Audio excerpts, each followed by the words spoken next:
Family, I have transformed into Ma Hongjun from the Shrek's 7 monsters, thinking I have no special abilities, but unexpectedly activated one while soaking in a bath at the age of 3. A 3-leaf clover tattoo appeared on my right hand, revealing an incredible panel. With 1 leaf, I can attach 2 soul rings, and I can also open skills for Small World. My dual martial soul is destined to change fate and conquer Douluo. Does anyone understand? I was just pulled out of the bathwater by the village chief grandpa, almost becoming the first person in history to drown after transmigrating. The next second, a tattoo popped up in my palm, a 3-leaf clover. Then, a panel appeared in my mind. What did it say? 1 leaf, dual soul rings, 1 leaf, 1 world. Wow, this incredible fortune has finally come to me. In the future, 1 leaf can hold 2 soul rings, and 9 leaves mean 18. I can also open a small world and randomly drop skills like 8 gates Duanjia and grass character sword technique. What kind of divine cheat is this? I was stunned at that moment. This script is about to take off. Hey, let me start from the beginning. I, an outstanding university student from the 21st century, closed my eyes and opened them again to find myself in Douluo continent as Ma Hongjun. Yes, you heard it right. The fat guy from the Shrek's 7 monsters who had evil fire in the early stages, couldn't bring his wife into the divine realm in the later stages, and was a lifelong single dog. Just thinking about his tragic ending in the original work made my DNA stir. This script must be changed. It must be rewritten. The main theme is to change fate against the odds. I was born in a village called Wutong Village, which sounds quite artistic, but the martial souls of the entire village are either chickens or ducks, utterly useless. I was adopted by the village chief grandpa as an orphan. However, I know very well that my mother is not human. She is a 10-headed fire phoenix who ran away right after giving birth to me. So my background is destined to be extraordinary. At first, I thought I had no special abilities and was prepared to live my life following Tang San. But unexpectedly, the turning point came so suddenly. On my 3rd birthday, I was soaking alone in a wooden tub, trying to take a risk.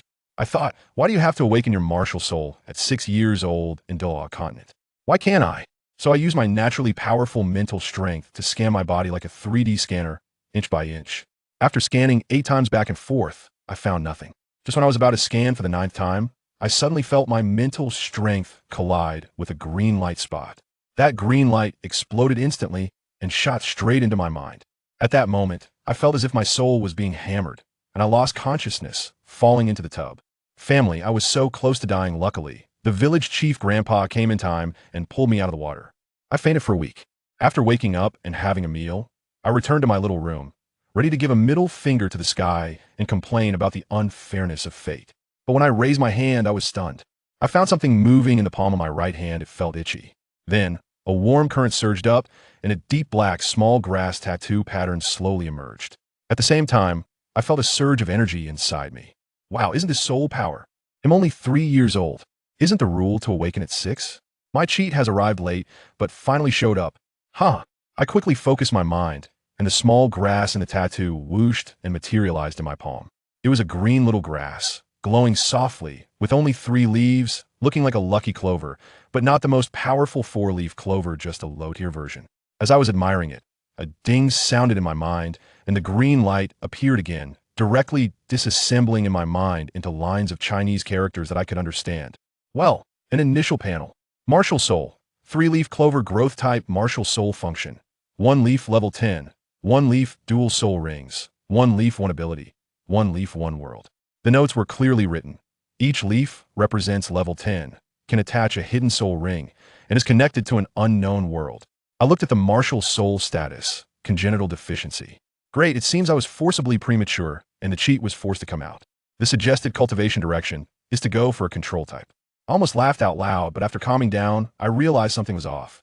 There are only 3 leaves now. Even if 1 leaf can hold 2 soul rings, that's only 6. What about the following soul rings? I tried to communicate with this little grass, coaxing it and yelling, but it didn't respond at all, like a model.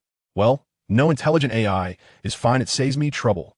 While I was complaining about how the panel wasn't smart enough, I accidentally knocked on the grass leaf in my palm with my left hand. As a result, just from that knock, when I used my mental strength to look at the panel in my mind, the information updated again. It became more detailed.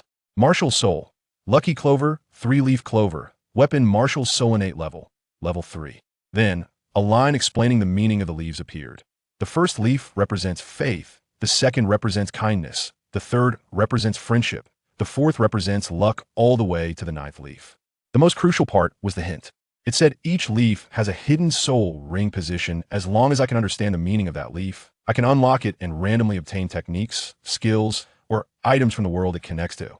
The examples in the parentheses directly stun me. Breathing techniques from Demon Slayer, 8 Gates Duanjia.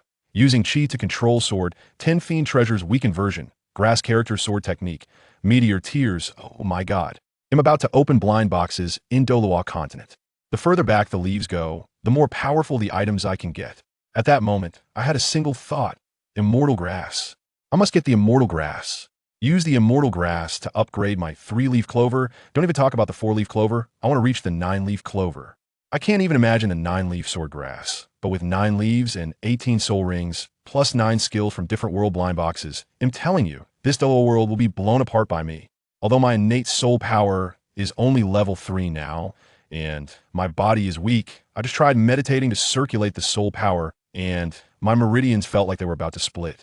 But I'm not worried at all, because I know I have a dual martial soul. When I turn 6, I will awaken the original, unorthodox, but absolutely top-tier Evil Fire Phoenix martial soul. One cheat isn't enough. Heaven directly gave me 2. While I was dreaming about how to punch Tang San and kick the spirit hall, someone knocked on the door. Knock knock. My so-called sister, Ma Xiaodai, the village chief's granddaughter, came in. She's already attending a mid-level academy in Soto City and is a genius girl.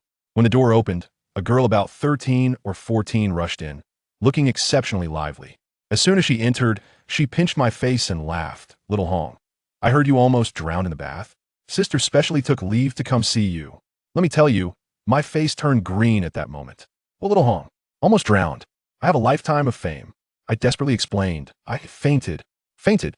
Do you understand? Not asleep. She didn't listen at all and directly picked me up and held me. Good heavens, that scene, cough cough. My 30-year-old soul's old face instantly turned red. And I struggled, sister. I can't breathe. She laughed at me. Oh, you know how to be shy now? Looks like our little Hong has grown up. After the commotion, I quickly asked about serious matters and inquired about the location of Shrek Academy. I must go there, the plot start from there. As a result, when Xiaodai heard this, her eyes dimmed a bit, saying she wanted to go there back then, but was eliminated due to insufficient talent. Just as I was about to comfort her, she suddenly leaned close to my ear and revealed a shocking secret.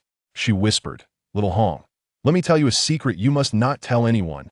The principal of Shrek Academy, Flender, guess who he is? He is the only soul sage strongman from our village in nearly 100 years. Moreover, he was raised by Grandpa since childhood. I was stunned at that moment. My future teacher, that furried cat eagle, is actually my grandpa's adopted son. There's this layer of relationship. I quickly asked why he wasn't coming back.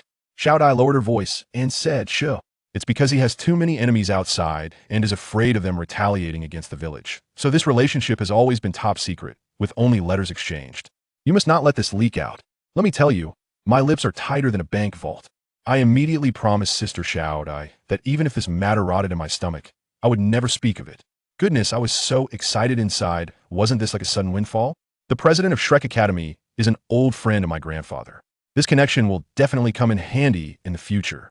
But then I thought, how am I supposed to walk my path? I must find a master. But who? If I hang around Tang San, should I go and bow to that master? No way. I don't want to be a sycophant, trailing behind the protagonist picking up scraps. Besides, that master's theories sound impressive, but they are of no use to my evil fire constitution. What level is he anyway? Struggling to fight. And what about the poison Douluo?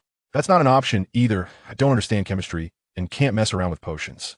As for the spirit hall, I dare not go there, either. Who understands my family? I have secrets all over me. Going in would be like playing werewolf as the prophet, the first one to be killed. After thinking it over, I concluded that it had to be Flander, the president of Shrek Academy, a soul sage. That would do. At least until I develop, he can protect me. Just like that, 3 years passed.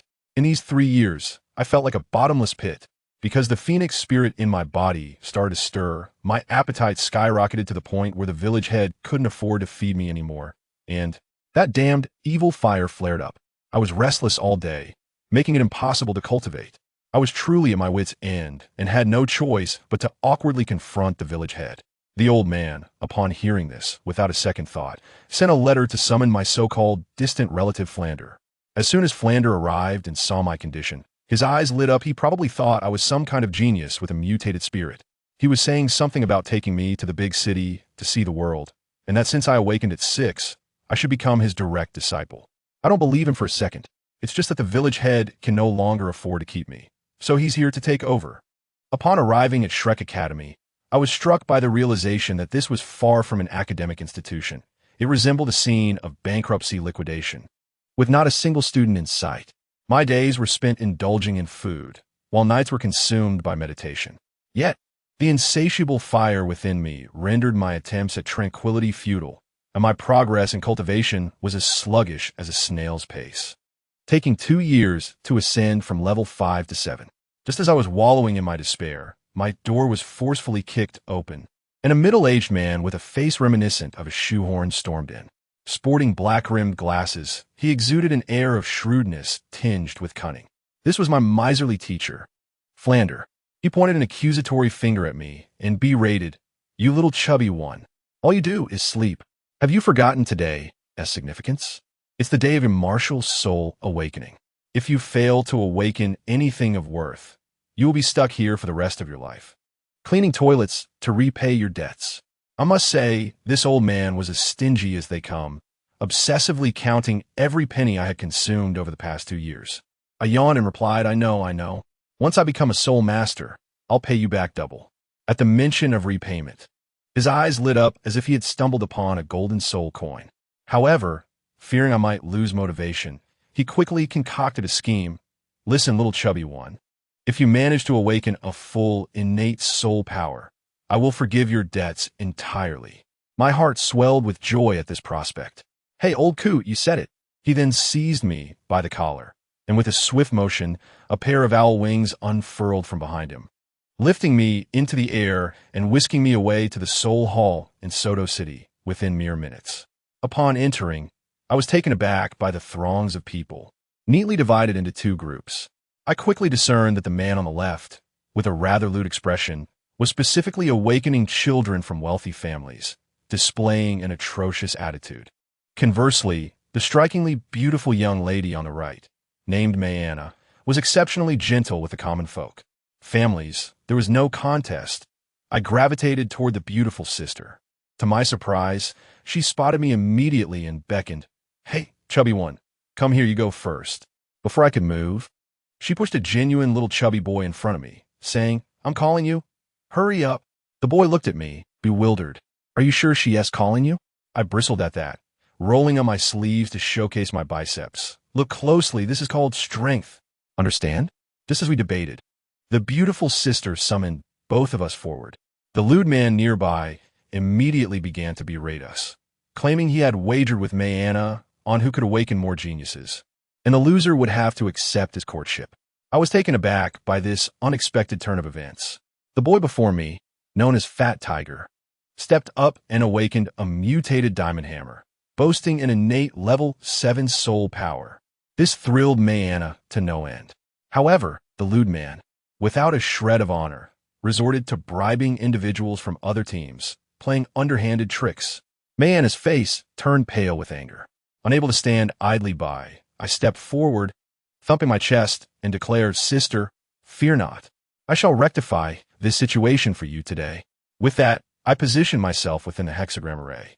The sensation was nothing short of extraordinary as my entire soul power surged to life, operating at a speed several times that of my usual cultivation. Suddenly, a blinding red light erupted from my body, the spectacle dwarfing that of Fat Tiger's awakening by at least tenfold. A resounding phoenix cry reverberated through the air, momentarily stunning me. I felt a colossal phoenix shadow materialize behind me. Yet this phoenix, if I may say, appeared somewhat stocky, even plump. If one were to claim it was a phoenix, it bore an uncanny resemblance to a large rooster, if one were to call it chicken. Its wings were undeniably magnificent. I stood there, dumbfounded, as my martial soul tilted its head in unison with mine, a sight both amusing and bewildering. I consoled myself. At least this was an improvement over the original depiction of a mere chicken. I was at least tangentially connected to the phoenix. But then, the beautiful sister, Mayana, rendered me speechless with her comment. "Is this a phoenix chicken?" My face turned green in disbelief. "Sister, what kind of eyes do you possess? A phoenix chicken? This is clearly a deluxe phoenix. I hastily retracted my martial soul, not out of embarrassment, but because the moment it manifested, I felt the malevolent fire within me surge dangerously close to the surface. Sister, this is the evil fire phoenix. Quick, let us measure my soul power. I was eager, for this was the key to my future comfort. Mayana seemed to be momentarily awed by the aura of my martial soul, despite its comical appearance. Its pressure was undeniably real. She nodded and instructed me to place my hand on the crystal ball. As soon as I did, I felt an immense pulling force, and my soul power surged into it. The next moment, the crystal ball erupted in a blinding radiance, glowing like a miniature sun, with not a single crack visible. I was taken aback, quickly severing my soul power. Any longer, and I feared the ball would shatter. Innate full soul power. My heavens! It was indeed innate full soul power. The man beside me, who had been wearing a perpetual scowl, named Fei Dong, pointed at the crystal ball, struggling to articulate his astonishment. Ha! I have won. I have triumphed. Xiao Hongjun, you are incredible. Mayana, regaining her composure, immediately went wild, lifting me into her arms without a trace of her previous dignified demeanor, showering my face with kisses. I must say it was quite delightful. Meanwhile, Fei Dong's face had darkened to an ominous hue. As Mayana recorded the information, he approached, exuding an air of superiority, and said, "Your name is Ma Hongjun, right? Kid, if you join our spirit hall, I'll offer you 1,000 gold soul coins." My displeasure flared. Who did he think he was addressing me? As a kid? I had already found him insufferable, especially after he had frightened a young girl earlier. I retorted, not impressed. Also, mind your language, I am not a kid. To my astonishment, this only seemed to fuel his determination, and he began to threaten me, claiming he had seen many talents like me and that without joining the spirit hall, I would have no future. Mayana could no longer tolerate this and stepped in front of me, coldly mocking. "Oh, you've seen many with innate full soul power? What an audacious claim." Fei Dong's true nature then emerged as he bellowed at Mayana. "Mayana, you are obstructing my efforts to recruit talent for the Spear Hall." Mayana, known for her temper, shot back with a smirk. "I have long desired to leave this wretched place. I could quit my job. What can you do about it?"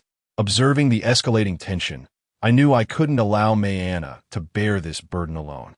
I stepped out from behind her, my voice innocent yet firm. "Sister Anna, do not pull me back. I do not believe a word of this waste's claims.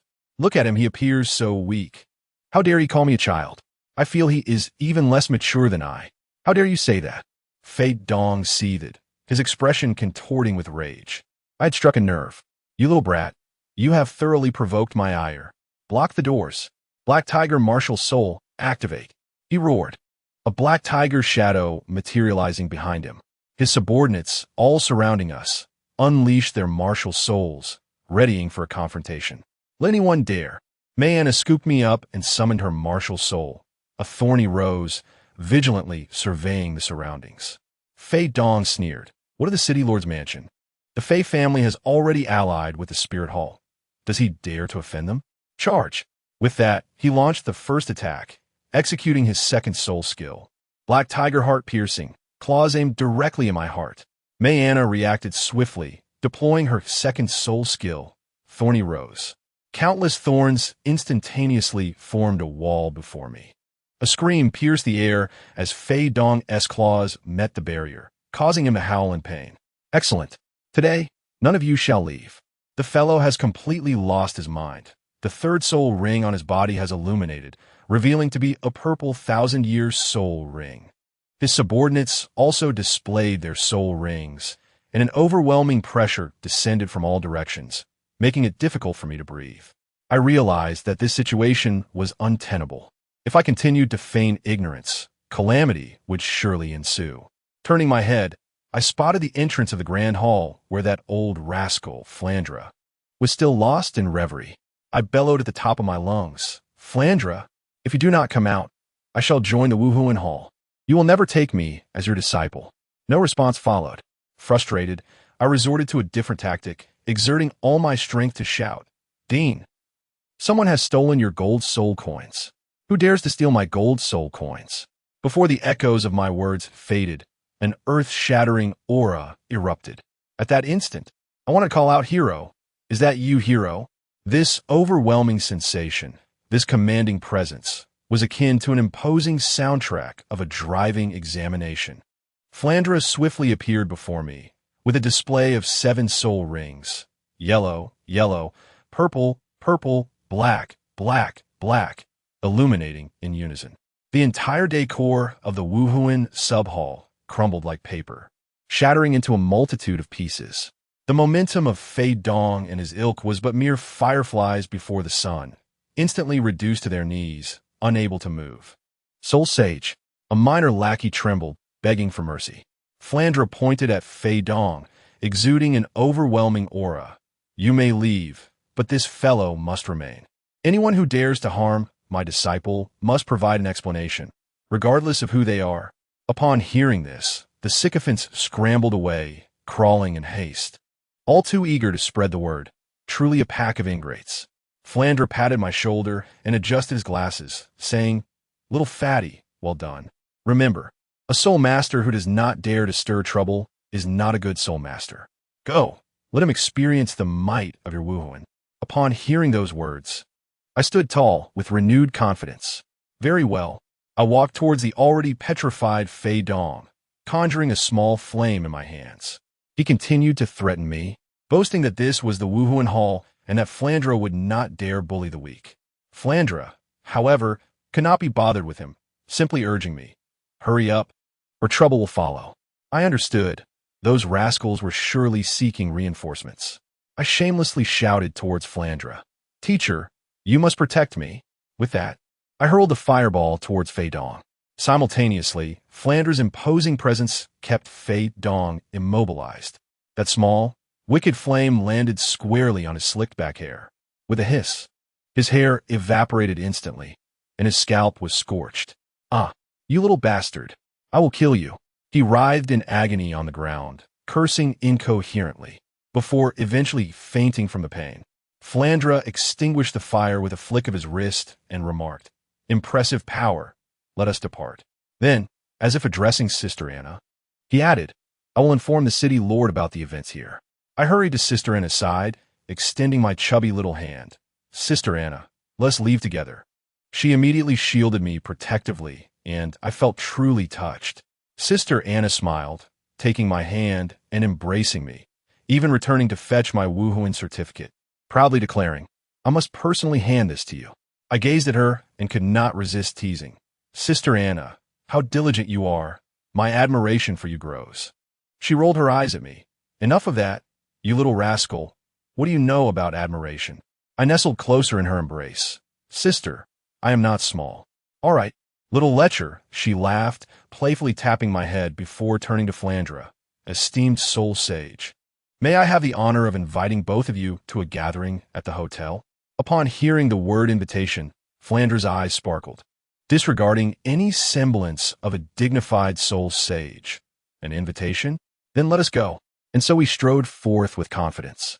During our journey, Flandra explained to Sister Anna that my Wuhuan had defects, resulting in desires tenfold that of an ordinary person, leaving me feeling quite embarrassed.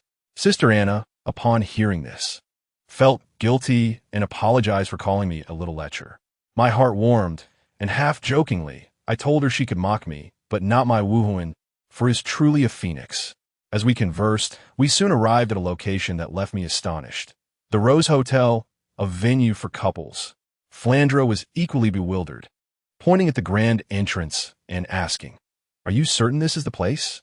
Sister Anna, with a look of certainty, replied, "Indeed, this is my family's establishment, catering to all needs. To express my gratitude, all expenses here will be waived in the future." Upon hearing free, Flandra's face lit up with delight, striding confidently inside, completely indifferent to the curious glances cast upon him, as if he were an old bull courting a young calf while dragging along a burdensome package. We entered a tranquil private room, where Sister Anna continued to apologize for today's events. I quickly reassured her, "Sister Anna, do not speak that way. Even without your involvement, encountering such a person today was inevitable." Flandra nodded in agreement. "Hongjun is right. That worthless fellow upon witnessing Hongjun's talent, would never have let us go easily. Sister Anna smiled gently, choosing not to elaborate further, but affectionately ruffling my hair. My gluttonous self couldn't help but ask, Sister Anna, what is that little grove outside for?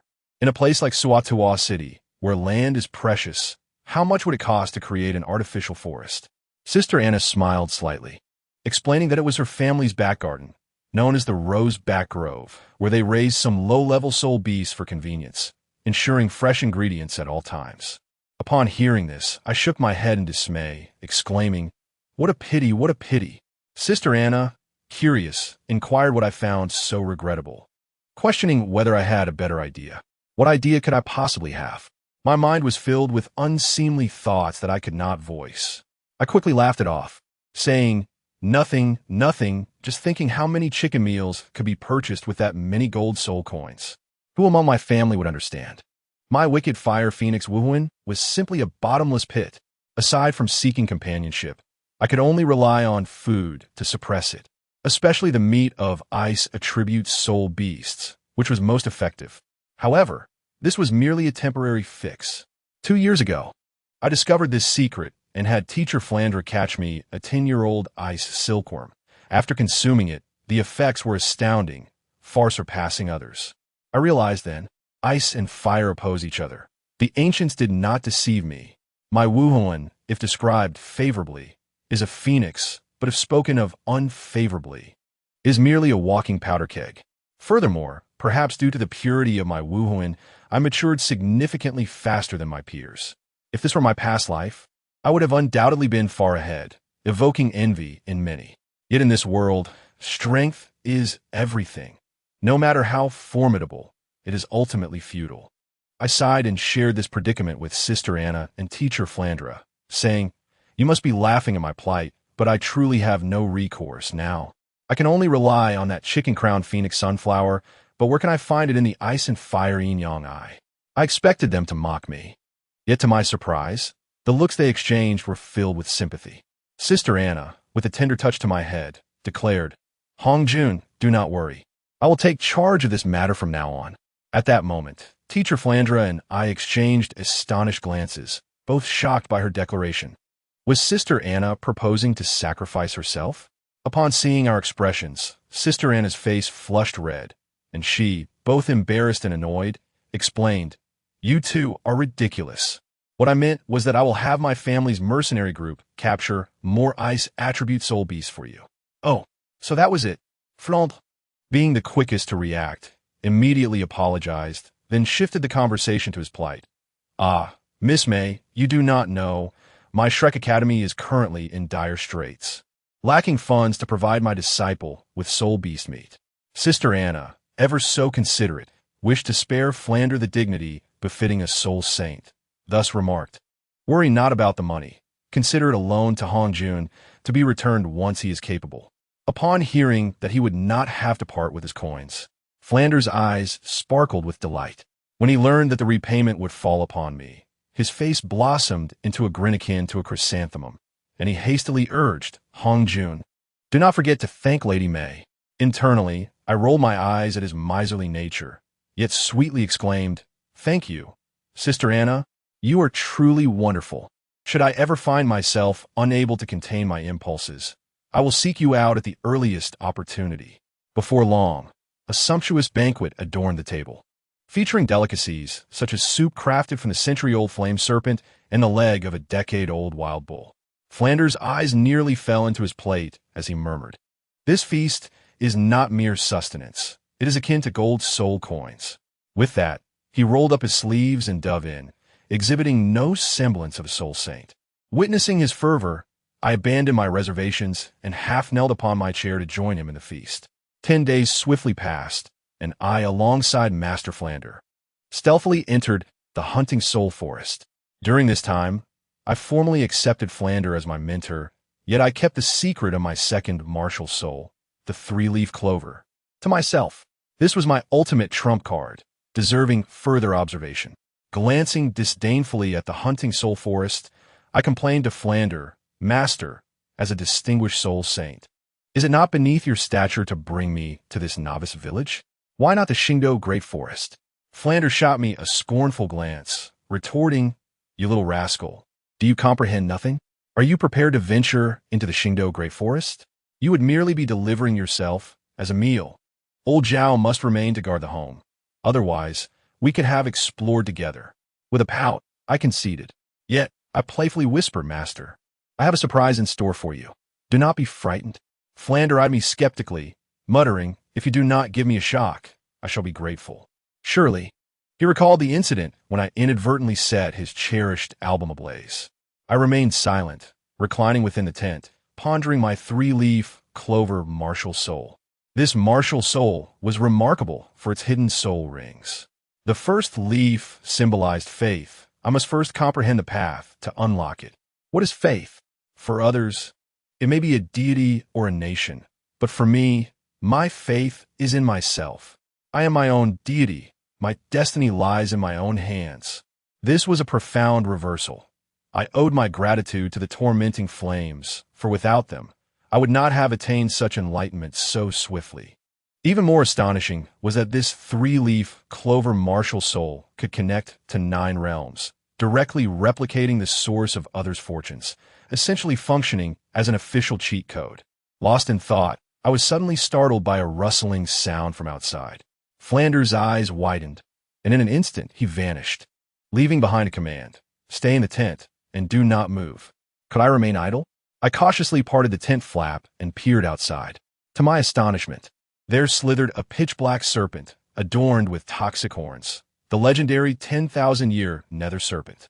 My heart skipped a beat as I wondered if my luck had led me to acquire a counterfeit version of my Clover martial soul, only to encounter a 10,000-year boss upon stepping outside. Flanders summoned all 7 of his soul rings, positioning himself in front of me while attempting to reason with the serpent. However, the creature paid him no mind, its gaze darting nervously behind it, a mix of fear and impatience evident. Upon closer inspection, I noticed a wound on its belly. Its anxious demeanor betrayed no intent to fight. It sought to flee. An epiphany struck me, and I shouted to Flander, "Master, step aside. You are blocking its escape." Flander hesitated, then noticed the injury and hurriedly retreated beside me. The great serpent cast a grateful glance in my direction before swiftly slithering away from the tent. I stroked my chin, analyzing. There must be pursuers behind it. Flanders' face flushed with embarrassment, and as he opened his mouth to speak, suddenly an overwhelming pressure descended from above. The sensation was akin to a mountain crashing down upon me. Had Flander not shielded me with his soul power, I would have perished on the spot. When we turned around, a woman had appeared out of nowhere behind us. She was stunning, her presence exuding an air of noble elegance. "Have you seen a 10,000-year soul beast pass by?" Her voice was icy, devoid of any emotion. Flanders' face paled, and he exclaimed in shock, "Bibi Dong." My heart skipped a beat at the mention of the Pope of the Spirit Hall, Bibi Dong. Gasping for breath, I felt a surge of frustration, yet maintained an innocent facade, seizing the opportunity to speak before Flander. "Beautiful elder sister, your aura is magnificent, surpassing even my master's. It leaves me breathless." I just saw a large black serpent that my master frightened away. Bibi Dong regarded me with a flicker of surprise in her eyes, and to my astonishment, she retracted her oppressive aura. It seemed she recalled someone, but the words lingered on her lips, unspoken. Instead, she asked me in a detached tone, "Little one, tell your sister, in which direction did it flee?" I blinked my large eyes, noting Flanders' silence, which indicated I had the freedom to respond. I earnestly pointed in the opposite direction. The serpent sped away to the left. Bibi Dong, without a hint of suspicion, dashed off in pursuit. Once she was a distance away, Flander collapsed on the ground, fearfully thumping his chest. "You little rascal. Do you know who she is? How dare you deceive her? If she discovers the truth, we are doomed." I pouted, unperturbed. I merely mentioned a serpent, not specifying which one. Besides, even if she follows the right direction, she may not catch up. It is of no concern to us. She nearly crushed me earlier. I hold a grudge. Flander looked at me, torn between anger and amusement, before finally sighing, his eyes brimming with satisfaction. "You truly are a little monster." 2 days later, We finally located our target, a 420-year-old ghost vine. Flander was utterly bewildered. You, a fire attribute beast martial soul, seek a plant-type soul ring? Have you lost your mind? I chuckled, revealing my second martial soul, the three-leaf clover. My master was left speechless, his mouth agape in disbelief, and after a moment, he grasped me tightly, his expression a mixture of shock and concern. A dual martial soul. Good heavens! And it is an unprecedented dual beast and tool martial soul on the continent. Hongjun, this is exceedingly dangerous. He recounted the tale of the last genius with a dual martial soul who perished due to reckless practice while attempting to attach soul rings. The other was none other than Bibi Dong herself. I certainly understood the peril, but could I admit that I was operating under a cheat? I could only comfort him. Fear not, master. At worst, I will focus on mastering one first. Flander reluctantly acquiesced. I sat cross-legged beside the corpse of the ghost vine, gazing at the circle of yellow soul rings, and mischievously winked at Flander. Master, the real surprise is just beginning. Do not be too astounded. With that, I began to channel my soul power, drawing the soul ring toward me. However, I did not follow the conventional method. Instead of allowing the soul ring to float toward the leaves of the clover, I focused my will to pull it firmly toward the root. There lay my true trump card, the location of the hidden soul ring. Come forth, my first soul ring, not belonging to the ghost vine, but to me. In the name of faith, open for me. I must say, the thrill was exhilarating. Just as I shouted for it to open, a resounding buzz echoed in my head, akin to being struck by a bolt of silver lightning. To my astonishment, a beam of light shot forth from the first leaf of my three-leaf clover, imbued with the essence of heavenly laws surging into my mind. Ah, the pain. I immediately clutched my head and fell to the ground, writhing in agony. Flander, embodying a dramatic flair, dashed over to embrace me, exclaiming in distress, "Hongjun, what has happened to you? Do not frighten your teacher." While shaking me vigorously, I felt as though I might succumb to death by soul ring backlash before succumbing to a concussion from his shaking. "Do not shake me any further," I murmured weakly. "If you do, I might truly disappear. I am fine, just feeling a bit drained." The silvery light had come swiftly and vanished just as quickly, leaving me with an utterly depleted sense of vitality, which was most uncomfortable. Flander, not at ease, erected a tent for me to rest while he kept watch outside. Inside the tent, I hastily assessed my mental state. Let me tell you, my friends, who can truly understand this? I initially believed my martial soul had encountered a glitch, only to realize it had bestowed upon me an ultimate advantage, the unparalleled technique of sun breathing from Gue Mie. This extraordinary ability allowed me to cultivate tirelessly without fatigue, effectively doubling my physical prowess, and at its peak, I could achieve 8 times the strength of a soul master of the same rank. My speed, strength, and bodily functions soared to unprecedented heights. I had only just begun, and my constitution had already doubled. This was not merely a soul ring. It felt more akin to a paternal gift. I promptly named this hidden soul ring the Faith Soul Ring, vowing to elevate it to the level of the 9-leaf clover, unlocking divine capabilities. Upon awakening the next morning, I was astounded to find the sun rising in the west. My notoriously stingy teacher, Flander, had actually prepared chicken soup for me outside. When I stepped out, he noticed me, and the furrow in his brow relaxed, though he feigned indifference as he handed me the bowl. "Ahem, the little chubby one has awakened. Taste this. The forest has little to offer, so make do with what you have." I gathered the ingredients myself, no charge. I chuckled, "Even if you charged me, I have no money." I lifted the bowl and drank it down in one go, and to my surprise, the soup was pleasantly warm, not scalding at all, and as I consumed it, a wave of comfort enveloped me, quelling the inner turmoil I had been experiencing. Flander then casually explained, "Oh, I happened to find an ice attribute spirit herb on the way, and thought it might be beneficial for you, so I tossed it in." My heart swelled with gratitude. Such a spirit herb must be worth at least 100 gold soul coins. This old man was genuinely kind-hearted. Though he pretended it was a trivial matter, I could tell it weighed heavily on him. I chose not to voice my appreciation, but I etched this kindness into my memory. Despite his frugality and cunning nature, he was fiercely protective of his own. After gathering our belongings, Flander inquired about my recovery and suggested we prepare to depart, wary of encountering Bai Dong again. However, I suddenly dropped a bombshell on him. Teacher, I fear we cannot leave just yet. Flander was taken aback. What do you mean? I blinked innocently and replied, I feel as though I can absorb another soul ring. What? Flander exploded, his voice rising. You are only at level 11. Do you wish to court death by attempting to absorb another soul ring? It is not the beast martial soul. I quickly pointed to my 3-leaf clover. This one can handle another. Flander looked utterly bewildered, a myriad of questions evident on his face. Are you already at level 20? Not yet. He smacked my forehead in exasperation. How can you absorb a second soul ring before reaching level 20? Have you forgotten all that I have taught you? I was well aware of the rules, but I had this advantage. I confidently told him, my martial soul is unique.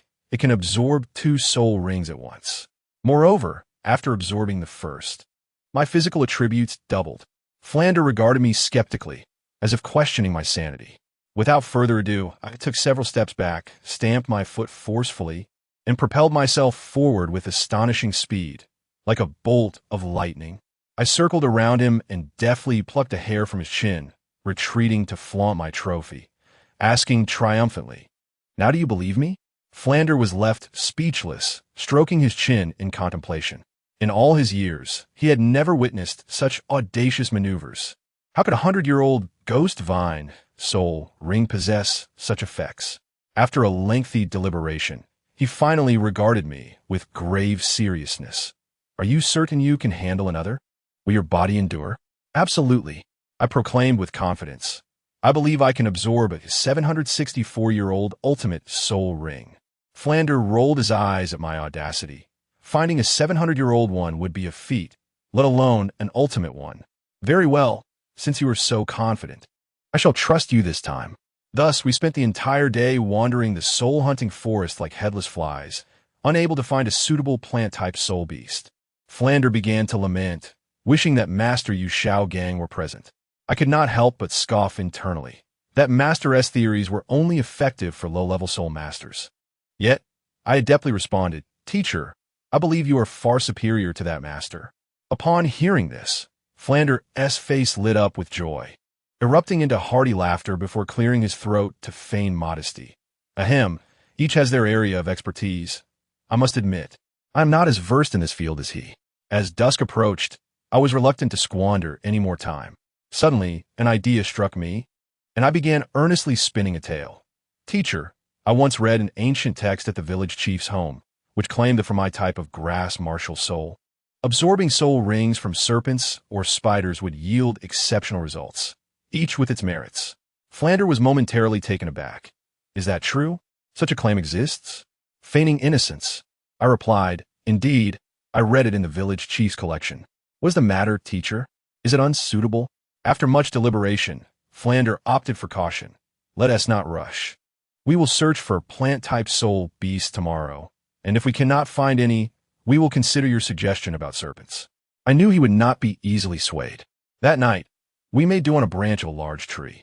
After a brief slumber, I awoke to find Flander utterly exhausted, so I allowed him to rest while I kept watch. In the latter half of the night, while idly observing the small creatures below, I mused about how delicious a spicy rabbit head made from Xiao Wu's rabbit would be when suddenly, a piercing shriek pierced the night. I focused my gaze, and to my astonishment, a massive black serpent, over 7 meters long, erupted from the underbrush, swallowing a charming squirrel whole. The fluctuation of its soul power indicated it was a 700-year-old Bai Lin snake. Flander awoke instantly, grabbing me as we leaped from the tree. Upon seeing it was a 100-year soul beast, his eyes sparkled with excitement. This was a gift delivered right to our doorstep. I assure you, a level 76 assault-type battle soul master could easily dominate a 700-year-old snake, akin to a max-level veteran returning to a beginner village to deliver an unrelenting beatdown. Fearing the serpent's venom might harm me, Flander activated his martial soul's true form and swiftly subdued the Bai Lin snake. Without hesitation, I stepped in to deliver the final blow. A luminous yellow halo, brighter than that of the ghost vine soul ring, erupted forth. Flander cautioned me. Think carefully. This creature is poisonous and dangerous. If you cannot handle it, I will intervene immediately. Your life is paramount. I nodded. Rest assured, teacher, I have made my decision. If Tang Sen can accomplish it, why can't I? However, the moment I began to absorb the ring, I sensed something was amiss. The serpent's venom surged through the soul ring, infiltrating my body. My complexion fluctuated between green and pale, and even the sun-breathing technique struggled to contain it. Just as I felt I might succumb, a revelation struck me. Sun-breathing was too advanced for me to wield, but I could downgrade it. With a mental command, I transformed sun-breathing into the more suitable flame-breathing. This flame-breathing was vastly altered within the Douluo continent. It could actually utilize the venom invading my body as fuel, completely assimilating it into my own soul power. This was my turn to strike, converting the foe's power into my own. What a remarkable profit! Once I perfectly absorbed the soul ring and slowly opened my eyes, I found my soul power transformed into a blazing crimson hue, my attack power surging dramatically. I was overwhelmed with exhilaration, unable to suppress my laughter. Upon seeing that I had awakened, Flander immediately adopted the demeanor of a remorseful romantic lead, gazing at me with a mix of guilt and concern. Alas, it is all my fault. I trusted that fool Yu Shao Gang's misguided theories, causing you to suffer. Is the soul skill inadequate? Do not fret. There will be plenty of opportunities ahead. I looked at him, my expression akin to that of a subway passenger engrossed in their phone. Utterly puzzled. Have you finished your speech? Who told you that my soul skill is inadequate? Teacher, why are you so dramatic? My friend, I am here celebrating with champagne, and you are over there playing the role of a tragic character. Do you think something is wrong with him? As a result, I confronted the old man, and his face instantly lost its composure. He transformed from a sorrowful male protagonist to a violent class supervisor. Without a word, he gave me a sharp smack on the forehead that left me buzzing. Ouch, it hurts. I can't even laugh in my joy. I covered my head, my mouth pouting like I could hang an oil bottle from it. Just wait. Once my soul power surpasses yours, I'll be giving you smacks on the forehead every day. Old Flandro was utterly unfazed, chuckling with a dismissive glint in his eyes, which only fueled my irritation. He said, All right, let's see when you surpass me first. Enough chatter. Tell me, what exactly is your first soul skill? Speaking of this, I was suddenly wide awake. Let me tell you, my first soul skill is purely a divine technique for the elite. It is called Bailan Yindu, creating a 5-meter radius of fiery domain around me. Within this circle, I am a soul ruler. Whoever I wish to poison will inevitably be afflicted, while those I choose to spare will feel merely a hint of warmth. Akin to having underfloor heating. The most astonishing part? It can automatically distinguish between friend and foe. If an enemy wishes to endure, fine, let them exhaust their pitiful soul power. Moreover, with every 10 levels I gain, the domain's radius increases by 3 meters. I assure you, this skill is unparalleled among soul techniques. At that moment, Flanders' eyes nearly bulged out as he stared at my 3-leaf clover martial soul, muttering, a domain-type soul skill. You truly are remarkable. This is simply essential for ambushing others. Even those of a higher level will find themselves caught off guard. Of course, I would not settle for a mediocre soul skill. I casually downplayed it, saying, Oh, it's just average. The range could be a bit larger. Flanders shot me an eye roll, his tone dripping with sarcasm. You should be grateful to receive such an exceptional soul skill from a century-old soul ring. And you still wish for more? That matter passed. Within a couple of days, we returned to Shrek Academy. Upon hearing that my new martial soul had been validated, Flandra could hardly contain himself, insisting on boasting to his good friend, the theoretical master Yu Shaojiang. I thought it was fine. It would be good to bring Tang San along sooner rather than later. However, I had no intention of training my sinister Fire Phoenix martial soul for the time being. Who understands the burden of that? That thing is a ticking time bomb. Once practiced, it leads to intense highs, and if not, it results in self-detonation. I am still young. I do not wish to become a mobile cannon. Perhaps when I grow up and have a girlfriend, then we could discuss it. I am a pure-hearted warrior, never promiscuous. Upon returning to the academy, I saw Flandre chatting with a stout, short uncle, who was none other than the vice president of the academy, Zhao Wujia. After their discussion, Flandre packed up and left to find his good friend, leaving me with Zhao Wujia. Zhao Wujia clapped me hard on the shoulder, cheerfully exclaiming, "Good lad. No wonder that stingy Flandre is willing to invest in you. It turns out you're a promising stock. Innate full soul power. Your future is limitless. Ha ha." At that moment, I wanted to ask when our academy would be enrolling new students. I was the only one here, constantly surrounded by these old men, nearly bored to death. To my surprise, Zhao Wujia said they probably wouldn't recruit anyone this year, but the funding issue had been resolved.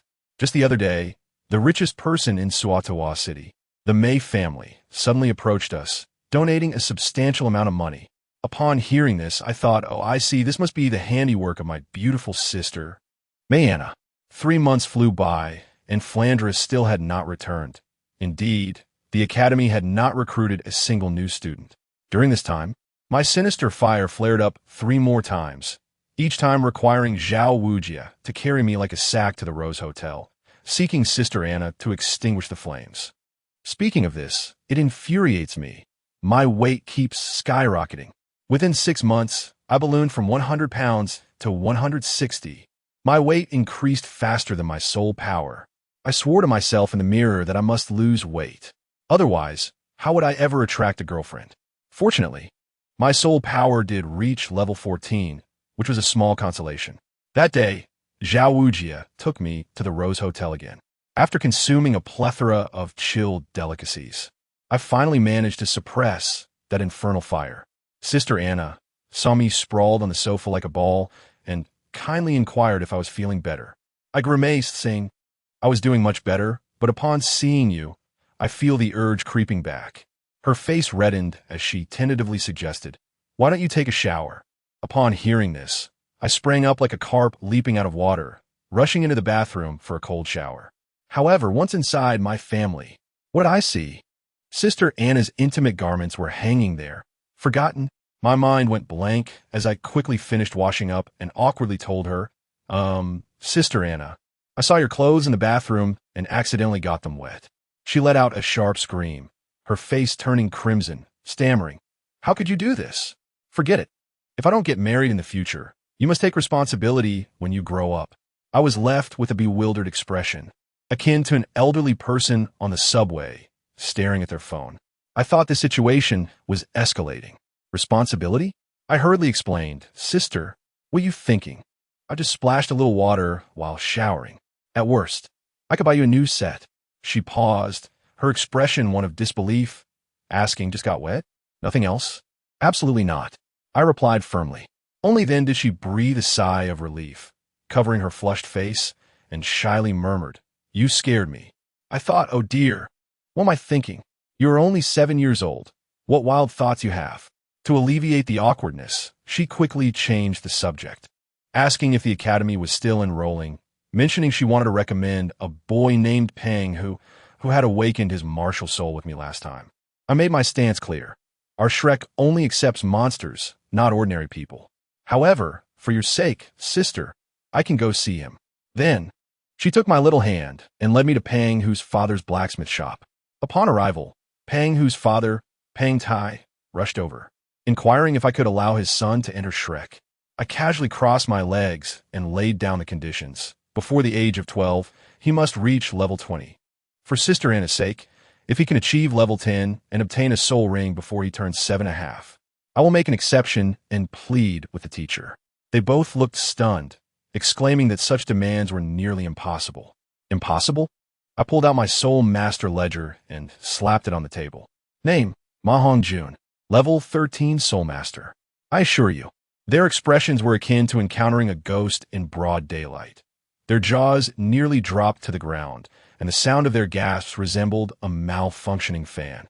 Muttering about how terrifying this was, Pang Hu, seeing the potential, went wild with joy, hugging me and shouting, "Little brother Ma, from now on, if you tell me to go east, I won't go west. If you tell me to catch a chicken, I won't steal a dog." His father smacked him on the back of the head, scolding, "You little rascal, how can you speak like that?" I waved my hand dismissively, "No worries. This little chubby fellow has great potential. I like him. From now on, just call me Little Brother Ma. Thus, I brought Panghu back to our somewhat shabby Shrek Academy. Panghu complained about the dilapidated state of the place, and I filled him with inspirational words. A mountain is not high. It is renowned for its immortal. Water is not deep. It is spiritual for its dragon. Do you understand? I thoroughly convinced him, making him think we were showcasing the Academy's extraordinary character. That night, I went to report this matter to Zhao Wujia. As expected, he exploded, glaring at me and shouting, "What are you doing bringing a 6-year-old child here? We are a monster academy, not a children's shelter." I remained unperturbed, leisurely dropping 2 bombshell pieces of information. First, this child was recommended by our major benefactor, the Mei family. Second, he possesses innate soul power of level 7. Upon hearing the news, Zhao Wujin's demeanor shifted dramatically. Stroking his prominent chin, he pondered, the 7th level of innate talent, quite commendable. With diligent training, one should be able to meet the standards. I must tell you, upon hearing this, the old Zhao was utterly captivated. Naturally, he was a battle enthusiast, relishing the opportunity to train young disciples. The mere mention of the 7th level of innate talent, combined with the prospect of rigorous training, ignited a spark in his eyes. He decisively declared, "Let us go. Show me who possesses the prowess worthy of the title of monster from Shrek." In no time, the 2 of them rushed towards the dormitory. This dormitory resembled a quaint village courtyard, with conditions quite modest. My friend, Ma Hongjun, kicked open the door, summoning a lad known as Panghu. The poor boy, with a grimace, assumed Ma Hongjun intended to drag him out for a grueling 10,000-meter run, his face turning pale. Instead, Ma Hongjun waved his hand outside, exclaiming, "Teacher Zhao, come in." As Zhao Wujin entered, his imposing figure resembled that of a bear, and his gaze immediately locked onto Panghu. The way he looked at Pang, who was reminiscent of seeing a younger version of himself. Approaching the boy, he clapped a hand on his shoulder, saying, "Not bad at all. You possess a physique that echoes my own from years past. Hongjun, you have quite the eye." Ma Hongjun, standing nearby, felt a shadow of disappointment, realizing Zhao was admiring Panghu's potential, not his physique. Panghu, though seemingly simple-minded, was quite clever. With a sweet tongue, he promptly bowed and introduced himself. "Hello, Teacher Zhao. I am Panghu, with the martial soul of the Diamond Hammer, 7 years old, and at the 8th level of soul power." The mention of the Diamond Hammer piqued Zhao Wujin's interest further, urging Panghu to demonstrate. Panghu extended his hand, revealing a hammer nearly the size of his forearm, dark and seemingly heavy. Zhao Wujin circled around the hammer, growing increasingly satisfied as he observed its potential for both offense and defense, likening it to a perfect replica of his own immovable Vajra. Then came the most electrifying moment of the evening. After a mere 3 seconds of contemplation, Zhao Wujin, with a serious demeanor, posed a question to Panghu. "Young lad, would you be willing to become my disciple and inherit my legacy?" At that moment, Panghu was completely taken aback, his mind racing, unable to process the gravity of the offer. It was only after Ma Hongjun gave him a vigorous nudge that he snapped back to reality, exclaiming, "Why are you dazed? Hurry and kneel to accept the apprenticeship. A soul sage is offering to take you under his wing. You've struck gold." Realizing the significance, Panghu wasted no time, dropping to his knees and bowing 3 times. "O teacher, accept this humble disciple." Zhao Wujin was elated, laughing heartily as he helped Panghu back up, inquiring why he would show such deference. Panghu sheepishly scratched his head and replied, "My father said that if a teacher is willing to take me, I must respect him as I would my own father." Zhao Wujin exchanged a glance with Ma Hongjun, both impressed that this lad had wise counsel behind him. However, amidst the joy, the rigors of training were unavoidable. Zhao Wujin declared that he would take full charge of Panghu's training with doubled intensity. The grin that had just appeared on Panghu's face instantly vanished. Even more amusingly, Zhao Wujin turned to a gleefully anticipating Ma Hongjun and remarked, "Don't rejoice too soon. Starting tomorrow, you'll train alongside him. Just look at how rotund you've become. If Flender returns, he'll surely skewer me." At that moment, My friend Ma Hongjun's expression was akin to a hunter who had just been outsmarted by his prey, realizing he would also have to rise at 5 in the morning for laps. Thus began the grueling training regimen for these two chubby boys. And 3 years flew by in the blink of an eye. During this time, Shrek Academy remained unchanged, with only Ma Hongjun and Pang who as students. My friend Ma Hongjun, now 10 years old, had ascended to the 24th level of Soul Master, his physical prowess honed to that of a formidable being, capable of taking on soul sages without a hint of hesitation. However, he struggled with the unlocking of his second soul ring, which demanded acts of kindness, leading him to assist elderly women across streets and buy sweets for children, all in a bid to accrue virtuous deeds. He had almost transformed into the village's living embodiment of altruism, yet the soul ring remained unyielding. As the annual enrollment season arrived at the academy, the village bustled with activity. Ma Hongjun and Pang, who stood like sentinels at the entrance, passively observing the aspiring students, primarily eyeing the lovely young ladies. Suddenly, a commotion broke out in the crowd. A striking blonde youth, exuding an air of arrogance, bypassed the queue, standing tall at nearly 6 feet, radiating disdain. Just as Teacher Lee, responsible for admissions, was about to reprimand him, the youth's aura erupted with 3 soul rings, 2 yellow and 1 purple. A soul master, Dai Mubai, with the martial soul of the white tiger, carried himself with an air of superiority that seemed to command the surroundings. Ma Hongjun, feeling irked by this display, could not tolerate anyone flaunting their prowess before him, especially someone who appeared more handsome. He stepped forward and, like Dai Mubai, revealed his own 3 soul rings, 2 yellow and 1 purple. Approaching Dai Mubai with a haughty demeanor, he declared, "So what if you possess the white tiger martial soul? I am blessed with the phoenix martial soul. Do you not pay respects to an elder brother?" Dai Mubai was taken aback. He had not anticipated encountering a 10-year-old soul master in such a remote locale. Yet he too had pride. He gazed at Ma Hongjun and coldly introduced himself, Dai Mubai, 33rd level battle soul master at your service. Ma Hongjun lowered his voice, ensuring only Dai Mubai could hear, "Forgive me, but you are too old for me. I am merely 10. The impact of his words was palpable, causing Dai Mubai's handsome face to tighten. Observing Dai Mubai's reaction, Ma Hongjun escalated the stakes. "Shall we wager? If you lose, you must refer to me as Little Ma Gu from now on in the academy. Should I lose, you will be granted admission without examination." "Unfair," Dai Mubai sneered. "With my talent, I am already qualified to enter your academy. However, I will raise the stakes. If I win, all students here must address me as Big Brother Dai." "Deal." Ma Hongjun readily agreed, turning to Pang Hu and nodding. "In the academy, when I speak, my word is law. Isn't that right, Pang Hu?" Pang Hu, with an innocent nod, replied, "Indeed, I listen to my father and teacher, but I heed Little Ma Gu the most." Naturally, with only 2 students in the academy, who else would he listen to? Ma Hongjun instructed Pang Hu to clear the area, and the onlooking parents and children quickly formed a large circle, eager to witness the spectacle. Dai Mubai's presence surged, and with a white tiger martial soul manifesting, a colossal white tiger illusion emerged behind him, transforming his hands into razor-sharp claws as he bellowed, "Prepare yourself." In an instant, he lunged towards Ma Hongjun's chest like a flash of white lightning. "Is that all?" My friend Ma Hongjun chuckled lightly touching his toes to the ground. In a blink, he vanished, leaving only an afterimage behind.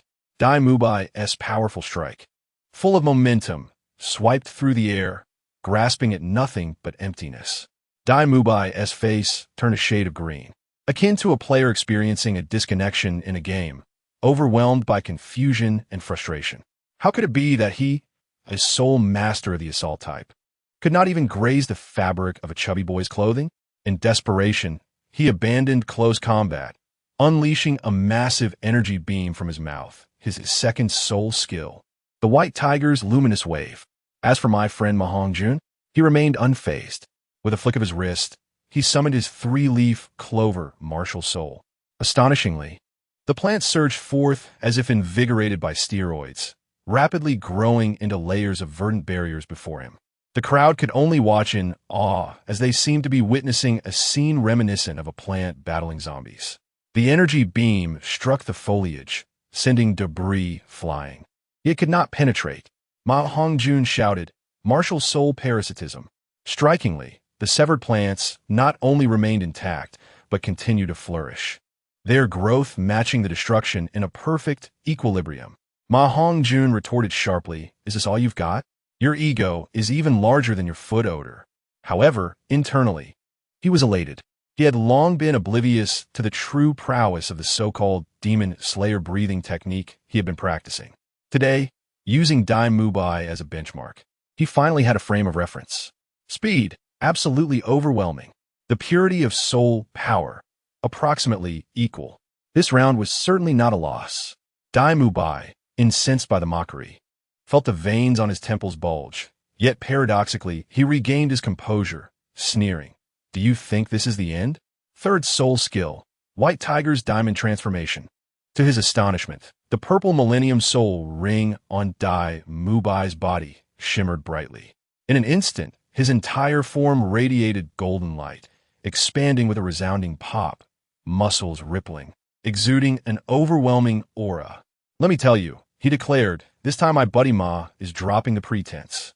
His expression shifted to one of grave seriousness. It was as though a light bulb had gone off in his mind, revealing the true nature of Dai Mubai's technique. Attack, defense, and strength, all doubled. Now, there was genuine danger. "Here I come." The transformed Dai Mubai, resembling a colossus, thumped his chest twice and charged forward. This time, Ma Hongjun did not evade. He switched his breathing technique, and his soul power surged explosively, meeting Dai Mubai's punch with one of his own. A thunderous crash echoed as their fists collided, dust swirling around them. The outcome? My buddy staggered back 5 steps while Dai Mubai only retreated 3. In terms of raw strength, he had indeed lost. Impressive strength, but mere brute force is insufficient. Ma Hongjun, unwilling to concede, unleashed a new trick. Third soul skill, Ink Jade Hollow Staff. The 3-leaf Clover martial soul in his hand flashed with brilliance, transforming into a verdant staff. Dai Mubai's eyes nearly bulged out. What kind of soul skill was this? It could transform? Ma Hongjun, brimming with pride, almost wore a label that read "Praise me." "This is a special soul skill, do you understand? You've already used your third soul skill, and I have only just begun. Surrender now." Then, he executed a flamboyant maneuver, shouting, "First style of the tiger's staff technique, strike the dog's head." At that moment, I nearly burst into laughter. What kind of beggar's martial art was this? His staff technique resembled a monkey's antics, utterly chaotic. Just as Dai Mubai contemplated mocking him, the staff suddenly blazed with intensity, moving at a speed that left only a green streak, directly aimed at Dai Mubai's forehead. Startled, Dai Mubai quickly activated his first soul skill, the White Tiger's Protective Shield. Bang! A crisp sound resonated. While the shield absorbed the energy of the staff, it was powerless against the physical impact. The staff struck his forehead with a solid thud, causing a noticeable bump to swell at an alarming rate. "Ah, you little sneak." Dai Mubai winced in pain, exclaiming, "That's an ambush. It doesn't count." Ma Hongjun, refusing to grant him any reprieve, shouted incorrectly, 36 style of the dog strike staff technique. No dogs in the world. Good heavens, another strike at the same spot. Dai Mubai had barely recovered from the first hit when, bang, another bump added to the first. Dai Mubai's handsome face contorted in fury as he rolled up his sleeves, preparing for a serious fight. Just as the atmosphere grew tense, Teacher Lee intervened, quickly declaring, "All right, enough. It's a draw. Both of your soul powers are nearly depleted, right?" He then turned to Dai Mubai, stating, "Congratulations, you have been accepted." To my surprise, Dai Mubai exhibited remarkable grace, admitting his defeat and acknowledging that Ma Hongjun possessed greater potential. This exchange unexpectedly forged a bond between the two. Subsequently, my buddy Ma Hongjun took Dai Mubai on a tour of their dilapidated Shrek Academy. Initially, Dai Mubai felt somewhat perplexed, thinking the place was exceedingly rustic. However, upon spotting the wooden boards at the entrance, declaring the academy only accepted monsters and not ordinary folk, along with the phrase, "Fear not if trouble arises." He instantly felt the school's prestige soaring, thinking that immense fortune had finally come his way. As they walked, a village ant rushed over, warmly grasping Ma Hongjun's arm. "Hongjun, is this the new student? Oh dear, you must be hungry. Come to Annie's house for a meal. My daughter Tsuehua has made your favorite braised pork." At that moment, I was utterly astonished. "Tsuehua?" My buddy's face froze in disbelief as he frantically signaled to Dai Mubai. Quick-witted, Dai Mubai responded, "Ah yes. We're going to familiarize ourselves with the academy shortly, so we won't trouble you." The ant left, visibly disappointed. Once she departed, Dai Mubai burst into laughter. "Brother, Tsuehua." "Huh?" Ma Hongjun wore an expression of sheer exasperation, lamenting that village aunties were eager to introduce their daughters to him, which was incredibly annoying. This small episode immediately drew the two closer together. Upon reaching the cafeteria, they encountered a newcomer with silver hair and peach blossom eyes, strikingly handsome, who introduced himself as Oscar.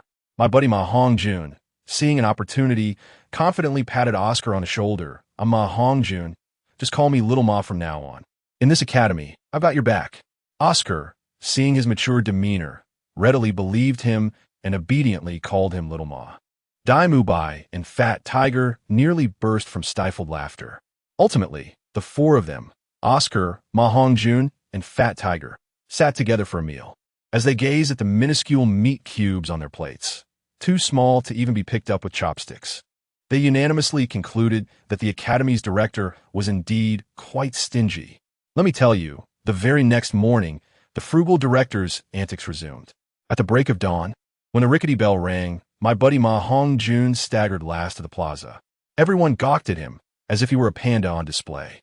When Director Flender opened his mouth, I nearly laughed out loud. He actually said, "Why are you late again? Is your marshal's soul acting up again?" Just listen to that. Wasn't he practically offering him an easy way out? Ma Hongjun climbed aboard the bandwagon, claiming that the daughter of Duke Zhou wouldn't let him leave. And it was a sentiment understood by all. Meanwhile, the newcomer Oscar's eyes lit up as he surely found joy in this revelation. "Ah, so the martial soul is acting up? Finally found my tribe." The way he looked at Ma Hongjun was filled with camaraderie. Director Flender cleared his throat and commenced his first lesson of the semester. The initial remarks were mundane, discussing unity, friendship, and the avoidance of violence. Then, he shifted gears. "Cough. Your tuition is 100 gold soul coins each. Please pay it now." I thought to myself, all that build-up, and he was just waiting for this moment. 100 gold soul coins, a significant sum. But guess what? He added a caveat, except for Ma Hongjun. Wow. The expressions of the three others as they looked at Ma Hongjun were filled with envy and resentment. My buddy, ever the tease, waved his hand dismissively, saying, "Don't be jealous, brothers. I have privileges that you cannot envy." How infuriating. After paying the fees, the director finally revealed a genial smile and announced the day's training. "You will run from the academy to Suatuwa City and back 5 times, without using soul power." Dai Mubai's face turned ashen at the proclamation. Oscar, as a support-type soul master, was almost on the verge of collapse. This was no mere training. It was a test of endurance. Once Flender collected the money, he turned on his heel and left, clearly heading to the administrative office to count his earnings. Dai Mubai asked Ma Hongjun, "Is the director just leaving? Aren't you worried we'll slack off?" Ma Hongjun, with a mischievous grin, pointed at Fat Tiger. "You should ask him. He has experience." Fat Tiger sheepishly scratched his head, admitting that he had been reckless in his youth, but had since changed. Ma Hongjun quickly retorted, "I think it's not that you couldn't, but that you were too afraid." He then seriously stated, "Running is about survival. When you encounter someone you can't beat, running fast is the way to go." With that, the group began to run like the wind. After one lap, Oscar was already struggling, his face pale as a sheet. Ma Hongjun urged him to stay on his tail, explaining the concept of breaking the wind, stating that being behind him would save energy. Oscar wore a perplexed expression, yet he complied, adhering to the adage that a dead horse could be treated as a living one. Miraculously, he managed to complete the entire course with the aid of this peculiar human windbreaker. Once training concluded, Ma Hongjun slipped away, heading straight to the Rose Hotel in Suatawa City, a place of opulence. In a lavish private room, a feast of soul beast meat, as large as a tiger, lay before him, which he devoured with fervor. Beside him sat a stunning beauty named Mayana, who gazed at him with delight as she offered him dishes and poured him water. What could one's family possibly understand? This scene radiated companionship. After satisfying his hunger, Ma Hongjun belched and shamelessly inquired, "Why do you keep watching me eat?" Although he acknowledged his dining prowess, he feigned modesty. Mayana blushed and replied that watching him eat whetted her own appetite. For 4 years, she had tended to him like a devoted wife. Yet, Ma Hongjun remained oblivious to matters of the heart, his thoughts consumed solely by food.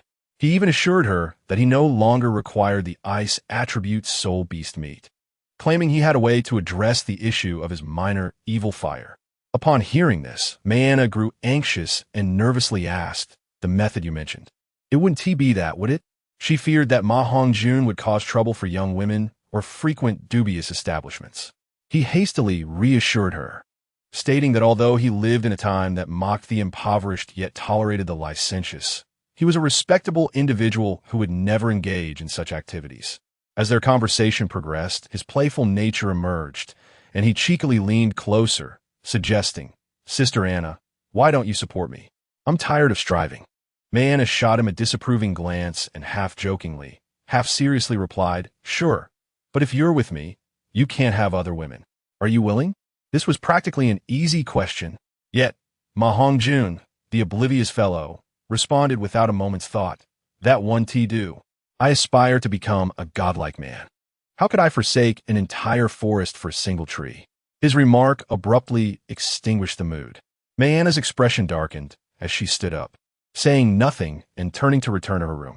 Ma Hongjun remained bewildered, pondering the complexities of a woman's heart, completely unaware of the foolishness of his words. 3 days later, Flender summoned everyone to the square, announcing that they wouldn't need to run for the next month. Upon hearing this, Oscar joyfully leaped into the air, embracing Fat Tiger with exuberance. However, Flender quickly dashed his excitement with the next statement, "Because for the next month, we will be spending time in the Douluo Great Forest." They were to hunt for soul rings. And not just one. Flender, maintaining an air of mystery, hinted at introducing 2 sisters to them. As he spoke, 2 stunning women emerged from behind the teaching building, one exuding charisma and the other radiating noble elegance. Dai Mubai and the others were taken aback. But when Ma Hongjun spoke, everyone was left in shock. "Sister, what are you doing here?" It turned out they were all his sisters. Mayana was still upset with him and ignored him. The other sister, named Ma Xiaodai, was quite warm-hearted, approaching Ma Hongjun and playfully teasing him about his growth. The 3 single men nearby looked as if they could breathe fire. It turned out Ma Xiaodai was there to obtain her 3rd soul ring, and Flender decided to take everyone along for practical training. The journey to the Douluo Great Forest was dreadfully boring, leading Ma Hongjun to entertain everyone with tales from his altered version of Journey to the West. When he reached the part about the Kingdom of Women, where the queen tenderly asked Tang Sung, "Will you marry or not?" he deliberately paused, teasing everyone's curiosity. Mayana guessed that Tang Sung must have left, while Ma Xiaodai speculated he stayed. Ma Hongjun dismissed both notions with a mischievous grin, and had he not been physically superior, he might have been beaten for his teasing. Noticing the murderous glares directed at him, he leisurely revealed the answer. Tang Sung's answer was to marry. However, the white dragon horse he rode misheard and galloped away. Fat Tiger was the first to burst into laughter, but both Mayana and Ma Xiaodai became despondent, finding the ending too tragic and insisting he change it. Ma Hongjun stubbornly refused, asserting that in this world, there are no perfect solutions that satisfy everyone. Finally, out of options, he began singing Daughter's Feelings. To his surprise, his raspy voice carried a unique charm, captivating the 2 girls, who ceased pressing for a different ending. Even more astonishing, as he sang, an inner transformation occurred. He seemed to grasp a new skill called breath of sound. While contemplating its potential applications, he suddenly paused, prompting Mayana to comment, "Why did you stop singing so abruptly? Can you not be so brief?" I was taken aback, exclaiming, "Am I too short? I'm merely taking a tactical pause. I'll sing for you every day from now on." Remarkably, My straightforward declaration seemed to resonate with Mayana, her eyes lighting up as she agreed. Ma Xiaodai chimed in, eager to learn as well. I waved my hand, proclaiming, of course. I'll teach you both. Dai Mubai and Oscar looked on with anticipation, but I knew their intentions were not purely artistic. They sought to use this knowledge to woo women. Yet, could I be one to selflessly impart this wisdom? As I plotted, I envisioned a future where Zhu Zhuqing and Ning Rongrong would join us, and the four of us men would sing daughters' feelings together, with their lackluster voices making mine shine like a celestial melody. Just imagining it was exhilarating. Oscar and the others gazed at me with admiration, yet I thought to myself, they were still too young. Just as I was daydreaming, the next moment, we had already arrived at the Stardow Great Forest. This place, I must say, is the ultimate testing ground for soul masters, fraught with danger, yet brimming with opportunity. Flinder, that old rascal, enlightened us, explaining that the forest consists of several layers, and we were on the outskirts, aiming for the outermost circle. He mentioned cryptically that the deepest part was not the core circle, but a place known as the Land of Great Dangers. Just as Dai Mubai was about to inquire further, Flinder cut him off, stating, "You're still too weak," clearly unwilling to elaborate.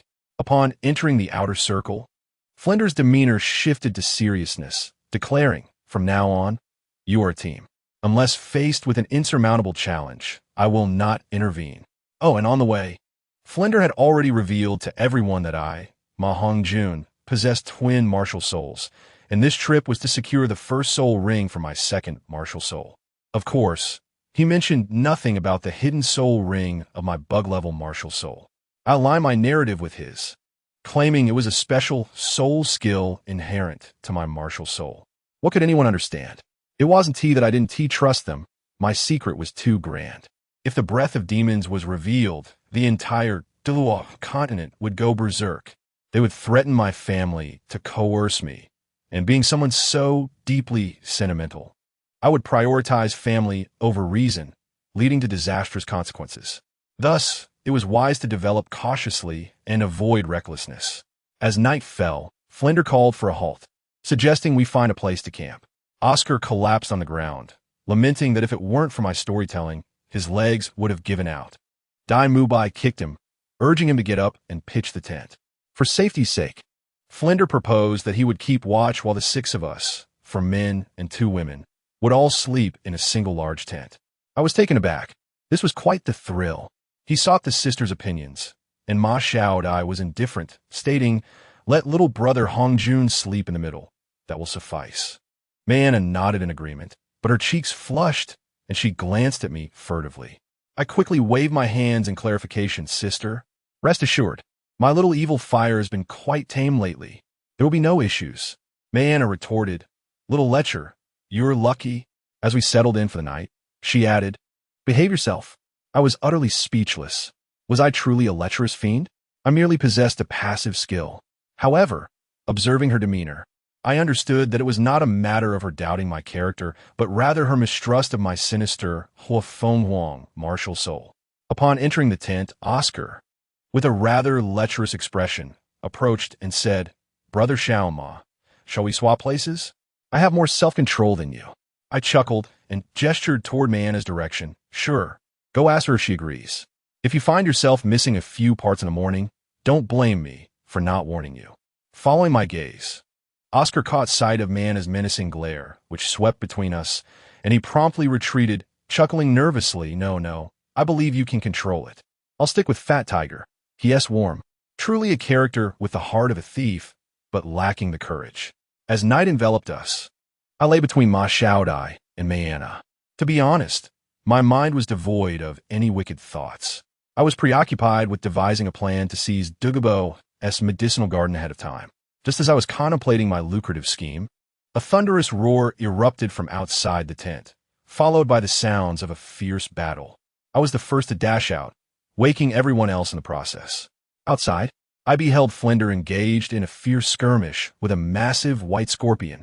The creature radiated a murderous aura, its segmented tail raised high with a crimson stinger. Clearly not a foe to be trifled with.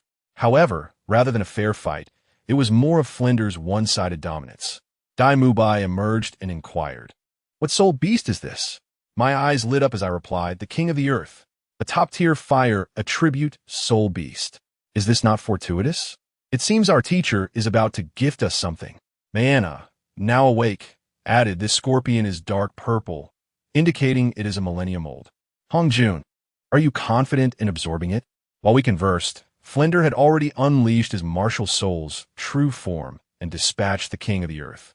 He dusted off non-existent ashes from his attire and calmly declared, "That's a wrap. Hongjun, come take a look.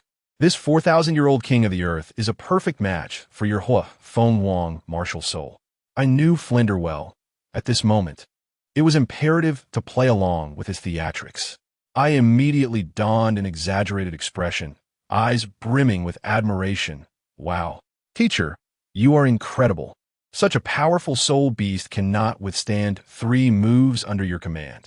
A soul sage of your caliber is truly terrifying.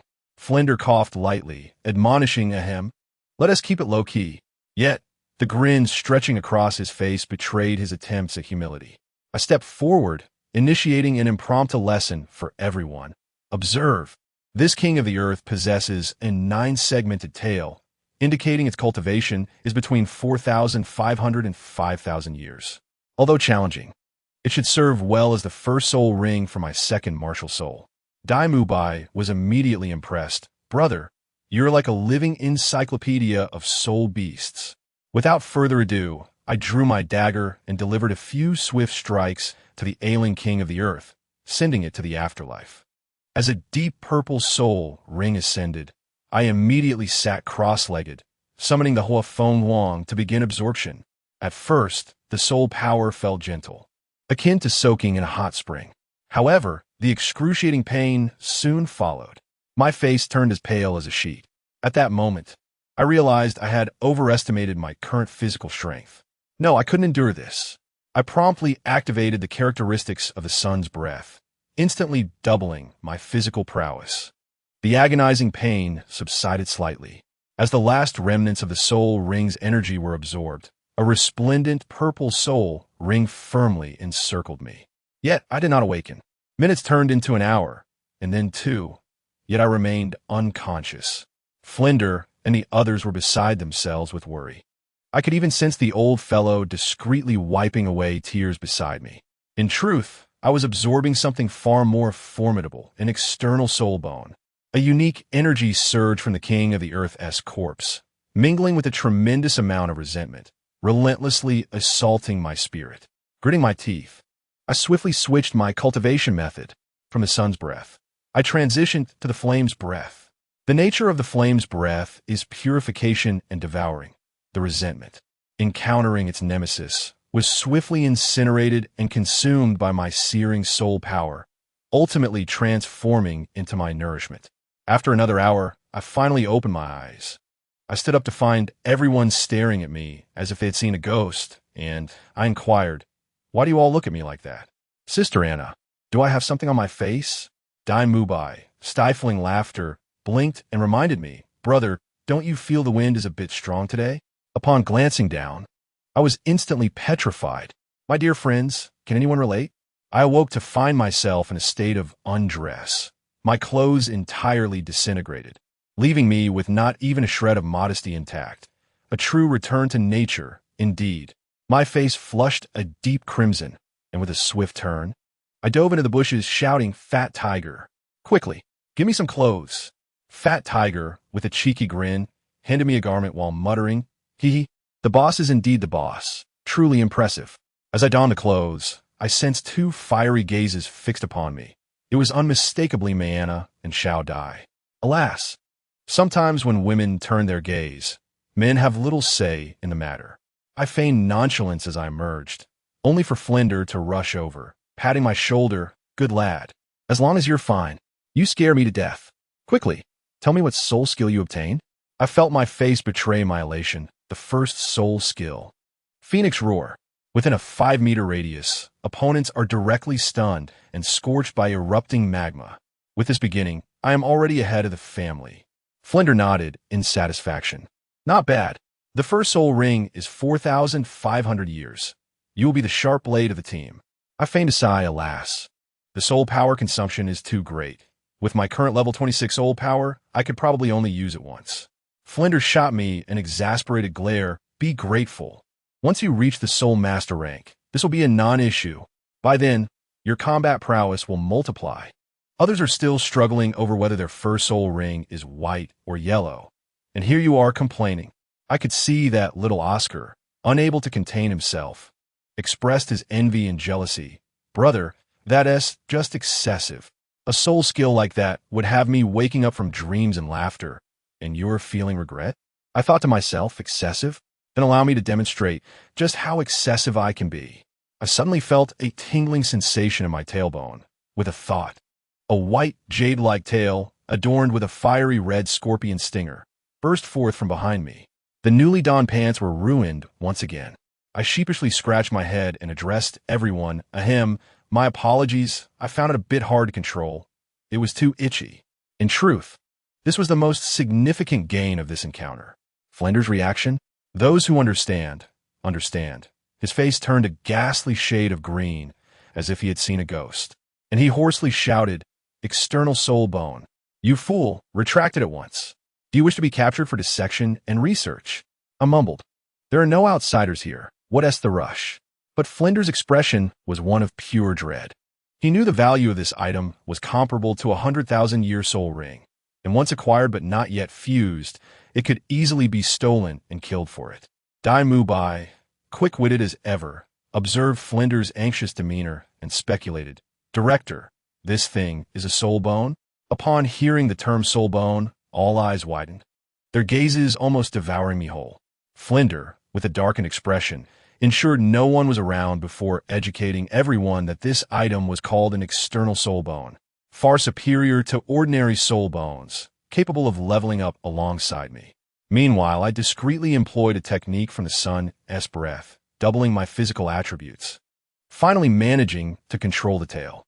Once retracted, I promptly strutted over to Dai Mubai, boasting, "Dai, aren't you envious? Don't be. This immense fortune will not come your way." His expression darkened with frustration, and he could only drag Oscar along to sulk, claiming he would eventually possess something similar. Flander doused the conversation with a bucket of cold water.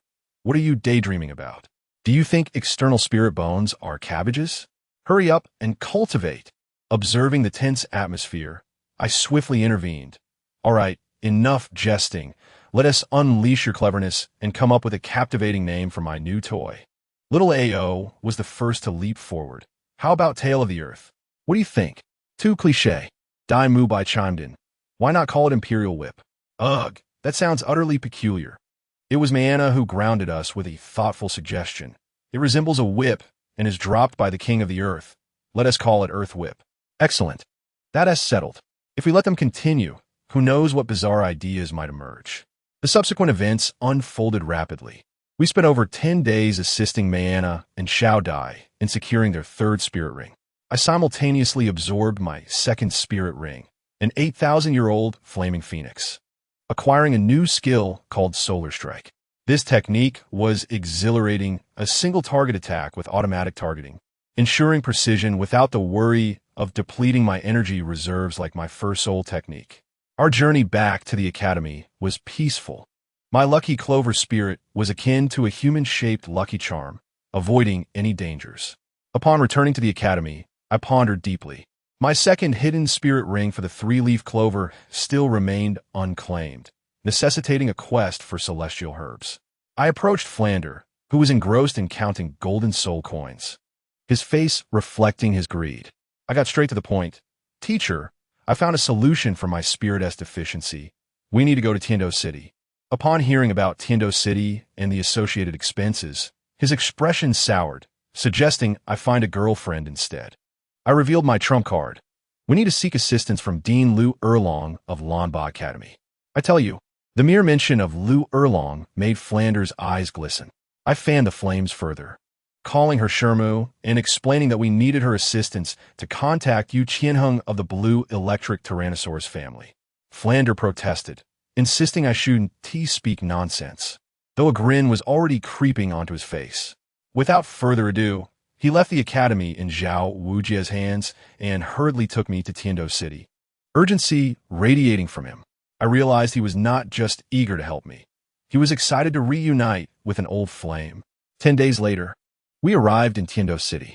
The city walls towered high, reminiscent of ancient times. At the city gate, a recruitment notice from Lanba Academy was posted, seeking teachers for the Spirit Master Academy. As Flander gazed at the grandeur of their academy, he momentarily felt inferior when comparing it to our humble village academy, contemplating retreat. I quickly encouraged him. What are you afraid of, teacher? We're already here. Show some confidence. Remember, when you meet Aunt Erlong, don't act like a sycophant. Maintain your aloofness and authority. Understood? I even persuaded him to buy a new suit, upgrading his appearance significantly. Upon reaching the entrance of Lanba Academy, I was astonished. It was nestled within a forest, easily 10 times larger than our academy. The guard stopped us with a stern demeanor. I stepped forward, announcing Flander's esteemed title. This is the flying corner of the Golden Iron Triangle, an old acquaintance of your dean. The guard, diligent in his duties, insisted on proof. Flander had no choice but to reveal his spirit. As 7 spirit rings illuminated, the aura of a spirit saint emanated, causing the guard to instantly shift to a respectful demeanor, bowing as he led us inside. Throughout the journey, I incessantly reminded Flander to uphold his aloof persona, cautioning him against faltering. Eventually, the guard brought us to a quiet courtyard. He called out, "Dean! Dean! A spirit saint claiming to be the flying corner of the Golden Iron Triangle has come to see you." After a moment, a surprised and delighted female voice responded. "Flander? How did you know I was here? Did you come specifically to find me?" Soon after, a stunning woman in a blue dress emerged from the wooden house. I must say, her figure and beauty were extraordinary. It seemed she had just bathed, a rosy glow gracing her cheeks, leaving me utterly captivated. This must be Lu Erlong. Timing couldn't have been more perfect. Lu Erlong beamed at Flander. "Flander, it's been ages. You look much more dashing today." Just as Flander was about to smile, I cleared my throat, suppressing his joy, and he quickly adopted a serious tone, mimicking the master. "Ahem, well, it's acceptable. I'm here with a legitimate matter that requires your assistance." Lu Erlong paused, then responded cheerfully, "Oh, what brings you, Flander, to request my help? Rest assured, I will not decline as long as it is within my power. Let us go inside and discuss it further." Once inside, Flander explained my situation. Lu Erlong glanced at me in surprise, then confidently declared, "Flander, do not worry. Although Tianheng and I are not very familiar, I will certainly recommend you. If necessary, I will personally plead with that old fellow." I quickly chimed in, my words dripping with sweetness. "Thank you, Sister Erlong. You're truly beautiful. No wonder our teacher speaks of you so often." Flander's expression stiffened beside me, but for the sake of rescuing the damsel in distress, he refrained from exposing my flattery. Lu Erlong, charmed by my compliments, urged me to address her as Aunt, while expressing her astonishment at my talent, which seemed beyond my 11 years. Seizing the moment, I inquired, "Aunt Erlong, wouldn't you also like to have a child with such talent?" My teacher has long desired to have children, but he has been harboring feelings for someone, which is why he isn't married. Just then, Flander, unable to endure my antics, coughed loudly to redirect the conversation. All right, it's been years since we've seen each other. Let us take a stroll and enjoy a meal together, my treat." This aligned perfectly with my plan to demonstrate his generosity through actions. Upon hearing that Flander would treat the meal, Lu Erlong's eyes lit up, a long-lost smile gracing her face. "Oh, Flander, have you struck it rich? This is the first time I've seen you so generous. Let us head to Zue Chunlu. I intend to extort you thoroughly today." Flander's cheeks flushed red, his habitual coughs attempting to restore his dignity. "Ahem, well, although I haven't struck it rich when it comes to you, Erlong, have I ever been stingy? I must admit, the moment those words escaped his lips, my heart leaped. Did Flander just have an epiphany? Lu Erlong froze momentarily. Her exterior remained calm, yet inside, her heart raced. Who could understand the thrill of a long silent iron tree suddenly blooming? She feigned ignorance, silently praying, "Please don't confess. Don't make me choose." I am terrified. Just as the atmosphere grew slightly tense, I, your golden wingman, made my dazzling entrance. My keen eyes caught sight of a plate of sliced cucumbers on the table. I immediately understood. An opportunity had presented itself. Pointing at the cucumbers, I innocently asked, Aunt Erlong, your skin is so well maintained. Is it thanks to this? Lu Erlong turned to glance at the cucumbers, her tone dripping with sarcasm. What do you use it to? These are specially cultivated spiritual cucumbers, great for beauty. A rough man like you has no need. Huh. She even envied my skin, praising my natural beauty. I couldn't help but smile internally. My inquiry was not about the cucumbers, but rather a ploy to amplify my teacher's charm. I quickly added, oh no, I wasn't asking for myself. I was asking for my teacher. If only he could have even a fraction of your skin, he would be as handsome as Wu Yinzu. I assure you, my intentions are pure. After all, good fortune should not flow to outsiders. Compared to that scoundrel Yu Xiaojiang, Flander is truly a paragon of a good man. Upon hearing this, Lu Erlong merely chuckled, evidently unimpressed with Flander's taste. I hastily piled on more praise. Aunt Erlong, you don't know, my teacher has changed significantly. His taste and vision have expanded tremendously.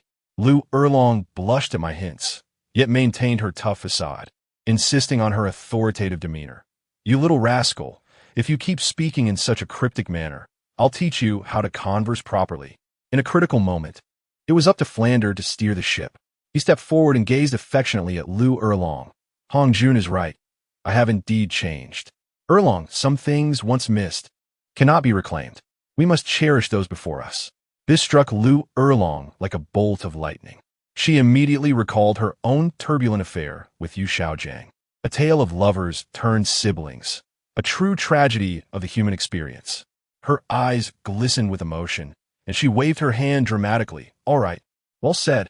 Tonight, we shall not return until we are thoroughly intoxicated.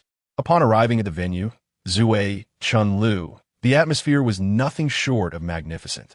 Lu Erlong promptly reserved a lavish private room for 888 gold soul coins and sent someone to summon her nephew, Yu Qianheng, from the Royal Academy.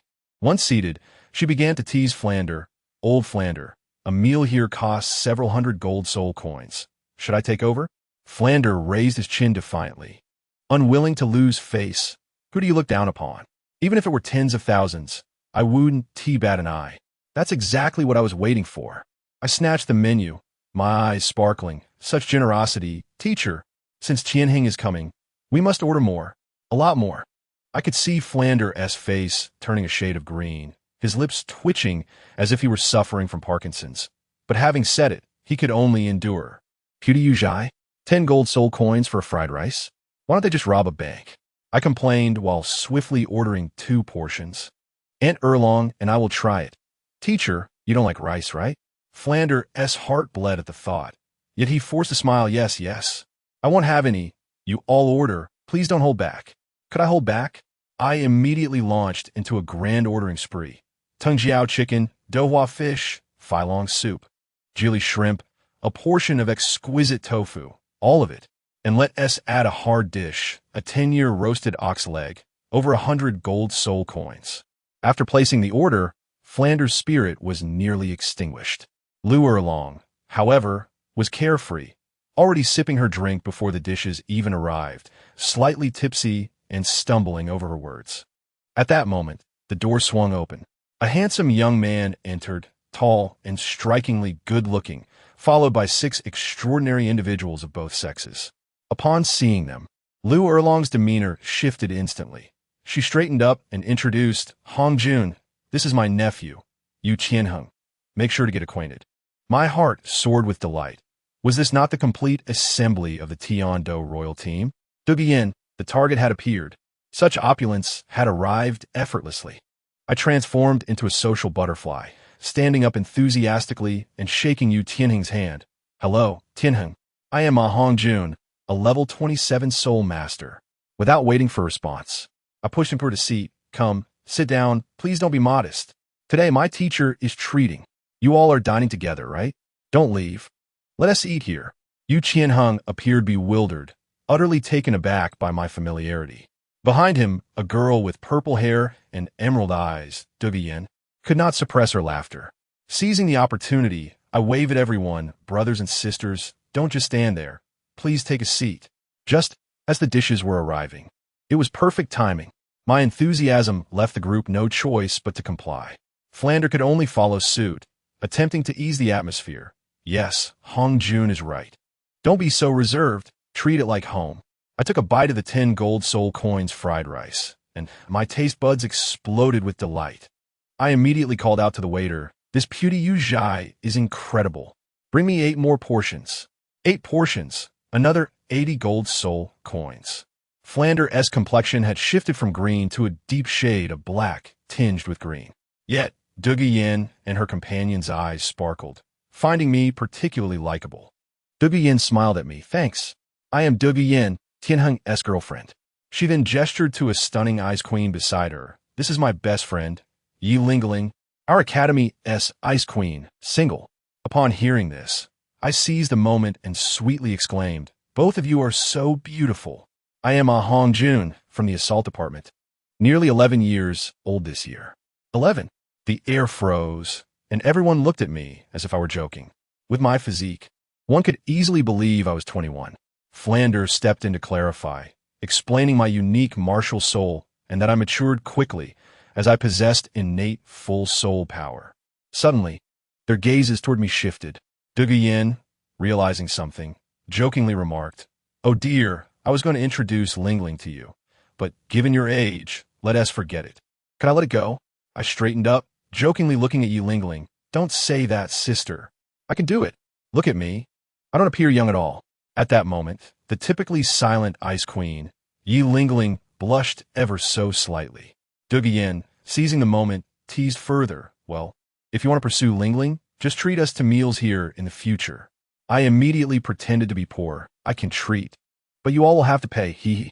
To my surprise, the usually stoic Yi Lingling burst into laughter. Douluo was even more excited. Hongjun, you are so entertaining. Lingling hasn't laughed in days, and you made her laugh. I then had a brilliant idea, launching into a grand proclamation of soulful resonance. Beautiful exteriors are commonplace, but interesting souls are rare. A person as exceptional as I can not only make you laugh, but also protect you. With just those words, the Ice Queen, Yi Lingling, melted into laughter. Not only did she smile, but her aura radiated and her soul power surged. She leveled up right on the spot. Folks, was I truly a harbinger of fortune? In that moment, the ice melted, revealing a beauty that stole one's breath. Everyone was left in awe. Yu Qianheng hurriedly introduced. This is the Jiuxin Haidang martial soul, the highest tier healing type in the continent. I was taken aback, realizing who she was, the tragic ice queen from the original tale. No wonder she was so distant. It was the curse attached to her martial soul. Suddenly, a protective instinct surged within me. Lu Erlong, with her gossip radar on high alert, boldly attempted to play matchmaker. Lingling, what do you think of our Hongjun? Isn't it true that members of the Jiuxin Haidang clan must find a husband with great talent? Yi Lingling was left frozen, her face aflame, instinctively replying, I am just a bit interested in him, while stealing a glance at me. Flander, observing the scene, chuckled, undoubtedly thinking this kid is bound to attract some romantic attention. Sensing the atmosphere becoming awkward, I quickly interjected, oh, everyone please don't be like that. I know I'm handsome, but Lingling isn't that superficial. Please don't tease her. As soon as I said that, everyone looked at me with disdain, yet the atmosphere lightened considerably. Douluo was in stitches. You think you're handsome? Maybe in the future, but right now, haha. I was upset, following her lead. Sister Yin, you have great insight. I too believe I will surely become a great handsome man. With that, Douluo doubled over with laughter, slamming the table. Hongjun, you are too amusing. From now on, in Tiando City, I'll look out for you. I'll adopt you as my little brother. Overjoyed, I eagerly replied, all right, sister, I take that seriously. Remarkably, this plan hadn't even officially commenced, yet I had already succeeded with a significant portion. Yu Tianheng's girlfriend had recognized me as her little brother, establishing a connection. I wondered if my lucky Clover martial soul came with a hidden charm aura, It was simply delightful. Yu Qianheng, truly a good friend, watched as I comfortably interacted with his girlfriend, and rather than feeling jealous, he found me endearing, instantly treating me like a real brother. What a fortunate coincidence. Dean Flander exhibited a rare display of generosity, likely recognizing the incongruity of his presence alongside Master Lu Erlong and us, a group of youthful enthusiasts. The two stood there like sentinels, creating an atmosphere of palpable awkwardness. Thus, he promptly arranged for a private room, whisking Master Lu away for drinks and reminiscence, leaving the grand venue to us. At that moment, I felt liberated. I took the lead in invigorating the atmosphere, and before long, I had seamlessly integrated with the members of the Tiando royal team. I must tell you, among them, the most pretentious were undoubtedly Dugu Yin and Yi Lingling. Prior to drinking, they were each more reserved than the last, proclaiming their inexperience with alcohol and delicate tolerances. Yet what transpired? They managed to incapacitate all the men at our table. Even the two burly brothers, as sturdy as door panels, fell victim to Dugu Yan's prowess. Who among us can comprehend this? They were not lightweights. They possessed astonishing capacities. We had previously agreed to abstain from using soul power to mitigate intoxication, aiming solely for sheer enjoyment. In the end, there they were, unaffected, perhaps just a hint of color on their cheeks. Seeing this, I realized I was in the presence of true deities of drink, and I hastily initiated Plan B. Feigning drunkenness, I collapsed onto the table, succumbing to unconsciousness. Remarkably, this ruse proved effective. When the gathering concluded, Yi Lingling, who had been quietly seated beside me, unexpectedly assisted me in rising and even secured a room for me, ensuring I was comfortably settled in bed before departing. As for my dear Master Flander, he had long since vanished with Master Lu, likely having forgotten both me and my existence as his disciple. When I awoke the following day, sprawled on the soft, luxurious bed, a lingering, delicate fragrance enveloped me, and I couldn't help but smile broadly. Had I stumbled upon a stroke of romantic fortune? Everything seemed to be falling into place. Just as I was delightfully contemplating how Anna's 5,000 gold soul coins would finally come in handy for fostering relationships with the elite, I approached the front desk to settle my bill, only to be informed by the attendant that a silver-haired maiden had already paid for me, leaving behind a letter. Upon opening it, I discovered elegantly penned characters infused with a subtle fragrance. The note read, "Thank you for your hospitality. You are quite the intriguing young man. Should you require anything, feel free to seek out Sister Yin Yin at the Tiando Royal Academy. I will often be in her company." At that moment, I found myself momentarily bewildered. Was this, perhaps, the essence of love, arriving with the swiftness of a tempest? As it turned out later, I was merely lost in my own emotions. The two sisters had already categorized me as a KPI within the academy. Dugu Yin had even inquired with Yi Lingling about my suitability as a potential suitor for their family, noting my age of less than 11 and my soul power of level 27, which was deemed exceptional. To my astonishment, it appeared that Yi Lingling's family had issued a strict edict. Within 3 years, she must secure a husband of equal or greater talent, lest she be wed to someone of her parents' choosing, whom she did not favor. Thus, I had inadvertently found myself on their list of candidates. Although they acknowledged my youth as a concern, Dugu Yin, ever efficient, swiftly uncovered every detail of my background, even tracing my origins from Wudong village. In the face of such powerful entities, my secrets were as transparent as glass. During these past 3 months, my Master Flander had been quite industrious as well. Armed with a guide to winning hearts, he conducted moral education sessions with Master Lu, discussing the principles of celestial ethics, emphasizing the importance of enduring without retaliation. Initially, Master Lu was furious and confrontational, but gradually, he acclimatized, sometimes even finding Flander rather agreeable. Meanwhile, I played the role of a supportive friend, comforting Master Lu while subtly suggesting that there were many fish in the sea. I frequented Tiando City, nurturing my connections with Dugu Yin and Yi Lingling, which flourished remarkably. Finally, the moment I had been awaiting arrived. Dugu Yin informed me that their team would soon embark on a journey for training. I realized I could not delay any longer. It was time to lay my cards on the table. I approached Dugu Yin, adopting a serious demeanor. and informed her that her striking purple hair and emerald eyes were, in fact, symptoms of the toxin backlash from her martial spirit, the Baihun snake. If left untreated, her life would be in jeopardy. Initially, she dismissed my words as a jest, but upon consulting her grandfather, the poison Douluo, she hastily made her way to Lamba Academy the following day. Recognizing her arrival, I knew my plan had succeeded. I informed her that her grandfather's affliction was far more severe, causing him excruciating pain during rainy days, and delaying treatment would leave even divine intervention futile. I then shifted the conversation, stating that to cure the toxin, rare medicinal herbs would be necessary. Douluo, being astute, understood her grandfather's prideful and eccentric nature and hesitated to bring me directly to him. Instead, she proposed that I treat her first, and, if effective, she would introduce me to her grandfather, promising that all demands would be negotiable. We both acknowledged the mutual benefit of this arrangement. She had initially sought my assistance to secure her friend as a backup, while I was genuinely interested in acquiring rare materials from her grandfather. We both played our roles without revealing our true intentions. She confessed that her parents had succumbed to the backlash of their martial spirits, and as long as I could provide a cure, she would willingly accept being utilized. I promptly assured her, Sister Yin Yin, rest assured. My sole intention is to seek rare herbs from the poison Douluo. I harbor no ulterior motives. Internally, I was nearly bursting with laughter. How could such divine treasures be merely referred to as rare herbs? My audacity was unmatched. When she inquired about what was required, I jested, "Fear not.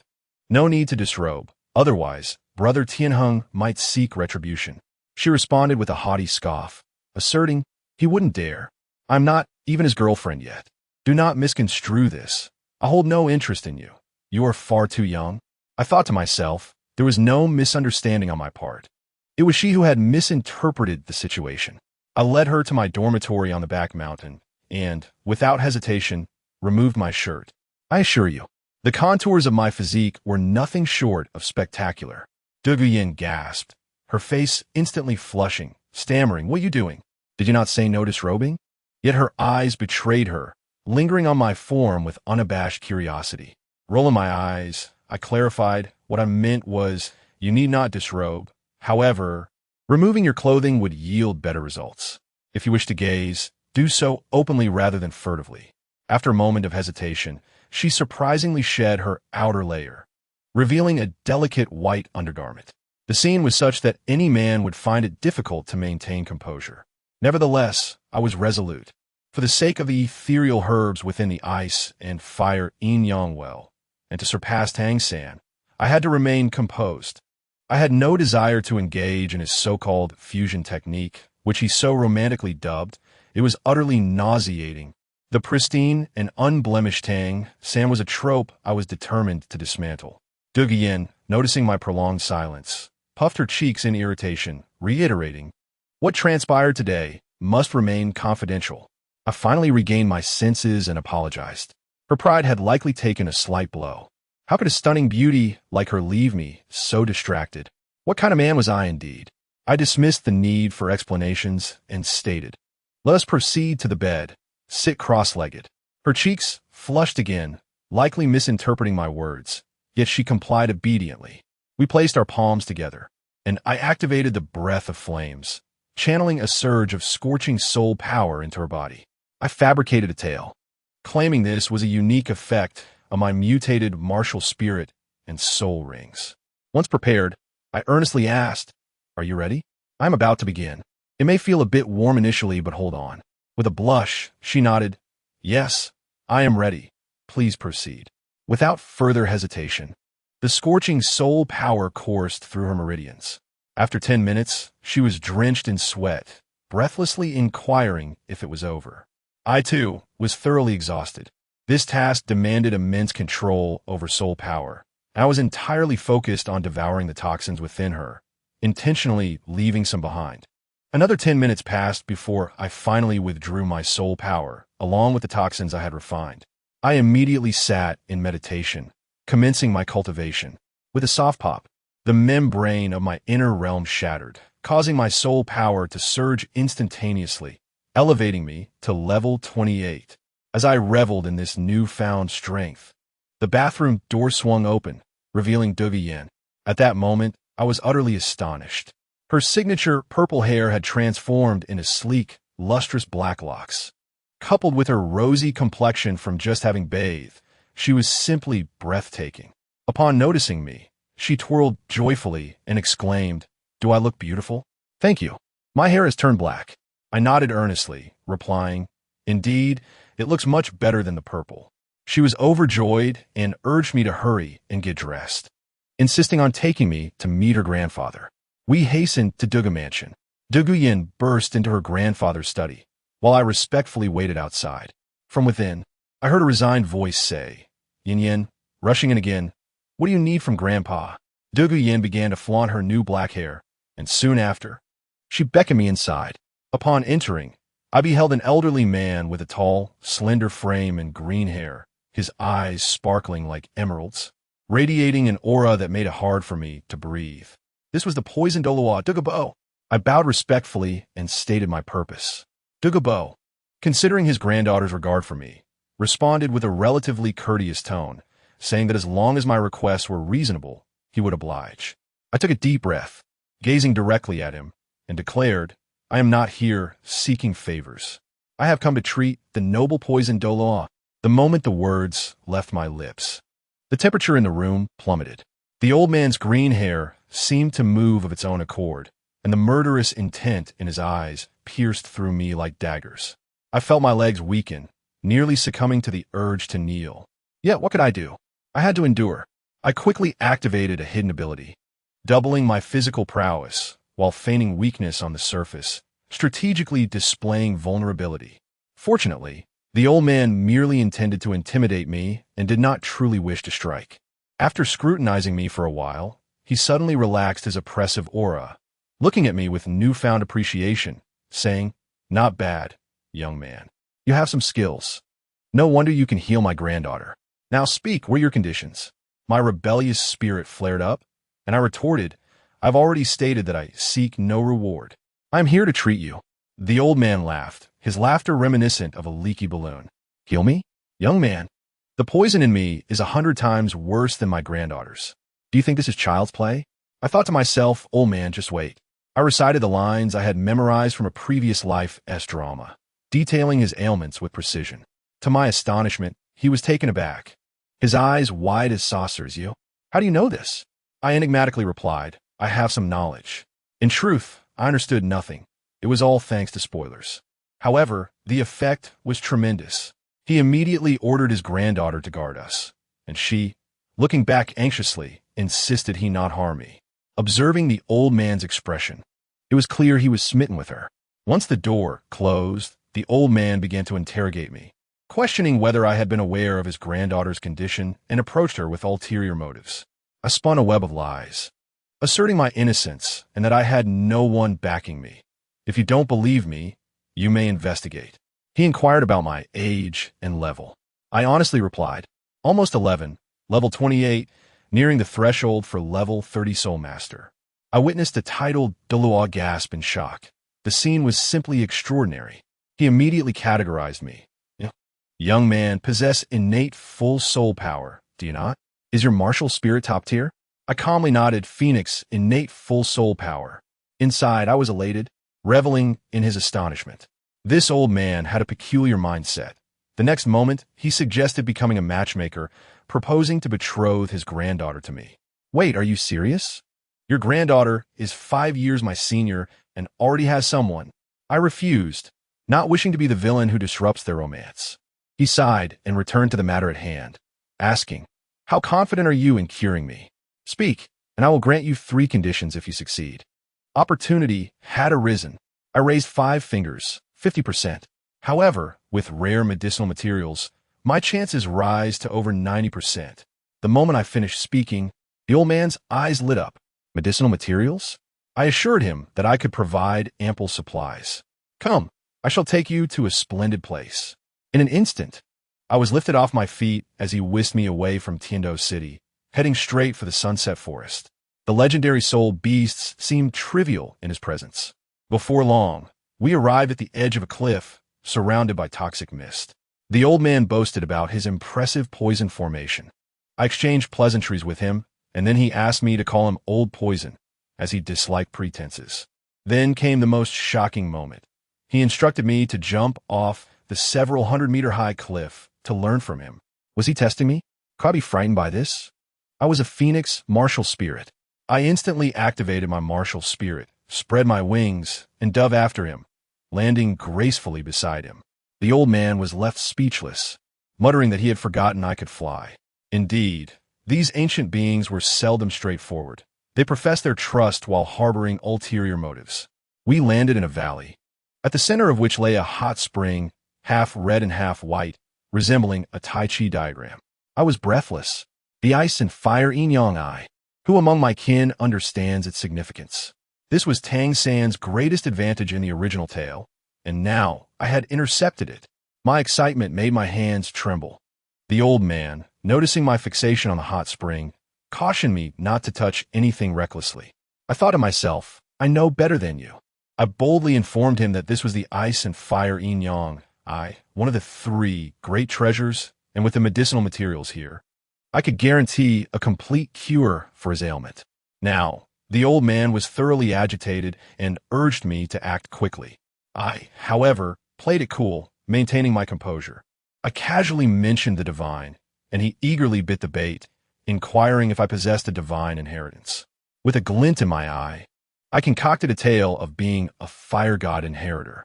To my astonishment, he believed me immediately, regarding me with newfound reverence, transforming my status from a mere talented youth to a potential future deity. He even joked about me protecting him in the future. Seizing the moment, I asked if he wished to ascend to godhood. Naturally, he did, but he was no fool. He quickly regained his composure and urged me not to paint grand illusions, but to specify my conditions. Very well, it was time to lay my cards on the table. I cleared my throat and began to outline my terms. First, I demanded unrestricted access to the medicinal materials here. Old Poison readily agreed, tossing me a bottle of detoxifying pills and assuring me I could visit often.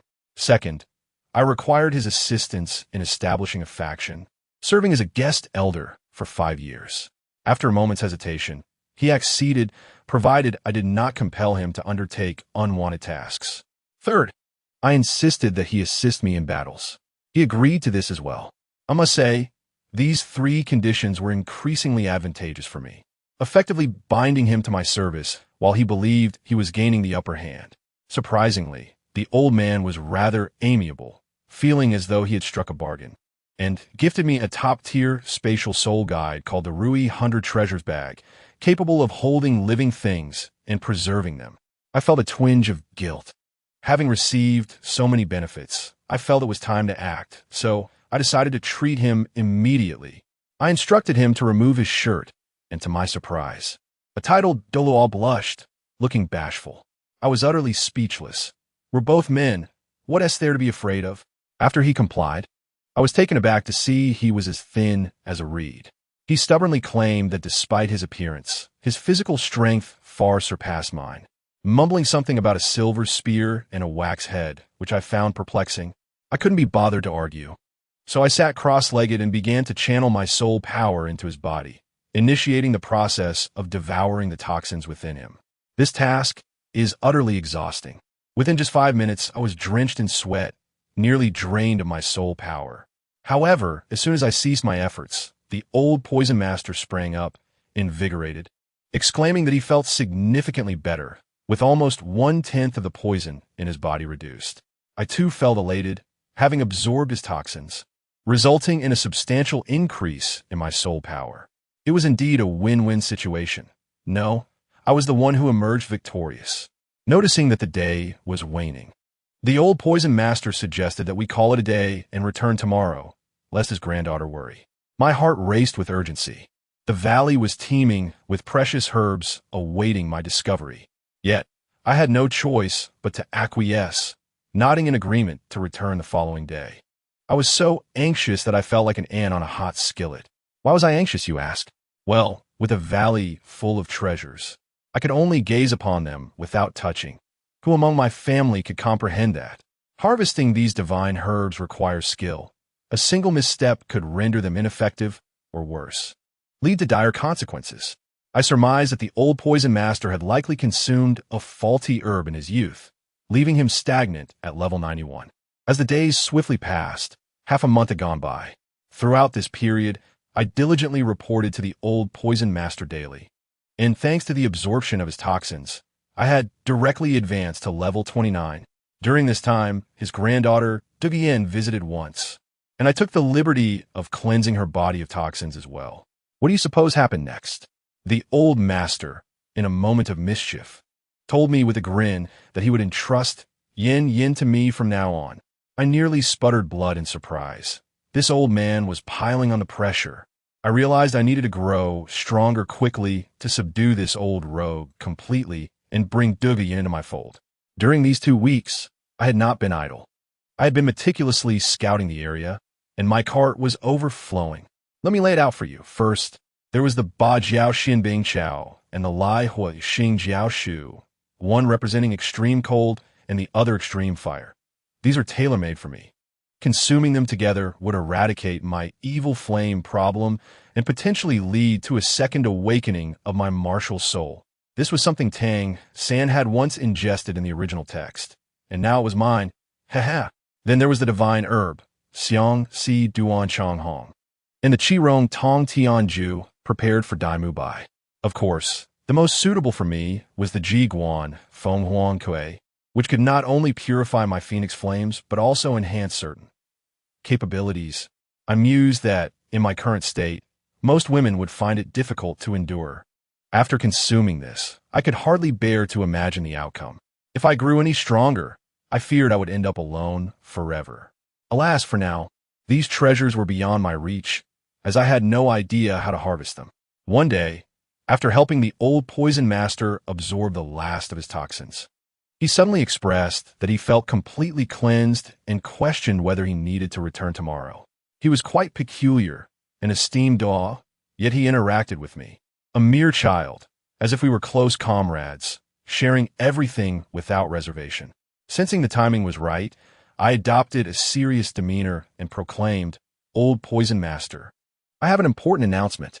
From this day forth, my organization is officially established. I have even chosen a name, Tian Luo Di Wang." Upon hearing this, rather than ridicule me, the old master expressed admiration, saying, "You have spirit. I like it. Very well. I shall serve as an honorary elder of your Tian Luo Di Wang." I quickly bowed to him, sincerely thanking him.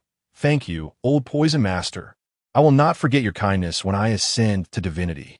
He hurriedly waved me off, laughing heartily. "No need for thanks. However, let me make one thing clear. I will only oversee matters. Do not expect me to run errands. Unless you agree to pair up with Yin, in which case, you may call me Grandpa, and that would be far more pleasing than being addressed as Old Poison Master. For goodness sake, here we go again." This old man truly had no shame. I was at a loss for words, wanting to cry, but unable to shed tears as I retorted, "That's absurd. Your granddaughter is 7 years older than I am. She already has a boyfriend, the future heir of the Blue Lightning Tyrant Dragon clan. Are you trying to fleece me?" Upon hearing this, he became agitated, puffing out his cheeks and retorting, "Superficial. Do you think I'm someone who craves vanity? I simply have my eyes on you. It must happen. One day, I will concoct a potion for you that will bind you together, and I will not believe you can resist it." I was taken aback. Poisoning? Forcing a bond? Goodness, it was 2025, and such tactics still existed.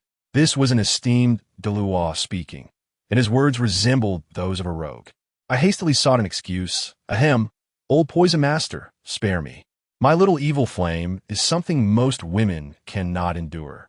You would be pushing your granddaughter into a perilous situation." He waved his hand dismissively, wearing an expression that suggested I was unaware of my good fortune. Realizing this topic was unproductive, I quickly shifted gears. All right, enough of that. I plan to purchase a house in Tiando City to serve as the headquarters for our Tian Luo Di Wang. To my surprise, the old poison master replied, "No need to buy. Prince Xuexing gifted me a courtyard some time ago, and it has been vacant. I shall give it to you." Instantly, my face lit up with joy, and as I walked out, I tentatively asked him, "Old poison master, do you know what I'm thinking right now?" He responded with a smug grin. You must be touched by my generosity. I immediately showered him with praise. Indeed, an esteemed Douluo is as formidable as they come. Poison Douluo is truly magnanimous. Henceforth, let the ice and fire yin yang I serve as the backyard of our Tian Luo Di Wang. You have no objections, I trust? He snorted, slightly displeased, but not over the herbs. He was irritated that I doubted his integrity. I have long said that you may use the herbs here freely. I will not go back on my word. I chuckled, becoming a bit greedy. If you were to gift me the entire ice and fire yin yang I would certainly not object. Dream on. He attempted to steer the conversation back to his granddaughter, but sensing the direction was unfavorable, I shouted, stop, then activated my martial soul and dashed off towards Tiando City. Upon arrival, the old poison master led me to a magnificent estate. Goodness, this place was enormous. I was so thrilled I could scarcely articulate my thoughts. Old poison master, you are truly incredible. Were it not for Yin having a boyfriend, I would surely dedicate myself to you. He scowled, tossing the keys to me and coolly stating, this place is yours now. I must go see my granddaughter before departing. I opened the door with the keys, revealing an interior adorned in a vintage style that was utterly to my taste. The next day, with nothing pressing to do, I decided to pay a visit to Aunt Lou Erlong as an uninvited guest. Dean Flender was engaged in a game of 5 in a row with her, a ploy I had devised to foster their relationship. Flender, that old fox, deliberately lost to woo Aunt Lou Erlong, leaving her in a daze. Aunt Lou Erlong, finally unable to tolerate it, pushed the board away, exclaiming, "Humph, you're doing this on purpose. I won't play with you anymore. Hongjun, come play with me." Seeing my opportunity, I seized the moment. When opportunity presents itself, one must seize it. I quickly suggested, playing chess is rather dull. Why not at a wager? Lou Erlong readily agreed. All right, what do you wish to wager? I boldly declared, if I lose, I shall be at your beck and call. I will even ensure you can have Flender expelled. This proposition struck a chord with Aunt Lou Erlong, and her eyes lit up. Deal. Let us do it. Flender, witnessing this, was enraged and threatened to have Zhao Wujia practice with me. I was unfazed, retorting, oh, then I shall return to Shrek tomorrow, as you no longer require my strategies, right?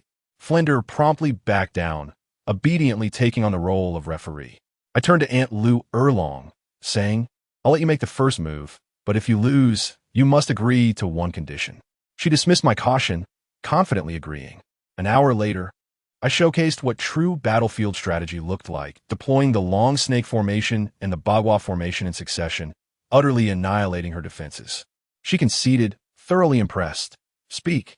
What do you wish of me? With a slight smile, I finally articulated my intention. I, alongside Douluo, have established a formidable organization known as Tian Luo Diwan. I wish to extend an invitation to Aunt Erlong to serve as the chief elder of Diwan, and to my esteemed teacher to take the position of chief elder of Tian Luo. Both Fulande and Leo Erlong were struck dumb at once, their initial reaction being concern that I might have been deceived by the old poison master.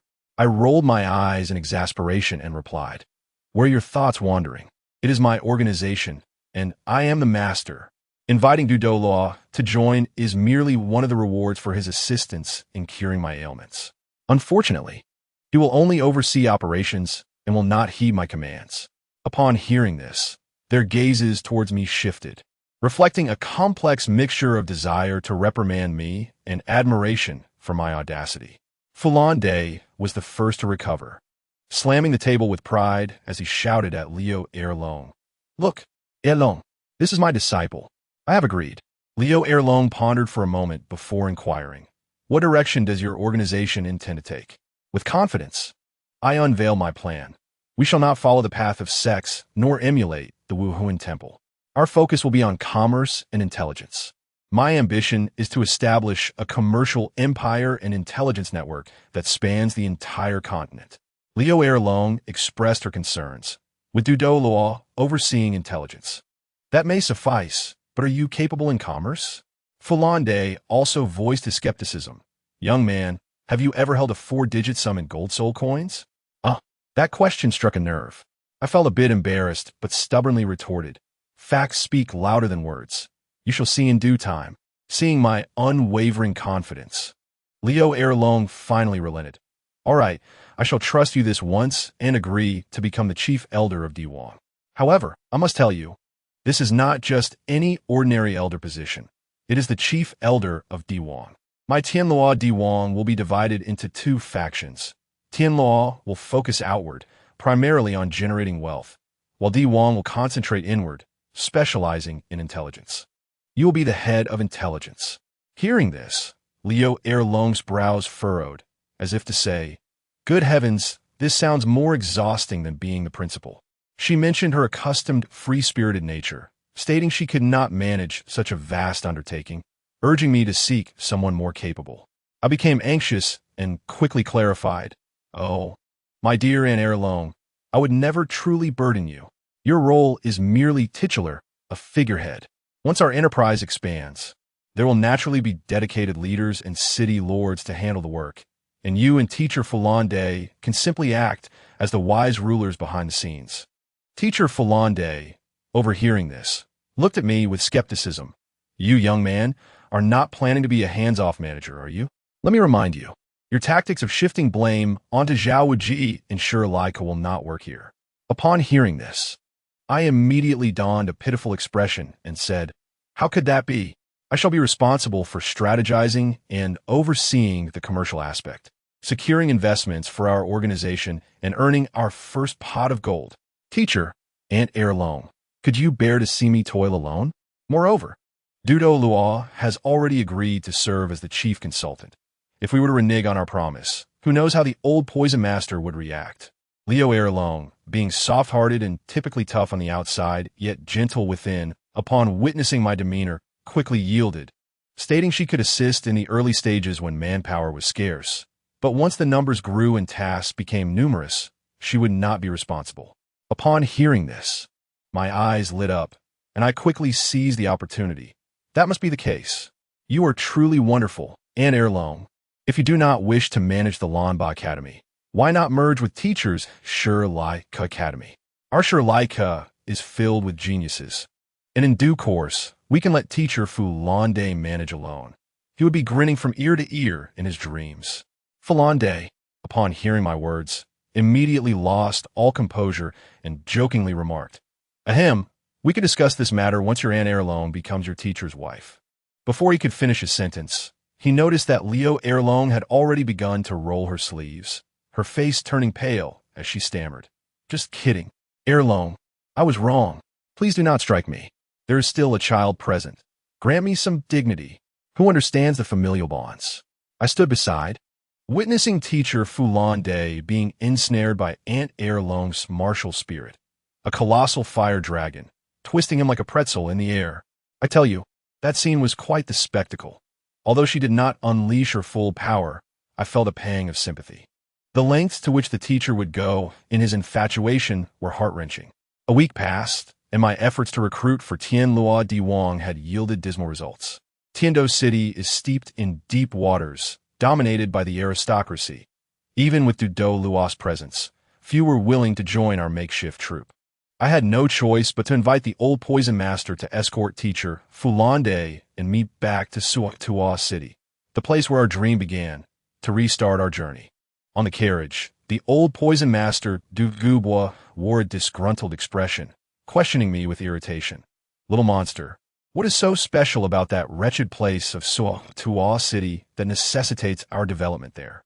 Teacher Fulande, noticing Dugubwa's rising temper, quickly interjected. No.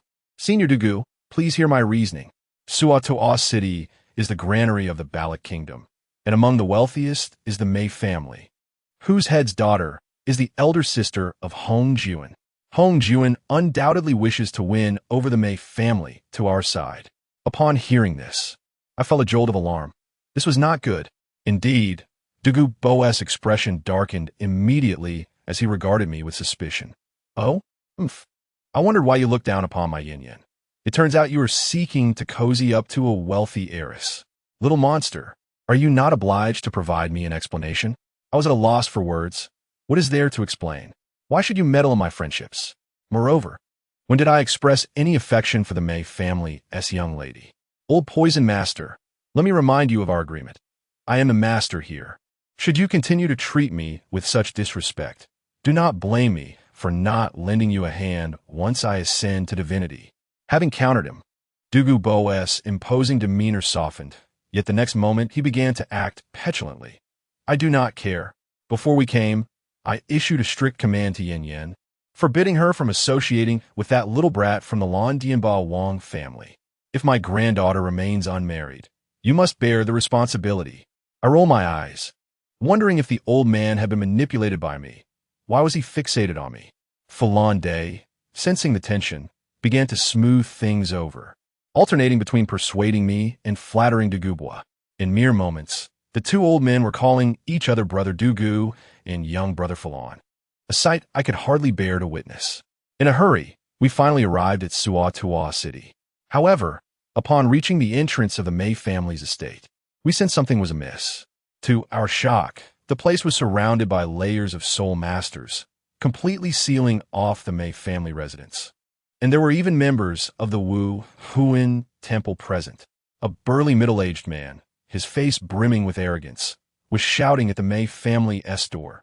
Mei Jin, if you agree to marry your daughter to my son Fei Dong today, I shall let this matter drop. Otherwise, do not blame me for raising your Mei family to the ground. I focused intently and recognized the pale-faced, handsome young man standing beside that burly man. Wasn't he that Fei Dong, whom I had encountered during my martial spirit awakening? It turned out that this menacing figure was his father, Fei Long, who had reached the level of soul sage after a month's absence. No wonder he felt bold enough to come demanding a marriage. Inside the door, Mei Anna's father, Mei Jin, was so furious that his face turned ashen. Yet he held his ground. Never. My Mei family would rather be shattered than remain intact. I spotted Sister Anna standing next to her father, whispering something that seemed to indicate she had already notified teacher Zhao Wuji for assistance. At that moment, a dramatic turn of events unfolded. The two elders from the Mei family exchanged glances and unexpectedly walked out of the door, kneeling before Fei Long with a thud. Master of the Fei family, we are willing to surrender. Please grant us refuge. Who could comprehend this betrayal on the battlefield? I was utterly dumbfounded by this maneuver. Fei Long was beaming with delight, ready to respond, when a lead elder of the Mei family, a soul emperor, could no longer contain himself, unleashing a cloud of poison mist as he roared. If you wish to enter my Mei family, you must first step over my dead body. Fei Long let out a cold laugh. Old fool, seeking death. Do you think I would only use the front entrance? Bring in those at the soul sect level and above. Scale the walls without hesitation. As his words fell, over 30 soul sect members charged towards the walls with fierce cries. The meager defenses of the Mei family crumbled like paper before these elite soul masters, swiftly torn apart. The courtyard descended into chaos, filled with anguished screams. I noticed that Sister Anna was in the most perilous situation. Her soul power was nearly exhausted, cornered by that Fei Dong. Just as that despicable face was about to close in on her, a glint of resoluteness flashed in Anna's eyes. She was prepared to self-destruct her martial soul, perishing together. In that critical moment, the background music swelled. I descended from the heavens, a phoenix flame striking Fei Dong's heart with precision, while I embraced Anna's waist and swiftly retreated to a safe distance. The familiar warmth of soul power instantly awakened Anna, and upon seeing me, tears streamed down her face, her body collapsing into my embrace, unable to utter a single word. I gently patted her shoulder, speaking softly, "Sister Anna, it's all right now, I've arrived." With such a simple utterance, the entire scene fell silent. Upon witnessing the sudden emergence of Zhao Wuji, Fei Long's expression darkened immediately. Yet, he seemed to have a backup plan, unhesitatingly signaling into the sky and taunting teacher Zhao Wuji. Don't get too proud. The forces behind me are not something you can provoke. Even if a tidal Douluo were to arrive today, they couldn't save the Mei family. As his words lingered, a flash of red light appeared, and a middle-aged man with a hawk-like nose landed before Fei Long. It was Bishop Longlado. Fei Long instantly donned a sycophantic demeanor, assuring, "Rest assured, half of the Mei family's assets will be yours, and the other half will go to Elder Longdu. The bishop nodded in satisfaction, then looked down at us with haughty disdain, declaring, "So you're the teachers from Shrek Academy? To dare oppose the Spirit Hall is to court death. Self-destruct, for I have no desire to shed more blood." As he spoke, 8 soul rings illuminated around him, the oppressive aura of a soul, Douluo, enveloping the space. Zhao Wujia merely chuckled coldly, then turned to the elder beside me, addressing him with utmost respect. "Senior Dugu, how shall we deal with these individuals from the Fei family and the Spirit Hall? Should we eradicate them completely? You are the poisoned Douluo, Dugubo." Upon hearing this, Bishop Longlado was rendered speechless. Only then did he realize, as the poison on Dugubo had lifted, that he appeared younger than before. He had failed to recognize him at first. Dugubo was just stabilizing Anna's injuries when he stepped forward leisurely, inquiring, "Did I just hear someone suggest we self-destruct?" Thud. I must say, it was a seamless transition.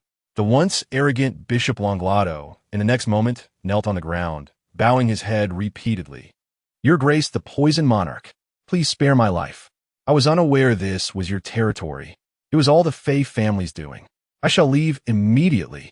Dugubo snorted coldly, "Then be gone. Return and inform the Spirit Hall-S flower to wait. In a year's time, I will settle the score with him." The bishop, as if granted a reprieve, scrambled away, not forgetting to throw Fai Long under the bus. The Spirit Hall members fled faster than rabbits, disappearing in the blink of an eye. With these cowards gone, only the unfortunate members of the Fei family remained, all with ashen faces. Especially Fai Long, whose countenance shifted like a painter's palette, alternating between shades of green and white. This old fool, quick-witted as he was, sensed the shift in the situation and made a complete 180-degree turn, plastering a smile on his face as he addressed Dugubo. Senior, as long as you show mercy, I am willing to offer half of the Mei family's assets as tribute." I couldn't help but chuckle at his naivety. Who in their right mind would attempt to bargain with the title Douluo? He had no conception of Dugubo's true status, likely thinking him just a peak soul Douluo, hoping to buy his life. Truly, how had this man become the head of the family with such intelligence? In the next moment, Dugubo did not engage, instead striding towards him, soul rings shimmering around him. Yellow, purple, black. 9 rings. The instant those 9 soul rings appeared, Fei Long's face turned pale, his eyes nearly bulging out, stuttering, "Title Douluo." Finally, he comprehended why the Spirit Hall members had fled faster than dogs. Provoking a title Douluo meant death was a mere trifle, and the Spirit Hall would only issue a reprimand. Would they really chase a title Douluo across the world for him, an outsider? In his dreams, Dugubo's gaze was as cold as the Siberian chill, not even sparing him a glance as he declared, "If the little monster intends to erase your Fei family, then you shall vanish." With that, he unleashed his 6th soul skill by Lin Divine Light. I was astounded. He didn't even bother with niceties. How direct. 2 beams of green light shot forth from the eyes of his by Lin Snake Emperor Martial Soul, locking onto their target without offering a chance to evade. Fai Long, terrified, unleashed his martial soul in a desperate attempt to withstand the onslaught, but with a resounding thud, his black tiger martial soul was vanquished, blood spewing 3 meters away, rendering him half destroyed. Yet, this man was no coward. Upon realizing he was outmatched, he abandoned his half-dead son and nearby brother, turning to flee. His speed was such that one might think his parents had given him 2 extra legs. Unbeknownst to him, Dugubo was seething with fury, all of it directed at him due to his granddaughter's predicament. Observing Dugubo in action, I urgently called out, "Dugubo, make it quick. Don't let him escape." Yet, this old fellow feigned indifference, casting me a proud glance. "What's the hurry? I'll let him run for 3 seconds first. I wouldn't want others to accuse me of bullying the weak." At that moment, I thought, "Brother, your arrogance is a bit excessive." Sure enough, in just 3 seconds, Fai Long had sprinted over 20 meters out of the courtyard. Dugubo then leisurely murmured, "8th soul skill, time freeze." A green light enveloped the entire scene, and I felt as if I could not move. The space itself seemed to have hit the pause button. The fleeing Fai Long was frozen mid-run, striking a comical pose in midair. Destroy him. Little black cat, Douluo shouted, propelling himself like a slingshot before striking Filong squarely in the head with a punch infused with terrifying soul power. Bang! Even from 40 meters away, I could see his head burst like a rotten watermelon, the scene grotesquely splattering red and white everywhere. My mouth twitched. It was the first time I found Douluo utterly shameless. Suddenly, his younger brother, Feihu, seemingly possessed by an actor's spirit, howled, "Brother, I'll avenge you," before turning to charge towards me and Anna. I immediately saw through his ruse. He intended to escape. Teacher Zhao Wujia reacted swiftly, preparing to intercept. But my vigilance was even higher. Activating the breath of the sun, my physical abilities doubled, and I swiftly dodged with Anna in my arms, leaving Feihu to slam his tiger claw into the ground, creating a large crater.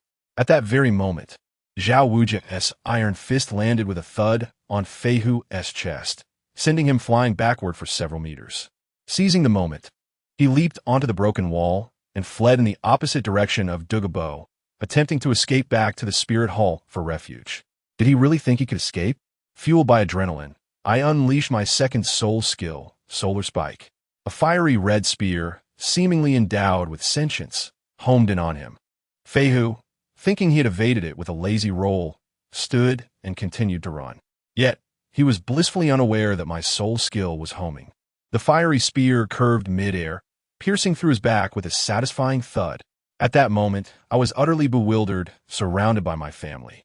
Here I was, a distinguished soul master, having dispatched a soul emperor in a mere instant. It was certainly not my intention. He collided with me. This marked my first act of taking a life, and to be honest, my stomach churned and my complexion turned pale. Luckily, I was at a distance, so I managed to maintain my composure.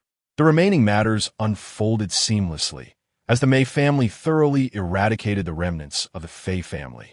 The Wuhuan Temple did not pursue any repercussions, recognizing the Fei family as mere disposable pawns. In gratitude, the Mei family announced their full allegiance to my Tianluo Diwang, pledging their unwavering support.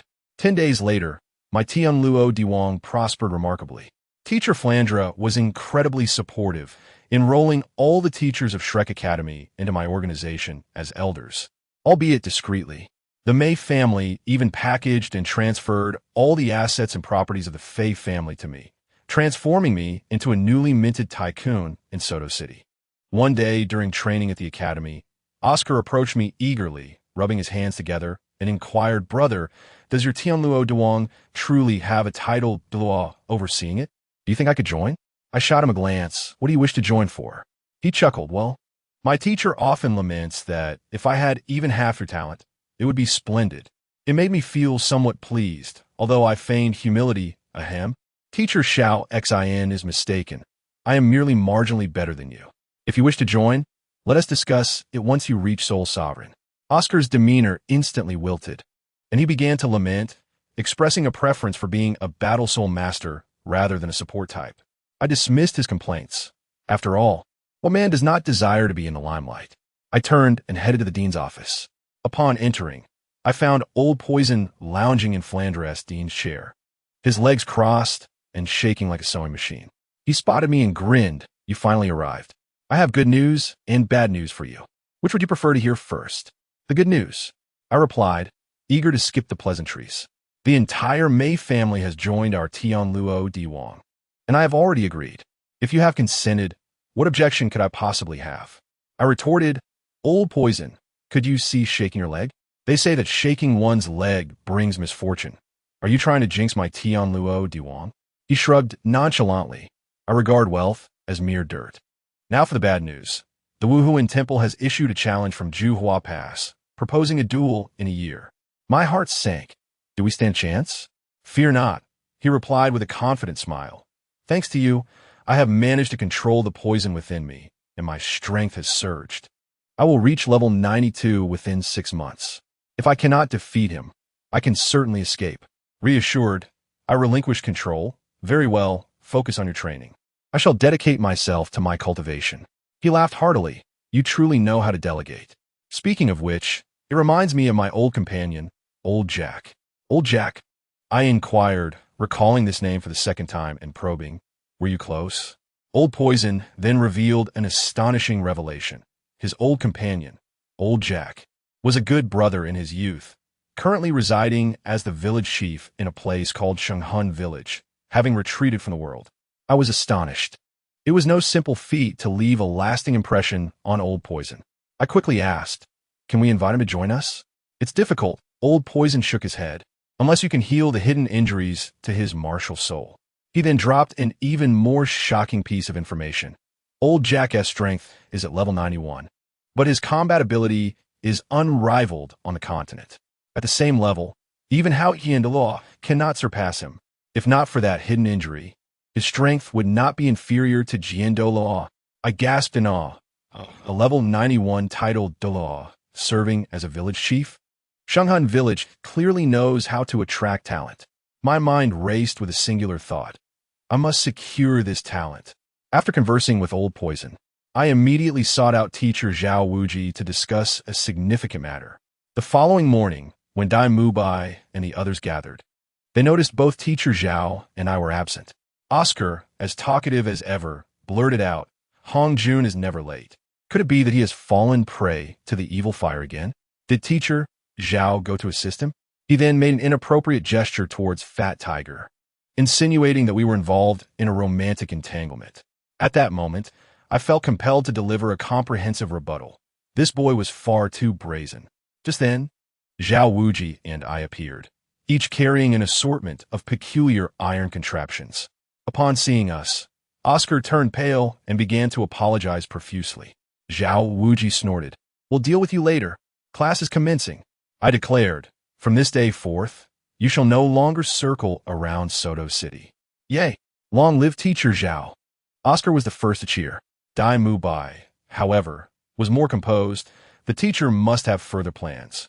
Indeed, Zhao Wuji pointed at the items we held from now on. "Your training will consist of utilizing these implements that Hongjun and I crafted overnight." I lifted a short rod with a thick spring in the center.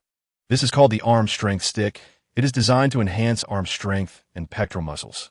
Dai Mubai, weighing in at 240 kilograms, Fat Tiger at 190, and Oscar at 130. Each of you shall complete 30 repetitions without employing soul power. Dai Mubai attempted it, and by the end, his face was flushed. Upon hearing the weight, Oscar sat down in shock. 130 kilograms? "Teacher, please let me run instead." I scolded him in frustration. A grown man unable to handle 130 kilograms? Hurry up. Ultimately, they grit their teeth, drenched in sweat, and completed the training, followed by push-ups, sit-ups, and frog jumps. Thus commenced the rigorous and unique physical training at Shrek Academy. Day by day, for months passed, and I finally broke through to level 30. I only needed to obtain a soul ring to officially become a soul sovereign. Just as I achieved this breakthrough, Old Poison Dugabo took me deep into the Stardow forest, asserting that he would find me the finest soul ring. I must say, I felt that my luck had truly run out this time. Old Poison led me on a lengthy excursion, ultimately acquiring 2 soul rings, considering I possessed dual martial souls. However, both were over 9,000 years old, just a hair shy of the coveted 10,000 year soul ring. One was from a 3-leaf clover, a humanoid magic spider. And guess what? It did not yield the 8 spider lances. Frustrating, isn't it? The other was from my evil fire phoenix, a flying soul beast known as the fiery tailbird. It was not that I did not aspire for a 10,000 year soul ring. Who among us does not understand? The primary concern was the soul shock from a 10,000 year soul beast. I worried that my frail physique might not withstand it. What if it rendered me a fool? I was hesitant, truly hesitant. Absorbing these 2 9,000 year rings took every ounce of my strength, relying on the breath of the sun to endure.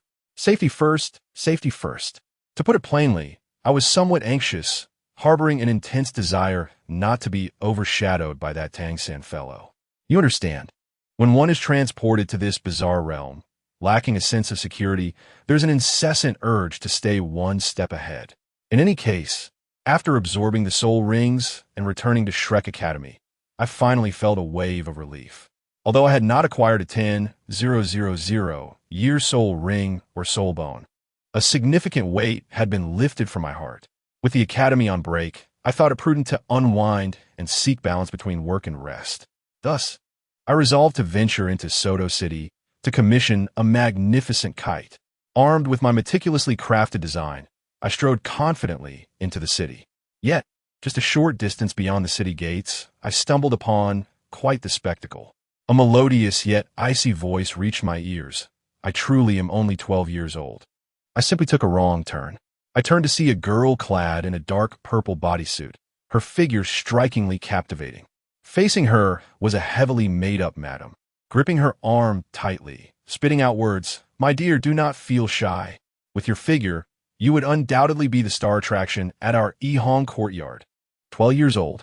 You jest. This is clearly for those aged 16 and above." I could see the girl's face darken, on the verge of exploding. My sense of justice surged forth. I cleared my throat and stepped forward. "Excuse me, madam, it seems the pressure of performance is weighing heavily on you. Can't you see that this beautiful lady is a soul master? Tread carefully, or she might just swat this establishment down." Upon hearing the term soul master, the matron's face drained of color. Trembling, she relinquished her grip, not daring to utter a word, and quickly fled. Only then did I take a closer look at the girl. She had long, straight black hair, skin that gleamed like porcelain, and an expression as frosty as ice. Her dark eyes revealed little emotion, yet paired with her stunning visage, she was utterly captivating. What was most striking was her figure. I must say, her development seemed rather advanced for her age. She shot me a cold glance and simply uttered, "Thank you," before turning to leave, not a word more. Intriguing, truly intriguing. I felt a surge of delight. Was this not my future comrade, Zhu Zhuqing? A 27th level soul master. Quite impressive indeed.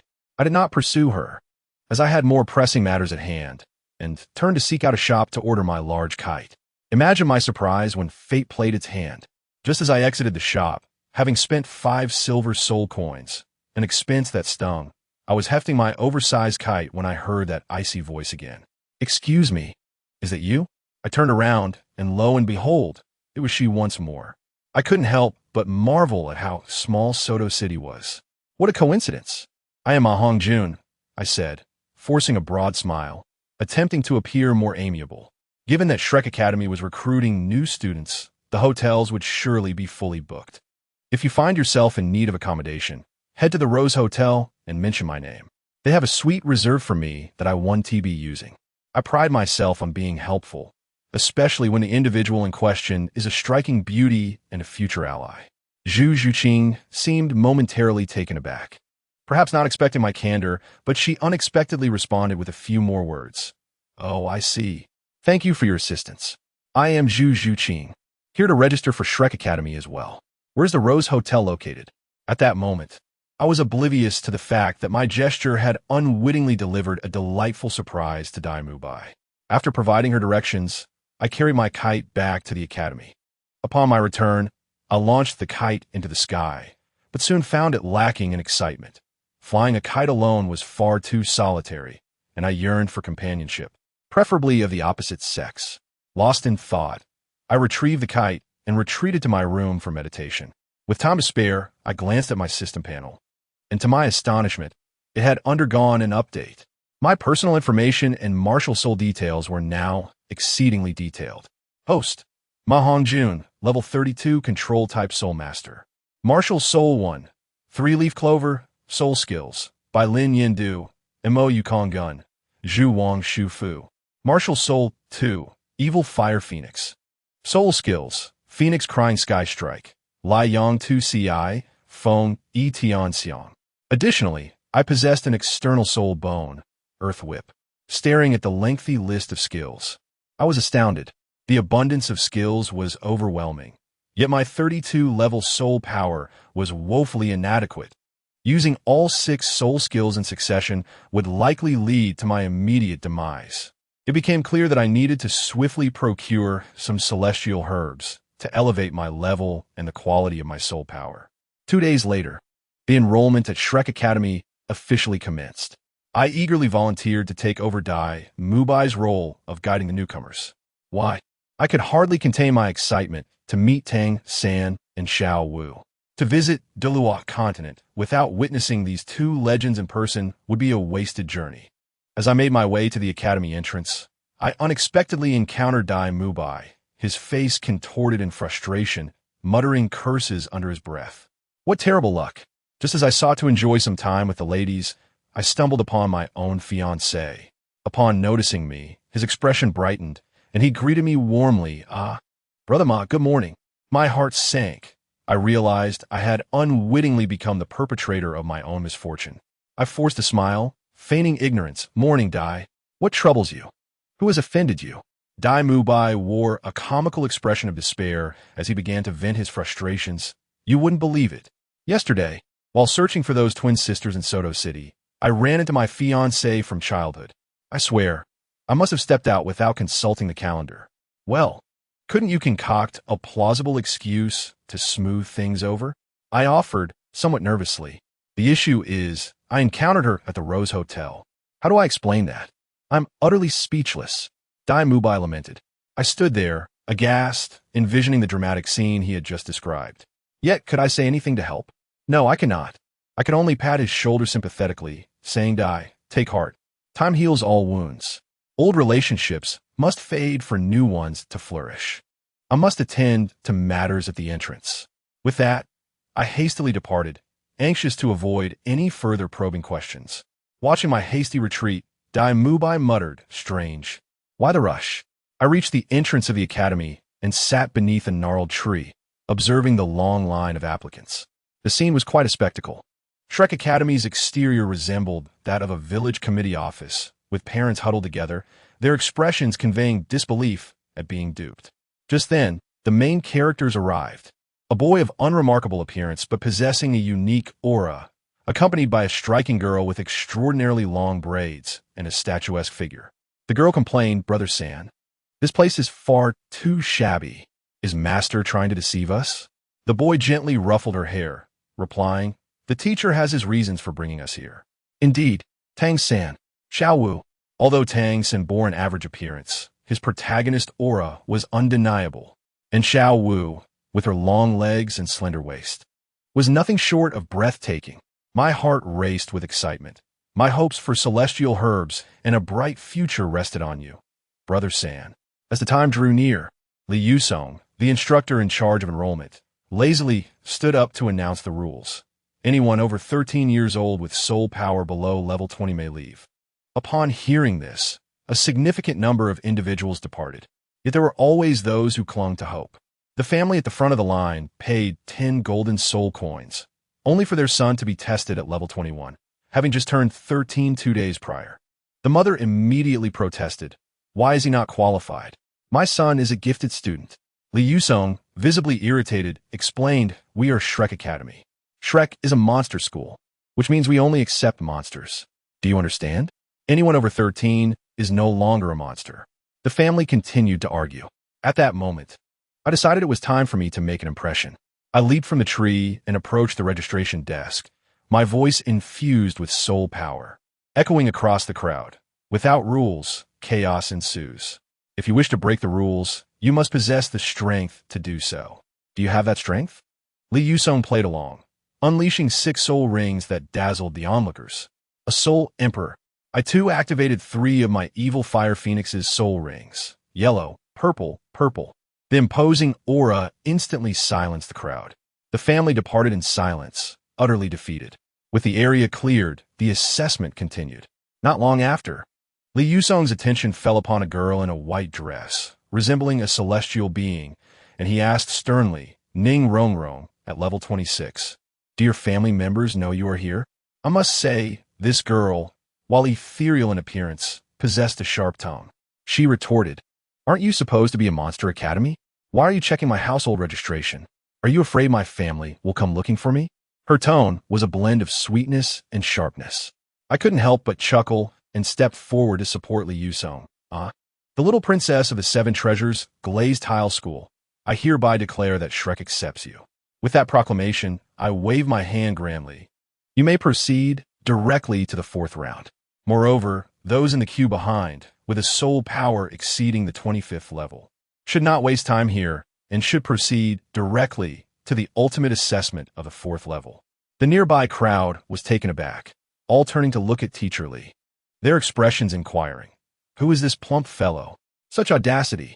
Teacher Lee, perceptive to the moment, promptly elucidated. He is a direct disciple of the dean. His words carry the same weight as those of the dean himself. Indeed, the academy has such a rule. Those above the 25th level can come here to assess their bone age and soul power, and they will be granted direct access. That glance he cast my way was understood. I was clearly being aided in establishing authority. The little princess, Ning Rongrong, gazed at me with curiosity. "Do you know me?" I intended to tease her, feigning a stern expression. "I do not know you. Stand aside and do not disrupt the students behind. My family, who understands, delights in watching her attempt to fume, yet refrain from doing so, puffing up her cheeks and moving to the side, utterly adorable. To be honest, among these young ladies, I find myself most captivated by the forthcoming icy beauty, Zhu Zhuqing. Her figure and personality are simply extraordinary." My loud proclamation had a remarkable effect. Immediately, someone below exclaimed in excitement, "Me? I'm over the 25th level." I turned around to see an adorably cute girl adorned with rabbit ears, tugging a seemingly earnest young man forward. This girl was quite clever. Perhaps fearing the sun would darken her skin, she wished to hasten the process. Teacher Lee then lifted his head in a businesslike manner and asked, "Name, soul power?" "Martial spirit." "Age?" "I am Xiao Wu." "The dance of the rabbit." "Level 29 in the assault category, with the martial spirit of the jade rabbit. And I am not yet 12 years old." Xiao Wu's rabbit ears twitched adorably, melting hearts. My heart skipped a beat. This was it. Xiao Wu had arrived. And the young man beside her must be Tang San. What a fateful encounter. Teacher Lee was equally astonished. Level 29? Not yet 12? He quickly examined her bones to confirm her age, nodding in satisfaction. "Not bad, not bad. A genius. Go and measure your soul power." The result was astounding. The crystal ball lit up with nearly 90%. Teacher Lee's mouth fell agape, quickly instructing her to stand beside Ning Rongrong. "Wait a moment. We are in this together." Xiao Wu tugged Tang San over.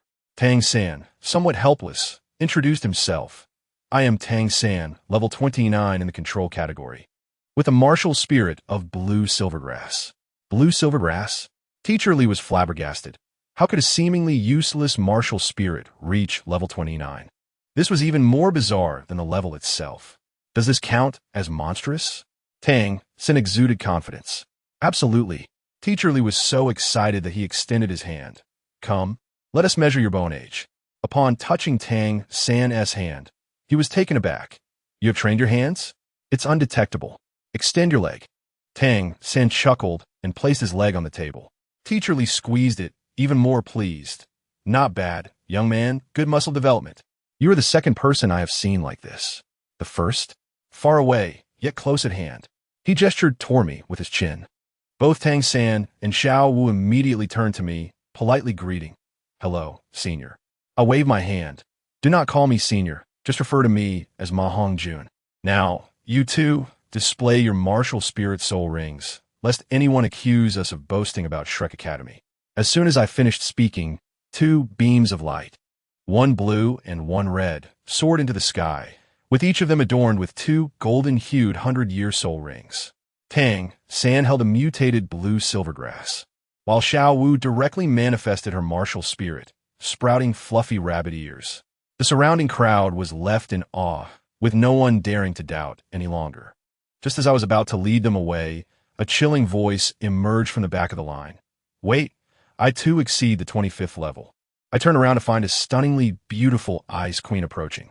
This aura, this visage, this gaze, Zhu Zhuqing. Just as I was about to greet her, she shot me a fierce glare, squeezing out two words, "Pervert." Without another glance at me, she moved to the table, placing her martial spirit, measuring her level, and assessing her bone age with fluidity and precision. I rubbed my nose, utterly bewildered. What had I done to deserve this? Xiao Wu, ever the gossip, quickly inquired, "Why did she call you a pervert? Did you tease her?" "How would I know?" Women's hearts are as deep as the ocean. I shot her an exasperated glance. Tang San hurried over to mediate. Brother Ma, do not take it to heart. Xiao Wu has that kind of temperament. I led this freshly minted group of anomalies onward. Along the way, Tang San observed the slogans on the walls stating that soul masters who only accepted anomalies were not good soul masters, and his eyes began to shine brighter. Even Ning Rongrong and Zhu Zhuqing started to harbor a glimmer of anticipation. As we walked, I remarked, there is a student manual in the dormitory, priced at 1 gold soul coin each, to be paid along with tuition tomorrow. 1 gold soul coin. Xiao Wu's face immediately fell, her expression as if to say, why not just rob a bank? I quickly reassured her. There is no choice. The dean is rather frugal. However, rest assured that the academy will invest in you, and it will certainly not be a loss. Just then, a vendor's call echoed nearby. Sausages for sale. Oscar S. brand large sausages, 5 copper soul coins each. I spotted a scruffy man pushing a cart, hawking his wares. Xiao Wu's stomach grumbled, and she cast a pitiful glance at Tang San. I promptly pulled out a gold soul coin and tossed it. Oscar, I'll take 10. It's my treat. Sharing is caring. Oscar accepted the money, his eyes sparkling, yet he pretended to offer me change back. I couldn't be bothered with his charade. Enough, hurry up. I distributed the grilled sausages to them. Even Zhu Zhuqing accepted one. I meaningfully remarked, eat up, you'll have to eventually, so you might as well savor the flavor now. Xiao Wu curiously asked, does that uncle sell here every day? I nearly burst out laughing. Uncle? You mean Oscar? Yes, only 14. Also one of our students, just rather hirsute. 14. Ning Rongrong nearly choked on a sausage, instinctively glancing at Zhu Zhuqing's chest. Then back at me, her expression, oh, how well I understood. I quickly cleared my throat, shifting the topic. Ahem, it's due to the martial spirits. It's all about the martial spirits. In a monster academy, it's only natural for people to be a bit peculiar. Xiao Wu's eyes twinkled with mischief. How old are you? Have you celebrated your birthday yet? I instantly guessed her intention and playfully teased her. What? You want to be the big sister? I still have half a month until I turn 12. I should be older than you. I'm still over a month away. How infuriating. Xiao Wu was indeed flustered. I chuckled inwardly. This little 10,000-year-old perverted rabbit thinks she can compare ages with me? In this gathering, there is none older than I. Well, there's no helping it. From now on, you must call me Big Brother when you see me, I half joked. I will not. Xiao San is older than you. He will protect me. Xiao Wu clung to Tang San's arm, taking a hearty bite of her sausage. Fine. Just don't come crying to me for help later. I hinted. As we chatted and laughed, we soon arrived at the site of the 4th level. I halted, reminding them, the 4th level involves actual combat, and I suspect Teacher Zhao will personally take charge, so prepare yourselves mentally. Teacher Zhao? Yes, a soul sage. With the martial spirit of the great strength King Kong Bear. We approached an open area where a man, as robust as a bear, was seated, dozing off. The oppressive aura he exuded was akin to a walking boss. I stepped forward and called out, Teacher Zhao, wake up. It's time for the assessment. Zhao Wujin opened his eyes, grinning. Oh, for review? Not bad, not bad. I am Zhao Wujin. You have 1 incense stick's time to discuss. If you 4 can withstand a stick of incense under my hand, you pass. With that, he lit an incense stick and inserted it into the ground, preparing to return to his slumber. Suddenly, I felt a tingle in my hands and stepped forward. Teacher Zhao, I would like to join them. Is that acceptable? You wouldn't mind having one more, would you? Zhao Wujin glanced at me, his expression suggesting I was asking for trouble, then lazily returned to his chair. Fine. Then I'll practice with you little rascals. To my surprise, Zhu Zhuqing, who had remained silent, unexpectedly said to me, Thank you. I waved my hand dismissively. No problem. Just a bit of itching. Allow me to share with you the remarkable prowess of Teacher Zhao.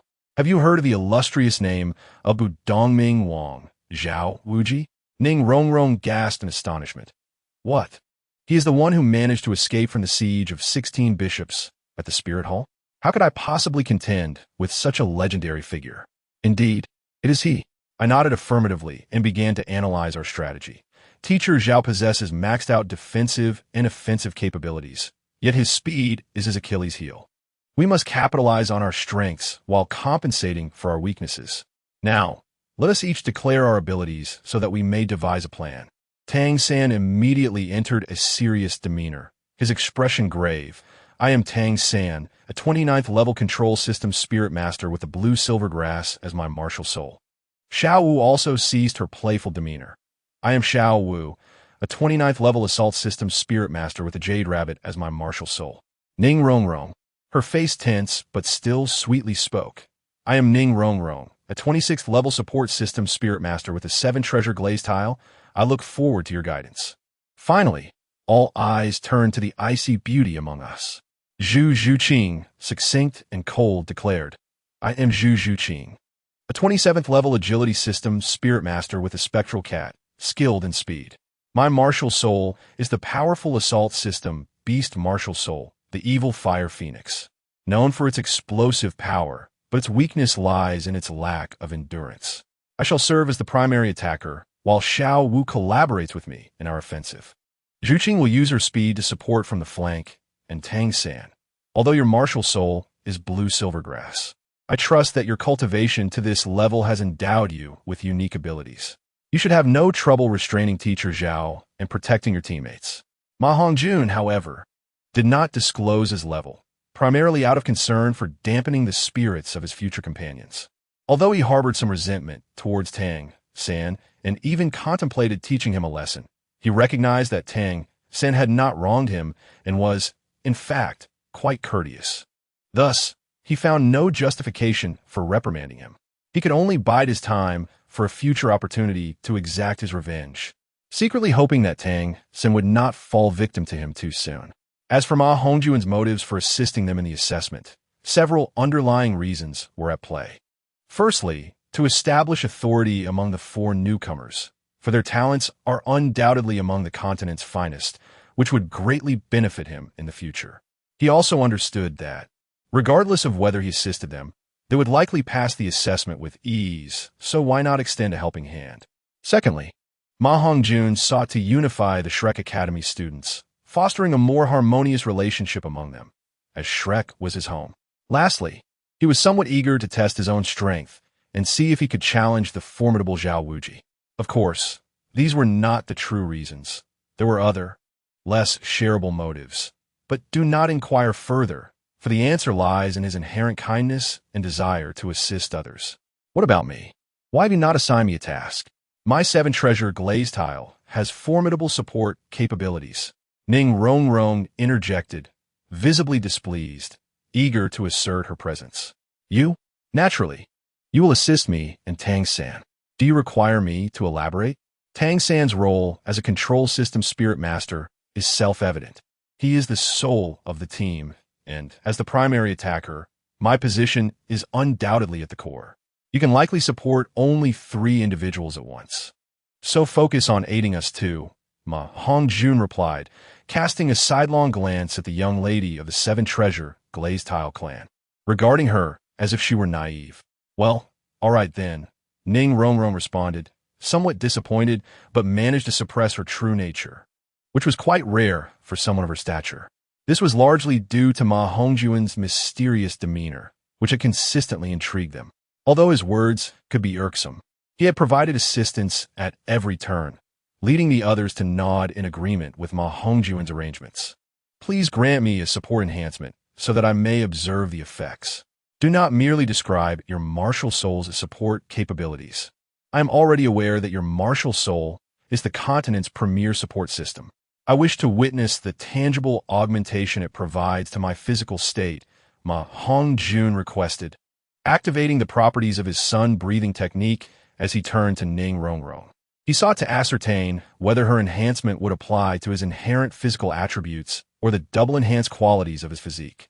Ning Rongrong, pleased by Ma Hongjun's praise, disregarded any underlying implications and eagerly invoked the power of her second soul skill to augment his strength. However, it became apparent that Ma Hongjun's expectations were overly ambitious. The enhancement from Ning Rongrong's martial soul was noticeably less than 30%.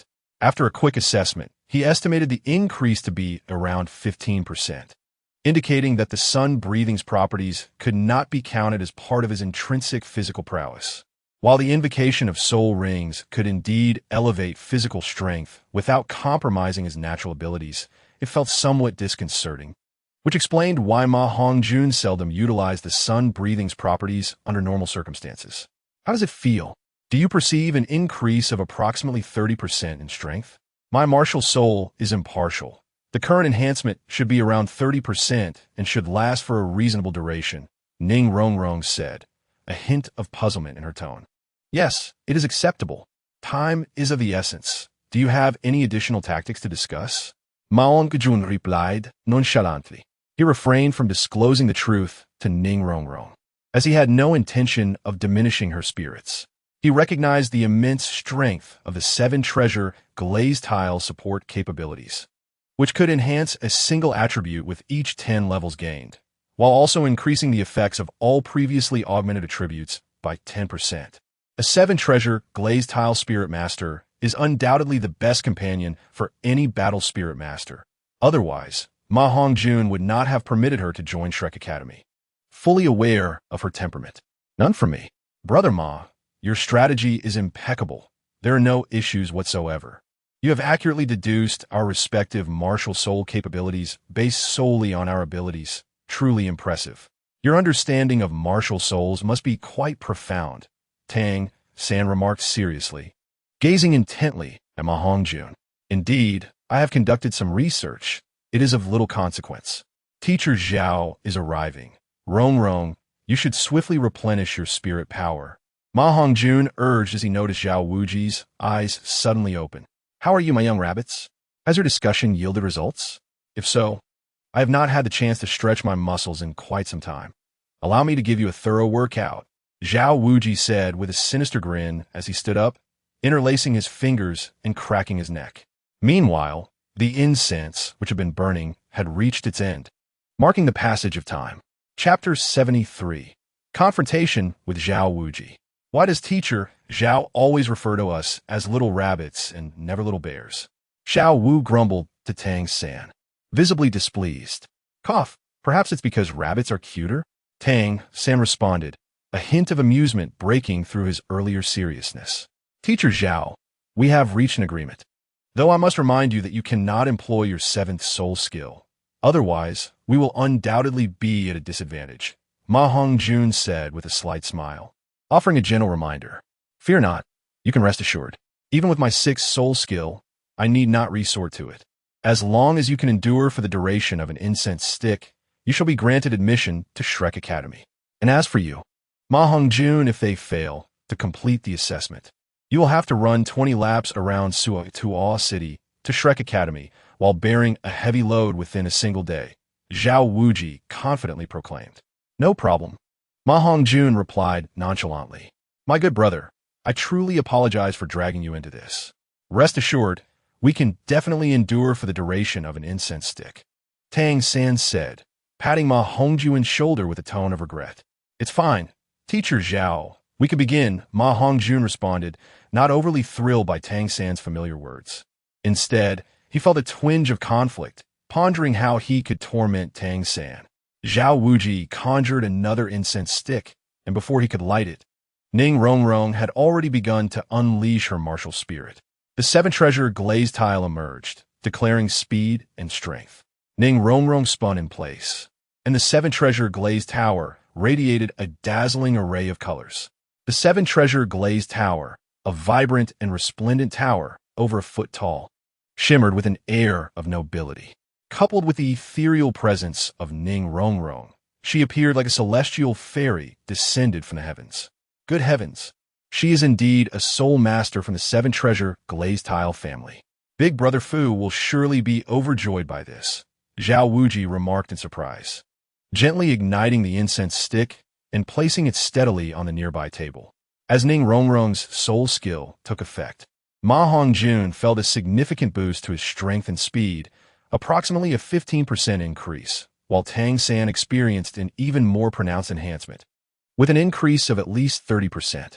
Before Ma Hongjun could further assess his newfound abilities, Zhao Wuji, half squatting with his legs, thrust his fists down towards the ground with great force, attempting to disrupt the assistance of the seven treasure glazed tile soul master with wide-ranging attacks. Not so easily done. With his doubled physical attributes and Ning Rongrong support, Ma Hongjun moved with uncanny swiftness, appearing beside Ning Rongrong and grasping her delicate hand. Holding Ning Rongrong's hand, he propelled himself off the ground, soaring approximately 6 to 7 meters into the air. A thunderous sound resonated as the earth trembled violently, sending a wave of brownish-yellow soul energy towards the spot where Ning Rongrong had just stood. Tang San now. It was only at this moment that Ma Hongjun descended back to the ground, paying no heed to the slightly flushed and startled Ning Rongrong. Tang San's blue-silver grass martial spirit transformed into a long vine adorned with thorns, rapidly entwining itself around Zhao Wuji like lightning. However, even as the blue-silver grass encircled Zhao Wuji, it did not advance further to ensnare him. Leave it to me. First soul skill, Phoenix Crying Sky Strike. Ma Hongjun's Phoenix martial spirit manifested instantaneously, and the powerful flames of the Phoenix surged towards Tang San's blue-silver grass. The blue-silver grass blazed like a sea of fire, wrapping around Zhao Wuji. Caught off guard, Zhao Wuji found his clothing scorched and tattered by the flames. You little rascals are playing tricks on me. In that case, I must take this seriously, Zhao Wuji said, his face flushed with embarrassment, unsure whether it was from the flames or the students' antics. Although Ma Hongjun's flames were formidable, Zhao Wuji's defenses were even more so. He merely sustained a minor scratch from the blue-silver grass and quickly regained his composure. However, his clothing was not as fortunate, as numerous holes were burned into it despite the protection of his soul power. Isn't this Teacher Zhao? Is he trying to follow the trend of wearing ripped pants? Oscar, who had just finished up and noticed the commotion, arrived to observe the scene and exclaimed loudly, "Be quiet. Do you want to practice too? Don't leave after school tomorrow. Meet me in the small woods, and I'll give you a good workout." Zhao Wuji glared at Oscar, who immediately fell silent, too intimidated to utter another word. Internally, he cursed himself for his loose tongue, knowing he would soon face the consequences. Although every training session with Zhao Wuji resulted in progress, the experience was a painful yet oddly satisfying ordeal that made students flee at the mere thought of it, and Ma Hongjun was no exception. Ahem, Teacher Zhao, that incense is already half burnt. You wouldn't be considering going easy on us, would you? Ma Hongjun interjected humorously, hoping to buy some time as he observed Zhao Wuji's grim expression. Humph. Do not attempt to distract me or delay the inevitable. Today, I will ensure you realize the might of me, the unmoving King Zhao Wuji. Otherwise, how will you brats ever ascend? Zhao Wuji retorted, not foolish enough to be swayed. As soon as his words fell, a brilliant golden light erupted from Zhao Wuji's hands, and his speed surged as he approached Tang San, his palm expanding in size under the influence of his soul power, aimed squarely at Tang San. The reason he did not target Ma Hongjun was that he recognized the boy's slippery nature. If he truly wished to escape, Zhao Wuji would struggle to catch him. Primarily, Ma Hongjun's Phoenix martial spirit was a flying-type beast spirit, unlike the original character who could only temporarily soar using soul skills. Ma Hongjun's spirit was of superior quality, allowing him to fly briefly without the aid of soul skills. And with his third soul skill, he could remain airborne as long as his soul power permitted, consuming minimal energy in the process. Tang San's expression changed drastically as he activated Ghost Shadow Perplexing Steps, barely evading the vast palm strike. However, Zhao Wuji relentlessly pursued, continuing his assault on Tang San. Seeing this, Xiao Wu, in a moment of desperation, activated her second soul ring. Second soul skill. Charm. Her eyes transformed to a crimson hue, fixated on Zhao Wuji, and indeed, his attack faltered as he gazed back at Xiao Wu, his head feeling heavy. Be careful. Ma Hongjun shouted urgently, but was too late. Zhao Wuji's eyes suddenly erupted with golden light, locking onto Xiao Wu's gaze. Instantly, she was struck by the backlash of her own soul skill, collapsing to the ground. Before Ma Hongjun could reach her, Tang San, in a frenzy, accelerated to a new level, appearing behind Xiao Wu to support her. Xiao Wu, Tang San lifted his gaze to Zhao Wuji, his black eyes devoid of any emotion. Chapter 74. Confronting Zhao Wuji for Ma Hongjun, witnessing the scene, felt discontent, not towards Zhao Wuji, but rather towards Tang San. No matter Zhao Wuji's faults, it was clear he did not act out of malice. To regard one's future teacher with such intensity was rather excessive. If it were any other instructor, Ma Hongjun might have remained indifferent. However, Zhao Wuji had always treated his students well, exhibiting a protective nature. Upon further reflection, it was understandable. Tang San, the devoted protector of his beloved, had such a reaction. Moreover, if his suspicions were correct, Tang San's father, the peak title Douluo, Douluo, was likely observing from the shadows. With this in mind, Ma Hongjun suppressed his earlier discontent with Tang San. Though he had held reservations about Tang San since their initial meeting, he harbored no ill feelings toward Xiao Wu. On the contrary, aside from Zhu Zhuqing, Xiao Wu was undoubtedly the Douluo goddess Ma Hongjun admired most. Her unwavering dedication to love had touched his heart on numerous occasions, and this admiration prevented him from jeopardizing the friendship between Tang San, Xiao Wu, and himself. Upon witnessing Xiao Wu's injury, Ma Hongjun's expression turned notably grave. "Teacher Zhao, your time is up. I assure you, today is indeed your end. No one can save you," Ma Hongjun declared with utmost seriousness and a commanding presence. Fixing his gaze on Zhao Wuji, having realized that his ordinary attacks could inflict little damage on the vigilant Zhao Wuji, Ma Hongjun began to alter his strategy.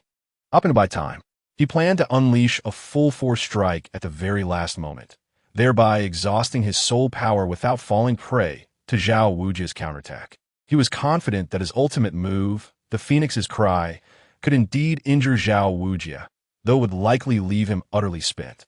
Without utilizing external soul bones or the three-leaf clover, he deemed only the full eruption of his soul power through the Phoenix's Cry capable of harming Zhao Wuji. Observing the formidable Ma Hongjun, Ning Rongrong's eyes sparkled with admiration. She was deeply impressed by the moment he had previously elevated her 5 or 6 meters high using a technique akin to Dianzhou. This display of strength and charisma was naturally captivating to a girl of her age, even causing Zhu Zhuqing, who had been waiting for an opportune moment to strike, to exhibit a flicker of intrigue in her beautiful eyes. "I won't fall for your tricks. You think you can evade me? Allow me to demonstrate my fourth soul ring skill, tracking." Zhao Wuji bellowed as his fourth soul ring illuminated, radiating a brilliant purple light. The fourth soul ring seemed to come alive, darting toward Ma Hongjun as if it possessed its own consciousness, and ensnared him instantly. "How careless of me!" Ma Hongjun exclaimed in shock, abruptly turning to see Zhao Wuji charging towards him like a cannonball. He hastily attempted to reposition himself, only to be astonished as Zhao Wuji adjusted his trajectory accordingly, relentlessly pursuing him. "This is bad. I've been locked on. I completely forgot that Teacher Zhao's soul skill can track." In desperation, Ma Hongjun activated his third soul skill and leapt into the air, ascending several meters. He wished to climb higher, yet the increasing air resistance and gravity demanded more soul power. While he could sustain flight for 2 or 3 incense sticks worth of time, he had no intention of fleeing too far, as he needed to ensure the safety of his teammates. Indeed, upon seeing Ma Hongjun ascend, Zhao Wuji immediately diverted his attention, launching a powerful punch toward Zhu Zhuqing, who was poised to assist. At that moment, Tang San could no longer remain a passive observer. After entrusting Xiao Wu to Ning Rongrong's care, he transformed his blue-silver grass into long vines, momentarily entangling Zhao Wuji and granting Zhu Zhuqing a brief window to escape his range of attack. Meanwhile, the incense stick had only burned halfway. "Impressive, to force me to utilize so many soul skills. You all have earned your place in Shrek Academy, but this is where it ends." Enhanced gravity. Zhao Wuji's face displayed a look of appreciation. He was quite satisfied with the teamwork displayed among them, especially the coordination between Tang San and Ma Hongjun, which had managed to inflict some harm. Just then, Xiao Wu regained consciousness, shaking off her lingering fatigue to rejoin the fray. However, She found herself facing Zhao Wujie's third soul skill, Enhanced Gravity, which abruptly hindered the speed of both Tang San and Zhu Zhuqing, and even caused Ma Hongjun, who was airborne, to plummet several meters before stabilizing. Xiao Wu, are you all right? Tang San, who had been struggling to move, turned to her with concern upon seeing her awaken. I'm fine, be careful. Xiao Wu initially intended to reassure him, but soon noticed Zhao Wujie charging toward Tang San. Caught off guard, Tang San was struck by Zhao Wujie's punch, sending him flying several meters away, eliciting a startled cry. With less than half an incense stick remaining, they were on the verge of completing their assessment, yet Tang San, due to his momentary distraction, had sustained significant injuries, a result of Zhao Wujie's restraint, as he had only employed soul power at the Soul Emperor level. Still too inexperienced. You dare to let your guard down during battle? Who was your teacher in soul power cultivation? Did they not instruct you on these matters? Truly a disservice to the students. Zhao Wujie's expression reflected mild dissatisfaction. However, this remark struck a nerve with Tang San, who had been provoked twice in quick succession by Zhao Wujie. Ma Hongjun could only admire the audacity of Zhao Wujie, realizing that this teacher was bound to face dire consequences. Even if he summoned the poison Douluo, it would not be enough to save him. At most, it could mitigate the embarrassment, but a thorough beating seemed unavoidable. Enough. You shall not speak ill of my teacher. It was my own carelessness, not his fault. I will take this seriously now. Be wary. Teacher Zhao, Tang San asserted with a sharp tone. No sooner had Tang San finished speaking than he raised both hands simultaneously, producing a series of crisp sounds as 6 gleaming projectiles erupted from his sleeves, hurtling toward Zhao Wujie's face with a piercing rush. Well then, let me add some spice to the mix. Second soul skill, Sunlight Stab. Ma Hongjun promptly unleashed his second soul skill, forming an energy cone aimed at Zhao Wujie. Zhao Wujie, evidently caught off guard by Tang San's resurgence, underestimated him as well as the lurking Ma Hongjun above. The sounds of piercing strikes echoed as Zhao Wujie hastily evaded 5 of Tang San's cold glints, but was struck by the final one on his left arm, while Ma Hongjun's second soul skill landed at the base of Zhao Wujie's thigh.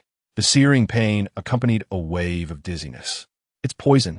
The discomfort stemmed not only from the toxin on Tang San's concealed needles, but also from the unique, mutated by Lin Yin poison carried by Ma Hongjun's soul skill. Zhao Wujie's face alternated between shades of green and purple as he was forced to exert soul power above the Soul Emperor level to suppress the toxins coursing through him. Yet, before he could recover, 2 more attacks surged toward him. In Ming Hunter Claws, Zhu Zhuqing unleashed her soul skill, unleashing a barrage of over 100 strikes aimed at Zhao Wujie. Although the power of the attacks was not overwhelming, they compounded the injuries he had already sustained, with each strike targeting his wounds, showcasing Zhu Zhuqing's remarkable opportunistic ability. 8 Dawn Soi. Xiao Wu, though mentally strained, was brimming with soul power and swiftly appeared beside Zhao Wujie, launching a ferocious assault. The 8 Dansai consisted of a series of meticulously executed moves. The bowing waist initiated the ascent, followed by the downward phase, lateral movement, a cleaving strike, a finishing kick, and a final aerial assault, culminating in a powerful blow. The aim of the bowing waist was to utilize core strength to propel the upper body, channeling force through her legs to send the opponent flying. Upon successfully kicking Zhao Wujie upward, she initiated the first segment, which I refer to as the ascending phase. Each segment flowed seamlessly into the next, as Xiao Wu expertly targeted Zhao Wujie's most vulnerable point, executing her self-created soul skill, the 8 Dansai. The aesthetic of her violent grace left the onlookers in awe, as the unfortunate Zhao Wujie was tossed about like a ball in midair. As long as the first segment of Baoduan Shui is successfully executed, no soul master can evade the remaining 7 segments. Of course, exceptions exist, but Zhao Wujie is evidently not one of them. With a thud, Zhao Wujie crashed to the ground, stirring up a cloud of dust. As the smoke dissipated, he emerged, clutching his aching back and limping. Ouch, my old back is killing me. You little brats have truly provoked me. 5th soul skill, gravity compression, and 6th soul skill, Mighty Diamond Roar. Zhao Wujie glanced at the incense that had burned down to less than a third and unhesitatingly unleashed his sixth soul skill, completely disregarding his earlier bravado. The powerful sonic attack radiated outward, causing Ma Hongjun to plummet to the ground. Tang San, Zhu Zhuqing, and the retreating Xiao Wu and Ning Rongrong all knelt on one knee, clutching their ears in agony. Oscar, watching from the sidelines, fled several meters away before finally stopping. Oh no, Zhao Laosher is really going to lose his temper this time. Hongjun is in trouble. Should I inform the dean? Alas, never mind. Zhao Laosher should have some restraint and won't truly harm them. I better not meddle, but that auxiliary soul master's beauty is truly remarkable. I hope she isn't injured. Oscar thought with concern. The overwhelming sonic attack left everyone in distress. Ma Hongjun looked at the dwindling incense and, with a sudden spark of inspiration, summoned all his soul power, shouting, "Phoenix Crying Sky Strike." This too was a sonic attack, infused with powerful flames, filling a radius of 50 meters with fiery energy. At its epicenter, a dazzling beam of light shot straight toward Zhao Wujie. Damn, you little rascal, are you trying to commit murder? After all I've done for you, Zhao Wujie, unable to evade, could only activate his first defensive soul skill, preparing to withstand Ma Hongjun's full force strike. A tremendous collision echoed as Zhao Wujie's unmoving king body shattered the energy surrounding him, sending him staggering back 5 or 6 meters. His already sparse hair resembled a straw nest, with wisps of smoke rising from it. Dazed, Zhao Wujie stood up, ready to rush over and teach Ma Hongjun a harsh lesson. However, Ma Hongjun, mustering the last remnants of his strength, shouted, "The time is up, Zhao Laosher." He then collapsed, and Tang San, who was about to assist him, found someone faster than him had already caught Ma Hongjun's broad arm, preventing him from falling. Zhu Zhuqing's face flushed slightly as she quietly said, "Thank you. We won.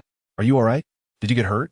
Ma Hongjun, bewildered, could hardly comprehend this warm concern from the usually aloof Zhu Zhuqing. Feeling the warmth of her arms, the suppressed evil flames within him began to surge. His gaze toward Zhu Zhuqing shifted, albeit unconsciously, revealing a subtle change. "Don't misunderstand. I merely wish to express my gratitude for your help. I mean no other intentions. You should be recovering now, right?" Zhu Zhuqing, sensing Ma Hongjun's strange look, quickly released her grip and retreated to Ning Rongrong's side, flustered. Ma Hongjun stumbled, almost falling, but regained his balance, thankful for the brief moment of rest that allowed him to recover a bit of soul power and stand upright. Inwardly, he mused about Zhu Zhuqing's typically cold demeanor. It was likely she had only helped him due to his previous assistance. To expect more from her would be sheer folly. You all won. Alas, I seem to be getting old and useless, unable to handle a bunch of youngsters, Zhao Wujie said dejectedly to the group, limping away, his face bruised and weary, sighing to himself. Oh, it seems I might have dealt a heavy blow to Zhao Laosher's pride. Nevertheless, he must still have considerable soul power left. He didn't even use his 7th soul skill. If he did, none of us would stand a chance against him. Ma Hongjun remarked sheepishly to the others. Cough. Yes, I understand, Tang San replied, clutching his chest, feeling the weight of the injuries he had sustained from Zhao Wujie's strike. He had long been at the brink of collapse. Xiao Wu rushed to support Tang San, and then looked at Ma Hongjun with awe, exclaiming, I didn't expect someone with an ordinary appearance to possess such a formidable martial spirit. You're already a soul master with a 1,000-year soul ring. The soul ring you released just now looked dark purple. It must be at least 8,000 years old. The others, hearing Xiao Wu's remark, recalled the events and gazed at Ma Hongjun in astonishment, eager to hear his response. Well, your perception is sharp. My 3rd soul ring indeed exceeds 8,000 years. Ma Hongjun explained. In the academy, Ma Hongjun's released soul rings consisted of 2 yellow and 1 purple, featuring the 3-leaf clover soul ring and a hidden soul ring, a classic example of trickery. His true soul ring configuration should be 3-leaf clover. Yellow, yellow, purple, purple, with 1 yellow being a hidden soul ring, quite complex. The first soul skill was Baihun Yin Poison, while the first hidden soul skill was Ghost Vine Parasitism.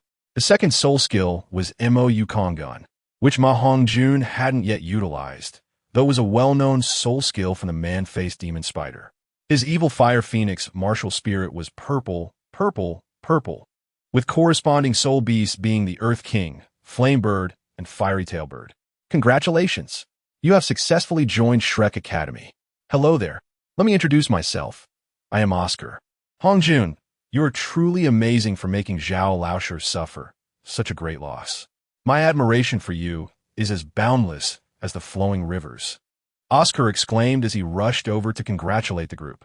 He then turned to the weakened Ma Hongjun, flattering him, as it was his first time witnessing Ma Hongjun unleash his third soul skill. Initially, he thought Ma Hongjun, despite his exceptional talent, was only comparable in strength to Dai Lao De, believing he had merely leveraged his martial spirit's advantage to win against Dai Mubai once without knowing the details. However, seeing Ma Hongjun unleash such immense power with just one martial spirit left him utterly astounded, prompting his spontaneous praise. Although Tang San and the others acknowledged Ma Hongjun's strength, they remained unaware that he still retained another martial spirit and many untapped abilities, hence not as overwhelmed as Oscar.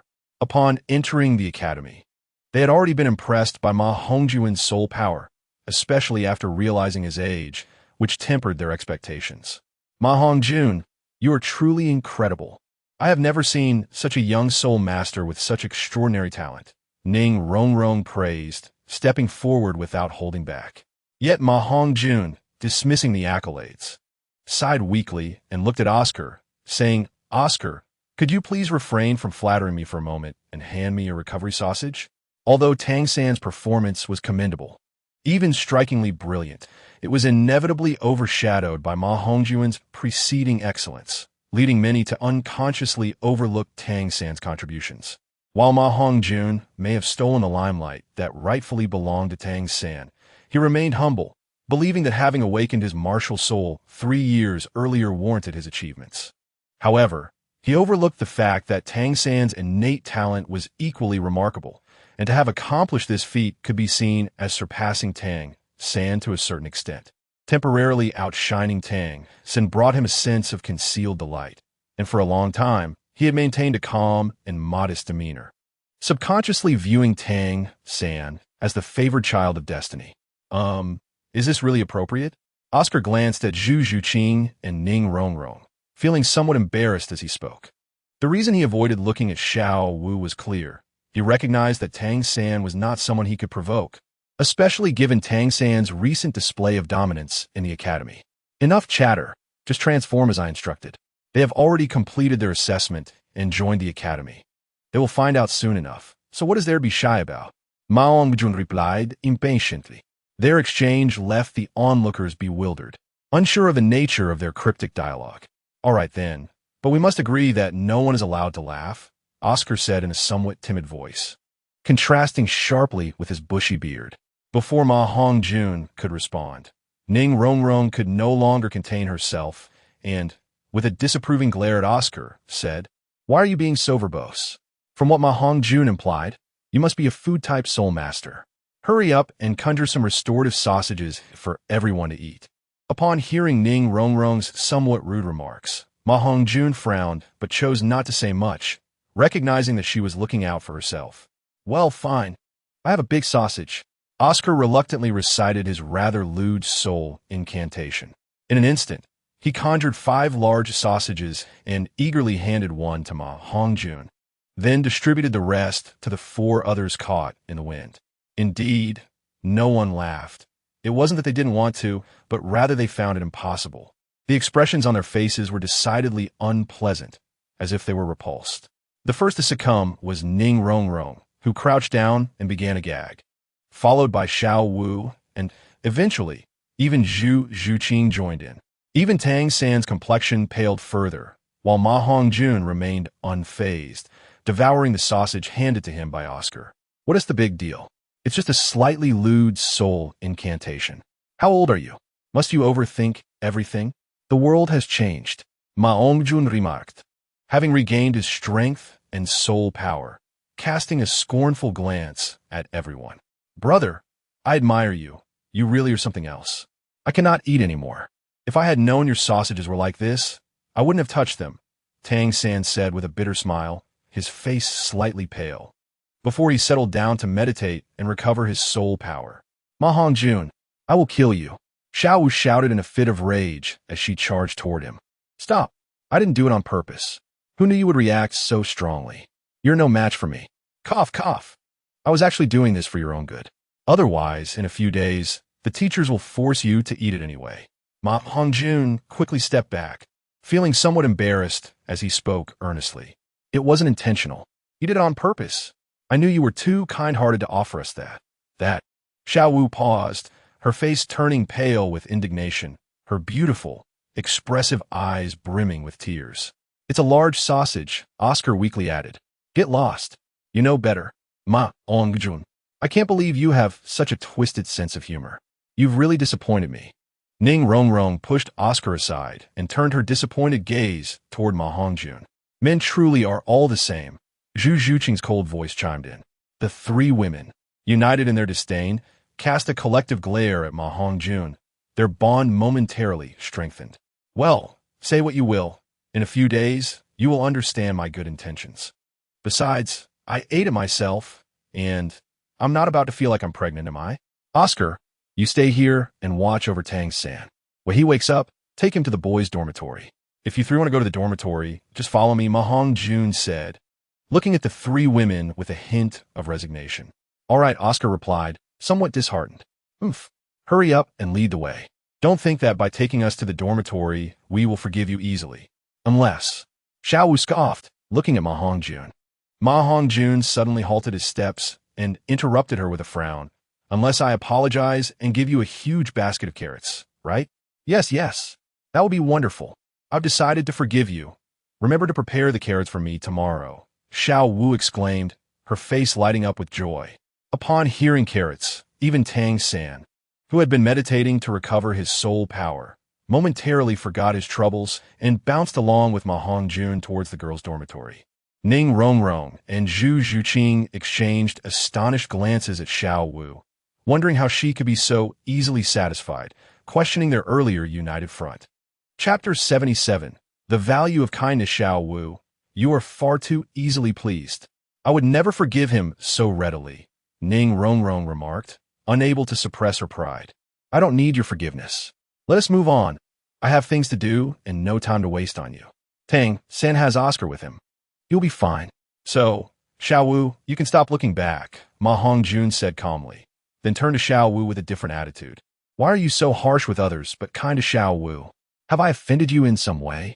Ning Rongrong said, her voice tinged with frustration as she stamped her foot, feeling somewhat hurt. Zhu Zhuqing remained silent, quietly trailing at the back of the group. No, we've arrived at the dormitory. Although it's a bit simple, it is clean. The girls' dormitory has 2 rooms. You should decide whether to share a room or how to arrange it. Ma Hongjun pointed to the old wooden building before them. Let us stay together. Rongrong, Zhuqing. What do you think? All right, Ma Hongjun, this is our business, so you should leave now, Xiao Wu suggested, clearly considering the situation. With 3 of them, it would be awkward for any of them to stay alone in a separate room. I have no objections. It's more lively this way. If one of us were to stay alone at night, it would be too lonely, and if we encountered any perverts, it would be even more troublesome. It's better to stay together for mutual support, Ning Rongrong agreed, casting a sidelong glance at Ma Hongjun as she spoke her final words. I'll take my leave then. You 3 enjoy your time together. Staying together is indeed more convenient. If anything comes up at the academy, you can find me for assistance. Goodbye, Ma Hongjun said, casting a brief glance at Zhu Zhuqing before departing. Ma Hongjun's personality had gradually transformed, becoming increasingly eager to help others, almost to the point of foolishness, due to the hidden second soul ring. Ma Hongjun could not help but ponder whether a malevolent demon lurked within a certain leaf, and if to attain the concealed soul ring, he too would need to transform into a demon. Although kindness had cost Ma Hongjun dearly, it had also bestowed upon him numerous blessings. For instance, at present, the demeanor of the 3 ladies towards him had visibly softened. Are you not busy with something? You should be on your way, Xiao Wu remarked. her tone considerably more amiable, clearly influenced by Ma Hongjun's good-natured willingness to assist, which rendered her unable to express anger. Ma Hongjun nodded and proceeded towards the boys' dormitory nearby. After his departure, Ning Rongrong gazed curiously at his retreating figure and inquired of Xiao Wu. "Have you noticed that if Ma Hongjun is not provoking us, he actually seems quite decent? Indeed, he is rather pleasant, though he cannot compare to Xiao San, who never irritates," Xiao Wu replied with a nod, a hint of pride in her voice. Zhu Zhuqing, however, found the conversation trivial and entered a dormitory, beginning to tidy her bed. Upon returning to his room, Ma Hongjun sat cross-legged to cultivate his consciousness, delving into his mind. Within the verdant light panel of his thoughts, apart from the additional soul skills, there were no significant changes. However, behind the first and second leaves, 2 new entries appeared: faith points and kindness points.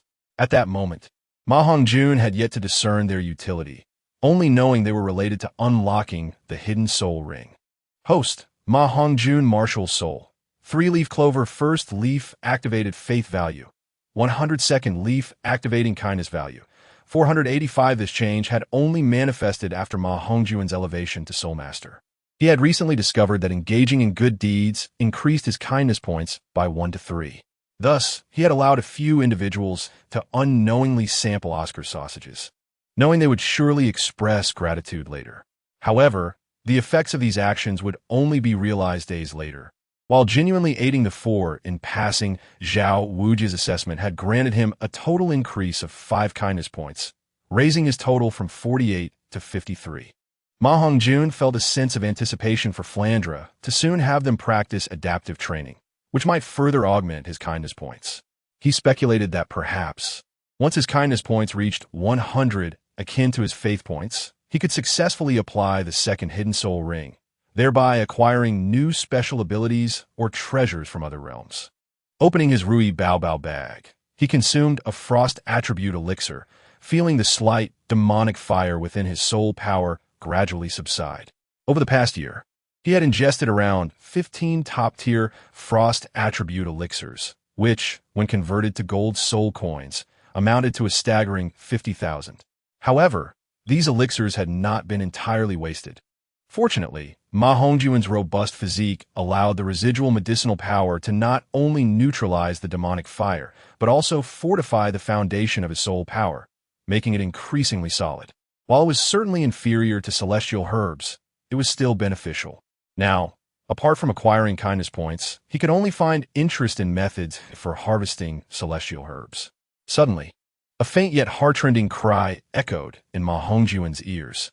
Upon closer inspection, he recognized it to be Zhao Wujia's voice. The night had long since fallen, and the moon hung high. With a sense of foreboding, Ma Hongjun felt no fear.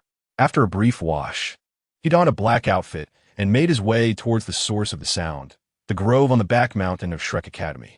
Utilizing the unique stealth of his 3-leaf clover martial soul, he concealed his presence and arrived at the center of the grove, perched upon a large tree.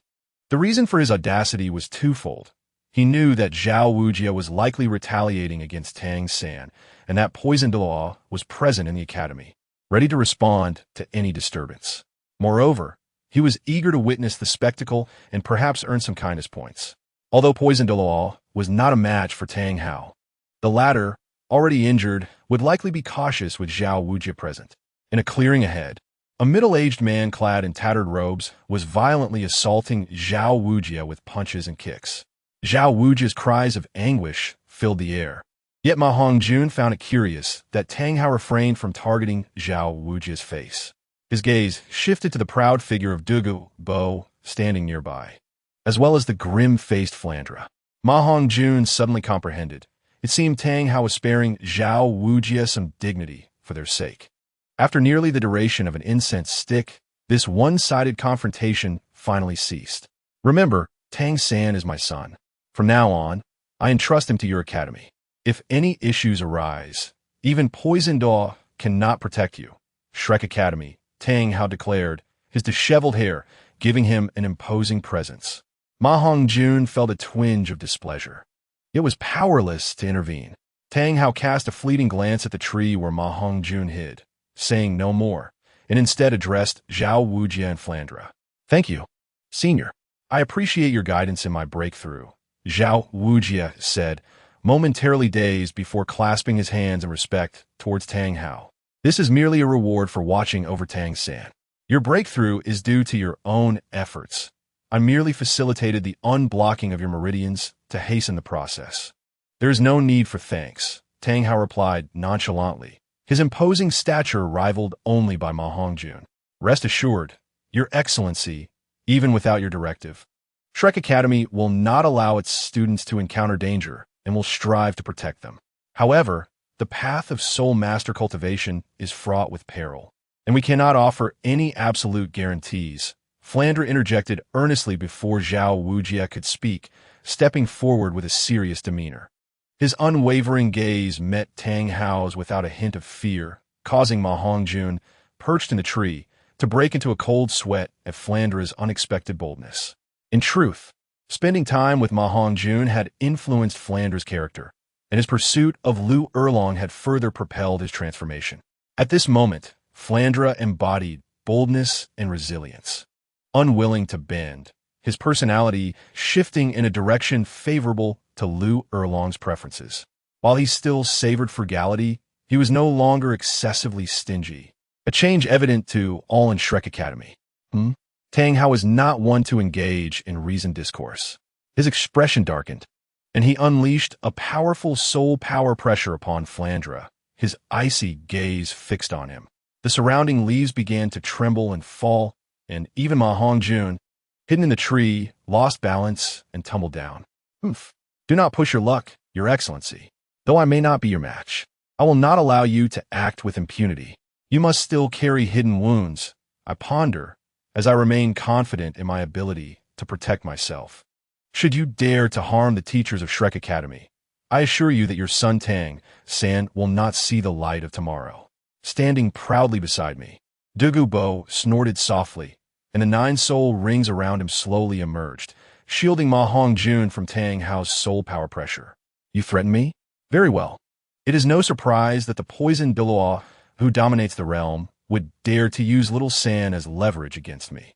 This young man must be one of your students, and while you threaten me with him, do you think I cannot use other students as leverage against you?" Tang Hao stepped forward, his own 9 soul rings materializing, clearly revealing that Douluo Bo's aura was inferior to his own. Zhao Wujia and Flinder exchanged glances, their 7 soul rings also appearing, their expressions grave as they regarded Tang Hao. "Your Excellency, I find it hard to believe your words. Given your character, you should disdain such underhanded actions. You're not unreasonable, and besides, the other students in our academy are all of remarkable background, none of whom even the Haotian sect would dare provoke lightly." Ma Hongjun, young and fearless, still unaware of fear's true nature, spoke calmly despite his pale complexion, clearly trying to uphold the dignity of Shrek Academy. "Oh, quite impressive, maintaining your composure before me. Truly, you are from a remarkable academy. Even at your tender age, you are aware of my connection to the Haotian sect. Your assertion that every student at Shrek Academy has an extraordinary background intrigues me. I would like to hear more about these remarkable origins." The intensity of Tang Hao's aura surged swiftly, only to dissipate just as quickly as he curiously regarded Ma Hongjun. Perhaps considering the bond between Tang San and his classmates, or perhaps for other reasons, Tang Hao's demeanor softened significantly upon Ma Hongjun's emergence. First, Ning Rongrong, the young master of the 7-treasure glazed tile sect, the sect leader's daughter, supported by the twin spirit Douluo, coupled with the continent's foremost support soul master. "I wonder if this might earn your Excellency's attention." Ma Hongjun smiled lightly as he spoke to Tang Hao. "I am aware of this. I had already guessed during the day, but I did not expect her to be the daughter of the 7-treasure glazed tile sect.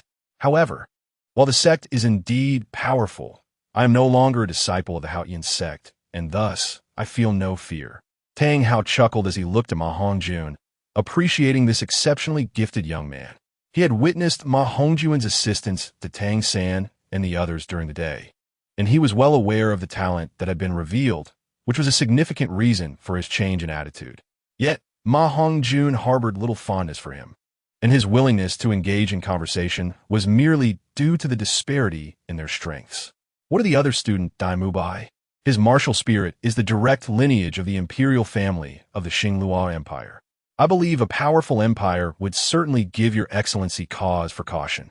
Moreover, the Blue Lightning Tyrant Dragon Clan has deep ties with Shrek Academy, and with the emergence of the new Force Tanluatawang on the continent. I wonder if that would warrant your seniority's concern. Ma Hongjun spoke once more, unhurried and composed. Tang Hao's profound gaze suddenly narrowed as he looked at Ma Hongjun with astonishment, not doubting the truth of his words. In his view, every genius possesses their own pride and would not lie about such matters. Very well, as long as the threats to Little Sand do not stem from your academy, I shall refrain from causing trouble for you. However, I have one condition. Should you refuse, I will have no choice but to take Little Sand away. Although I am quite satisfied with your academy's teaching capabilities. Tang Hao pondered for a moment, genuinely conceding. That is permissible, Douluo replied calmly. Yet his soul rings remained visible, revealing his underlying apprehension towards Tang Hao. Flinder and Zhao Wujia, however, gradually retracted their martial spirits, appearing to defer entirely to Douluo. As for the young woman accompanying Little Sand, regardless of her identity, you must not reveal anything about her, nor should you harbor any intentions towards her. You may be able to comply with this request. This statement was clearly directed at Douluo. The others present, apart from Ma Hongjun, failed to grasp Tang Hao's meaning. Yet Ma Hongjun would not provide any explanation, feigning ignorance. No problem. Although I, Douluo, have always acted independently and possess a peculiar disposition, I value my promises. Since she is also a member of Shrek Academy, I shall harbor no ulterior motives. You need not worry about this, Tang Hao. Douluo spoke in a softened tone. Not wishing to become adversaries with Tang Hao, while I have withdrawn from the world of Soul Masters for many years, I'm still aware of the poisoned Douluo's character. I hope you do not come to regret this, for the Haotian hammer in my hands is not without its power. Upon finishing, Tang Hao retracted his martial spirit and vanished from sight in a matter of moments. Once Tang Hao's departure was confirmed, Douluo chuckled, alleviating the somewhat awkward atmosphere. Little monster, I did not expect your temperament to be so singularly inherited. Your teacher is quite commendable, steadfast, and unyielding, which greatly pleases me. Chapter 79. Thoughts on the concert. Senior Douluo, please refrain from mocking the younger generation. I assert this confidence because I believe that the Haotian would not dare truly offend our Shrek Academy, as he has needs from us. Please forgive my audacity. Flinder adjusted his vintage glasses, speaking with a hint of resignation. Meanwhile, Zhao Wujia sat cross-legged, beginning to meditate to recover his soul power and heal his physical wounds. How many times must I say it? Do not call me senior. I'm merely a few years older. Just call me brother. This time, the Haotian was indeed excessively domineering. Had I not been present today, Zhao Wujia might have fared even worse. In a way, it has turned misfortune into fortune, allowing him to break through the 76th level soul power bottleneck. Douluo remarked with a touch of nostalgia. Though he had improved in both soul power and strength after exposure to the backlash toxin, he still felt somewhat overshadowed in comparison to Tang Hao's prowess. Indeed, brother Douluo, Flinder responded enthusiastically, and the two quickly began to engage in camaraderie. Ahem, teachers, could you two perhaps tone down the fervor? Never mind. I shall take my leave. We have class in the morning. The development of strength is in your capable hands. By the way, how is the concert venue preparation coming along? Ma Hongjun coughed awkwardly and casually inquired as he prepared to depart. There is no rush.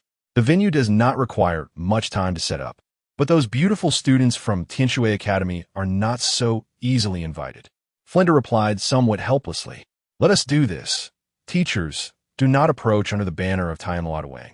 Instead, let us extend the invitation in the name of Shrek Academy. It would be appropriate to expose a portion of the strength of our students and teachers. If necessary, I can personally attend. The concert is a primary source of income for Tanluatawang, and the inaugural performance is especially important.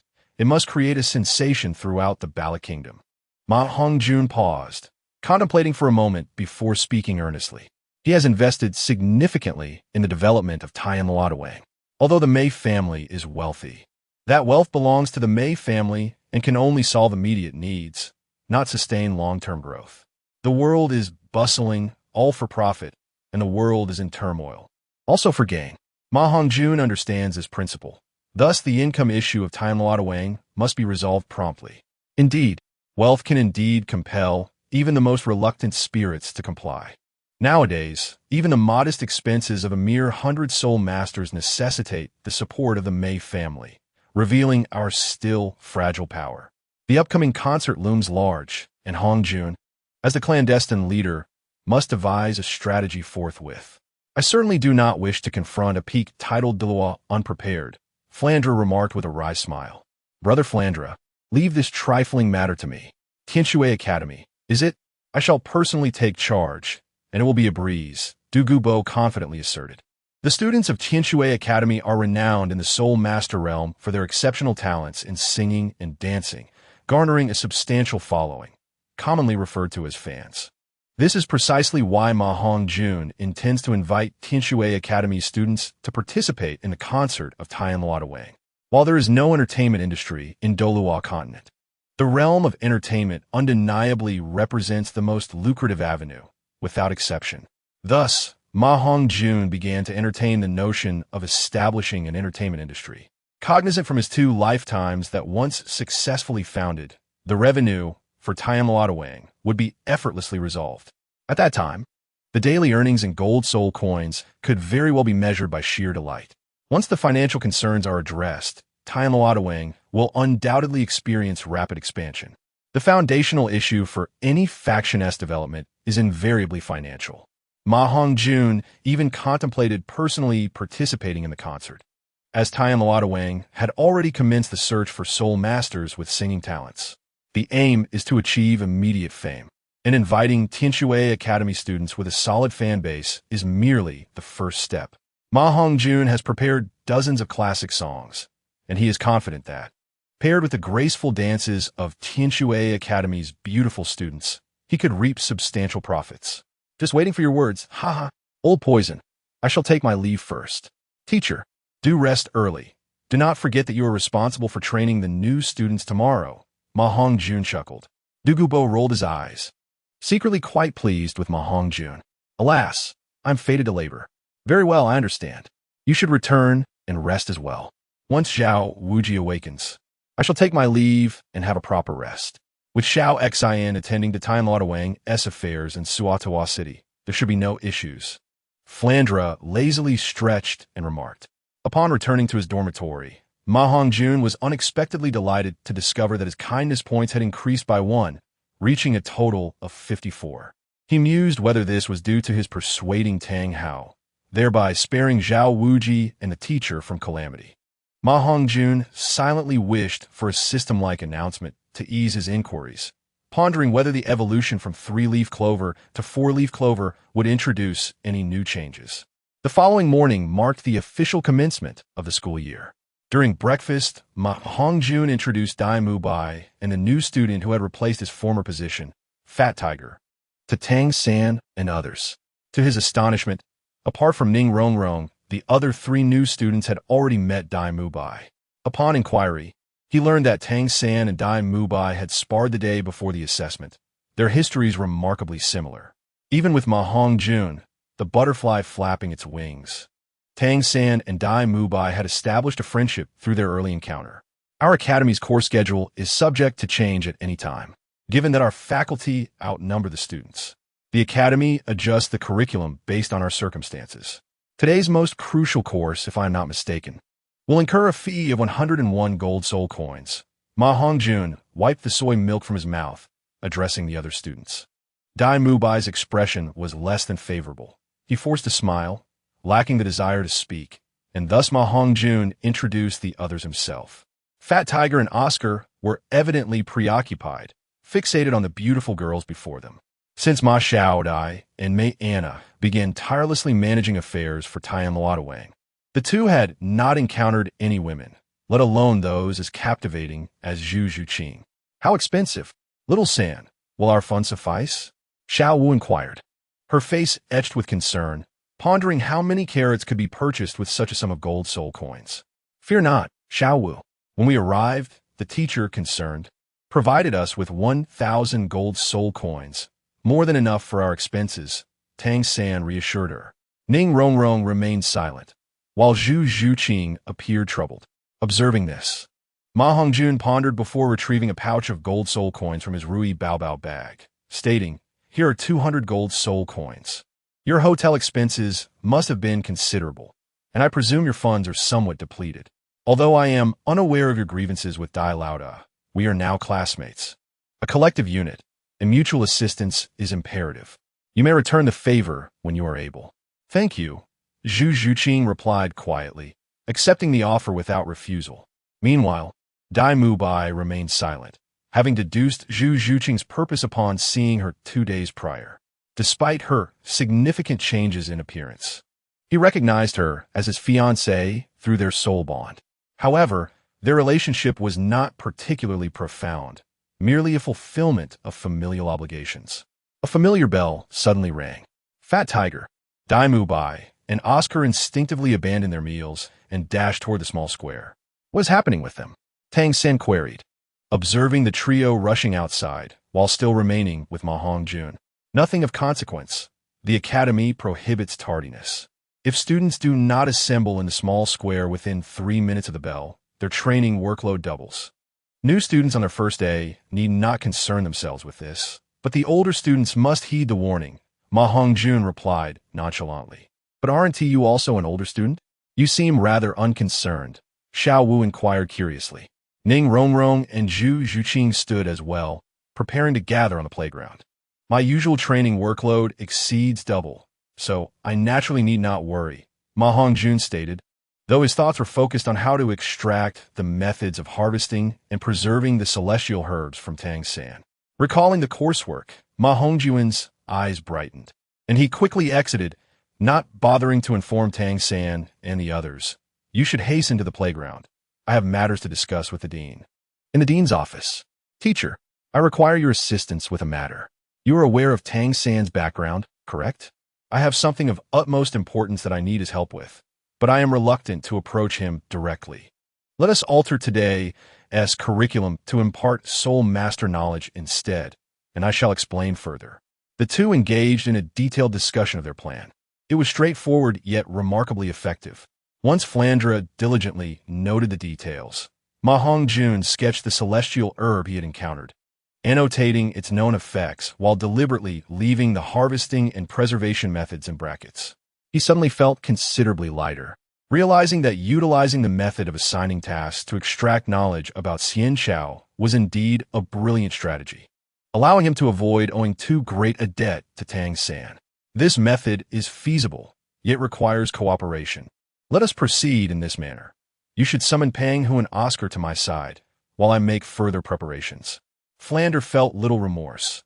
Rather, he was somewhat exhilarated, believing that Ma Hongjun's actions were intended to ensure that Tang Hao's debts would be repaid by his son. Moreover, this plan would not adversely affect Tang San. As long as they acquired the method for harvesting Xian Xiao, they could obtain as many talented individuals as they desired. "Very well, I shall go summon them." Ma Hongjun could hardly conceal his excitement and swiftly made his way to the playground. Upon his arrival, Zhao Wujia was already explaining the academy's rules to Tang San and the other new students.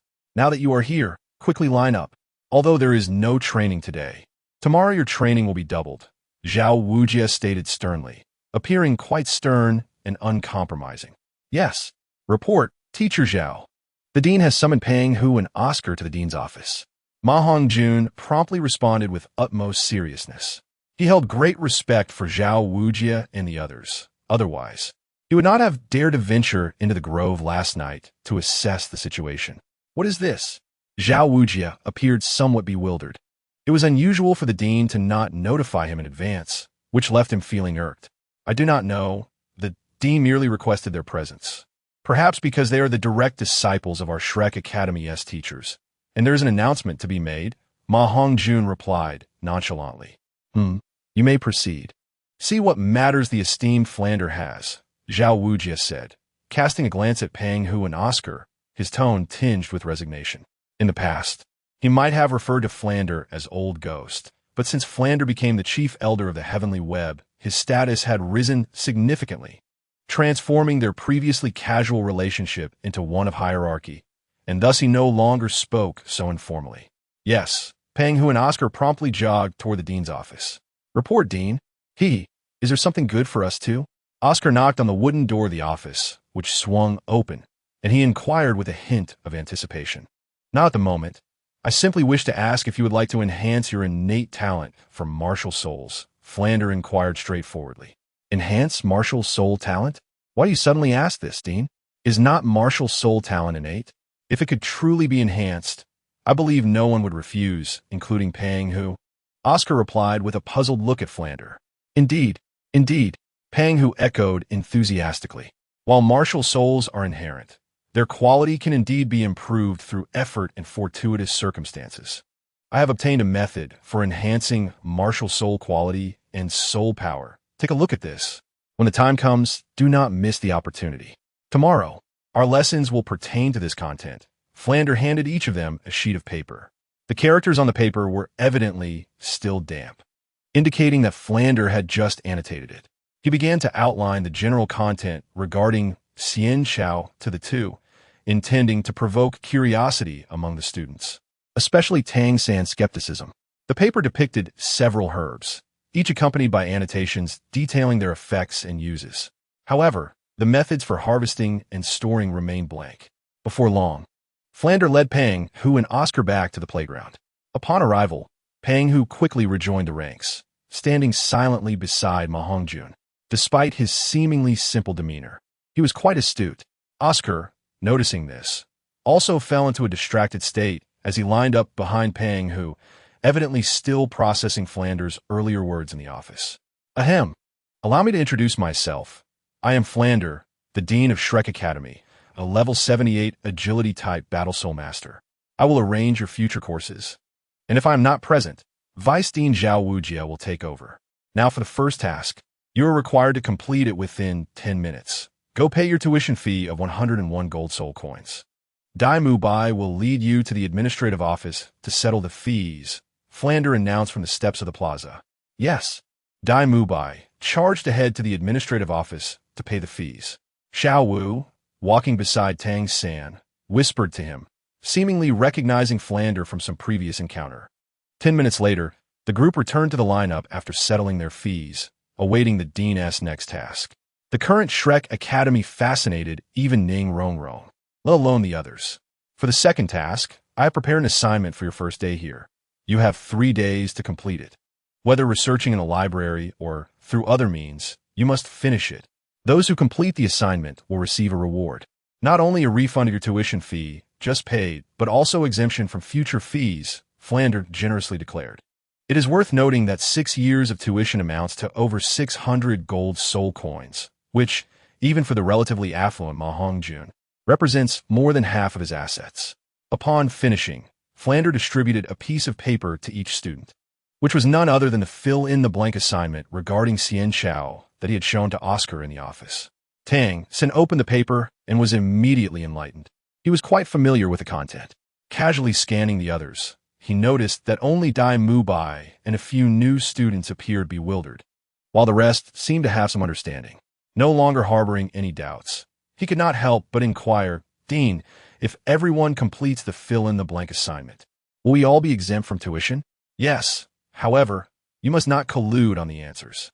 If discovered, all rewards for both parties will be forfeited," Flander replied coolly. Although he maintained a calm exterior, internally he was elated. "Very well." Tang San glanced at Xiao Wu, expressing a hint of disappointment.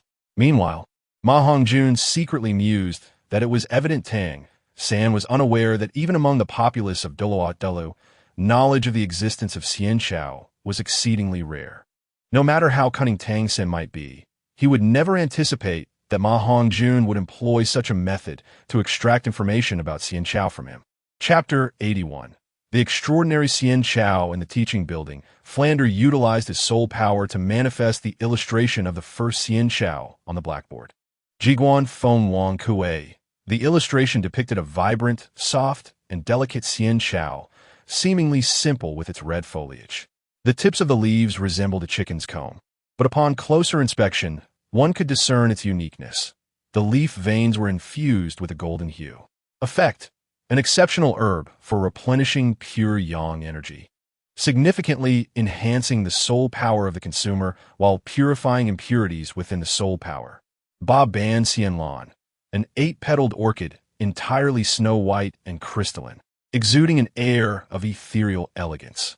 Effect: mild and rich medicinal properties, easily absorbed, contributing to foundational strengthening and the elimination of internal impurities. Shui Xian Yuji Gu. Effect: moisturizes tendons and bones, unblocking the 7 meridians and 8 channels, solidifying the foundation. Qi Luo Eugene Xiang, a multicolored and stunning tulip. Effect: absorbs the essence of heaven and earth, as well as the brilliance of the sun and moon. Si Wang Duan Chang Hong, a divine treasure among extraordinary herbs. The king of flowers, resembling a peony with blood-red streaks. Flowers of extraordinary quality, chosen to serve their master, must be harvested with thoughts of a beloved in one's heart.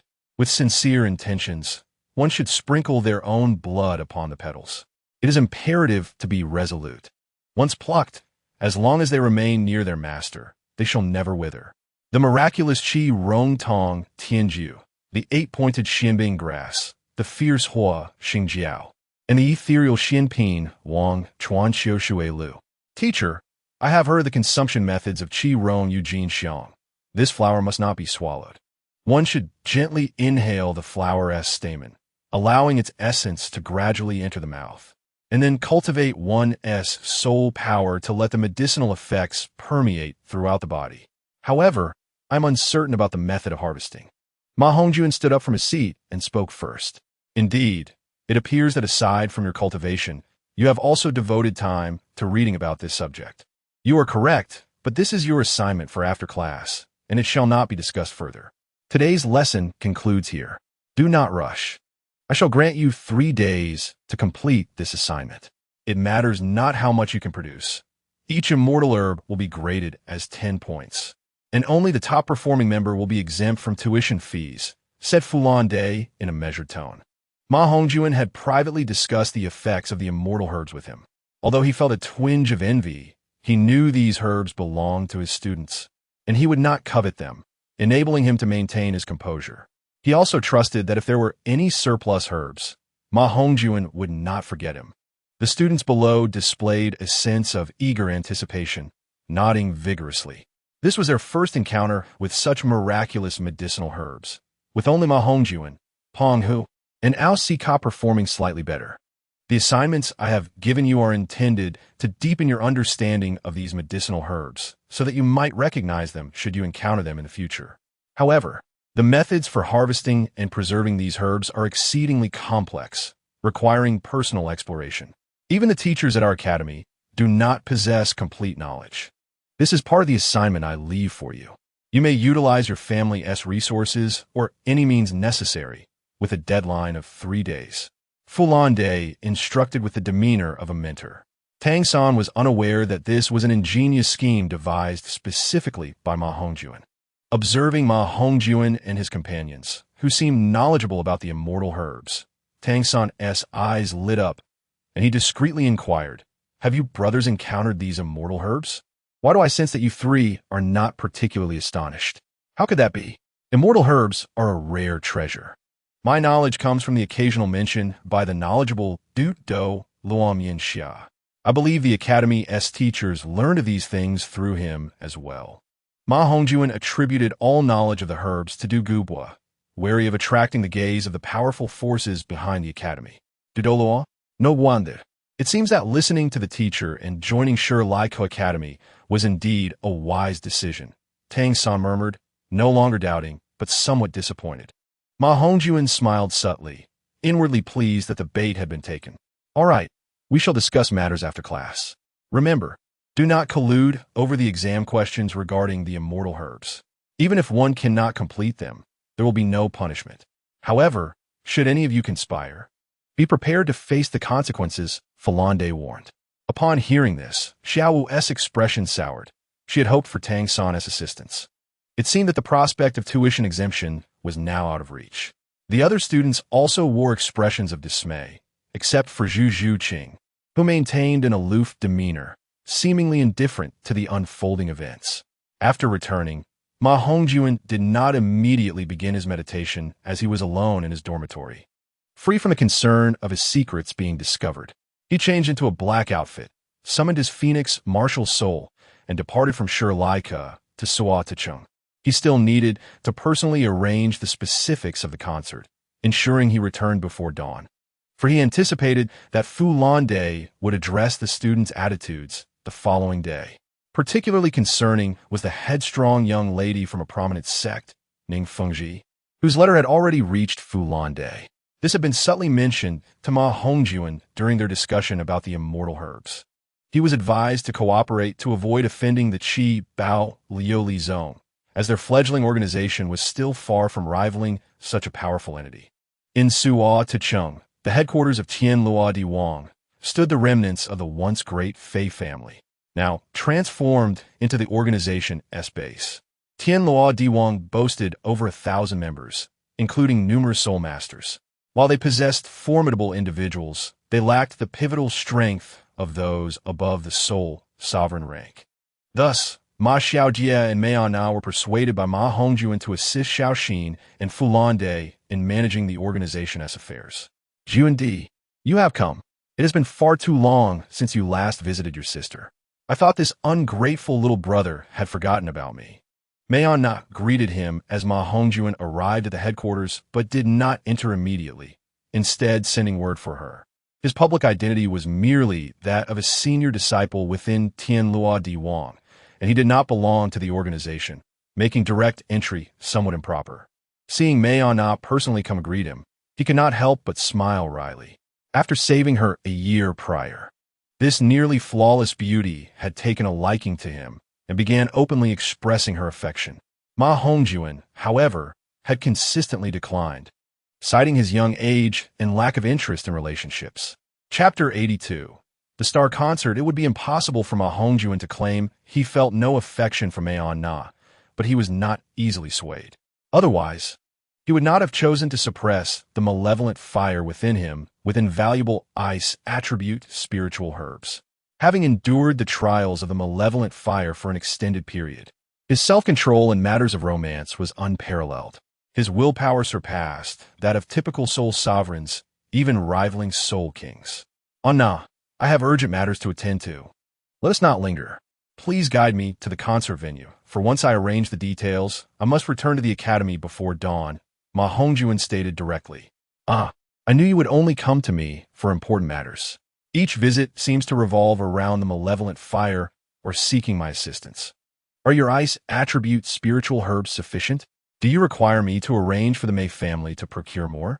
Although Mei Na's tone carried a hint of dissatisfaction, her concern for the malevolent fire was evident in her inquiry. I have a few left.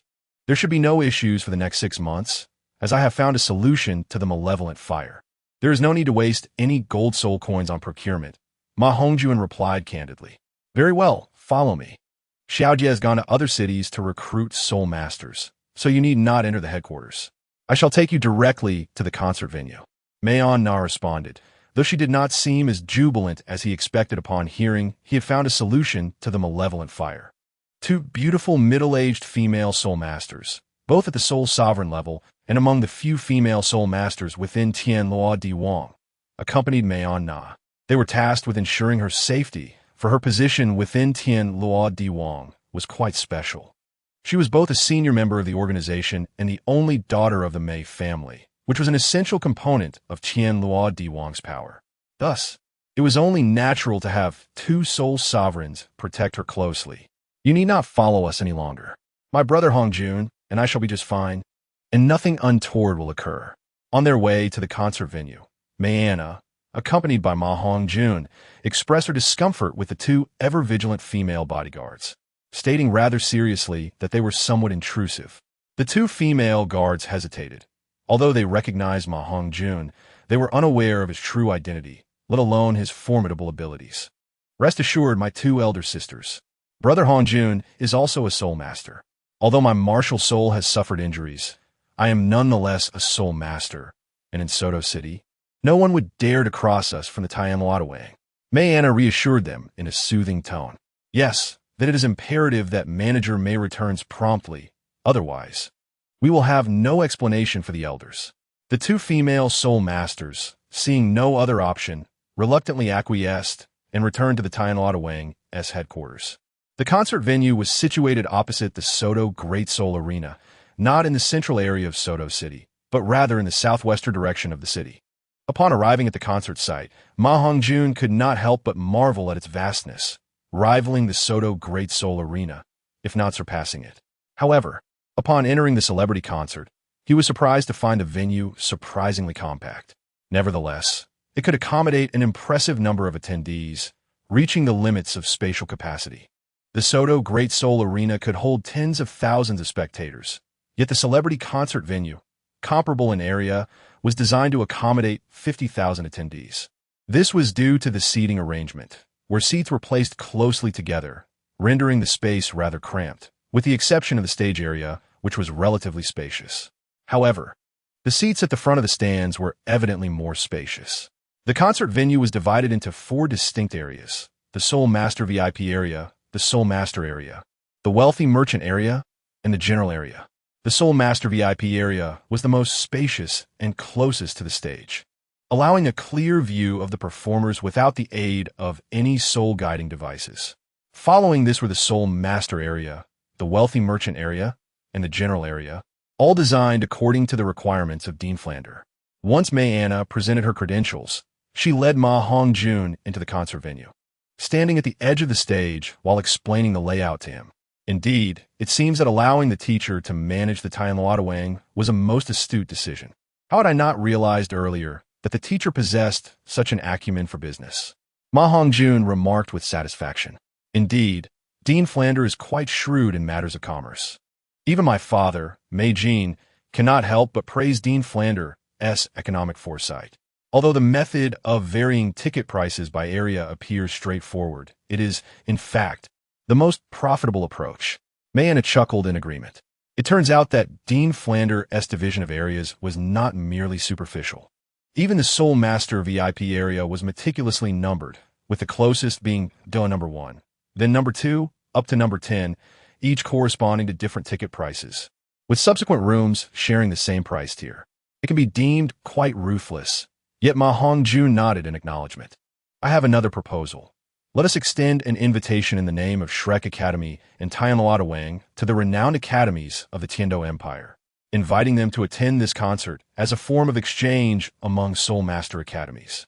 I believe the presence of those talented Soul Masters will create a sensation that will ensure this celebrity gathering becomes well known throughout Douluo continent. Ma Hongjun suggested after a moment of contemplation. How shall we arrange the seating for those academies? The Soul Masters from prestigious academies are notoriously proud, and security poses a significant concern. Unless we mobilize the full strength of our Tianluotawang, maintaining order will be impossible, May Anna pondered, realizing the crux of the issue and expressing her doubts. She knew Ma Hongjun well enough to understand that he was not speaking on a whim, but rather had devised a strategy beforehand, which prompted her inquiry. I have considered this, and, of course, we will not invite everyone. We will only extend invitations to those academies that are representative. Let us invite 10 esteemed academies for now. This will alleviate some security concerns.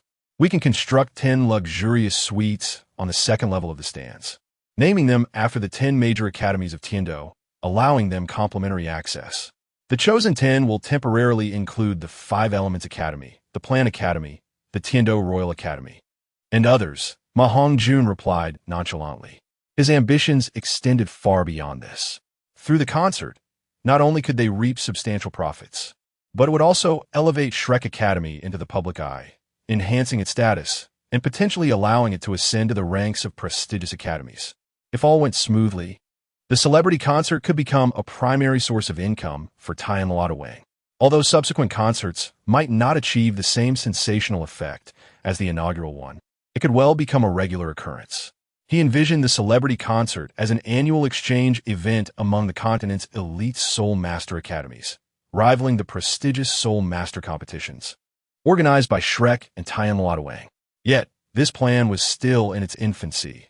Its realization would depend on the continued strengthening of Tianluo Wang's capabilities, at least to a level comparable to the top 3 sections.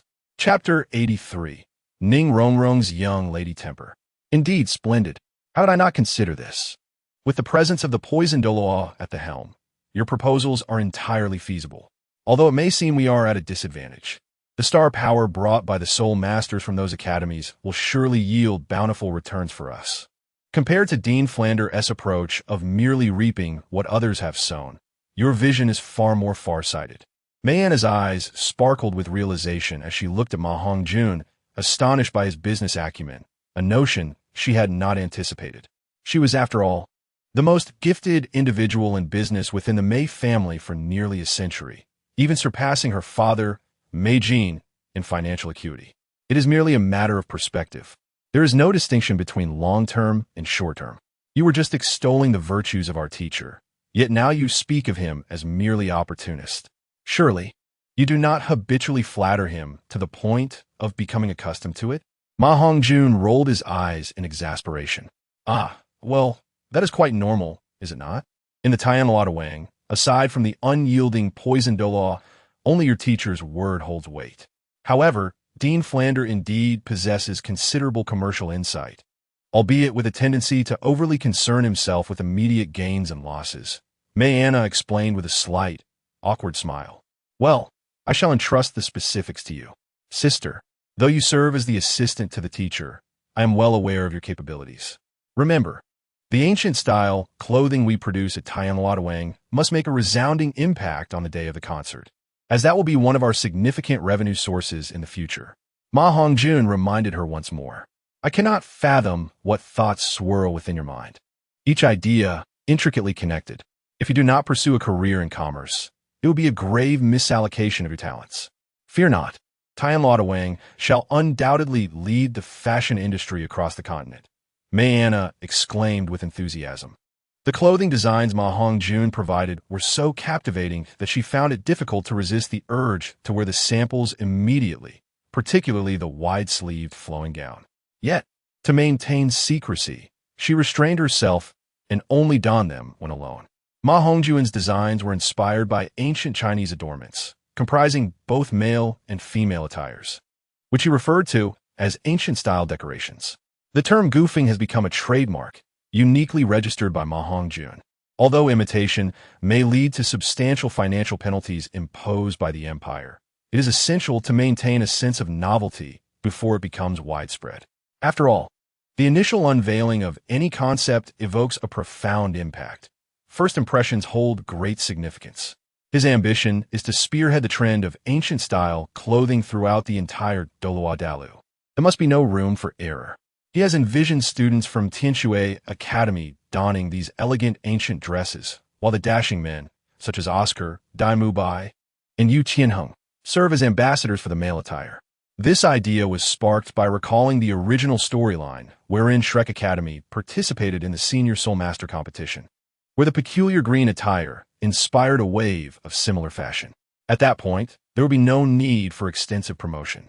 The influence of celebrities would undoubtedly lead the masses to follow suit in purchasing ancient-style garments. If these individuals were to win the Senior Soul Master competition while clad in such attire, the resulting celebrity effect could potentially resonate across the majority of the continent. After discussing various particulars with Mei-Anna, Ma Hongjun was preparing to return to Shrek Academy when Mei-Anna insisted on taking him to the Rose Hotel. Fortunately, despite her affection for Ma Hongjun, she refrained from any inappropriate behavior, opting instead for a simple candlelit dinner. As it was night, the streets were relatively devoid of pedestrians. Following their supper, Mei-Anna was reluctant to let Ma Hongjun depart, engaging him in conversation until the early hours of the morning before finally allowing him to return. Upon arriving at his residence within Shrek Academy, he wasted no time and fell asleep immediately upon his bed. The following morning, the sound of a bell rang out. However, Ma Hongjun paid it no heed, burying his head beneath the covers and continuing to sleep deeply. Half an hour later, a striking young man with silver hair and captivating peach blossom eyes entered Ma Hongjun's room, almost dragging him to the training ground. This individual was, of course, Oscar, who had shaved off his previously abundant facial hair. How inappropriate! As the most outstanding student in the academy, setting a poor example and arriving late on the second day of school warrants a serious reprimand, Flandre scolded sternly. Ma Hongjun, suddenly alert, realized his mistake. Although he was at the Soul Master realm and could easily manage without sleep for several days, the phenomenon known as morning grumpiness is entirely unrelated to one's cultivation level. I acknowledge my fault, teacher. I accept the punishment. Ma Hongjun quickly lowered his head in apology. That is insufficient. You are all part of a collective. Shrek Academy is a whole, and you 8 are a unit. From today onward, I declare that any misstep by one will lead to punishment for all. All of you will run 15 laps around Soto City. Begin. Flandre, unusually stern that day, exhibited a demeanor that left even Ma Hongjun bewildered regarding his teacher's intentions. 15 laps. I refuse. You can do as you please. As a support-type Soul Master, I cannot accomplish this task. Besides, I did not err. Why should I be punished? A shocked voice exclaimed, revealing itself to be the typically obedient Ning Rongrong. Defying the teacher incurs additional penalties. Almost now run 20 laps without using soul power. No food will be served until you finish, Flandre declared, without even glancing at Ning Rongrong, further intensifying the punishment. Dean, 20 laps is already the limit of our physical capabilities, especially for the newcomers. Could we not exercise some leniency? Although Ma Hongjun was unsure of Flandre's motives, he felt compelled to speak up. True, there is merit in your argument. New students will run 10 laps each, while Ning Rongrong will run 15 laps without using soul power. Begin. Flandre's expression softened considerably, and he exchanged a meaningful glance with Ma Hongjun. Ma Hongjun immediately understood the unspoken message. It was entrusted to him. Ning Rongrong, do you wish to jeopardize us all? Hurry and catch up. With that, he dashed ahead. Following him were Dai Mu Bai, Fat Tiger, and Oscar, who exchanged a resigned glance with Ning Rongrong before following suit. Rongrong, let us not antagonize the dean. Let's catch up for now, Xiao Wu gently urged, joining Tang, San in their sprint. Zhu Zhuqing naturally followed suit. Left alone, Ning Rongrong rolled her eyes and joined the fray. Do not blame Hongjun. Even if he had not been late, knowing the dean, we would still have 10 laps to run. 10 laps are merely part of our daily training, Dai Mu Bai explained to the group as they ran in tandem. Indeed, we have no intention of casting blame. The dean has stated that we are a collective, and we must share both honor and disgrace. 10 laps are not an issue for Xiao Wu and me, Tang Sen replied confidently. Although not using soul power may be somewhat tiring for me, it should not pose a problem, Zhu Zhuqing commented as she kept pace with Ma Hongjun. However, just as the group expressed their lack of grievances towards Ma Hongjun, a melodious but inappropriate huff broke the moment. I refuse to run 10 laps. If anyone is running, it can be you all. The academy's food is dreadful. I shall head to Soto City for a nice meal. Ning Rongrong huffed. Her previously delicate demeanor vanished as she quickened her pace to leave the group. The remaining students exchanged glances, astonished by the transformation of the once demure girl. No need to worry about her. I can assure you that she will not escape those 10 laps. Unless she wishes to leave Shrek Academy, Ma Hongjun said nonchalantly, a confident smile gracing his face. Since she has left the group, we may increase our speed. Of the 7 of us, only Oscar is a support-type Soul Master, the weakest in physique. So we will maintain his pace, Tang San suggested, keen to dissolve the tension. Indeed, Tang San is correct. Oscar may not lack endurance compared to the newcomers, but speed is certainly his weakness, Dai Mu Bai added, helping to lift the somewhat somber atmosphere. Ultimately, I cause you all trouble. Once we finish the 10 laps, to express my apologies, I shall treat everyone to a grand feast at the Penglai restaurant in Soto City, Ma Hongjun declared generously, pleased with the understanding of his remaining companions. Speaking of the Penglai restaurant, it is worth mentioning the Tian Luodawang. The business model of Tian Luodawang has undoubtedly shifted towards the realms of entertainment and fashion, yet its primary industry remains the restaurant sector. The Penglai restaurant is one of the establishments operating under the Tian Luodawang banner, and Ma Hongjun's invitation to dine there would not incur significant expenses. Even if he were to spend money, it would merely be a transfer from one pocket to another. Hooray! Xiaomagu is truly remarkable. The Penglai restaurant has now become the largest establishment in our Suatua city. However, I have heard from my father that it offers an extensive array of delicacies, from heavenly flying creatures to earthly running beasts and aquatic wonders. A single meal there costs at least 100 gold soul coins, which is simply beyond the means of soul masters at our level. Upon hearing the mention of food, Fat Tiger was the first to cheer, but soon hesitated as the reality sank in. Rest assured, Hongjun has plenty of money. I suspect he is not particularly interested in it, Oscar said with a mysterious smile. He was unaware that the Penglai restaurant was a property of the Tian Luo Di Wang. Yet he knew that it was Ma Hongjun who had established the Tian Luo Di Wang. He certainly had the means to treat them all to a delightful meal at the Penglai restaurant. Are there carrots? Xiu Wu inquired earnestly, turning to Ma Hongjun. The group continued their conversation while running, showing no sign of slowing down, as soul masters naturally possess stamina far exceeding that of ordinary individuals. Yes, plenty. Whether steamed or fried, we have it all. Haha, Xiao Wu, I notice your particular fondness for carrots. Can you not think of anything else besides carrots? Ma Hongjun chuckled, prompting smiles from the others. Oomph, you are the one with carrots on the brain. Who said I only think of carrots? I also think of Xiao San. Xiao Wu teased, linking arms with Tang San as she playfully glared at Ma Hongjun. A critical hit of envy from the single dogs. If Ma Hongjun had any jealousy, it would undoubtedly be off the charts at that moment, but alas, he felt none, only kindness and faith. He sensed that his faith and kindness might have other uses, yet he had yet to discover them. After completing 10 laps, the sun had passed noon. Ma Hongjun instructed the 3 new students to reserve a table at the Penglai restaurant while he and the 3 seniors continued with their tasks. As they observed Tang San and the others fulfilling their mission to secure a reservation, Oscar suddenly surged forward with renewed vigor. Ma Hongjun, seeing this, rushed ahead to shield him from the wind's resistance, while Dai Mu Bai and Fat Tiger followed suit, forming a line as they charged ahead. Finally, after nearly an hour, they completed their task and entered Suatua City, drenched in sweat. Upon entering the elegantly adorned Penglai restaurant, the 4 quickly located Tang San and the others. After settling in, Ma Hongjun raised his glass and addressed everyone, saying, I propose a toast to all of you and extend my congratulations to the 3 new students for joining the Shrek Academy family. The 7 clinked their glasses, gradually becoming more familiar with one another, except for Dai Mu Bai and Zhu Zhuqing, who did not exchange toasts. The others had already lost count of how many times they had toasted one another. As nightfall deepened and the effects of the alcohol began to take hold, even Zhu Zhuqing and Xiao Wu were not immune to its influence.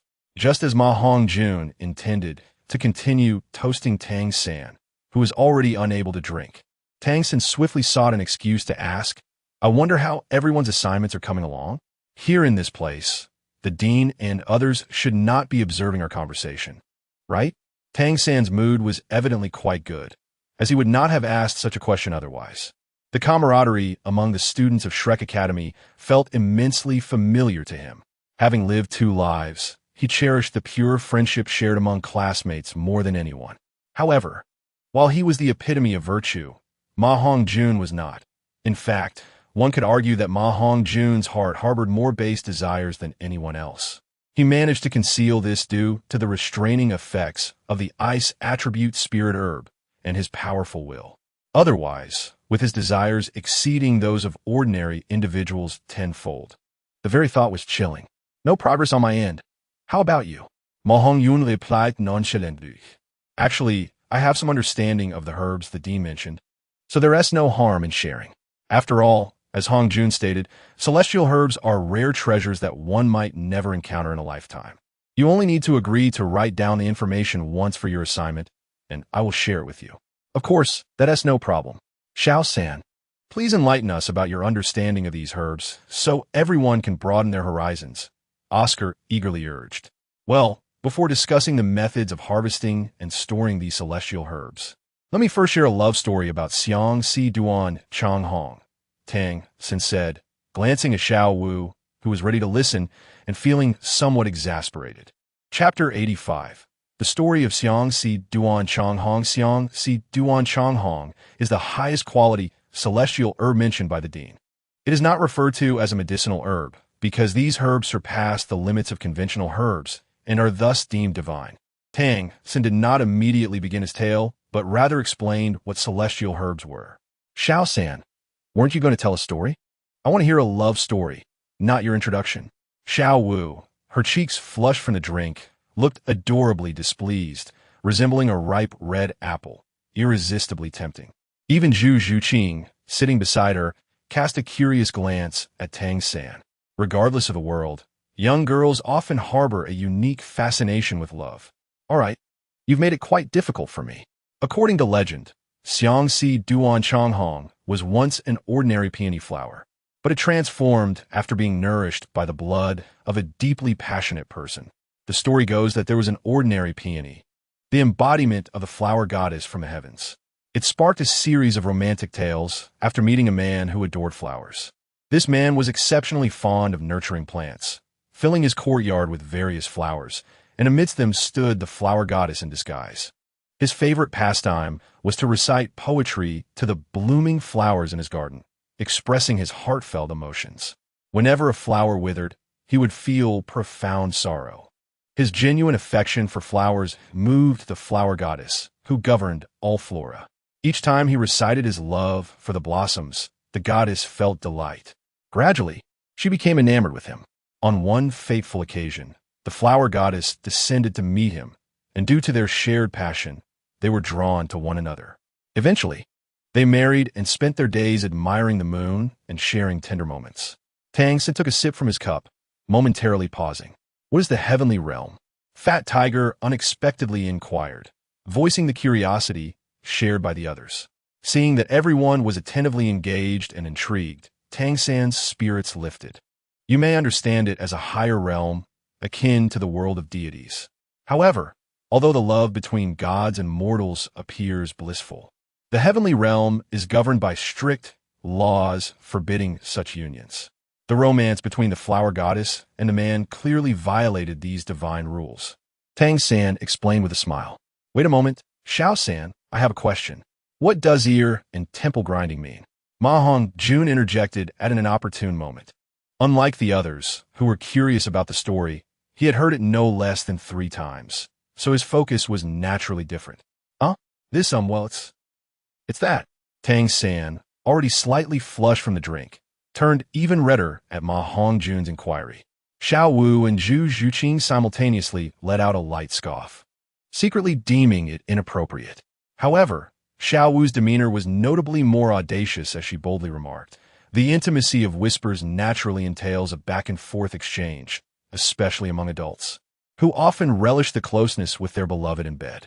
Well, if one were to put it plainly as the joys of marital bliss, wouldn't that suffice? Why the coyness? Ma Hongjun could not help but chuckle awkwardly, feeling a bit embarrassed. His question had been instinctive, yet he was taken aback by Xiao Wu's candid explanation, which he comprehended instantaneously. Observing the astonished gazes from his companions, Ma Hongjun hastily urged Tang San to continue his tale of love. The story unfolded of a goddess and a mortal whose romance defied the celestial laws, leading to the goddess being taken by the heavens, and the man losing his wife, forever separated despite their love. As the man faced the departure of his beloved and felt utterly powerless, he gradually fell into despair, allowing his garden to wither. In a twist of fate, he discovered that his wife's true form was the peony in his courtyard. If he were to burn the peony, the goddess would descend to become immortal. This revelation prompted him to awaken and tend his garden once more. Being a lover of flowers, he was reluctant to destroy the white peony, nor did he wish for the goddess to be reduced to a mere mortal for his selfish desires. Thus, he spoke of his longing to the white peony daily. Over time, his yearning turned to illness, and eventually, he bled out his life's essence onto the peony, leading to his demise. The tale of the broken heart read is a poignant one, suggesting that only the truest love can claim its heart. Is the story of Broken Heart Red indeed a narrative of celestial beings descending to the mortal realm to fall in love with humans? It is undeniably a touching tale. Xiao Wu, lost in thought, seemed to embody the role of the flower goddess, her eyes glistening with unshed tears. Flowers are not ordinary. They choose their masters. Do not overly demand from the celestial herbs. Tang San interjected, noticing the dreamy expressions on his companions' faces. Ma Hongjun simply smiled, refraining from further comment. Tang San then elaborated on the methods for harvesting celestial herbs. Although Ma Hongjun was familiar with much of the original narrative, the specifics eluded him. Through Tang San's explanations, he learned that the Ba Jiao Xianbing Chao could only be harvested with iron tools, while the contrary Lihua Xing Jiao Shu required jade to retain its efficacy. Other celestial varieties also had unique harvesting and preservation requirements, some needing wooden boxes, while others required stone or jade containers. After diligently noting down the details, Ma Hongjun felt a surge of satisfaction, even casting a softer gaze towards Tang San, as if he were immensely grateful. Fortunately, I did not recklessly attempt to gather them, or I would have faced dire consequences, he thought, feeling a wave of relief. Among the celestial herbs, the most suitable for Dai Lauda was the Qi Rong Tong Tianju, while he himself was aligned with the Ji Guan Feng Huang Kui, alongside Ba Jiao Xinbing Chao and Lihua Xing Jiao Shu. The Ba Ban Xian Lan was a milder variety, more suited for the food type Oscar. However, discussing all these was somewhat futile, for each celestial herb is a unique treasure, and it is improbable for everyone to encounter them. Otherwise, the title de law on the continent would not be as scarce as it is today. Tang San, sensing the group's aspirations reaching beyond their grasp, halted his descriptions to temper their expectations. Indeed, I doubt my luck will ever lead me to such exquisite herbs. I must rely on all of you. Do your best. Ma Hongjun jested, secretly reveling in his fortune. After a hearty meal, the group returned to Shrek Academy, only to be met by the stern visage of Flender. Have you finished your run? Flender inquired in a low tone. Yes, teacher, we have completed it. Ma Hongjun responded, a hint of curiosity in his voice. I met you all. Flender emphasized, reiterating his point. Chapter 86. A day off today. I am taking a day off. I might update later tonight. I have a toothache and feel rather fatigued, so I apologize. Please check back tomorrow. There's no need to wait for the update today. I will review the earlier sections and update if possible, but maybe late. I hope everyone can support me with a recommendation ticket. Thank you very much. Chapter 87. Preparing for the Continental Advanced Soul Master Competition. Seeking monthly votes. Right? It is us, ISNT it? Oh, teacher, are you referring to Ning Rongrong? We have no idea where she has gone. After our run, we all went to Penglai Hotel for dinner, and now we reek of alcohol. It's quite unpleasant. If there's nothing else, we'll head back to wash up and sleep, Ma Hongjun remarked nonchalantly, realizing that Flender was indeed referring to Ning Rongrong without any intention of reporting or concealing the truth. Well, if that is the case, you all should return and rest early. We will discuss today's matters tomorrow. Flender's tone was mild, yet it sent a chill down the spines of his students, making Dai Mubai and the others feel that tomorrow might not be pleasant.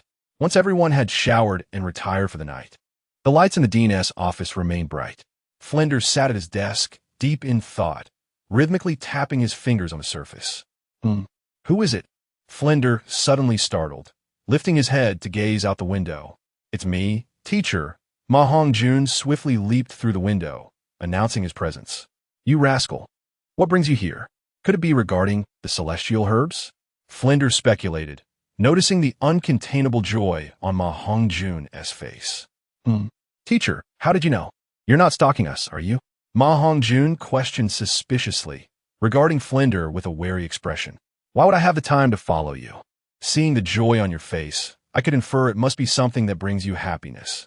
And since you were out with Tang San and the others, it's not hard to guess what you might be excited about, Flender retorted, his tone gruff but accurate. He was indeed the one who understood Ma Hongjun best in this world, without question. Is there something troubling you, teacher? You seem a bit downcast. Ma Hongjun observed the flicker of worry on Flender's face and inquired. It's nothing significant. You saw Ning Rongrong's behavior today. The sect master of the Seven Treasures Glazed Tile sect, Ning Fengji, sent another letter. requesting me to discipline his daughter and agreeing to cooperate with our Tianluo D. Wang. Flinder explained nonchalantly. Isn't that a good thing? Why the long face? Ma Hongjun feigned ignorance, though he was well aware of the implications. If Tianluo D. Wang could partner with the wealthiest sect in the land at the outset of its rise, the benefits would surpass our expectations. It's akin to an obscure product suddenly endorsed by the richest person in the world, claiming its effectiveness. Not to mention, Tianluo D. Wang isn't insignificant. It's a rising star. The letter also detailed Ning Rongrong's true character, and judging by her actions today, she is undoubtedly a little demoness. If she weren't the auxiliary soul master we desperately need at our academy and the daughter of the Seven Treasures Glazed Tile sect, I would genuinely prefer to avoid dealing with her. As an elder, I cannot hit or scold her. Alas, there are countless matters awaiting my attention at Tianluo D. Wang, Flinder lamented. Ah, teacher, you cannot possibly expect me to discipline her, can you?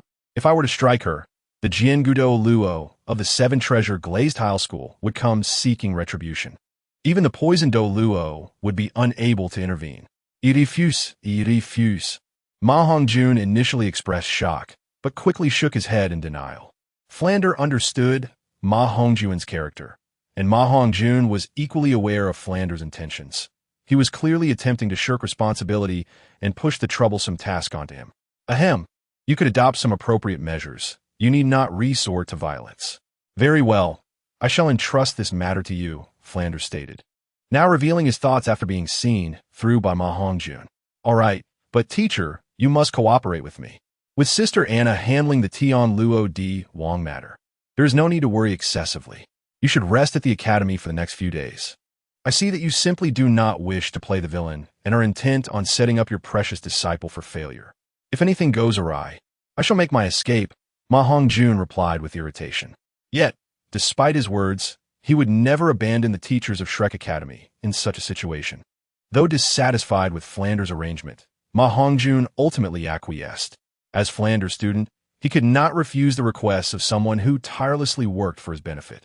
Indeed, you are truly an excellent disciple, aware of the need to share the burden with your teacher. However, while you're disciplining, be mindful of the unity within the team.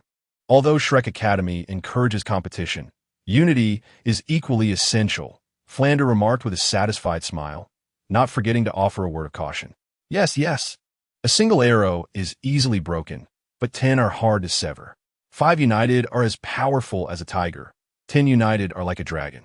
I understand this principle. Teacher, rest assured I will manage the team's unity. When Master arrives, you must emphasize this to him as well.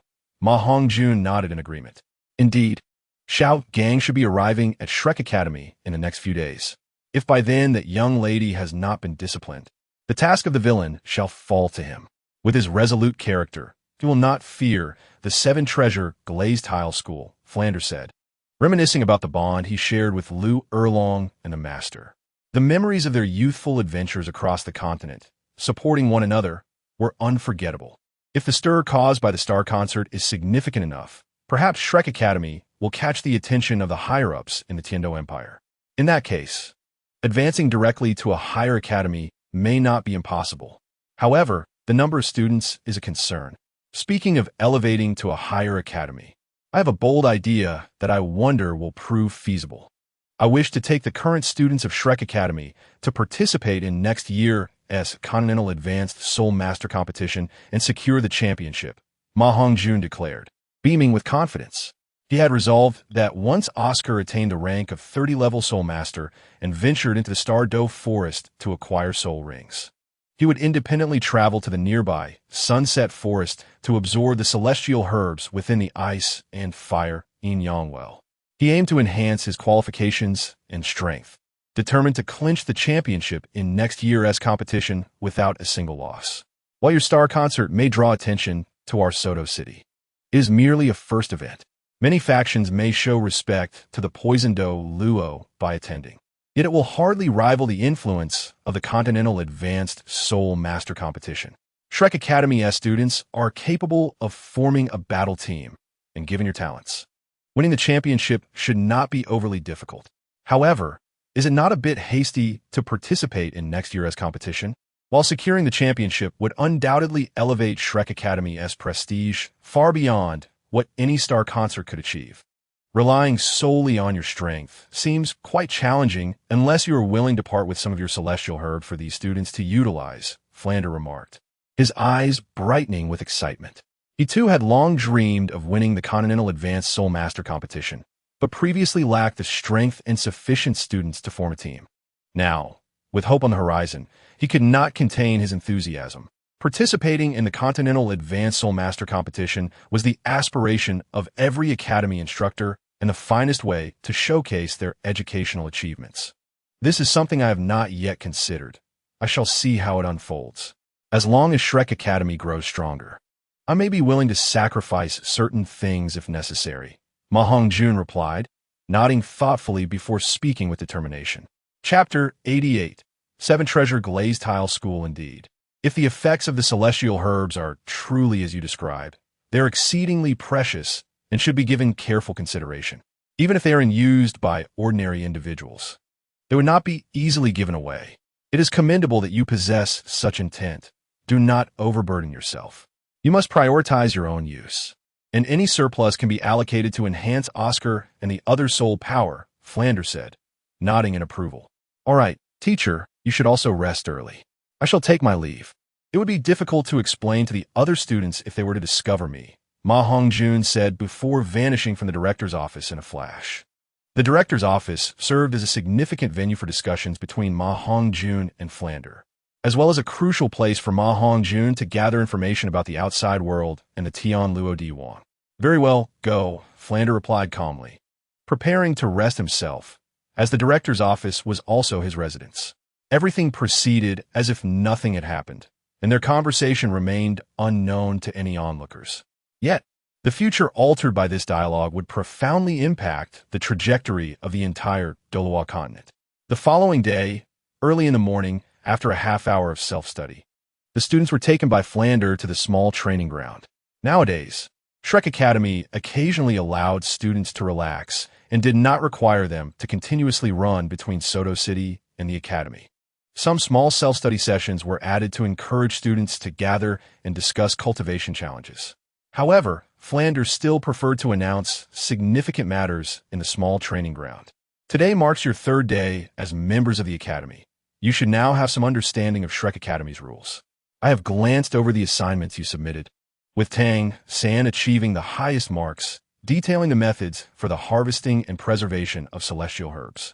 Following him is Ma Hongjun, who, although lacking the preservation details, provided a thorough account of their effects. I was not surprised by this. However, what astonished me is that none of the others submitted blank papers. This brings me great relief. Still, there are those who dare to be audacious and have not even submitted their papers. Ning Rongrong stepped forward, Flander declared.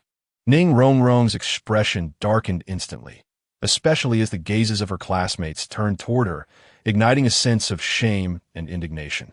She was not ashamed of her actions, but rather embarrassed by being called out publicly by Flander. The judgmental stares from her peers only amplified her humiliation. Seeing that Ning Rongrong remained unmoved, Ma Hongjun took a step back, and others followed suit, mimicking his retreat. Only then did Ning Rongrong lift her head and glare fiercely at Ma Hongjun, before stepping forward to meet Flander's gaze defiantly and saying, I haven't done it yet, so I haven't had the chance to check the materials.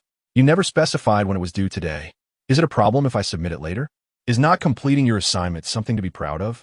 Very well, even if I did not specify, may I ask you, Lady Ning, what were you doing yesterday while everyone else finished their own tasks? Fulander cast a fleeting glance at Ning Rongrong and mockingly remarked, You are following me. Who do you think you are, Fulander? You are merely a humble soul saint. Nothing remarkable about that.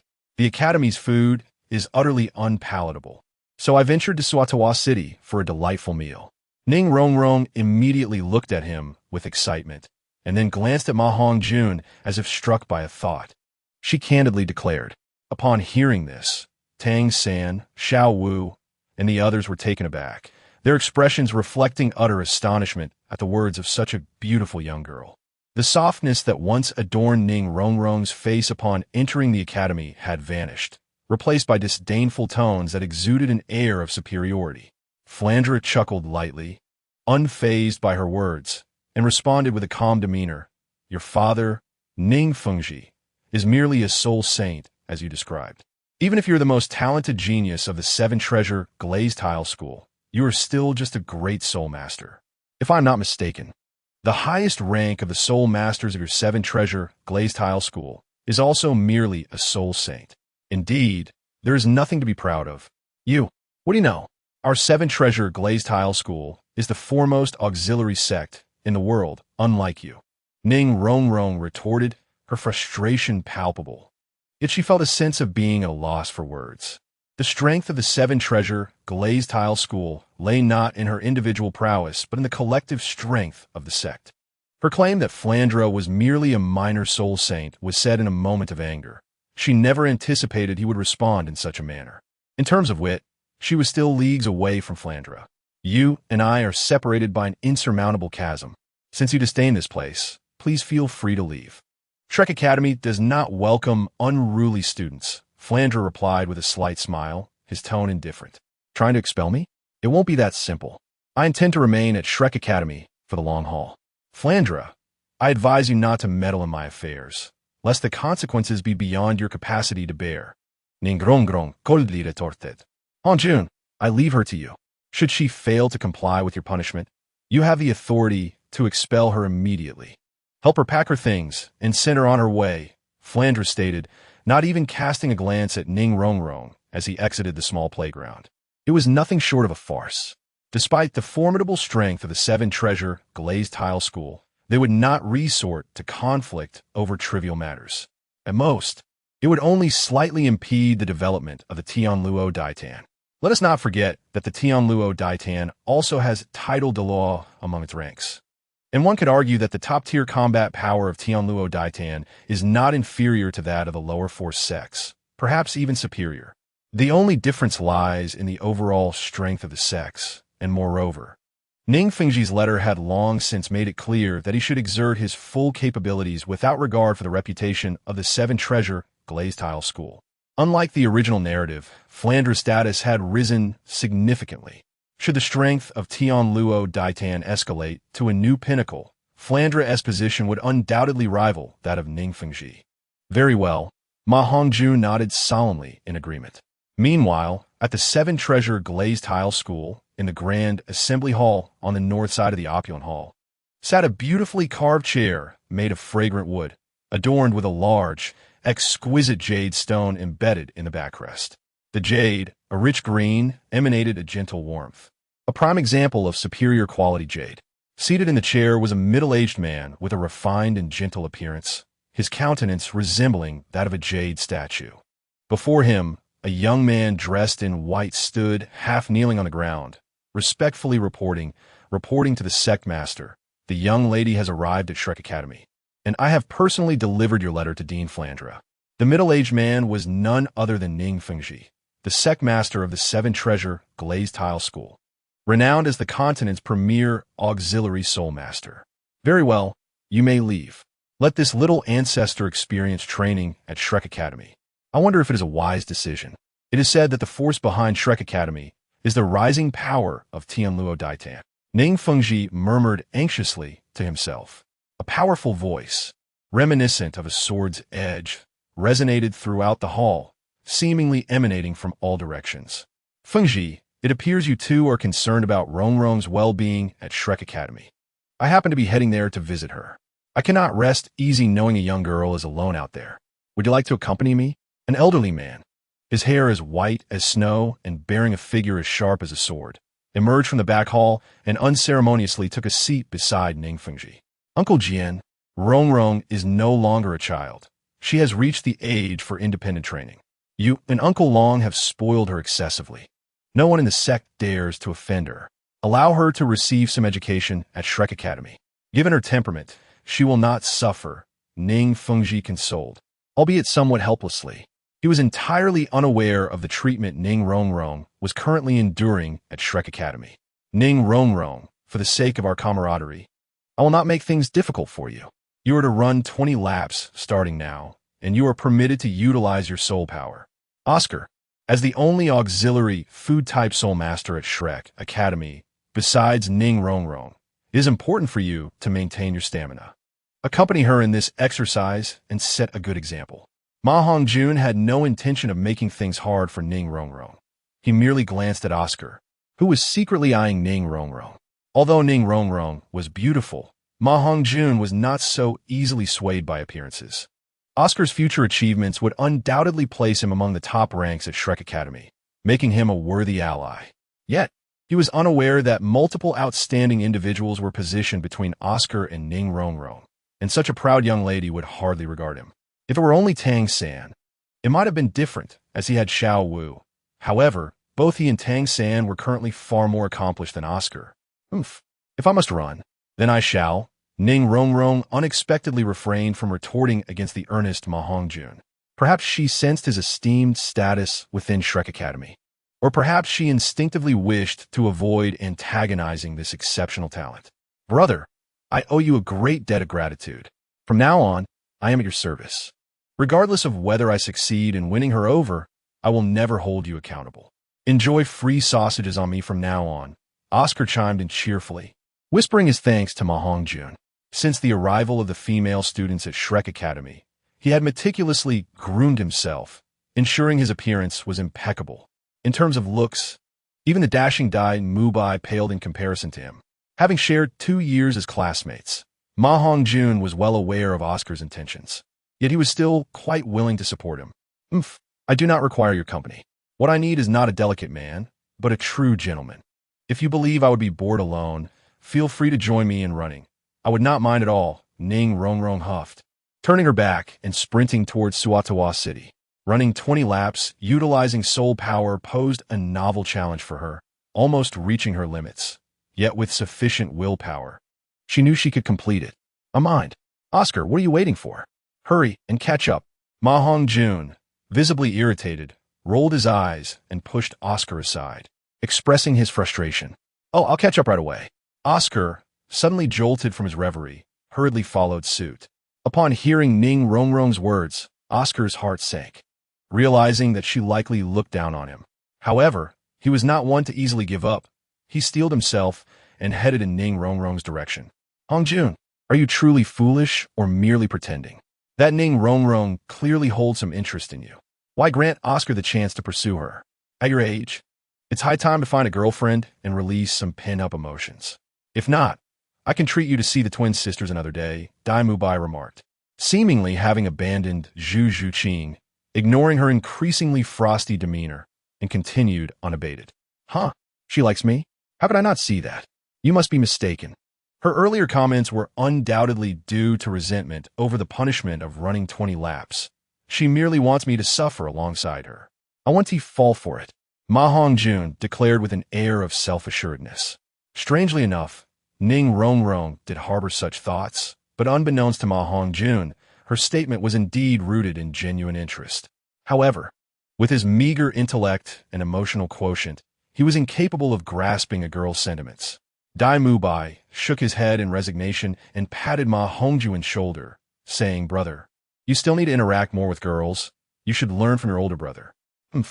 Unlike some people who have been with countless women, some should refrain from leading good people astray. Zhu Zhuqing huffed, casting a scornful glance at the two before turning away and leaving the small playground. I'm not meddling in your affairs. A good man does not quarrel with women. Brother, I shall take my leave first. Dai Mubai instinctively wanted to retort, but lost interest in arguing upon seeing Zhu Zhuqing vanishing from the playground in a flash. Upon noticing everyone leaving, Fat Tiger also scurried away without a trace. Good person card? What the? Ma Hongjun muttered, casually checking the green panel in his mind. He was taken aback to see the kindness value flicker and increase by 3 points, startling him. Could a good person card really boost kindness value? Confused, Ma Hongjun pondered the essence of kindness. With this in mind, he called out to Tang San, who was preparing to leave with Xiao Wu. Xiao San, wait a moment. May I ask you a question? We are all partners. It's only natural to help each other. No need to be so formal, Tang San replied, puzzled as he looked at the approaching Ma Hongjun. Well, I simply wish to inquire about the concept of kindness. Among our Shrek Academy students, you seem the most mature. Would you mind sharing your understanding with me?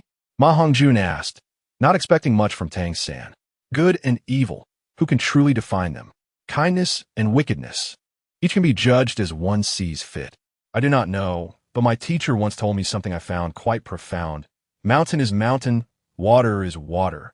Mountain is not mountain, water is not water. After seeing through everything, after perceiving the essence, what does it matter?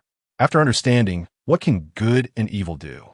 One acts merely to survive, living according to what one has seen and known, Tang-san explained earnestly. Ma Hongjun pondered this deeply. When Xiao Wu interjected, Xiao-san, what are you saying? I don't understand at all. To me, a kind person must first possess a kind heart and cannot indiscriminately hunt kind soul beasts.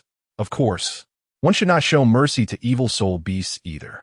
Xiao Wu looked at Tang-san with discontent. Tang-san, somewhat helpless, ruffled Xiao Wu's hair and smiled wryly at Ma Hongjun, saying, Xiao Wu is just being playful. Brother Ma, don't take it to heart. Her response, while simplistic, holds some truth. After all, my teacher's words are rather profound.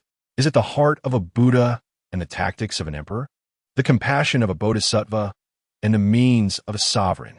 Ma Hongjun seemed to have an epiphany, and suddenly, a violent mental wave surged through the green panel in his mind, causing his kindness value to skyrocket by 100 points, reaching a total of 156 points. The Clover martial soul lock in his sea of consciousness shattered, lifting the restrictions on hidden soul rings, and even the panel's appearance underwent significant changes. A new function appeared, and the kindness value section indicated that there were still remaining kindness points. The information on the panel also transformed.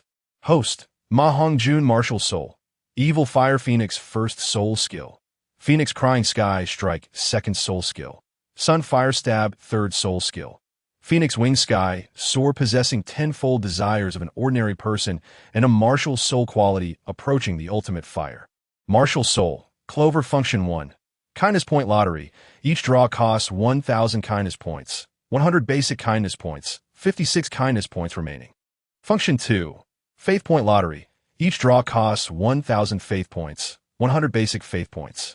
Others, not activated. First Soul Skill, Emerald Flame Poison Domain. First Hidden Soul Skill, Parasitism, Binding. Second Soul Skill, Ink Jade Empty Staff. Second Hidden Soul Skill, None. Third Soul Skill, Web Coverage. Special Talent Skill, Demon Slayer Breathing Technique. External Spirit Bone, Earth Whip. Spirit Bone, None. Soul Guidance Device, Wishful 100 Treasures Bag. Is this an upgrade? Ma Hongjun was astounded by the changes in his sea of consciousness, completely oblivious to what Tang-san and Xiao Wu were saying. Let us not disturb him. He seems to be gaining insight into his martial soul. We should leave. No one in the academy will interrupt his contemplation. Tang-san remarked to Xiao Wu, who was still chattering away. All right then, let's go. I'm off to Soto City to buy a huge basket of carrots. I'll savor them slowly, Xiao Wu said, dragging Tang-san away. Upon hearing Xiao Wu's last words, Ma Hongjun couldn't help but smile, secretly vowing that, thanks to her enlightening words today, should Xiao Wu ever find herself in trouble, he would not stand idly by. He harbored no improper thoughts towards the girls at Shrek Academy. Otherwise, he would not have created opportunities for Oscar. The same went for Xiao Wu, while his feelings for Zhu Zhuqing remained a mystery even to himself. Chapter 90. The kind Ma Hongjun Oscar caught up with Ning Rongrong, who looked at him with an air of arrogance and said, Who told you to follow me? I warn you, best not to spy on me, or I won't hold back. That one tea happened, Rongrong. I merely wanted to inform you that completing 20 laps isn't as difficult as it seems. With my recovery sausages and your 7 treasures glazed pagoda, we can accomplish the task more easily together, Oscar quickly clarified, insisting he was not stalking her. Unnecessary. Ning Rongrong turned her head in disgust, completely ignoring Oscar, and summoned her soul power, heading towards Soto City. Oscar could only offer a wry smile, silently trailing behind Ning Rongrong. During the first lap, Ning Rongrong was still able to endure, but halfway through the second lap, her physical strength began to wane due to the continuous use of her soul power. The sun blazed fiercely in the sky, and a fine sheen of sweat appeared on Ning Rongrong's brow, which only served to enhance her unique allure. Rongrong, are you tired? Why not take a break and have some of my delicious sausage before continuing? I have a big sausage, Oscar exclaimed, rushing to Ning Rongrong with an air of eager presentation, simultaneously unleashing the first soul skill of his martial spirit. In a flash of light, the sausage appeared in his hand, offered graciously to Ning Rongrong. She cast a fleeting glance at Oscar. Despite her youth, the allure in that glance left him momentarily spellbound. The first soul skill of my sausage martial spirit is restoration. It not only promotes healing, but also replenishes stamina. Just a bite will ensure you can easily complete 20 laps. Ning Rongrong had no intention of finishing the 20-lap punishment, and Oscar's repeated mentions only fueled her annoyance. Hearing his peculiar incantation further exacerbated her irritation. With a somewhat peculiar gaze, she retorted fiercely, I still have 2 pieces of bread left, so eat it yourself. With that, she summoned the 7 treasures glazed tile martial spirit and bestowed upon herself an agility enhancement, her speed suddenly increasing as she sprinted ahead, distancing herself from Oscar. Oscar stood dumbfounded, completely taken aback. Was this still the pure little fairy he knew? Initially, he had merely thought that Ning Rongrong might possess a bit of a spoiled temperament, never anticipating that she would deliberately utter such ambiguous words. Outsiders could not fathom the role Ning Rongrong played within the 7 Treasures glazed tile school. Her current manner of speaking was merely a reflection of her everyday life, and she was gradually revealing her true nature. Ultimately, Ning Rongrong did not complete the 20 laps. By the 5th lap, the severe depletion of her soul power forced her to halt. She contemplated resting for a moment before continuing, only to realize it was nearly noon. Thus, she made her way to Suatua City, intending to eat before running again. After her meal, she thought about shopping a bit more before resuming her run, resulting in her completing merely a quarter of her punishment. In the dean's office, kid, you actually guessed correctly. How did you know she wouldn't finish her punishment? Flander inquired, looking at the nonchalant Hongjun. Well, I've decided not to punish her this time. I'll leave this dilemma to the master. I wish to experiment with something and refrain from playing the villain for now. Hongjun recalled the kindness points on the panel in his mind, curious to see if simply being perceived as good would yield an increase. Experiment with what? This isn't like you. You wouldn't be afraid of the little princess of the 7 Treasures glazed tile school, would you? Do tell what you wish to experiment with. Flander asked, puzzled. That's a secret, one that cannot be revealed just yet. Hongjun replied with a mysterious smile. The unique talent skill gained from the hidden soul ring of his martial spirit, the 3-leaf clover, was undoubtedly his greatest secret, one he would share with no one, not even the closest of companions. Well, I don't care to know, but when you plan to go to the Sunset Forest? Should we wait for the poison Douluo to return, and then go together? Flander feigned indifference before expressing a hint of concern. Oscar should be on the verge of a breakthrough soon.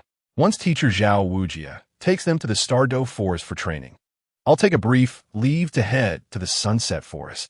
Hongjun, aware of the unfolding events, knew that Oscar was nearing his breakthrough to Soul Sage.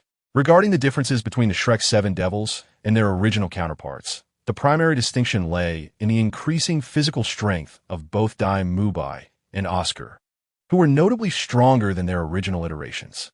That's unnecessary. I'm already a 34th level Soul Sage, more than capable of self-defense.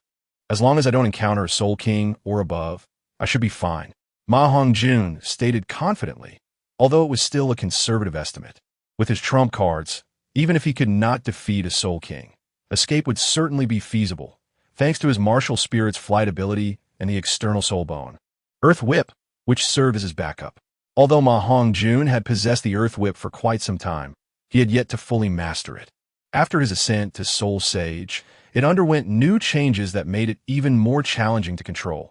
However, basic applications were still possible and would significantly enhance his combat effectiveness.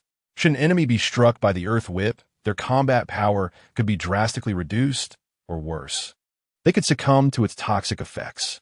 The potent toxins contained within were a mixture of the biphosphorus serpent venom, the scorpion venom of the Earth King, and the mutated biphosphorus flame poison, resulting in a formidable concoction.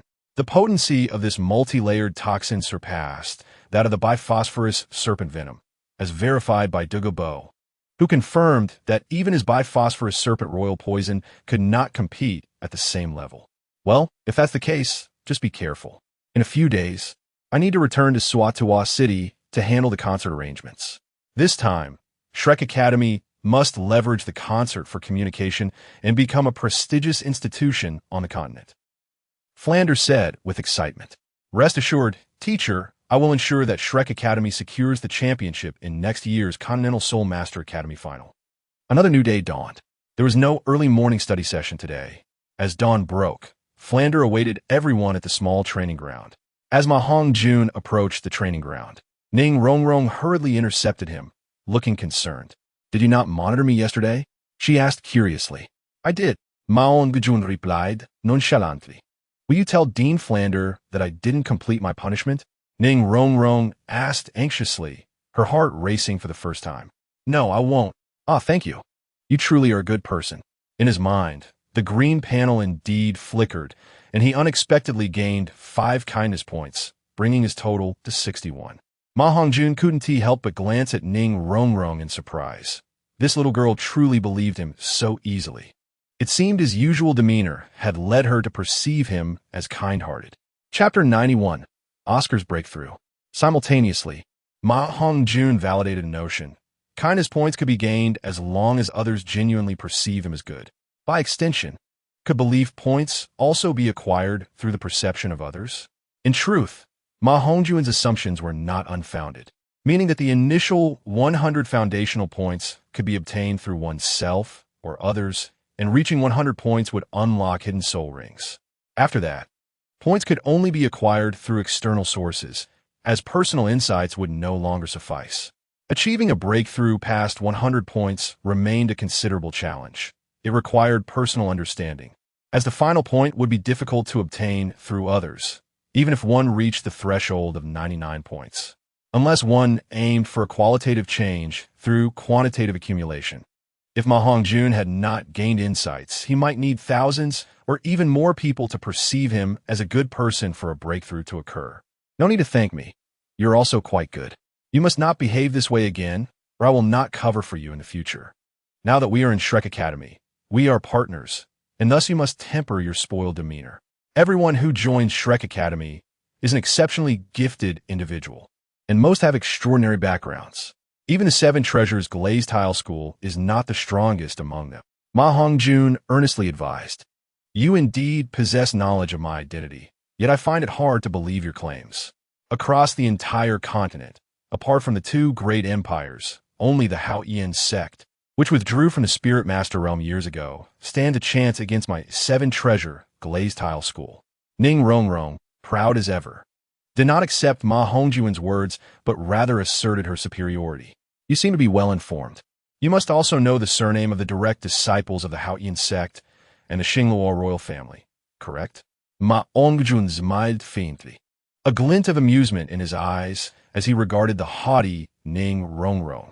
Although the Hao-Ian sect has remained in seclusion for many years, I'm still somewhat aware of the prowess of the Tang family's Hao-Ian hammer. Tang-san? No, that cannot be right. Tang-san's martial soul is merely the insignificantly useful blue silvergrass. The royal family of the Xingluo Empire. Could it be that Dai Mubai is a prince of the Xingluo Empire? Ning Rongrong pondered aloud, her surprise evident as she turned to Ma Hongjun for confirmation. Indeed, Dai Mubai is one of the 2 most gifted princes in the Xingluo royal family. Although he may not yet surpass his older brother, given his talent and the training for Shrek Academy, it would not be difficult for him to eventually exceed his brother. As for Tang-san, he is a true anomaly. Even I cannot be certain of defeating him. You must have heard of the twin martial souls. He possesses them, and one of his martial souls is the Hao-Ian hammer, renowned as the continent's most formidable assault-type weapon. Ma Hongjun spoke candidly to Ning Rongrong, without any intention of exaggerating the abilities of Tang-san or Dai Mubai. Twin martial souls. No wonder, so that is how it is. But is he stronger than you? Are you not a soul master of great strength? Even if he is a soul master, he should only be on par with someone of your caliber, possessing a top-tier phoenix martial soul. Ning Rongrong's expression shifted with surprise at the mention of twin martial souls. But she quickly masked her astonishment for the sake of her pride, questioning with a hint of confusion. If we consider pure strength, he is still not my match at present. However, what truly makes him formidable are his hidden weapons. You must have witnessed the power of his hidden weapons during the entrance examinations. Even a Soul King could be instantaneously defeated if caught off guard. I lack such prowess. Ma Hongjun refrained from mentioning that hidden weapons are effective only when employed discreetly, capable of eliminating a Soul King. If both faced a Soul King, while Ma Hongjun could ensure his own safety, he would have to flee. Tang San, however, might have the opportunity to turn the tables. But should Tang San confront Ma Hongjun, it would be Tang San who perishes, not Ma Hongjun. For once precautions are taken, with his strength, evading hidden weapons is entirely feasible, and with his ability to absorb myriad toxins via the breath of fire, he is, in essence, Tang San's nemesis. Twin martial souls. A prince of the Xinghua Empire. How intriguing. I did not anticipate that such a modest institution as Shrek Academy could gather so many of the continent's top talents. This is indeed a school worthy of my Ning Rongrong. A sense of inexplicable anticipation filled Ning Rongrong's expression as she silently vowed not to err again. Being expelled from Shrek Academy would be an immense embarrassment. Very well, if you wish to remain at Shrek Academy, you must temper your high and mighty demeanor. The dean is waiting impatiently. Let us proceed swiftly, Ma Hongjun remarked nonchalantly. Flander had been waiting ahead of time, so their schedule was relatively ample. However, being delayed by Ning Rongrong had also consumed considerable time. If they did not hurry, they risked arriving late. Upon hearing this, Ning Rongrong gasped and promptly unleashed her seven-treasure, glazed tile, martial soul. The brilliance of her martial soul flashed as it enhanced their speed, and she dashed toward the small training ground. Upon their arrival at the designated location, they discovered that everyone had assembled, with the sole exception of Oscar. Observing the appearance of Ning Rongrong alongside Ma Hongjun, the others cast puzzled glances in their direction. Ning Rongrong's delicate face flushed with embarrassment after taking her place. She realized that neither Zhu Zhuqing, who usually spoke little, nor Xiao Wu, who had recently shared camaraderie with her, acknowledged her presence, isolating her in the process. This led her to question whether her personality was truly unlikable, and for the first time, a sense of inferiority began to stir within her. Tang San, where is Oscar? Is he still sleeping? You should wake him. Today's lesson cannot proceed without him, Flander remarked, his expression darkening as he looked at Tang San, knowing Oscar, a senior student, was late. Dean, when I left, Oscar was already awake. However, he was in the midst of training, likely reaching a bottleneck and entering a meditative state. I will go check on him, Tang San explained to Flander. Just as Tang San was about to leave the small training ground to summon Oscar from their dormitory, Oscar came running joyously toward them, a radiant expression on his face. He shouted excitedly before he even arrived, Dean, Hongjun, I've broken through. I have finally transcended the 30-level barrier. Once I obtain a spirit ring, I can become a true soul master. A breakthrough indeed. What is all the fuss about? You claim to have reached the level of soul master at the age of 14, surpassing the 30-level threshold as a food system soul master? Flander, initially taken aback, soon wore an astonished expression as he gazed at Oscar. It is known that within Shrek Academy, apart from Ma Hongjun, no other student has achieved the rank of Soul Master before the age of 14. Oscar is the second ever to accomplish this feat in the Academy's history, placing him among the elite across the entire continent, especially considering that his martial soul is one of the most challenging to cultivate within the auxiliary system, food. Chapter 92, Increase in Kindness.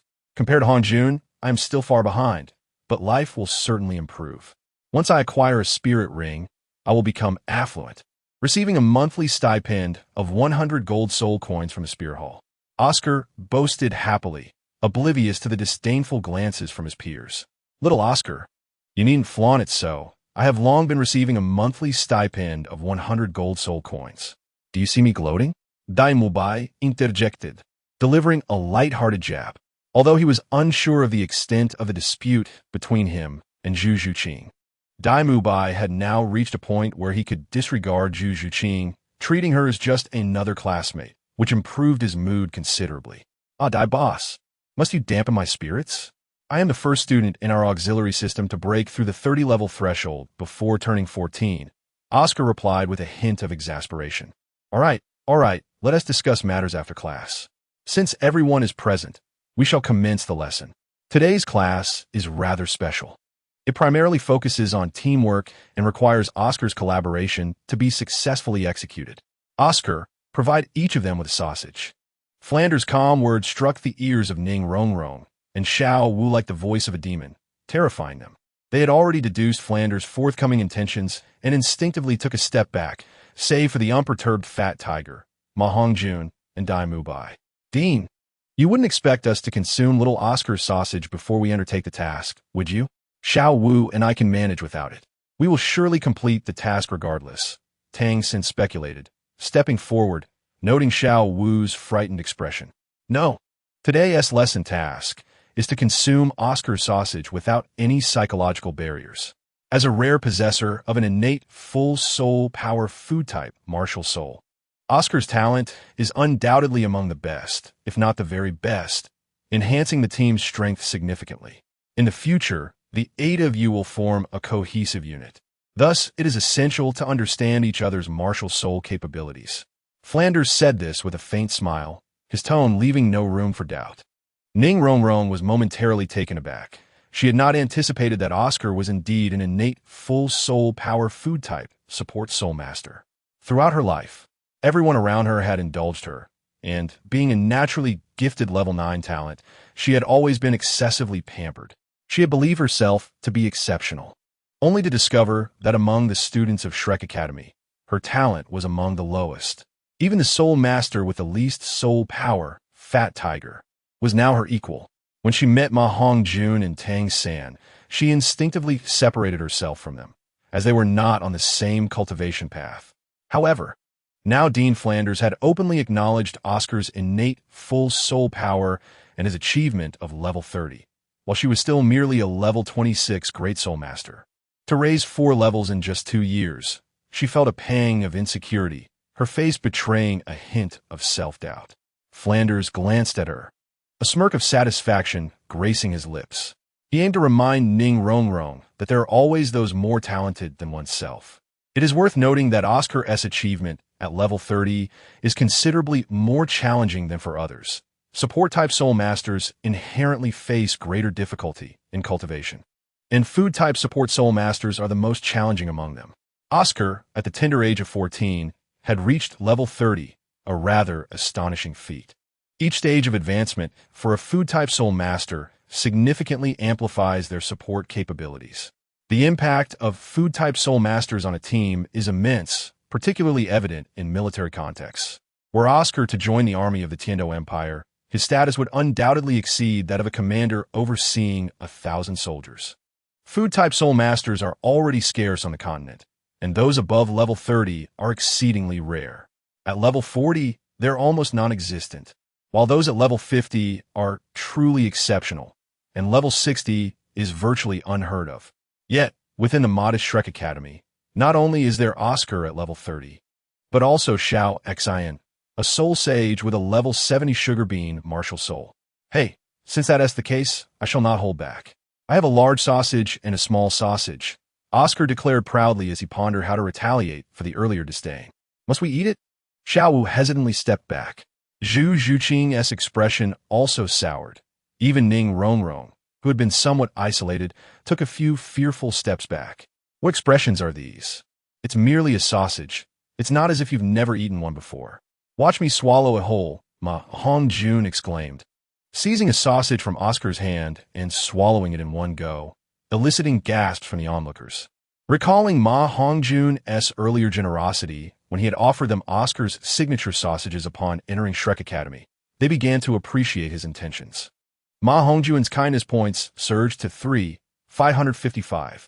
He presumed that the additional 5 points were contributed by the 3 girls, highlighting the significant psychological effect they had on him. The second leaf of the Clover martial soul symbolizes kindness, and its impact on Ma Hongjun remains unclear apart from the lottery system.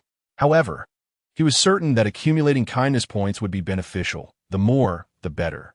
As for the faith points, he suspected they might require him to establish a sect akin to the Spirit Hall, acquiring followers for possession. He was aware that the power of faith was the easiest means to achieve divinity in Douluo continent. Though uncertain whether the two systems were interconnected, faith points might hold greater importance for him. The mysteries of the Clover might extend far beyond this.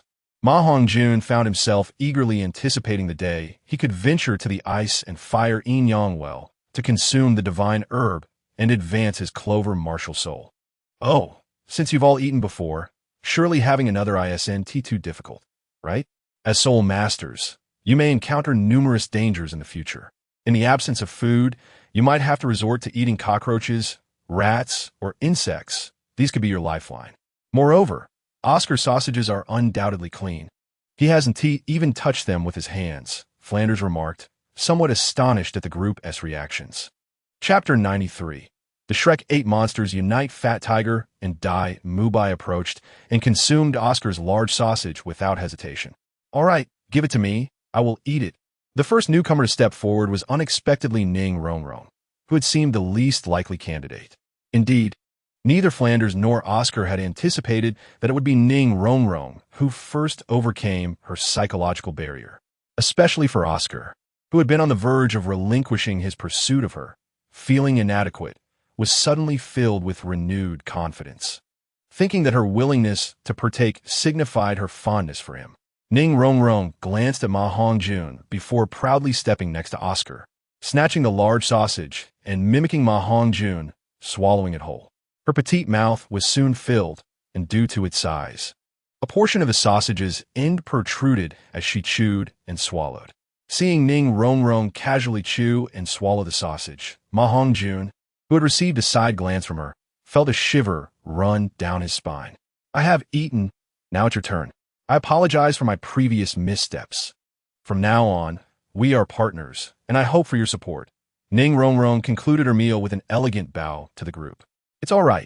Just don't bring your spoiled princess attitude into our group.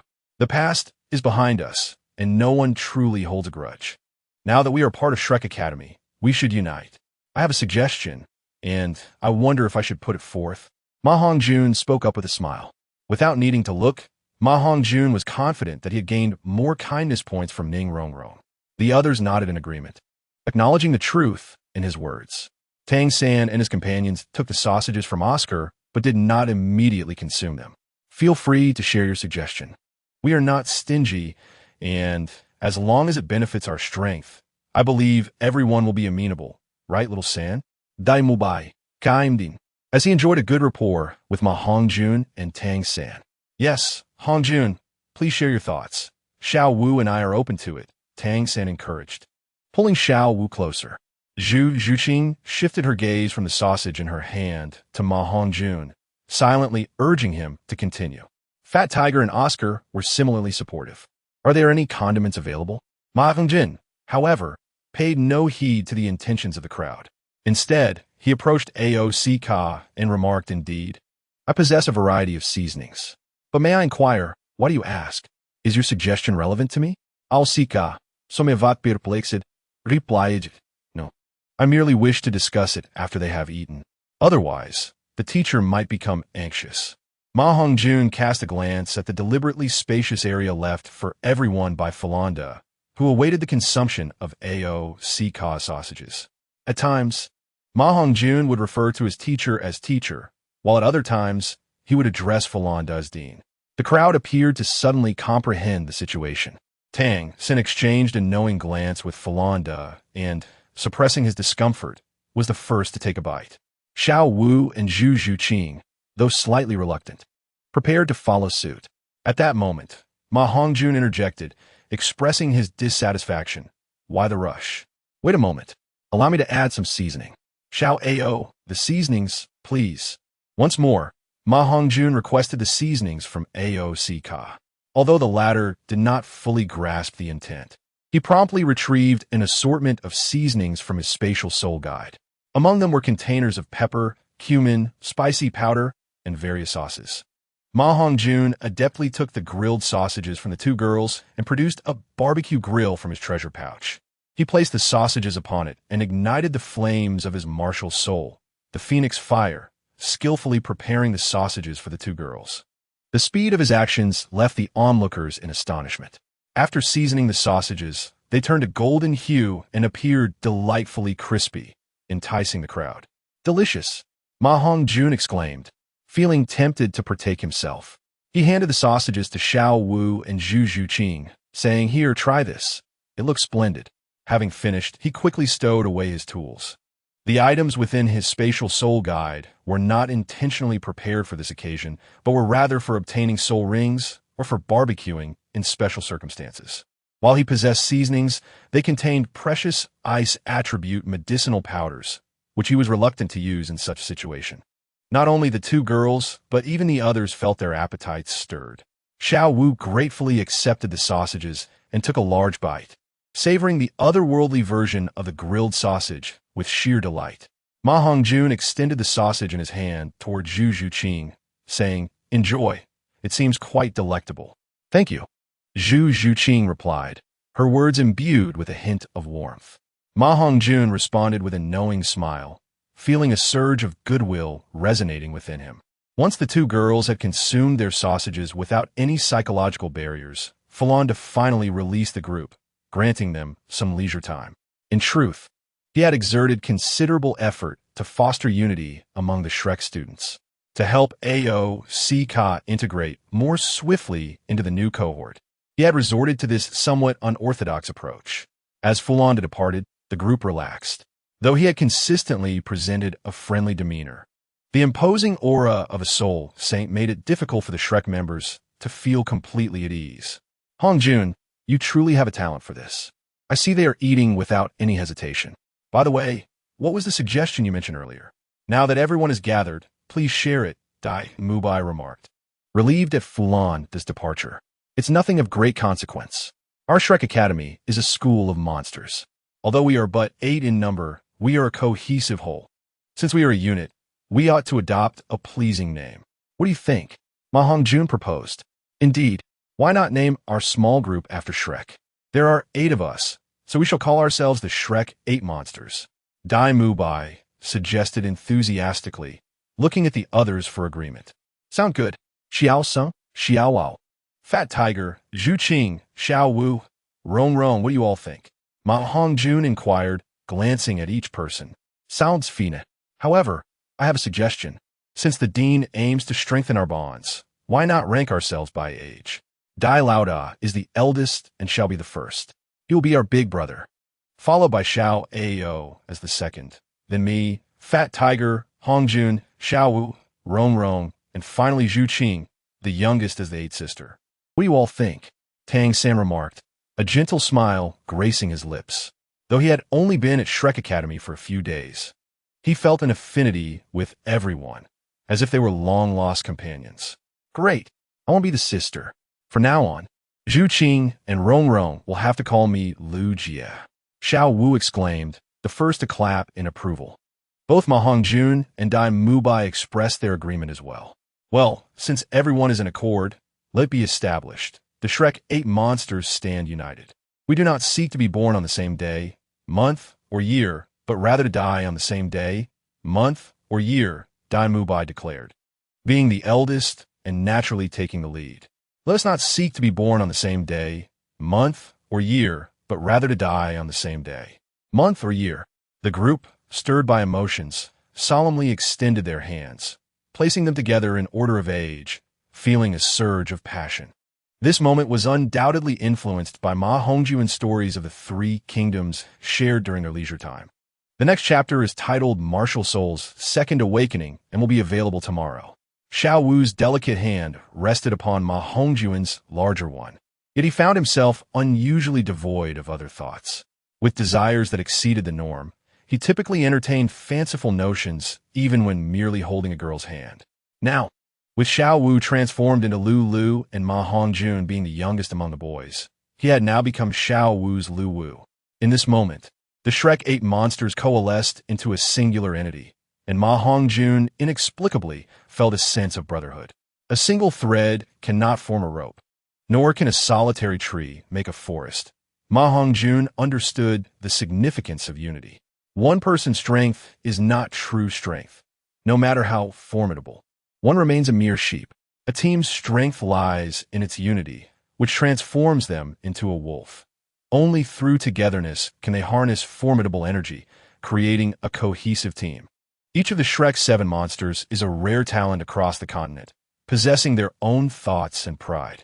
Were it not for Shrek Academy, these exceptional individuals would never have come together.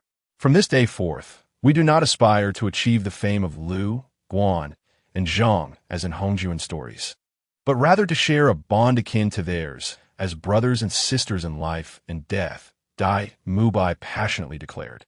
Who are Lu, Guan, and Zhang? Xiao Wu and Tang San, along with the others, looked at Ma Hongjun with curiosity, hoping he would provide an explanation. This is a tale from my dreams, where the grand dynamics of the world dictate that unity is often followed by division, and vice versa.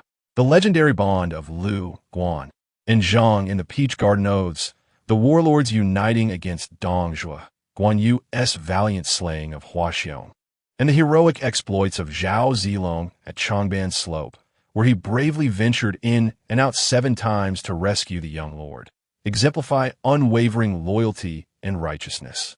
Guan Yu's legendary flood of the 7 armies left an indelible mark on the land of Huaxia. Ma Hongjun, after a slight embellishment, settled on the verdant grass nearby and began narrating the epic of the 3 kingdoms in detail. The members of the Shrek 7 monsters were captivated by the fervent historical backdrop articulated by Ma Hongjun, forming a close circle around him, listening intently to his tale. Each listener absorbed the story through their unique lens.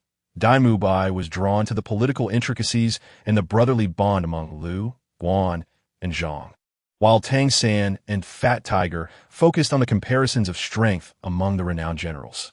Oscar found delight in the strategies devised by the cunning advisors, whereas the 3 young women, Zhu Zhuqing, were enchanted by the tales of exquisite beauty amidst chaos, captivated by the poignant romances. The boys reveled in the stirring heroics, while the girls were intrigued by the tragic love stories and the sorrows of noble lineage. As Ma Hongjun recounted these tales, Flinder observed the harmonious scene from a distance, a subtle smile gracing his lips, revealing his satisfaction. Standing beside him was Zhao Wuji, steadfast as a small iron tower. Ah, the vigor of youth. These little monsters have bonded so swiftly. Tomorrow, I shall lead Oscar and the others to the outskirts of the Star Do Forest to acquire the 3rd soul ring. The Tian Luo Di Wang forces are just beginning to flourish and will greatly benefit from your oversight, dear leader, Zhao Wuji remarked with a chuckle, feeling a sense of pride. The following morning, the other 7 members of the Shrek 8 monsters departed with Zhao Wuji, leaving Ma Hongjun to embark on his solitary journey toward the Sunset Forest, not far from Tiando City. Along the way, he organized his somewhat disordered skills. Though merely a soul master at the soul sovereign level, Ma Hongjun's prowess was undoubtedly comparable to that of a soul sect expert. His dual martial souls, the beast and tool, could be wielded simultaneously, granting him a considerable edge over other dual martial soul users of the same rank. While his Clover martial soul had become a hidden trump card, it did not imply he could not utilize it freely. The abilities of his Clover martial soul surpassed even the evolved Blue Silver Emperor of Tang San. Ma Hongjun's 2nd hidden soul ring was ready to be added, yet he had no intention of acquiring it alongside Tang San and the others. His motivation lay in obtaining the immortal herb to enhance the quality of his martial soul before acquiring the soul ring. The thought stirred excitement within him. He planned to secure the 2nd hidden soul ring after consuming the heavenly herb, confident that his extraordinary mental fortitude would allow him to withstand the soul shock of a 10,000-year soul ring. The prospect of a 2nd soul ring of such caliber, even as a hidden one, filled Ma Hongjun with exhilaration.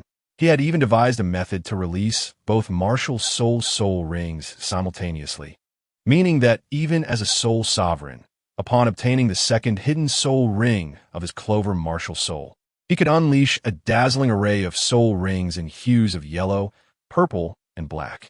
5 days later, Ma Hongjun finally reached the outskirts of Tiando City. Instead of heading directly to the ice and fire Yin-Yang Eye, he resolved to enter the city to procure special tools for preserving the harvested immortal herbs. He found Lu Erlong at the Tian Luo Di Wang base and conveyed his intentions. Lu Erlong, perhaps influenced by Flinder, showed particular care for Ma Hongjun. I will arrange for someone to purchase what you need immediately. Now, let me see how much you have progressed, she said, treating him with the regard of a younger kin rather than as the leader of Tian Luo Di Wang. After Lu Erlong began assessing his soul power, Ma Hongjun released his energy in compliance. Otherwise, due to the unique hidden ability of his Clover martial soul, Lu Erlong might not have discerned his true soul power level. Level 35. Good heavens, it has only been a year. If I recall correctly, you should only be 12 years old now. To reach such heights at 12, you are on the brink of advancing to the soul sect realm. At your current training pace, you could easily achieve this by 14, Lu Erlong exclaimed in astonishment. Her mouth agape. I believe I can reach the soul sect realm before 13, Ma Hongjun replied with remarkable confidence, contemplating that after consuming the suitable immortal herb, even with his already refined soul power, a 5-level boost was entirely feasible, especially since he still possessed an unacquired 10,000-year soul ring. His statement about achieving this by 13 was a conservative estimate. He expected to absorb the herb's potency within half a year, or perhaps even within 3 months. However, to Lu Erlong, his assertion came off as somewhat arrogant. Confidence is commendable, but do not become too prideful. When you are ready to acquire your soul ring, do seek me out. Your desired items should arrive shortly, Lu Erlong replied, her brow furrowed in skepticism. Very well, I shall return to my room. Please have the items delivered there, Ma Hongjun said, offering no explanation or hint of dissatisfaction. He understood that Lu Erlong was unaware of his possession of the immortal herb and acted cautiously to avoid appearing boastful. Lu Erlong acknowledged with a faint sound, returning to her seat to rest her eyes, wary of the impulse to reprimand this young man. Yet, she remained restrained, conscious of Ma Hongjun's status. Had it been anyone else displaying such arrogance, her temper would have led her to deliver a stern lesson, ensuring they understood the value of humility. Chapter 95. Thoughts upon publication. This is a belated message regarding the release. Due to the publication today, I had to request a day off from writing, rising early at 5 a.m. to labor at the construction site. I am utterly exhausted, and I hope for your understanding. Regardless of the fatigue, I shall persist. This marks the 4th novel I have penned over the course of more than half a year, during which I have earned less than 2,000 yuan. Nevertheless, I remain steadfast in my writing, not for any other reason than to pursue my dream. I aspire to one day support my family through my writing and escape the toil of construction work. I am deeply grateful for the support of my readers, whether through QQ reading or Chidian reading. Your companionship along this journey means the world to me. I will continue to write with unwavering determination. For those who enjoy my work, please consider subscribing. For those who do not, perhaps our path shall cross again. Society shows no mercy to the inept, and reality compels us to grow. Without effort, what can we offer to the future? If someone throws money at you, do not hesitate to kneel and gather it up, as your sustenance depends on it. A shred of pride is insignificant in such moments. Life is challenging for everyone, and I appreciate your support. I refuse to endorse by Chugu. For those seeking free content, the copyright resides with QQ Browser, where you can read comfortably. Of all the novel apps I've tried, only Chidian reading offers the most pleasant experience. Chapter 96. The Second Awakening of the Martial Soul, the Sunset Forest. The Eye of Ice and Fire. Ma Hongjun, filled with excitement, meticulously gathered various extraordinary medicinal herbs using a special technique. After safely storing them in his Rui Bao Bao Nong, he turned his gaze to the 2 celestial herbs at the center, Bajiao Xuan Bing Tsao and Liehua Xingjiao Shu. Ma Hongjun believed that consuming these 2 herbs posed no risk of cold or flame toxins affecting him. The breath of flame possessed the unique trait of being immune to all toxins, rendering him capable of countering both cold and flame poisons. However, he had no intention of utilizing the breath of flame. Instead, he planned to emulate Tang San by harnessing the spring of the Eye of Ice and Fire to refine his body, enhancing his physical strength. The Bajiao Xuanbing Tsao and Liehua Xingjiaoshu were undoubtedly the most suitable herbs for him. Approaching the central position of the two herbs, his San Yi Chao martial soul unfurled like a whip, swiftly drawing the two herbs into his mouth. It soon proved that Ma Hongjun's caution was well-founded. The left side of his San Yi Chao martial soul transformed into a popsicle, while the right side disintegrated into ash. Fortunately, Ma Hongjun reacted promptly, severing the root stem of the San Yi Chao at the instant of consumption, preventing the ferocious energies from entering his body. These energies were not toxins, but if they had entered, the consequences would have been beyond his endurance. The two herbs should ideally be consumed within 10 breaths, dissolving upon entry, transforming into a liquid that traveled down his throat into his abdomen. Ma Hongjun was enveloped in a fragrant aroma, savoring the exquisite taste.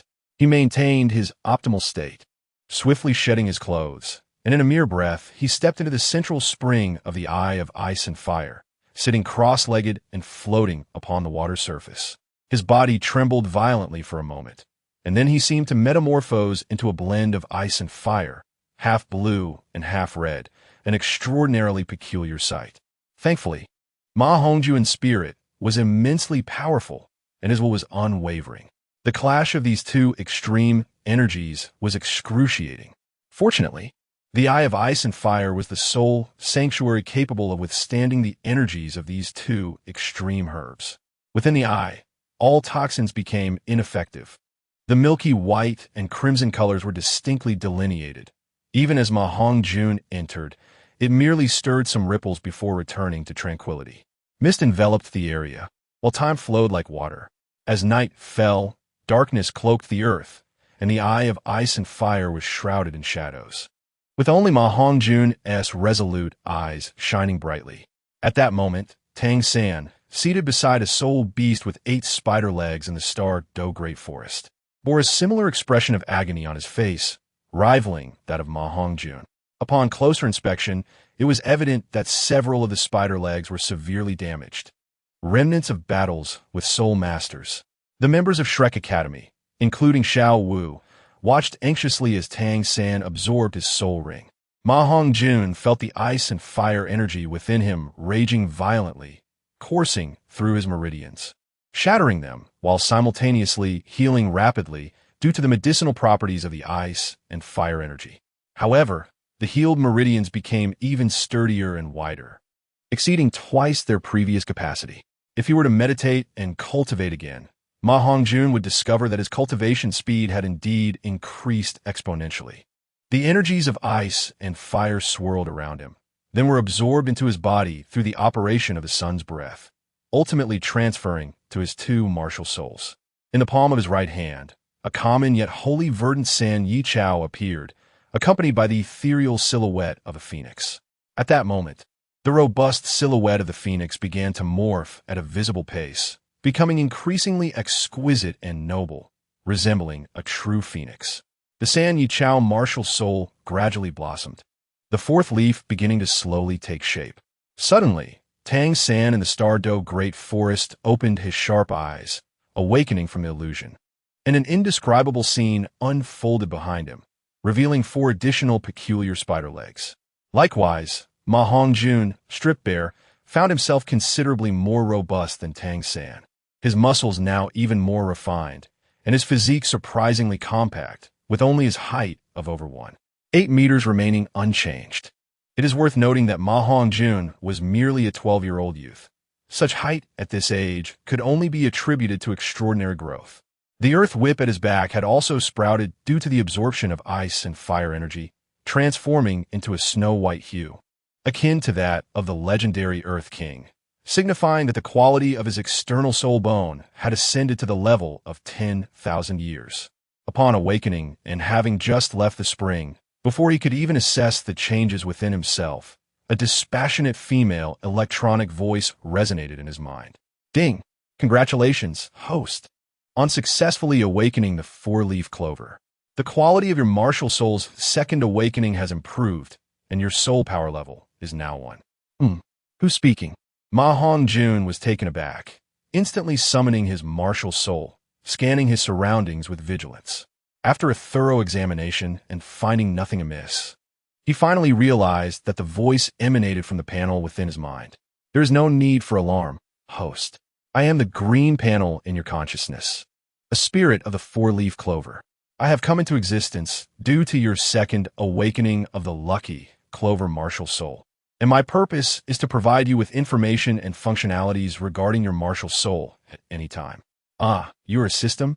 Ma Hongjun gradually regained his composure, engaging in dialogue with the spirit within his consciousness. No, I am the spirit of the four-leaf clover martial soul.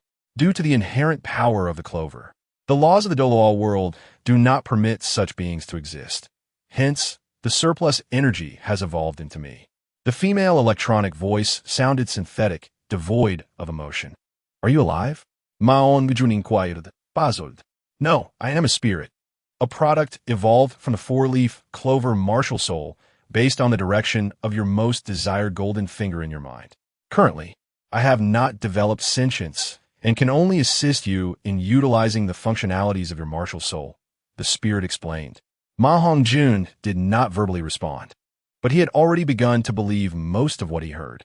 When the green panel manifested in his consciousness, he had a premonition that it might one day change, though he did not expect it to happen so swiftly. Thus, he deduced that the green panel must also be an evolution of the surplus energy from the four-leaf clover martial soul, which had now absorbed the ice and fire powers of the celestial Bajo, Xuanbing Tsao, and Liehua, Xingjiaoshu, leading to this transformation. The ice and fire powers acted like a key unlocking the potential of the clover. Otherwise, its effects would not be as profound, enabling the martial soul to give rise to a spirit such as this. Chapter 97, Shui Binger. After retrieving his black bodysuit from the Rui Baobao Nong and donning it, Ma Hongjun finally had the opportunity to examine his current soul power level. To his astonishment, he discovered that he had reached the 38th level of Soul Master, surpassing Dai Mubai, who was over 15 years old, by a small margin. It is noteworthy that the primary function of these two celestial herbs was not to enhance soul power. In the original narrative, Tang Sen only increased by 4 levels after consuming them, following 6 months of arduous cultivation. Although I have only advanced by 3 levels, I must not forget that the purity of my soul power exceeds that of an ordinary soul master by more than double. Thus, the difficulty of my advancement is naturally twice as great as that of an ordinary soul master. My 3 levels are equivalent to the 6 levels of an outsider. The electronic voice in my mind timely echoed within Ma Hongjun's consciousness, a sound that only he could perceive, undetectable even by a tidal Douluo. Ma Hongjun suddenly came to a realization and eagerly began to examine the attributes displayed in his consciousness. Host, Ma Hongjun, Soul Power, Level 38, a powerful control-type Soul Master. Martial Soul 1, Evil Fire Phoenix, First Soul Skill, Phoenix Crying Sky Strike, Second Soul Skill, Blazing Sun Stab, Third Soul Skill, Phoenix Wing Sky Soar. Quality, Top-tier semi-perfect beast martial soul, possessing ultimate fire, immense explosive power, and remarkable speed, with a 1% chance of rebirth upon death. Desire is extraordinarily powerful, with fire of evil flourishing, yielding 20 times the desire of an ordinary person. Martial Soul, 4-leaf clover. Function 1, Goodness Point Lottery, 1,000 goodness points per draw, with 100 basic goodness points. Function 2, Faith Point Lottery, 1,000 faith points per draw, with 100 basic faith points. Function 3, Friendship Point Lottery not yet activated. Function 4, Luck Point Lottery not yet activated. Others, not activated. First Soul Skill, Bihuan Poison Domain. First Hidden Soul Skill, Parasitism. Entanglement. Second Soul Skill, Ink Jade Empty Staff. Second Hidden Soul Skill, None, available. Third Soul Skill, Web Coverage, Special Talent Skill, Demon Slayer Breathing Technique. External Soul Bone, Earth Whip, 10,000 years. Soul Bone, None, Soul Guidance Device. Rui treasure bag. If I were to consume the coxcomb phoenix sunflower now, would it directly elevate my evil fire phoenix martial soul to a perfect state? Ma Hongjun inquired as he observed the changes in his evil fire phoenix martial soul. Yes. However, it is advised that the host first finds a girlfriend before absorption, which would not be too late. Ma Hongjun felt a moment of speechlessness. He suddenly sensed that his martial soul's spirit might be somewhat unorthodox. After confirming there were no oversights, Ma Hongjun decided to depart from the ice and fire yin-yang eye, hurrying back to Shrek Academy to share his joy with his teacher. 10 days later, as he walked along the streets of Suadawa City, Ma Hongjun was in high spirits. In his hands, he held the celestial orb of the sun and moon, proclaiming, "There is no one like me in this world. A single leaf can obscure the eye. A single leaf can cut the stars." Lost in the euphoria of his power's elevation, Ma Hongjun stood on the bustling streets of Suadawa City, conversing with himself, exuding an air of grandeur. "Sister, look at that person ahead. He appears so foolish." Talking to himself, "How pitiful for such a handsome face," remarked a lively girl with emerald green hair to a stunning maiden with flowing azure locks cascading down her back, her fair visage adorned with delicate features. At first glance, the girl did not seem particularly extraordinary. However, upon closer inspection, her beauty revealed itself as a soft, ethereal charm. Ma Hongjun turned his head and was unexpectedly drawn to the girl, feeling an inexplicable attraction that made his fair cheeks flush. The girl, sensing a similar aura from Ma Hongjun, quickly chastised her companion, "Be quiet, or do not speak carelessly." Then, the azure-haired beauty shyly approached Ma Hongjun and apologized. "I truly apologize, my sister lacks discretion. If I am not mistaken, you're also a student from a Soul Master Academy attending the star-studded concert, correct?" "My name is Shui Binger from the Tianshui Academy." At this moment, even Flinder would hesitate to recognize Ma Hongjun, although the contours of his former appearance remained. The chubby face had vanished, replaced by the countenance of a striking young man with sharp brows and bright eyes. Judging solely by his looks, one would never guess that Ma Hongjun was merely 12 years old. The muscles he had developed through the ice and fire power had now faded away. In Ma Hongjun's own words, "Concentrated essence is indeed the finest." "Hello, I am Ma Hongjun, a student of Shrek Academy," he stammered, feeling nervous as he gazed at the girl's outstretched hand, his heart racing. Their hands met briefly, her touch cool and devoid of any ulterior motives, and upon parting, Ma Hongjun felt an unexplainable fondness for that chilly sensation. This was the first time he felt so pure and untainted in the presence of a female, no longer needing to suppress the desires within him. The icy aura that enveloped this Shui Binger seemed to inherently possess the ability to temper the evil fire within him. "Ha ha, you're even shy. How adorable. Sister, look how fierce you are." "You frightened him." "Shui Yue left and Ma Hongjun is bashful demeanor." "Cough if there is nothing else. I shall take my leave." Ma Hongjun felt utterly embarrassed, overwhelmed by a sense of humiliation for being teased by a young girl. "Be quiet. If you do not behave, you shall not be allowed to play next time." Shui Binger's expression turned stern as she glared at Shui Yue. "Sister, he is just a soul master. I was merely joking. How could he be so endearing? Please do not be angry," Shui Yue exclaimed, clearly surprised by her sister's sensitivity, shaking Shui Binger's arm in a playful manner. "All right, let us hurry back. Tomorrow we must attend the opening ceremony of the star-studded concert. The Poison Douluo personally invited us from Tianshui Academy to participate, and we cannot afford to miss it." Shui Binger spoke with a hint of exasperation. Ma Hongjun, who had distanced himself, felt taken aback by her words, surprised at how swiftly the Poison Douluo and his teacher Flinder had acted. In just over a month, invitations had already been extended to various academies. Contemplating this, he hurried towards the headquarters of the Tianluo Diwang to inquire about the concert's details. Chapter 98. The opening ceremony of the star-studded concert. After meeting Flinder, Ma Hongjun learned from him that Tang San and the others had safely returned and, like Oscar, had successfully advanced to Soul Sage. This revelation did not surprise Ma Hongjun, as his own gains had been substantial.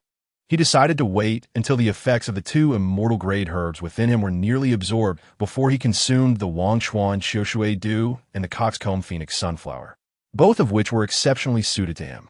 As for the other unnecessary immortal herbs, he resolved to gift them to the members of Shrek's 7 monsters who possessed the lowest soul power, such as Zhu Zhuqing, Ning Rongrong, and Fat Tiger, who were still at the Great Soul Master level. Moreover, he had prepared exceptional herbs just short of immortal grade, including 9-grade purple Ganoderma, 9-segment emerald bamboo, and Tianshan lotus. These exquisite herbs, as described by Douluo, were capable of enhancing soul power and strengthening one's foundation. It was through consuming such a rare treasure that he had ascended to the rank of title Douluo. Within the entire ice and fire yin-yang, there existed only 2 9-grade purple Ganoderma, a single exceptional 9-segment emerald bamboo, and 1 exquisite Tianshan lotus. Although these celestial herbs are precious, with the acquisition of the martial soul spirit, Ma Hongjun's mindset has significantly elevated beyond the celestial herbs that are beneficial to him. He no longer harbors a strong desire for possession of others. As the saying goes, a third is determined by fate, while 7 parts depend on effort, and 90% relies on one's unique advantages. Upon arriving at the headquarters of Tianluo Duong, Ma Hongjun swiftly presented the identity token of Douluo and was promptly escorted to the core area of the establishment. In a tranquil chamber, Flanders and Douluo sat opposite each other, with a familiar chessboard prominently displayed between them. "You're back. Little monster, come, show me how to make the next move," Douluo said, unabashedly seeking assistance. Approaching the board, Ma Hongjun glanced at it and immediately recognized that the poisoned daw was lacking in skill, having lost both rooks, leaving only 2 knights and a cannon. In contrast, Flanders still had a complete set of pieces. With a resigned gesture, Ma Hongjun remarked, "I can only give it a try. The game you're playing is rather precarious." With that, Ma Hongjun moved Douluo's red knight into the center of his formation, placing it in a position of sacrifice.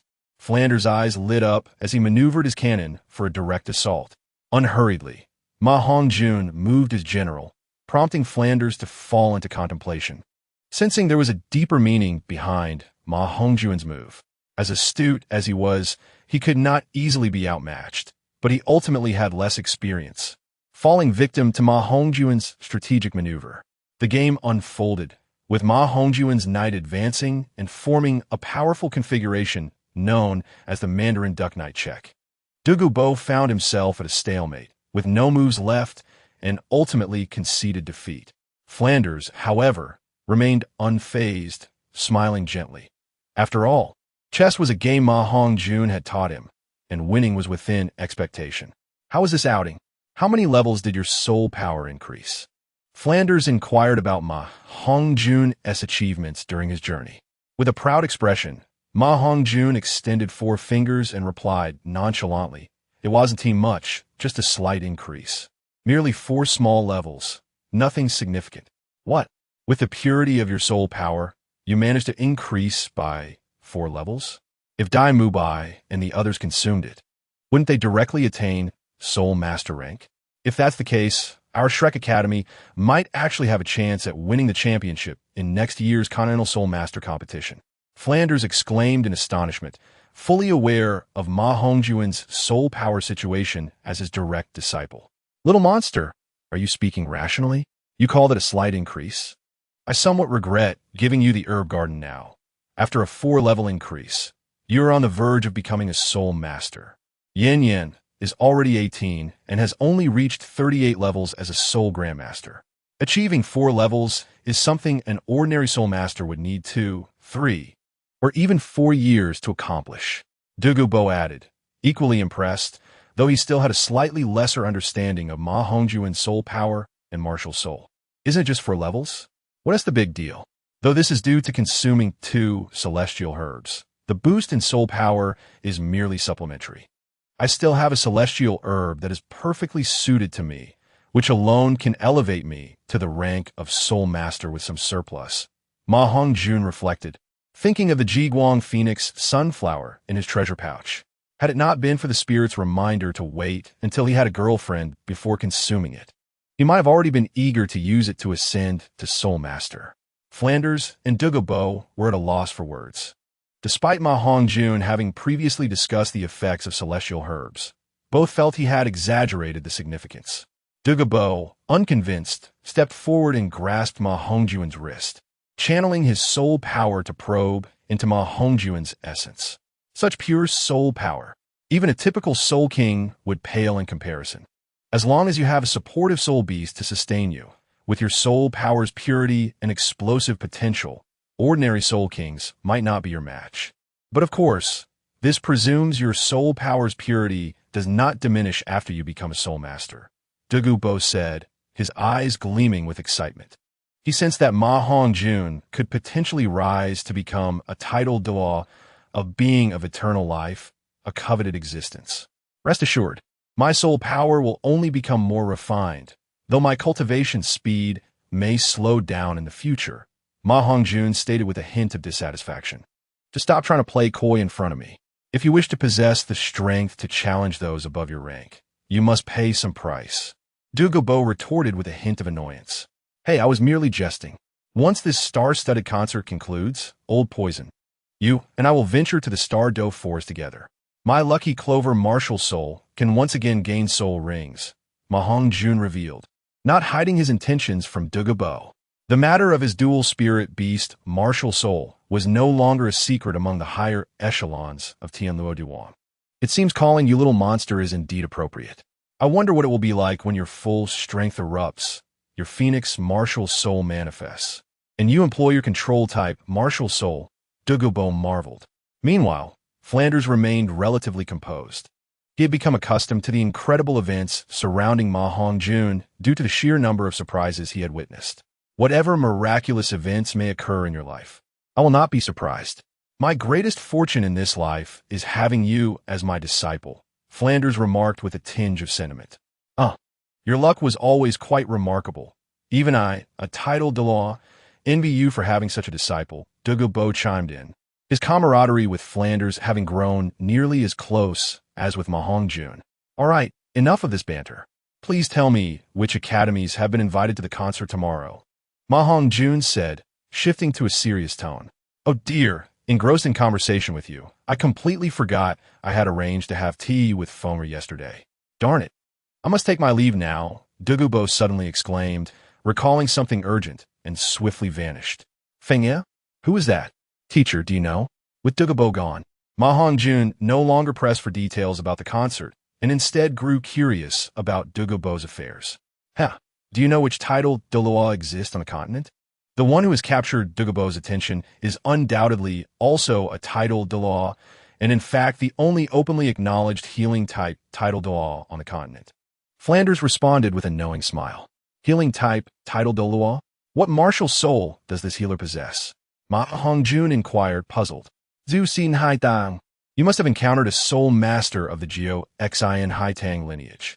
It is through my knowledge of the intelligence surrounding Tianluo Di Wang that I have come to understand these circumstances.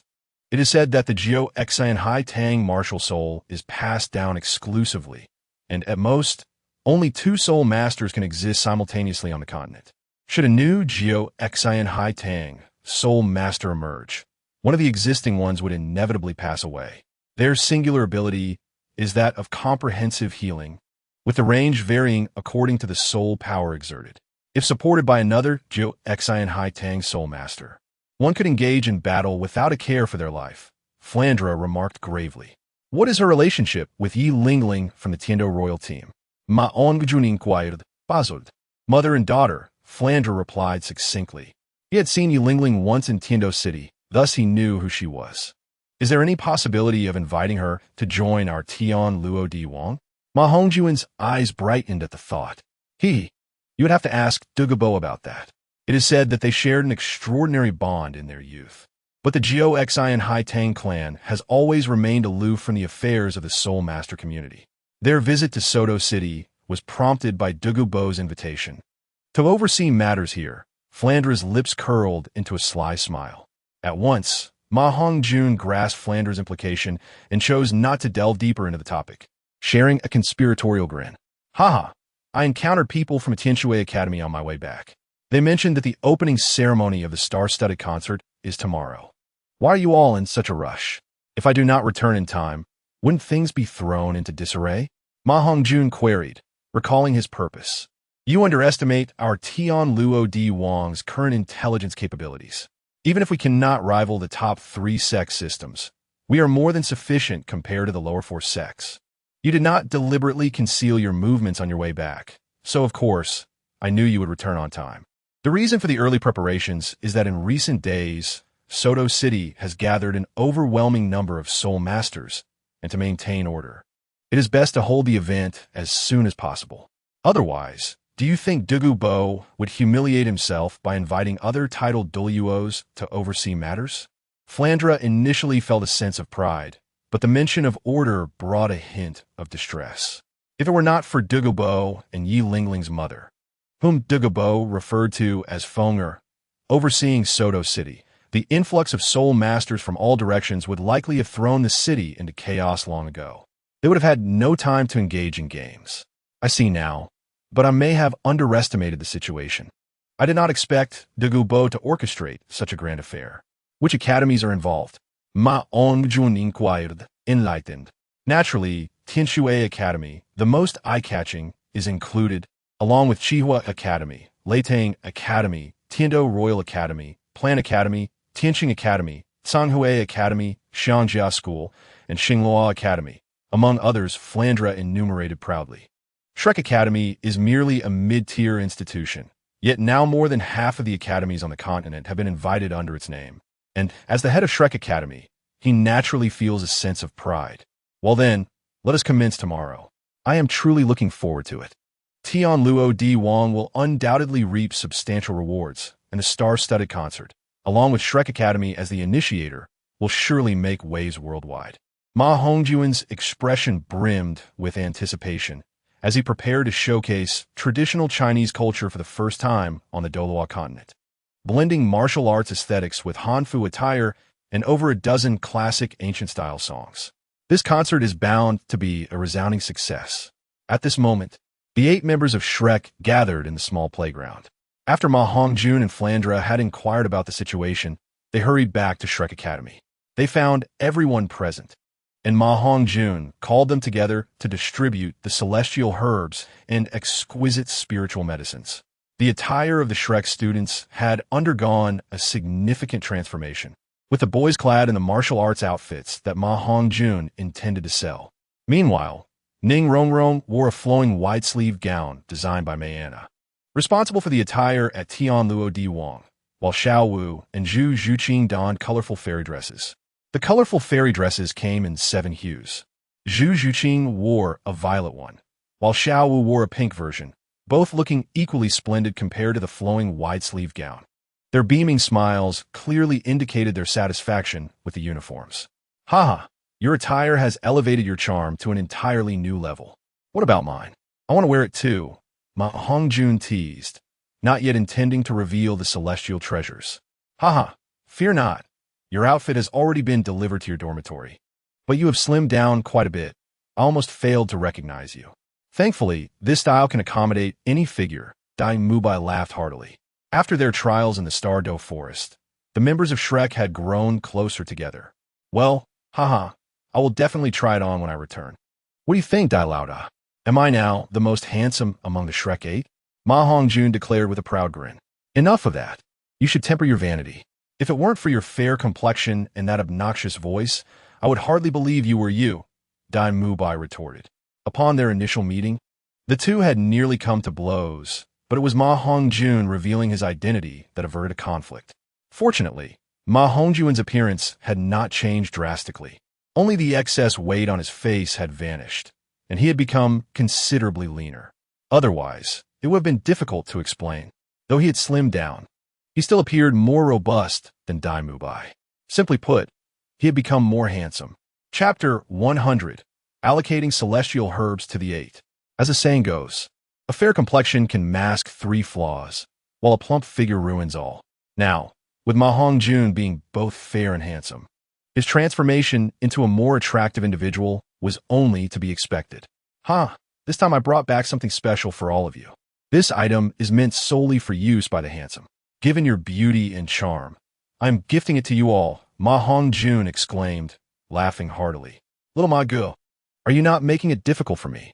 Pang Hu, unable to suppress his dismay, interjected. Even someone of Tang San's moderate appearance would surpass him in looks. Being dark and plump can hardly be associated with handsomeness. Well, except for you. Pang Hu, you really should lose some weight. Your presence has dragged down the overall attractiveness of the Shrek 8, Ma Hongjun remarked, feeling somewhat awkward as he complimented others. In pursuit of goodwill, he did not mind showering praises on others. Although Pang Hu was not unattractive, he certainly could not be classified as handsome, and Ma Hongjun could not deceive himself. Ooh, even little Ma Gu has become so handsome. It seems I really need to think of ways to lose weight. Pang Hu lamented, tears welling in his eyes. He knew he was not attractive, but the idea of losing weight was beyond his capabilities. In terms of diligence and cultivation, he even trained harder than Ma Hongjun, dedicating more time to both physical training and soul power cultivation. Yet, his weight continued to increase, and his soul power level fell further behind Ma Hongjun's. The innate disparity in talent was not something that mere effort could bridge. Only fortune could provide assistance. However, there is now a potential solution that may help you shed some pounds. The 9PNZG, one of the finest varieties of Lingji, known for its ability to strengthen the foundation, enhance vitality, and boost power. Although it does not qualify as a true celestial herb, its benefits to soul masters with insufficient innate soul power surpass even those of celestial treasures. After Ma Hongjun finished speaking, he produced a 9PNZG, radiating a purple glow amidst the bewildered gazes of the others. On his way back, Ma Hongjun, after careful analysis, concluded that the Jiupinziji was indeed more suitable for Fat Tiger's use. In the original text, the master, hailing from the Lan Dianba Wang Long family, was ostracized by his kin due to a failed mutation of his martial spirit, which compelled him to delve into the study of soul master theoretical knowledge. Consequently, his soul power had remained stagnant at 30 levels. The Jiupinziji was precisely the remedy for his long-standing dilemma, enabling him to transcend the innate limitations of his martial spirit, thus facilitating subsequent progress. Naturally, Ma Hongjun would not consider giving this precious Jiupinziji to the master. Undeniably, the master's research into his soul master theory was intriguing. Yet Ma Hongjun found it challenging to commend his character. Were it not for the connection between Flander and the master, he would have never allowed the master to train them at the Shrek Academy. At this moment, although Ma Hongjun had yet to meet the master by the timeline's estimation, he should have arrived at Shrek Academy a few days prior. However, due to recent issues concerning celebrity concerts, the master's training schedule had been postponed. Thus, Ma Hongjun had not yet encountered the notorious scoundrel who had nearly seduced the Pope and slept with his own sister. Little Ma, do you think everyone is as twisted as you? I am not deficient. I am innately level 7. In other academies, that would classify me as a prodigy among geniuses. Fat Tiger complained upon hearing Ma Hongjun's words. It is worth noting that aside from him, all 7 others in Shrek Academy were innately level 9 or 10, each possessing the potential to become a titled Douluo, with the exception of himself. Without exceptional opportunities, his innate level 7 would only allow him to cultivate to the rank of an 89 level soul Douluo. Of course, this was merely theoretical, for the disparity between theory and reality was substantial. In the past century, although there were publicly acknowledged dozens of soul masters with full innate soul power, the number of titled Douluos did not exceed 30. As for the hidden geniuses and factions, Ma Hongjun was unaware for the Tianluo Di Wang intelligence network. He only gleaned that the hidden forces were certainly not inferior to the top 3 sects among the so-called 7 major sects. But he was not privy to their specific strength. Do you want it? If not, I shall give it to someone else, Ma Hongjun said somewhat irritably. Yes. How could I refuse? If it rivals a celestial grade item, then after consuming it, I would surely have hope of ascending to the level of a titled Douluo.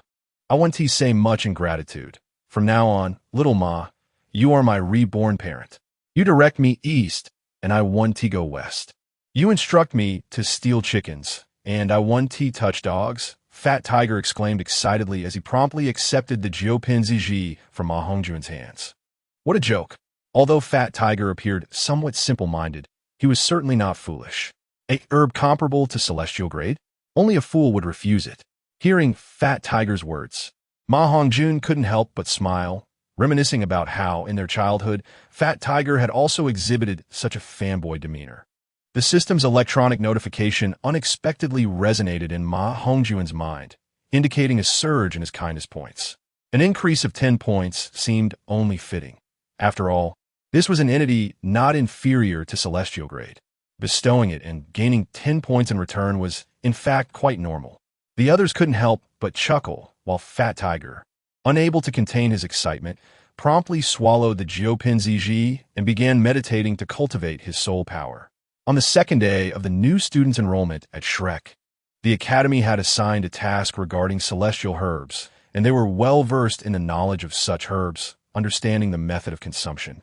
Hence they did not consult Ma Hongjun. Dai Mubai couldn't resist commenting, "Brother, you just went out for a moment, and have you struck it rich? Am I handsome?" Ma Hongjun, seeking to tease Dai Mubai, avoided answering the question and instead countered, "Handsome. Little Ma is the most handsome and the wealthiest. Quickly tell me, what other treasures did you bring back?" Dai Mubai unabashedly flattered, abandoning all pretense of decorum.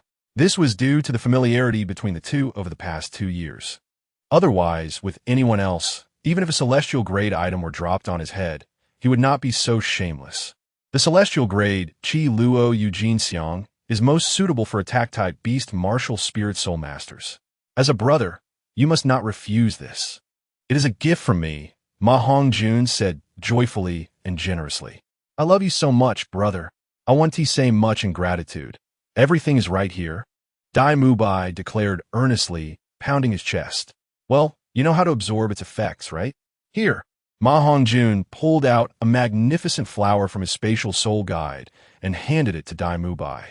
The flower, a resplendent purple, featured delightfully fuzzy petals that melded into one another, lacking any overwhelming fragrance. The center of the flower rose prominently above the petals, shimmering with a faint golden glow. Ha ha, no need. The knowledge imparted by the dean is not forgotten, Dai Mubai replied, settling into a meditative posture to absorb the herb's power. Congratulations, host. Kindness points 30, total 140. What determines the increase in these values? Ma Hongjun wondered inwardly, directing his inquiry toward the spirit of the artifact. It varies by person and degree. Those with higher fortune yield greater kindness points from their actions, which in turn influences the amount you receive, the spirit explained. Realization dawned on Ma Hongjun as he understood how to earn kindness points. Kindness, in essence, could be seen as such.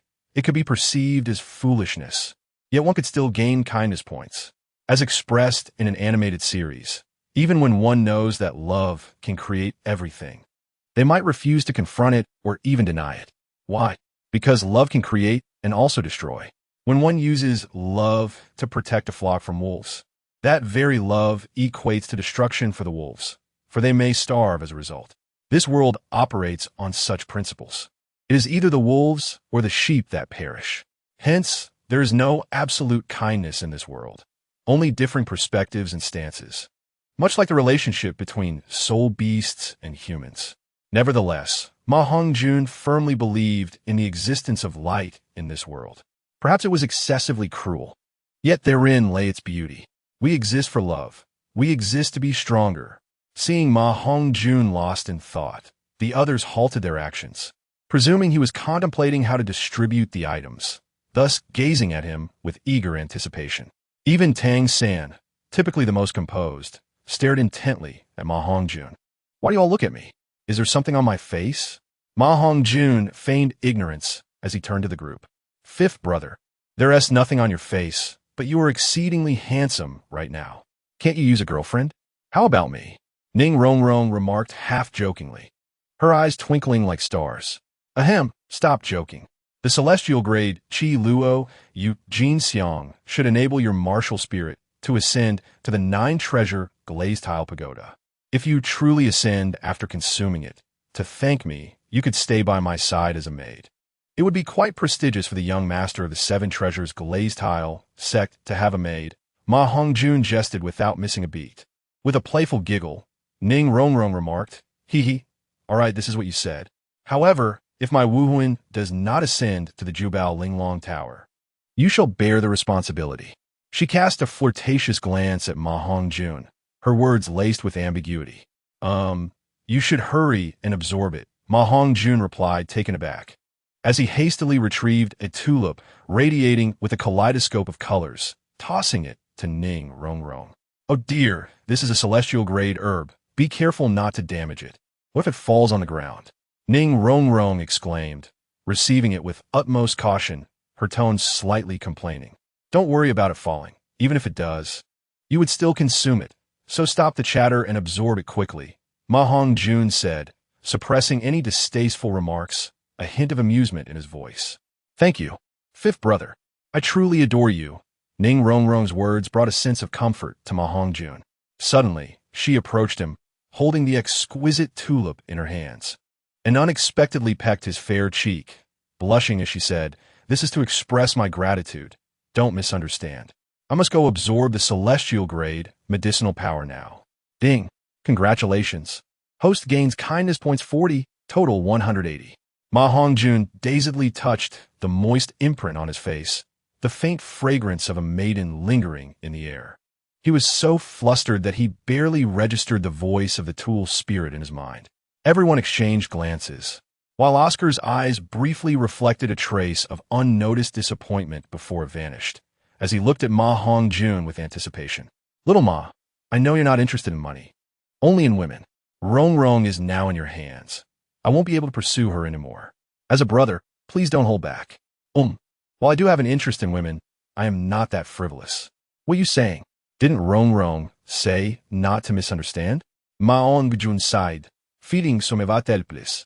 Anyway, here is another 9th grade Zizihua I've prepared for you, and since you have ascended to Soul Sage, you will be a core member of Tian Luodawang from now on.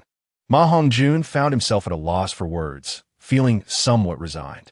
If he had another Wuhuan, he might have feigned innocence, but given his evil Fire Phoenix Wuhuan, it would be hard for anyone to believe he had no interest. However, he was indeed not a careless person, otherwise he would not still be a virgin. Tian Luodawang? What is that? Is it some major force? Xiaowu could not help but inquire, lacking the same thirst for celestial herbs as the others. Her strength could be continuously enhanced through popularity, making her training somewhat sporadic. Oh, it's just a sect I founded, backed by the mighty Shrek Academy. So it's developing quite well. Oscar expressed a desire to join Tian Luodawang some time ago, and I promised him he could join once he ascended to Soul Sage. Ma Hongjun casually explained. Yes. Hee, I'm going to absorb it too. Haha. I truly hope to advance directly to Soul Zone. Oscar, having set aside his grievances, happily began refining his herbs. Ding. Congratulations. Host gains kindness points 20, total 200. Xiao San, this is a mutated top-grade spiritual herb, the exquisite Tianshan Snow Lotus.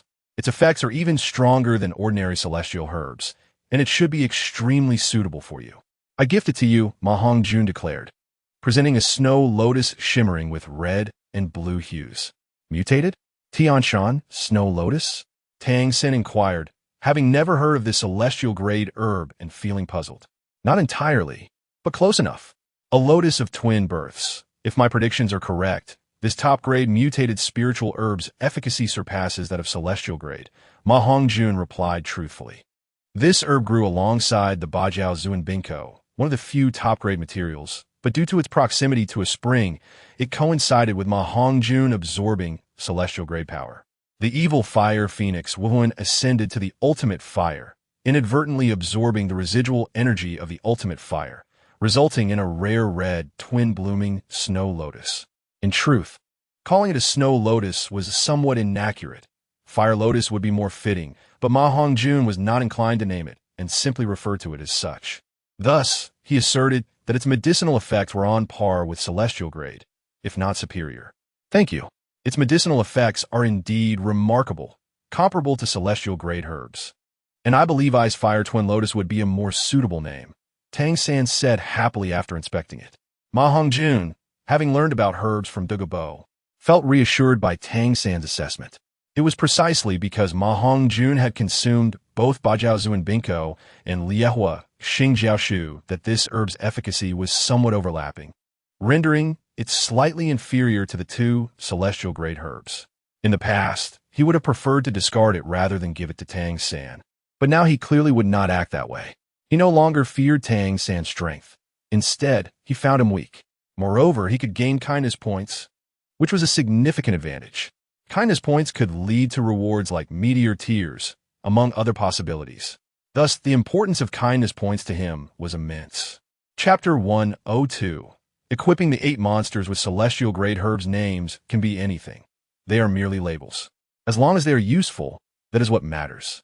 Go for it. Xiao San. Among the Shrek 8 monsters, only your talent rivals mine. Now, I am on the verge of ascending to Soul Zone. If you do not strive harder, you will be left behind, Ma Hongjun stated nonchalantly. He felt no guilt for seizing what should have belonged to Tang San, having generously gifted him the top-grade, mutated spiritual root that was not inferior to celestial grade. Of course, this was also because Ma Hongjun had no need for this top-grade, mutated spiritual herb, as the 2 celestial-grade herbs he consumed overlapped in efficacy and surpassed it. After all, consuming 2 celestial-grade herbs might yield similar results in enhancing soul power, but they would be superior in strengthening the foundation. Rest assured, I will not be left behind. A great favor cannot be left unthanked. This sentiment is duly noted, Tang San said earnestly, clasping his fists in gratitude. With his understanding of medicinal properties, he naturally recognized the preciousness of a mutated top-grade spiritual herb obtained through opportunity, and his appreciation for Ma Hongjun had reached an unprecedented height. Ding! Congratulations. Host gains kindness points 100, total 300. Ma Hongjun was overjoyed, for indeed, the kindness points from Tang San were significantly greater than those from others. The Child of Fate was truly extraordinary. The acquisition of kindness points was far easier compared to faith points. In fact, Ma Hongjun's concerts held a deeper, underlying significance that he was yet uncertain would succeed. Hearing Tang San's promise, Ma Hongjun, filled with excitement, grasped Tang San's hand and exclaimed, "Good brothers for life. From now on, Shrek Academy will rely on us to flourish. Indeed, no matter how great my achievements become, Shrek Academy will forever be my home." Tang San nodded solemnly, feeling an unprecedented sense of belonging to Shrek Academy, incomparable to his 6 years at Nodding Academy. Now, hurry and absorb. I will guard you. Once your strength increases, I have more to discuss with you, Ma Hongjun advised as he exchanged a knowing smile with Tang San. Before encountering Tang San, he harbored a deep-seated disdain for him, a sentiment rooted in his prior life's understanding of the man. However, the current Tang San had yet to transform into the selfish individual he had once perceived, one who allowed officials to bask in their own flames while forbidding the commoners from lighting their own lamps. If Tang San could provide him with benevolence, he would not seek to offend him without cause. Similarly, if figures like Hu Laina, Qian Rinxue, or Bai Bai Dong, who were not truly malevolent, could offer him kindness, he would also refrain from unnecessary conflict, and might even seek to cultivate a friendship, provided they did not provoke him. Through the intricate web of information gathered, Ma Hongjun discerned that the Douluo continent was far more complex than the mere facade of a single throne, 2 emperors, and 7 sects portrayed in the narrative. There existed hidden noble families and sects whose true strengths remained unknown, yet Ma Hongjun had a premonition that their power rivaled that of the 7 major sections. Well then, I would appreciate your protection for us. Xiao Wu, I shall begin the absorption process now. Hongjun has certainly prepared suitable herbs for you. These herbs are divine treasures that will bolster your foundation without any adverse effects. You may consume them with confidence as instructed, Tang San declared, sitting cross-legged upon the verdant grass nearby. In that moment, only Xiao Wu, Zhu Zhuqing, and Ma Hongjun remained among the Shrek 8 monsters. The other 5 were enveloped in a kaleidoscope of vibrant energy, each savoring the potent effects of the divine herbs. Noticing the eager glances of the 2 women, Ma Hongjun had no intention of teasing them. Instead, he produced Shui Xianyu Ji Gu and Ba Ban Xianlan. In truth, the efficacy of Ba Ban Xianlan surpassed that of Shui Xianyu Ji Gu, making it more suitable for Oscar. However, in a bid to balance the strengths of the 8 monsters, and in the absence of more suitable divine herbs, he chose to present it. As for Xiang Si Duan Chang Hong, Ma Hongjun would never bestow such a rare treasure upon Xiao Wu. He intended to reserve it for his most beloved. In the original tale, Douluo had once remarked that Xiang Si Duan Chang Hong was a divine treasure among flowers, worthy of a lifetime of protection from its master. He had also claimed that acquiring it could elevate one to legendary heights. This legendary level, as Ma Hongjun surmised, was at least on par with the limit Douluo, if not higher. Even the Qi Rong Tong Tianju, which perfectly resonated with his martial soul, could only elevate him to the limit Douluo level. Thus, the rarity of Xiang Si Duan Chang Hong was self-evident. Shui Xianyu Ji Gu, originally intended for Xiao Wu by Tang San, had been mistakenly taken by her instead of Zhu Zhuqing, who was unable to retrieve Xiang Si Duan Chang Hong. Consequently, their divine herbs had been exchanged. Yet Xiao Wu had yet to consume Xiang Si Duan Chang Hong, instead choosing to carry it with her, a veritable squandering of its potential. Nonetheless, in the earlier stages, Xiang Si Duan Chang Hong had aided Xiao Wu in evading the scrutiny of the title Douluo, preventing the exposure of her identity as a soul beast. Later, after Xiao Wu's sacrifice for Tang San, it provided her with a glimmer of hope for resurrection. One could argue that every action and consequence is preordained. Now, as Ma Hongjun prepared Shui Xianyu Ji Gu to enhance Xiao Wu's strength, it was not to suggest that it would yield lesser results than the original text. Her identity was no secret to either Douluo or Ma Hongjun. Therefore, prior to the commencement of the Grand Soul Master competition across the continent, consuming Shui Xianyu Ji Gu would ultimately benefit Xiao Wu more than harm. Due to Douluo's promise to Tang Hao that night, Xiao Wu found herself at peace within Shrek Academy. Xiao Wu, this flower is called Shui Xianyu Ji Gu, which nourishes and strengthens the bones. It is particularly suitable for your close combat battle spirit. I suspect you have not diligently remembered the herbal assignments assigned by the dean. When consuming it, remember to only eat the petals and finally suck the flower bud to absorb its effects. Like the others, you must use your soul power to calm your mind and better absorb its essence.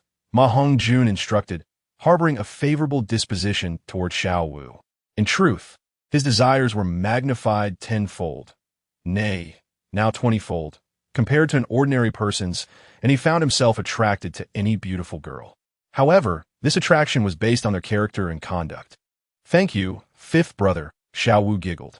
I shan't kiss you now, but I promise to repay you when the opportunity arises. Although Xiao Wu did not particularly enjoy training, she was unwilling to lag behind her companions, especially now that they were all consuming divine herbs. The notion of repayment mattered little. What was paramount was their bond as comrades, was it not? Ma Hongjun smiled in contentment. These companions were indeed worth nurturing, for they understood gratitude. Chapter 103. Exceptional Soul Master Talent indeed, we are partners. From now on, you shall be Xiao Wu's fifth brother, the best man in my life apart from Tang San. Xiao Wu declared earnestly. However, her words struck Ma Hongjun, hailing from a modern background, as somewhat peculiar. Ah, so you never considered me your fifth brother? How disappointing after all the effort I put into selecting the most suitable divine herbs for you. Ma Hongjun feigned indignation, glancing playfully at Xiao Wu. Realizing her error, Xiao Wu replied, Fifth brother, please don't be angry. Hee, I knew you were the best, and wouldn't hold it against me. I'll go ahead and absorb it now. She quickly adopted a pitiful demeanor, smiled mischievously, and dashed to the grass to commence her absorption. Although she appeared youthful and harmless, it was merely a facade. Her true self was bold, open, and deeply emotional. Reader, can a 10,000-year rogue rabbit not be bold and open? Though a soul beast, she surpassed many humans in emotional depth. Ding! Congratulations, host, on acquiring 100 points of benevolence from Xiao Wu, for a total of 400 points.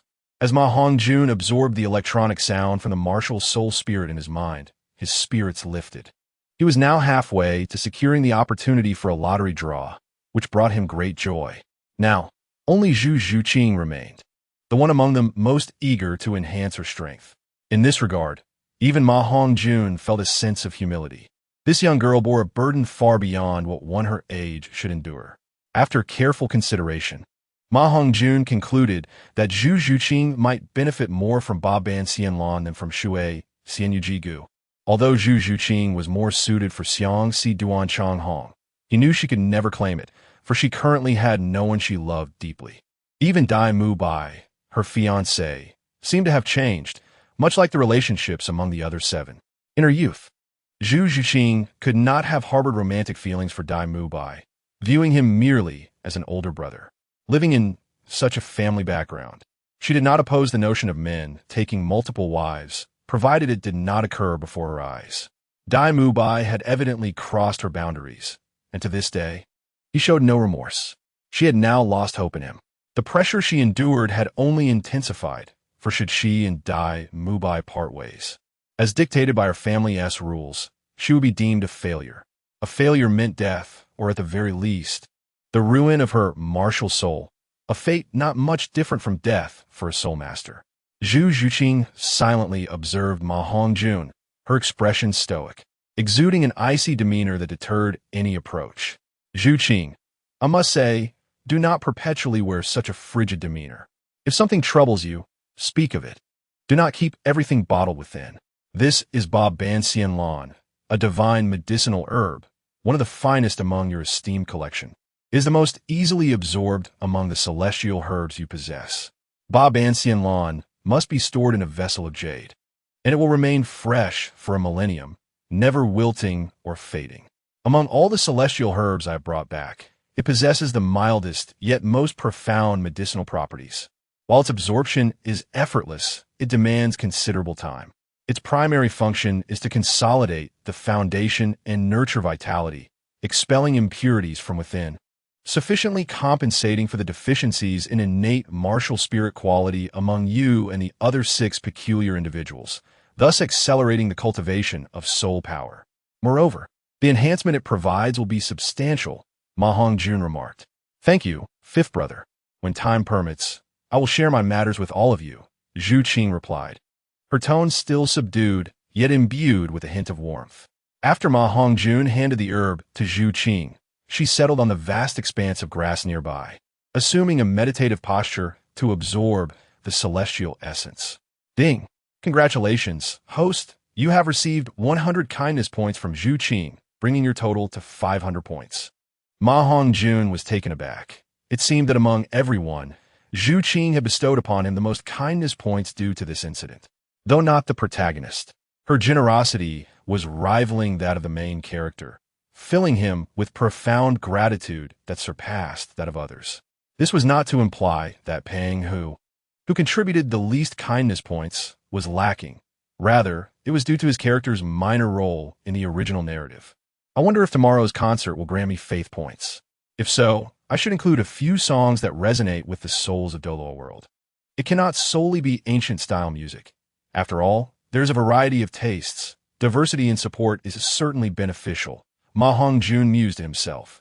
In truth, music does exist within Douluo continent, albeit in a nascent stage compared to the pinnacle of musical development in my past life, lacking in creativity.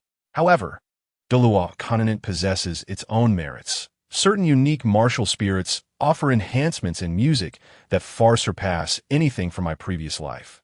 Tian Luo Di Wang has discreetly recruited 3 beautiful women with microphone martial spirits. Though their soul power is only at levels 3 or 4, their vocal enhancement is quite remarkable. Additionally, there is a drummer with a level 23 martial spirit, whom Tian Luo Di Wang expended considerable resources to acquire from noble families elsewhere. As for the number of those with stringed instrument martial spirits, they are not particularly rare, resulting in a total of 9 such exceptional talents. This is why Ma Hongjun had drawn upon his memories to prepare a wealth of ancient-style music. Observing others engaged in their training, he found a moment of leisure and took a seat on the grass not far from them. The grandeur of Ta Shan he should appeal to many soul masters. I ought to include it. The touching melody of Ping Fan, Ji Lu should also yield a favorable response. The song Zai Jian will likely be favored by many young soul masters in the academy. So I will add it. Ma Hongjun retrieved his previously prepared songbook from his Rui Baobao bag, beginning to jot down the lyrics and melodies he had been reciting. With his expertise in melodies, Ma Hongjun found this task quite manageable. It was primarily due to his advancement to Soul Master that his mental acuity and memory had significantly improved, enabling him to accomplish this. As time transitioned from midday to evening, the first to awaken from their meditation was Zhu Qing, having consumed the most gentle medicinal herb. Upon awakening, she stretched languidly, a sight so exquisite that it nearly captivated Ma Hongjun entirely. Regarding the physique of this youthful beauty, those who understand will comprehend. Ma Hongjun felt a surge of fervor, almost losing control of his internal desires. Chapter 104. Gan Mei Mei. Ning Rongrong, unaware of Ma Hongjun's gaze, Zhu Qing, reveling in her newfound vitality, felt an unprecedented sense of refreshment. She involuntarily exhaled deeply. Noticing Ma Hongjun's hungry gaze, Zhu Qing felt a wave of shyness wash over her. Zhu Qing, you are truly radiant. How do you feel? How many levels have you ascended? Ma Hongjun, mustering immense self-control, feigned ignorance and inquired. Zhu Qing, familiar with Ma Hongjun's martial spirit predicament, held no resentment. Upon hearing his question, her expression revealed a rare excitement as she responded. I have leveled up by 3 levels. I am now at level 30. According to the Academy's initial assessment, I sense that I have accumulated a substantial amount of soul power. Once I obtain my 3rd soul ring, I should be able to elevate my soul power by at least 4 or even 5 levels. Thank you. I'm once again filled with hope for my future. Congratulations. You are now the youngest soul master in our academy, having nearly matched my own ascension to soul master, perhaps even surpassing it. If I find myself in need of assistance, I shall seek your aid. Ma Hongjun expressed his joy not solely for Zhu Qing's strength, which would benefit Shrek Academy in the upcoming Continental Soul Master competition, but also for this resilient and passionate woman emerging from her shadows. Yes, my advancement is wholly thanks to you, 5th brother. Your affairs will henceforth be mine as well. I feel as if my martial spirit has undergone a transformation, surpassing a mere enhancement in quality. Zhu Qing nodded earnestly, her voice tinged with curiosity. Without any intention of concealment, Zhu Qing openly shared her thoughts with Ma Hongjun. This demonstrated the trust she held in him, as information regarding one's martial spirit is typically something soul masters strive to keep hidden. Let us not dwell on that for now. Once you have acclimated, we can discuss it further. Now that you have absorbed the celestial essence, you should return to cultivating your soul power. The night is drawing near, and the ensuing scene may not be particularly pleasant, Ma Hongjun remarked, glancing at Dai Mubai and Tang San, who were gathering energy with a faint smile. Scene? Zhu Qing questioned, puzzled, as she looked at Ma Hongjun. It's just that the potency of the medicinal essence for Tang San and Dai Mubai might be rather intense. Their garments may well. You understand, Ma Hongjun said, with a playful expression. Upon realizing his implication, Zhu Qing's face flushed crimson, and she hastily turned away, seeking to conceal her embarrassment as she made her way back to the dormitory alone. The second to awaken were Oscar and Pang Hu, both rising almost simultaneously. Ha. I am now at level 36. I have ascended 5 levels in one go. This is exhilarating, Oscar exclaimed, laughter echoing as if he had finally emerged from the shadows cast by Ning Rongrong. I have only gained 4 levels. After acquiring my soul ring, I will be a level 30 soul master. However, if the teacher's theory holds true, I should end up around level 32.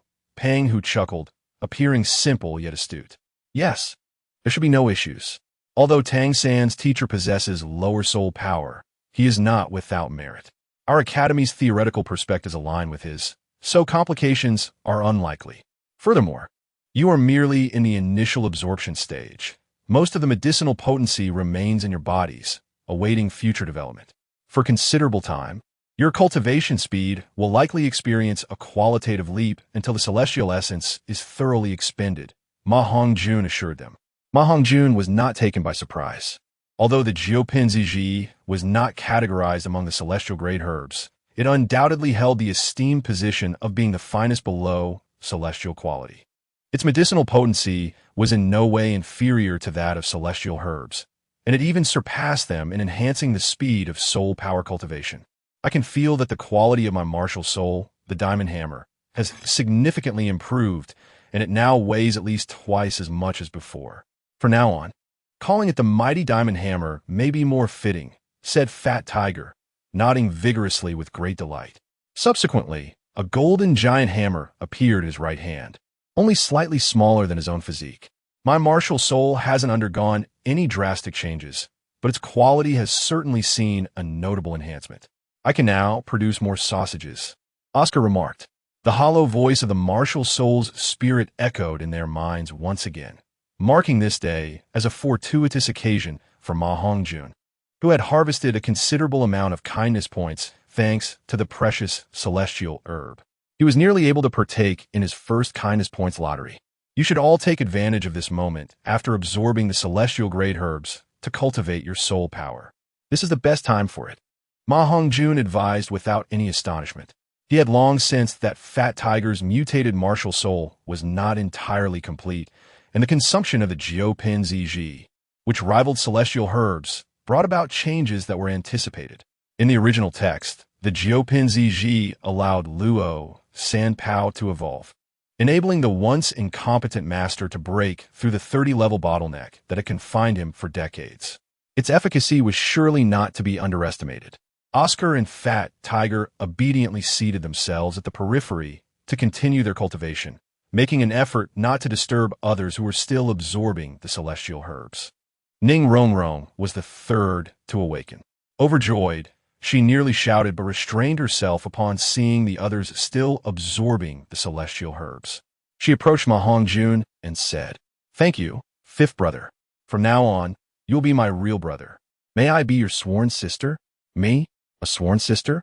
Well, I don't mind," Ma Hongjun replied, showing no inclination to reject Ning Rongrong's deliberate closeness, as he needed the support and collaboration of the Seven Treasures Glazed Tile School. "You are truly wonderful, brother," Ning Rongrong said sincerely, stepping closer to link her arm with his.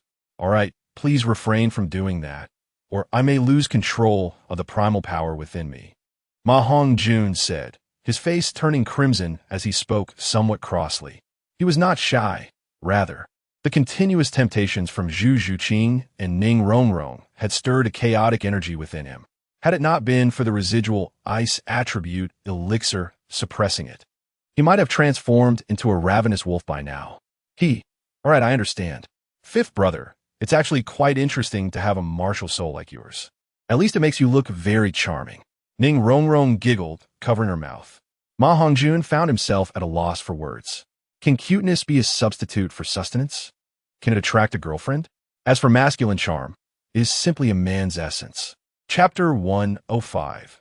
A melody that moves the world. Ma Hongjun did not continue the conversation with Ning Rongrong, but turned his gaze elsewhere. Ning Rongrong, refrained from further provoking him. Although they understood that Ma Hongjun possessed an extraordinary willpower, none dared to guarantee that he would not suddenly lose control. Dean Flinder had privately warned them about Ma Hongjun's situation, advising the girls to be cautious around him. They found themselves both admiring and fearing him, admiring his ability to remain virtuous in such circumstances, while fearing the possibility of him losing control. Ning Rongrong, Smartial Soul. The Seven Treasures Glazed Tower unsurprisingly evolved into the Nine Treasures Glazed Tower, reaching level 30. Like the others who had not advanced to Soul Master, her level remained indeterminate without acquiring a soul ring. Next were Xiao Wu and Daimu Bai.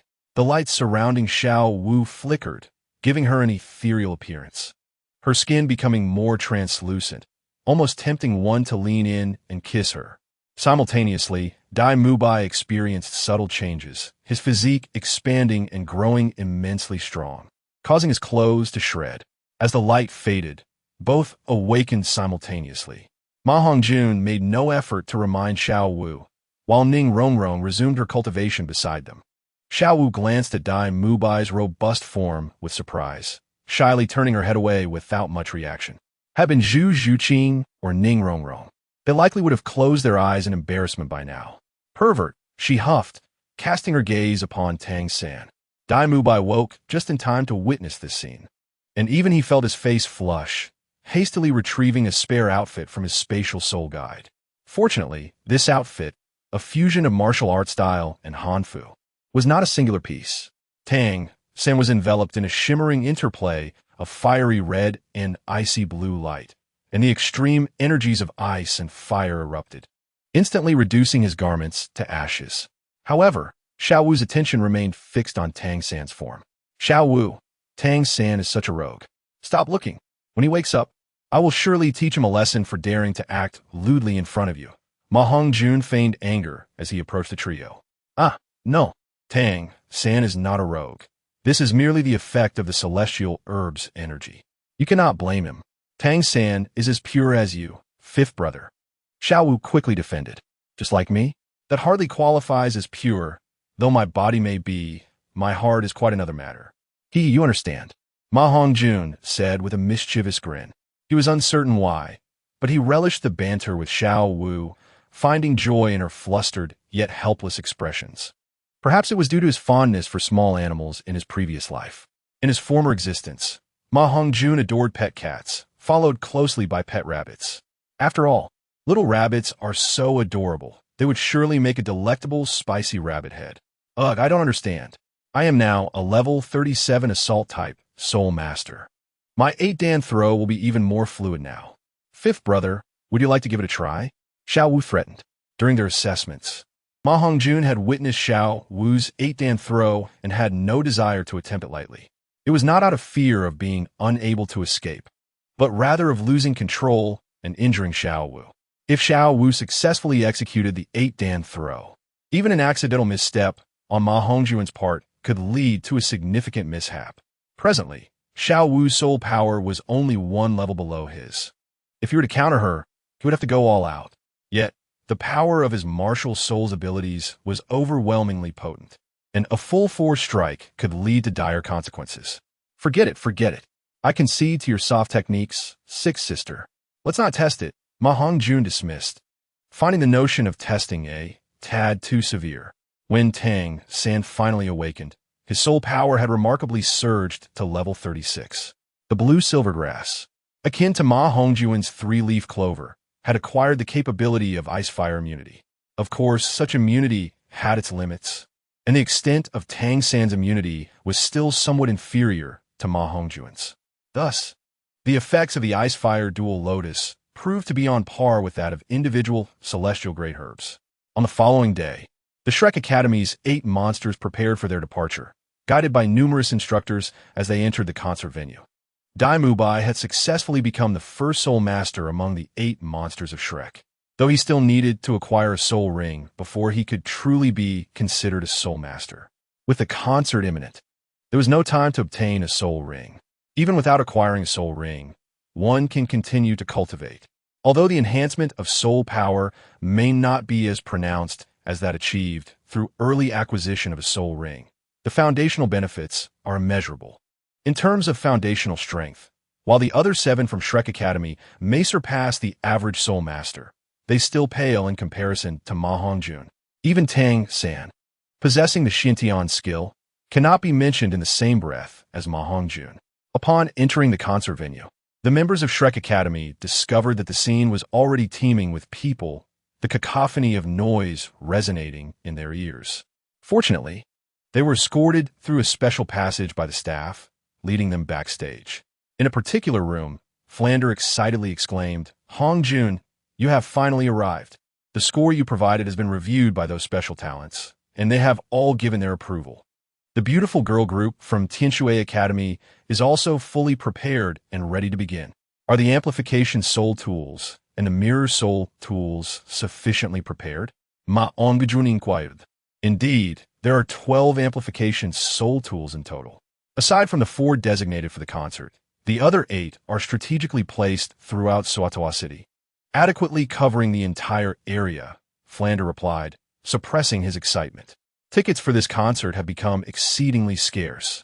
Scalpers have driven prices up to 10 gold soul coins for the most ordinary tickets, while even more coveted tickets are nearly impossible to obtain. The Tian Luodawang organization stands to reap substantial profits from this event. In the Douluo continent, soul masters are considered a cut above the rest. And when they perform for the common folk, how could the audience not be enthralled? This is akin to renowned stars from a previous life holding concerts in one's vicinity. And not just 1 or 2, but a significant portion of the entire entertainment industry. Moreover, the presence of the fan-favorite girl group from Tianxue Academy adds to the allure. Hongjun, what songs have you composed? Are you going to perform on stage today? Dai Mubai asked with excitement. The older students often sought Ma Hongjun's guidance in singing or storytelling, well aware of his ethereal talent. At this moment, I cannot disclose anything. You shall witness it all in due course, Ma Hongjun replied, knowing full well that this concert is not solely his personal showcase. Many renowned figures from the music industry of the Douluo continent will be present, which explains the tremendous buzz surrounding the event. Naturally, these individuals volunteered to participate rather than being invited by Tian Luodawang. Regardless of location, music serves as a conduit for emotional expression and relaxation, forging a unique bond between both soul masters and ordinary individuals, a testament to the inherent charm of music. Brother, I heard this concert gathers the entire music industry along with a significant portion of the soul master community. It marks the first collaboration between the music and soul master realms in history, making it the grandest musical event on the continent. I heard there will be a ranking of the top 10 contestants, each receiving generous rewards, with a champion earning a grand prize of 100,000 gold soul coins. Is that true? Ning Rongrong inquired eagerly, her eyes fixed on Ma Hongjun. Without at least 10 days, the top 10 cannot be determined. The number of participants exceeds my expectations, with over 1,000 contestants, many possessing unique musical soul weapons, Ma Hongjun stated, unaware that Flander naturally took the lead in elaborating for the group. That is fantastic. Dean, I want to sign up too. Xiaowu and Zhu Qing. Do you want to join me?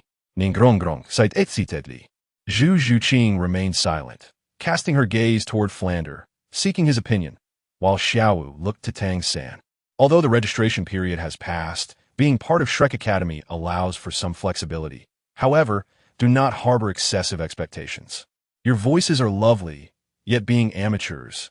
Apart from Ma Hongjun, it is unlikely you will place in the top 10, Flander remarked calmly. That's all right.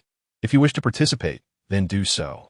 I have ways to help you achieve commendable results, Ma Hongjun said, his eyes lighting up at the sight of the 3 girls. Tang San, initially reluctant for Xiaowu to participate, felt unable to voice his opposition after hearing Ma Hongjun's words and simply nodded silently. Yay! Thank you, 5th brother. You are so kind. Xiaowu and Ning Rongrong expressed their gratitude to Ma Hongjun. Even Zhu Zhuqing nodded at this moment, indicating her willingness to participate, surprising even Ma Hongjun, not to mention their other companions. Zhuqing, do you also sing? Ma Hongjun asked, puzzled. Of course, she does, and her singing is even more captivating than ours. Ningrongrong proclaimed proudly, pulling Zhu Zhuqing closer. Having spent time together, the bond among Ning Rongrong, Xiaowu, and Zhu Zhuqing was akin to that of sisters, if not identical. Yes. Zhuqing was quite cheerful last night. She hummed a song I had never heard before, a true sound of nature. Even when compared to you, 5th brother, it's not lacking, Xiaowu explained. They had heard Ma Hongjun sing, and although he typically refrained from utilizing the unique qualities of his voice, his high soul power granted him exceptional control over his vocal abilities, combined with the inherent beauty of the songs he performed, placing his talent at the level of a master musician. Oh, that is splendid. I have composed a song for our Shrek 8 Monsters team, and I need a girl with musical talent to collaborate. We will perform together on stage, with me and Zhu Qing singing the main parts. And then all 8 of us will join in for the climax, Ma Hongjun said, his spirits lifting with the idea. He had not anticipated Zhu Zhuqin possessed such a talent. Could it be due to her feline soul weapon that she has a natural affinity for music? Great. Do you have the lyrics? If only you had informed us sooner, we could have practiced ahead of time, Ning Rongrong said joyfully. Well, today is certainly too rushed. But getting familiar with it early is beneficial. The opening ceremony will feature a performance by the Tianshui Academy S-Girl Group, which has a solid fan base and will help energize the audience. Otherwise, we could have sung it together. Now, we can only reserve this song for the finale. Teacher, could you assist by handing me some paper and a pen? I will recite the lyrics for them to jot down, Ma Hongjun explained. All right, this song is titled Breaking the Cocoon. If you awaken in a nightmare, confronting a cruel world, whose heartstrings does the wind tug, longing but unable to bid farewell, taking your hand and moving forward through night and day, without pause, traversing time and space, it may cause injury, it may bring heartache, yet we bravely fight on. For that is the essence of a hero. Look up, amidst the chaos and endless battle, glancing back, you are by my side, shattering the curse of fate, ensuring the story remains eternal. The soul weapon surges fiercely, protecting your solitary courage. Even if the future flows like a torrent, we shall never retreat. Ma Hongjun's resonant voice enveloped the ears of the Shrek 7 monsters, and even the mere recitation of the lyrics drew them deeply into the enchanting realm it painted, leaving them spellbound. The mere lyrics evoke a profound sense of immersion within me. Indeed, Hongjun, you are truly remarkable. I believe the melody of this song must be even more enchanting. Tang San's eyes sparkled with brilliance, clearly moved by the lyrics penned by Ma Hongjun. Indeed, they are quite melodious. However, these songs cannot be entirely attributed to my authorship, as they are melodies that emerge from my dreams, possibly conveyed to me by another version of myself from a different realm. Ma Hongjun inexplicably uttered this statement, leaving the others in a state of bewilderment. The prowess of Xiao Ma Guo is evident, so you need not be modest. We are well aware of your strength, he chuckled. Fat Tiger timely offered compliment, and the others nodded in agreement. Only Tang San's expression shifted, stroking his chin in contemplation. Yet upon glancing at the song about martial souls that he had just written, he could not help but shake his head. How could another world possibly craft a song so fitting for the martial souls of this continent? Little did he know that he himself was merely a character from a book within Ma Hongjun's world, and that Ma Hongjun was fully aware of what he would eventually become. However, with Ma Hongjun's presence, the future of Tang San may not be as unrestrained on Douluo as one might expect. Indeed, this is quite suitable for you and should add considerable flair to the competition. The concert is about to commence. I shall step out to submit your names and then inform the poisoned Douluo to announce the beginning, Flander affirmed, nodding in agreement as he stood up. Chapter 107. A melody that resonates across the lands. Everyone nodded in unison and followed Flander out of the room, under the guidance of the staff. They arrived at the VIP box designated for Shrek Academy. I extend my heartfelt gratitude to all the Soul Masters present for honoring me with your presence, and I warmly welcome the esteemed members of the music community. I am particularly thankful to the vast audience for attending this unprecedented musical exchange event, and on behalf of Shrek Academy, I sincerely appreciate your arrival, Douluo Bo said, adorned in a splendid Hanfu robe, emanating an aura of scholarly elegance as he bowed deeply in gratitude. Instantly, the atmosphere erupted. Witnessing a title do bowing in thanks was a tremendous honor, especially for those who had expended great resources to gain entry to the concert venue. Their excitement was palpable, and the display of their vanity was strikingly evident. Oh, Shrek!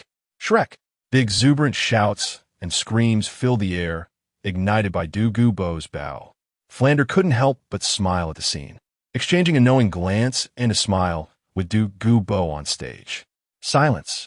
Douluo Bo's voice, though not loud, resonated throughout the concert hall due to the amplification of his soul power. The audience fell into immediate silence. The authority and charisma of a title Douluo were indeed formidable. The attendees were predominantly young soul masters, with few exceeding the age of 50, aside from the teachers and staff from Shrek. Thus, there was no presence of higher-ranking Douluo to stir trouble.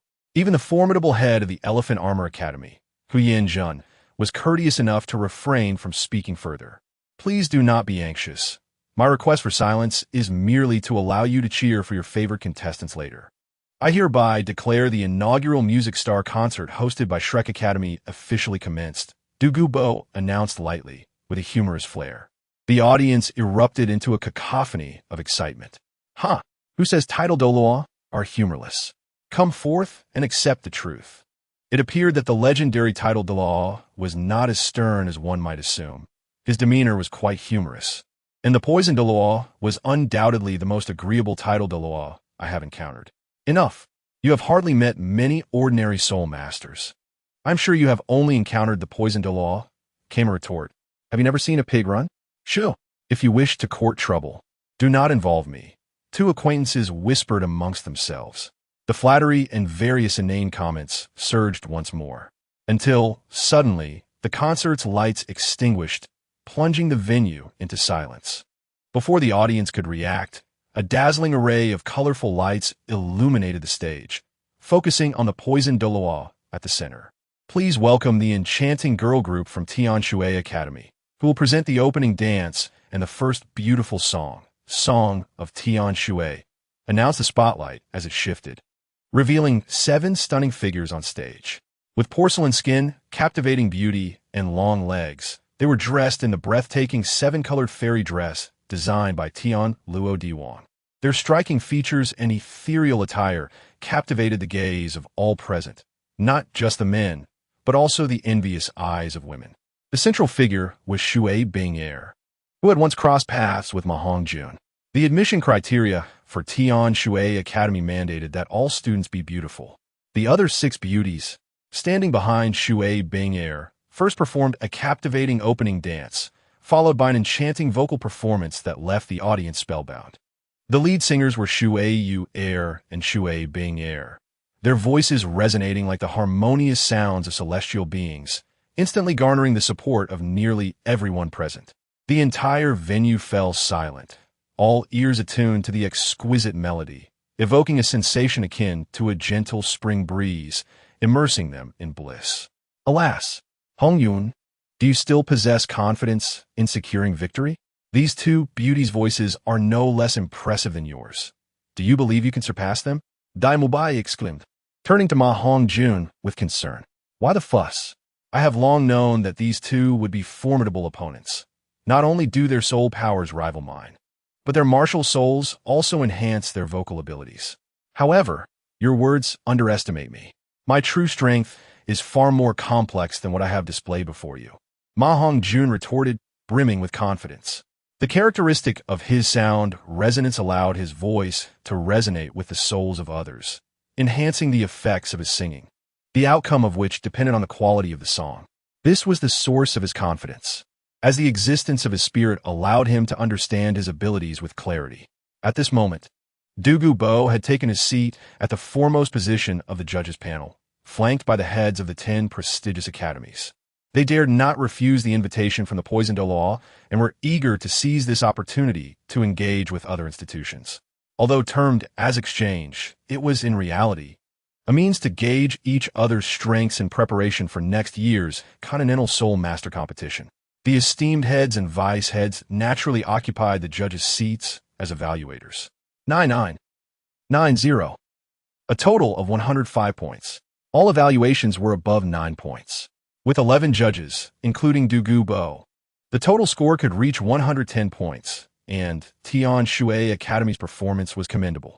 As the concert progressed fervently, various talents from the music industry began to take the stage. However, due to the lack of soul power, their vocal abilities and mastery were inherently diminished, resulting in none surpassing the score of 100. At last, it was Ma Hongjun's turn. He ascended the stage with an air of natural ease, the spotlight illuminating his figure, yet an unexpected wave of nervousness washed over him. The moment his fair and handsome visage graced the audience, a chorus of delighted screams erupted from the crowd, predominantly from a throng of young ladies. So handsome! Who is this Ma Hongjun? He seems to be someone from the realm of soul masters, a prodigy indeed. How handsome! I want to have your children. As the fervent shouts echoed, Ma Hongjun felt his lips twitch, but the excitement alleviated his anxiety. He calmly announced, "The first song I shall present to you is an original piece from my dreams, titled Song Tu Zai Lai, dedicated to all of you and to my past self. Yesterday's honors have transformed into distant memories. After enduring half a lifetime of toil, I now walk once more into the storm tonight. I refuse to be adrift. For the sake of my beloved family, I shall remain strong, regardless of the hardships, solely for those hopeful gazes. If the heart remains, the dream persists amidst the cosmos. True love abides. Life as triumphs and failures are but a chance to start anew." Ma Hongjun's voice, husky yet magnetic, resonated with a hint of nasal tone, melding with the simplicity and sincerity of his lyrics, striking deep into the hearts of listeners. With a profound melody that echoed with raw emotion, he portrayed the resilience of those who bravely confront life's challenges. The audience fell into a profound silence, an encompassing stillness enveloping the concert hall. Even the judging panel was hushed. It felt as if the entire Soto city had paused. His powerful, resonant voice exuded a unique charm that penetrated the very souls of those present. Meanwhile, at the nearby Dahan Arena, typically bustling with spectators, the crowd had diminished to a mere fraction. On the stage, a once-renowned soul master, having achieved a streak of 10 victories, found himself in an unprecedented crisis. Born of humble origins, he had fought valiantly to attain his current stature. However, a recent misstep had angered a nobleman he could not afford to offend. Following some mediation from friends, he reluctantly agreed to resolve their conflict through combat. Yet, should he lose, he would forfeit all his assets. In the heat of battle, his opponent, summoned by the noble, had severed one of his arms. As he glared furiously at his adversary, it became evident that reconciliation was not their aim. They sought his very life. In a moment of desperation, he contemplated using his final card in a last-ditch effort. Suddenly, the enchanting melody reached his ears, captivating him entirely. As he watched his foe prepare to strike again, he shouted, "I concede, I surrender." Indeed, money could be earned again, but life was singular. As a commoner, he had emerged from nothing. Losing now merely meant starting anew. Thus, Ma Hongjun's song salvaged a 32nd level soul master, who relinquished his entire fortune of nearly 10,000 gold soul coins. While settling his debts, the soul master implored a nearby witness, "Could you spare me 10 gold soul coins? I wish to attend the concert across the way and discover who sang that soul-stirring song." The witness, having also purchased a ticket but unable to attend due to a last-minute change, kindly offered his own ticket adorned with a 5-star red flag. Similar scenes unfolded throughout Soto City, igniting hope and courage within countless individuals facing adversity. Observing Ma Hongjun's growing poise on stage and listening to his profound yet stirring voice, the Shrek's 7 monsters gazed at him in admiration, especially Jujuqi. As the song concluded, an eruption of cheers and applause filled the air. Even those self-important soul masters began to join in the jubilation. 50,000 spectators expressed their awe, fervently chanting Ma Hongjun's name. So handsome, truly the embodiment of a man, unafraid of authority, daring to stand against a soul Douluo. A voice from a wealthy lady rang out. "Ma Hongjun, I want to have your children. Are you in need of a boyfriend?" shouted a male admirer. The fervent cheers drowned out the murmurs of the crowd. 10 points. Douluo was the first to raise his scorecard. 10 points. 10 points. 99 points. While the youth should remain humble, I may not be well-versed in music. Yet I can discern that your song, though moving, lacks perfection. You must have employed a special soul skill. Thus, I shall deduct a point to encourage you to maintain your original aspiration and strive harder. Witnessing the overwhelming popularity Ma Hongjun garnered from a single song, Hongjun, consumed by jealousy, awarded him a score of 99.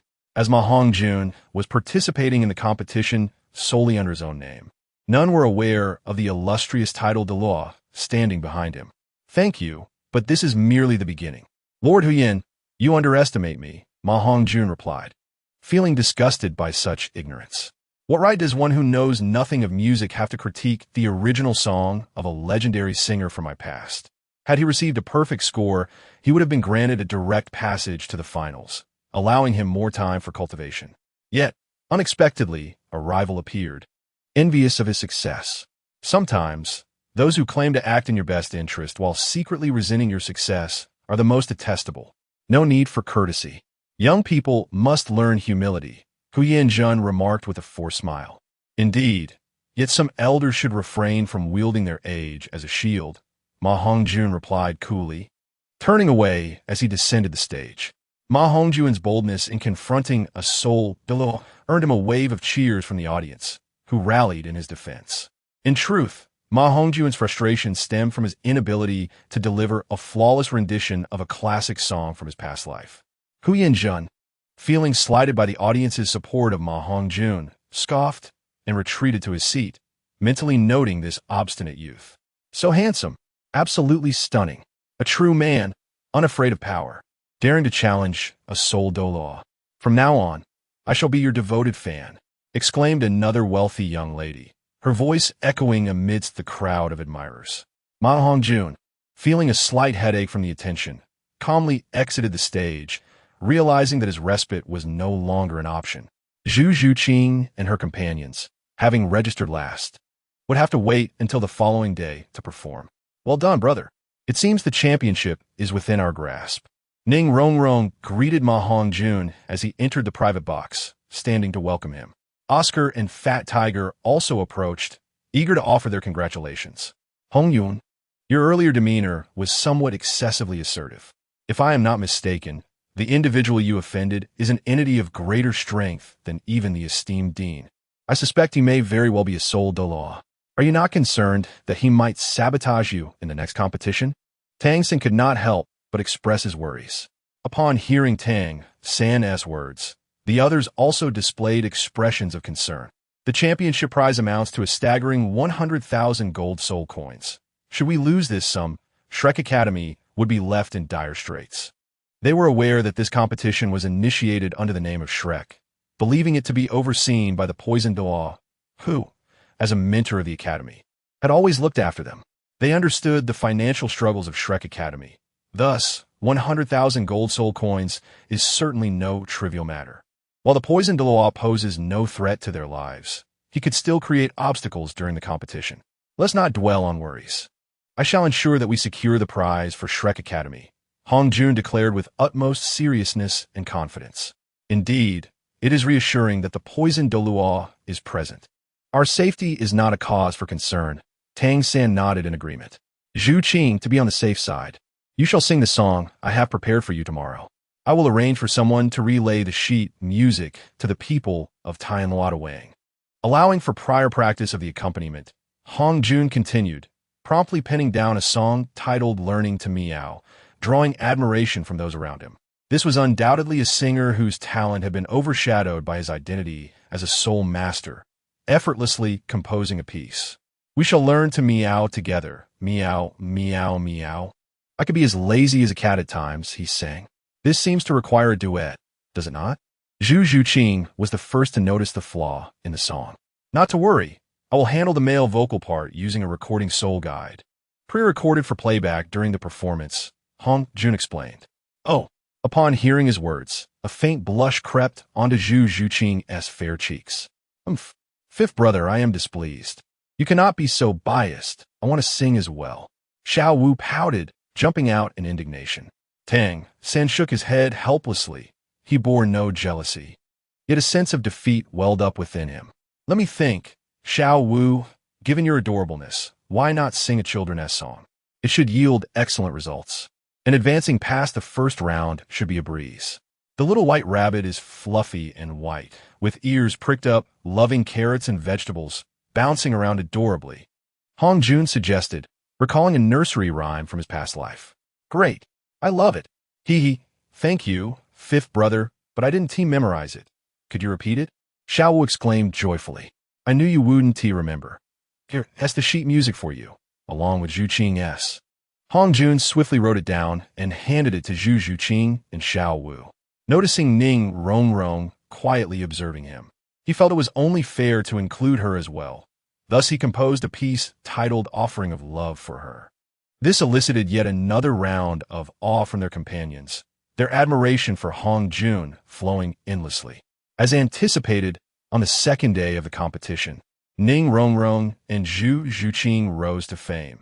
Even Xiao Wu garnered a bit of recognition, successfully advancing her charming appearance and beautiful visage, coupled with her rabbit spirit, attracting numerous admirers. On the third day during the second round, Hongjun performed Treading Mountains and Rivers, advancing once more. Even He Yin Jun, who initially intended to score him low, could not help but award him a score of 9. Autumn winds and setting sun merge into the long river. The misty rains of Jiangnan guide the boat. The jagged rocks pierce the sky, igniting countless flames of war. Across the vast mountains and rivers, fleeting moments of union and separation in mere decades, while I stand amidst the encirclement of 10 directions and the songs of Chu, I raise my cup to the heavens. How does this battle compare? Who witnesses the rain of arrows? As stars illuminate the night like day, blades glimmering, I unleash my spear like a dragon, shaking the universe. A roar breaking the heavens. The spear pierces the clouds, casting aside a lifetime of attachments, gazing ahead. The phrase "the spear unleashes like a dragon," shaking the universe. A roar breaking the heavens ignited the spirits of countless soul masters. The streets of Soto City were deserted, with those nearby lingering outside. Eager to witness Hongjun is extraordinary charisma.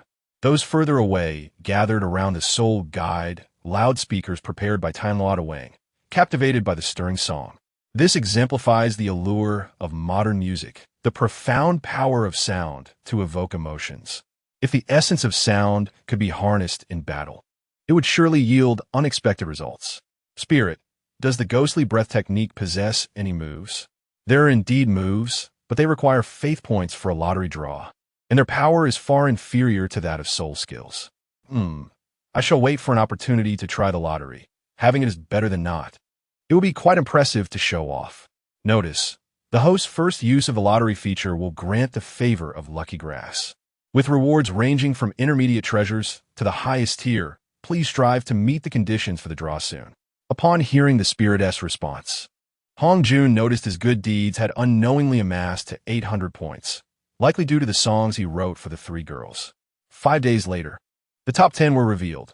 Hongjun, Shui Binger, Shui Yuer, Zhu Zhuqing, Ning Rongrong, Luo Bing, Zhou Jiejie, Su Song Song, Mao Yi, and Shui Qinqian.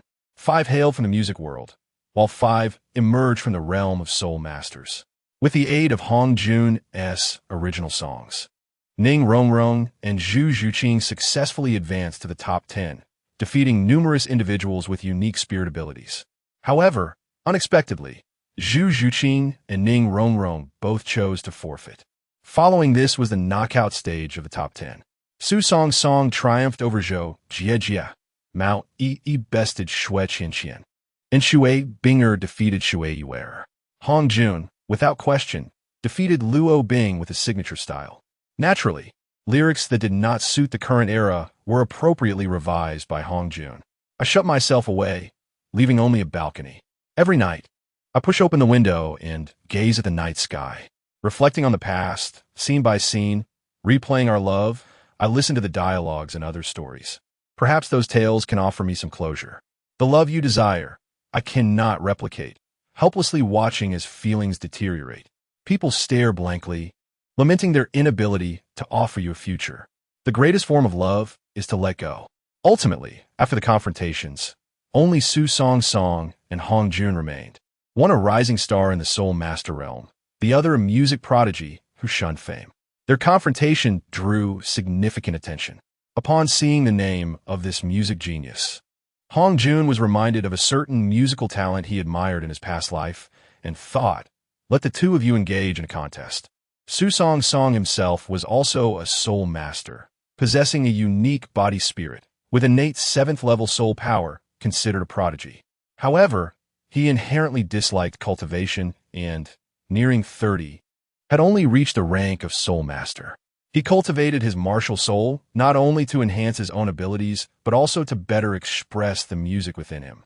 His prowess in composition and singing was, astonishingly, on par with some of the world's most esteemed musicians from Hongjun's previous life, who had reached the pinnacle of musical achievement.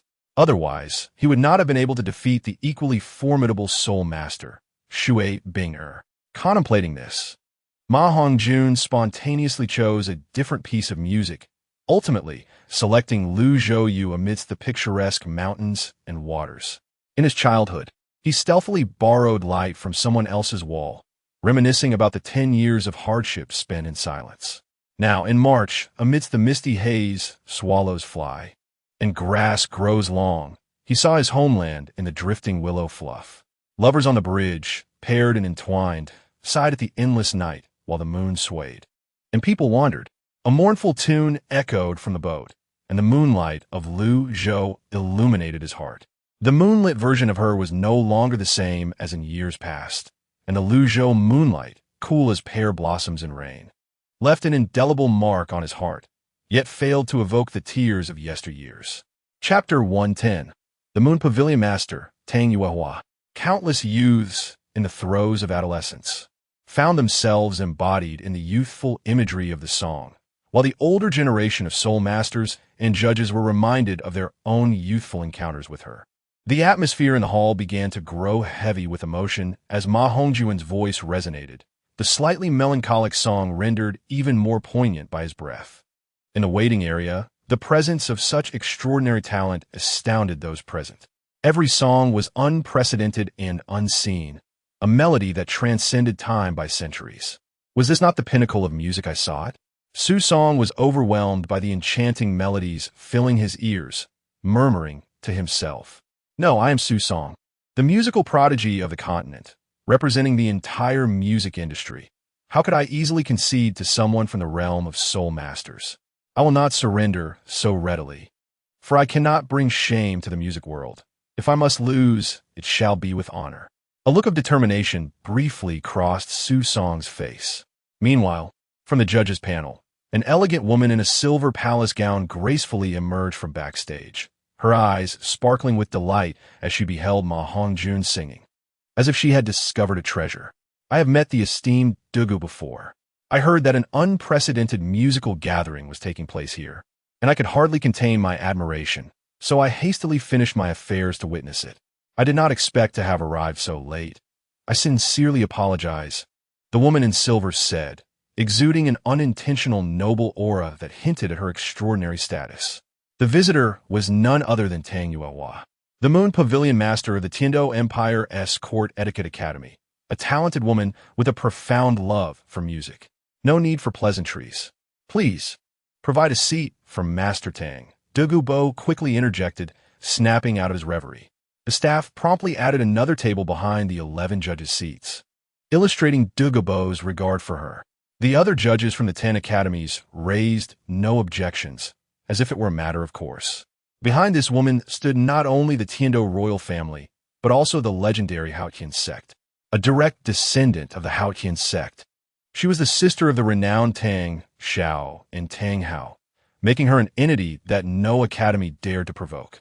Even though the Haotian sect had withdrawn from the limelight for many years, its lingering influence remained formidable. Greetings to all. This musical gala truly lives up to its name. Without doubt, this young man should be the eventual champion. His mastery of music has reached an unparalleled level, especially in emotional expression. Even I, in comparison, fall short. Yet here I am, audaciously serving as a judge, Tang Yuehua stated candidly after taking her seat and bowing to the assembly. Ah, Mastetang, you flatte yourself. You are among the foremost musical masters, not only in the Tiando Empire, but across the continent. If you lack qualification, then these elderly judges are certainly even less qualified, chuckled Shui Wuchang, the president of the Tianshui Academy, casting a pointed glance at Hongjun. She was also the only other person present, besides Tang Yuehua, who excelled in vocal performance and held the rank of an 81st level soul Douluo. Shui Wuchang, what do you mean by that? As a judge, do I need your guidance on how many points to award? Hongjun retorted with a cold snort. Everyone, let us remain calm and not take offense. This concert primarily aims to foster communication among the various academies. Moreover, music knows no borders. Although we may not be experts in vocal arts, we can still discern good from bad, and there is no need for quarrels. Douluo interjected, eager to mediate. If these Seoul-level powerhouses were to clash, even he would find it challenging to manage, and he certainly did not wish to disrupt this gathering that he had orchestrated. This was also why he had invited Yi Feng to preside over the event. There were various underlying tensions between the academies, and if a conflict arose, there was no one present who could quell it except Douluo. However, Yi Feng remained in the shadows, working in tandem with Douluo, ensuring that any unexpected events could be contained. Indeed, what Master Douluo says is correct. Ma Hongjun's rendition of Lu Zhou Yuo was truly magnificent, evoking feelings of youth within me. If I could give more than 11 points, I would grant him an additional point. I give him 10 points, exclaimed Wu Lao Tu, the president of the Chihua Academy, raising a 10-point card from his desk. At that moment, Ma Hongjun concluded his song and turned his gaze toward the judges' panel. He had braced himself for the possibility of receiving a point deduction, yet, to his astonishment, every judge held up a 10. Hongjun, concerned for his own reputation, was compelled to raise a 10 as well, not wishing to be labeled as incompetent. Ma Hongjun received a perfect score of 120. With the addition of the Moon Pavilion Master, who held considerable standing in both the Soul Master and music realms, the perfect score had now become 120 points. Truly, Ma Hongjun, a prodigious talent, had garnered such high praise from the Empire's Moon Pavilion Master. The beautiful and captivating female host excitedly announced to the audience below, "Prince Hongjun, I love you. I want to be your princess. Hongjun, I love you like a mouse loves rice." The crowd erupted in enthusiastic cheers. For ordinary people cared not whether he belonged to the music industry. As long as he sang beautifully and touched hearts, he was a treasure. Now, we invite the musical genius Su Song to the stage. Can he bring forth a miracle and match Ma Hongjun's talent? It is worth noting that the champion of this competition will earn a day of exclusive performance at this concert. Along with a generous reward of 100,000 gold soul coins, the female host proclaimed at this pivotal moment, reiterating the benefits of winning the competition. The competition allowed for either a group to challenge an individual or solo performances, each with its own merits, with Qianxue Academy serving as a prime example. At this moment, Su Song humbly acknowledged his inability to compete with Ma Hongjun and turned his gaze toward the judging panel. He said, "Esteemed judges, I recognize that I am not Ma Hongjun's match. However, I have an original song that requires the collaboration of others to truly shine. Might I request an hour's time to invite a few accompanying singers to present this heartfelt creation to everyone? This may not be appropriate. If you had made such a request earlier, we could have arranged it. Now, with the finals imminent, regardless of fairness to other competitors, having so many people waiting is not something we can accommodate, so I must decline," replied Douluo, furrowing his brows. Just as he was about to refuse, Ma Hongjun stepped forward. "I have no objections. However, to prevent the audience from waiting too long, I would also like to invite a few accompanying singers to perform another song during this hour, which will also require the judges' scoring." Upon hearing about the accompanying singers, Ma Hongjun suddenly recalled that inviting the Shrek 8 monsters to share this glory might yield even better results. "Very well, let's proceed as you suggest. What do you all think?" Douluo instantly changed his attitude, agreeing without hesitation, then turned to the other judges, seeking their approval. The other judges, witnessing this shamelessness and how quickly Douluo had reversed his stance, could only nod in agreement, realizing that opposing such a prominent figure would be futile. Even Hongjun dared not voice any dissent, having discerned that this audacious youth had caught Douluo's eye. Subsequently, the beautiful female host explained the situation to the audience, who expressed their acceptance, eager for Ma Hongjun to sing more enchanting songs. Ma Hongjun glanced toward the Shrek Academy's box and smiled lightly, saying, "Brothers, shall we win this championship together?" "Indeed, good brother, you never forget to bring us along when you shine." Dai Mubai was the first to step out of the box, followed by Oscar, Tang San, and Fat Tiger, with the three girls bringing up the rear. They wore outfits that blended Hanfu with martial arts attire. while Zhu Zhuqing and her companions donned colorful fairy skirts and flowing gowns. The audience erupted into excited gasps, as if discovering a new world, abuzz with various speculations. Meow Meow Fairy, Rabbit Princess, and Little Fairy.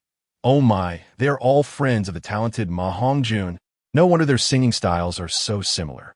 I knew it all along. According to my cousin's aunt's daughter, news from small village outside Shrek City reveals they are all geniuses from Shrek Academy. Known in their village as the Monster Academy, the most renowned Soul Master Academy in Soto City. Although Shrek Academy is a mid-level Soul Master Academy, its students and teachers possess soul power surpassing that of many advanced academies.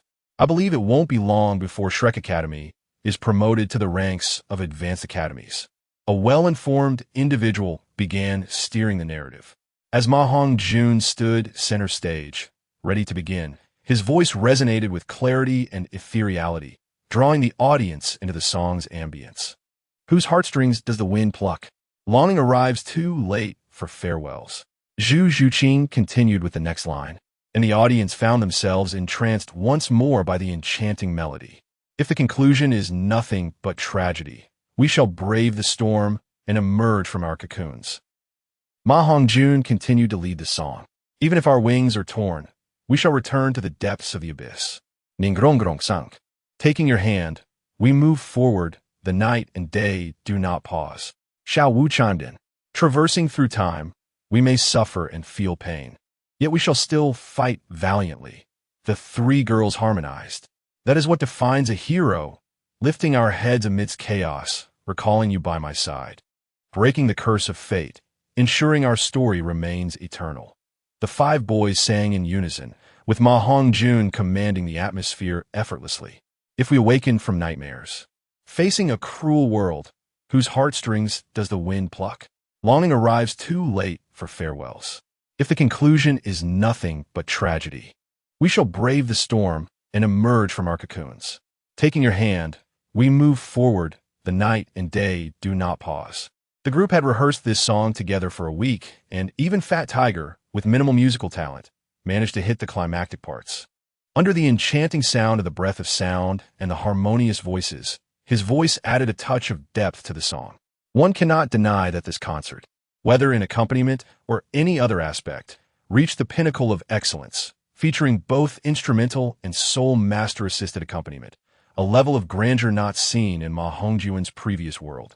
Soul masters were always the essence of Douluo continent. As the song resonated, Su Song's previously confident demeanor faded, for he knew he had lost. Nevertheless, he persevered to showcase the brilliance of a musician, stepping onto the stage despite knowing defeat loomed, solely to leave no regrets in his heart. Su Song's song invited Shui Qianqian, Mao Yi, and Chun Xuan, who did not participate in the competition. The four, all luminaries in the music industry, collaboratively sang an anthem of battle, the melody equally fervent, stirring the passions of the audience and soul masters alike. However, in terms of immersive experience, it was evident that Ma Hongjun's incorporation of the breath of sound characteristic rendered his performance far more mesmerizing. Ma Hongjun's breath of sound was almost a miraculous phenomenon. In a world devoid of the entertainment industry, had he been in a parallel universe where such an industry existed, he could have undoubtedly reached the pinnacle of fame, becoming a billionaire with ease. After all, in that realm, some individuals earned daily incomes measured in sheer delight, and becoming a billionaire would merely be a matter of time. Of course, this remained a mere fantasy. Ma Hongjun was not that kind of person and would never engage in illegal activities, for he was a man of integrity. In the end, without surprise, Ma Hongjun and his companions received perfect scores, while Su Song and his group garnered only 118 points, with Tang Yuehua and Shui Wuchang awarding them 9 points each. This was understandable, as these seasoned soul masters favored passionate performances and did not consider the nuances as thoroughly as Tang Yuehua and her companion did. Let us congratulate Shrek Academy for winning the championship of this concert. Today's splendid proceedings conclude here, and tomorrow's personal concert by the champion promises to be even more exciting. We eagerly await our meeting tomorrow, the beautiful host announced before hastily departing to seek Ma Hongjun's autograph backstage. Once the audience had exited, Ma Hongjun and his fellow Shrek members remained in the venue, awaiting interactions with other academies. Soon, regular spectators began to leave, leaving only the leading teachers and directors from various advanced Soul Master academies, along with dedicated staff who brought lunch. Unlike the meals at Shrek Academy, these lunches were provided by the Rose Hotel, sophisticated, understatedly luxurious, and rich in substance. Each academy engaged in activities in different areas, utilizing the remaining half-day for communication and mutual understanding. Everyone enjoyed the exquisite cuisine provided free of charge by the Rose Hotel, which included some lower-grade soul beast meat. At the Chihua Academy, Huowu was clamoring to visit the area of Shrek Academy to see her idol, Ma Hongjun. Although Shrek Academy was merely a mid-level institution and the initiator of this grand event, it was not our primary destination. We should first head to Tianshui Academy, suggested Huowu Shuang, the captain of the Chihua Academy team, with a furrowed brow. No way. What's so interesting about that group of girls? If you wish to go, then go ahead, but I must first visit Shrek to see my male god, Huowu retorted, disregarding her captain's opinion with a hint of stubbornness. Sighing in resignation, Huowu Shuang shrugged and said to the other teammates, well, after we finish our meal, let's head to Shrek Academy. Naturally, the other teammates had no objections and nodded in agreement, as they too were eager to witness the diverse beauty of the three enchanting girls from Shrek Academy. In the Tianshui Academy area, Shui tentatively suggested, Sister, how about we first visit the Shrek Academy area? I would like to discuss some musical matters with them. Sure, let's go. Shui Binger immediately agreed without a second thought, completely ignoring the astonished gazes of the other teammates. She set down her food and led the way towards Shrek Academy's area. Our Shrek Academy has truly gained fame this time. Once Hongjun's solo concert takes place tomorrow, we will surely become even more renowned, Dai Mubai remarked with a smile. However, we must be cautious, for the bird that sticks its head out gets shot. We should not be too ostentatious, lest we attract the envy of petty individuals. Tang San nodded in agreement, expressing his concerns. I laughed boldly at the heavens, unafraid of the small-minded. What is there to fear? Ma Hongjun proclaimed arrogantly. His confidence stemmed from his formidable strength and the backing of powerful allies. Tang San's caution was understandable, as he was unaware of the presence of the Haoyan clan behind him. Otherwise, who could say how Tang San would react? Strength is both an asset and a potential source of calamity. Those who drown are often the ones who can swim. Meanwhile, at the Xiangjia Academy, Huyan Jun sternly observed his son, Huyan Li, saying, that lad Ma Hongjun thinks he can rebut my words just because he has achieved some success in music. Since this is an exchange event, sparring is inevitable. Lear, you possess the potential of a title Douluo. You will surely surpass your father. Do you have the confidence to avenge me? Father, rest assured that Ma Hongjun only has minor achievements in a side discipline. I have already investigated him. Although he is merely 12 years old and somewhat talented, he is still too inexperienced, only a soul master. I will ensure that he understands the consequences of defying his father, Huyan Li replied coldly, a glimmer of jealousy flashing in his eyes. Huyan Li's physique appeared much taller and sturdier than Ma Hongjun's, and the other teammates were similarly tall, all exceeding 2 meters in height and surpassing 20 years in age. The weakest among them possessed a soul power greater than Ma Hongjun's, with 3 of them being soul ancestors, while the others were close to the 40th level. Huyan Jun, as the academy's principal and the leader of the Xiang clan, wielded immense power, backed by the Spirit Hall, far beyond the reach of the Fei family. The 7 members of the Xiangjia Academy team were all from the Xiang clan: Huyan Li, Huyan Ba, Huyan Shan, Huyan Shi, Huyan Qi, Huyan Gai, and Huyan Shi. Had Huyan Jun not feared the lethal poison of the poison Douluo, he would have erupted long ago, given his defensive prowess. Even titled Douluos stronger than the poison Douluo would find him challenging. Similarly, the 7 students from Xiangjia Academy were all defensive-type soul masters, boasting not only robust defenses, but also formidable offensive capabilities. At this moment, the Shrek Academy team, yet to obtain their soul rings, faced an uncertain outcome against Xiangjia Academy. Of course, this was predicated on Ma Hongjun not revealing his dual martial spirits and Tang Sen refraining from using hidden weapons. Otherwise, even with all members being Soul ancestors. They might not be able to contend with the Shrek Academy team. Ma Hongjun was evidently unaware that he had garnered the enmity of the Xiong clan. However, even if he were aware, he would not be intimidated. If he could not win, he would certainly enlist the help of Douluo. He was not foolish enough to confront a stronger opponent alone. In the Shrek Academy area, seated among his peers, Ma Hongjun stared blankly at the distant arena after just finishing his meal, pondering how to best present traditional music and let it shine on the Douluo continent. Brother, you are truly impressive. Even I can't help but want to fall for you. I bet the women from other academies view you as a prize catch. Ning Rongrong playfully leaned closer to Ma Hongjun and joked. Keep your distance. You all know I am a serious person, Ma Hongjun replied, hastily regaining his composure to quell any rising emotions. The others couldn't help but chuckle at Ma Hongjun's expression. A serious person, indeed, though your martial spirit is rather unconventional. Zhu Zhuqing remarked, her mood lightened, finding humor in Ma Hongjun's words. Haha, Zhuqing, you know our fifth brother well. The evil fire phoenix is certainly not as serious as he is.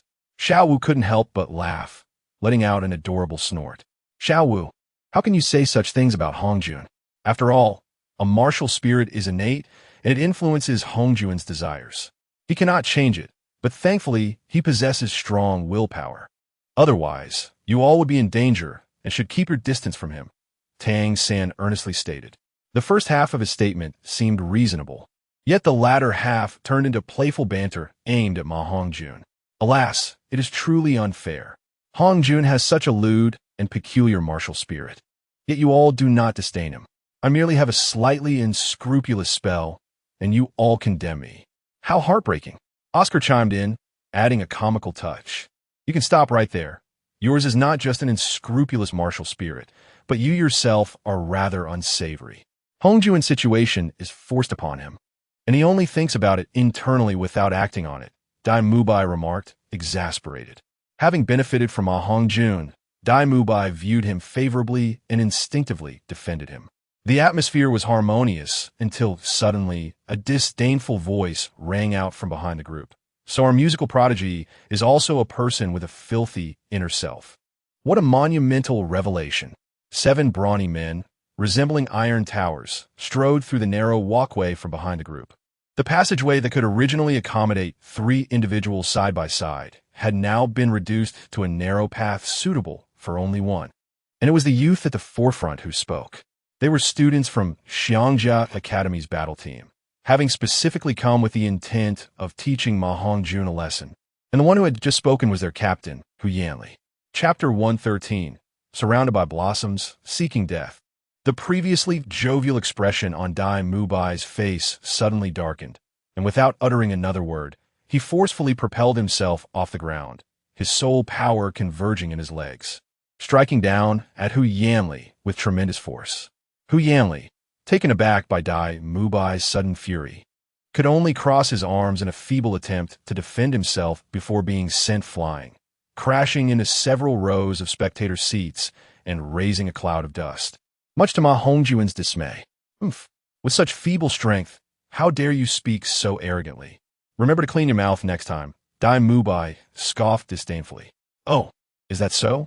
You must be the captain of the Shrek Academy team. I never expected a mere Shrek Academy to harbor a soul master nearing level 40. Hu Yanli replied coolly as the dust settled, revealing him unscathed. His teammates, standing like iron towers, remained utterly unaffected by the fluctuations of Dai Mubai's soul power. Their silence, indicating their strength, was not to be underestimated. What? Unharmed? Such formidable defense. Hongjun, should we seek out the dean? Oscar exclaimed in surprise, quietly moving to Ma Hongjun's side. Both he and Ma Hongjun shared a rugged disposition, unwilling to suffer indignities lightly. Although Dai Mubai's near full force strike had not utilized any soul skills, it was evident that their opponent's strength surpassed his. Furthermore, Hu Yanli's fellow teammates bore fierce expressions, suggesting their capabilities were not far behind their leaders. Your defense is unexpectedly robust. No wonder you speak so boldly. If I am not mistaken, you hail from Xiangjia Academy. Dai Mubai narrowed his eyes, maintaining an outwardly calm demeanor. This exchange was organized by Shrek Academy, and it was only prudent to investigate the other academies involved. From their appearance and defensive prowess, he swiftly deduced their origins. Indeed, we are members of Hongjun Academy. It is common knowledge that Shrek Academy seeks to elevate its status as a senior academy through this exchange event. We are merely here to assess whether Shrek Academy possesses the requisite strength, Hu Yanli said with a faux smile, seemingly unfazed by Dai Mubai's almost surreptitious attack. This insincere expression on such a formidable figure felt rather incongruous. Through his father, Hu Yanjun, Hu Yanli had learned of Shrek Academy's possible connection to the influential Douluo, and he pondered that once he found an appropriate excuse, he could teach Ma Hongjun a lesson without delay. After all, leaving a handle for a title Douluo could prove detrimental, even with their backing from the Wuhuan Hall as a member of the lower force sections. Were you? We do not require your validation. Today, you shall learn that there are always greater forces beyond your own. Dai Mubai, not one to shy away from confrontation, felt his temper flare at Hu Yanli's condescending remarks, eager to prove his worth. A mere little tiger is unworthy to challenge my brother. If you wish to contend with him, you must first defeat me. Zhu Zhuqing stepped forward, her expression unreadable. You, Dai Mubai, incensed, prepared to engage. Dai Lauda, do not act impulsively. Allow me to handle this, Ma Hongjun interjected, calmly restraining Dai Mubai. Very well, Dai Mubai, recognizing Ma Hongjun's strength, stepped back, willingly allowing him the opportunity to shine. Though Zhu Zhuqing's attitude towards Ma Hongjun unsettled him, he had never voiced his concerns regarding Ma Hongjun as a brother, especially after Ma Hongjun gifted him the precious celestial herb, the Qirong Tong Tianju. He silently vowed that if Zhu Zhuqing and Ma Hongjun refined affection for one another, he would not oppose, but would even support their union. After the events of that evening, he had come to regard Zhu Zhuqing, who appeared cold yet was fiercely protective, with a respectful distance. Although she was his fiancée, their interactions were limited. During his time in the Xinghua Empire, Zhu Zhuqing was merely a child of 8 or 9 years, and he would never entertain inappropriate thoughts towards her at that age. Fortunately, Dai Mubai was unaware of the future events that would unfold. Otherwise, their relationship could have soured significantly. Due to Ma Hongjun's butterfly effect, the plot had already veered from its original course. Whatever game you wish to play, Shrek Academy will accept the challenge. However, whether we possess the qualifications to be considered a senior academy is not for you to dictate. Ma Hongjun spoke with a calm demeanor, his words eliciting nods of agreement from the remaining members of Shrek 7. To avoid trouble is to fear it. Shrek Academy's considerable efforts to attain senior academy status stem from both pride and practicality. Indeed, it is merely a matter of convenience, with the immense backing of Shrek Academy. A casual mention from the poisoned Douluo to the Emperor of the Snowy Night could secure their ascension. However, influenced by Ma Hongjun, Flanders was disinclined to leverage others to forcibly elevate Shrek Academy's status, not to mention the merging with Lu Erlong's Lamba Academy. At this moment, Flanders had become somewhat similar to Ma Hongjun, exhibiting a touch of male chauvinism. Very well, let us proceed to the Soto Great Soul Arena for a 7 versus 17 battle, Hu Yanli proposed with a scheming smile. Is it appropriate for you to abandon the other academies to engage in a private match? Perhaps it would be better to wait until the exchange event concludes and then proceed to the arena for a competition together. Yu Tianhong, accompanied by the Tiando Royal Battle Team, approached from one direction, followed closely by the teams of Chihua Academy and Tianshui Academy. It turned out that several teams seeking to initiate exchanges had coincidentally chosen the Intermediate Academy of Shrek Academy. Yes, handsome. You cannot leave us from Chihua Academy to fight these brutes alone, Huo Wu exclaimed, stepping forward, her graceful figure drawing near to Ma Hongjun. Instantly, the already cramped space became even more congested as everyone sought nearby seats. Amidst this gathering, Ma Hongjun found himself surrounded by enchanting company, including the Shui Binger sisters and Huo Wu. Dugian, Yi Lingling, and others came to reminisce with Ma Hongjun, while Ning Rongrong and Zhu Zhuqing were also close by. The expressions of the Shrek members turned peculiar and somewhat awkward, while Oscar and Fat Tiger, basking in the unexpected attention, felt as though they had entered a dreamlike realm. Have we stumbled into a fairy's lair? How is it that so many beautiful women are drawn to Shrek Academy? Chapter 114. Martial Soul Fusion Technique? Ladies, do we know each other? Ma Hongjun stammered awkwardly under the gaze of the many lovely women surrounding him. He felt as if the heavens were playing tricks on him, knowing well his martial soul, yet allowing so many beautiful women to flock around him. Oh, how remiss of me not to introduce myself. I am Huo Wu, the vice captain of the Chihua Academy team. Your melodious voice is truly enchanting, and I am quite fond of it. May I have the honor of becoming your friend? Huo Wu gazed unabashedly into Ma Hongjun's eyes, leaning closer with admiration as she spoke. Upon witnessing Huo Wu's porcelain-like skin, exquisite beauty, and alluring figure, a tempest of emotions surged within Ma Hongjun. Greetings, I am Ning Rongrong. My brother already has someone he cherishes, so I must ask you to be mindful of your words and refrain from enticing him. Observing Ma Hongjun's discomfort, Ning Rongrong quickly stepped in, positioning herself between them. The space between the chairs was barely sufficient for three to stand, causing Ma Hongjun's chest to nearly press against Ning Rongrong's back.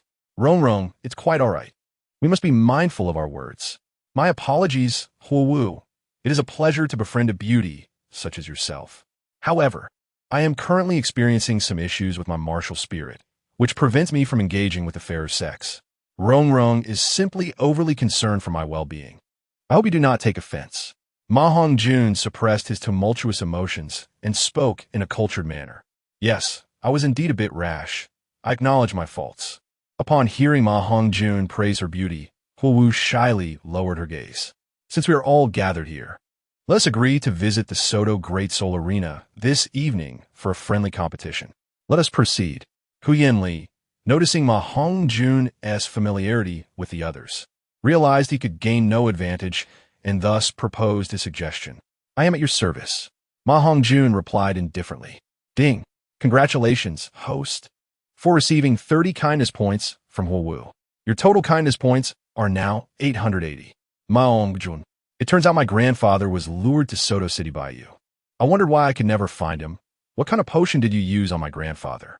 De Guyen, seeing that the outsiders had left, squeezed in, climbing over the back of Ma Hongjun's chair and playfully tugging at his ear in feigned anger. Ouch, that hurts. Sister Yin, please let go. I understand my mistake. I'll treat you all, and I sincerely apologize. The aura of the gentleman Ma Hongjun rapidly dissipated. That is more like it. Lingling, I suggest you need not seek a plant-type genius soul master as a consort for your 9-heart begonia clan. Hongjun is quite exceptional, the supreme beast martial spirit. The phoenix can undoubtedly compensate for his lack of a plant-type martial spirit. Du Guyen chuckled and released her grip, glancing at Yi Lingling, who was smiling with half-closed eyes, teasingly commenting, Yin Yin, please refrain from such remarks. I will not choose a soul master outside the plant type. Although Hongjun's singing is indeed beautiful, I lack the fortune to pursue it. Yi Lingling gracefully addressed the situation, casting a glance at the beautiful women surrounding Ma Hongjun. Alas, how regrettable. If only I had met Hongjun sooner, I would not have let another girl benefit from him. Du Guyen cast a glance at Yu Tianheng, who appeared as stoic as a statue, her irritation evident. She harbored feelings for Yu Tianheng, yet they had yet to break through the final barrier of their relationship.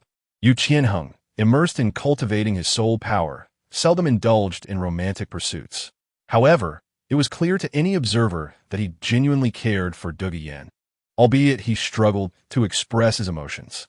Thus, although they shared mutual affection, it remained unspoken, and neither displayed jealousy.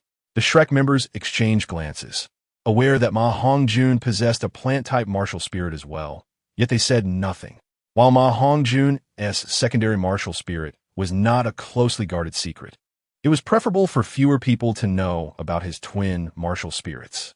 Du Guyen and her companions remained oblivious, while others from Shrek began to sense a newfound aura of mystery surrounding Ma Hongjun. The members of the Tiando royal team, who were evidently familiar with him, greeted him with nods and smiles. Meanwhile, at a distance, the Shui Binger sisters could no longer contain their curiosity. Ma Hongjun, it is a pleasure to see you again. I never expected you to achieve such remarkable accomplishments in music, establishing your own unique style. May we learn from your musical expertise?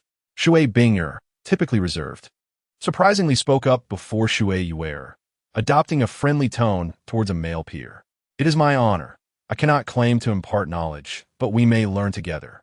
Ma Hongjun turned his head towards the direction of the Tiando Academy team, humbly responding. Ding. Congratulations, host, for receiving 50 kindness points from Shui Binger. Though they stood several meters apart, this distance was negligible for Soul Masters. Behind Shrek Academy sat the Tiando Royal Academy team, with Chihua Academy to the left and Tianshui Academy on the right across the aisle. Sister, it seems that your martial spirits are all phoenix types. Do you think you and the esteemed Hongjun might be able to attain a martial spirit fusion skill?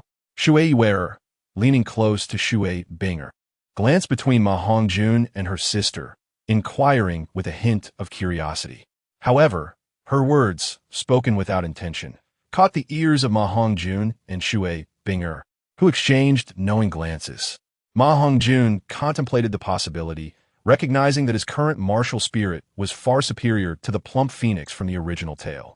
As both possessed phoenix martial spirits, one ice and one fire, the potential for a fusion skill was not entirely out of the realm of possibility. What nonsense! I am an ice phoenix, and he's a fire phoenix. Ice and fire are incompatible.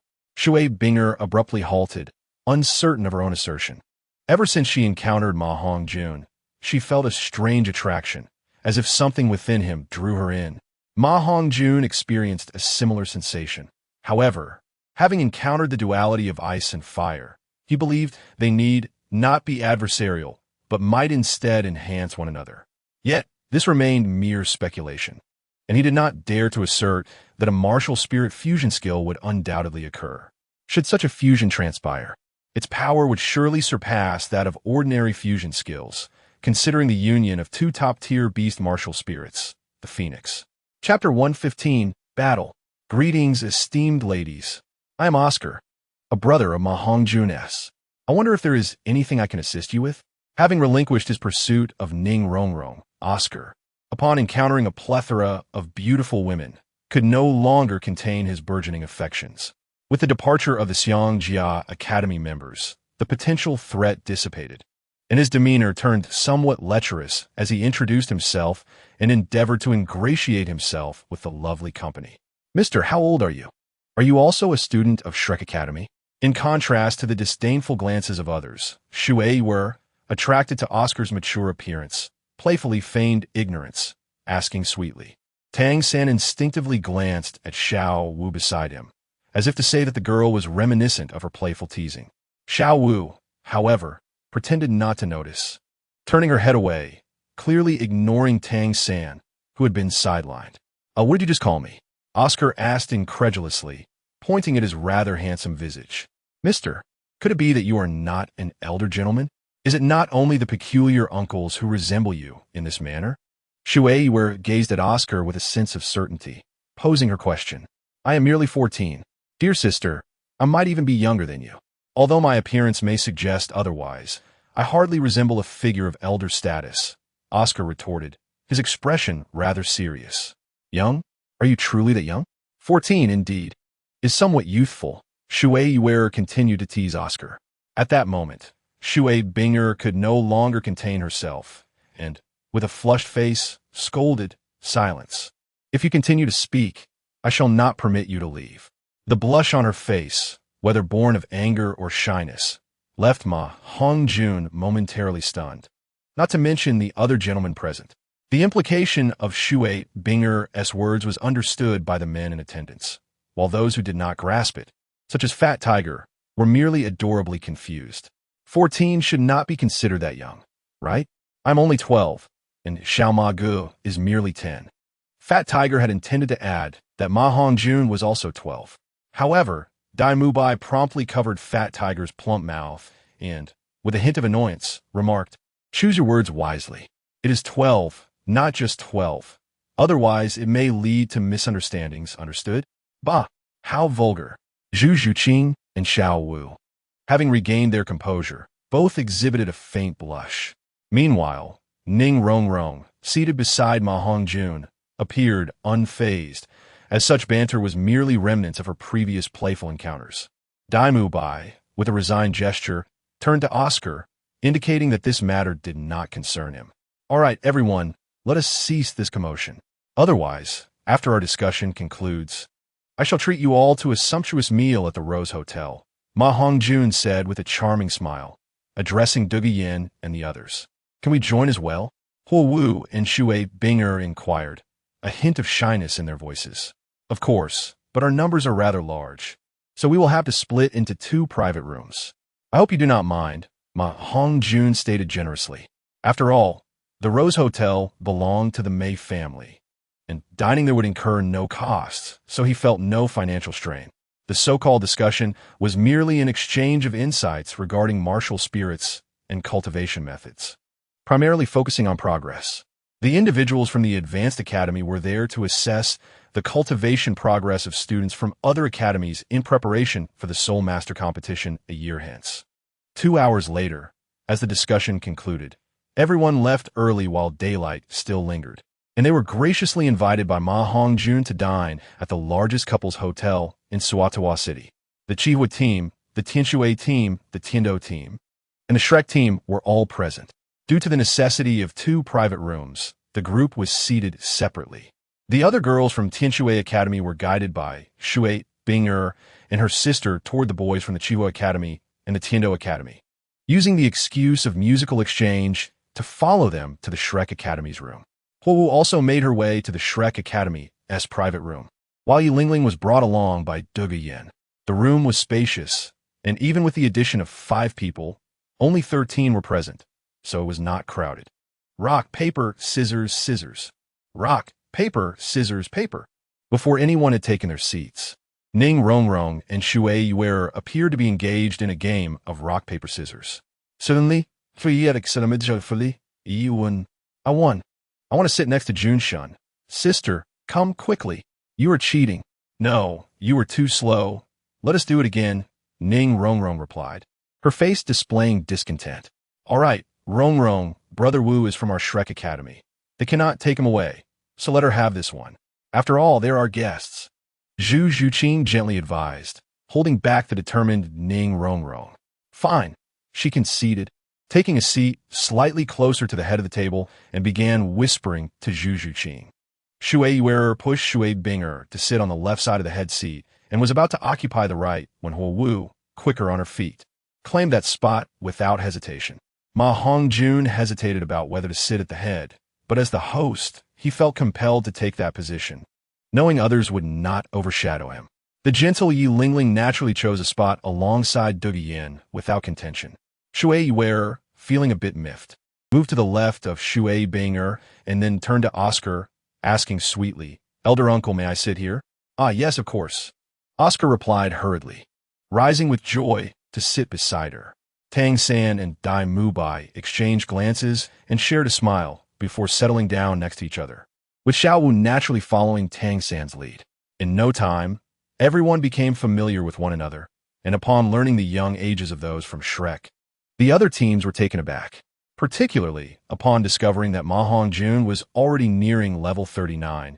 They displayed expressions of disbelief, while Xiao Wu and Tang San were equally astonished. After consuming celestial herbs, they had both reached around level 36 in their soul power. Indeed, your Shrek Academy lives up to its reputation as a monster academy, achieving strength comparable to mine at such a young age. Alas, it seems I have truly aged. Dugu Yin sighed, a hint of melancholy in her tone. Sister Yin Yin is not old at all.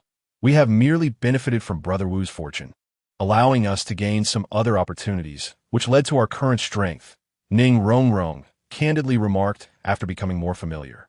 Rongrong, Tang San called out to her in a hushed tone, signaling her to refrain from speaking indiscreetly.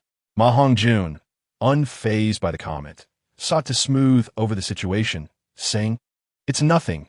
It is not a great secret, and besides, it has already been consumed. As the evening descended and night enveloped the surroundings, the Suatawa Great Soul Arena was ablaze with lights. Within the Rose Hotel, Ma Hongjun and his companions indulged in their meal and drank to their heart's content. Surprisingly, the one with the best alcohol tolerance was neither Ma Hongjun nor the robust fat tiger and his similarly stout companions. Instead, it was Shui Binger and Ning Rongrong, who had initially insisted they could not drink, who continued to challenge one another in drinking contests.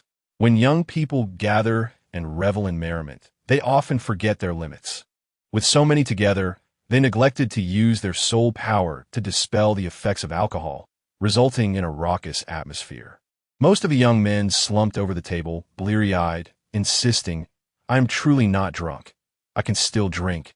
A claim fueled by the predominance of female voices at the table. The Tiendo Royal team in Chihua Academy's private room was in no better condition, having been led by Ning Rongrong to toast, resulting in them being thoroughly intoxicated. "Help me up. I can still drink." Ma Hongjun suddenly exclaimed as he rose, only to collapse back down. His alcohol capacity was still considerable, at least unlike Tang San and his companions, who had already succumbed to slumber. Ning Rongrong and Shui Binger were immediately drawn to his outburst, and upon seeing Ma Hongjun lying down once more, they could not help but smile. It was unexpected that the usually composed and courteous Ma Hongjun, who seemed to have everything under control, could display such an endearing side. Then, the two women worked together to secure a private room for Ma Hongjun. After ensuring that the other girls were comfortably settled, they left the drunken boys behind. However, just as the two women were about to escort the last girl, Xiao Wu, to her suite for some rest, she groggily awakened.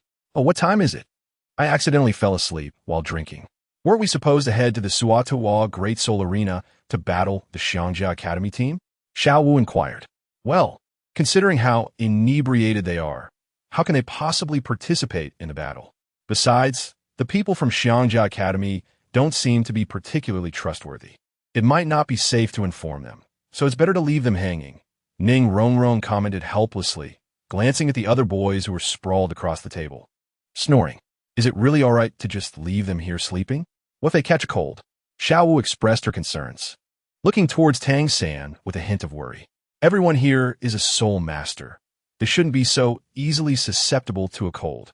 Moreover, the hotel is fully booked, and we only have one suite left." Wu is sharing a room with Huo Wu and Shui Yuer. Yin Yin Jia is with Yi Lingling, and I'm with Binger. If the three of us girls squeeze into one room, it shouldn't be an issue. How about letting Tang San and Wu share a room? Ning Rongrong discerned the underlying meaning in Xiao Wu's words. While she was concerned about everyone, her true worry was for Tang San. "No way. Wu's martial soul is too unpredictable. I can't trust that. If Tang San is inebriated to this extent, it wouldn't be safe. How about you all stay in Wu's room? You all seem sober enough to keep an eye on him while I share a room with Tang San. Each suite has 2 beds. And if Wu's fiery temperament flares up, you can intervene in a timely manner. Plus, since he has been so kind to us, it's only right to look after him." Xiao Wu firmly rejected the idea, her eyes suddenly sparkling with mischief as she turned to the two women. Bingye, what do you think of Xiao Wu's suggestion?" Ning Rongrong's cheeks flushed slightly as she glanced nervously at Shui Binger, clearly intrigued by Xiao Wu's proposal. "Is this really appropriate? What exactly do you mean by fiery temperament?" Shui Binger hesitated to ask, her cheeks slightly flushed, making it hard to discern whether she was genuinely shy or a mix of both. What could possibly be wrong? If we don't say anything, who would know? Fiery temperament refers to a man's impulsive nature. Due to his martial soul, Wu has a particularly strong capacity in that regard. Bingye, I noticed that Wu had been drinking quite a lot. Can you really trust him to sleep alone in this state? Rest assured, nothing will go wrong. I've heard that men who are drunk tend to sleep in until noon. You needn't worry about any issues. Besides, in such a state, they wouldn't stand a chance against the two of you. Xiao Wu, noticing the glimmer of anticipation in Ning Rongrong's eyes, felt compelled to support her friend. The reason for involving Shui Binger was that her strength was formidable, providing an extra layer of protection should Ma Hongjun's fiery nature ignite. All right then, it seems we have no other choice. Tomorrow, Hongjun has his solo concert, so I'll sleep in the living room to keep an eye on him. If he sleeps in, I can wake him up in advance. What do you think, Rongrong? Shui Binger, though not very familiar with Ma Hongjun, acknowledged the bond formed during their recent experiences, yet felt they were not quite at the level of sharing a room. Yes, let's proceed with that. As for the matter with Xiangjia Academy, we girls needn't concern ourselves with it. Let them wait. Ning Rongrong readily agreed, practically overjoyed. The unfortunate members of the Xiangjia Academy team had already been waiting at the Sotawa Great Soul Arena for Ma Hongjun for a whole hour, but still no sign of him or his companions. At the Sotawa Great Soul Arena, within a private room. Boss, do you think that guy has stood us up? Should we send someone to look for them? Hu Yanba looked at Hu Yanli, whose expression darkened further, unable to contain his curiosity. What's there to search for? After all, this is their territory. Let's not wait any longer. We probably won't see them. Go inform the manager of the Great Soul Arena about the situation. We must ensure we receive the proper compensation. Let's go, Hu Yanli scoffed, turning to leave the private room, not forgetting to appease the manager of the Great Soul Arena, who had been left waiting by his group. The Great Soul Arena's influence was not something they could provoke. Even with the backing of Xiangjia sect, they wouldn't dare to create unnecessary trouble. Across the Douluo continent, every major city hosts a Great Soul Arena, which serves as a benchmark for the power of a city. Each Great Soul Arena is named after its respective city, where soul masters can engage in battles to test their martial souls, soul power, and overall strength, significantly aiding in the advancement of their practical combat skills. Every Great Soul Arena is independent of the two great empires and the Spirit Hall, existing as a separate entity. Although nominally established by the two empires and the Spirit Hall in conjunction with the 7 major sects as a third-party force. Intelligence from Tian Luo Di Wang reveals that the Great Soul Arena is far more complex than it appears, with many hidden factions and families involved. Chapter 117. Above the heavens in the boundless universe, among the myriad worlds and countless small and large realms, there exist 9 ancient worlds unknown to mankind. One of these worlds, above the heavens, is a powerful and mysterious realm currently embroiled in a cataclysmic battle. Who dares to claim invincibility? Who would say they are undefeated? The Emperor of Desolation, Shi Hao, traversing the river of time, leads the formidable Yi Fan, the heavenly emperor, along with the sacred ruins Chu Feng, the troublesome Chu Nan, and the female emperor who seeks only to await your return in the mortal realm, all joining forces against the powerful adversaries of above the heavens. These warriors possess immense strength, having all ascended to the realm of immortal emperors, with the Emperor of Desolation, Shi Hao, exhibiting particularly enigmatic and potent abilities that surpass even the immortal emperor level. Above the heavens cannot be deemed the singular true realm, or not entirely so. It boasts a complete cycle of reincarnation, with numerous immortal emperors residing within, though those above the immortal emperor tier are exceedingly rare. The Emperor of Desolation, wielding unparalleled strength, once ruled the ages alone, supported by a multitude of formidable allies. The two opposing sides of the battle were evenly matched, suffering heavy casualties, yet not retreating a single step. The conflict originated from the Emperor of Desolation's actions in severing the ancient order, slaying the fallen, and sealing the ages, prompting the powerful beings of above the heavens to take action, sending their champions through the river of time. At this moment, the 3 heavenly emperors of the obscured sky found themselves overmatched, clashing with the celestial generals left behind by Shi Hao. However, they were ultimately overwhelmed by the might of the forces descending from above the heavens, suffering relentless slaughter. Meanwhile, Shi Hao, who had gained fortuitous opportunities, experienced a significant boost in strength, mastering the secret of resurrection. He shattered the fabric of time, successfully rescuing Yi Fan and his companions, then utilized the resurrection method to return to the time of their demise, successfully bringing them back to life. After extensive efforts in rescue and cultivation, all had significantly enhanced their abilities, with the Emperor of Desolation, Shi Hao, nearly fracturing the river of time, gathering all the strongest beings from the myriad realms throughout history, in a fierce battle against the most formidable forces above the heavens. Not only the Xinyu, but all realms across the multiverse were embroiled in conflict. Following this cataclysmic encounter, the domains under the celestial authority were rendered to ruins. Among the most powerful beings were the Sovereign of the Ages, Huang Tianyi Hao, and the supreme conqueror, Yi Tiandi, alongside Chu Feng and the formidable Zhui Jianshao. Despite Zhui Jianshao's remarkable ascension that led to the annihilation of numerous Xian de-level experts, it ultimately met its demise, leaving behind only a seed. Due to the collapse of space-time, Huang Tianyi Hao was unable to traverse this critical moment, thus preventing the resurrection of the extraordinarily potent Zhui Jianshao, which had little fortune to its name. This seed was eventually collected by Huang Tianyi Hao. The battle was not yet concluded, and as space-time began to fracture, the participants had no choice but to deliberate on halting the conflict. Ultimately, Hao led a multitude of resurrected powerful figures from various realms, securing a place for them above the heavens. Once stability was achieved, Hao ventured alone into the depths of the boundary sea to a mysterious world of dust and sand, the very place where he had acquired the secrets of resurrection. This resurrection method differed from that of CND experts who traversed the rivers of time to retrieve souls. It could only save the weak and would not disrupt the flow of time. However, it allowed for the revival of beings of CND caliber or above, requiring only a fragment of the true spirit of a living being within the last 3 minutes of its life, which could be gathered and used to bring them back. Regrettably, Zhui Jianshao had perished in the heart of the shattered space-time. Had it not been the main battlefield, Hao, with his current strength, might have been able to retrieve a fragment of its true spirit, which was now impossible. Thus, with the seed left behind by Zhui Jianshao, he sought to uncover the possibility of resurrection within this enigmatic world of dust and sand. Were it not for the unforeseen might of Zhui Jianshao, Hao could have fallen victim to its overwhelming power. Hence, he felt a deep sense of gratitude and was determined to resurrect it. Upon entering the sand world, Hao arrived at the center, halting before an array adorned with mysterious patterns. This was a place he had never dared approach before, harboring a premonition that stepping foot here might spell his doom.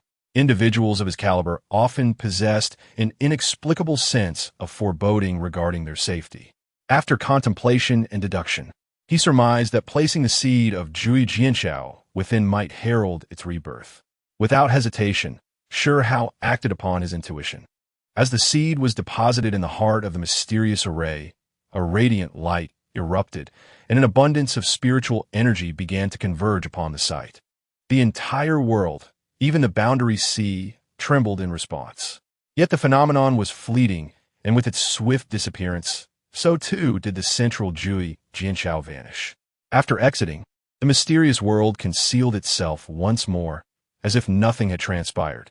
In one of the 9 ancient worlds, the star transformation world, the soul of the life god king, Zhuoqiumei, crystallized into 2 meteoric tears upon her demise.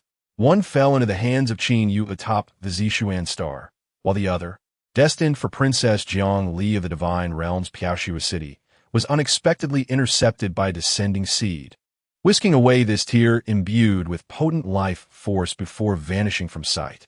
On the Douluo continent, Hongjun remained blissfully asleep, utterly unaware of the significant changes unfolding that could dictate the future of both himself and the Douluo continent. His 4-leaf, Clover martial spirit quivered intensely as Zhui Jianshao absorbed the life force of the meteoric tears, seemingly responding to an urgent call, autonomously expelling the lingering effects of alcohol from his system. As a result, Hongjun's strength successfully surged to level 39. When he finally opened his eyes, still oblivious to the events that transpired, he gazed at his enhanced abilities in bewilderment. Before he could assess the situation, Shui Binger, sensing the fluctuations of soul power, hurriedly entered the room. She found both individuals on adjacent beds staring at her in confusion. Despite being 2 separate beds, they were closely positioned, separated by merely a step. Hongjun lay on one side, while Ning Rongrong occupied the other. "Binger, what brings you here?" "I just woke up," Hongjun exclaimed. "Ah, 5th brother. How did you wake up? I thought you were drunk." Ning Rongrong, slightly disheveled and still groggy, rubbed her eyes in disbelief upon noticing Hongjun had already awakened. Instantly resembling a child caught in mischief, she wrapped herself in her blanket, revealing only her head as she shyly inquired, "Did you do something I should know about?" Ma Hongjun chuckled. "I accidentally broke through, and when my soul power began to circulate, the alcohol disappeared, so I woke up early. Did you perhaps do something clandestine to me?" "I didn't. I swear I didn't kiss you in secret." Ning Rongrong, flustered like a student caught by a teacher, quickly attempted to deny any wrongdoing. "Uft. Rongrong, you are too naive. Hongjun was just teasing you." Shui Binger laughed, unable to contain her amusement as she regarded Ma Hongjun. "Oh no, I am mortified. I won't talk to you any longer."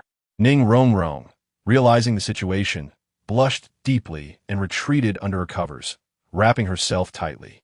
"Ahem. It was merely a jest. By the way, how did I end up here? Did you bring me back?" Ma Hongjun, feeling slightly embarrassed, turned to Shui Binger to shift the topic. "Well, since there wasn't enough room, and you both were intoxicated, Rongrong couldn't bear to let you sleep at the table like the others, so we brought you back to stay with us," Shui Binger explained succinctly. "Thank you both." Ma Hongjun expressed his gratitude, touched by their willingness to disregard reputation and allow him to share their space. "No need for thanks," Shui Binger, a kind-hearted girl, responded with simplicity. Their eyes met, and an awkward silence ensued as neither knew what to say next. "How about you stay here, and I'll sleep in the living room?" Ma Hongjun suggested tentatively. Shui Binger instinctively nodded, but by the time she realized it, Ma Hongjun had already exited the room. Upon reaching the spacious living room, Ma Hongjun lay down on the only sofa available. Just as he was about to drift off to sleep, he caught a faint, lingering scent of a woman. "Is this the spot where Shui Binger just slept? How scandalous," he thought, quickly sitting cross-legged to force himself to calm down and suppress the burgeoning desires within him. The quality of his evil fire phoenix martial spirit had intensified, and with it, his desires surged to an extent far beyond that of an ordinary person. Meanwhile, in the room, Shui Binger, after regaining her composure, gazed at the bed where Ma Hongjun had slept, hesitating. Her cheeks flushed with embarrassment, she contemplated discussing with Ning Rongrong the idea of snuggling together for warmth. However, seeing Ning Rongrong buried under her covers, shy and unwilling to be disturbed, she ultimately settled on sitting on the bed, only to be enveloped by the lingering masculine scent of Ma Hongjun. It is not the scent of sweat, nor does it evoke any sense of repulsion. Rather, the fragrance emanating from Ma Hongjun surpasses that of most women. This is naturally connected to his extraordinary woman, the lucky Clover, which possesses an unfathomable origin, far more intricate than merely being Ma Hongjun's own. Ultimately suppressing her embarrassment, Shui Binger also spent the night in meditation on the bed. The following morning, Ma Hongjun's championship concert, under the comprehensive protection of Douluo Diwang, commenced smoothly, with the first song being Yushitan, strength that can lift mountains, an aura that overshadows the world. Though the time is unfavorable, the steed does not depart. But what can be done when it does not depart? Yushi, what is to be done? Ma Hongjun invited Shui Binger and Zhu Zhuqing to join him in performing this ancient-style song, riding forth with a spear to conquer the world. This farewell proved to be daunting, as tears brimmed in their eyes while singing, "Let us share this cup of warmth and chill." The audience below erupted in excitement, enchanted by such celestial melodies. They had never encountered such a captivating and soul-stirring song. The emotions conveyed in the song left the audience in a state of melancholy. The second song, Wang Chuan Bayan, expresses a willingness to relinquish everything for love, with petals of rebula scattered everywhere. Who would care if she weeps? Kneeling before the Buddha for a millennium without seeing his compassion, I long to see her once more. I have crossed the forgetting river and walked to the other shore, hoping she might turn back. Sung solo by Ma Hongjun, his weathered voice and unfulfilled love resonated with everyone present who has experienced or yearned for love. The third song he presented was also a love song, Du Wabu Du Ta, and he expressed a desire for everyone to enjoy it. Before singing, he shared a story, inviting the audience to respond loudly if they wish to hear it. Ma Hongjun's voice, seemingly imbued with magic, transformed the stage into a realm of divine presence. The response was thunderous, as his song elevated their emotions to a profound state of empathy. Once, There was a princess who lived near a temple and, in her childhood, would visit daily with her father to worship. She befriended a young monk who incessantly struck a wooden fish. Each day, the princess would bring him treats, and the shy monk would listen with a smile while she laughed and spoke. The monk cherished sugar-coated hawthorns, though he never mentioned it. The princess consistently brought him one whenever she visited. Thus, 6 years passed, with the monk advancing in his cultivation and the princess blossoming in beauty.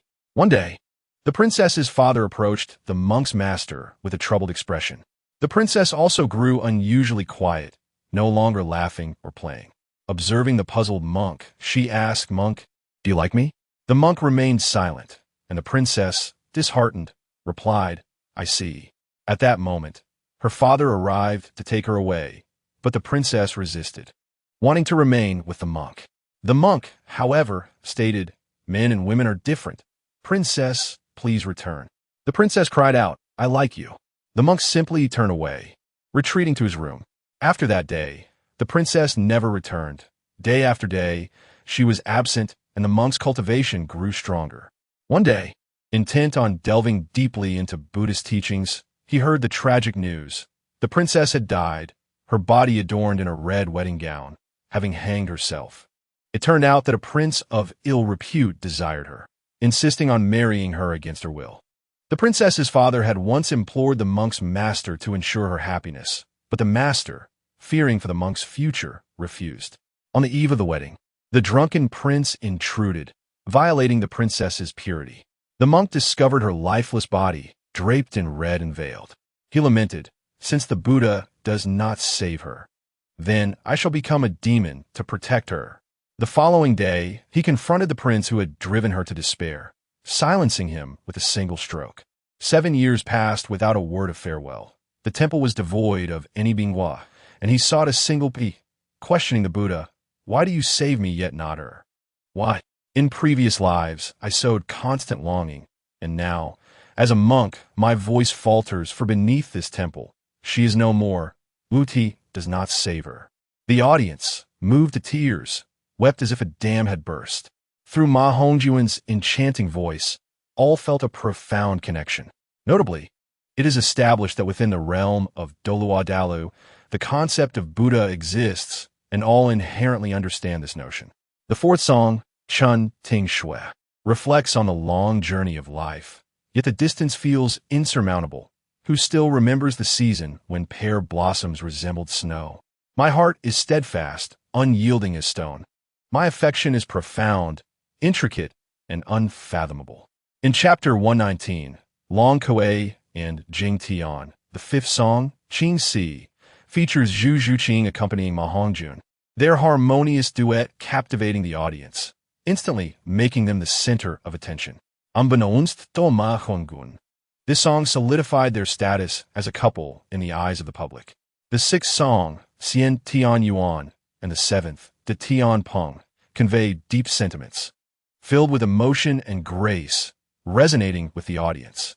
As Ma Hongjun sang, he felt a wave of exhaustion wash over him.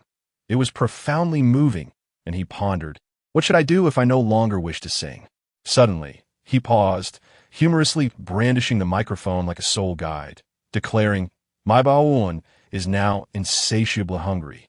A soul master wielding a blade, Azu Aon, did not directly respond to Ma Hongjun's jest, but instead shouted from the audience, "As long as you are not embarrassed, it is others who should be.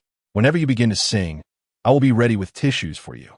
A perceptive young woman, holding tissues to wipe her tears, earnestly remarked, "Enough chatter.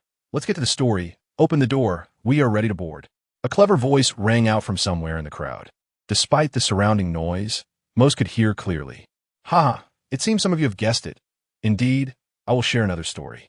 The next song is also a poignant love ballad, but it encompasses not only romance, but also the timeless bonds of kinship and friendship. Culminating in 3 songs, This Life Unchanged, Eternal Love Across Lifetimes, and Forget Time. This tale revolves around a princess named Long Kuei, who grew up alongside her brother, the crown Prince Long Yang. When frightened during their games, Long Yang would grip her shoulders tightly, vowing to protect her forever.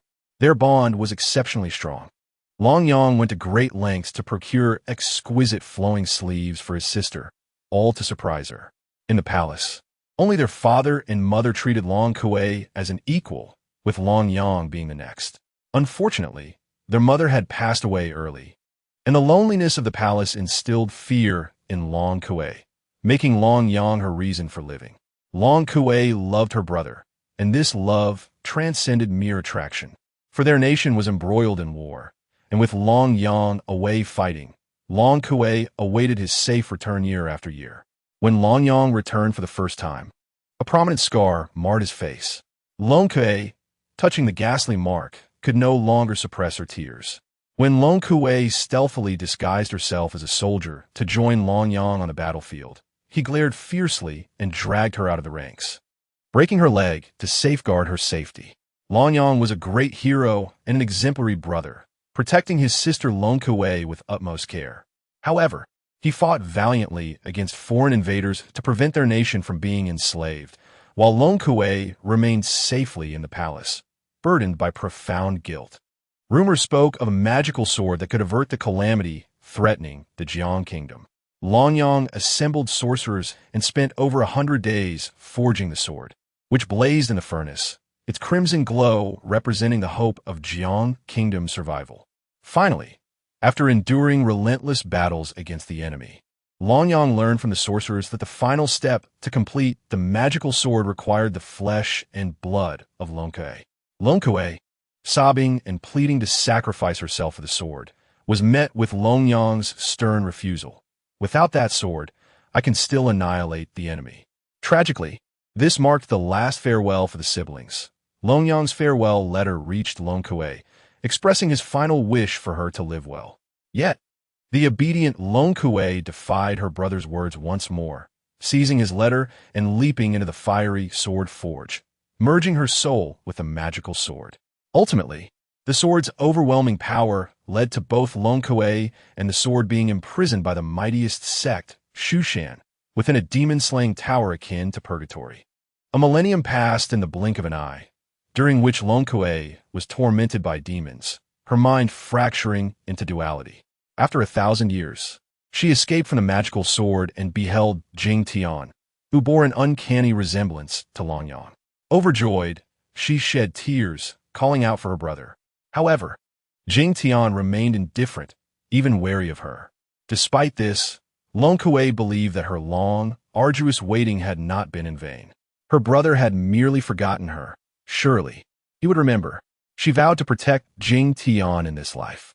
Yet, we know that Jing Tian is not Long Yang, who had perished in that war. Jing Tian was destined to confront the malevolent sword immortal, risking everything to save the world, a journey that could lead to his demise. To bolster Jing Tian's chances of defeating the evil sword immortal and restore the sword's divine power, Long Kuei once more leaped into the flames, this time offering her soul as a sacrifice, signifying her complete disappearance from this world. In the end, Jing Tian triumphed over the evil sword immortal, saving the realm. Yet he could never reunite with his sister. Silence enveloped the audience as Ma Hongjun narrated, utilizing the unique properties of sound to draw everyone into the tale. Such a poignant story rendered even the most compassionate unable to smile, leaving the atmosphere profoundly somber. "Oh, it's too touching. I'm crying. Hongjun, you're too cruel, always making people weep." A beautiful maiden broke the silence, weeping aloud. Ma Hongjun, covered in sweat, was taken aback, unsure of what had transpired. Fifth brother, am I wearing the wide-sleeved, flowing fairy dress that Long Kuei wore in the story? Ning Rongrong from Shrek Academy stood up, teary-eyed and excited, and approached the stage to inquire.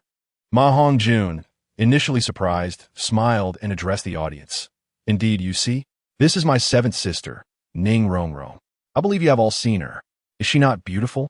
"Yes, her attire is exquisite, strikingly beautiful, reminiscent of a fairy." The crowd murmured in admiration. "She wears the wide-sleeved, flowing fairy dress I personally gifted her, produced by Tainluada Wang. The authentic wide-sleeved, flowing fairy dress, priced at just 100 gold soul coins.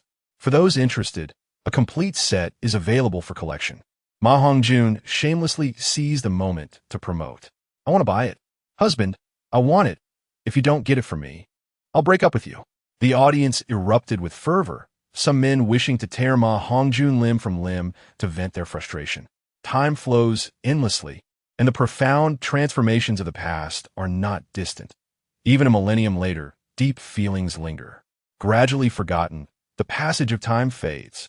The beautiful melodies, moving tales, and heart-stirring stories resonate with all, as the legend of the Sword of Immortality sets the stage, captivating even those indifferent to music. As the concert concluded, the legend of Ma Hongjun was just beginning. After agreeing to meet a year later for the Continental Senior Soul Master Competition with Shui Binga, Huowu, Yi Lingling, Dugian, Yu Tianheng, and Huo Wushuang, everyone returned to their respective academies to cultivate. As for the challenge with Xiangjia Academy, Ma Hongjun and others had completely forgotten, having once stood them up, yet Xiangjia Academy, surprisingly, did not pursue further conflict. As anticipated, the story of Xianjian 3 spread widely, and the wide-sleeved flowing fairy dress became immensely popular, along with similar styles like the colorful fairy dress. 3 days later, the Imperial Palace of the Tiando Empire issued an edict promoting Shrek Academy to a Senior Soul Master Academy. In a lavish chamber within the Tiando Palace, Emperor Xue sat in the main seat, gazing at the elegant and noble woman beside him, and could not help but speak with resignation. "I never expected you, hailing from the world's foremost sect, Haotian sect, to commend someone so highly. Is that Shrek Academy student truly as gifted as you say? Your Majesty, I initially attended as per your suggestion, and since I genuinely adore vocal music, I went. I did not know those individuals beforehand, but upon arriving in Swatoa City, I discovered that Ma Hongjun is extraordinary. His talent in soul power cultivation is exceptional, and his spiritual power is unparalleled. His singing seems infused with a force akin to spiritual energy, drawing listeners into his emotions involuntarily, even catching title Douluo off guard. Is such talent not worthy of my praise?" Tang Yuehua, the Moon Pavilion Master, responded earnestly. "Indeed, if that is the case, he is indeed remarkable. I must seize the opportunity to meet this talented youth." Emperor Xuye chuckled, stroking his beard. "There will be a chance, Your Majesty. You have gone to great lengths to negotiate with the Spirit Hall and the Star Luo Empire to grant Shrek Academy special status as a Senior Soul Master Academy, merely to witness the future achievements of those geniuses from Shrek Academy." Tang Yuehua remarked with a slight nod. The soul power levels of the Shrek 8 monsters were naturally revealed during the exchange meeting and were no secret. With a little effort, anyone could uncover them. Indeed, nothing escapes your keen insight, Pavilion Master Yuehua. As an honorary guest of the Tiando Empire, how could I not take note of a title Douluo being recruited as a senior advisor? In the snowy night, the Emperor Xia chuckled heartily and candidly remarked, "If Your Majesty has no further matters to discuss, I shall take my leave." Tang Yuehua nodded slightly, performing a graceful bow as she took her leave, her etiquette impeccable. Yet it seemed she was reluctant to engage in political discourse with Emperor Xuye. Alas, when will the Haotian sect emerge? The current tranquility of the Wuhuan Temple is exceedingly alarming. I cannot shake the feeling that they are plotting in the shadows. At that time, I wonder if the strength of our Tiando Empire will suffice to withstand the schemes of the Wuhuan Temple. The Emperor Xia sighed, revealing a hint of concern. If Ma Hongjun were present, he would surely be astonished by the Emperor's sagacity. Indeed, upon reflection, how could a sovereign of his caliber be simple-minded? It is a pity that he was ultimately deceived by the snow-clear river transformed by Qianren Xue. Having succumbed to multiple poisons, he managed to recover, albeit his life was now fleeting. Otherwise, the power of the Tiando Empire could have soared under his reign. Alas, such matters are beyond the decision of a mere woman. Once our strength is sufficient to contend with the Wuhuan Temple, I trust the Haotian sect will naturally re-emerge, allowing the renown of Haotian to once again resonate throughout the Douluo continent. Tang Yuehua sighed softly, her tone tinged with helplessness, yet soon enveloped by an innate sense of pride. In the Stardow Forest, Zhu Qing, this phantom demon leopard, is quite suitable for your absorption, though its soul ring's age seems somewhat excessive, which may pose certain risks. You must decide whether to proceed, Ma Hongjun gently suggested, pointing to the subdued leopard at his feet. If I encounter danger, will you assist me, fifth brother? Zhu Zhuqing inquired, her agreement not immediate. As she gazed at Ma Hongjun, after their duet on stage, Zhu Zhuqing could no longer suppress her burgeoning feelings for him. Of course, we are good partners and the best of friends. I would spare no effort to rescue any of you in peril, regardless of whether you are human or not. Ma Hongjun replied, casting a glance at Xiao Wu, leaving her momentarily stunned. She had not anticipated that Ma Hongjun would discern her true identity. What else, brother? I feel you have become more eloquent since we first met. You have moved me deeply. Ning Rongrong playfully interjected, oblivious to the implications of Ma Hongjun's words. You are the one who resembles a pig. I think I should retract my earlier statement, she retorted, hands on her hips in mock indignation. All right, everyone. Let's not bicker. Hongjun, are you certain you want Zhu Qing to absorb this soul ring? This is a phantom demon leopard nearly 2,000 years old. Although it is highly compatible with Zhu Qing's martial soul, absorption will be considerably more difficult. According to my master's theories, the age limit for a third soul ring should not exceed 760 years. Yet this soul beast surpasses that by 230 years, Tang San cautioned seriously. Despite knowing Ma Hongjun's mysterious capabilities, having just witnessed him effortlessly subdue this 1,000-year soul beast. Little San, I appreciate your respect for your teacher, but I must assert that not everything he says is infallible. While his research on martial souls is undeniable, it is crucial to understand that the so-called age limit for soul rings pertains to the physical strength of ordinary soul masters. After consuming a celestial-grade item, Zhu Qing's physical strength and soul power will become significantly more potent and refined. It is merely an additional 200 years. With me by her side, the risks are manageable. Though she may experience some hardship, Ma Hongjun diplomatically expressed his thoughts. Is the age limit for soul rings related to physical strength? Tang San pondered aloud, suddenly grasping the essence of Ma Hongjun's words. He began to see the rationale in Ma Hongjun's argument. Yet before confirming it, he hesitated to challenge his teacher's theories. I am not afraid of hardship, as long as I don't die. I am willing to absorb it, Zhu Zhuqing declared with firm resolve. As long as you can endure. The absorption of an age-limited soul ring relates not only to physical strength, but also to spiritual strength, Ma Hongjun remarked with a sense of relief. Then turned to the others to elucidate further. Indeed, fifth brother, your words echo what my mother used to say. Once a soul beast's age reaches 10,000 years, the soul master will experience soul disturbances during absorption. If one's mental strength is insufficient and they force the absorption, they risk soul damage, stagnation in cultivation, or worse, becoming an imbecile or even losing their life. Xiao Wu interjected, having caught Tang San's apprehensive glance, fearing he might attempt to absorb beyond his capacity in the future. Xiao Wu is correct. I share this to emphasize that during your cultivation, do not focus solely on the increase of soul power. Physical and mental training are equally crucial. Ma Hongjun asserted earnestly. Yes, the others nodded gravely in agreement. Presently, while Ma Hongjun's soul power may not be the highest in terms of overall strength, even if Dai Mubai fully ascended to Soul Sage and obtained a soul ring, he would not be a match for Ma Hongjun. Even though Ma Hongjun still has some distance to cover before reaching Soul Sage, it is no more than 3 months until he narrows that gap, and he is on the cusp of acquiring a black 10,000-year soul ring. The power of skills obtained from a 10,000-year soul ring represents a qualitative leap compared to those acquired from a 1,000-year soul ring, placing them in entirely different leagues. Currently, Ma Hongjun's soul ring ages are yellow, yellow, purple, purple, purple.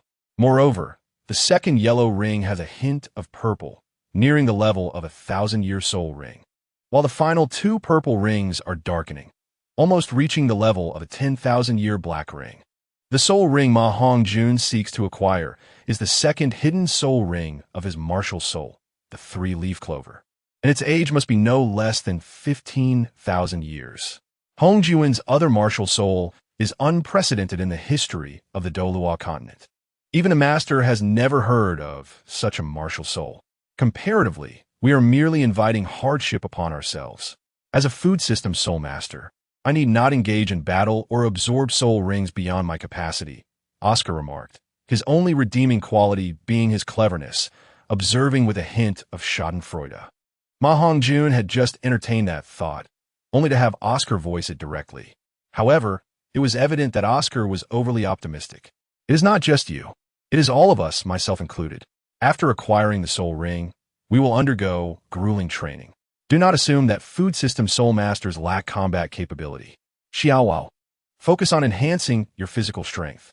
Once you reach level 50, I have a unique opportunity awaiting you. Ma Hongjun stated, no longer concealing his intentions as he approached Oscar, patting his shoulder in encouragement. This statement was not solely directed at Oscar, but also at the other 6, allowing them to mentally prepare for the challenges ahead. Good brother. Is that truly the case? Could it be celestial gray herbs? Haha, truly, my good brother, you never forget me in moments of joy. Oscar instantly became exhilarated, enveloping Ma Hongjun in a bear hug. The others regarded Ma Hongjun with expressions of curiosity, evidently eager to hear his response. As they too had high hopes regarding the celestial item. It cannot possibly be a celestial herb. We have yet to fully absorb the celestial medicinal effects within us. Hongjun would not bestow upon us another celestial herb, and such herbs are not as common as cabbages. If I am not mistaken, it should pertain to something that aids Oscar's personal strength enhancement, mused Tang San while stroking his chin. Indeed, it is not merely a matter of enhancing strength. It can also endow Oscar with the combat prowess of a battle soul master. However, I cannot disclose the specifics to you at this moment. Ma Hongjun recalled the fortune Oscar encountered in the extreme north from the original text. To gain the combat strength of a battle soul master. How could such a fortunate occurrence be possible? Hongjun, you're truly like a reincarnation of my parents. I need not express my gratitude, my good brother, Oscar said in astonishment, gazing earnestly at Ma Hongjun. Ding dong. Congratulations, host, you have received 50 kindness points from Oscar. Ding dong. Congratulations, host, your kindness points have reached 1,000 for the first time. The lottery function is now activated. Note, the probability of obtaining exquisite treasures in the first lottery has increased by 90. Indeed, it is only natural for brothers to assist one another. Now, let us cease this chatter. Zhu Qing, hasten to absorb your soul ring. After all, we are in the Star Dove Forest, where danger may lurk at any moment. The sooner we absorb, the sooner we can seek our next soul ring target, Ma Hongjun remarked, casting a glance at Flander and Zhao Wujin, who were patrolling the surroundings. All right, fifth brother, I will begin absorbing now, Zhu Zhuqing replied, drawing a dagger to vanquish the ghost leopard beast before her. The 1,000-year purple soul ring illuminated upon the beast's corpse. Xiao Wu turned her head away, feeling a twinge of guilt, but said nothing. In the circle of soul beasts, the law of the jungle prevails, and even they often engage in mutual slaughter. What more can be said regarding the relationship between soul masters and soul beasts?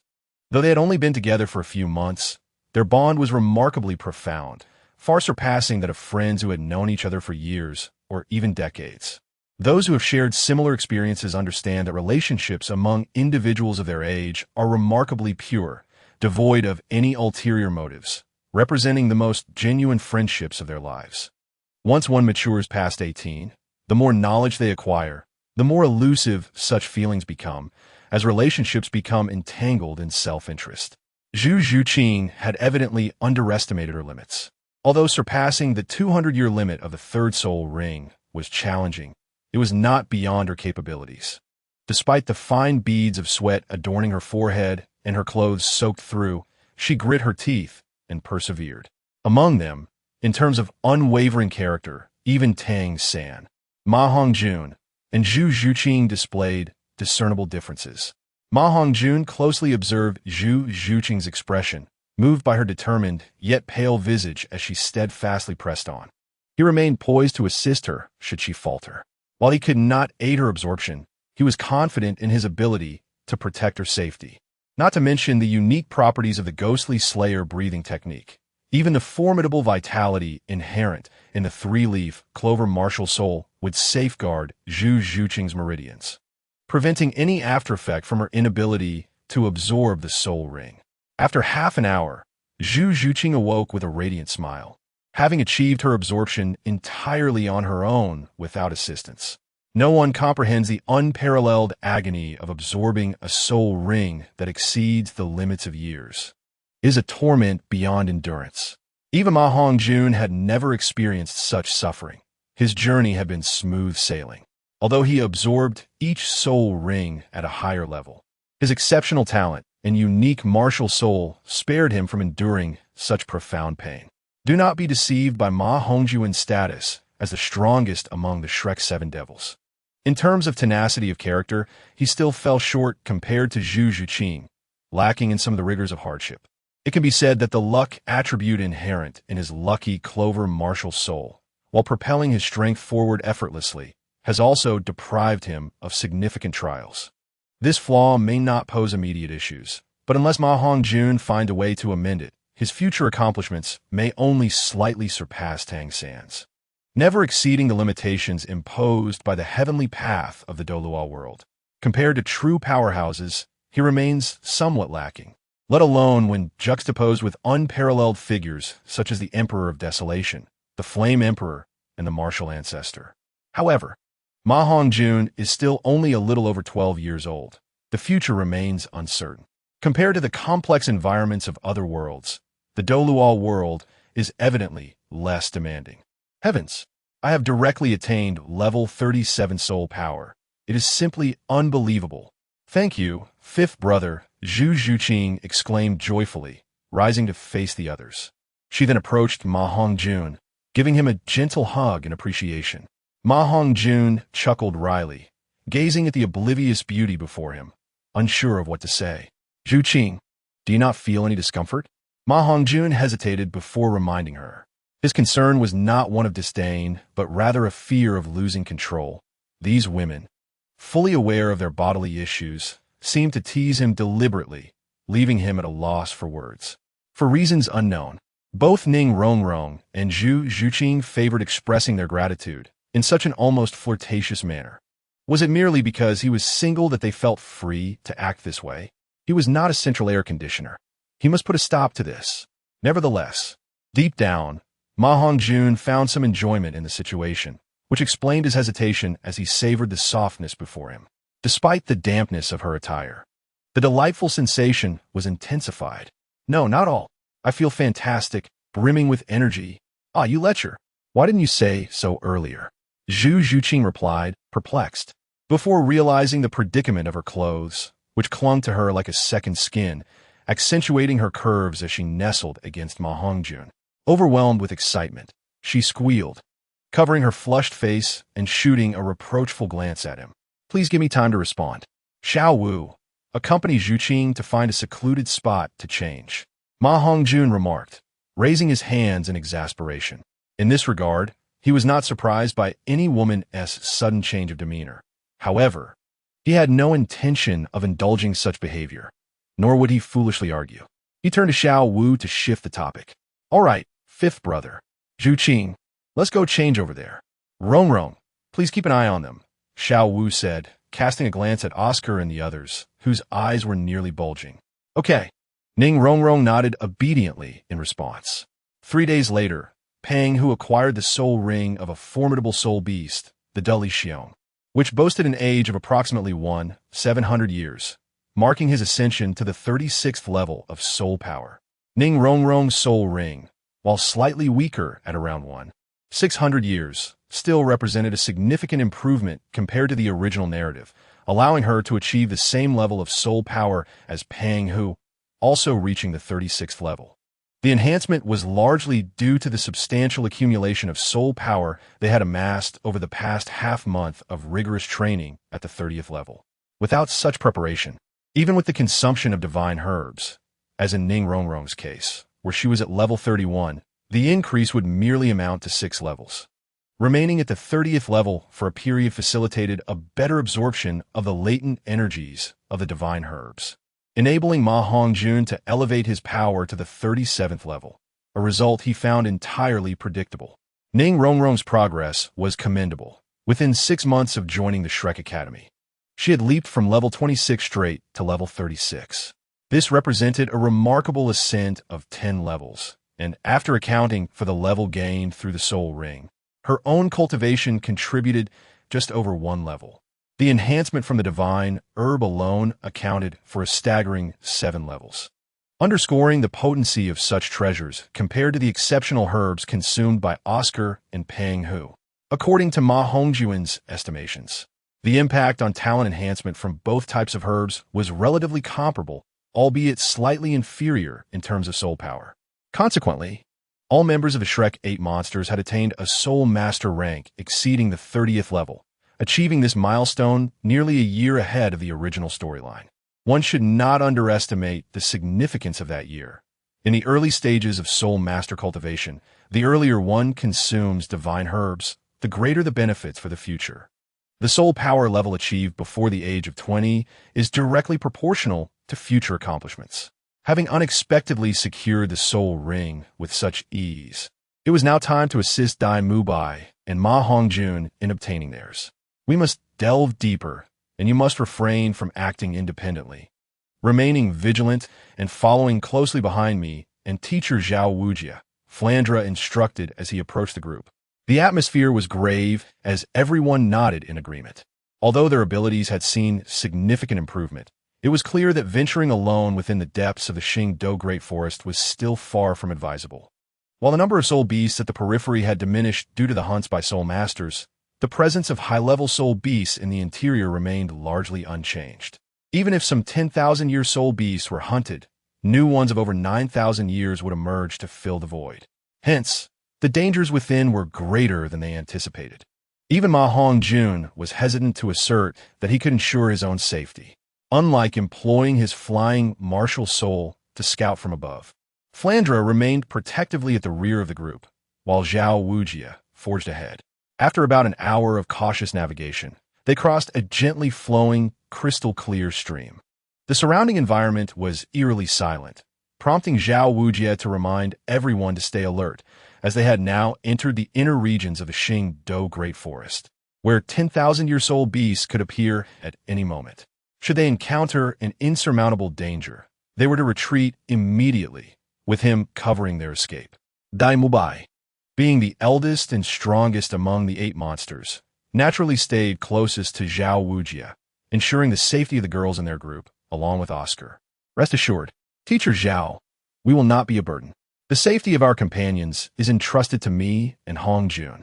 If danger arises, I will see to it that they are escorted to safety, Dai Mubai replied, his expression serious. This apprehension stemmed from the overwhelming shock they had experienced during their last encounter with the Titan Great Ape, which had nearly cost them their lives. The adage, once bitten by a snake, 10 years afraid of a rope, aptly described their current sentiments. Given their strength, they should have ample opportunity to escape unless they were to encounter a 100,000-year soul beast. While Zhao Wujia often pushed them hard during training at the academy, this very discipline fostered a deep bond with these young souls, making him the most emotionally invested among the Shrek Academy teachers.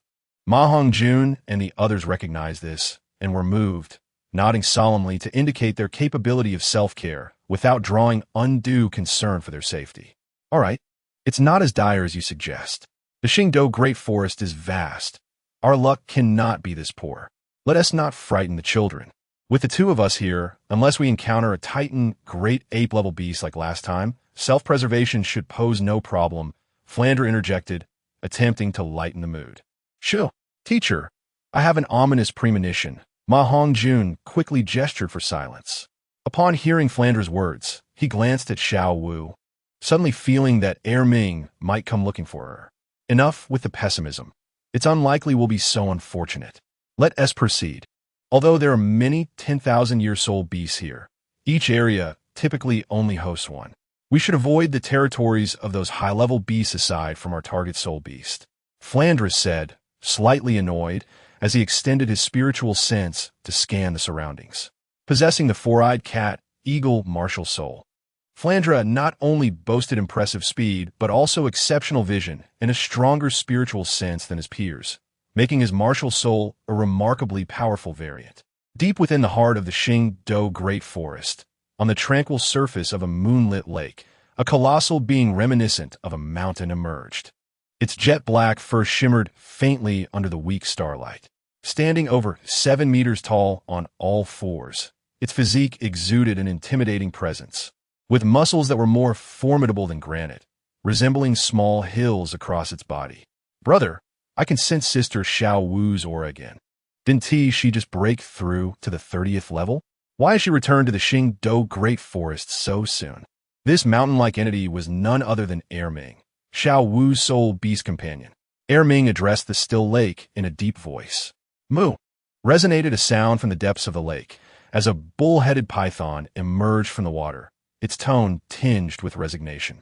Perhaps her other human companions have reached their breakthrough limits. She may have come merely to accompany them. Since she does not wish to return to us, you should refrain from disturbing her. If you wish to see her, keep your distance to avoid alarming her companions and causing unnecessary trouble. Yes, brother, you're so kind. Hee, I'm going to see Sister Xiao Wu now. Don't worry. I'll disturb her other companions. Erming joyfully nodded his massive head. Though a month felt like a mere blink for them, Erming still thought of Xiao Wu, concerned she might face difficulties in the human world. Only by catching a glimpse of her could he find peace. During Xiao Wu's absence, Deming fared well, but Erming was consumed by worries, often lost in thought. Imagine the sight of such a colossal being, 100,000-year soul beast, in a daze. That image alone is exhilarating. On the other side, Flandra and Zhao Wujia were diligently escorting their companions forward, in search of a suitable soul ring. Within the span of just an hour, they encountered a fitting target, an 8,000-year-old dark spirit black demon tiger. Although it was somewhat excessive for Dai Mubai's fourth soul ring, it was not insurmountable. The dark spirit black demon tiger is an exceedingly rare, top-tier feline soul beast, endowed with formidable offensive capabilities and exceptional defensive strength. Even ordinary 10,000-year soul beasts would find it challenging to contend with the dark spirit black demon tiger, rendering this soul beast's soul ring exceedingly significant for their leader. The rest of them would likely be no match for it combined, so it was left to the Academy head to deal with this formidable creature. Tang San's expression grew grave as he observed the dark spirit black demon tiger, which was feigning slumber in a spot illuminated by light. He muttered softly, "It's dangerous.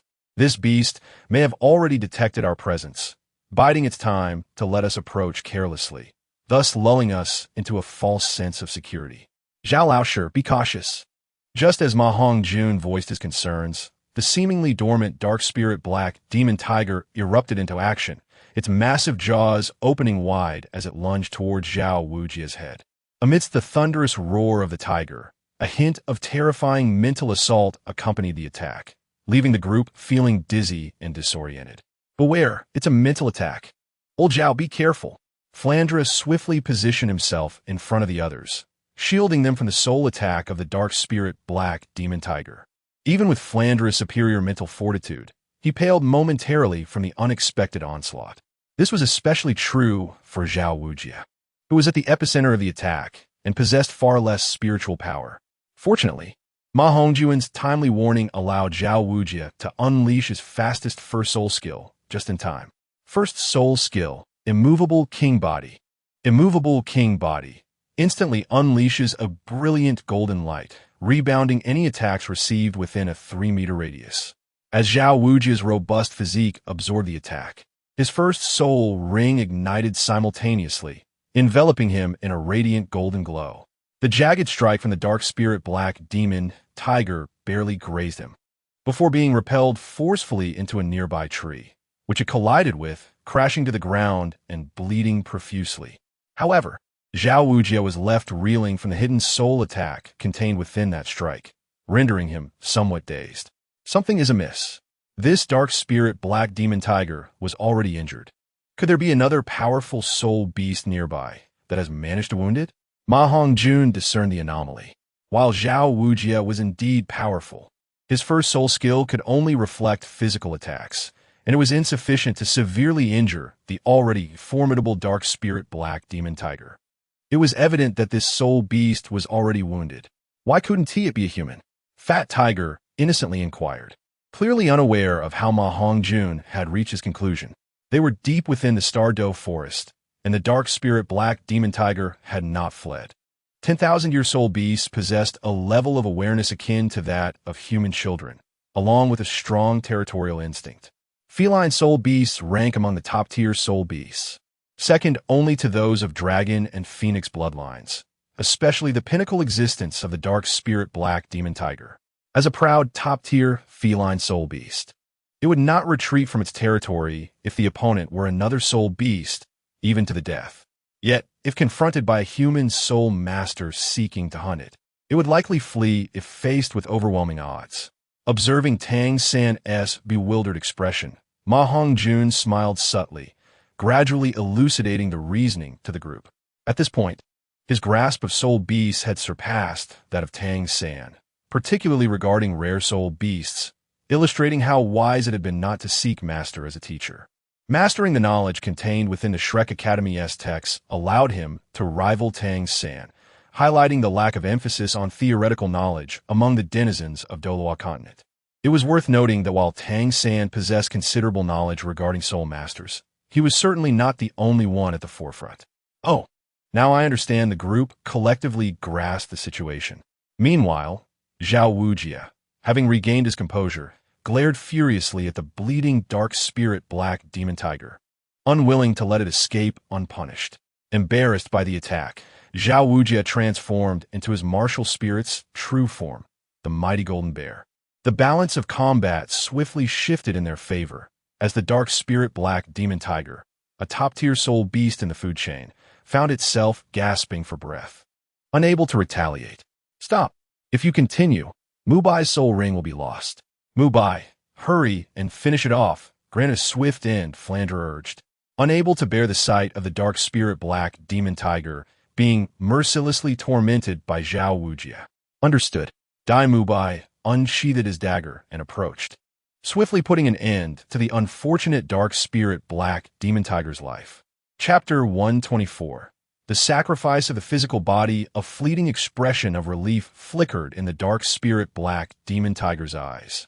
It had believed itself fortunate, having encountered a severely injured 30,000-year soul beast, convinced that its own strength could rival that of a 10,000-year soul beast, easily capable of devouring the essence of its opponent's life. The reason the dark spirit black demon tiger was considered unique and comparable to a 10,000-year soul ring was due to its mutation, which granted it the ability to absorb the life essence of its adversaries. However, little did it know, the already injured 10,000-year soul beast was not to be underestimated.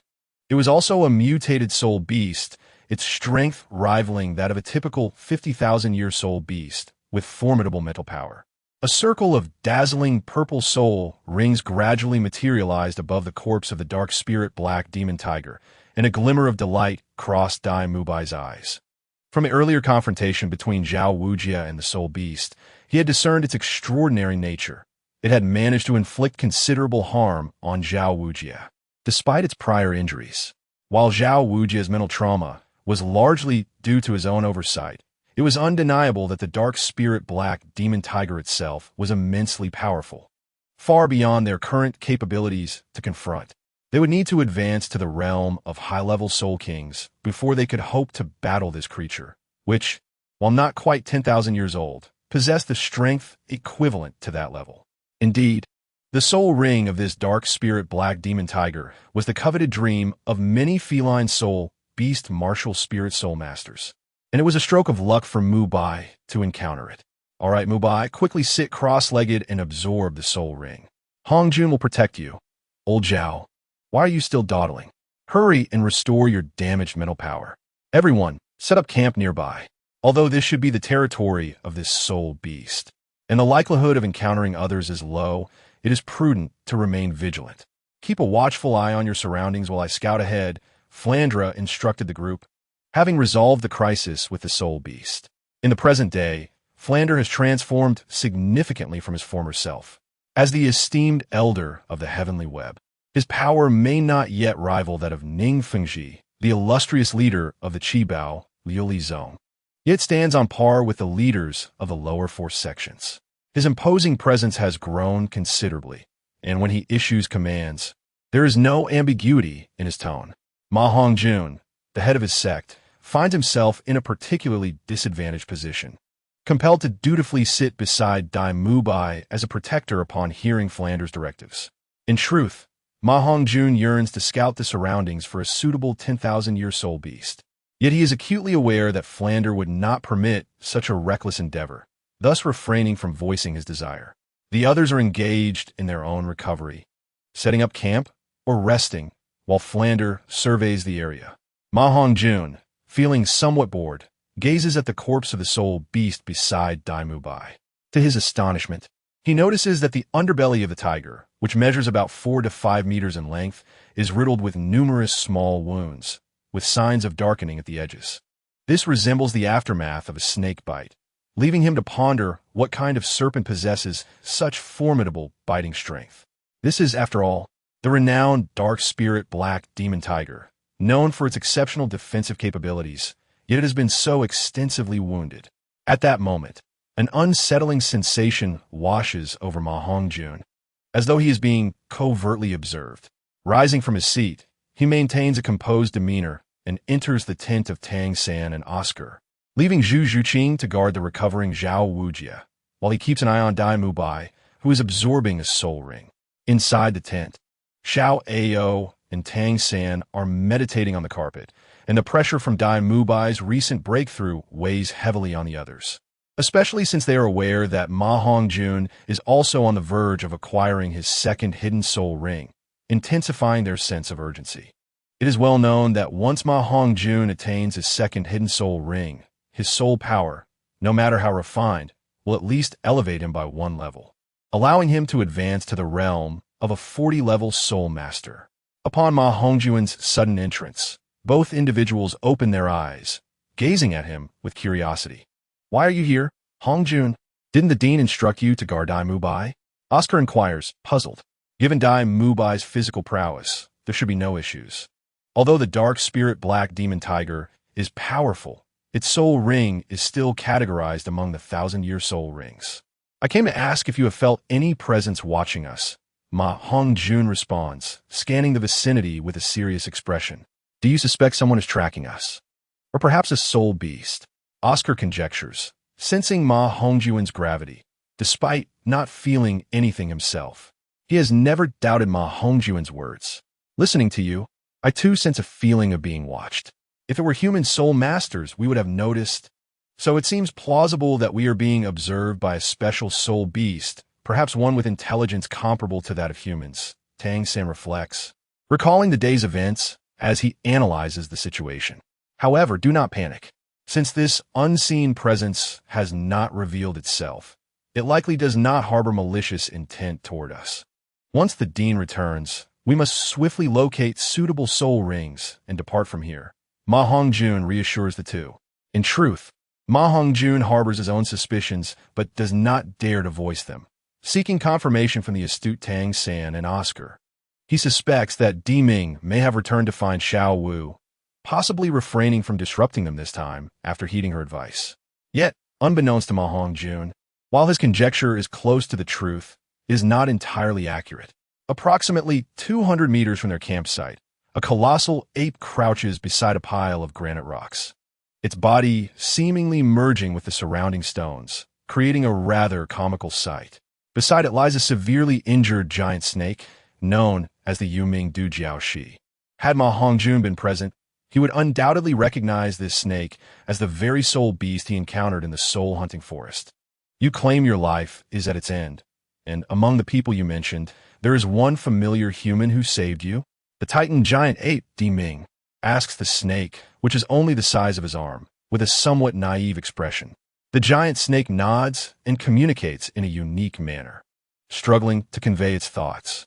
"Are you asking me to hold off their strong ones while you perform a forced sacrifice?" No. They are friends of Sister Xiao Wu. I cannot harm them." Di Ming hastily shakes his head, looking troubled. The giant snake's eyes reveal a sense of helplessness, and after much persuasion, it finally convinces Di Ming, indicating that this would ultimately benefit them without causing harm. Although this Yuming Du Jiao, she is not particularly powerful among top-tier soul beasts. Possessing only around 60,000 years of cultivation, its soul seems to have undergone a certain mutation, surpassing even Di Ming, a 100,000-year soul beast, in intelligence.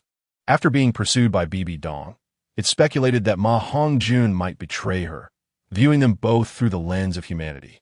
However, having evaded Bibi Dong for some time, it realizes that Ma Hongjun has not disclosed her whereabouts, even leading that formidable woman in a false direction. Despite suffering severe injuries from a tidal Douluo dispatched by that woman, the snake managed to escape once more, only to be further harmed by the ill-fated encounter with the dark spirit black demon tiger, leaving it on the brink of death. Nevertheless, it possesses a means of survival, albeit one that would leave it as nothing but a soul. This method, known as the flesh sacrifice, is a forbidden technique discovered in an ancient relic, one it would only resort to in dire circumstances, unwilling to bequeath its existence to humans lightly. After leaving the tent, Ma Hongjun returns to sit beside Zhu Zhuqing, gradually settling down. Fifth brother. Zhu Zhuqing softly calls out to him, appearing hesitant, as if she has something on her mind. What is it, Zhuqing? Ma Hongjun asks, turning to her with a puzzled expression. After knowing each other for so long, aren't you curious about my origins? Don't you wish to know about my relationship with Dai Mubai? Zhu Zhuqing almost instinctively inquires. Having spent over half a year together, they have grown quite familiar with one another through shared training. Yet, Ma Hongjun has never inquired about their backgrounds, rendering him an enigma in their eyes. However, his martial soul, being somewhat down-to-earth, often elicits their amusement, leading to much teasing on their part. Zhuqing, have you ever considered fulfilling your family's mission alongside Dai Mubai? Ma Hongjun directly addresses her, bypassing her question. You know, Zhu Zhuqing exclaims in surprise, her expression tinged with a hint of joy. Indeed, I am well aware of each of your backgrounds, but these details hold little significance to me. What truly matters is that we are comrades, and should any difficulties arise in the future, you may seek my assistance. Ma Hongjun replies with a subtle nod. As the moment approached, I would not hold back. After all, you're my fifth brother. Zhu Zhuqing's cheeks flushed slightly, and for the first time, she let go of her reserve and boldly expressed such candid words. All right, you should hurry back to rest. We must continue our search for the next soul ring target tomorrow morning. After several days of travel, it's time to recuperate and regain our strength. Ma Hongjun did not imply to Zhu Zhuqing that her concerns were futile, as they served no purpose other than to cause her distress. Seeing that Ma Hongjun had no intention of prolonging their conversation, Zhu Zhuqing reluctantly stood up. Ma Hongjun's handsome appearance and enigmatic strength were significant factors that attracted the attention of girls his age. It would be impossible for either Ning Rongrong or Zhu Zhuqing to claim they had no feelings for him. However, despite their affections, given Ma Hongjun's straightforward demeanor, it would be unlikely for him to find a girlfriend unless a beautiful girl took the initiative. Given Zhu Zhuqing's personality, unless unforeseen circumstances arose, their relationship would likely remain strictly platonic, as if fate conspired to aid Ma Hongjun, just as Zhu Zhuqing was about to return to the girl's tent to rest. Her peripheral vision caught sight of a massive serpent shadow racing toward Ma Hongjun. Meanwhile, not far away, Flinder wore a wry smile while observing the Titan giant ape, which obstructed his path, leaving him at a loss for what to do. The Titan giant ape merely blocked Flinder's way back without attacking him. Yet its overwhelming presence rendered Flinder immobile. Noticing Flinder's stillness, the Titan giant ape remained motionless as well.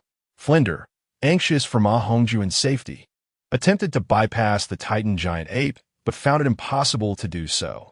Though he could utilize his martial soul to fly, the Titan giant ape, being a 100,000-year soul beast, possessed terrifying speed and agility, capable of striking him down before he could take off. Thus, Flinder resorted to standing still, locking eyes with the Titan giant ape, creating a rather peculiar scene. Flinder could sense that the Titan giant ape bore no hostility toward him. While he was puzzled by its obstruction, he felt there was little he could do. On the other hand, as Zhu Zhuqing spotted the serpent shadow approaching, she suddenly unleashed her unique speed as Gongxi Aoenzun, swiftly wrapping her arms around Ma Hongjun's sturdy waist and racing toward Zhao Wuji's direction. Simultaneously, she shouted, "Be careful, Teacher Zhao. Wake up." With Zhu Zhuqing's call, the individuals in the tent, especially Tang San and Oscar, who were already on guard, swiftly emerged to shield Dai Mubai, who was still absorbing his soul ring, their expressions grave as they confronted the terrifying serpent. Concurrently, Zhao Wujia's tightly shut eyes snapped open reflexively as he leaped to his feet, positioning himself in front of everyone. A closer look at Zhao Wujia's expression revealed something amiss. Strangely, the enormous serpent showed no intention of attacking. It halted 10 meters away from Ma Hongjun, gazing intently at him. Yomingdu Jiaosha? Is it you? Ma Hongjun exclaimed in surprise, recognizing the giant serpent. Before anyone could inquire further, a surprising spectacle unfolded. The serpent humanely nodded its head. Its face, larger than a human's, exhibited a glimmer of joy, as if it felt delighted that Ma Hongjun still remembered it. Yun, do you know it? Oscar asked, looking at Ma Hongjun with curiosity. The others, noticing the serpent's lack of aggression, relaxed their tense expressions, casting puzzled glances at Ma Hongjun. I've encountered it once before, but I was much younger then, accompanying my teacher in the depths of the soul-hunting forest. I wonder how it ended up in the Stardow forest now, Ma Hongjun explained, a bit bewildered. Red June, this soul beast appears to have sustained severe injuries and seems to be seeking our help. Should we assist it? Tang San, with his keen observation skills, was the first to notice the serpent's tail, which was bloodied and mangled, as well as the scales around its vital spot, which appeared to have been struck by a powerful attack and were in tatters. The Yomingdu Jiao nodded rapidly upon hearing Tang San's words, as if affirming his statement. The others then realized something was amiss and instinctively looked at Ma Hongjun. In turn, glanced at the somewhat dazed Zhao Wujia, whose mental state was evidently compromised. It was clear that Ma Hongjun had become the spiritual core of the Shrek 8 monsters, a fact even the usually decisive Tang San had not perceived. Since Ma Hongjun provided them with celestial herbs to enhance their talents, they naturally gravitated around him, always seeking his counsel on significant matters. However, this was also due to Zhao Wujia's current mental state being noticeably unsteady. Observing Zhao Wujia, who stood protectively in front of them like a hen shielding her chicks, yet appeared somewhat confused, Ma Hongjun felt both helpless and touched. He utilized his voice to call out, "Teacher Zhao, wake up. Do you think we should interact with this soul beast? Or should we wait for you to return before making a decision?" At that moment, before Zhao Wujia could respond, Ning Rongrong's somewhat displeased voice unexpectedly rang out. "Zhu Qing, why are you still holding on to fifth brother's waist?" Although Ning Rongrong's tone was somewhat shy, she was clearly jealous. I didn't mean to."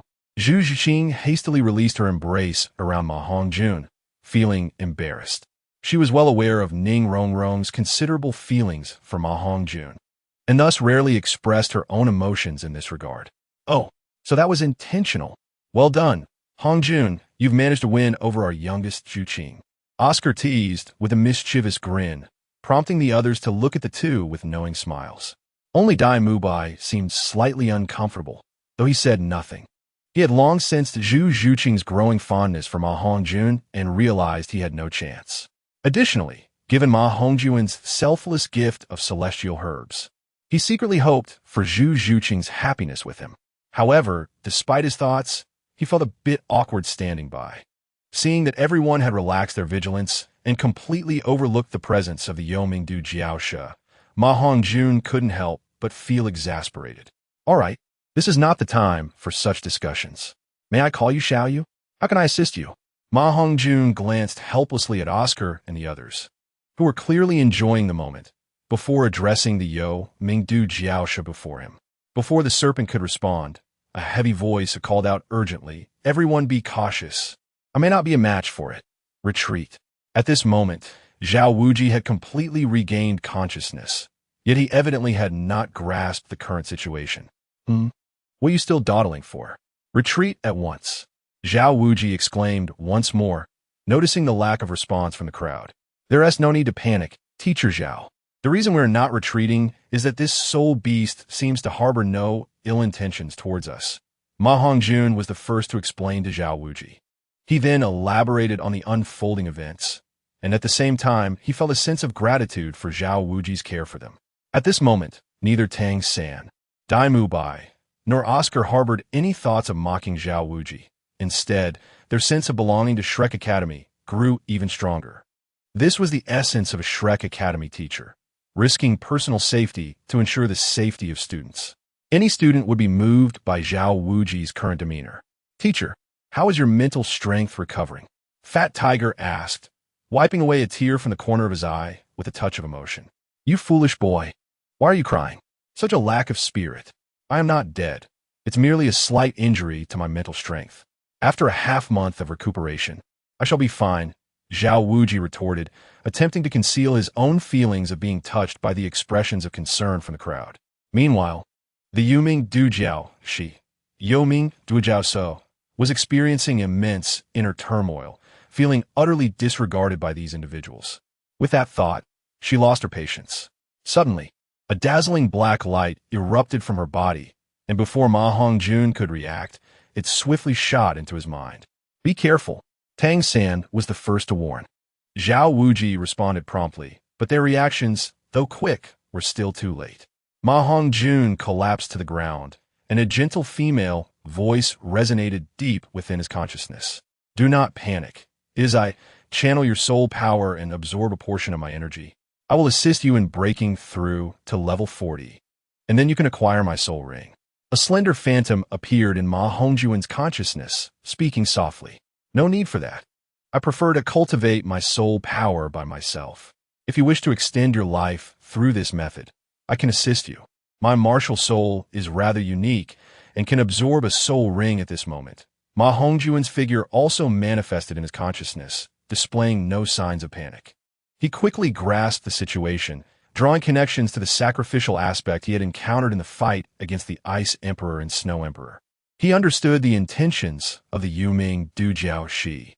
Within his consciousness, no soul entity could rival his strength, and the Yuming Dujiao Shi clearly understood this, yet still chose to appear here, evidently not intending to harm him. Very well, I trust you. Just preserve a fragment of your soul power for me, and I will repay you in the future, the Yuming Dujiao Shi responded. No need for future repayment. Simply teach me this sacrificial method, and I will agree to absorb your soul ring. Moreover, it may even lead to the revival of your soul entity, Ma Hongjun countered, displaying shrewdness and understanding the Yuming Dujiao Shi's motives. The Yuming Dujiao Shi was taken aback, feeling exasperated, thinking, you dare to impose such demands after I offer you a soul ring over 50,000 years old? However, Ma Hongjun's final statement had clearly stirred her interest, though she was not easily swayed. How do you plan to revive me? She inquired. Better to be alive than to be dead, otherwise, I would not have chosen to parasitize upon your soul ring to survive.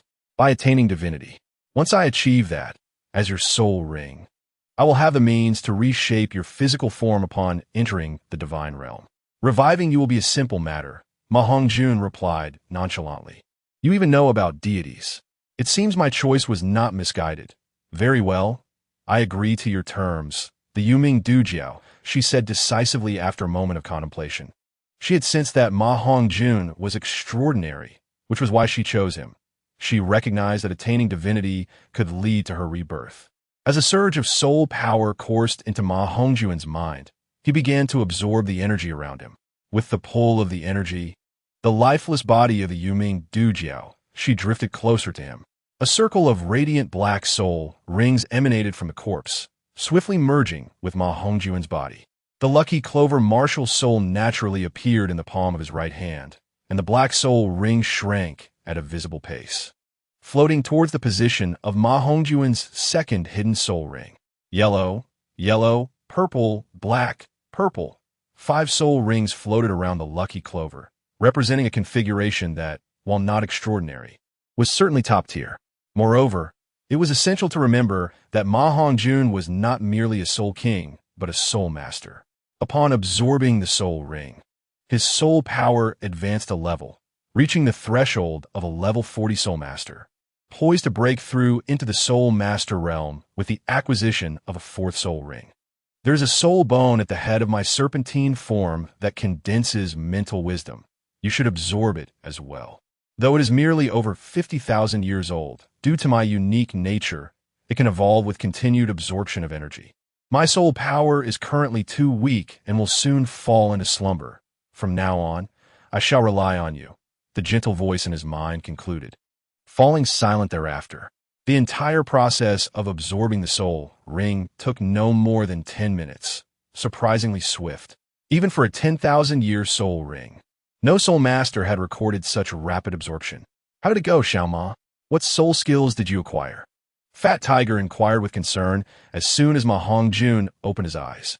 Without answering Fat Tiger's question or acknowledging the curious gazes of the others, Ma Hongjun approached the head of the Yuming Dujiao Shi, unsheathing a dagger, and without hesitation, began to separate the flesh to extract a soul bone radiating multicolored brilliance. This spirit-concentrating wisdom soul bone was quite similar to the one Tang San had acquired in the original story, suitable for control-type soul masters.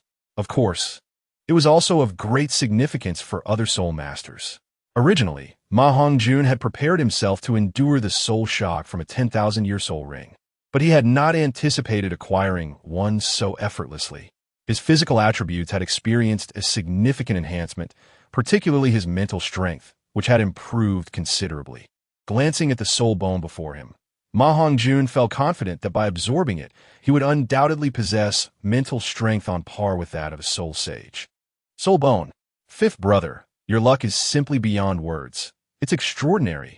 Even our 7-treasure glazed tile school has few soul bones over 10,000 years old. You merely journeyed to the Stardow Forest, and a soul ring and soul bone presented themselves to you. What incredible fortune! Ning Rongrong exclaimed, covering her mouth in shock and admiration. You all know my other martial soul, the 4-leaf clover, which is also known as lucky clover. I believe it is related to the innate skill of luck that accompanies the martial soul. Ma Hongjun explained to the others, feeling fortunate himself.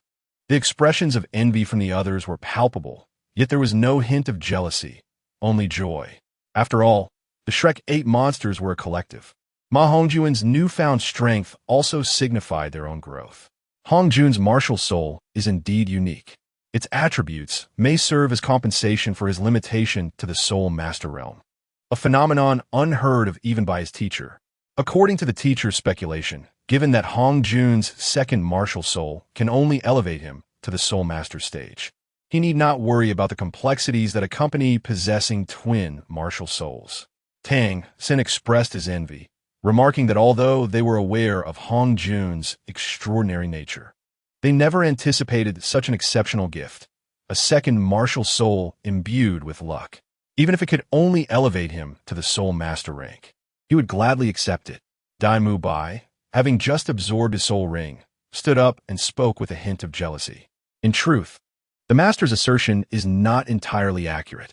If one were to merely absorb the soul rings within the normal limits, I would have no cause for concern due to my physical constitution. However, my soul rings far exceed the typical configuration. Upon absorbing the soul ring from the Yuming Dujiao Shi, I felt a sharp pain coursing through my body. Should I attempt to absorb the fourth soul ring immediately, it could potentially provoke a backlash of soul power within me. While Ma Hongjun did not outwardly express his disdain for Tang San's words, he conveyed the truth. He did not intend to contradict the master's wisdom. Rather, he acknowledged that the master, though astute and deeply knowledgeable in the theory of martial souls, was only addressing the average soul master. For a talent like him, the master's theories were meant to be transcended. Of course, if he were to absorb the fourth soul ring now, he would face no immediate issues, albeit he would have to continuously harness the properties of the sun-breathing technique. Although the energy consumption from utilizing the sun-breathing technique is minimal, it would impede his soul power cultivation speed.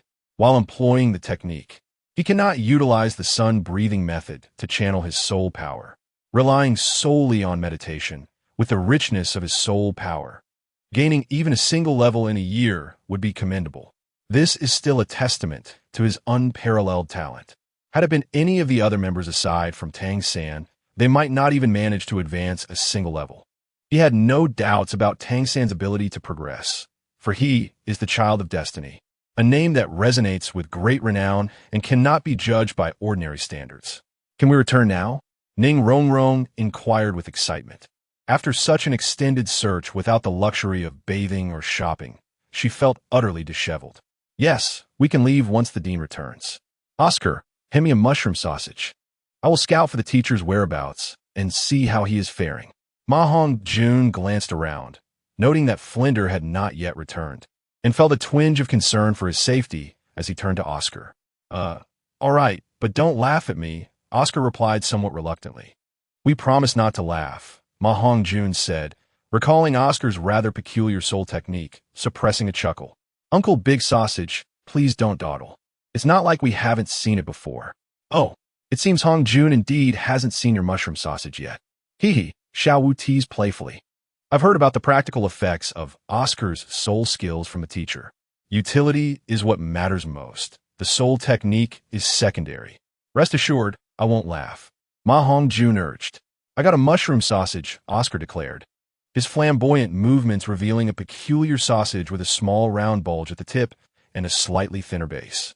Puffed. Ha ha ha. This looks rather unique.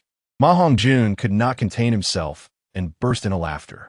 The others, though having seen it before, also succumbed to laughter once more. Didn't you all agree not to laugh? Oscar exclaimed in indignation, pointing at the group, clearly annoyed. I wasn't finished. Unless I couldn't help it, huh? Ma Hongjun joked, preparing to take the sausage when Flinder returned with a pale complexion. Teacher, what happened? Did you encounter a problem? Ma Hongjun quickly withdrew his hand, reluctant to eat the peculiar item.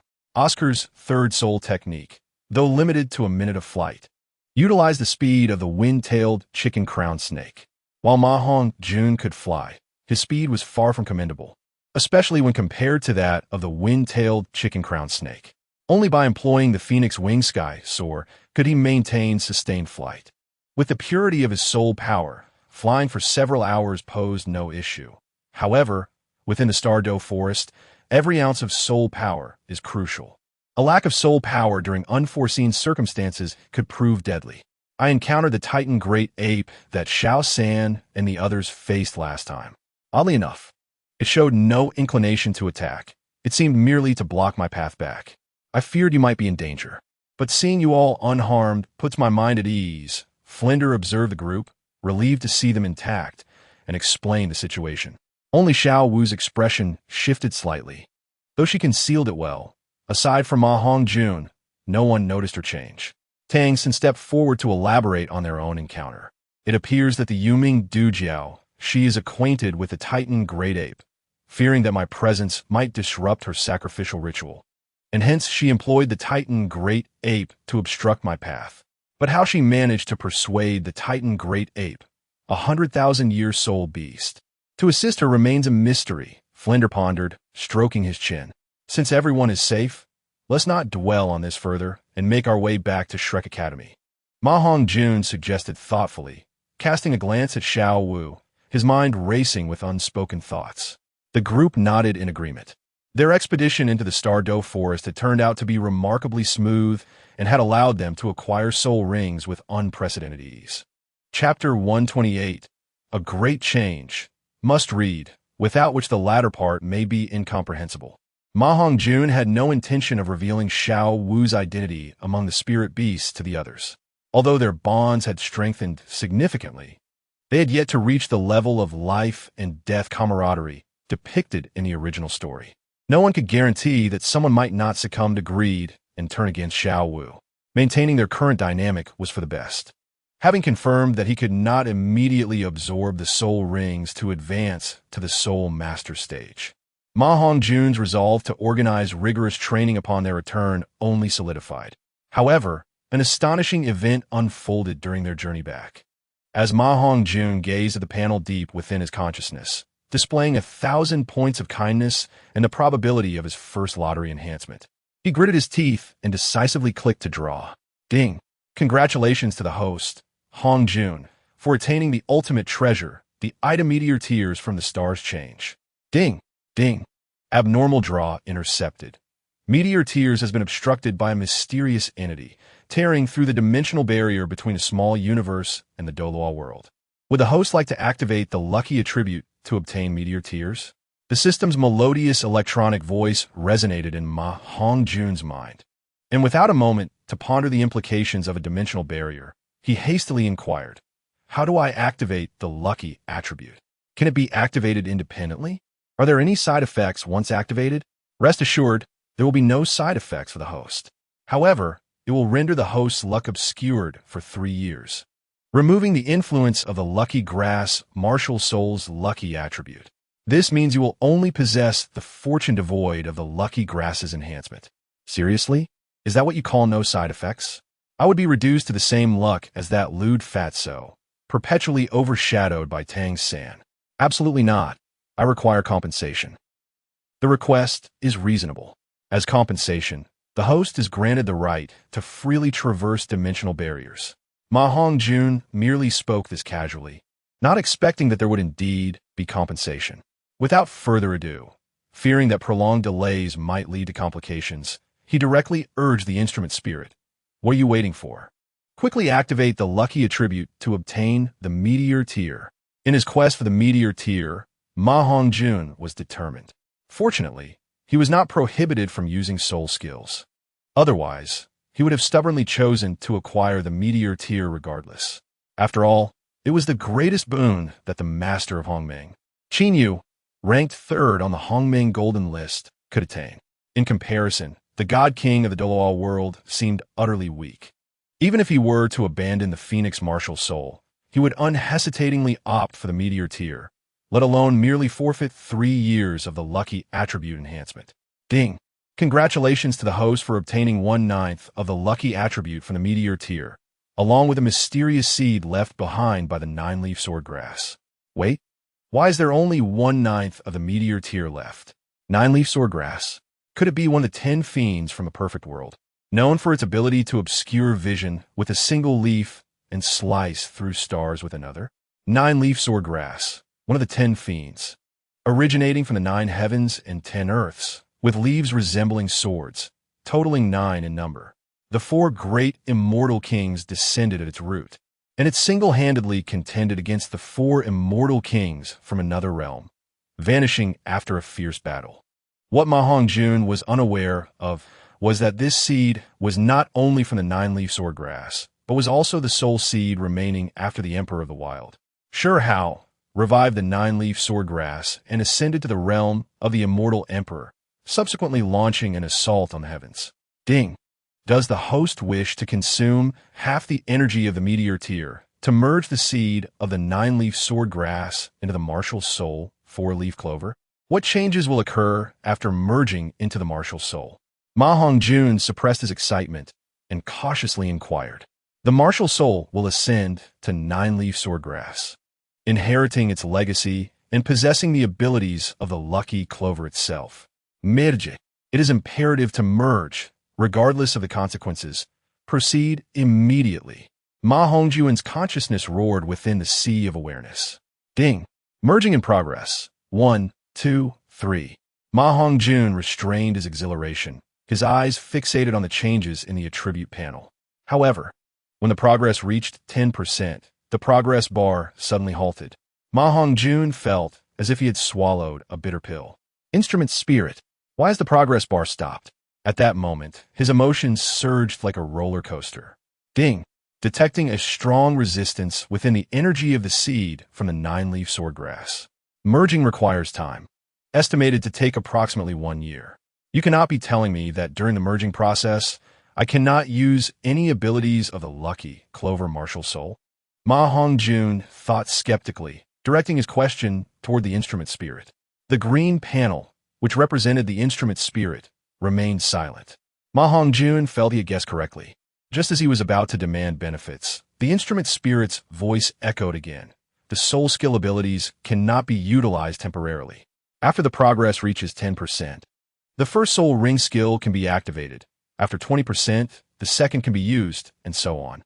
Hidden soul ring skills are not restricted. Phew, that is a relief. It seems it won't take long.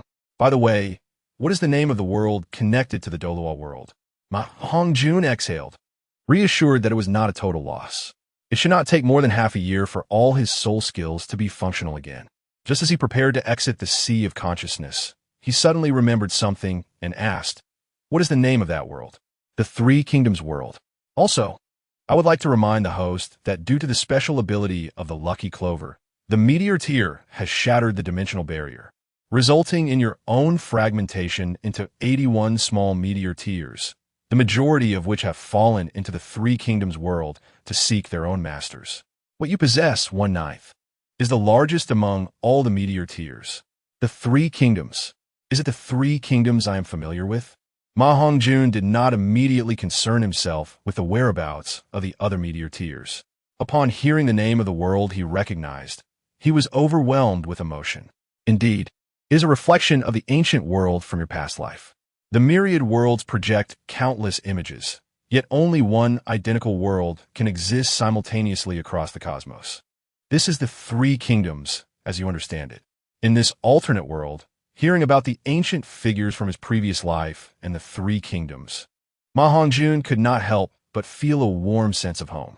In this life, I have no regrets about being part of Huaxia. In my next life, I wish to be a Chinese again. Having been reborn, Ma Hongjun felt an immediate urge to immerse himself in Huaxia. In his past life, he was a fervently patriotic youth, enamored with Huaxia's history, its culture, and the great figures and heroes throughout its history. The Three Kingdoms world, without a doubt, was a realm teeming with heroes and loyal individuals. Aside from myself, can others enter the Three Kingdoms world? After the excitement subsided, Ma Hongjun became concerned about the safety of the Three Kingdoms world. He had automatically positioned himself within the factions of the Three Kingdoms. With two worlds connected, conflicts and even wars were inevitable. Although he held a fondness for the Douluo world, his heart lay with Huaxia. Rest assured, host, the world passage will not fully open for another year, and only those with the strength of title Douluo and above will be able to traverse the two worlds freely within 3 years. During the upcoming year, the spiritual energy of both worlds will be identical. The generals and strategists from the Three Kingdoms world will gradually awaken their martial souls. And due to the rules of the world, they will be able to condense soul rings independently. Their strength should not be underestimated, and it is highly likely that, due to the fallout from the meteor tier, their power may even surpass that of the Douluo world. Phew, that is reassuring. Ma Hongjun finally felt at ease.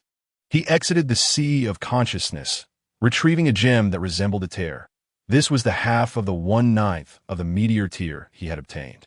He chose not to absorb the life energy within, as it was crucial for the proper functioning of the special talent skill obtained from his second hidden soul ring. Chapter 129, Devil Training I, Shrek Academy. In the office of the dean, Zhao Wujing, Flandra, and Master Yu Xiaojiang took their seats in order of importance. A day had passed since their return from the Star Do Great Forest, and the journey back had been calm and uneventful. In fact, the occurrences that had transpired were beyond the perception of individuals at their level. The dimensional passage that linked the two worlds had only been sensed by a few: Qin Douluo in the Hall of Spirits, Poseidon far away on Sea God Island, and some mysterious beings in the Great Spirit Beast Forests. Only a handful of hidden top-tier powerhouses could vaguely perceive the connection between the Three Kingdoms world and the Douluo world. However, as the passage had not fully opened, the terrifying spatial turbulence within it deterred even titled Douluo from entering, leaving the matter unresolved. Nevertheless, Qin Douluo, the Grand Elder of the Hall of Spirits and the strongest extreme Douluo in the Douluo continent, who was nearing demigod status, asserted that once one reached the title Douluo level, they would be able to enter within a year. Moreover, they had all discerned that this mysterious passage, which had suddenly appeared in the center of the Douluo continent, led to an entirely new world. If the Douluo continent could absorb this land, it would successfully elevate its own world. Should the Douluo world ascend, those powerful title Douluo would have the hope of advancing to level 100, along with the prospect of immortality. These pieces of information, of course, cannot be discerned by these Douluo titles, but rather are subtle hints emitted by the mother planet of the Douluo world, seeking to engulf the world of the Three Kingdoms. Flander, seated at the head of the table, adjusted his vintage reading glasses and lamented, "Xiaogang, you cannot fathom the perils we encountered during our expedition to the Star Do Forest. We narrowly escaped with our lives. I even came face to face with the Titan Great Ape that old Zhao and his companions had previously encountered. How did you manage to return safely?" Yu Xiaojiang, initially composed, was taken aback by Flander's revelation. Knowing Flander would not jest about such matters, and observing the significant transformation in his demeanor toward a more composed nature. He understood this was no trivial issue. Flander recounted their harrowing experiences in the Douluo forest, hoping that the astute and learned master would illuminate the perplexities that clouded his mind. However, it was improbable that master had ever heard of such alarming events. He coughed awkwardly and remarked, "A soul beast that has existed for 100,000 years possesses wisdom comparable to that of a human. It is not inconceivable to have a few soul beast friends. Perhaps the Titan Great Ape was commissioned by the Yuming Duanjiao snake, which explains why it confronted you. The strongest among us, who bore no injuries. There may indeed be a connection or trade between them, but the specifics remain beyond our grasp. Had the Yuming Duanjiao snake been present, it would undoubtedly be astonished by the master's intellect. While the master's conjectures were not entirely accurate, they were not far from the truth either. One must possess a certain degree of wisdom and an understanding of soul beasts to deduce such matters. Naturally, had Ma Hongjun been present, he would have scoffed, for anyone with a modicum of understanding regarding the rules of the Douluo world could surmise a general idea. This does not imply that the master possesses any extraordinary talents. It merely indicates that each field has its own experts.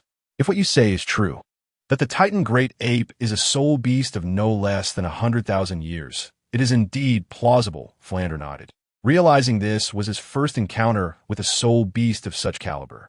His suspicions were confirmed as he heard the master assert that a 100,000-year soul beast possesses intelligence comparable to that of humans. As long as everything is all right, a soul beast of such age is beyond our current realm of encounter. Let's move past this topic. Flander, there is something I have long wished to discuss with you. However, since your expedition to the Douluo forest, I have had no opportunity to express my thoughts. I believe the suggestion you made before departing was rather ill-considered. Allowing a 12-year-old student to train alongside me with the other Shrek students seems to lack due deliberation. After all, students are merely students. No matter how exceptional their talent, they should not bear the responsibilities that rightfully belong to us teachers. The master endeavored to moderate his tone, as he had always been somewhat discontented with Ma Hongjun's privileges that surpassed those of the instructors. He feared that such indulgence might foster a sense of entitlement in Ma Hongjun, hence he sought to provide a gentle admonition. Master, you are well aware of Hongjun's exceptional talent, and he is a steady individual with formidable willpower. There is no need for admonishment, Zhao Wujing interjected, discerning the underlying implications of the master's words. Noting Flander's silence as he pondered, Zhao assumed he was contemplating how to address Ma Hongjun. He was exceedingly fond of the young lad, who was deeply loyal, possessed great determination, and displayed remarkable talent. Furthermore, as the hidden leader of their formidable organization, he could not permit the master to wield unchecked authority over Ma Hongjun. No, although his talent is indeed the best I have ever seen, rivaling even Xiao San's, he remains a student, and his privileges within Shrek Academy are excessively pronounced. The master was entirely unaware of Ma Hongjun's true identity, as he, being Tang San's mentor, had been instructed by Ma Hongjun to refrain from revealing too much about the Tiangong organization in his presence. So, master, what do you propose I do? A calm voice emerged from outside the window. Ma Hongjun had just arrived at the office and fortuitously overheard the conversation among the three.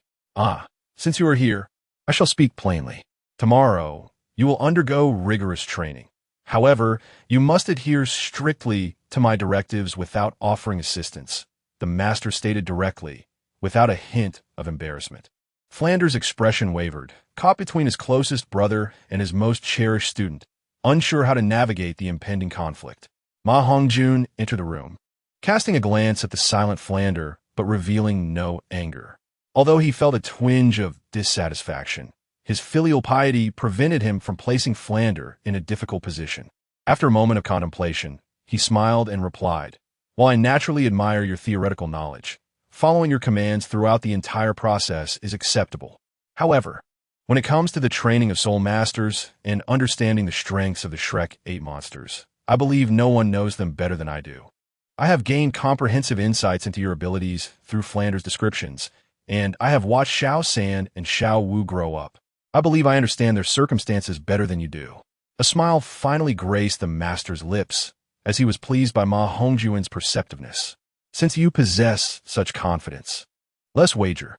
During tomorrow's training, based on your understanding of our capabilities, you shall instruct us in a weighted run. If your assessment fails to push us to our limits, then I will guide you on how to train. Conversely, if we all reach our limits, then you shall emerge victorious, and we will comply with your arrangements. What do you say? A mischievous smile played on Ma Hongjun's lips as he spoke. How do you know the details of my first phase of training? Did Flander inform you? If you do not trust me, then I shall accept your wager, and I will ensure you are convinced of my decisions. The master initially questioned in surprise, before quickly regaining his composure. Very well, it is settled then. All right, teachers, I shall take my leave to rest. See you tomorrow. Ma Hongjun yawned nonchalantly, bid them farewell, and departed the office. Chapter 130. The Devil's Training 2. He certainly would not address the master's inquiries directly. Regarding the master's opinions of him, he remained largely indifferent. In truth, he held a certain disdain for the master's character and demeanor, which may have contributed to the master's own lack of fondness for him. Their differing positions meant that while Ma Hongjun was a dutiful son, he disapproved of the master abandoning his family due to personal matters, neglecting his elderly father until his death, never having the chance to bid farewell. Furthermore, the master's relationship with his cousin was equally distasteful to him. Despite being shaped by fate, one can always seek redemption if they repent in time. However, Lu Erlong was the woman favored by the master, making it subjectively impossible for Ma Hongjun to harbor any fondness for him. Nevertheless, from both a perspective of mutual benefit and familial ties, their relationship remained one of interdependence. This was one reason he had never openly clashed with the master. With his own abilities as his breath, even if the master possessed sufficient understanding of his strength, he could never truly gauge his limits. Furthermore, Ma Hongjun firmly believed that human potential is boundless, and the energy of meteor tears is not solely his to wield. With the presence of meteor tears, as long as everyone diligently trains, they will surpass one limit after another, rendering the notion of limits non-existent. And any judgment of strength becomes meaningless. Although Ma Hongjun has only one piece of meteor tears energy, a mere half of 1/9. One must not underestimate this 1/18 of life energy. In the Douluo world, it is more than sufficient for Ma Hongjun to lavishly expend. The meteor tears. Within it lies a life energy that not only broadens the internal meridians, but also possesses formidable healing capabilities, safeguarding one's life, allowing for recovery as long as death is not immediate. Moreover, this piece of meteor tears is the true core, containing a complete understanding of a law derived from the life god king of the Xingqian world. Other smaller pieces of meteor tears also harbor insights into laws, albeit lacking the completeness of Ma Hongjun's, yet grasping even a mere 10% could potentially elevate one to the ranks of the elite on Douluo continent. Early the next morning, before dawn, the bell of the academy rang. However, since it was the breakfast bell, not the class bell, the Shrek 7 monsters, who remained in a state of heightened vigilance after their adventures in the Star Do Great Forest, aside from Tang San, paid little heed. Each was thinking of stealing 5 more minutes of sleep until, after 20 minutes, they gradually made their way to the dining hall. Look at your laziness. How can you still claim to be the Shrek 7 monsters? To me, you are more like the Shrek 8 sloths. Except for Tang San, who arrived within 10 minutes. The rest of you came only after 20 minutes. Do not presume that just because you possess talent, you need not study. I can tell you unequivocally that talent does not equate to strength. Considering this is your first time, and you have just returned for the perilous Star Do Great Forest, I shall let it slide this time. Now hurry in and eat. Master S. stern voice echoed outside the dining hall. Although Flinder has appeared more generous in certain respects, it is difficult to change one's nature. The stingy Flinder had no intention of expanding the Shrek Academy dining hall. Thus, the food remained rather unpalatable. In Flinder's words, "You are still too young to experience too much, especially when it comes to food. Otherwise, you will develop a habit of extravagance and waste, which will hinder your soul power cultivation." Hence, breakfast has always consisted of steamed buns, porridge, and eggs, which the group had grown weary of, contributing to their lack of enthusiasm for meals. Ma Hongjun, like the other Shrek 7 monsters, kept his head down, listening to the Master's lecture without retort. He was indeed late, though just a tad, not exceeding mealtime. However, late is late, and he would offer no excuses. He knew the master had done something commendable today. Tang San, feeling a bit embarrassed, interjected to explain for everyone. "Teacher, it's really not entirely our fault. We have grown tired of the same breakfast every day, steamed buns, porridge, and eggs.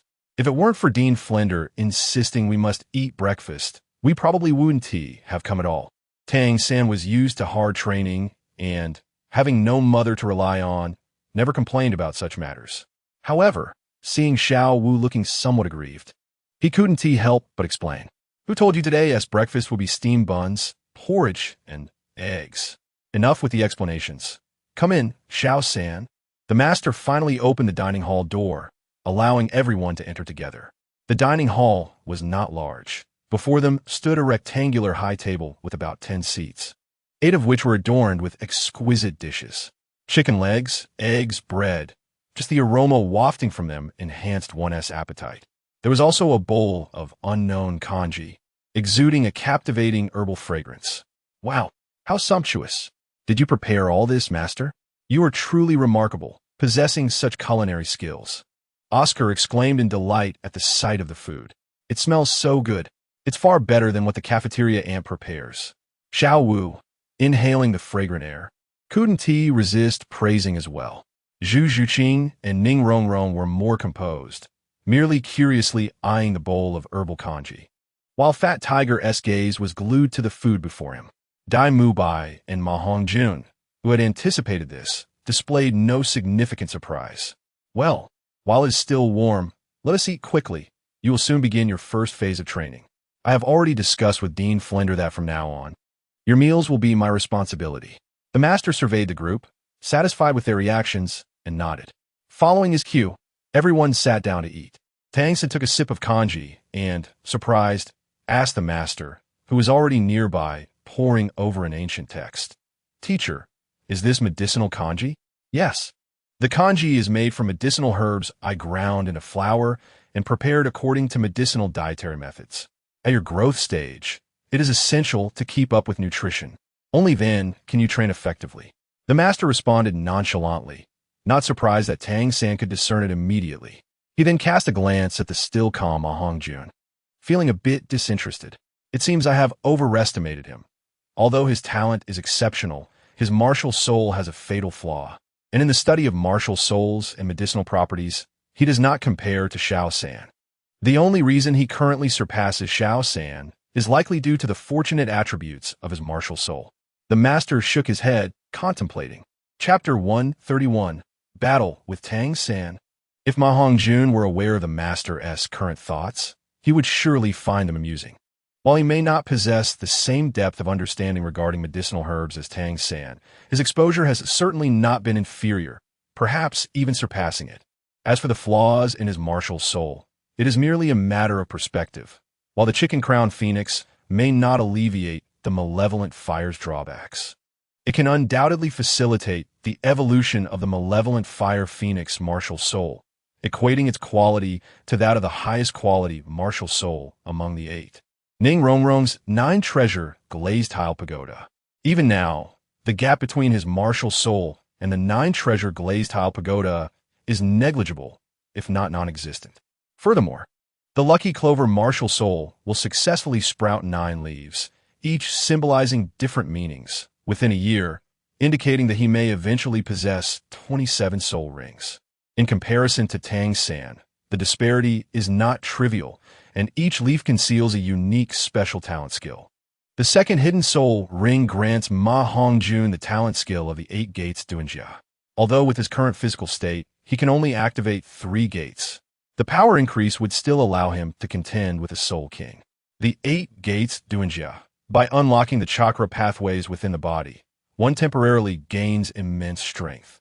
When all 8 gates are opened, it is known as the 8 gates Duanjia array, capable of instantly granting strength dozens of times out of the 5 Kage. However, The potency of the 8 gates Duanjia depends on the practitioner. Given Ma Hongjun's sun-breathing characteristics, the power of the 8 gates will undoubtedly amplify correspondingly, which is why it is said that his ability to open 3 gates allows him to combat a Soul King. The increase in power is proportional to the practitioner's own strength. Hence, the effectiveness of the 8 gates Duanjia varies among individuals. Opening the 8th gate, the Death Gate, would result in the practitioner burning out their life force and dying, but Ma Hongjun need not fear this. The life energy within the meteor tears is ample to sustain the consumption required to open the 8 gates. Every individual's body possesses the 8 gates. As long as one trains sufficiently to endure the burdens required to unlock these gates, anyone can achieve this feat. The art of Beiman Duanjia is precisely the method to activate the 8 gates. While others may only see a 10-fold increase in combat power from Ma Hongjun, under the dual enhancement of the sun's breath, this translates to a 10-fold increase in physical prowess. Such an enhancement cannot merely be described as a simple doubling. It is far more profound. The prerequisite for employing Beiman Duanjia is extraordinary, overloading, and transcending limits through prolonged training. This is the only way to condition the various parts and organs of the body to withstand the immense burdens post-activation, thereby minimizing the destructive energy that follows. Forcing the activation is simply unfeasible. Thus, even with Ma Hongjun's current physical capabilities, he can only unlock the 3rd gate.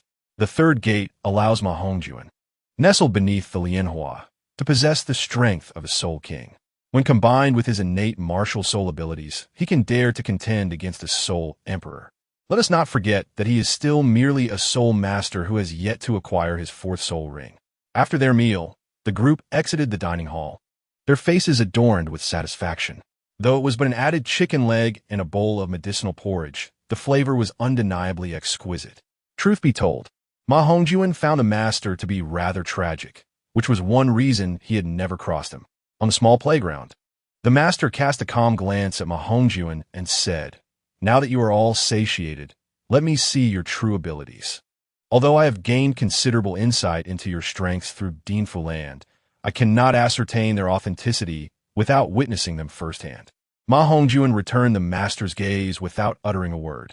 The master's intentions were clear. He was taking precautions to avoid assisting him in training, leaving no room for opportunity.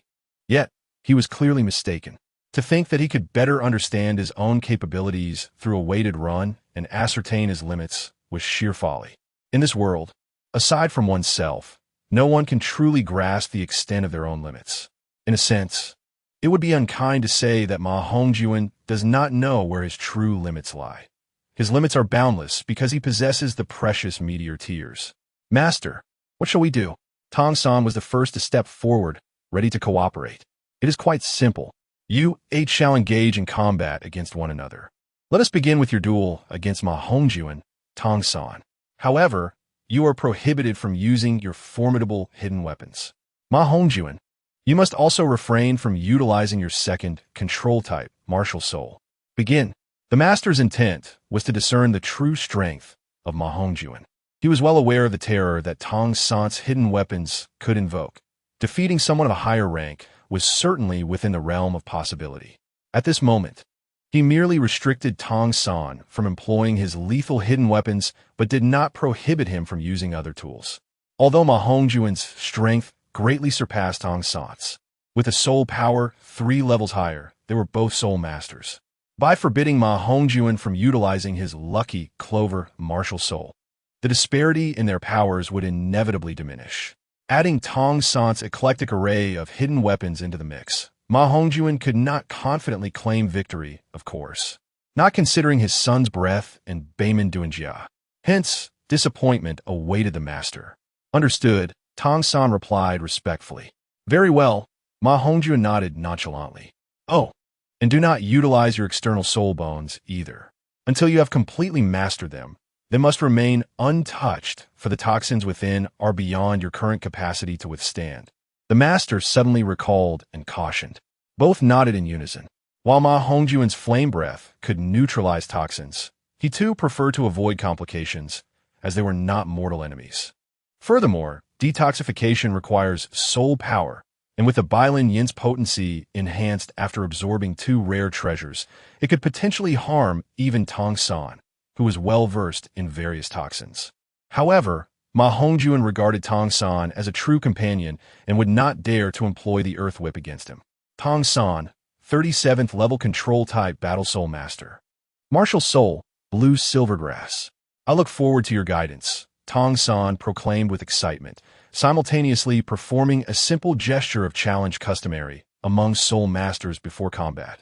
He had long desired to test his strength against Ma Hongjun, the strongest among their group.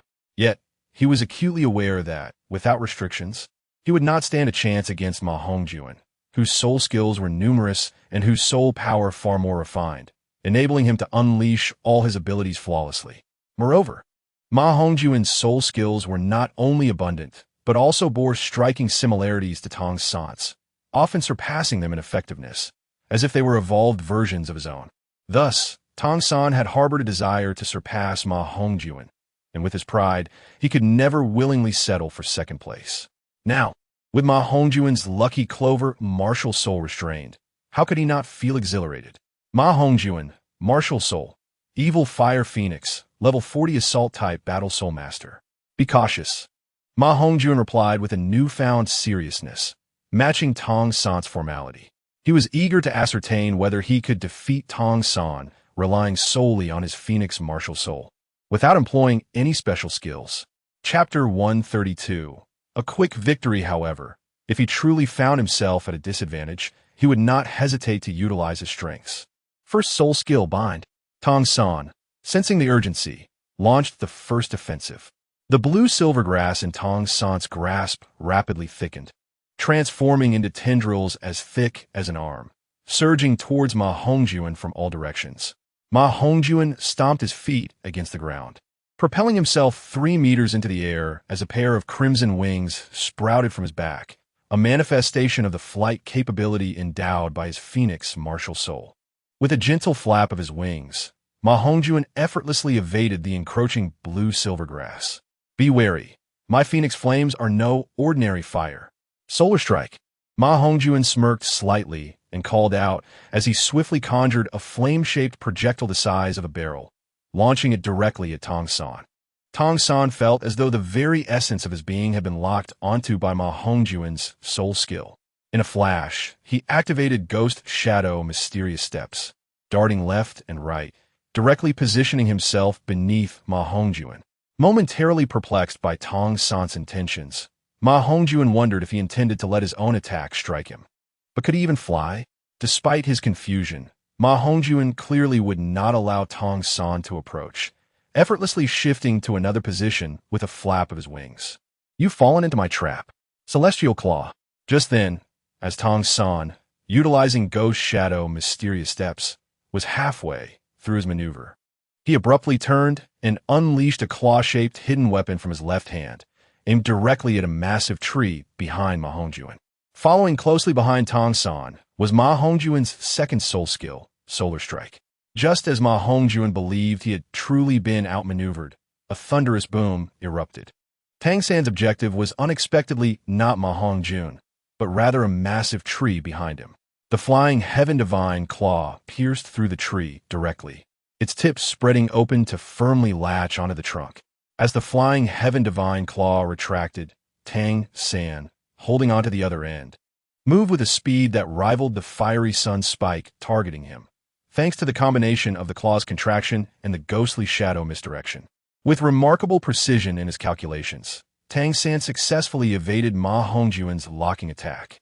By utilizing the agility of the ghostly shadow misdirection and the sudden shift of the flying Heaven Divine claw to distract Ma Hongjun, the attack struck the giant tree instead. The entire trunk shook violently, and numerous branches fell, with the main trunk itself singed by the powerful phoenix flames. It is important to note that this was not Ma Hongjun's full-strength strike. It was merely a casual attack he could unleash in an instant. Had he unleashed his full power, the tree, as thick as two people could embrace, would undoubtedly have toppled. Oscar and the others, who were observing, could not help but swallow hard, astonished by the destructive force of Ma Hongjun's casual strike. A bead of cold sweat formed on Tang San's brow as he silently thanked his luck for not being hit, realizing that he could not have endured that attack with his current strength. However, seeing the slightly damaged, flying Heaven Divine claw on the tree, he felt a twinge of pain. This was a precious hidden weapon he had painstakingly crafted, an essential tool for any journey. I am Ma Hongjun. You're not permitted to use your flying abilities. What I wish to observe is not a contest of victory or defeat between you. The master suddenly coughed awkwardly and stated calmly. His underlying intention was to gauge Ma Hongjun's true strength, to ascertain his limits for the sake of a wager. Although this seemed somewhat shameless, it was understandable considering the master's formidable prowess. A mere soul master posed no threat to him, and Ma Hongjun, contemplating this, nodded silently and retracted his wings. Xiao San, it seems that today the master must witness my strength. Don't blame me for not giving you face, brother. Ma Hongjun remarked, standing 5 meters away from Tang San, not initiating an attack, but wearing a half-smile. It's fine, come at me. I also wish to see just how great the gap between us truly is. Tang San replied, nodding without hesitation and launching another attack. The blue-silver grass transformed into a web, ensnaring Ma Hongjun. Do you wish to seize the initiative? Unfortunately, I have lost interest, Ma Hongjun mused inwardly. With the master imposing restrictions on his abilities, he lost the desire to continue the match with Tang San, instantly activating the sun's breath characteristic. He dashed out of the confines of Tang San's blue-silver grass like a specter, moving at a speed that the third soul skill could not control. End of the line, Xiao San. First soul skill, Phoenix soars to the sky, Ma Hongjun declared, no longer inclined to continue the contest and directly unleashing the most powerful attack of his Phoenix spirit. This strike, having been refined into a single target attack, marked the only breakthrough he had achieved in soul skills over this time. Although the Phoenix soars to the sky was originally an area attack, Ma Hongjun had discovered a method to adapt it for single target strikes, reducing its range but significantly amplifying its power. Ma Hongjun did not unleash his full strength. Using only 80% of his soul power, a testament to his pride, he would not take advantage of the 3-level disparity in soul power between them. Nevertheless, even with this restraint, Tang San, unable to utilize his hidden weapons and the 8 spider lances, could not withstand the ferocity of Ma Hongjun's soul skill. Ma Hongjun's soul power was incredibly pure, allowing him to condense his soul skill without requiring excessive time, making his attacks far swifter than Tang San's control-type abilities. Originally, the area attack of Phoenix soars to the sky could not lock onto a target, causing dizziness and scorching from the erupting magma within a 5-meter radius. However, Ma Hongjun had devised a method for single-target attacks, allowing him to directly lock onto his opponent to a certain extent. In an instant, Tang San was left reeling from the impact of Ma Hongjun's soul skill, unsteady on his feet. Before he could formulate an appropriate countermeasure, Ma Hongjun pivoted and delivered a sudden kick to Tang San's chest. Tang San was sent flying, coughing up a mouthful of blood, and staggeringly stood up with a pale expression, dejectedly admitting I lost. I apologize, master. I could not compel Hongjun to reveal his full strength. Tang San felt somewhat frustrated. Most of his capabilities with hidden weapons were designed for real combat, leaving him hesitant during the spar. Had he been able to use the Zhuge Divine crossbow, he believed he still had a significant chance of defeating or even killing Ma Hongjun. Of course, that was merely his sentiment. Defeating Ma Hongjun was far from easy. Not only did the healing capacity of the meteor tears place Ma Hongjun in an invincible position, but even his external spirit bone could easily withstand Tang San's hidden weapons. Ma Hongjun had privately tested the hardness of the external spirit bone, Earth Whip, and found it to be tougher than a 1,000-year-old black iron. Aside from containing a potent toxic essence, its hardness was the only aspect of the external spirit bone that met Ma Hongjun's satisfaction. Although the Zhuge Divine crossbow was powerful, it was insufficient to penetrate the Earth Whip. While Ma Hongjun had yet to fully integrate with his external spirit bone, he could still manipulate it with ease, making it more than capable of countering Tang San's hidden weapons. Phew, it's all right. This is not your fault. I did not expect your strength to be so formidable. Even Xiao San could not compel you to reveal your full power. I may have underestimated you. However, if that is all, it is still insufficient for you to assist me in training. Now, let us have Dai Mubai and Oscar face off against Zhu Zhuqing, Xiao Wu, and Fat Tiger. The master said, casting a deep glance at Ma Hongjun before taking a deep breath to steady his emotions and turning his attention to the others. Chapter 133. Complete victory. Seeing that the master did not continue to arrange battles against him or gang up on him, Ma Hongjun secretly breathed a sigh of relief. After all, the phoenix spirit was powerful and truly unsuitable for sparring. While Lucky Grass was evolving into the nine-leaf grass, it did not restrict the use of concealed soul ring skills, but it was better to refrain from using them if possible. The master appeared to have a somewhat thin skin. What do you think, Xiao-san? I showed you mercy. Otherwise, had my kick landed on your heart, you would have surely been unable to withstand it, Ma Hongjun said, approaching Tang San and affectionately draping an arm over his shoulder. I know, if I'm not mistaken, you only used about 80% of your soul power just now. Sigh, truly monstrous. Well, for now, I shall refrain from comparing myself to you, this monster. Tang San replied with a helpless smile, shaking his head. This was not the Xiao San I knew.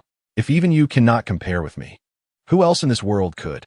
Ma Hongjun's words, though flattering, overlooked the impending fusion of the Three Kingdoms world with the Douluo world, a time when countless geniuses would emerge.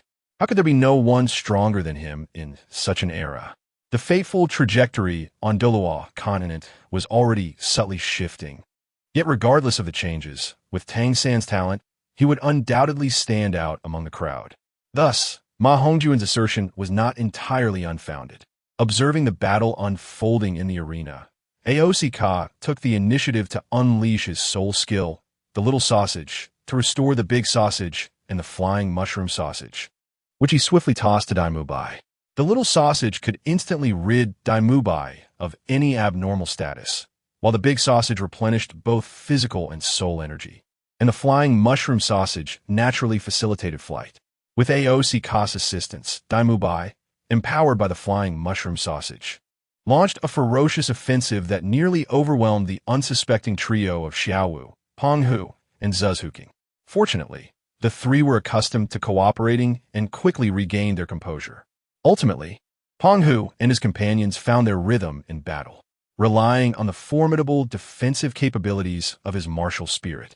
Penghu briefly withstood Dai Mubai's fierce assaults until the effects of the flying mushroom sausage wore off. Seizing the opportunity, Xiaowu unleashed her charm, while Zuzhuking attacked from the flank to disrupt Dai Mubai, who was inevitably left to suffer the consequences of Xiaowu's Dansai. As Xiaowu retracted her small foot that had been pressing against Dai Mubai's back, she looked around the other students with a proud expression, as if to say, "Did you see that? It is best to concede when facing me, Xiaowu, or this will be your fate." Xiaowu, may I ask if you are aware of where your mistakes lie? At that moment, an ill-timed voice interrupted. Observing the triumphant Xiaowu, the master approached with a stern expression and inquired gravely, Us? Master, are you mistaken? Did we not win? Shouldn't you be addressing Dai Mubai and Aosi Ka? Xiaowu turned, puzzled. They too have their faults. Once Penghu and his companions regained control of the battle, Dai Mubai should not have chosen to confront Penghu head-on. Were it me, I would have sought to eliminate the slowest and weakest among you first, and then, with Aosi Ka's assistance, systematically taken down Zuzhuking and Penghu. Nevertheless, Dai Mubai and Aosi Ka's decisive performance at the outset was commendable. They did not underestimate their opponents and immediately launched a vigorous assault to disrupt your combat rhythm. In contrast, why did you not interrupt Aosi Ka's soul skill? I mentioned that Dai Mubai and Aosi Ka were facing you three. But if you had resolved Aosi Ka before he could create his sausages, that would have been within the rules. Without Aosi Ka's support, even Dai Mubai at level 42 would quickly succumb to your combined assaults. Your victory relied solely on your overall strength. If this were a life-and-death struggle, and your opponent surpassed Dai Mubai in strength, do you understand the consequences? The master, maintaining a stern demeanor, continued to admonish them. The trio dared not retort. The earnest Penghu remained unfazed, yet Xiaowu and Zuzhuking displayed expressions of indignation. having never anticipated such underhanded tactics. Furthermore, this was not a real combat scenario, and they felt embarrassed to attack Aosika while outnumbering him 3-1. Although the master spoke the truth, they remained somewhat unconvinced, believing they had emerged victorious. The master was correct. In Team Soul battles, support-type Soul Masters must be the primary target. Peng Hu's limited speed was one issue, but Xiao Wu, as a powerful attacker, and Zuzhuking, as a swift attacker, could have easily seized his sausages or prevented him from creating them while Aosika was unprepared. Ma Hongjun could not help but step forward. Speaking fairly, oh, what Fifth Brother says is indeed true. We will certainly not repeat the same mistake next time, right? Zuzhuking?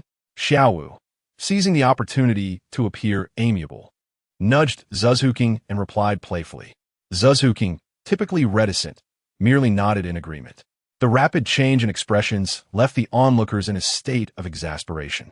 Master, they have all fought. Why am I singled out? I wish to participate as well, Ning Rongrong stated, stepping forward as the others concluded their match. Ultimately, Ma Hongjun was taken aback by the master's audacity, as Ning Rongrong was assigned to assist Damubai against him, while she supported Tong San, and Peng Hu faced off against him. The reason for initially excluding Ning Rongrong was to conserve her soul energy for dealing with him. Throughout the morning, Ma Hongjun battled each of the Shrek companions, maintaining a flawless victory record. This astonished the master and those familiar with Ma Hongjun's capabilities, as they knew that strength did not equate to stamina. His extraordinary endurance once again reshaped their understanding of his prowess. As a penalty for the errors committed during your battles, and to serve as a training exercise, you shall now don the weighted burdens from the bamboo basket outside the academy and run 10 laps between Suatu Chung and Shrek Academy, before the exhausted combatants could rest. The master approached again. This is utterly inhumane. Aosika was the first to exclaim in disbelief. Enough of your complaints. You, after all, had the easiest fight, expending minimal physical energy compared to us. Damubai countered, standing up. As long as it offers benefits, I will certainly support it. Dailao, did you notice as well? Tongsan also rose. Indeed, did you sense it? I feel that my soul energy has shown signs of improvement post-battle. Though the master's methods may seem ruthless, they indeed aid in our cultivation.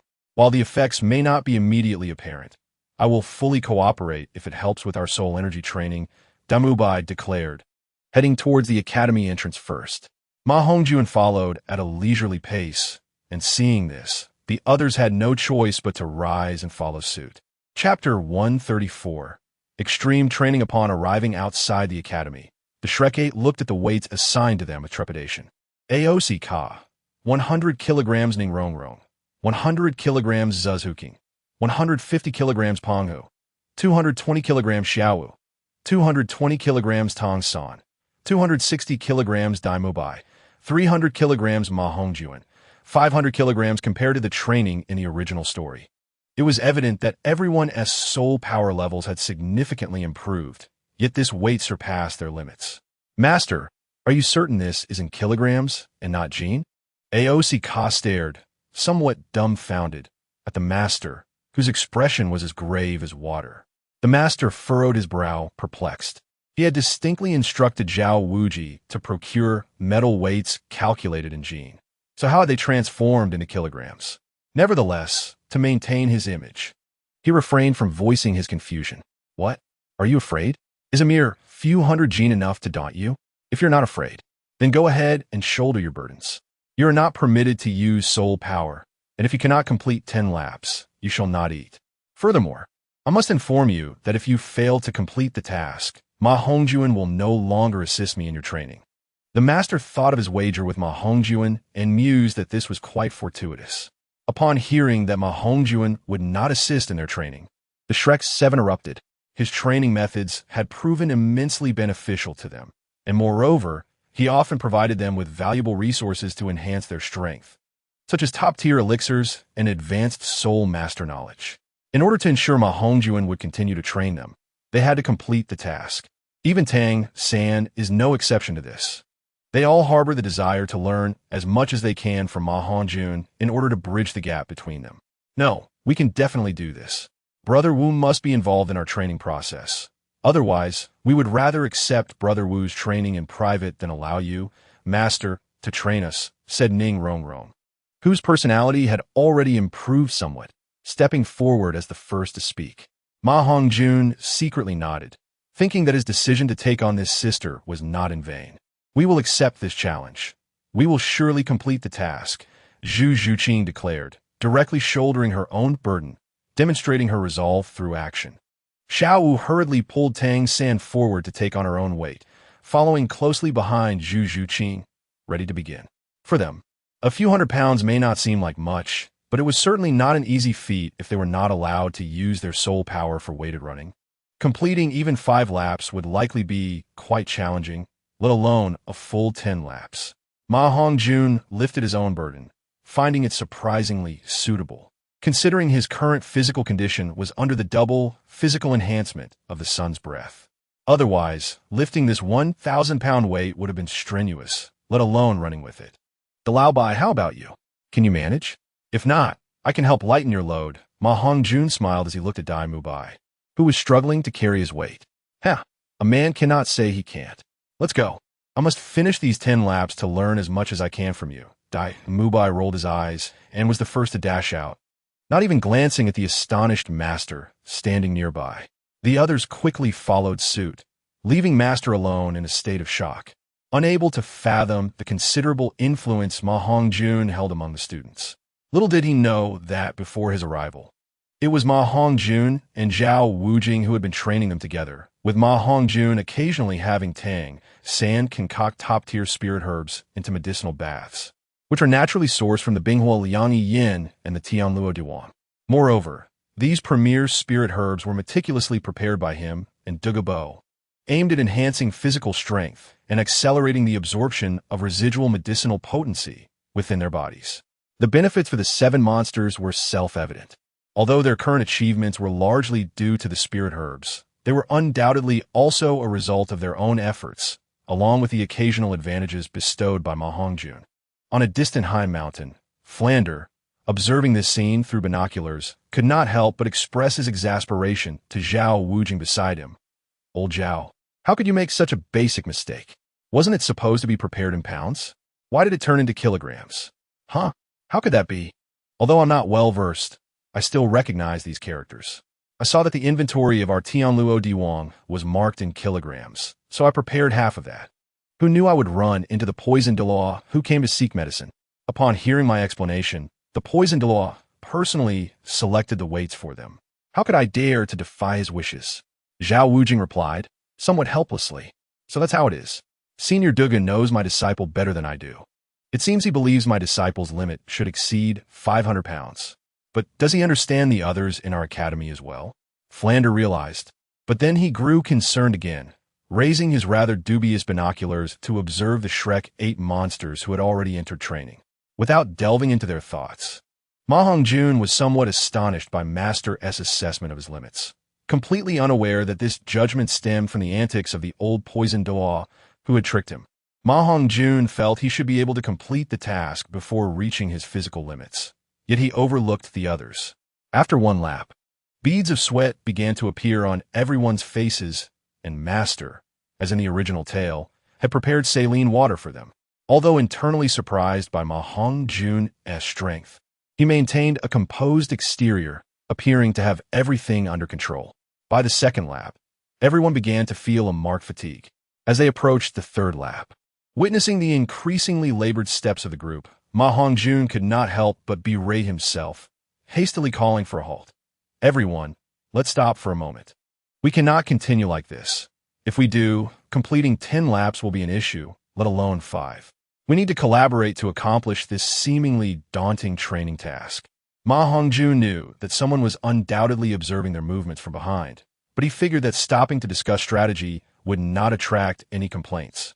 How do we cooperate? You just say it. Dai Mubai panted heavily, seizing the opportunity to catch his breath. Although supported by the saline water, he still felt parched and was struggling to breathe. Should we reduce wind resistance, as you taught us before? Oscar, quick-witted, grasped Ma Hongjun's intent and exclaimed with surprise. Yes, but it's more than that. Douluo Bai and Tang San's weights are evidently beyond their limits for running 10 laps. We need to redistribute the weights, Ma Hongjun explained. In the end, Ma Hongjun proactively took the 20-kilogram Xian Tai stones from Dai Mu Bai and Tang San's baskets and placed them in his own, arranging them vertically, standing at the forefront to reduce wind resistance for everyone. Zhu Zhuqing also took a 20-kilogram Xian Tai stone from Xiao Wu and added it to her basket, while Oscar picked up one from Ning Rongrong's. Only Fat Tiger maintained his original weight, continuing forward, even though Oscar and Zhu Zhuqing had added weight. With Ma Hongjun leading the way to shield them from wind resistance, they felt no burden. Meanwhile, the sudden reduction in weight for the other four provided them with immense relief. After 7 laps, they were compelled to stop once more, observing that Zhu Zhuqing and Oscar had reached their limits. Xiao Wu and Ning Rongrong willingly reclaimed their burdens. Tang San and Dai Mubai exchanged glances, each taking a Xian Tai stone from Zhu Zhuqing and Oscar to place on their backs. Ma Hongjun remained steadfast. Despite being drenched in sweat, his eyes sparkled with vigor. He felt he had not yet reached his limits, continuing to support Oscar and Zhu Zhuqing as they pressed on. Dai Mubai and Tang San took turns shielding the others from the wind, while Fat Tiger, though not a beast spirit, was naturally strong. If not for his excessive weight, he could have shared some of the pressure, but now he too was nearing his limits, trailing behind Tang San. By the 8th lap, Ning Rongrong and Xiao Wu had also hit their limits, while Zhu Zhuqing and Oscar, being supported by Ma Hongjun, had regained some stamina and reclaimed their weights. Do not underestimate the significance of reclaiming a few dozen pounds. In such circumstances, even a reduction of 1 pound would feel significantly easier. Ma Hongjun stepped forward again to assist Xiao Wu and Ning Rongrong, while Tang San could only shake his head in resignation, saying nothing, as he too was on the verge of exhaustion. Ma Hongjun sensed he was nearing his limits, but continued to share the burden, unafraid of succumbing, and instead felt an unusual exhilaration. He knew that the meteor tears would soon come into play. After all, meteor tears was not something he could use at will. It would only manifest its restorative powers when his life was in peril or when his physical strength reached its absolute limits. At this moment, Ma Hongjun's chest began to faintly shimmer with starlight, yet it was evident that he had not yet reached his limit. Although he felt utterly exhausted, he always managed to unleash a surge of power at critical moments. How is it that my physical limits have not yet been reached? This will not do. Awakening from the depths of his inner world, Ma Hongjun gazed at the assembled group, and without further ado, he resolutely declared, Rongrong, Zhuqing, Oscar, relinquish your burdens to me. Without waiting for their objections, he summoned the last vestige of his strength, snatching the large bamboo basket from Zhu Zhuqing's back and depositing their weights within, securing it against his own chest. Chapter 135, Breaking Through Limits. Only in this manner could he ignite the power of meteor tears, transcending his own limitations and enhancing his strength. Ma Hongjun contemplated that if he did not experience an elevation in power, he would have run 10 laps with burdens for naught. Willingly pushing himself to gain strength was an endeavor he welcomed. In a sense, the effort was not in vain, as the barriers among them dissipated with the display of unity and assistance, resulting in an unprecedented cohesion among the Shrek 8 monsters. Brother, you must be cautious. The pressure may lead to exhaustion, Zhu Zhuqing cautioned. I can manage. Please, quickly return my burden. As she spoke, her excitement caused her legs to weaken, and she stumbled forward, unable to brace herself as she fell towards the ground, where stones lay scattered. The group, intent on conserving their spirit power, had sealed their abilities through a special method, leaving them unable to react in time. A hard fall would undoubtedly result in bruises. Startled, Ma Hongjun was quick to react, unleashing the last remnant of his primordial strength, propelling himself with astonishing speed to catch the falling Zhu Zhuqing. However, his own exhaustion rendered him incapable of fully supporting her weight, and, as she leaned back, both began to topple. Strangely, despite his fatigue, the meteor tears, which had previously remained dormant, suddenly surged with extraordinary energy. Ma Hongjun felt revitalized, as if he were a recluse, long deprived of sunlight, now basking in its warmth. Both his mental and spirit powers became more solid and refined with the influx of this peculiar energy. He believed that another experience like this could resolve his chaotic spirit power issues stemming from his dual martial souls. In the original text, Tang San overcame similar challenges through enhanced mental strength and won the top 3 physical strengths on the continent. However, that level of power was only attained after Tang San became a spirit Douluo, while Ma Hongjun was merely a spirit ancestor. Thus, his physical and mental strength could not compare. Although meteor tiers were formidable, they were insufficient to elevate him multiple tiers in one leap. The growth they provided was primarily in the realm of vitality, and his mental power was only marginally superior to that of an average spirit emperor. His physical strength, initially slightly superior to Dai Mubai in his white tiger transformation, had seen a noticeable increase. Yet, should Dai Mubai unleash the breath of the sun, there would be no contest in close combat. The enhancements derived from that ability were akin to a bug in the Douluo universe. Instantly, spirit power surged forth from within, enveloping both himself and Zhu Zhuqing, who had now slumped against his chest. "Hongjun, brother," Zhuqing exclaimed. Concern etched on her face as the sudden situation diverted the attention of their companions, who halted to inquire about their well-being. Yet, none approached to assist. They merely watched with concerned expressions.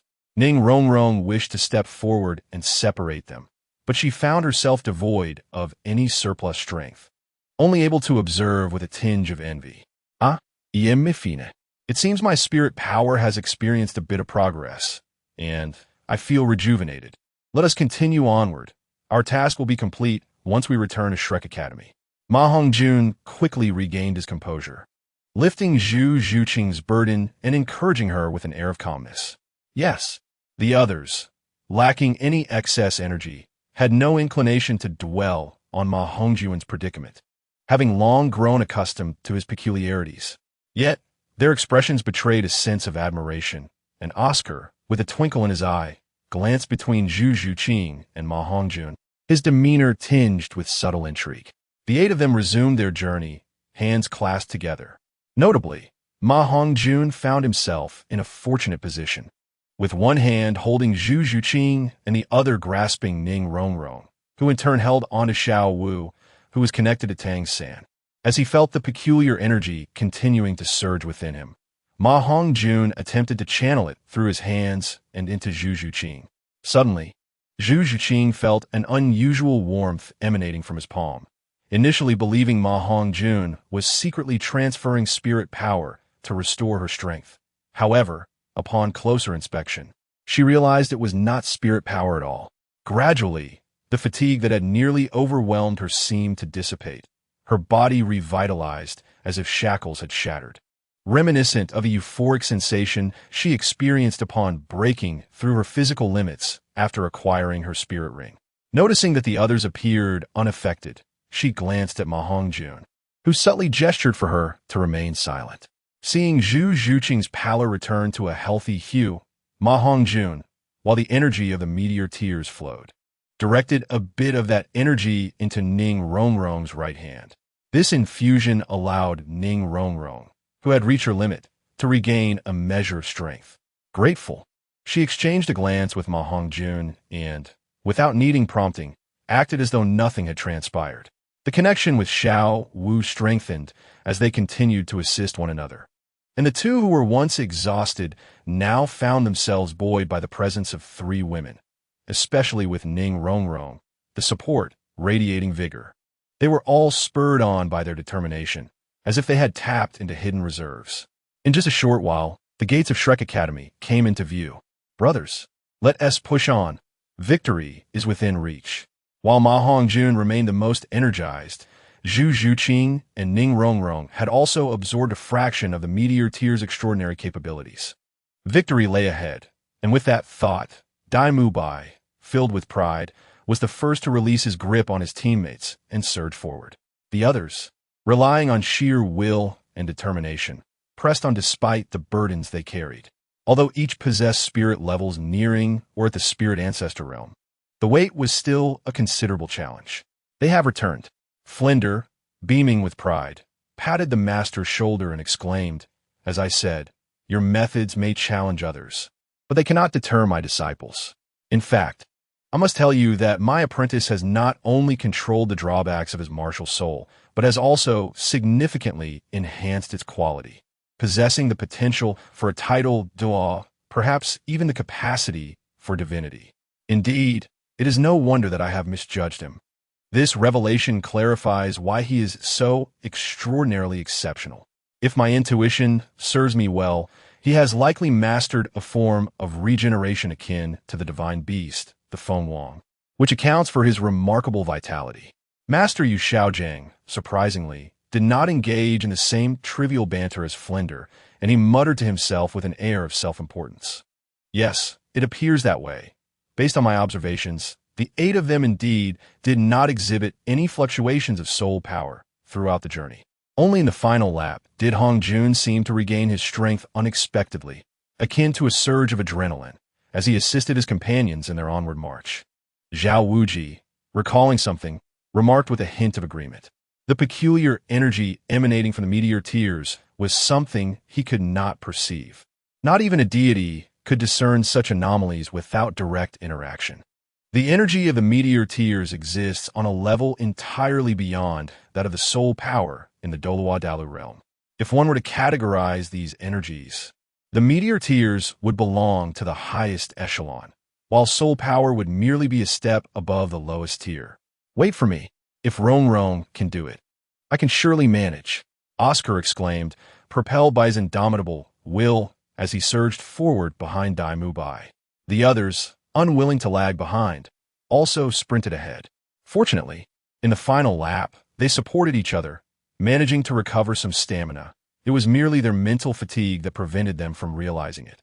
Now, fueled by determination, they surged toward the academy's gates. Only Ma Hongjun followed at a measured pace, vigilant against any unforeseen mishaps. After all, their soul power had been sealed by themselves, and if they were not careful, they could easily encounter problems once their physical strength waned.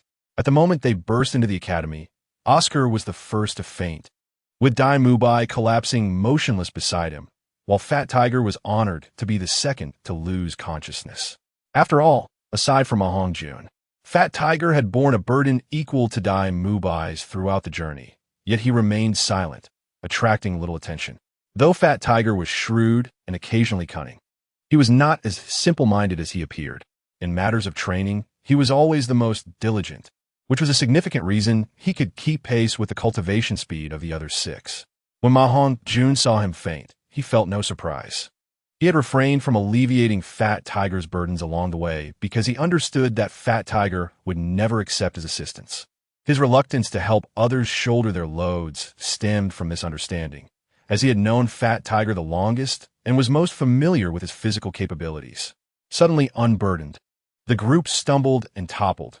Even Zhu Zhuqing and Ning Rong felt an overwhelming fatigue, disregarding their appearances as they sat on the ground. Yet, this only enhanced their allure. Resembling celestial maidens descending to the mortal realm, infused with a touch of earthly charm. Ma Hongjun, however, remained composed, standing still as he gradually relieved every one of their burdens before approaching the master and declaring, "You have lost. Indeed, I have lost. You have triumphed, and you're now qualified to train them alongside me." The master's demeanor was devoid of anger or humiliation. He merely nodded gravely before turning away in silence. Ma Hongjun, puzzled, assumed the master was struggling to accept the reality, then glanced at his teacher. "Haha, splendid. You truly are my disciple." Flinder explained to Ma Hongjun, "The master is off to gather the herbs for your medicinal bath. He is, after all, a soft-hearted individual despite his sharp tongue, genuinely caring for your well-being. This is the first time I have witnessed him concede in front of others.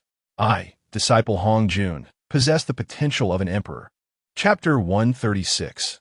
Changes in the Three Kingdoms world. Upon hearing Flinder's words, Ma Hongjun felt a pang of surprise, realizing that Yu Xiaojiang was not as contemptible as he had initially perceived.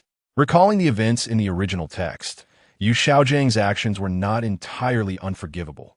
Rather, they stemmed from character flaws and a certain emotional weakness that rendered him somewhat contemptible.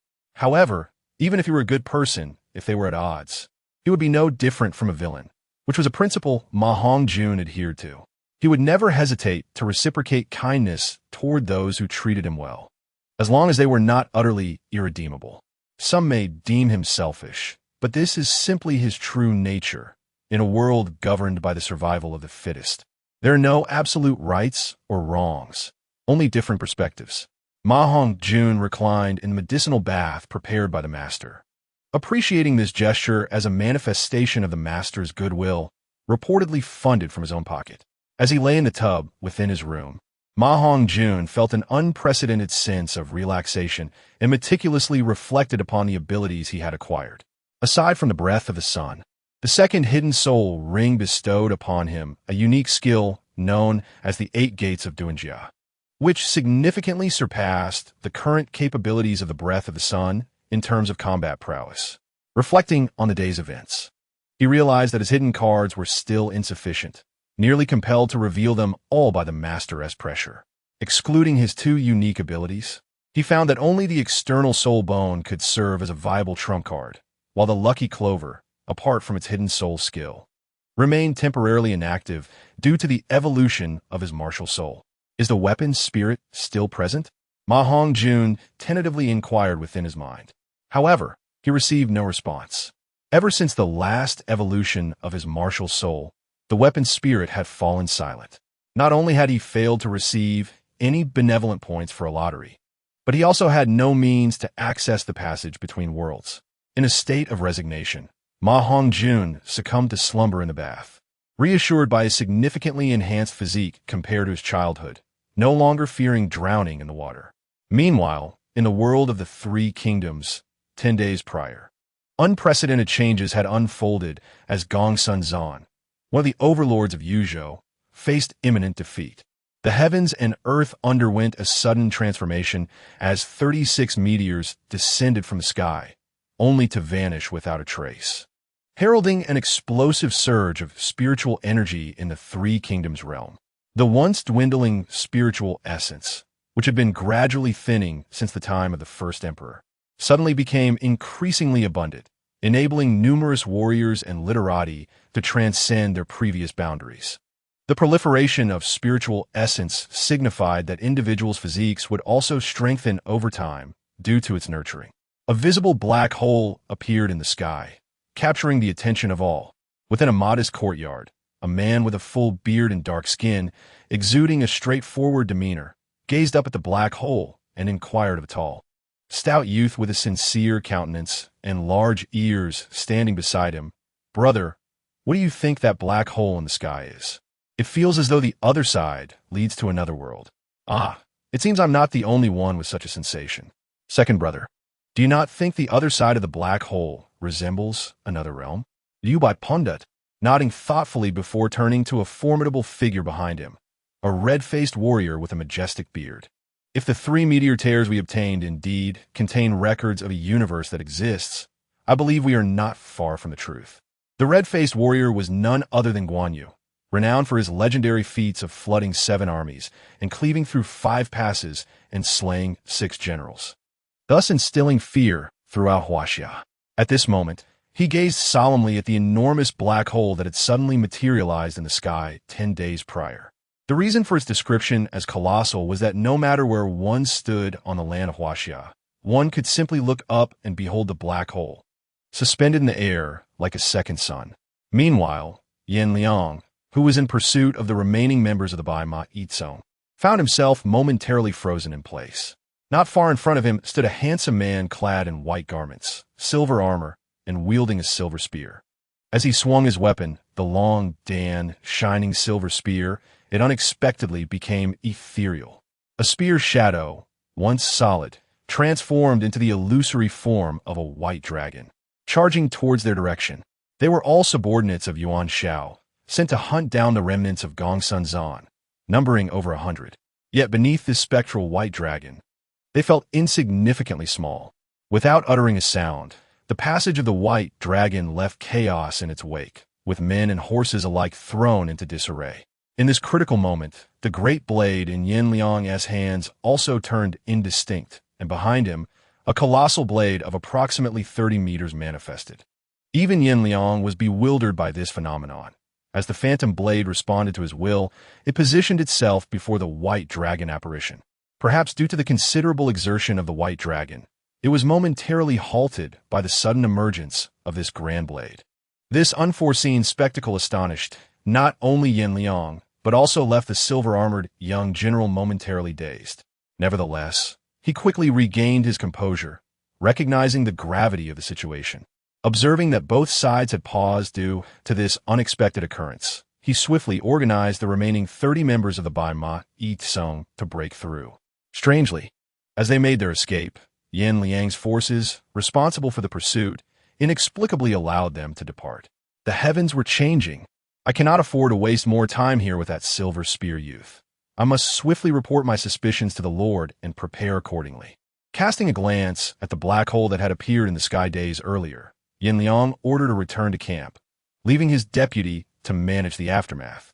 And he personally rode through the night back to Jizhou. Concurrently, renowned martial generals across the realm found their weapons undergoing transformations akin to those of the Silver Spear Youth in Yin Liang. Had Ma Hongjun been present, he would have discerned that these weapon phantoms bore striking similarities to the true forms of martial souls, albeit with subtle differences. The following day, Ma Hongjun engaged in the rigorous training imposed by the master. Upon learning of the master's plans, he expressed no dissent but sought to amend certain aspects.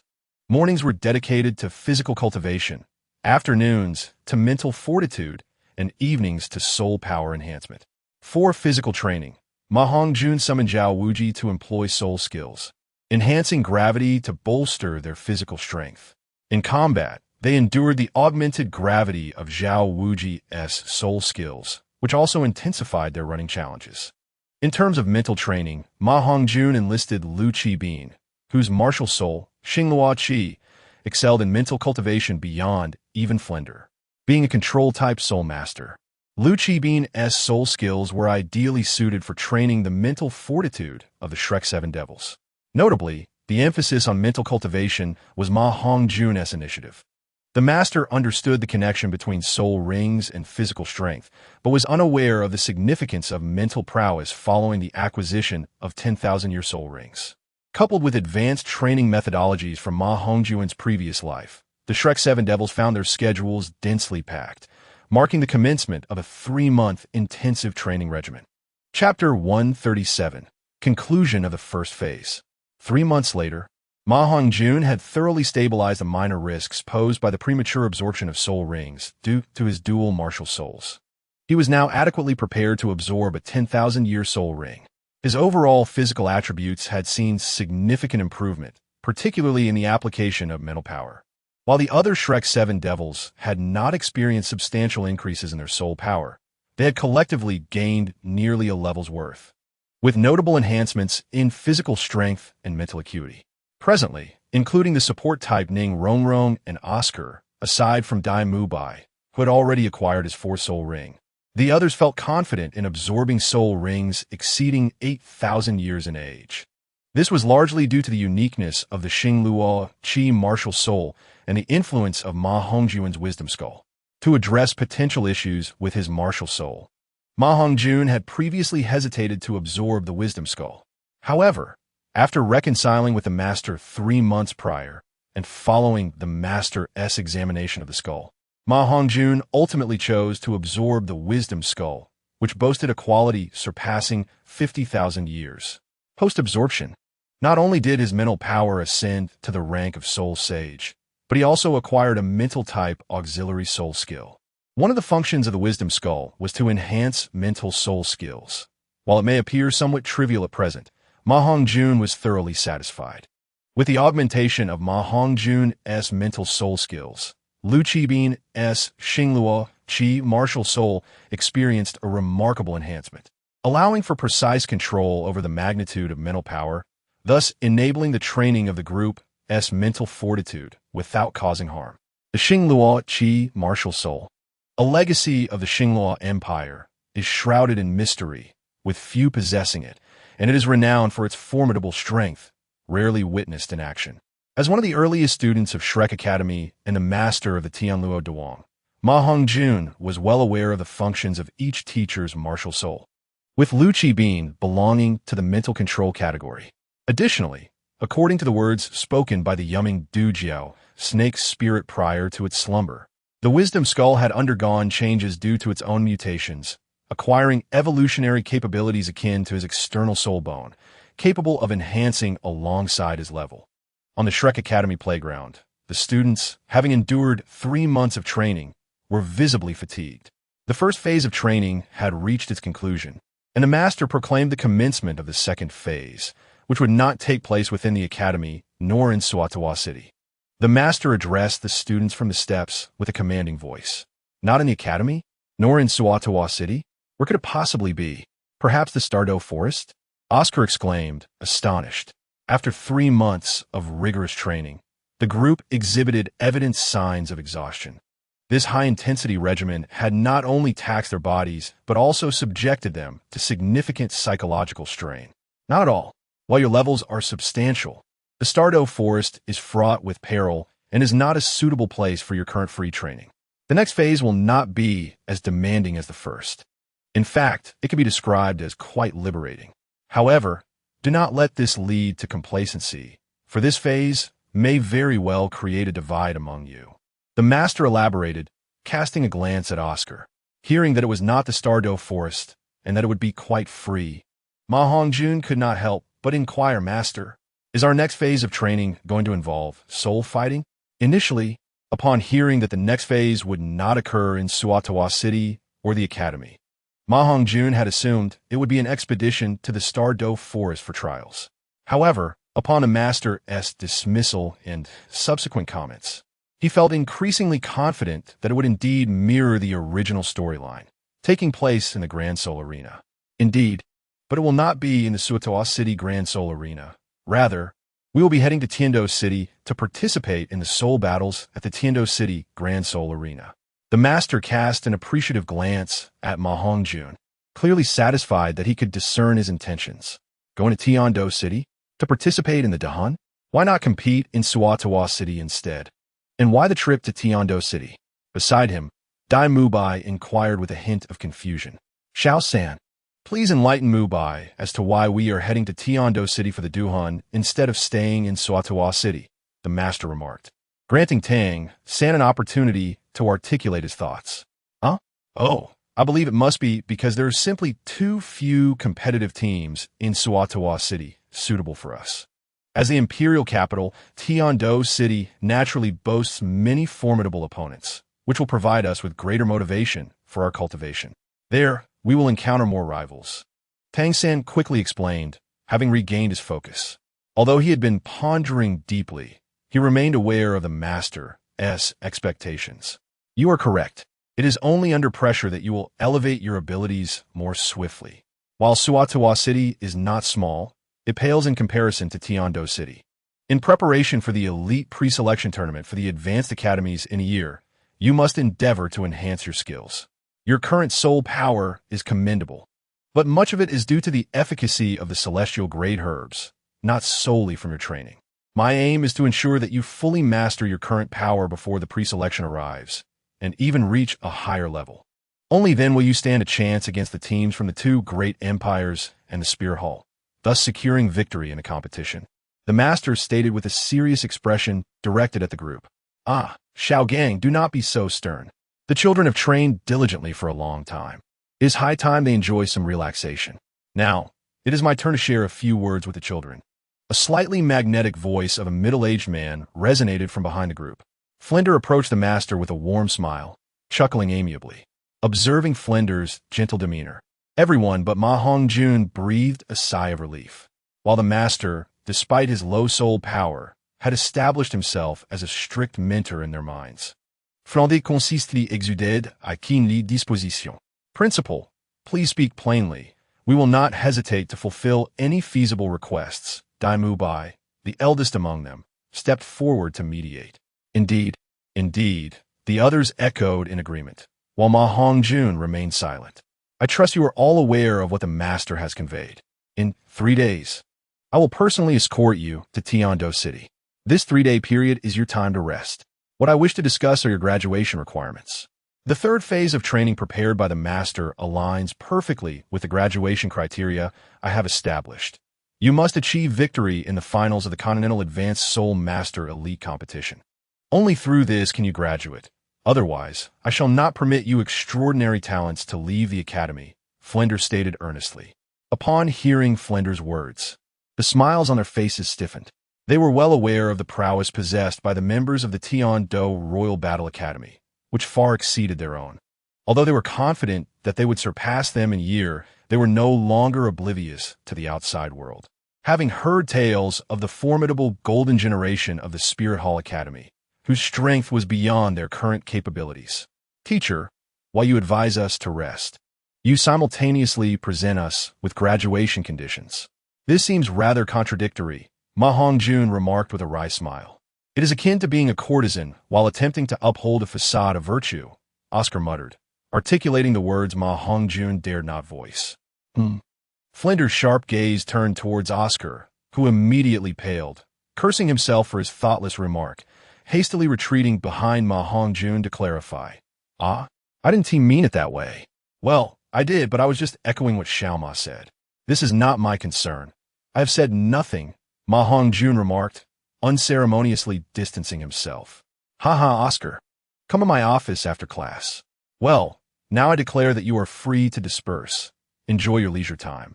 Flinders concluded with a smiling farewell as he departed alongside the master.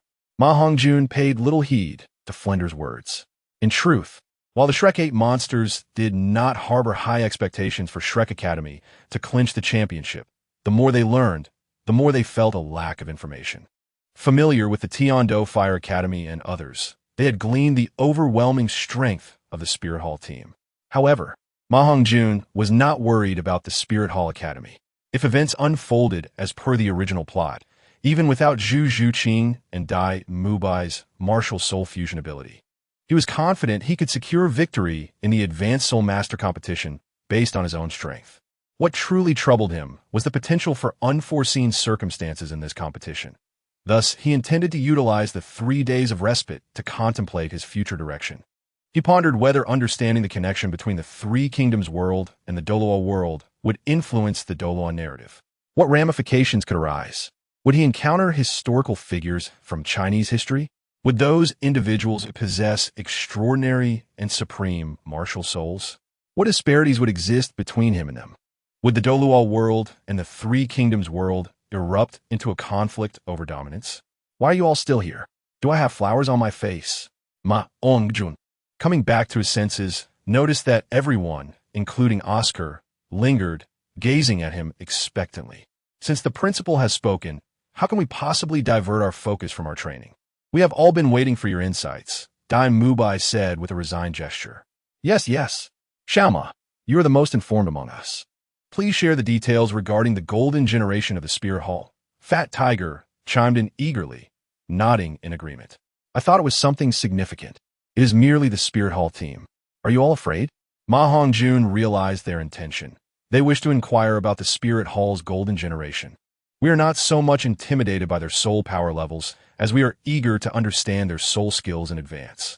You have the closest ties with the Poison Douluo and the principal, so your insights are surely more enlightened than ours, Tang clarified. As long as you're not fearful, that is what matters. In our path of cultivation, losing the drive to progress is the gravest fear. Although the golden generation of the Spirit Hall is formidable, with diligent training over the next year, defeating them should not be insurmountable. I have a general understanding of their soul skills and even their martial soul fusion techniques. They are indeed strong, and certainly beyond our current capabilities. However, since you have all consumed the celestial grade herbs I provided, the residual potency within you will significantly narrow the gap in soul power. I will share more about the golden generation of the Spirit Hall when I have the time, but I have matters to attend to now. I must take my leave, Ma Hongjun reassured them, choosing not to divulge the possible impending changes. With a heavy heart, he departed the training ground and returned to his dormitory, contemplating how he would navigate should the two worlds intertwine and conflict ensue. Undoubtedly, although he is a resident of Douluo, he possesses the spirit of Huaxia. His heart remains that of a Huaxia person. If faced with the choice of allegiance between the two, Ma Hongjun would unhesitatingly declare his identity as a Huaxia individual. Ding! Congratulations, host, on awakening the spirit of Huaxia and receiving the recognition of the heavenly Tao in the Three Kingdoms world. Spirit, are you awake? What is the spirit of Huaxia? Ma Hongjun inquired with a hint of surprise in his heart. This spirit has never been asleep. How could one speak of awakening? The spirit of Huaxia does not bestow any special abilities. It merely signifies one's identity. Ah, Ise. So, does this mean I can be considered both a Douluo and a Huaxia person? Can I enter the passage to the Three Kingdoms world now? Ma Hongjun felt that the spirit, which had been absent for over 3 months, now seemed to possess a touch of sentience, prompting him to speak as if soothing a child, while simultaneously voicing his curiosity. Yes, you can. However, if the host enters the Three Kingdoms world, the passage will manifest above Douluo continent. What will happen if the passage appears above Douluo continent? Ma Hongjun had an inkling, but still asked. Fool! The appearance of the passage signifies that others can also enter the Three Kingdoms world through it. However, those from Douluo will be subjected to the heavenly Tao suppression in the Three Kingdoms world. So that is how it is. It seems I cannot continue my training alongside the master in the next stage. Although Ma Hongjun was eager to inquire how to enter the Three Kingdoms world, he recognized that he could not recklessly abandon everything for it. Thus, he resolved to head to Tiando City in 3 days, intending to settle in before preparing to journey to the Three Kingdoms world.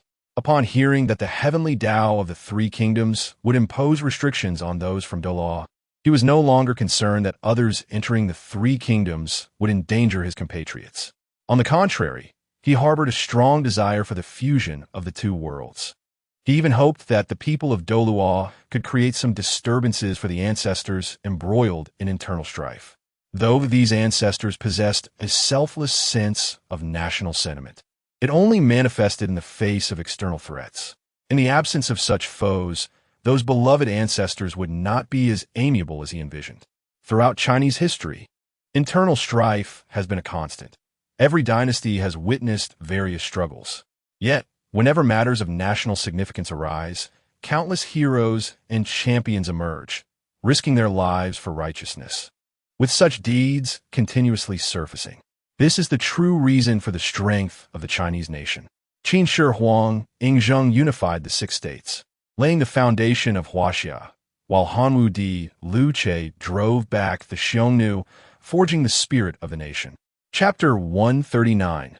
The Secrets of Douluo Continent. Not only were there these ancient heroes, but modern-day heroes dedicated to their country and people also continue to emerge. It could be you, or it could be me. Each child of Huaxia harbors a sense of national duty, though its intensity may vary. Coincidentally, Ma Hongjun is a quintessential passionate youth, his national sentiments remaining undiminished even after a lifetime, and perhaps growing even more intense with the passage of time. He has even foreseen that the fusion of the two worlds might lead to a catastrophic war capable of annihilating his kin. He cannot make his Huaxia nation stronger in such a short time. He lacks that ability and cannot unite the ancient heroes, each fighting their own battles, to set aside their prejudices. Only interests and national duty can bind them together. Therefore, Ma Hongjun resolved that if the passage can be opened early, then so be it. After all, there are restrictions, and the people of Douluo cannot vanquish the Three Kingdoms world merely because of this. 10 days later, within Tiando City, the former Lamba Academy has now transformed into a branch of Shrek Academy. In a small courtyard at the back mountain, Ma Hongjun, someone is here to see you. It's from the Tiando Royal Academy.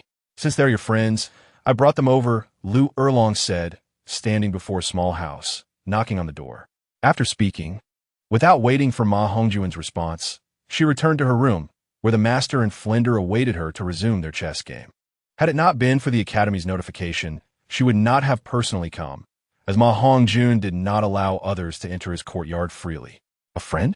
Who could it be? Could it be Sister Yin Yin? Ma Hongjun pondered in confusion. Is Hongjun there? It's me. I need your help, a gentle voice called out.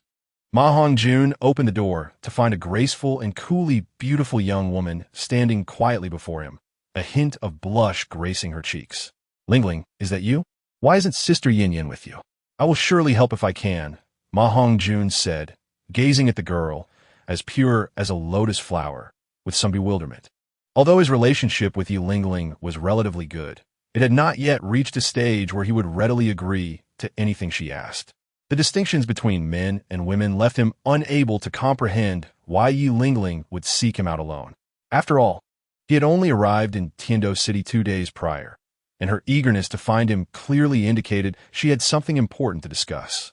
I want you to be my boyfriend.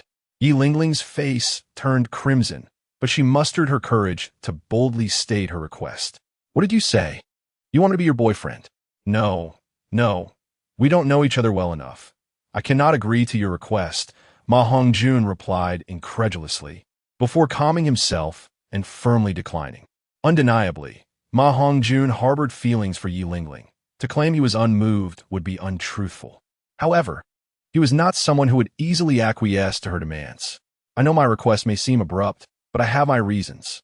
If you are unwilling or feel it is too fast, you can choose to be my nominal boyfriend. Once I reach the titled Douluo realm, this favor will be considered fulfilled. If you agree, I will not only owe you a favor, but can also share an important secret about Douluo continent, Yi Lingling said, appearing unperturbed by Ma Hongjun's refusal, instead cautiously scanning the surroundings and speaking in a hushed tone. A secret? What secret, and what benefit does it hold for me?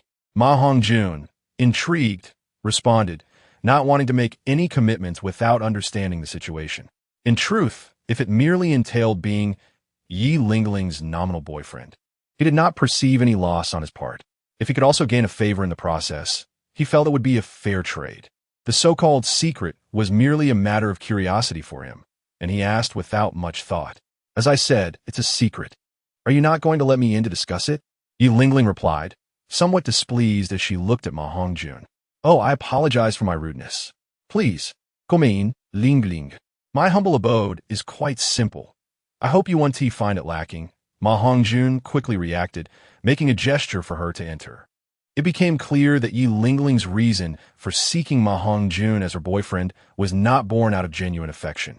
After entering, Yi Lingling explained to Ma Hongjun the reasons behind her request. The Jiuxin Haidang clan is not as simple as it appears on the surface. Rather, there are many hidden complexities throughout the Douluo continent. Although the Jiuxin Haidang clan practices a single line of descent, its clandestine power is exceedingly formidable, rivaling even the Seven Treasures Glazed Tile School. Regarding the quality of martial souls, the Jiu Xen Haidang is on par with the Jiu Bao Liuli Tower, surpassing the Qi Bao Liuli sect. However, unlike the Qi Bao Liuli sect, the Jiu Xen Haidang clan could not emerge unless it was faced with the existential threat of annihilation. This is due to the clan's lack of a crucial element necessary for their emergence, a concept that may seem ethereal yet undeniably exists: fortune. As noted by Shan Kwa in the Mengshi Bitten, even minor ailments among the populace are influenced by the rise and fall of fortune. The Jiu Xen Haidang clan boasts a history spanning over 10 millennia, yet for over 9,000 years, they have remained largely inactive due to insufficient fortune. Should they re-emerge, it would inevitably lead to their destruction. Consequently, the Jiu Xen Haidang family has been classified among the hidden clans. However, unlike other hidden clans, the main lineage of the Jiu Xen Haidang, those who possess the Jiu Xen Haidang martial soul, are permitted to venture out and undergo trials. This is due to the unique nature of the Jiu Xen Haidang martial soul, which can only manifest twice simultaneously on the Douluo continent. The appearance of a third requires a sacrifice of life for its continuation. Yet, with every gain comes a loss. The holders of the Jiu Xen Haidang martial soul are thus unaffected by the influence of fortune, as long as there are no unforeseen events. The martial soul may persist throughout the annals of Douluo's history. To ensure the continued inheritance of the martial soul, sacrifices must be made. Not only must the elder generation of holders offer their lives, but even matters of marriage cannot be decided freely. It is essential to unite with a plant-type soul master, for only then can offspring awaken the Jiu Xen Haidang martial soul. The lucky Clover martial soul of Ma Hongjun was not a significant secret. And given the relationship between the Jiu Xian Haitang clan and the poison Douluo, uncovering it was not particularly challenging. Thus, it was evident that Yi Lingling had come to seek Ma Hongjun due to a family assignment. However, she confided in him that she did not wish to comply with her family's arrangements. Instead, she desired Ma Hongjun to be her nominal boyfriend to deceive her family. Her motivation stemmed from a desire to protect her mother from peril. Her seemingly aloof demeanor was intricately linked to the complications surrounding the martial soul. The secret Yi Lingling wished to share with Ma Hongjun was the reason behind the hidden clan's absence from the world, a lack of fortune. In truth, numerous sects on the Douluo continent possess strength comparable to the Qi Bao Liuli sect, far more complex than they appear. Yet, they remain unable to emerge. However, for months ago, it seemed that subtle changes began to manifest. Some weaker hidden clans and sects had started to surface. According to my mother, this was due to a resurgence of fortune in the Douluo world, allowing some hidden clans and sects to meet the conditions for emergence. Even our Jiu Xian Haidang clan has benefited significantly from this shift. This is the secret I wish to share with you. Whether my clan emerges or not is of little consequence to me. My only concern is my mother's life. Will you help me? Yi Lingling leaned closely to Ma Hongjun, almost whispering in his ear, her tone sincere. I believe your words. It seems the secret you wish to reveal pertains to the emergence of those hidden clans. Ma Hongjun replied, a bittersweet smile gracing his lips, tinged with a sense of resignation. Upon hearing that the events transpired 4 months prior, a vague suspicion stirred within him, hinting at a connection to the Three Kingdoms world. He reflected on why the sects of the Douluo continent seemed so straightforward, only to realize that there were hidden forces lurking in the shadows.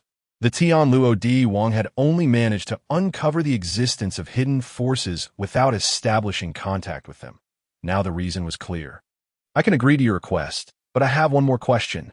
How has the Tianluo Di Wang developed so swiftly? Does it not require fortune? Ma Hongjun, harboring a strong affinity for Yi Lingling, found this secret significant. Yet, a lingering curiosity compelled him to continue his inquiries. Thank you so much. If you ever need my assistance, I will not hesitate to help. Even if you hadn't asked, I would have informed you. I know you're indeed a member of the Tianluo Di Wang. Although we hidden clans do not emerge, we remain aware of significant events occurring on the Douluo continent, thanks to a highly efficient intelligence system. The fortune of individuals and factions is divided into 3 phases. The first phase is from nothing to something. The second is a period of prosperity. And the third is a decline from that prosperity. The fortunes of hidden forces belong to those transitioning from prosperity to decline. Among the hidden forces on the Douluo continent, there exists a well-known rule. Once a force manages to isolate itself from the world, employing certain special methods, it can achieve a degree of immortality, provided it possesses sufficient strength for self-preservation. Yi Lingling explained to Ma Hongjun, her voice low, her gaze vigilant as she scanned their surroundings. I see. So, the fortune of the Tianluo Di Wang is still in the early stages of development. Ma Hongjun grasped the essence of Yi Lingling's words, the subtle fragrance of her presence stirring something within him. Sensing Ma Hongjun's reaction, Yi Lingling blushed slightly and hastily clarified, please do not misunderstand. I am merely cautious that someone might overhear our conversation and discover our intentions. There are certainly members of my family secretly tracking me within the academy. Yes. Ma Hongjun nodded quickly, and a brief silence enveloped them, creating a somewhat awkward atmosphere. In truth, Yi Lingling harbored feelings for Ma Hongjun. Otherwise, she would not have followed her family's directive to seek him out. With exceptional talent, striking looks, a commendable personality, and a promising future, it was only natural for any opposite sex to develop an affinity for him, unless that individual was not of the same kind, as human and beast aesthetics differ, with the exception of transformed 10,000-year soul beasts. Chapter 140, The World Passage. Please enlighten me about the uses of fortune and its specific circumstances. Ma Hongjun broke the awkwardness, initiating the dialogue.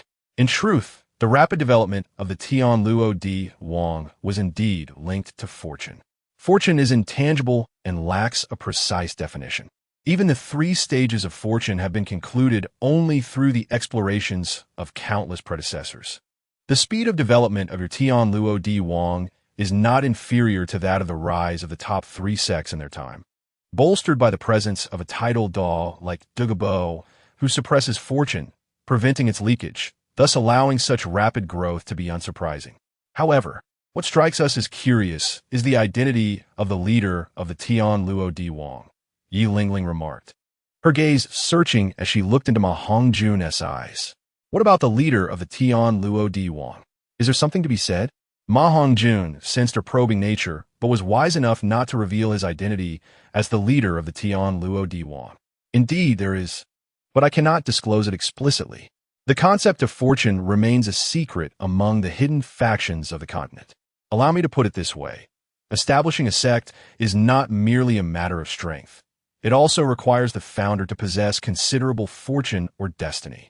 Otherwise, the development of the faction will inevitably encounter numerous challenges.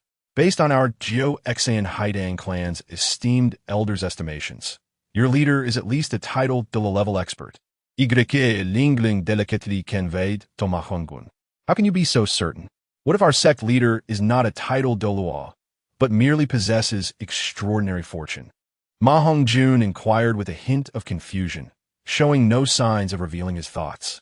Only title-level powerhouses could possess such formidable luck, enabling the rapid development of the Tianluo Wang in such a short time. Their fortune must be exceedingly strong. We are aware of the poison Dao. Having ascended to title Dao, has exhausted his potential. He can no longer possess the fortune necessary to swiftly elevate a nascent force. Thus, we deduce that your sect leader must also be a title Douluo, and not one like the poison Douluo, whose potential and fortune are nearly depleted, but rather a title Douluo who continues to refine their strength. Yi Lingling confidently asserted, simultaneously elucidating the significance of fortune to Ma Hongjun. Is it impossible for one who is not a title Douluo to possess great fortune? Ma Hongjun pondered, perplexed, recalling how Tang San established the Tang sect without any mention of fortune in the original narrative. It is crucial to note that the current fortune of your Tianluo Wang rivals that of the lower 4 sects. It is not inconceivable for someone below title Dao to possess such strong fortune, provided they are indeed a child of fortune. Yi Lingling cast a glance at the silent Ma Hongjun, a flicker of surprise in her eyes as she scrutinized his expression, evidently eager to discern his inner thoughts. Ma Hongjun responded with a non-committal hum, lapsing into silence as he secretly reflected. So it is true. The child of fortune can only be Tang San, right? The hidden families in the original story never had a chance to emerge. It seems my butterfly effect has utterly transformed the power dynamics of the Douluo continent. Yet, this is preferable. A stagnant existence lacks any thrill. You truly are dense.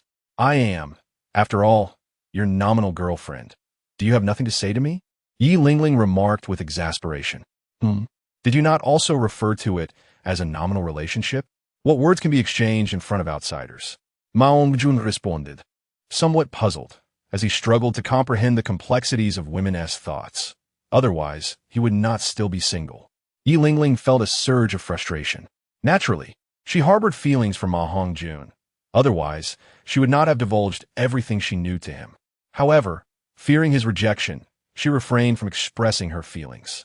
This affection was still in the nascent stage of attraction, far from blossoming into love. Nevertheless, Ma Hongjun's attitude irked her, leading her to question her own allure. Typically, when boys encountered her, they would behave like infatuated fools. Only with Ma Hongjun did she feel at a loss. I shall take my leave then. I will announce to others that I am your girlfriend. Yi Lingling stood up from the wooden table's bench, her voice cold. Yes, but I will be departing for a while. It could span 3 months at the least, or up to a year, and I will return to Tiando City before the elite Soul Master competition across the continent. Although unsure why Yi Lingling's demeanor had turned frosty, Ma Hongjun felt compelled to clarify matters with her. After all, he was now her nominal boyfriend. Where are you going? Yi Lingling suddenly halted and asked.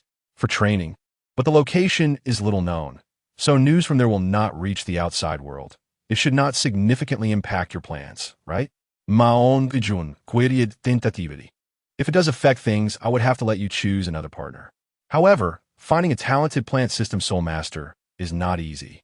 Tang San is also of the plant system, but he already has Xiao Wu, so he likely would not agree. Upon reflection, it seems I am the most suitable candidate.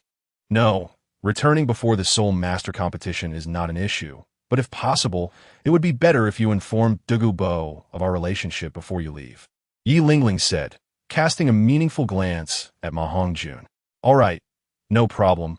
Ma Hongjun readily agreed, oblivious to any intent of Yi Lingling to test his character. Ultimately, in terms of meticulous thought, Ma Hongjun was still inferior to these women, let alone the cunning individuals of the Three Kingdoms world. Yi Lingling's expression revealed an air of certainty. With Ma Hongjun's talent, he must be among the elite in Tianluotuang, and it was no surprise he could engage with the poisoned Douluo. Initially, she was uncertain about Ma Hongjun's standing in the Tianluotuang, but now that he had readily agreed without hesitation, she could almost ascertain his status. A hint of satisfaction crossed Yi Lingling's features. She appreciated Ma Hongjun's genuine nature, devoid of ulterior motives. Although she herself was more mature due to her family background, she was fundamentally the same. Her intention in seeking out Ma Hongjun was not only to engage openly, but also to gauge his position within Tianluotuang. Her clan, the Jiu Xan Haidang, had specific customs. To preserve their martial spirit, if a soul master genius lacks significant influence, they must opt for a marriage of convenience unless they possess substantial power to qualify for marrying her. Though she harbored her own thoughts, should she have the freedom to choose her happiness, she might not select Ma Hongjun. Yet, for the sake of her clan's legacy, she had no alternative. Encountering Ma Hongjun had already brought her contentment. Given Ma Hongjun's character, he would never agree to be a marriage candidate. If he were to hold a significant position in Tianluotuang, it would spare many complications in the future if they were to wed. Chapter 141. The World Passage 2. I shall take my leave now. Farewell. Yi Lingling departed abruptly, offering Ma Hongjun no opportunity to retain her. Strange. Why does her attitude seem peculiar, fluctuating between warmth and coldness? Women truly are troublesome. Ma Hongjun muttered in a very straightforward manner before returning to his bed to meditate and cultivate his soul power. Outside the back mountain. Miss, the elder has commanded me to escort you home. A figure in black suddenly appeared before Yi Lingling, speaking with utmost respect. If Ma Hongjun had been present, he would have noticed that the aura of this black-clad individual was remarkably similar to that of Zhao Wuji. Does my mother know? Yi Lingling's previously relaxed demeanor turned cold upon the appearance of the black-clad man, and she inquired coolly. The lady is aware as well. The black-clad man maintained his respectful attitude. Very well, I understand. Please lead the way, Yi Lingling instructed, following the black-clad man as they departed. She was fully aware of the elder's motives for summoning her back, but fortunately, she had already made preparations in advance. Remembering Ma Hongjun's talent and identity, she could not help but feel a sense of relief. Ma Hongjun remained oblivious to the event occurring here. Over the past 3 days, he had completed all his assignments.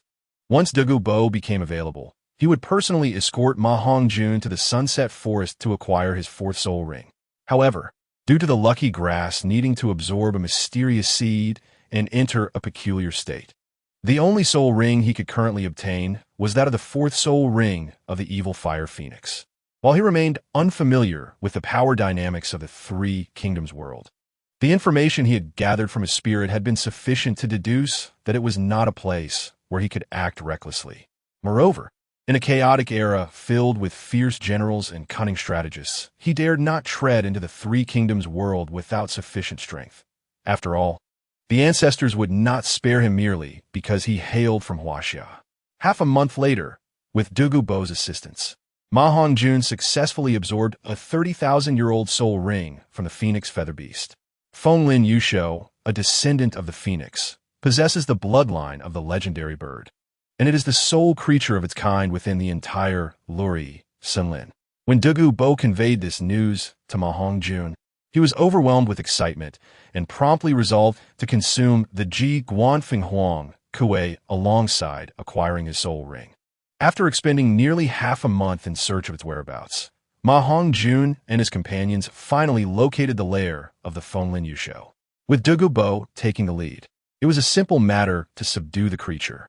Once Ma Hongjun ingested the Ji Guanfeng Huang Kuei, the malevolent fire within him was temporarily quelled, enhancing his handsomeness and endowing him with a unique aura that left onlookers feeling invigorated. With little time to assess his own condition, Ma Hongjun turned his gaze towards the Fenlin Yusho, which had been subdued not far away. This rare flying soul beast required considerable effort from Douluo to prevent its escape. Notably, the appearance of the Fenlin Yusho did not reflect the elegance suggested by its name. It lacked the noble grace of the phoenix, instead presenting a fearsome and menacing visage. A formidable carnivore, it typically preyed upon other soul beasts. Now that it was in his grasp, Ma Hongjun felt no sympathy. The law of the jungle dictated that the strong prevail over the weak. Had it been a gentle soul beast like Xiao Wu, he might have hesitated, but with this vicious creature, he held no compassion, adhering to the principle that those outside one's kin are bound to differ, particularly ruthless towards such malevolent beings. He disregarded the hatred reflected in the Fenlin Yusho's eyes and swiftly dispatched it with a decisive strike.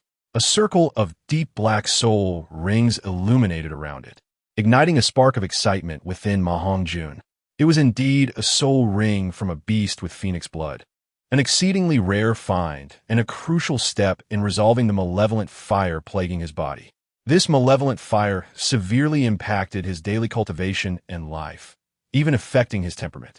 Were it not for his constant suppression of his true nature, Ma Hongjun might have become a debauched scion, unable to resist the allure of women.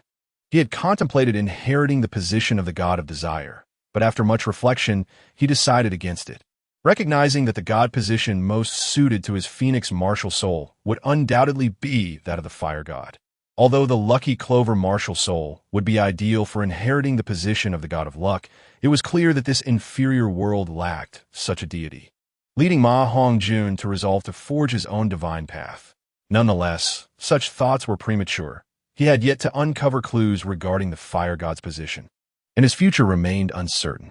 He intended to undertake the sea god S9 trials to rapidly enhance his strength and subsequently seek the inheritance of the fire god. Ma Hongjun was unhurried about this pursuit, envisioning that participating in the sea god trials might attract the attention of other gods, much like Oscar and Ning Rongrong. However, before any of that, he had an essential task to accomplish, for an untroubled mind was crucial for cultivation. He needed to journey to the familiar homeland of his dreams. Although it seemed to belong to a different era, merely a historical period of his own time, he was certain it was indeed his homeland.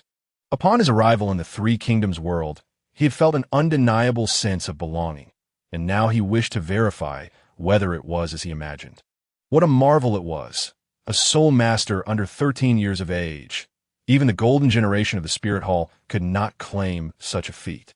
Douluo marveled as he observed Ma Hongjun, who was effortlessly absorbing the 10,000-year soul ring, his expression one of sheer enjoyment.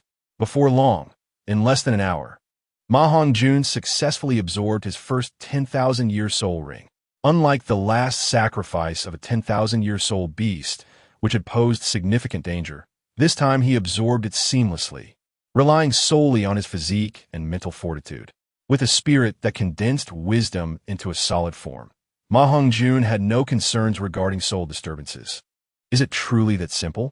You so easily absorbed the soul ring of a soul beast aged around 30,000 years, especially one with the powerful phoenix bloodline? Douluo inquired incredulously, watching Ma Hongjun rise to his feet. Indeed, why would it be otherwise? Did you expect to witness me struggling painfully to absorb a soul ring? Ma Hongjun retorted. This is your first voluntary absorption of a 10,000-year soul ring. At least feign some discomfort. You merely furrowed your brow. Douluo felt a pang of imbalance within him, still grappling with the ease with which Ma Hongjun had absorbed the ring. He remembered his own struggles at the rank of Soul King to absorb a mere 10,000-year soul ring, and even then, it was a ring from a beast that had just crossed the 10,000-year threshold. He had faced great peril during his youth, nearly losing his life in the process. People of his humble origins had received little guidance in such matters. Moreover, this was not an ordinary 10,000-year ring. It was a top-tier soul ring from a 30,000-year soul beast. The mere sight of Ma Hongjun frowning as he dealt with the soul ring's vengeful energies, followed by seamless absorption, left Douluo astonished. Aside from the minor inconvenience of soul disturbances, it seems there is little difficulty, Ma Hongjun remarked, genuinely feeling that it was not particularly challenging. Enough. If I continue this conversation, I shall begin to feel envious. Let us return, Douluo replied, rolling his eyes in exasperation. I shall not return just yet. Please inform the teachers that I intend to embark on a solitary journey and will strive to return within a year. This should not hinder my participation in the finals of the Soul Master competition, Ma Hongjun stated, shaking his head. Very well, you indeed should embark on this solitary journey. While you may appear more mature than your peers, in terms of temperament, you may not surpass Tang San. A solitary journey will be beneficial. Just be cautious. Douluo replied, taken aback by Ma Hongjun's eagerness to depart. Though he had anticipated Ma Hongjun's desire for solitary practice, he was surprised by the urgency.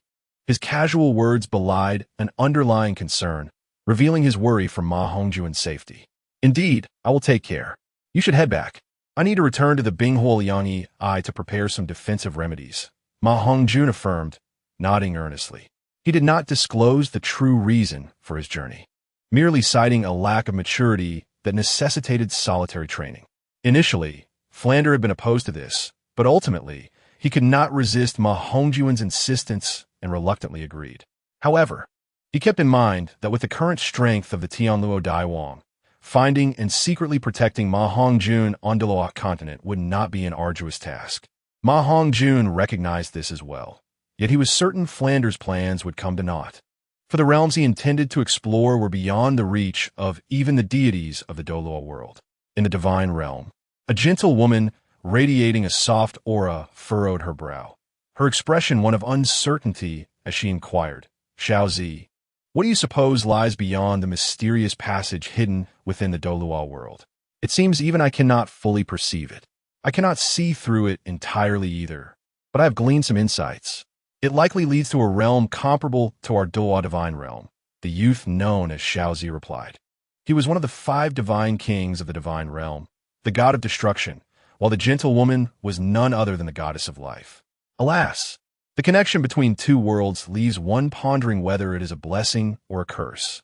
The sovereign of life sighed softly, his countenance tinged with melancholy.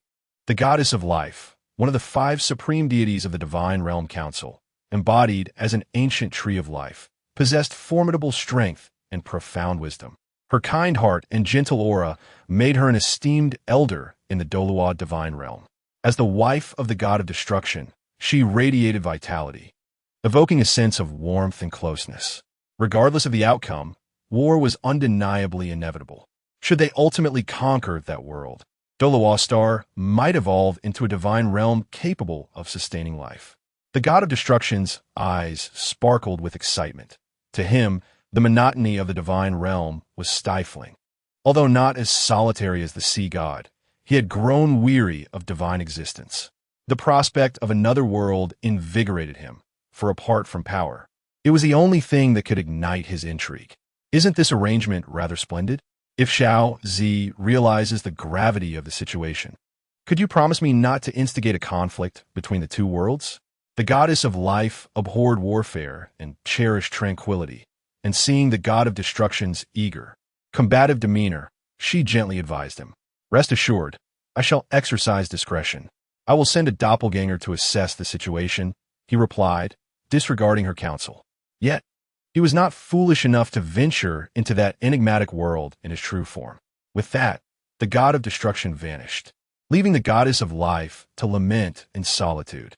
Suddenly recalling something, she reached out to the fragment of divine consciousness she had left on Douluo continent, murmuring to herself, with this upheaval, it seems Douluo continent will not remain tranquil. It is time for my legacy to manifest. Simultaneously, the first-tier deities among the members of the Divine Realm Council sensed the disturbance and began to communicate the divine consciousness they had left in the Douluo world.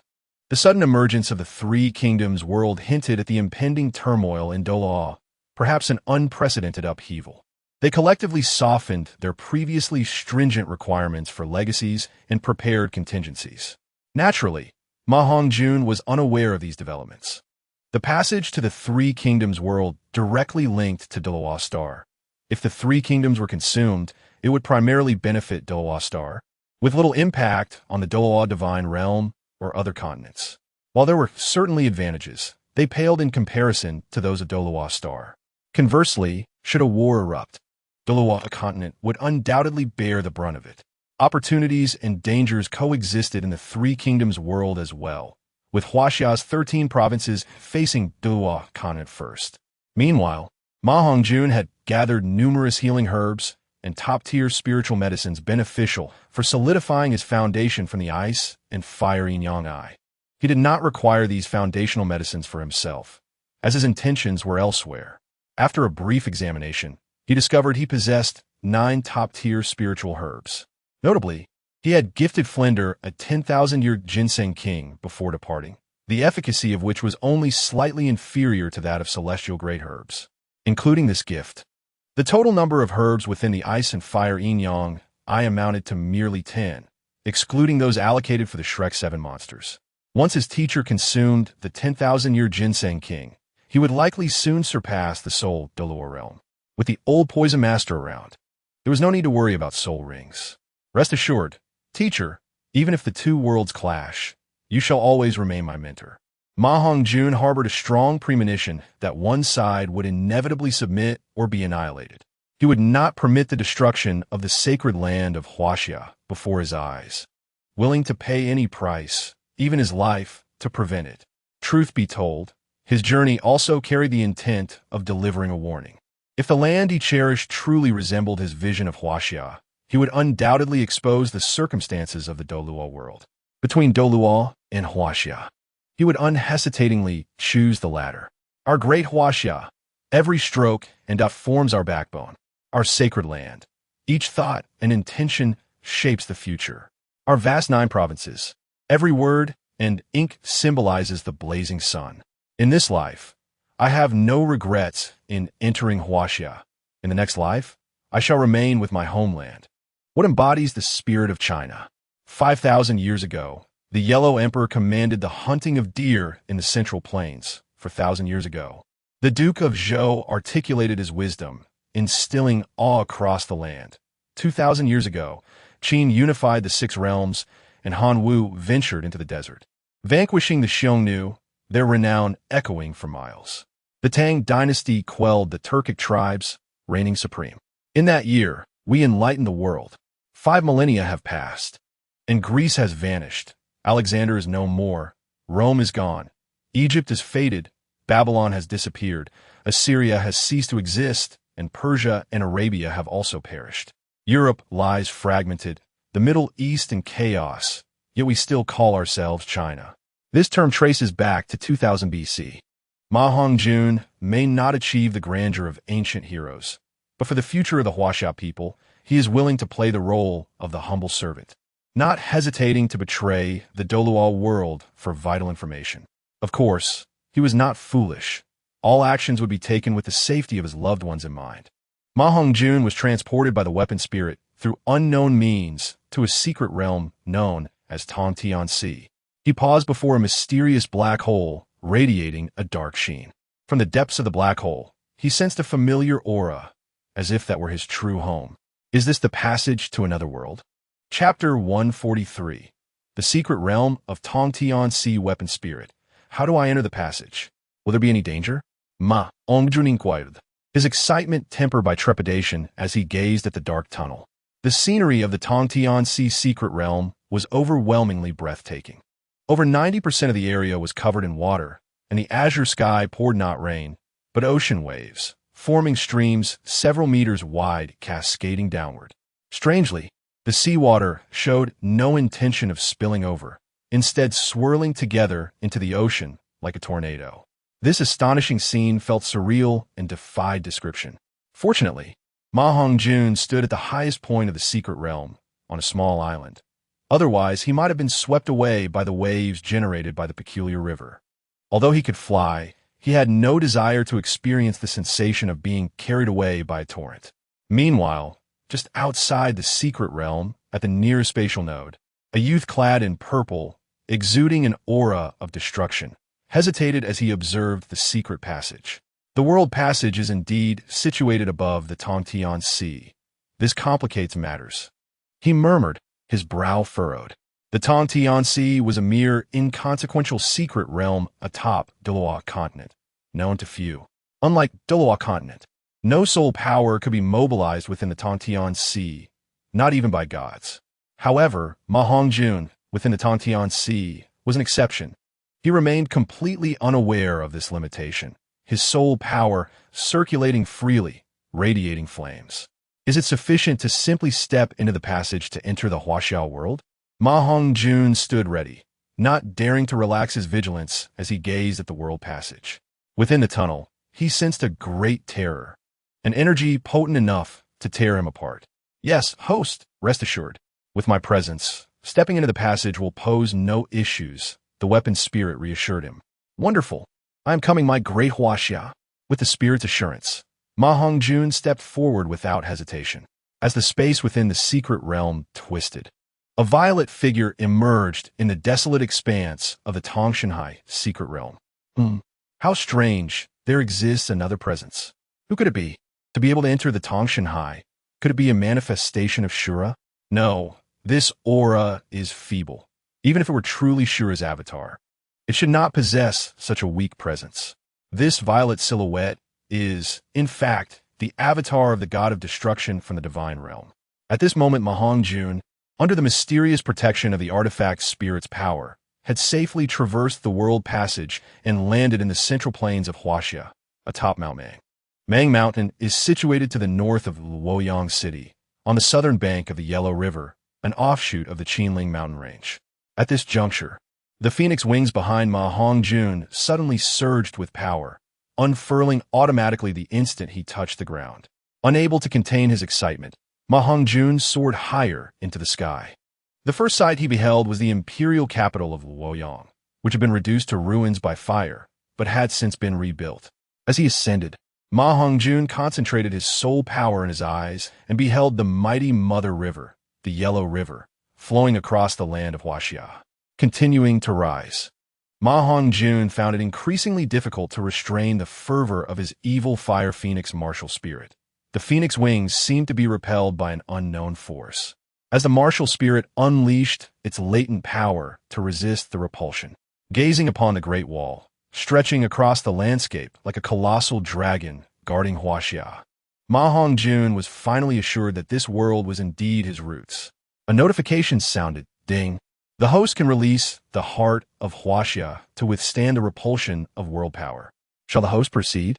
Activate. Hongjun knew that here, he would not face the issue of world repulsion, and thus he did not exhibit the slightest panic. Even at a height that reached the limits of the phoenix wing's flight, he remained composed, knowing that a slight misstep could lead to his demise.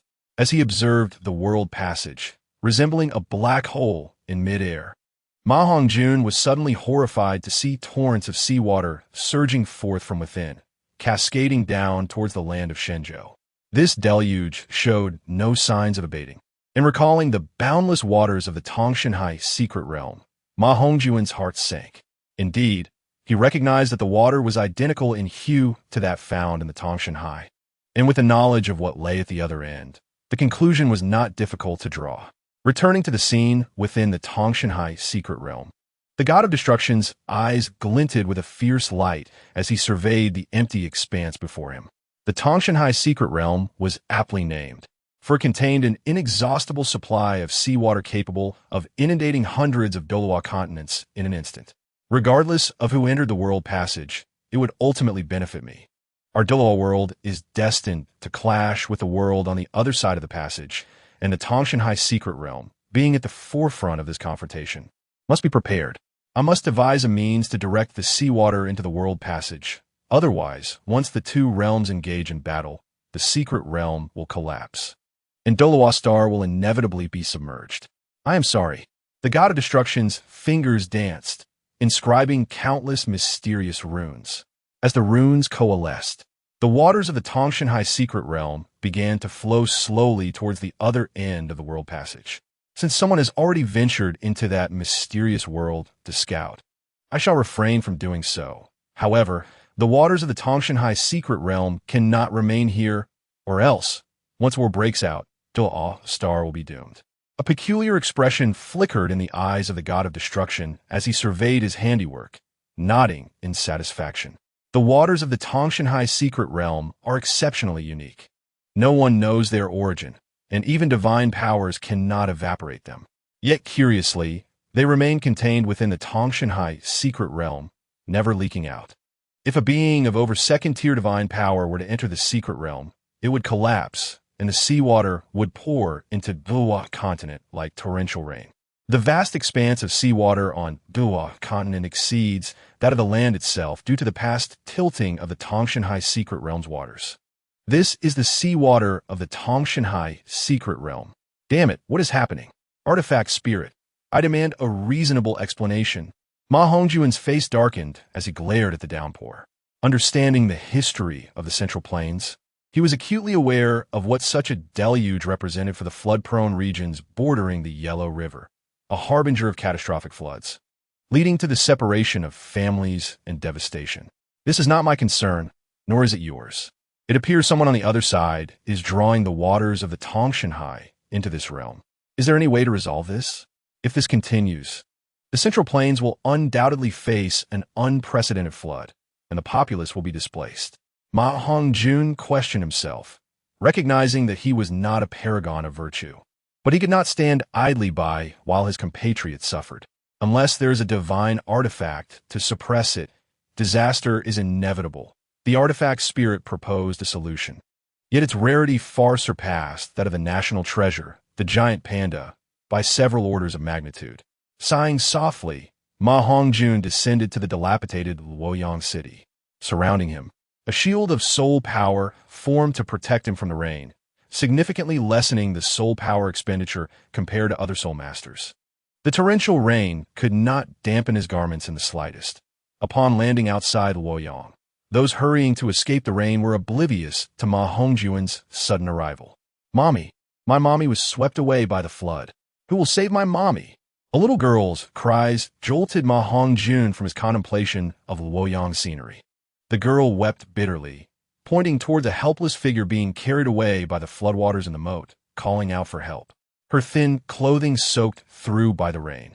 She remained undeterred, her eyes reflecting desperation as she contemplated jumping into the moat, yet hesitated in fear. "Do not cry. I will save your mother. Stay here and do not move." Ma Hongjun hurriedly reassured her, and without hesitation, he leaped into the moat, opting not to unleash his martial spirit wings to avoid unnecessary complications. The little girl gazed in awe at the handsome young man who had suddenly appeared before her. Just as she was about to speak, he had already plunged into the moat. Though referred to as a moat, it was merely a river several meters wide not far from the city, manageable under normal circumstances. However, with the torrential rain, it was prone to overflow. It was no wonder the girl's mother had been swept away. Observing the little girl rise from the ground, Ma Hongjun deduced she must have been pushed out of the flood's path by her mother. Although the ground was muddy, the current nearby was clearly insufficient to carry the girl away. Once in the river, Ma Hongjun swiftly rescued the girl's mother. To his surprise, the woman was exceptionally beautiful. Despite being drenched and her face soiled, her innate charm could not be obscured. Ding! Congratulations to the host for rescuing a Huaxiao woman. Reward, Huaxia points 10. With no time to respond to the voice that suddenly appeared in his mind, Ma Hongjun grasped the grateful young woman and the little girl, hastening towards the city as the rain continued to pour. The appearance of the young woman conveyed not only a hint of alarm, but also an impressive composure. Her ability to walk was undoubtedly aided by Ma Hongjun, who had employed his soul power to restore part of her strength during the rescue. Upon entering Luoyang, he led the two women, one large and one small, to a quaint inn. Due to the torrential rain outside, the establishment was filled with patrons seeking shelter. The woman, exuding an air of nobility, appeared somewhat affluent and promptly instructed a young servant to prepare a private room. "Thank you, kind sir, for saving my life," the lovely woman, Yin Shi, said, bowing respectfully to Ma Hongjun. "Once I find my husband, I shall ensure that he repays your kindness." Although she felt slightly sticky from the rain, her clothes had been swept away by the flood, leaving her no option for a change. Fortunately, she had managed to keep her silver coins on her daughter. "I am Lu Jun," he replied. "Madam, please do not mention it. As fellow children of Huaxia, it is only natural to assist one another. How could I stand idly by when I witnessed such a perilous situation?" Ma Hongjun decided to adopt the local custom and spoke in somewhat awkward classical Chinese. Before the woman could respond, the little girl, who had regained her composure, interjected with discontent. That is not true." At that moment, many people were too scared to help. "Why did only you, big brother, risk danger to save my mother?" The girl pouted, displaying a hint of pride. Ma Hongjun looked at the little girl in astonishment, wondering how children today could be so bold. "What I said was not incorrect, was it? Why do you look at me like that?" The girl, feeling shy under his gaze, lowered her head and spoke softly. The girl appeared to be around 7 or 8 years old, and Ma Hongjun was not much older, though he appeared more mature. "Linger, do not speak foolishly. Ordinary people cannot survive such a deluge, let alone rescue someone," the woman admonished gently, though her curiosity about the young man before her was evident. "Indeed, not everyone is as formidable as you, big brother. However, if my father were here, he would certainly manage it. His martial prowess is unrivaled," the girl replied, unable to retort against her mother. Suddenly, a look of admiration crossed her face as she recalled something. "Please do not mind my daughter," Lu Gongzi, the woman, said apologetically. "She has always preferred martial arts over needlework and holds great admiration for her father's skills." "Not at all," Ma Hongjun laughed.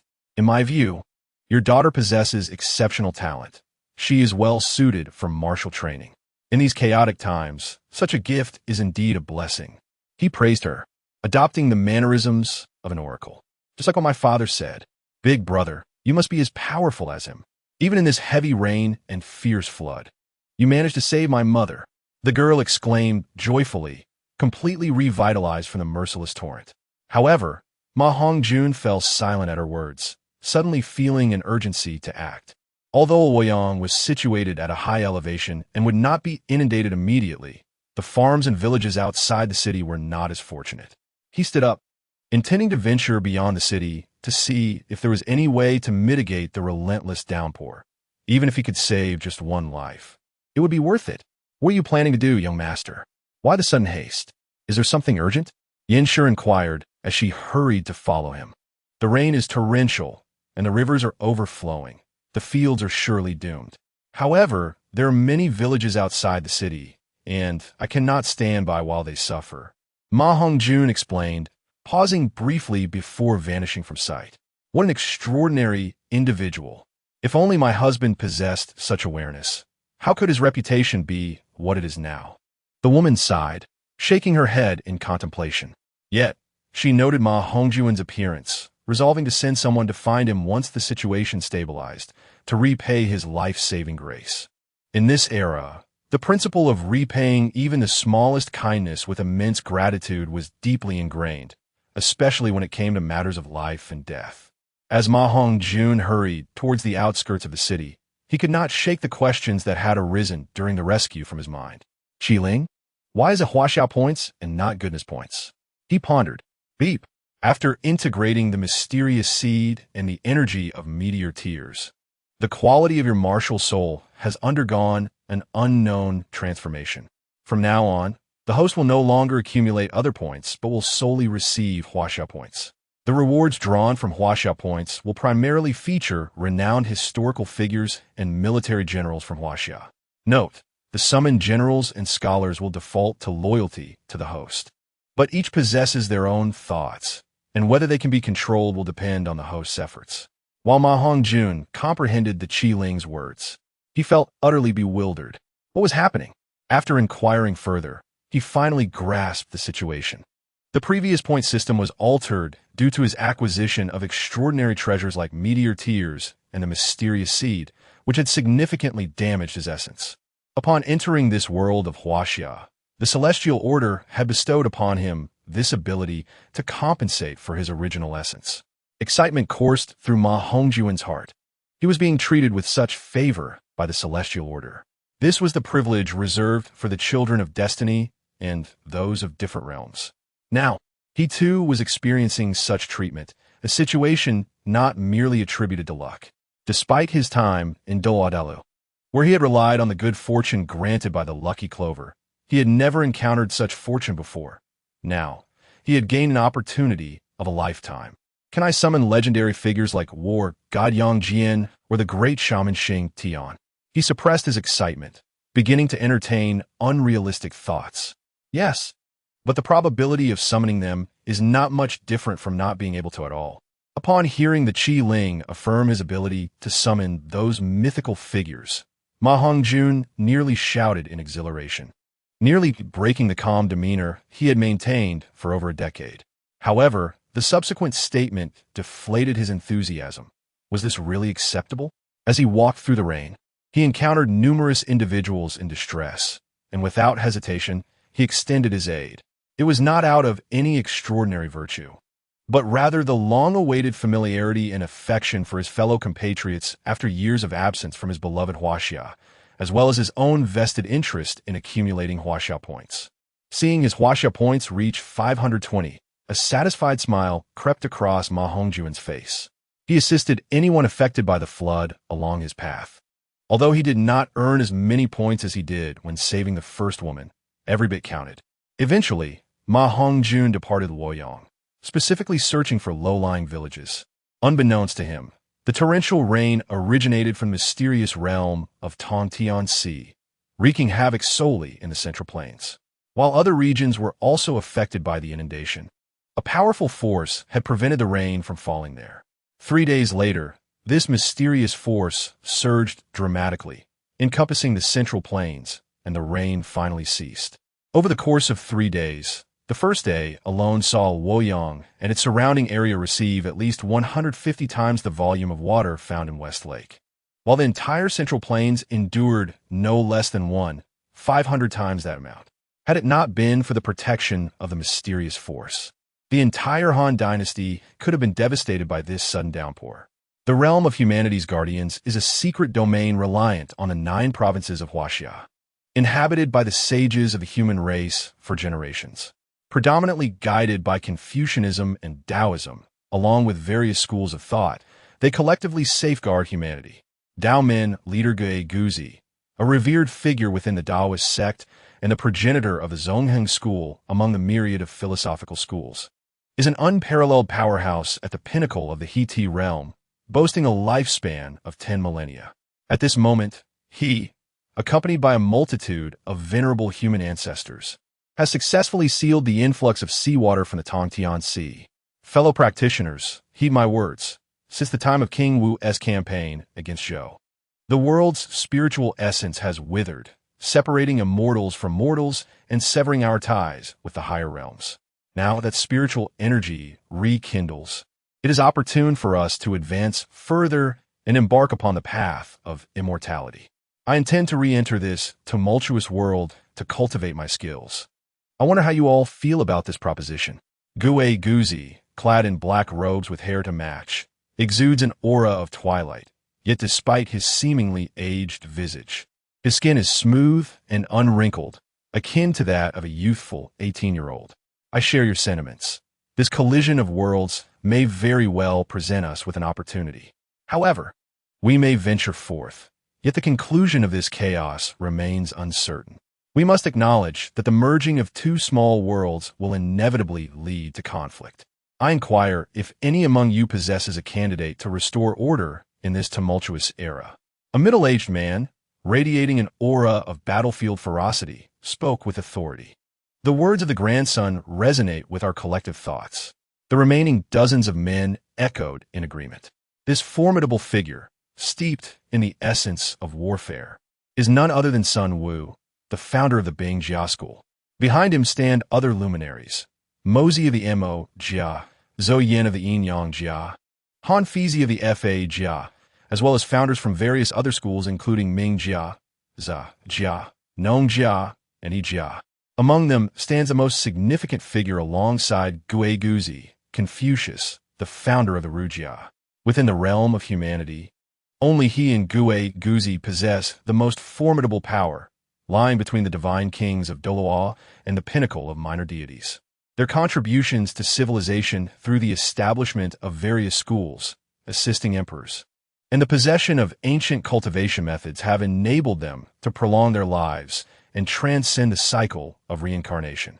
While it may be inaccurate to label their existence as transcendence, for the gods of Douluo can remain immortal for millennia, these ancient practitioners, although not as powerful as the gods, possess a vastly different lifespan.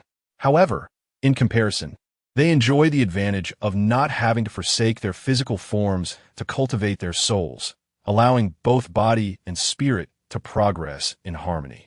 Though they have not attained immortality, they remain sovereigns of this world. The secret realm they inhabit is the last remaining paradise above Blue Star, approximately the size of half the Tiando Empire. At this moment, Ma Hongjun remains oblivious to these truths. While he believes his homeland cannot be as feeble as his memory suggests, he certainly does not envision anyone capable of rivaling the pinnacle deities of Douluo. Having spent 3 days in Huaxia, he breathed a sigh of relief as the torrential rains finally ceased. Gongsun Zan should have just suffered defeat, and Zhao Yun has yet to join Liu Bei. Although he admires the valor of Liu Bei's second brother, Guan Yu, he does not wish the gallant Zhao Yun to languish under his command. Now that the calamity has abated, he finds himself at a loss for how to assist further and considers seeking out Zhao Zilong and Hongjun, individuals currently without allegiance. Chapter 146. Luning based on his historical knowledge, Ma Hongjun surmises that Zhao Yun may have returned to his hometown of Changshan or Bianyi City. With a mindset of exploration, he journeys toward Changshan while enjoying the sights along the way. In Jizhou, Changshan, and Zhending County, he notes that it is now the 4th year of Jianan, corresponding to 199 AD. If memory serves, Zhao Yun would not ally with Liu Bei until 200 AD. Thus, he resolves not to allow Zhao Yun to make a misstep this time. Upon settling in Zhending County, he finds himself in possession of ample wealth. Having crafted genuine gold using his phoenix flames, creating what is known as Ma Ti Jin. Gold serves as the legal tender of the Han Dynasty, but is rarely circulated directly due to its high value, with copper coins being the primary medium of exchange. Nonetheless, gold can be exchanged for copper coinage. As a master of Tian Luo Di Wang, his spatial soul-guiding device is well stocked with gold coins, so upon settling, he promptly acquires a residence from a wealthy merchant through specialized channels. In a rather extravagant manner, he employs several maidservants to manage the household chores. After arranging the abode, he instructs the maidservants to disregard him and departs the residence, heading toward Zhao's village. "Who are you? What business do you have with my brother Yin?" A young girl, vigilant, regards the handsome youth before her with suspicion. "I'm nobody, or rather, I'm a person, but that is not the point. I cannot quite explain myself, but please understand that I bear no ill intent." Ma Hongjun stammered, unsure how to clarify his intentions to the radiant maiden. Upon arriving at Zhao's village, he easily locates Zhao Yun's home, yet encounters his younger sister, Zhao Yu, instead. However, Zhao Yu's demeanor turns wary upon learning that Ma Hongjun seeks Zhao Yun, fearing he may be an agent of Yuan Shao. Despite Ma Hongjun's insistence that he is unfamiliar with Yuan Shao, Zhao Yu remains unconvinced, and Ma Hongjun finds her excessive caution somewhat amusing. Yet it is understandable. Anyone would be suspicious of a stranger seeking someone in their home without providing a clear reason. With a giggle, the girl remarks, "You look quite handsome, similar to my second brother, so you can't be a bad person. I'll have some fun with you." A glimmer of mischief flashes in her eyes. "Oh, so you're not human? If you're not human, then what are you? Perhaps a legendary little beast?" Zhao Yu feigns fear, clutching her chest dramatically. "Ahem, I truly have urgent matters to discuss with your brother. I kindly ask you to spare me the jest and reveal his whereabouts." Ma Hongjun scratched his head awkwardly, recognizing that he was being playfully teased by the girl. You're no fun. You don't seem like one of Yuan Shao's men. My brother has gone up the mountain and returns every 3 days. You've come at a fortunate time. You should be back soon. Zhao Yu pouted, her expression less than pleased. Ma Hongjun's heart raced with excitement, realizing the girl's keen awareness and her ability to stall for time, keeping him from danger. He felt elated at the prospect of meeting Zhao Yun, convinced that with his abilities and eloquence, he could alter Zhao Yun's fate. What Ma Hongjun remains unaware of is that even if he had not come, the trajectory of the world's destiny has already begun to shift. However, it remains uncertain whether Zhao Yun would still tread the same path, as his steadfast loyalty could easily lead him to be swayed by Liu Bei's words.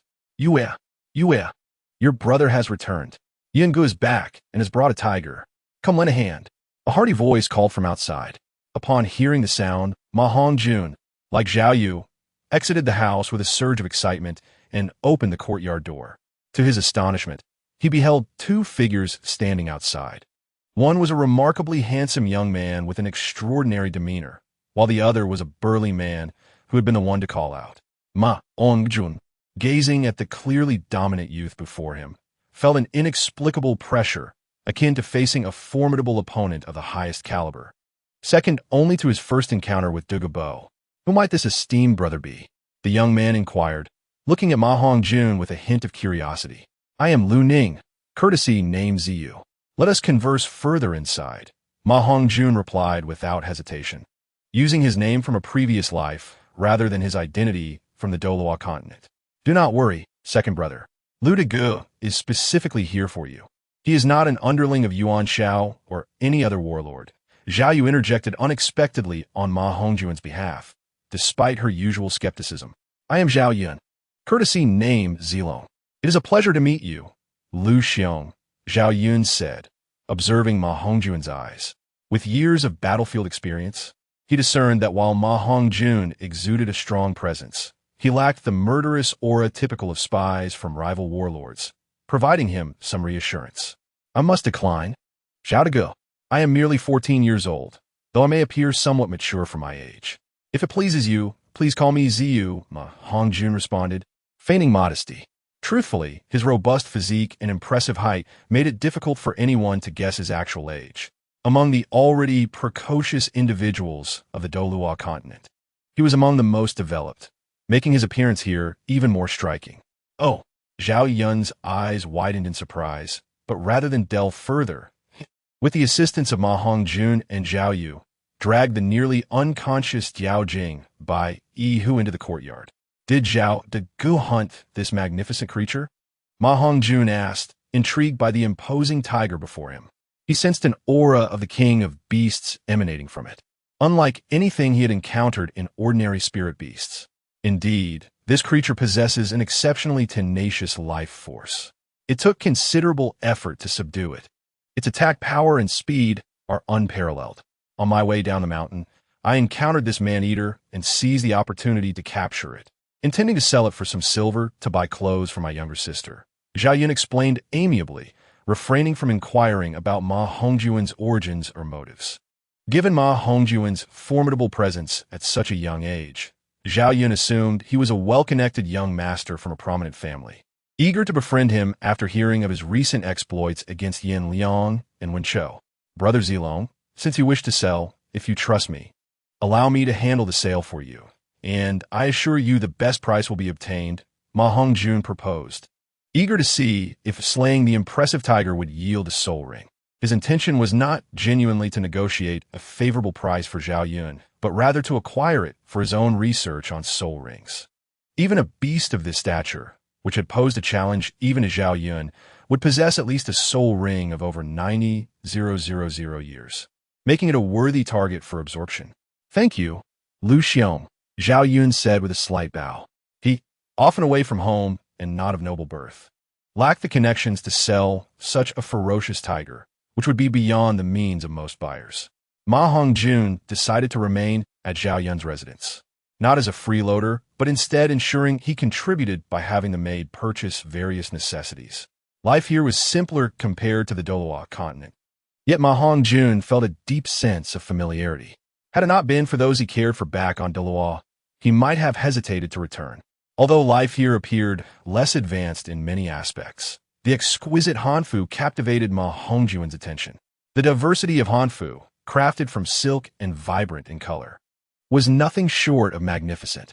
During this time, Ma Hongjun's strength increased, reaching level 42 in spirit cultivation.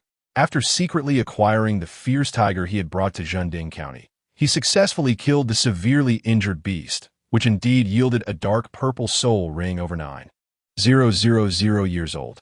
Do not question how Ma Hongjun knew its age. With the presence of a spirit artifact akin to a system, such discernment was effortless. 6 months later, after gaining a foothold amidst the chaos of this era, Ma Hongjun found immense value in the gold soul coins contained within his spatial soul guide. On the path of cultivation, one requires companions, resources, and territory. Ma Hongjun had reached level 50, just a soul ring away from breaking through to the next realm. Though his true strength transcended mere levels, in this aspect, he lacked nothing.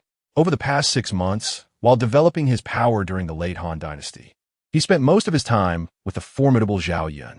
Their frequent sparring sessions resulted in Ma Hongjun being thoroughly outclassed. Yet his practical experience and soul power grew at an unprecedented rate.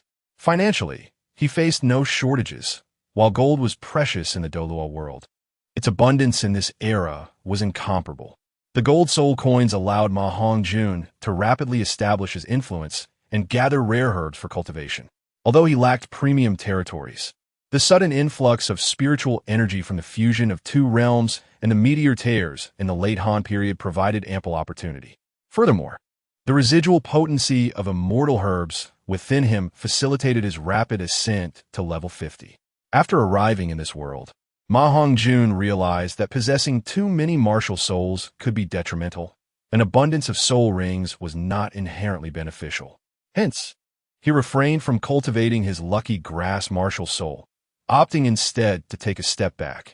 Both Zhao Yun and the legendary Liu Bu possessed only a single martial soul, yet their combat prowess left Ma Hongjun in awe. For instance, Zhao Yun's martial soul, the Longdam Liang Yin Spear, was of comparable quality to his own evil fire phoenix martial soul, yet its power far exceeded his own. Although Zhao Yun was only a soul sage, his true strength, in Ma Hongjun's eyes, rivaled that of Douluo. Ma Hongjun even believed that in a life-or-death struggle, it would likely be Douluo who would perish, not Zhao Yun, who held only the rank of soul sage. The disparity in their capabilities stemmed from the concept of technique. Unlike the singular nature of soul rings and soul skills, technique represented a realm of martial arts. While there was no clear demarcation, the strengths of numerous generals could generally be categorized into 3 stages. The first stage, form, allows one to systematically execute their learned skills. This was where Ma Hongjun currently stood. The second stage, intention, involves grasping the true essence of techniques, achieving a synthesis of form and intention, and attaining a profound understanding. This realm is exceedingly rare, and only a select few can attain it, requiring an extraordinary level of talent. Ma Hongjun is merely aware that Zhao Yun is currently in a state of contemplation. The third stage of skill is divinity. Those who achieve this divine realm possess unparalleled advantages. It is said that in the past 3 centuries, only Xian Yu has reached this level.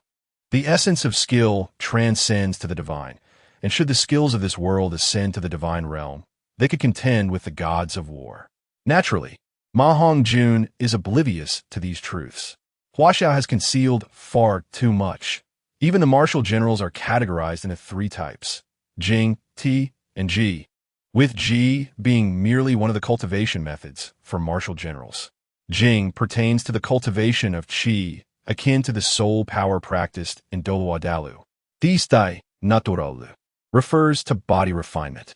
Prior to the Qin dynasty, there were numerous cultivation methods for scholars, but since the reign of Emperor Shi Huang, most of these practices have been lost to time, with only a handful of individuals retaining fragments of such methods. Some of these practices have evolved from ancient Qi cultivators, while others were developed by exceptional practitioners who observed the changes of the heavenly Tao and gleaned wisdom from nature. As for martial souls, They are a novel phenomenon. This world has birthed the wondrous practice of martial souls, and the future of cultivation is shrouded in uncertainty. When Ma Hongjun first met Zhao Yun, he had merely brushed upon the threshold of skill, but now he has reached a mid-stage proficiency.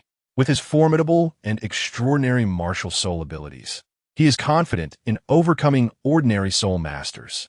It is a matter of triumph, not mere resistance. As for contending against titled Douluo, Ma Hongjun harbors little confidence. After all, the might of titled Douluo cannot be matched by mere technical breakthroughs. In a dilapidated yet remarkably clean courtyard, two figures stand and recline, silently gazing at the distant sky. Lu Xiong, I intend to seek refuge with Lu Huangshu, and I wonder if you wish to accompany me, Zhao Yun remarked earnestly as he turned to Ma Hongjun, who lounged leisurely in a recliner. I have no intention of going, Ma Hongjun replied bluntly, as if he had anticipated Zhao Yun's words. Why? Zhao Yun asked, a hint of agitation in his voice. Their half-year companionship had fostered a profound bond, allowing them to converse freely as confidants. Because I have other important matters to attend to and cannot go, Ma Hongjun thought of the events in Douluo and felt it was time to return to prepare. What will become of the Penglai Tavern? Zhao Yun inquired, his brow furrowing. You can handle it, along with your 36 brothers, Ma Hongjun replied nonchalantly. What is the purpose behind establishing such a formidable intelligence network? Zhao Yun's expression shifted, his tone growing serious. For the strength of the nation, for the people of Huaxia. I have no desire to become a local lord, nor to unify the world. I simply wish to contribute my share to lessen the strife in this realm. Will you stay and assist me? Ma Hongjun stood, gazing earnestly at Zhao Yun. The Penglai Tavern is an intelligence force established at great expense by Ma Hongjun, with a tavern in each of the 13 provinces of the Han, now finally operating smoothly. The managers behind these taverns were introduced from the remnants of Zhao Yun's cavalry, as they did not wish to align with others, with martial prowess but lacking a particular skill. Ma Hongjun seized the opportunity to gather them to help manage his business in the Han. Are you concealing something from me? Zhao Yun neither rejected nor accepted the proposal. His inherent caution, sharpened by their long association, led him to sense something amiss. Yes, but I cannot disclose it now. Will you consider staying? Ma Hongjun stated candidly. Good brother, with your words, I shall remain for the time being. I await the day you explain the situation to me, Zhao Yun said warmly, patting Ma Hongjun's shoulder. Indeed, I will, Ma Hongjun nodded earnestly, gripping Zhao Yun's hand, his eyes reflecting gratitude. Everything remains unspoken. After a month, having entrusted Zhao Yun with various tasks, Ma Hongjun bid farewell to Zhao Yu and departed from the Han. He did not rush to meet the renowned figures of the late Han or the legendary heroes, knowing he would encounter them once the two worlds merged. Currently, within the power hierarchy of the three kingdoms, although Ma Hongjun is at the initial stage of form, he can contend with Zhao Yun, who is at the later stage of intent, for a considerable duration without being defeated. Yet, this is merely a matter of not being defeated. In a battlefield or life-and-death struggle, Ma Hongjun would undoubtedly falter. Skill is a means of killing, and during sparring, Zhao Yun's abilities would only manifest half of their potential. However, Ma Hongjun's ability to withstand for a time indicates his considerable strength. Over the past 6 months, Ma Hongjun has successfully mastered the 8 gates of Duanjia. Unlike the 8 gates of Kai and Mai, Ma Hongjun need not concern himself with the side effects of opening the 8 gates. With the meteor tears in his possession, he can freely absorb a bit of life energy and boldly open the death gate. This is also why Ma Hongjun can engage in sparring with Zhao Yun using only the capabilities of the evil Fire Phoenix martial soul and a portion of the 9-leaf swordgrass. Upon returning to the Tongtianxi's secret realm, 10 soul rings illuminated his entire being simultaneously, leading the uninformed to mistakenly believe a divine being had descended.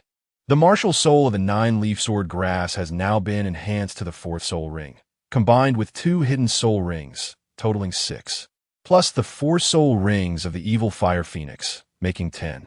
To Ma Hongjun's surprise, the white tiger he absorbed during the late Han period possessed an exceptionally rare growth-type soul ring. Initially, He thought it was merely a special soul ring of over 9,000 years, infused with a unique sentiment for his nation, hoping to imbue himself with his people's essence. He never anticipated this unexpected gain. Later, Ma Hongjun learned that this tattoo was not an anomaly. While not ubiquitous, growth-type soul rings are not exceedingly rare. Should powerful beings from Douluo discover this, it would undoubtedly incite a relentless struggle between the two worlds. Even divine-level beings would be unable to suppress their greed and would come to vie for it. As long as there are friends, relatives, and family members who have not transcended to the divine level, this growth-type soul ring, which nearly guarantees a breakthrough to divinity and grants longevity, remains the greatest temptation. Ma Hongjun has already informed Zhao Yun of this secret before his departure, urging him to seek ways to enhance his strength, serving as a form of gratitude for Zhao Yun's teachings in skill cultivation. In the world of the Han, while one can condense soul rings independently, the existence of such a soul ring that can undoubtedly shatter the divine bottleneck renders the pursuit of distant prospects unnecessary. Of course, exceptions exist, largely depending on personal fortune. In Tiando City, Lamba Academy has now been renamed the Tiando Shrek General Academy. "Teacher, I have returned," Ma Hongjun murmured to himself, gazing at the academy's plaque. A wave of nostalgia washing over him, as though he had traversed through time. "Who are you, kid? What are you doing here? Don't think that wearing strange clothes will allow you to sneak into our academy. Get lost. We don't welcome you here." "Exactly. Didn't you hear? Our boss wants you to scram. Don't you dare wear that ridiculous hanfu in front of our boss." A sharp-featured youth chimed in, resembling a sycophant.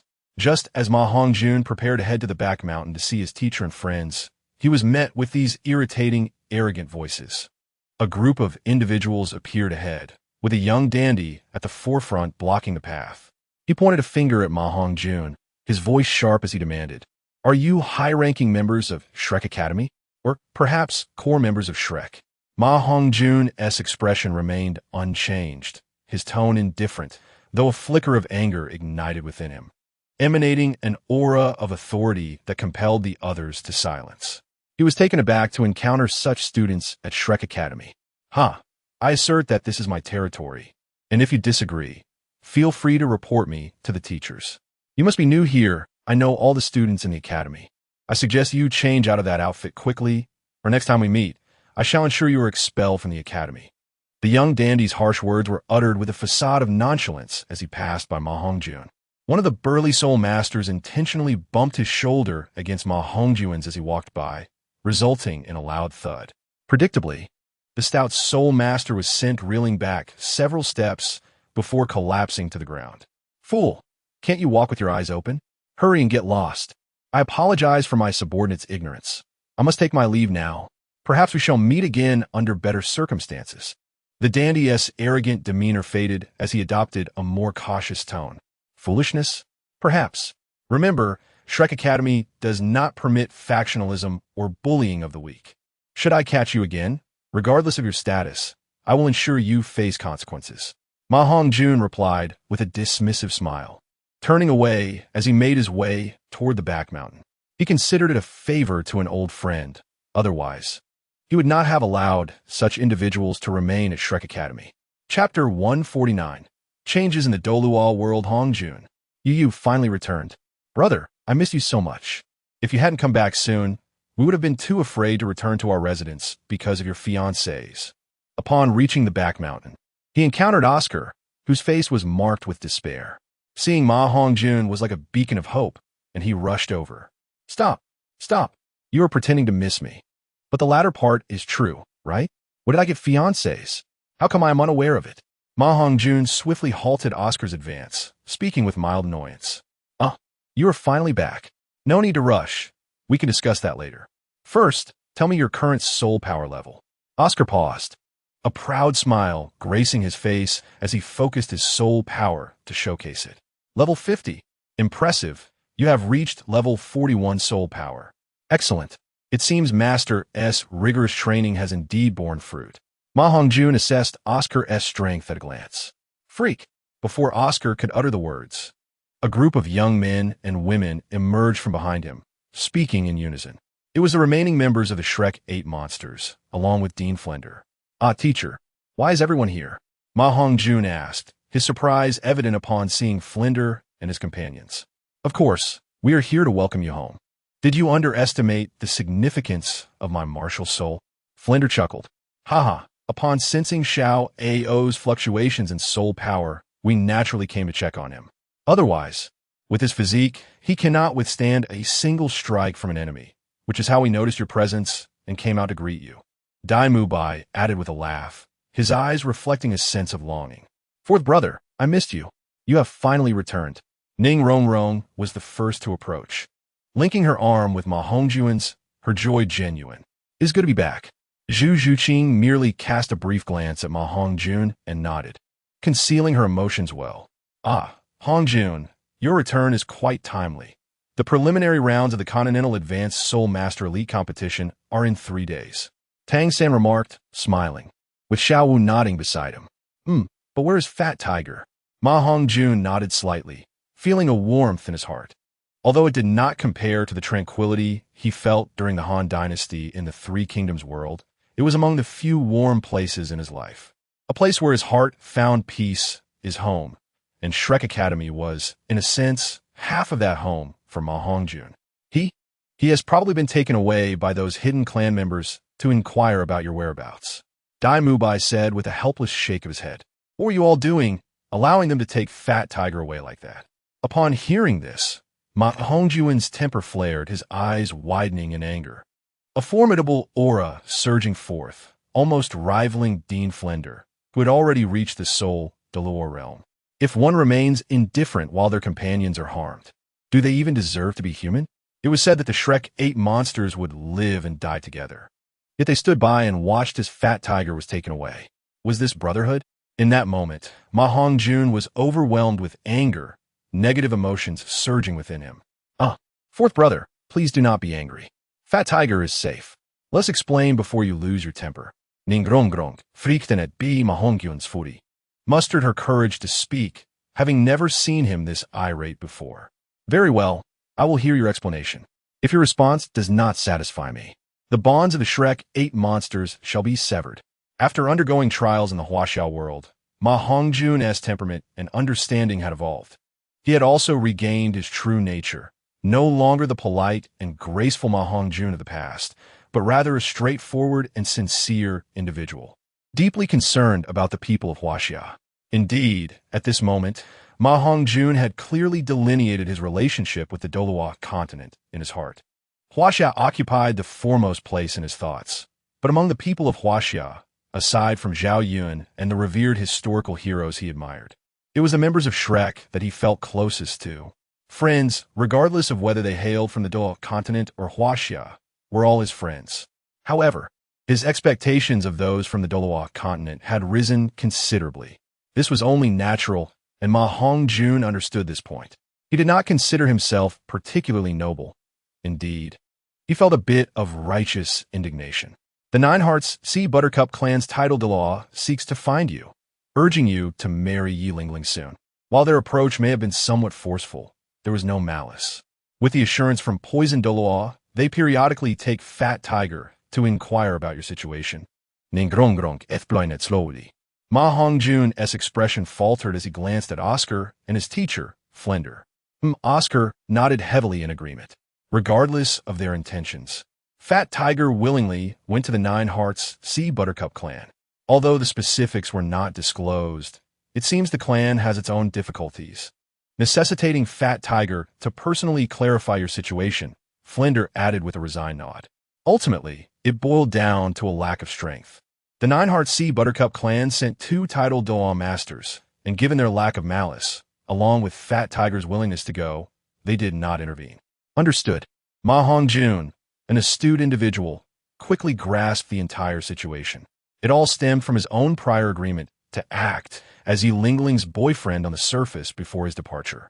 Then it seems that there are remarkable figures from the Jiao Exine Haitang clan who wish to meet me. Yet coincidentally, I am not present. This is why they occasionally take my acquaintance, Pang Hu, to inquire about my situation. Ma Hongjun could not help but silently scoff. speculating that perhaps the individual in question is too unattractive to make a personal appearance. At the same time, he felt a slight relief, recognizing that the visitor bore no ill intent. Otherwise, even if they could not overpower him, they would still find a way to reclaim Pang Hu from them. Indeed, as Ning Rongrong and the others had mentioned, just as dusk fell, Pang Hu returned safely to the Academy's rear mountain. Through the words of the others and the information sent by Flander from Tianluo Di Wang, Ma Hongjun gained a fresh understanding of the current situation on Douluo continent. The Spirit Hall continues to hold dominion.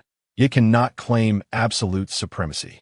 Over the past 6 months, hidden families have begun to emerge, each boasting at least one sole Douluo among their ranks, and some even possess titled Douluo-level powerhouses. The Jiao Xen Haitang clan stands out as one of the elite among them, though it does not rank as the most formidable. It merely occupies a position within the top 10. The 3 most powerful hidden families are the Mo family, the Long family, and the mightiest of all, the Luo family. Each of these families is guarded by a titled Douluo of level 98 or above, making even the 7 Treasure Glazed Tile School, where Ning Rongrong belongs, wary of provoking such entities. It appears that the heavens of the Douluo continent have begun to shift, as even the Jiao Xen Haitang clan has seen more than one title Douluo-level figure emerge. After reviewing the information sent by Tianluo Di Wang, Ma Hongjun felt a headache coming on. Initially, he thought that the myriad special cultivation systems of the Huaxiao world would render him less fearful of Douluo continent, believing that only the deities of the divine realm deserved serious consideration. However, the sudden emergence of so many high-level combatants was truly unexpected. Should war erupt between the 2 worlds, the outcome remains uncertain, and if the deities intervene, Ma Hongjun could not fathom what fate awaited his homeland. Of course, he was unaware that the Huaxiao world also harbored powers at the level of divine kings, albeit perhaps not in numbers as plentiful as those of the deities on Douluo continent. Yet, they were certainly not entities to be trifled with. In the event of a conflict, it would undoubtedly lead to cataclysmic upheaval and a reversal of fortunes. Chapter 150.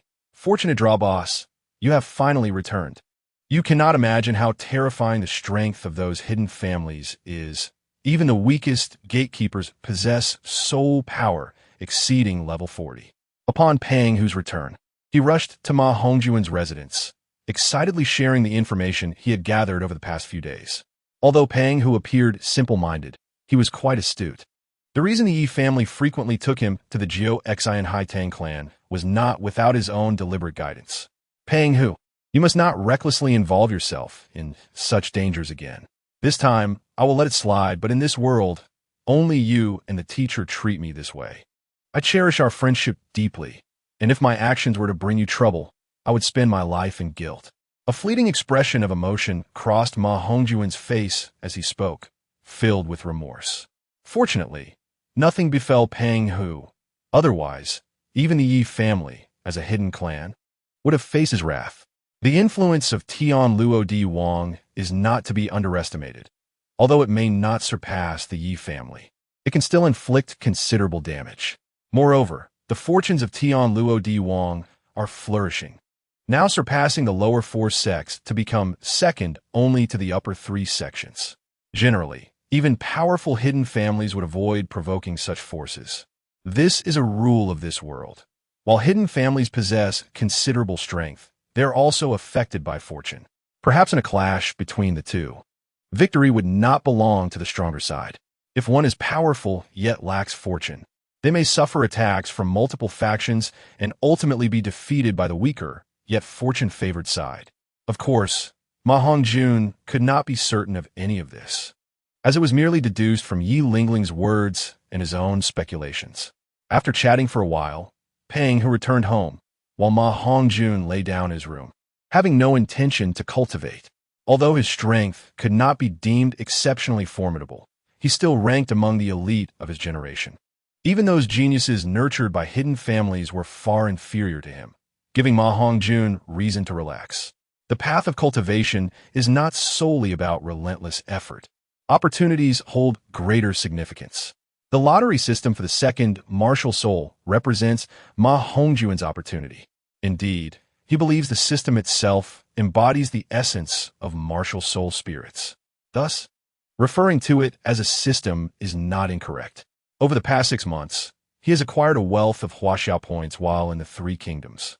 Unfortunately, his martial soul remains in a state of evolution, rendering the lottery system temporarily unusable. Otherwise, he would certainly wish to test his luck once more. Overall, Ma Hongjun is quite satisfied with this lottery system. After returning to Douluo continent, the lottery system on the attribute panel in his mind underwent changes. 2 new lines of content appeared beneath his personal attribute panel. Lucky Draw, Douluo coins.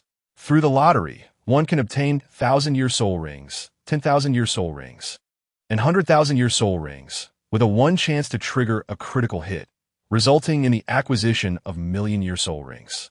Lucky Draw, Huaxia coins. Through the lottery, one can obtain historical civil and military figures from Huaxia, categorized into secondary, primary, top-level, and unparalleled generals.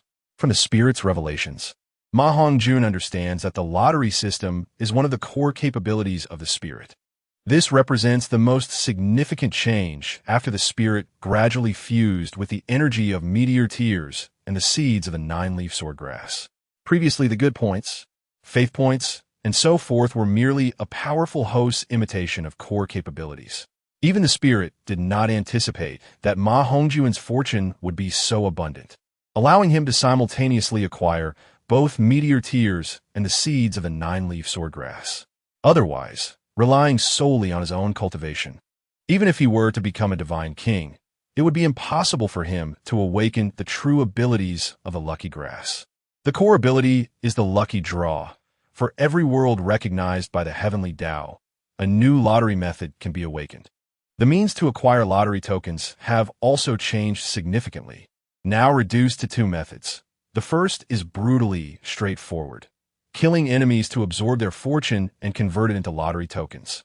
The second is altering the fate of the world's protagonist, thereby absorbing the fortune of the heavenly Tao. Currently, Ma Hongjun's lottery panel displays Huaxiao points, 1,000. Established the Great Han Intelligence Penglai Tower, earning Douluo coins.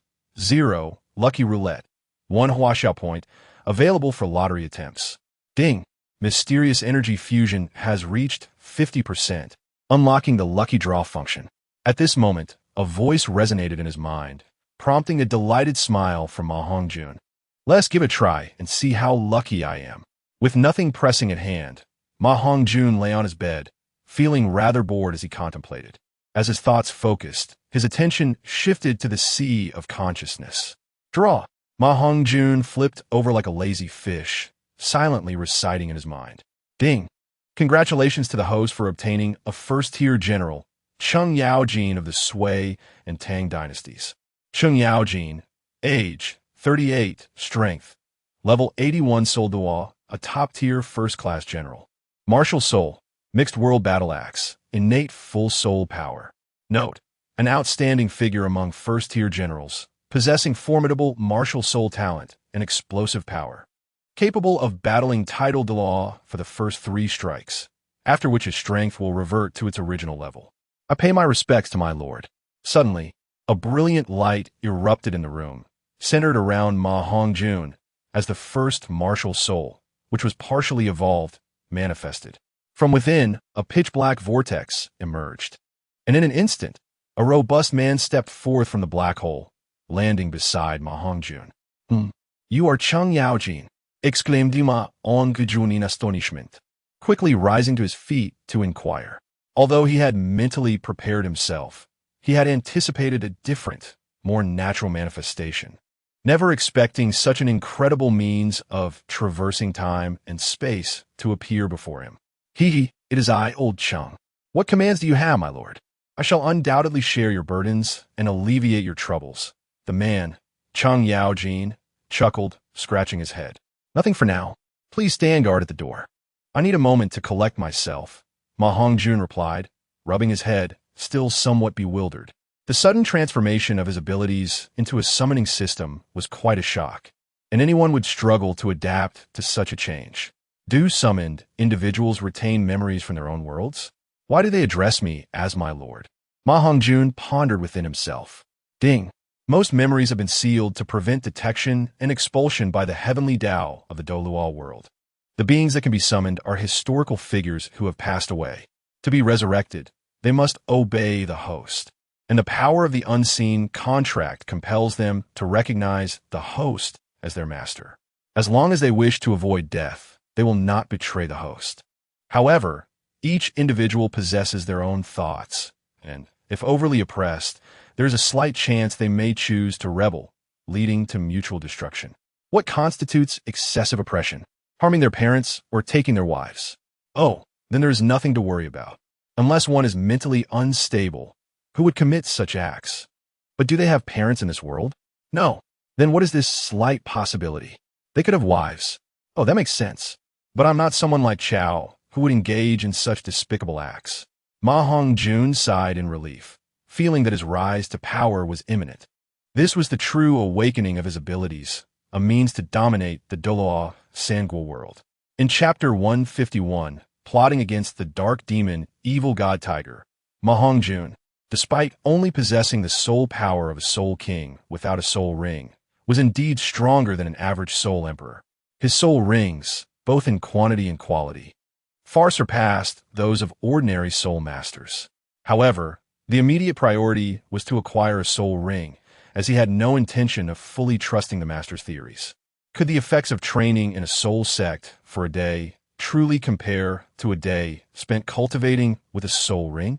Clearly not. Delaying the acquisition of a soul ring meant postponing his cultivation speed.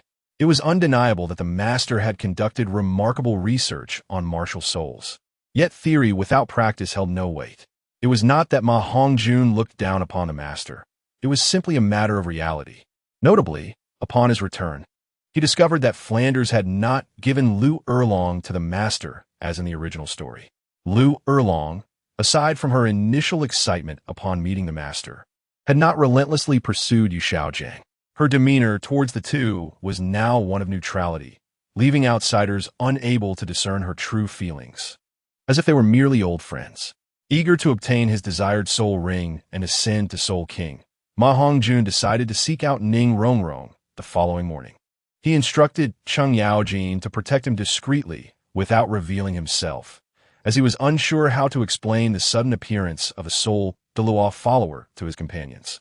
After all, no one accompanied him upon his return, and the sudden emergence of an unfamiliar person would undoubtedly raise suspicions. To avoid causing concern for his teachers, he had to temporarily inconvenience Cheng Yaojin. Upon reaching Ning Rongrong's residence, Ma Hongjun found himself hesitating. Ultimately, he steeled his resolve, gently knocking on the door and remaining silent outside. The door creaked open shortly thereafter. Ma Hongjun's fifth soul ring was intended solely to acquire a soul ring from a tiger-type soul beast over 50,000 years old. Yet such a beast existed only once across the continent. However, relying solely on the strength of his current abilities was insufficient.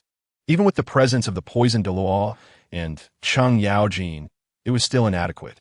If his memories served him correctly, that soul beast was known as the dark demon, evil god tiger. Though its age was around 50 to 60,000 years, its power was unparalleled, even surpassing that of a typical titled Douluo. Even the nearly level 97 titled Douluo, Jian Daochun of the Seven Treasure Glazed Tile School, could easily find himself at a disadvantage in a direct confrontation. Fourth brother, what brings you here? Ning Rongrong, still half asleep, rubbed her eyes and brightened upon seeing Ma Hongjun. Her expression filled with curiosity.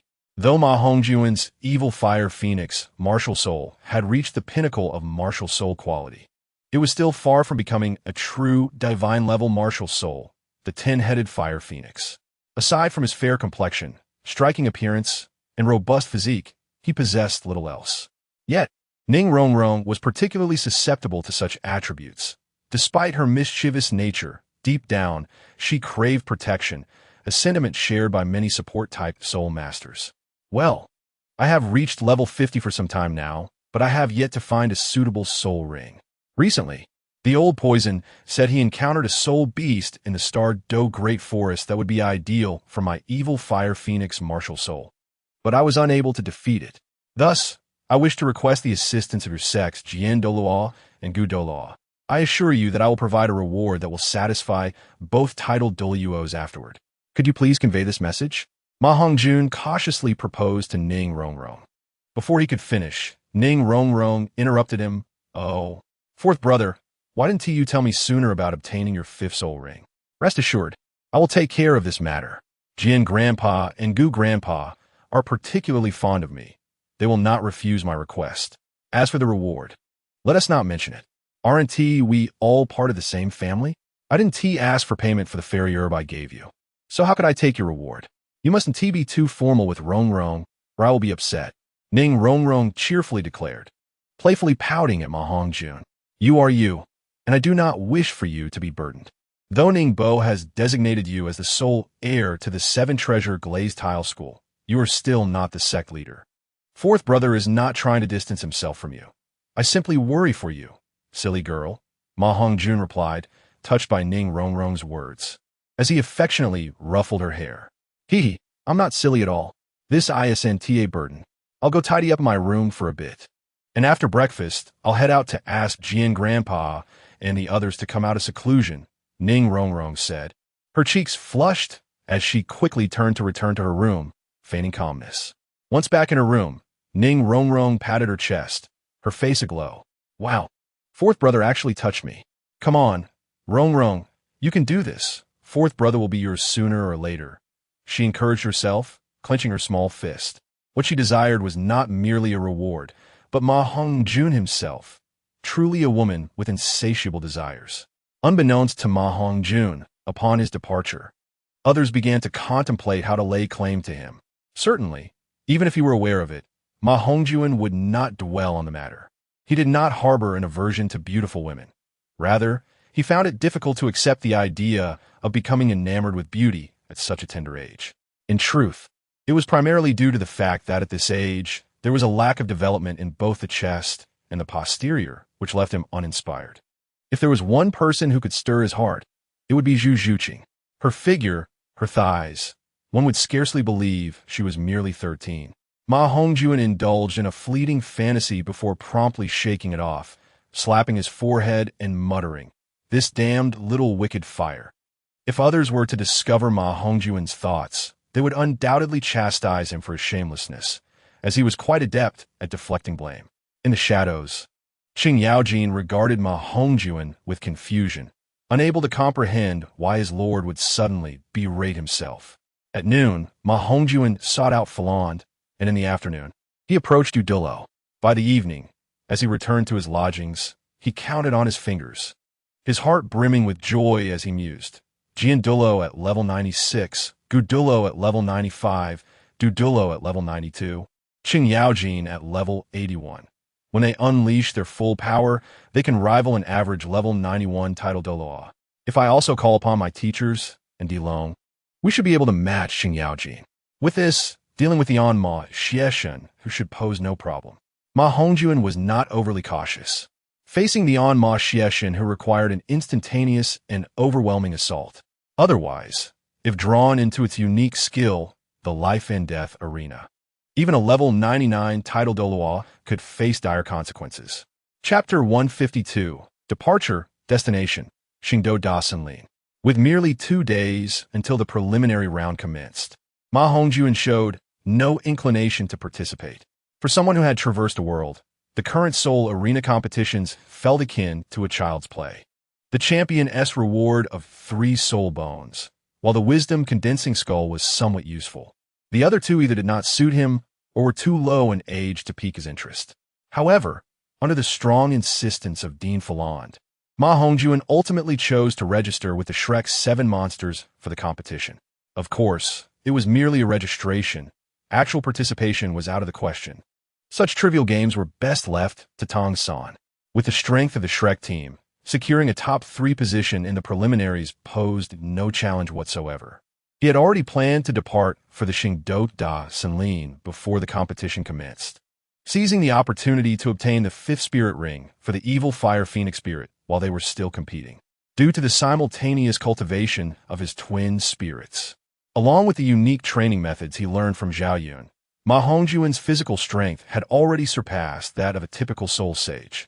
coupled with the energy from Liu Xinglei, absorbing a spirit beast of 50 to 60,000 years, while challenging, was not beyond his capabilities.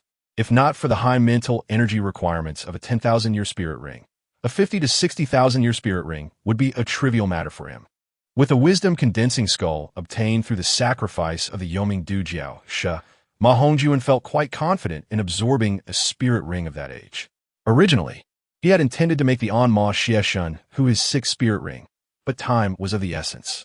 The emergence of hidden forces in the Douluo continent had instilled a sense of urgency in him, prompting him to revise his plans. Risk and opportunity coexist. One cannot embark on the path of cultivation without taking some risks. With a resolute determination, Ma Hongjun finally set forth on his journey of cultivation. Ning Rongrong did not return to the Qibao Liuli Zone, but instead relayed Ma Hongjun's request to Ning Fengji through the sect's unique communication method. In Tiando City, at the residence of the Qibao Liuli Zone, Ning Fengji turned to the elder behind him, his white hair marking his wisdom. "What is your opinion, Jianshu? Is this matter worthy of collaboration between you and Gushu? Isn't it a bit excessive to mobilize so many for a spirit beast of 50 to 60,000 years?" The white-haired elder had yet to speak when a black-haired elder, slender yet sturdy, interjected tentatively. "What do you know? Rongrong's classmate is no ordinary individual. I have gathered sufficient information to assert that he is not someone to be taken lightly. Furthermore, this is Rongrong's request. If you, old bone, do not wish to go, that is your choice. Leave it to me," the white-haired elder replied, casting a sidelong glance. While his words ostensibly defended Ma Hongjun, he also acknowledged that it was somewhat excessive, saying so merely to provoke a debate. "Ah, you stubborn Chinshin. I insist on accompanying you to prevent you from speaking ill of me in front of Rongrong," the black-clad elder, a well-built figure known as Douluo, retorted. Alongside Jin Douluo, he was one of the two super-titled Douluos of the Qibao Liuli Zone, both ranked among the top 10 strength holders in the continent. "Let's not bicker, gentlemen. While this matter may indeed be somewhat exaggerated, we cannot overlook the debt of gratitude we owe to the Qibao Liuli Zone. Gushu, you shall accompany Jianshu on this arduous endeavor," Ning Fengji said with a nod, his demeanor gracious and appreciative, evoking a sense of warmth. Even Ma Hongjun, despite his reputation, would find it difficult to unearth fault in him. After thoroughly explaining the competition details to Master Tong San and the others, Ma Hongjun set out with Fujiang Qingyaojin, teacher Faland, and Liu Erlong. They soon met with Douluo Dugabwa, and before they could proactively head to the Qibao Liuli Zong's residence, Jin Douluo and Gu Douluo approached the five of them. It must be said that after experiencing so much, Ma Hongjun had gained a clearer perspective, becoming more open-minded and regarding Tong San and the others as genuine friends. Although the Shrek 7 monsters each had their shortcomings, they were indeed worthy of camaraderie. Presently, Tong San had yet to display the significant flaws he would later develop. Ma Hongjun firmly believed that his fortuitous opportunities placed him in a league beyond Tong San, and with his presence in this world, Tong San would inevitably avoid his eventual downfall. He conveyed this to Tong San individually. "Little San, I am heading to acquire the 5th spirit ring for the Phoenix Spirit. You must also strive to excel. Among the Shrek 8 monsters, I have the utmost confidence in you. Though you're not the oldest, your temperament is the most composed. With you present, it matters not whether I participate in the preliminaries. If all goes well, by the time the semifinals arrive, I should have ascended to the rank of Soul King. At that point, we brothers will traverse the Douluo continent's younger generation together. While you are away, I shall take care of this matter. I will not let you down," Tong San replied, his head bowed in earnest agreement. He felt profound gratitude towards Ma Hongjun. Without the gifts he had received, he would not have advanced to level 44 so swiftly. To Dai Maobai, he said, "Big brother Dai, you are the eldest and the second highest in soul power after me. Please look after the others well. With you around, I have peace of mind. Rest assured, Hongjun, I will lead the team to secure first place in the preliminaries," Dai Maobai assured, thumping his chest. Ma Hongjun did not say much to Peng Hu and Ao Si Ka, as the two showed no competitive spirit. With the 3 girls, he also refrained from making any comments, as he held no inappropriate thoughts towards them. He maintained a casual attitude, save for Xiao Wu, whom he had an interest in not due to any romantic inclinations, but rather to observe Tong San's performance. If it mirrored the trajectory of their original fate, Ma Hongjun might genuinely consider intervening, for he believed that such a Tong San was unworthy of someone as devoted as Xiao Wu. Though the current Tong San had yet to reveal any flaws regarding the master, it is purely due to his insufficient soul power that Ma Hongjun feels he is a hindrance. Moreover, he does not wish to involve the master in the matters concerning his teacher and Lu Erlong. The Xingdou Great Forest is one of the 3 major soul beast forests on the continent, renowned as one of the most prominent habitats for soul beasts on Douluo continent. Its vast expanse is almost equivalent to the territory of the Balik Kingdom, straddling the borders of the Tiandou Empire and the Xinglua Empire. Of this area, 2/5 lies within the Tiandou Empire, while the remaining 3/5 is situated in the Xinglua Empire, forming a colossal primeval forest with a complex terrain that includes wetlands and marshes. The soul beasts residing there are exceedingly formidable, growing stronger as one approaches the central part of the forest. Within, there are even soul beasts that have lived for 100,000 years. Any soul master, provided they possess sufficient strength and a stroke of luck, can find a most suitable soul ring for themselves within. Are you aware of where the soul beast you seek resides within the Xingdou Great Forest? A luxurious large carriage carries several individuals seated opposite each other, with Douluo speaking first. Indeed, I have also perused ancient texts regarding what the Venerable Gu mentioned and have a rough understanding of the location of the soul beast I seek. I must trouble you both for your assistance this time. Rest assured, I will not forget your kindness afterward. Ma Hongjun nodded gratefully. Young Ma is too courteous. We are all family here, so there is no need for such formality. We 2 old fellows have yet to properly thank you for Rongrong's matters. Such pretense truly embarrasses me. Douluo hastily waved his hand and chuckled. The accompanying sword Douluo, unusually agreeing, nodded in affirmation without confronting him, and subsequently turned his gaze toward the window, no longer participating in the conversation among Ma Hongjun and the others. This aligns with Sword Douluo Chun Xian's habitual demeanor, and Ma Hongjun naturally had no objections. The carriage moved slowly forward, with Lu Erlong taking on the role of the coachman, as she felt somewhat out of place surrounded by a group of elderly men in the luxurious carriage. Thus she proactively requested to drive. Inside the carriage, only Douluo and Flinder engaged in casual conversation, while Cheng Yaojin sat silently behind Ma Hongjun, like Sword Douluo, closing his eyes to rest. Let us dispense with the pleasantries. Old poison, how have you fared with the matters I instructed you to investigate?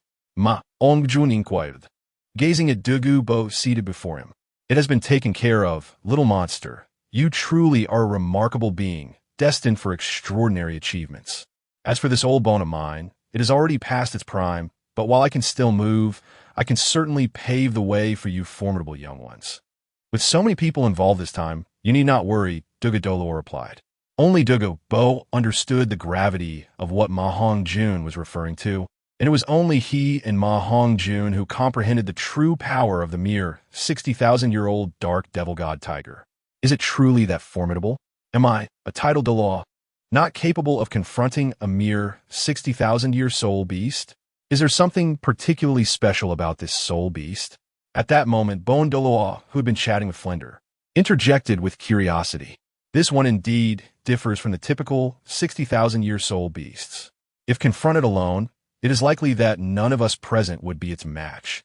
Douluo exchanged glances with Ma Hongjun and, upon receiving a nod from him, solemnly explained to Flinder and the others. Indeed, this soul beast possesses the exceedingly evil attributes left behind by the evil god and has an extremely domineering nature. Its growth does not occur through its own cultivation, which is exceedingly difficult. It can only enhance its strength by devouring the soul power of other soul beasts or human soul masters, Ma Hongjun elaborated, as he noticed the curiosity on their faces, slowly recounting based on the intelligence from Tianlada Wang and his understanding of the plot from his previous life. Thus, it is indeed quite special, but should not instill such dread in a titled Douluo, should it? Chun Xian, who had been resting with closed eyes, finally opened them and spoke calmly. Without special means, its strength would be comparable to old poisons at best. Legend has it that the evil god descended upon a white tiger, causing it to mutate, transforming its original light attributes into dark ones, sprouting black wings that symbolize corruption. Along with a sinister hook reminiscent of a scorpion's tail, Ma Hongjun continued. Could the issue lie with the black wings and the evil god hook? Flinder stroked his chin, inquiring, as he was initially unaware of this matter. The black wings are formidable enough, but they alone should not incite our wariness. The true danger lies in that evil god hook, which possesses a tremendously powerful soul skill capable of dragging a person into a chaotic spatial battlefield, where the time and space are manipulated by its power, reducing opponents to their pre-awakened soul power forms, reverting them to children. In such circumstances, if no one is present to assist in breaking the space, the opponent becomes a lamb to the slaughter, utterly defenseless. Ma Hongjun could not help but caution, as even Douluo had only partial understanding of this information. The group collectively gasped in astonishment, exchanging glances. However, there is no need for undue concern. I already have a method to counteract it. When the time comes, Sword Senior, act according to my signals, with the 2 teachers and the 2 Douluo seniors focusing on the offense. Once it unleashes this soul skill, I will work with Sword Senior to break the space at the earliest opportunity, Ma Hongjun declared confidently. In theory, this chaotic space is indeed not easily broken. Yet Sword Douluo is, after all, Sword Douluo, the foremost attacking martial soul on the continent, the 7 kills sword. Coupled with my preparations, I possess absolute confidence in success. Otherwise, I would not have brought my teachers along to face danger, he thought. Master, what should I do then? Chung Yaojin, who had been instructed by Ma Hongjun to remain silent and rest his eyes, could no longer contain himself and open his eyes, asking with a hint of grievance. Rest assured, I will not forget you. Your task is of utmost importance. While the soul ring of the dark devil god tiger may be forfeit, there is one thing that cannot be allowed to escape. Ma Hongjun whispered into Chung Yaojin's ear using a special method of communication imperceptible to outsiders. Naturally, this was also due to the 3-titled Douluo's disdain for eavesdropping. As for what was said, only heaven, earth you, and I shall know. What is this mysterious affair? Even the teachers are not informed. Alas, this child has grown and begun to form his own ideas. Flinder appeared to express dissatisfaction, but was, in fact, excusing Ma Hongjun, smiling at Sword and Bone Douluo. It is not that I am unwilling to disclose it to everyone, but it is better that fewer people know about this matter, Ma Hongjun remarked, feeling no concern. If he were to reveal the value of that item, he truly dared not say whether anyone would harbor ulterior motives, for one must always guard against the intentions of others. Sword Bone Douluo nodded slightly, showing no inclination to delve deeper, as they were there to lend assistance out of gratitude and would naturally not concern themselves with other matters.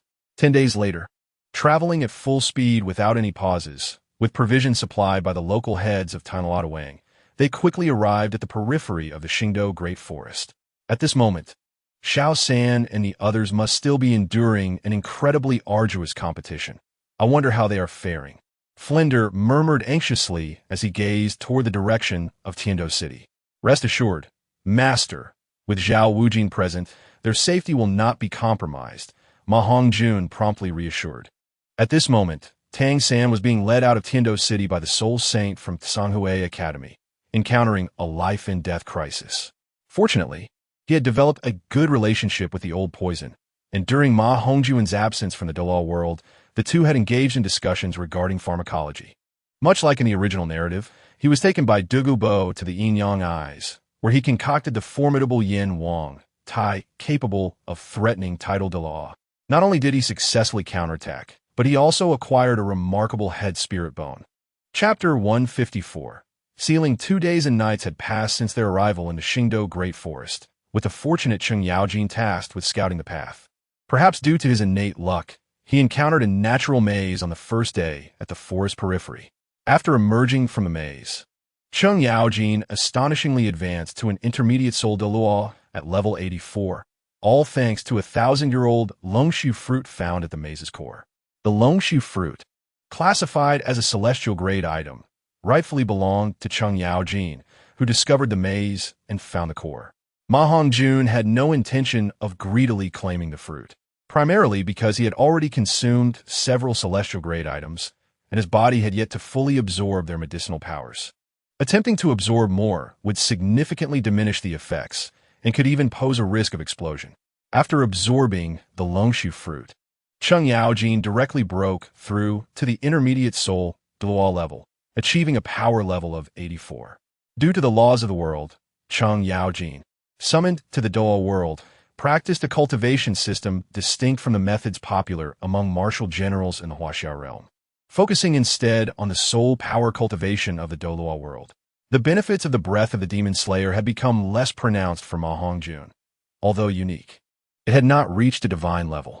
Nevertheless, it served as an excellent auxiliary, particularly the breath of sound for concerts, the breath of water for bathing, and the breath of fire for barbecuing, proving quite practical. This also correlated with Ma Hongjun's significant power increase, though he had yet to acquire his 5th spirit ring. His strength rivaled that of typical soul saints. The techniques from lower realms had become obsolete. Even the 8 gates of Duanjia, which he had never opened, could now be mastered with confidence without the aid of meteor tears. Having opened the Death Gate, Ma Hongjun's power was on the verge of reaching that of a soul Douluo. With the emergence of the lottery system and other opportunities, he was no longer limited to the might of soul skills. Only special restrictive soul skills could enhance his strength. In the later stages of his technique, Ma Hongjun wielded ordinary attack-type soul skills with remarkable ease. Based on his inquiries, he learned that most formidable generals from the 3 kingdoms practiced strength techniques, with a few specializing in body techniques. The mightiest general, Lu Bu, epitomized strength, while Dian Wei, representing body techniques, was renowned for his prowess.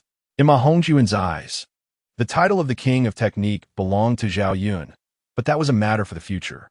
The power of Cheng Yaojin, fortuitously drawn by Ma Hongjun, was evidently augmented by the capabilities of the artifact spirit system. It was impossible for him to reach the level of an 81st level soul Douluo otherwise. After all, the Douluo continent was a realm of fantasy, where even the foundations of fantasy were also fantastical. Ma Hongjun felt he had discerned the crux of the matter, a sense of pride swelling within him, unaware that in the special space of the late Han dynasty, a group of exceptional talents was preparing to emerge. A mysterious figure clad in purple flashed by, freely traversing between the Douluo divine realm and the Huaxia secret realm, leaving behind a vague statement. It was unexpected to discover such formidable existences in this world. Even in a one-on-one confrontation, I would not gain the upper hand. Fortunately, these beings seemed oblivious to the laws of power, and I remained concealed in the void. 2 of them, not inferior to me, were unable to detect this avatar. The purple figure exuded an aura of annihilation, drifting through the peculiar space, and vanished with a flicker, reappearing not far from Kunlun Mountain in the 3 Kingdoms world. A careful observer would notice a peculiar energy portal ahead. In the purple figure's eyes, the strongest martial artist of this world merely exuded the essence of peak soul Douluo, barely approaching the level of tidal Douluo, far inferior to the Douluo continent's caliber. However, atop Kunlun Mountain lay a hidden realm, and due to mastery over the laws of power, the purple figure had roughly discerned the strength of the powerful beings within. Information had been relayed to the true body. Now is not the time for this hidden realm to reveal itself. Differing stances should not lead to blame. The power of this avatar was sufficient to hinder you for 10 years. Rest assured, I shall not intervene in the disputes between the 2 worlds. Whether the Douluo world integrates into this realm or vice versa depends entirely on the abilities of each world. After the purple figure spoke, a powerful aura of destruction emanated from him along with silver light points that formed intricate patterns inscribed upon the peculiar portal of the Kunlun secret realm. Thus, all surviving ancient Qi practitioners from various schools were sealed within the Kunlun secret realm by the god of destruction at the cost of a divine avatar, unable to emerge. Had Ma Hongjun known, he would have surely cursed vehemently and returned from the Douluo world, not to mention the Douluo continent. Even the relatively fewer tidal Douluo of the Sun and Moon continent possessed overall strength far superior to that of the Three Kingdoms World-S warriors. Allowing the two to clash would almost guarantee defeat. At this moment, Ma Hongjun, following the coordinates in his memory and the information gathered by the Heavenly Net, finally located the activity zone of the Dark Demon Evil God Tiger. Yaojin, whether we can obtain that orb depends on you. If not, do not push yourself too hard. Ma Hongjun instructed with lingering apprehension, facing Chung Yaojin. Once the lottery function truly awakened, acquiring a martial general would require a substantial amount of heavenly luck, and Ma Hongjun lacked confidence in drawing again in the short term. Thus, he cherished this subordinate who called him master, and, as a fellow Huaxiao person, he could not bear to see him in peril. The mysterious orb, though a crucial treasure for the rise of the protagonist from another world, was not an absolute necessity for Ma Hongjun. Rest assured I, old Chung, value my life above all. If it is not feasible, I will not recklessly proceed. Chung Yaojin assured, touched, while patting his chest. After his experiences, Ma Hongjun had indeed matured significantly and developed some clever tactics. Yet, was this Chung Yaojin truly reliable?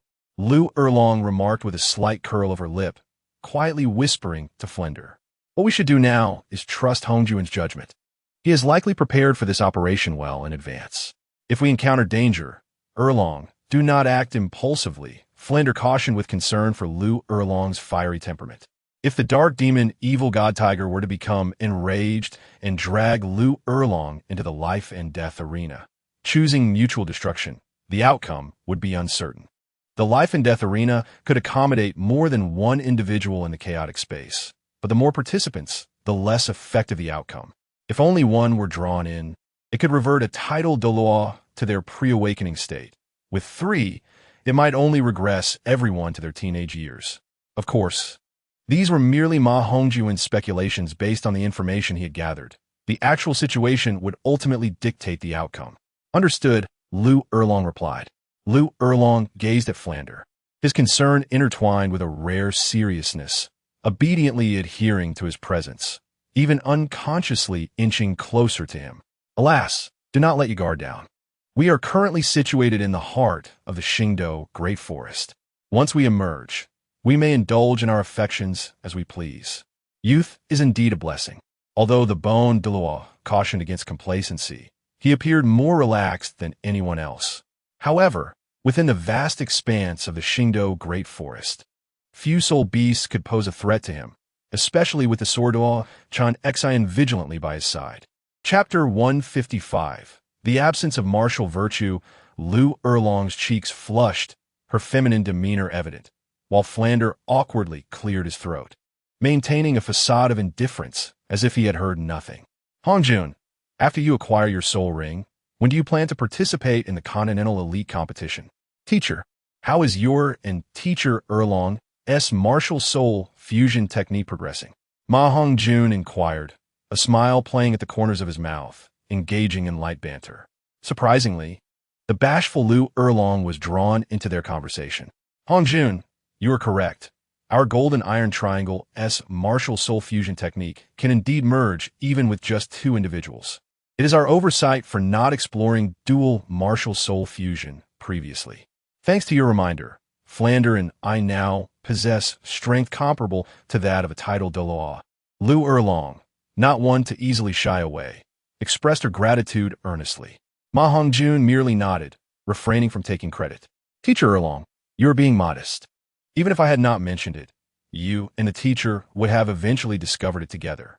Unbeknownst to them, before Ma Hongjun departed from the Douluo continent, he had discreetly arranged a few matters, including the martial soul fusion between Flander and Lu Erlong. Drawing upon his memories from his previous life and his understanding of martial souls, he deduced that Lu Erlong and Flander shared an exceptionally high affinity for their martial souls.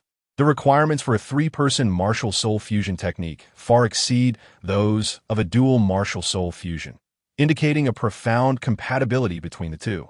The original narrative failed to depict their fusion solely because Lu Erlong had not moved on from Yushaojiang and was unwilling to cooperate.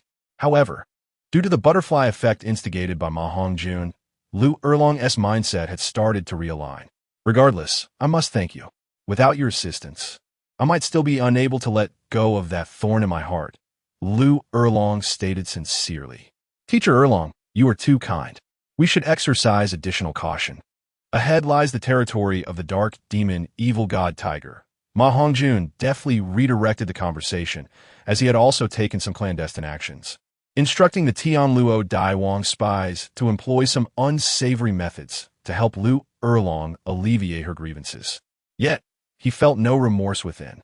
Dealing with a scoundrel like Yu Xiaojiang required no moral compass. Those of honor are treated with sincerity, while those devoid of it are met with ferocity. Were it not for Yu Xiaojiang's slight intellect and his close ties with Flander, Ma Hongjun would have preferred to avoid such a person altogether. Having surpassed the 50th level for a considerable time, Ma Hongjun's mental domain allowed him to perceive his surroundings with utmost clarity. Although his probing capabilities did not match Tang San's blue-silver domain, they were far more refined. Each possessed its merits.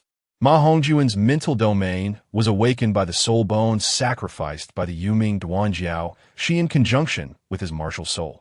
He ardently desired to attain peak power within the continent. Only then could he wield influence during intercontinental conflicts. Should a battle arise without his strength, serious divisions would undoubtedly emerge within Tianluo Daiwang, as its upper echelons and core forces consisted of Douluo individuals. However, with the strength of a title Douluo, Ma Hongjun felt confident in suppressing internal issues. After all, this was a world where strength reigned supreme, and the circumstances in Huaxia were markedly different. Currently, Ma Hongjun relied too heavily on the poisoned Douluo and the members of Shrek Academy. His own power was insufficient, resulting in little prestige within Tianluo Daiwang. Thus, he felt an urgent need to enhance his abilities. Suddenly, a shadow of a tiger-type soul beast intruded into his mental domain, casting a dim light over the surroundings. This indicated that the soul beast possessed a domain, typically awakened only by soul beasts over 100,000 years old. However, judging by the aura of this tiger-type soul beast, it was clearly in the range of 50 to 60,000 years. The only top-tier soul beast that matched this description in such a locale was the dark demon evil god tiger from the original story. Everyone, remain vigilant. Our prey has appeared, Ma Hongjun commanded, and the others instinctively turned their attention to their surroundings. Sword Douluo Chan Xian and Bon Doa Gu Rong exchanged astonished glances with Ma Hongjun, impressed by his ability to detect and alert them in an instant. The poisoned Douluo, however, displayed a nonchalant demeanor, for he understood Ma Hongjun better than anyone else. It was not merely his perception that made him formidable. Ma Hongjun remained focused on the movements of the dark demon, evil god tiger. Upon noticing that the beast did not flee upon realizing their presence, he inwardly sighed in relief, thinking to himself, "We are steady." The stronger the soul beast, the more potent the various attributes and soul power enhancement it provided. With their combined strength, they could easily subdue a 100,000-year soul beast. Dealing with a 50 to 60,000-year soul beast would be effortless. Even if this soul beast possessed extraordinary talents, it would be unlikely to cause any unexpected complications. Indeed, this was no ordinary creature. It bore a dark attribute domain. If any of you possess light attribute soul skills, do not hold back when the time comes. The experienced sword Thaw discerned at a glance that the dark demon, evil god tiger ahead, was a soul beast of the dark attribute. Indeed, I have encountered records of the dark demon, evil god tiger in ancient texts. It is said that an evil god descended upon a white tiger, causing a mutation that transformed its light attribute into a dark one. Granting it black wings representing corruption and a scorpion-like tail, Ma Hongjun reiterated gravely. His intention was to draw attention to its wings and tail to prevent any missteps. 7 kills. Sword Law Chun Xian summoned his martial soul, the 7 kills sword, gesturing towards the dark demon, evil god tiger, locking onto its aura. Upon realizing it was being targeted, the dark demon, evil god tiger did not flee. Instead, it roared, raising its paw with excitement, and charged towards Sword Douluo Chin Xian. It sensed that among the group, only Chin Xian posed the most significant threat. Yet, Emboldened by its hidden trump cards, it felt no fear, for it believed that if it could devour the entire group, particularly the abundant life energy emanating from Ma Hongjun, it would undergo a metamorphosis, potentially surpassing the threshold of 100,000-year soul beast. Once it became a 100,000-year soul beast, it would reign supreme over the entire Xingdou Great Forest. Even the legendary Black Dragon King Dtian would bow before it, unable to resist the temptation. The dark demon, evil god tiger, concluded that eliminating Sword Douluo Chun Xian would render the others no longer a threat. However, Chun Xian had no intention of engaging it directly at this moment. He feigned weakness, swiftly retreating while Bonda Gurong moved to intercept, blocking the tiger's ferocious claw strike. Let us proceed according to plan.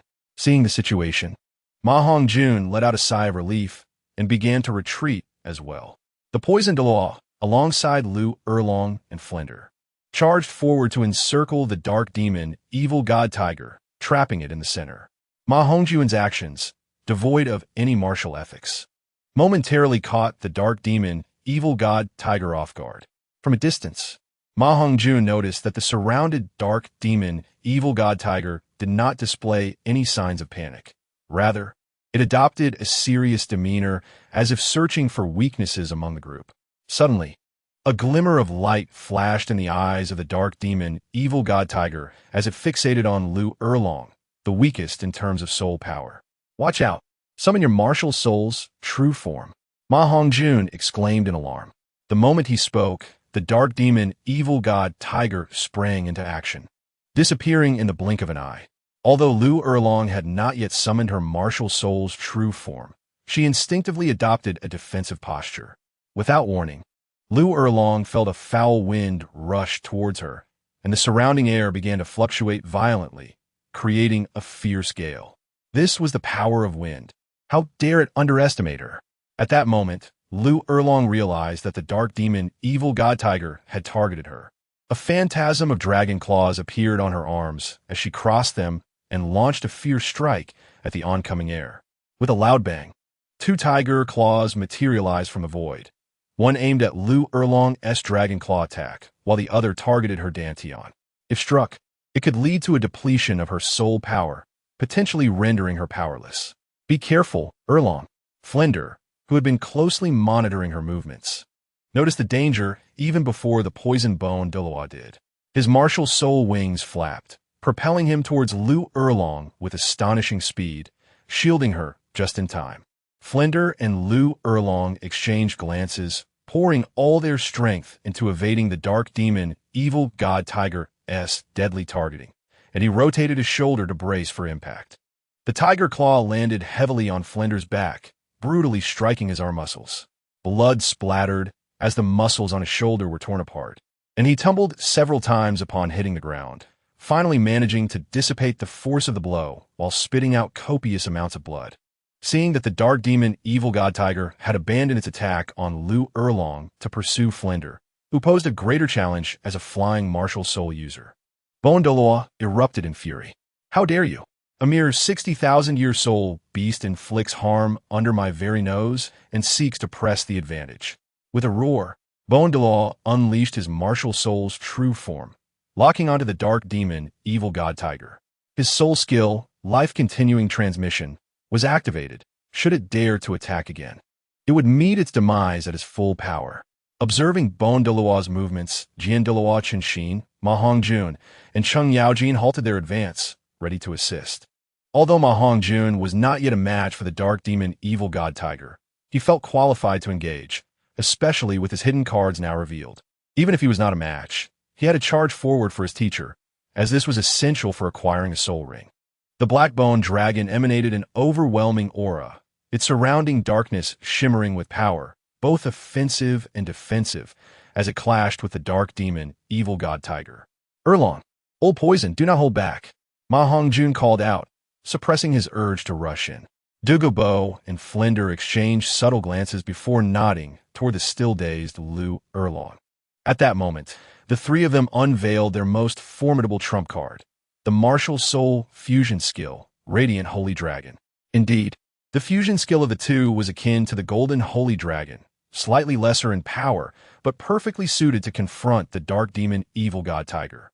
The soul rings of Lu Erlong and Flinder glowed simultaneously, their martial soul phantoms merging to form the new martial soul, Radiant Holy Dragon. The combined power of two soul masters, especially with the might of the dragon-type beast martial soul, was extraordinary. In an instant, the force they generated surpassed even that of Bone Douluo's true form. Radiant impact. Without hesitation, they unleashed their soul skill. The powerful light energy rivaling the ninth soul skill of a title Douluo. The luminous energy surged towards the dark demon evil god tiger. Still locked in confrontation with Bone Douluo, a flicker of caution crossed the large eyes of the dark demon evil god tiger as it flapped its wings, attempting to evade the attack using its wind ability. However, the forewarned group was not so easily thwarted. Time freeze. Poison Douluo's 8th skill allowed him to manipulate time within a certain range, freezing it for 3 seconds. Trying to escape? Not so easily, beast. Prepare to die. Poison Douluo sneered, activating a soul bone skill from Medusa's head. A fierce purple light descended in an eerie manner around the dark demon evil god tiger. Its movements were restricted, and only its massive eyes could barely shift, rendering it immobile. The radiant energy attack did not wait for it to move, striking mercilessly upon the massive black head of the tiger. With a tremendous crash, the powerful energy impact nearly knocked the dark demon evil god tiger unconscious. Before it could regain its senses, Bone Douluo's lethal strike followed. Phosphorescent divine light, the 9th soul skill of Poison Douluo, when paired with the 8th skill, Time Freeze, could easily obliterate a city, though it was immensely taxing. Of course, this soul skill's effect could be confined to a specific area, and in an instant, the space surrounding the dark demon evil god tiger was engulfed in a terrifying toxic miasma. Its black fur rapidly transformed into a ghastly green hue, making it appear utterly horrifying. Bone formed Divine Dragon. Bone Douluo's 9th soul skill was both offensive and defensive while containing immense spatial power. A powerful attack surged once more toward the dark demon evil god tiger's vital points. With a resounding crash, the dark demon evil god tiger was sent flying over 100 meters before crashing to the ground, lying still as if it had been rendered utterly lifeless. Ma Hongjun's mouth fell open in astonishment as he observed the beast being utterly overpowered, leading him to wonder if Jian Duo Qinshin could obliterate it in one go as well. However, he quickly shook his head. Jian Duo was not suited for a group attack, as his 7-killing sword martial soul had formidable offensive capabilities. Should he lose control and kill the dark demon evil god tiger, it would be a significant loss. He sought to capture alive, thus the difficulty was naturally doubled. At this moment, Flinder and Lu Erlong's martial soul fusion skill dissipated. While appearing relaxed, they were mentally strained, though their engagement seemed brief and they had the upper hand. They had unleashed their strongest soul skills without holding back, executing a seamless combination. Even so, the life force of the dark demon evil god tiger remained intact. Thus, they had come to believe that this soul beast was indeed extraordinary. Despite being subjected to their relentless assault, it had not yet perished. Among them, Flinder bore the brunt of the injuries, while the other 3, though unhurt, had expended considerable energy. The consumption of the 9th soul skill was unparalleled. It was typically reserved as a last resort, and this was their first experience in such a fierce battle. Jian Ma Hongjun reminded. Jian Douluo's figure flickered as he sealed off the escape route of the Mo Xie Shunhu. The 7 kills, sword pointed menacingly at the Mo Xie Shunhu, its energy locking onto the target. Sensing an imminent threat to its life, the Mo Xie Shunhu was instantly enraged. It rose, and with a powerful strike of its right forepaw, a beam of black light raced along the ground directly towards the most dangerous foe, the poisoned Douluo. The sinister tail followed closely, propelled by dark energy. Be careful. It's the evil god's hook. Do not confront it head-on, Ma Hongjun warned again. Oomph. The poisoned Douluo snorted coldly, but refrained from a direct confrontation, instead unleashing an energy shield in an instant and teleporting beside the sturdy Bone Douluo. Indeed, this choice proved to be the wisest, as he and Flandre were the most drained among the group. Without the ability to strike the poisoned Douluo, the attack veered towards Liu Erlong. Unfortunately, Flandre, cunning as ever, had already scooped Liu Erlong into his arms and soared to the bone Douluo's side upon noticing the poisoned Douluo's movement. Although the dark energy was formidable and the evil god's hook razor-sharp, it failed to breach the bone Douluo's defenses. "Damn it, you have forced my hand." The Nmo Sieshunhu, heavily injured, revealed its final trump card, a protective barrier activated by its sole skill. The Death Arena could pull opponents into a unique space where the laws of time could be manipulated, reverting everyone to their childhood. Ma Hongjun's knowledge was limited, merely an impression gleaned from the original work, rendering his prior information somewhat inaccurate, yet it bore no significant consequence. The most powerful among them, Jiando Luo Chenexine, had already made his move. Martial Soul, 7 kills.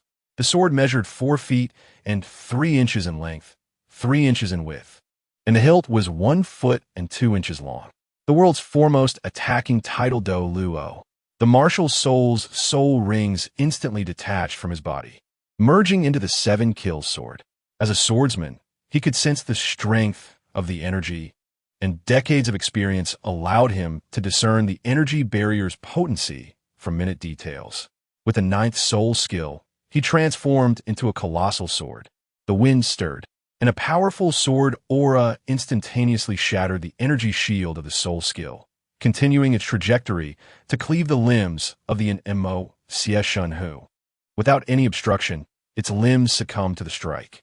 The Nmo Sieshunhu's soul skill was thereby severed. "Songjin, I'm counting on you." The swift turn of events filled Ma Hongjun with elation. Arriving alongside Cheng Yaojin at the critically wounded Nmo Sieshunhu, he spoke. As for why he did not let the more powerful Jiando Luo Chenexine intercept the Black Orb, which belonged to another world's protagonist, Zhou Weiqing, it was simply to avoid incurring a debt of gratitude, and also to maintain a degree of caution. Most importantly, Ma Hongjun felt a strong premonition. Cheng Yaojin was a fortuitous figure. How could a person without such fortune lay claim to a treasure? Armed with a dagger, Ma Hongjun hesitated not a moment to slice through the Nmo Sieshunhu's throat. Chapter 157. Acquiring the Soul Ring, upgrading the system indeed. Before the black soul ring of the Nmo Sieshunhu illuminated, a black orb appeared atop its carcass. Simultaneously, the space surrounding the mysterious black orb rippled, revealing a small black hole just the size of a palm. The black orb, seemingly imbued with sentience, swiftly darted towards the black hole. The 3 title Douluo displayed expressions of delight, ready to intercept, but were a step too late as the black orb neared the void.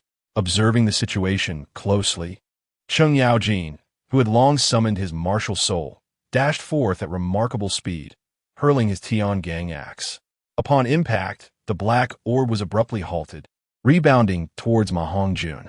With a look of astonishment, Ma Hongjun disregarded the now visible soul ring and extended his hands just in time to seize the black orb. At the moment Ma Hongjun grasped the orb, the voice of a seemingly sentient system spirit resonated within his mind. "Ding! Detected a treasure of fortune, the evil god, orb. Would the host like to absorb it? Absorbing the evil god, orb's abilities will finalize the system's ultimate upgrade, and the fusion of the martial soul will also be expedited. Absorb." Without hesitation, Ma Hongjun issued the command. "Ding! Congratulations, host. The 9-leaf sword grass martial soul has successfully fused, elevating the current martial soul to an unparalleled divine level. Ding! System upgrade complete. Congratulations, host, for acquiring the exploration function, the ability to quantify strength, a summoning system, and full ownership of the supreme treasure, the source of time and space." What supreme treasure? Ma Hongjun was momentarily perplexed, having read numerous novels in his past life. Yet this scene left him bewildered. The system's spirit, birthed from the supreme treasure, possessed its own intelligence. What could it be but the green light in his mind? And what the attribute panel? A sudden realization struck Ma Hongjun. This system spirit, Oh no, this system is not an object, or rather, I am not an object. The system's childish voice echoed in his mind, leaving Ma Hongjun both amused and bewildered. However, he grasped the situation well enough. Without time to inquire further, he quickly returned to the newly acquired abilities, just in time to catch the scrutinizing gaze of Jianbon Douluo. It's nothing. Merely a fine orb with some benefits for soul cultivation. Surely, esteemed elders would not covet it from me. Ma Hongjun took the initiative to assert his position, addressing the assembly. Without a moment's thought, Chung Yaojin positioned himself protectively before Ma Hongjun, feigning nonchalance while secretly on guard against the Jianbon Douluo's greedy intentions. Since it is an item dropped by the NMO Xie Shunhu, it rightfully belongs to you. No need to be so tense, Douluo remarked dismissively. Your esteemed virtue is commendable. Naturally, I shall not contest with a junior. Quickly absorb the soul ring. We shall guard you, Flandre added. Arriving nearby, with Lu Erlong's assistance, speaking with great care, one could not help but notice how shamelessly similar he appeared to Ma Hongjun. Bondo Luo nodded before moving a short distance away to sit and recover soul power while providing protection for Ma Hongjun.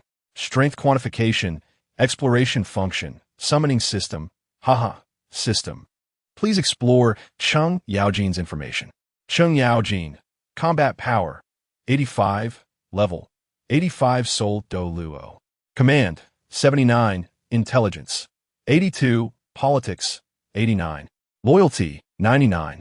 Note, possesses partial memories and experiences from a past life, resurrected by the system from the river of time and space, utterly loyal to the host. Potential, divine level. First grade divine potential.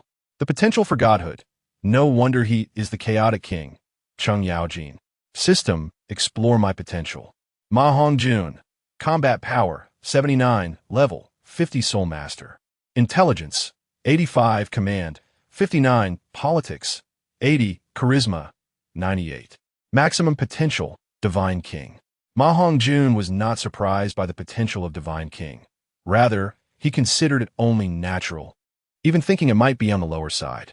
Yet he did not dwell on this, instead showing great interest in the aspects of command and intelligence. As a true man aspires to great heights, wielding a sword to achieve unprecedented feats. Previously, he lacked such ambition simply due to his disinterest in the imperial structures of Douluo and a sense of belonging, thus diminishing his desire for competition.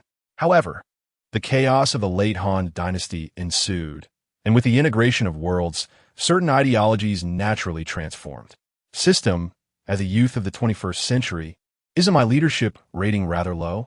Yet, the system did not seem to heed Ma Hongjun's thoughts, leaving him feeling quite embarrassed. It appeared that this little lowly system was rather proud, always presenting an indifferent demeanor towards itself.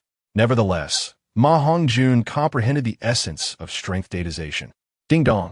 Typically, the soul power level corresponds to the basic martial strength points.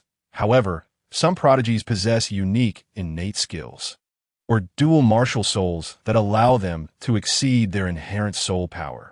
The synthesized electronic voice of the system seemed to acknowledge Ma Hongjun's perplexity, resonating appropriately in his mind. Note, the increase in martial strength from skills is proportional to the current strength level. At the 80 level, an increase of 5 points occurs, while at the 90 level, only 1 point is added. After reaching the 90 level, the increase is again just 1 point.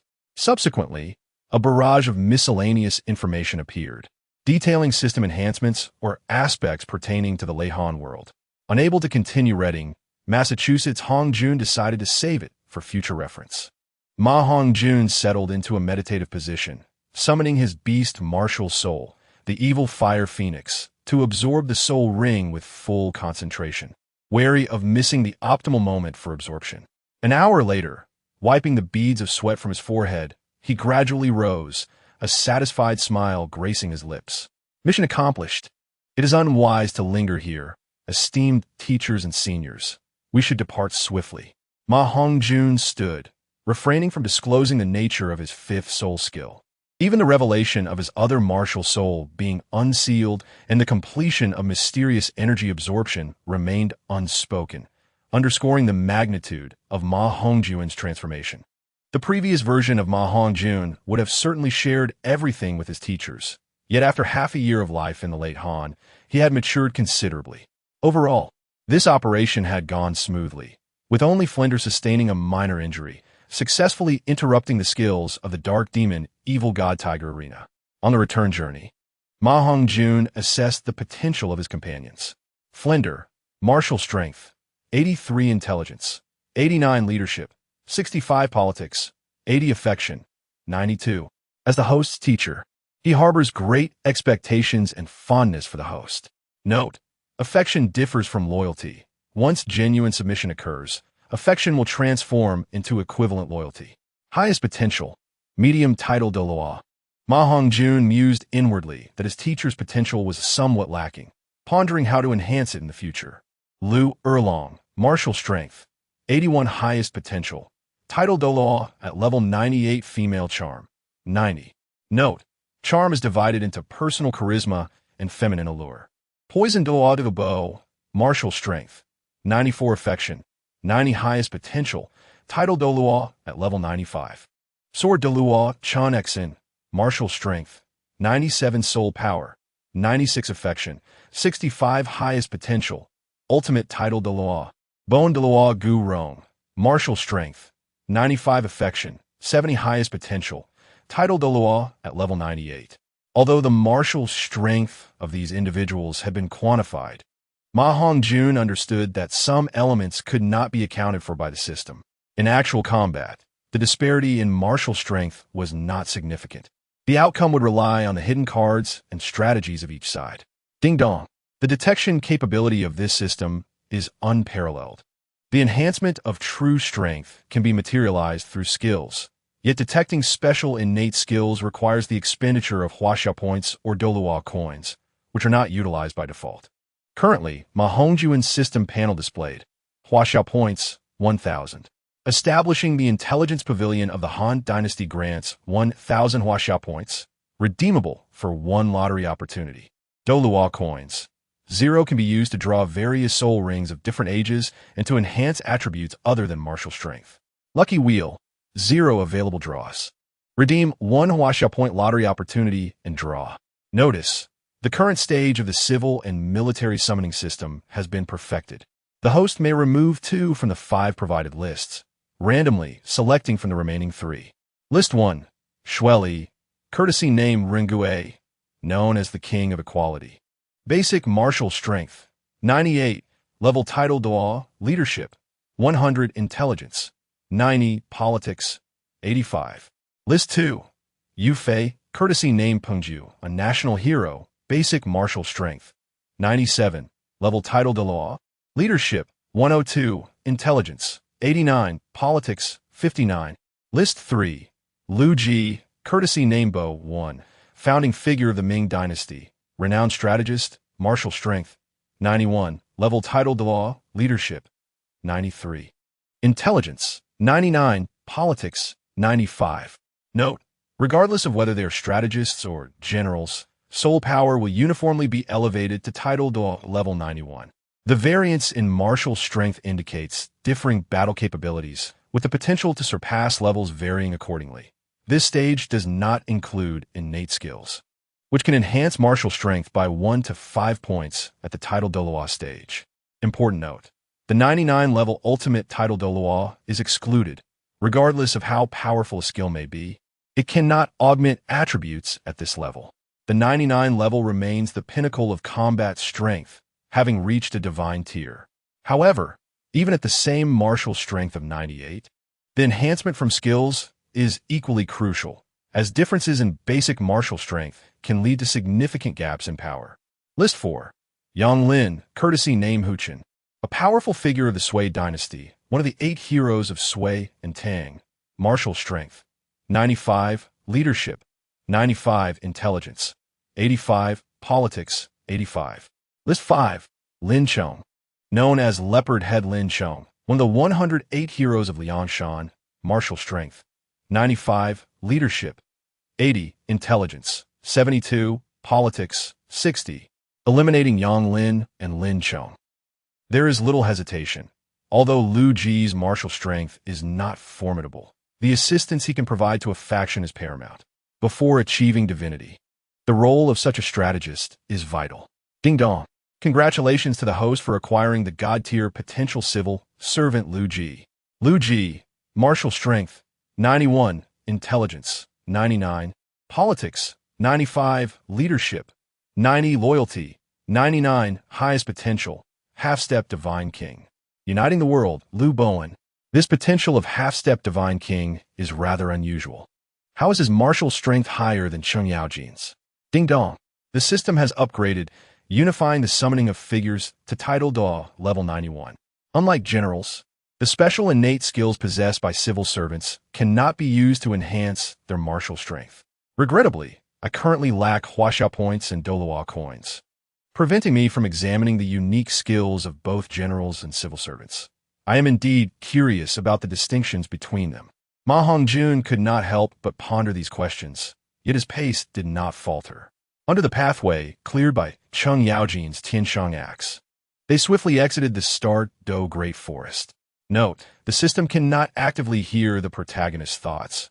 Only when the protagonist inquires directly will the system respond. Chapter 158. The potential levels of the Shrek 7 monsters.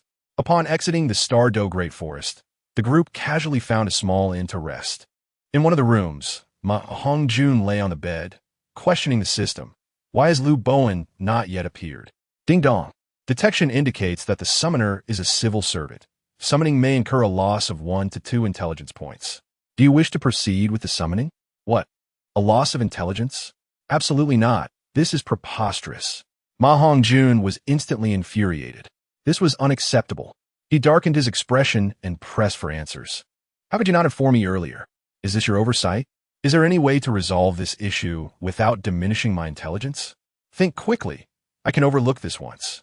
The system had indicated that Cheng Yaojin, a historical military general known for his low probability of intelligence loss due to his reputation as a fortunate figure, could be summoned directly to the Han Dynasty world. In that case, summon my loyal minister, my future right-hand man, to the Han Dynasty, Ma Hongjun declared, his eyes lighting up with determination to return to the Han Dynasty world for development after the events in Douluo concluded. The Douluo had numerous small nations. It was not chaotic, dominated by 2 great empires and the Spirit Hall, making the establishment of new nations quite difficult. The Han Dynasty, in contrast, was rife with turmoil, providing an excellent opportunity to establish a new regime, while Ma Hongjun's interest in founding a new dynasty was still nascent. Possessing such a system compelled him to achieve greatness and strengthen his nation. The emergence of Lu Ji, also known as Lu Bowen, intensified his contemplation. Liu Yi, a politician and literary figure during the late Ming dynasty, hailed from Qingtian, Zhejiang. He was renowned for his mastery of military strategy and had been likened to the legendary Zhang Liang and Zhuge Liang. With such an individual as an aide, even a person without ambition would find themselves elevated to high office. Congratulations, host.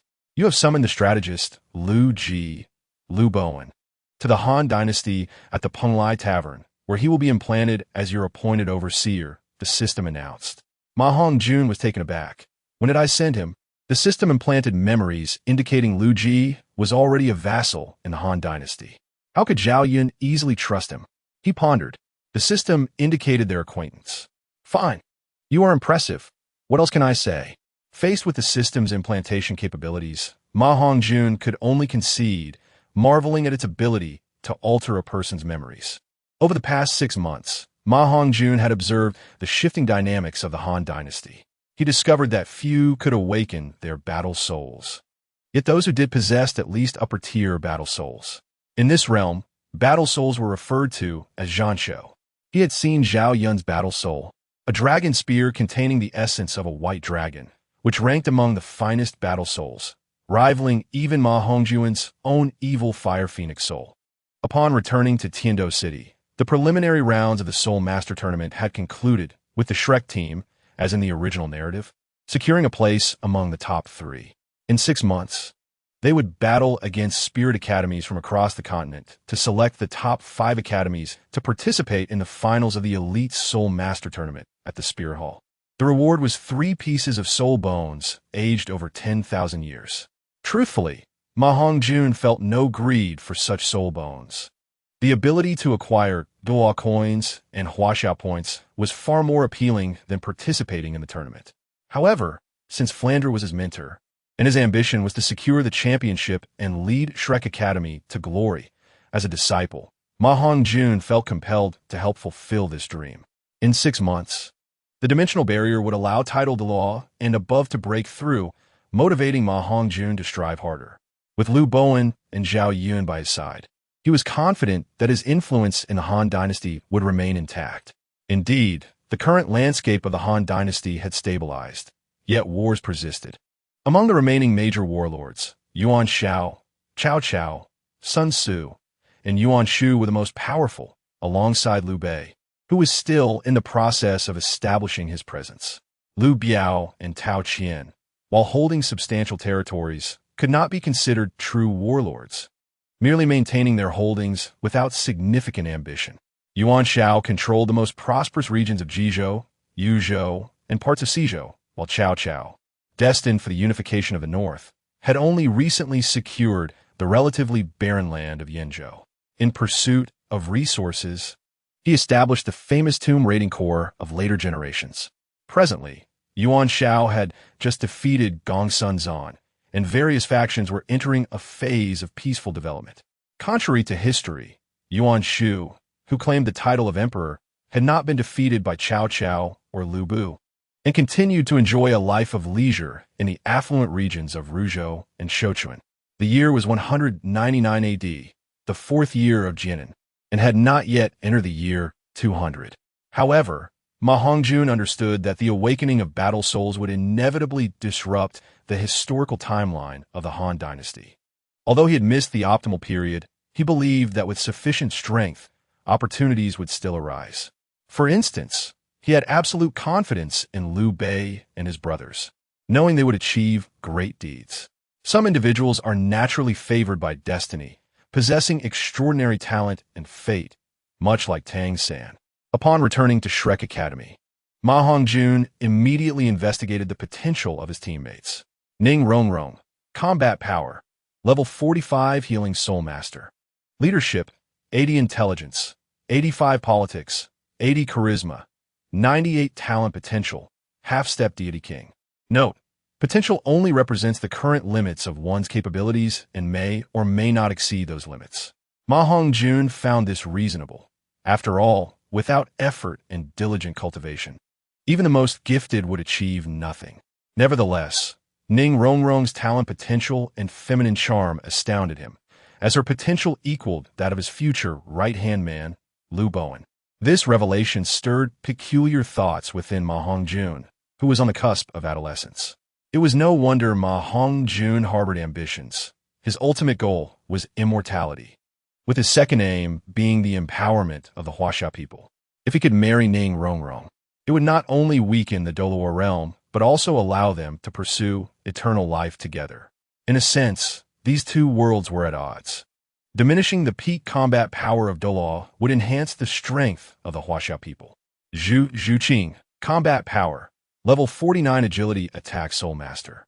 Charisma, 98 Talent Potential, Level 1 Peak Deity. Ma Hongjun requested the system to check the rankings of talent potential levels. From low to high, the rankings were Soul Scholar, Soul Master, Soul Elder, Soul Sect, Soul King, Soul Emperor, Soul Saint, Title Douluo, and then the uniquely classified Title Douluo, which could be further divided into low level, 91 to 93, mid-level, 94 to 95, high level, 96 to 98, and the ultimate Title Douluo, 99. God-level potential could surpass level 100, achieving the divine tier. 3-tiered gods, 2-tier gods, 1-tier gods, the Master God. Half-step Deity Kings, and the Fated Child. The Child of Destiny cannot be measured by talent, as they can at least reach the half-step Deity King level. Tang San, Combat Power, 6945, Control System Battle Soul Sect, Talent Potential. See you next time. Chapter 159, Another Half-Step Divine King Talent Potential. Tang San, Combat Power, 69. Leadership, 90. Intelligence. 90. Politics. 85. Charisma. 89. Due to issues with his character in the future, charisma -11. Talent potential. Child of destiny. Alas, I knew this boy was no good. Indeed, he is a child of destiny. Ma Hongjun felt a sense of imbalance and couldn't help but curse inwardly. He had thought he had surpassed Tang San in every aspect, only to discover that Tang San's potential talent was above his own. The talents of the other members of Shrek were also not to be underestimated. Dai Mu Bai, talent potential, level 1 deity. Fat Tiger, talent potential, level 2 deity. Oscar, talent potential, level 2 deity.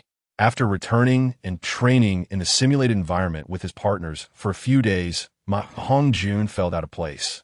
So he declared that he would enter seclusion for cultivation and cease training.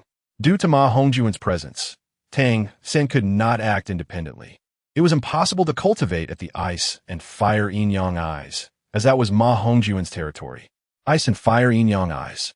It has been discovered that the reason for the delay of the Soul Master Elite competition to 6 months later is reportedly due to pressure from certain hidden families on the Spirit Hall and the two great empires.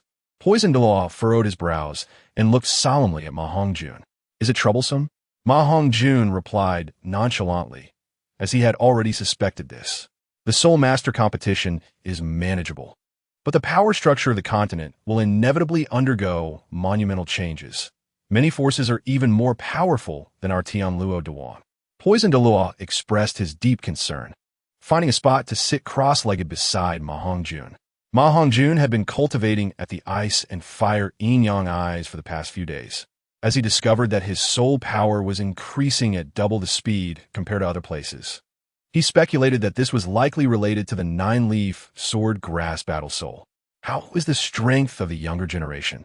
Ma Hongjun could not help but inquire again with concern. Little monster, do you still care about the strength of the younger generation? However, rest assured, it is strange that although these hidden families possess formidable top-tier combat power, the strength of the younger generation is generally weaker, and only a few can compare to the Shrek team.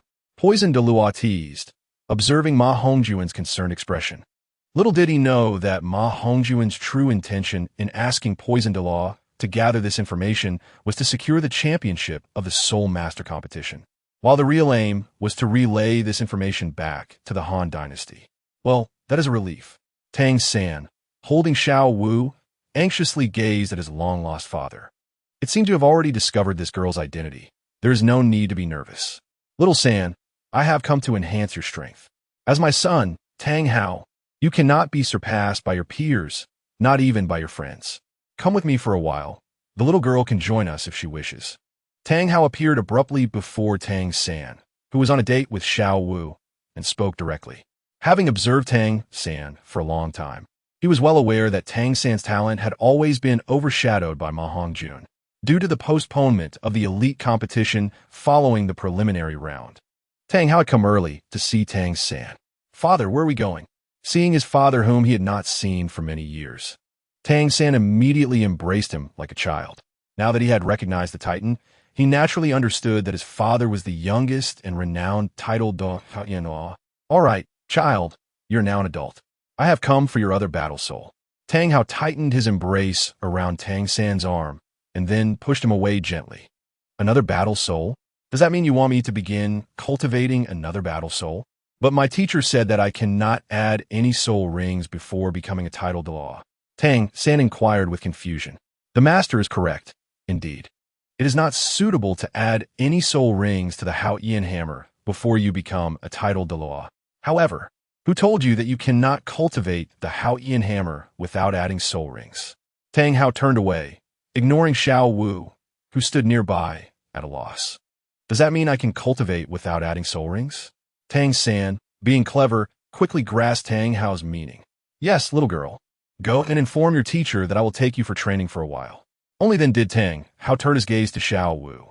Ma Hongjun reached the Soul King level at the age of 13, breaking the record he had set in his youth, which greatly stimulated the proud Hao Yin Douluo. Therefore, he placed his hopes on this son, who was initially a source of pride, but now complicated. Yes, Xiao Wu sighed in relief and hurried towards the principal's office to explain the situation to Flender. After Xiao Wu disappeared, Tang Hao sighed and looked at Tang San, saying, "Little San, Xiao Wu is a good girl.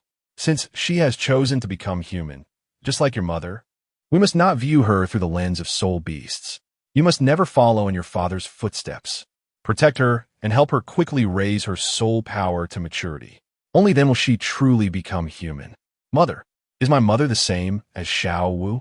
A gentle light flashed in Tang San's eyes as he spoke hesitantly. "Yes, your mother is named Ayin, a 100,000-year soul beast transformed into a human. She is the most beautiful woman in this world," Tang Hao said solemnly, his mind filled with longing and memories of Ayin. Due to the butterfly effect caused by Ma Hongjun, Tang Hao took Tang San away early and conveniently brought Xiao Wu along. As the tears of the meteor fell, the luck of Douluo continent began to surge, and the emergence of hidden forces and families led the future of Douluo continent into the unknown. Meanwhile, Ma Hongjun was living in a gentle haven. During his time at Shrek Academy, after coming out from the ice and fire Yin-Yang eyes, Yi Lingling Ning Rongrong, and Zhu Zhuqing sought various excuses to get closer to Ma Hongjun every day. Ning Rongrong and Zhu Zhuqing were reasonable, as they were all part of the same team, and it made sense to train together for opportunities to connect. Yi Lingling, sensing a crisis, even delivered heart-shaped breakfast to Ma Hongjun every morning, showing concern for him. Yi Lingling, combat power, level 45 healing system soul sect. Charisma, 98, a beauty of the nation. Host, you should act quickly. Talent potential, half-step divine king, yet to awaken. No way system. In the original work, Yi Lingling seemed to only become a titled Douluo in the end. How could her potential be on par with Ning Rongrong? Ma Hongjun questioned the system's assessment. "Ding, please explore on your own. Yi Lingling indeed possesses potential comparable to Ning Rongrong after consuming celestial products. What if Yi Lingling also consumes celestial herbs? Could she achieve divine king potential? It is possible, but the likelihood is low. Divine king potential cannot be attained solely through celestial herbs. However, due to the uniqueness of Nineheart Sea Tang, it is not impossible." Chapter 160, The Defiant One. Uniqueness? Does Nineheart Sea Tang hold other secrets unknown to ordinary people? Ma Hongjun silently mused, turning to inquire of the system. "Ding, insufficient authority, unable to investigate.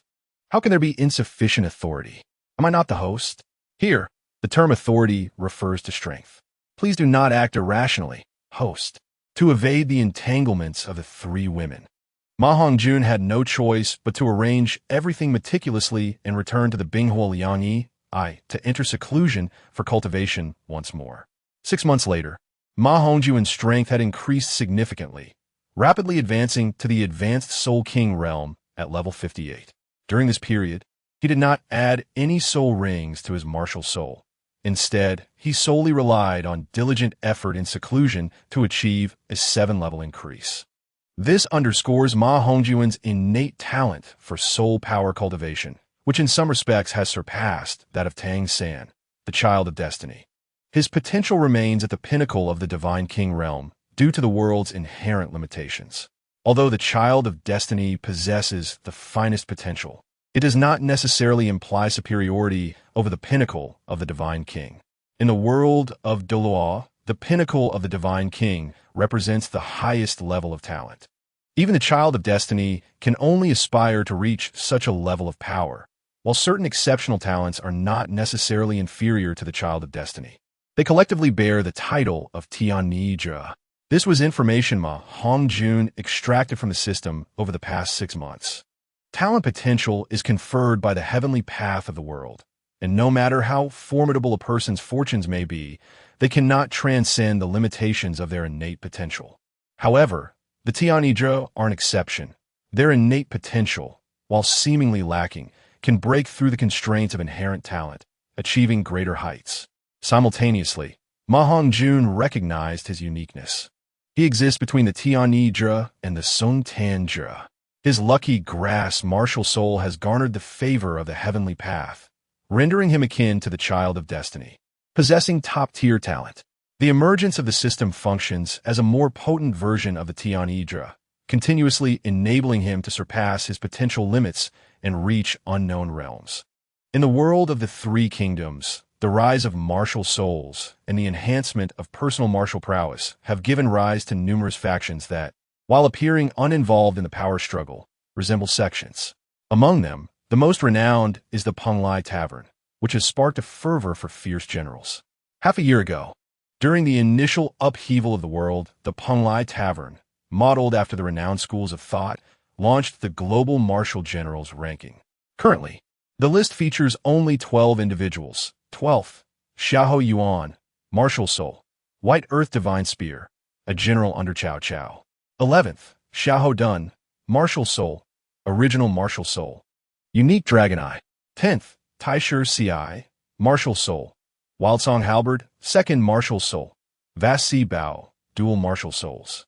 9th, Sun Tzu, Martial Soul, Overlord Spear. Su Ju, Martial Soul, Fire Cloud Blade, Original Martial Soul, Skin, Dual Martial Souls.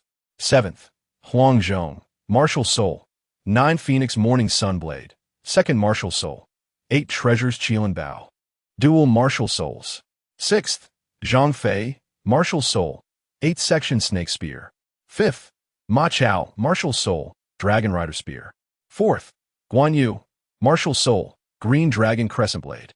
3rd, Dian Wei, accompanying Martial Soul, Wild Song Double War Halberd. 2nd, Zhao Yun, Martial Soul, Dragon Gallbladder Bright Silver Spear, Second Martial Soul, White Dragon. 1st, Lu Bu, Martial Soul, Fantian Huaji, Second Martial Soul, War Soul Wushuang. Aside from Lu Bu, who awakened a unique Wushuang War Soul and is recognized as the #1 martial general in the realm, the rankings of the other 11 are not strictly ordered. It is worth noting that while the martial souls of other generals are superficially referred to as battle souls, they are not acknowledged by the system. Originally, during the late Han period, these illustrious generals had only just awakened a martial soul, yet gradually, some began to awaken a second martial soul. The individual responsible for the rankings is Liu Bowen of the Penglai Tavern. Due to Ma Hongjun's interference, Zhao Yun and his brothers of the White Horse Brotherhood seized the opportunity presented by the world's anomalies, rapidly enhancing their strength to rival that of Soul Saints. Consequently, the Penglai Tavern emerged as the most powerful and enigmatic establishment in the Han realm, not to be trifled with by 5. This arrangement was primarily based on Ma Hongjun's requests. Otherwise, those with dual martial souls would undoubtedly rank higher. The detailed information about the generals was meticulously gathered by the intelligence system of the Penglai Tavern, relying on the names provided by Ma Hongjun for thorough investigation. In the wild, there are numerous formidable individuals, such as the acknowledged gun god Tong Yuan and the sword saint Wang Yu, both possessing strength equivalent to a level 95 super title Douluo. The two, relying on the second stage of technique and the pinnacle of intent, can contend evenly against a level 97 title Douluo. Both technique and body training methods can be categorized into internal cultivation and intent cultivation. Internal cultivation is akin to soul power cultivation in the Douluo continent, focusing on the hierarchy of strength levels, while intent cultivation enhances combat power through secret methods. Similar to the soul ring skills in Douluo, during his 6 months of seclusion, Ma Hongjun, concerned about the situation at the end of the Han dynasty, returned for a brief understanding of the changing rules of that world. Thus, he resolved to focus primarily on technique cultivation, supplementing it with soul ring skills. His knowledge of battle souls is somewhat rudimentary, but can be likened to the domains in the Douluo world, significantly amplifying combat power, especially when combined with the training methods of the late Han, which further augments their potency. As the first to awaken a battle soul following the upheaval in the late Han world, Lu Bu, known as Lu Fengxian, undoubtedly stands as the foremost martial general of that era. The battle soul domain seems even more potent than the martial soul domain in the Douluo continent, and it is particularly suited for commanding troops in battle. As Ma Hongjun prepared to leave the Binghuo Yangyi, his eyes suddenly brightened upon discovering several additional celestial herbs among the Shanfeng Shansao. Previously, He had been so engrossed in his cultivation that he had overlooked the changes in the surrounding celestial herbs. With the increase in world fortunes, the spiritual energy of the world has also thickened, making cultivation significantly easier. In the already spiritually rich Binghua Liangyi I, this surge in spiritual energy has resulted in the rapid maturation of certain celestial herbs that typically require millennia to develop, all within a mere 2 semesters. Chapter 161. Resolving Xiao Wu's Issue. Elated, Ma Hongjun swiftly gathered the matured celestial herbs into his Rui Baobao pouch. Some were celestial herbs previously encountered in the second section, while others were entirely new to him. However, Ma Hongjun paid little heed to this. The arrival of meteor tears and the enhancement of world fortunes, along with the changes in world rules, were all too straightforward. He could prepare a suitable celestial herb for Zilong. Ma Hongjun mused that Zhao Yun's strength still fell short of that of a title Douluo, likely comparable to a peak soul Douluo. The true battle of life and death may not pale in comparison to the title of Douluo, yet the level of strength remains merely that of a low-tier soul Douluo. If Zilong were to consume an immortal-grade herb, under normal circumstances, his prowess in a one-on-one duel might rival that of the old poison. As Ma Hongjun pondered this, a glimmer of inspiration struck him. However, the deeper motivations behind Ma Hongjun's thoughts remained unexpressed. Should he provide Zhao Yun with an immortal herb, Zhao Yun's character, renowned for his loyalty and gratitude, would undoubtedly feel immense appreciation towards Ma Hongjun, and it would not be surprising if he were to acknowledge Ma Hongjun as his master. With this in mind, Ma Hongjun felt an overwhelming eagerness. Nevertheless, the pressing matter at hand was the elite Soul Master competition organized by the Wuhuan Temple across the continent. The championship of this elite competition represents the highest honor attainable by the younger generation of Soul Masters. Although Ma Hongjun considered himself mature, having lived over 30 years across 2 lifetimes, the essence of his rebirth still inclined him towards a youthful spirit. He claimed indifference towards such competitions. Yet the prospect of winning the championship would undoubtedly bring him joy for a considerable time. However, prior to participating in the competition, he needed to address the issue concerning Xiao Wu.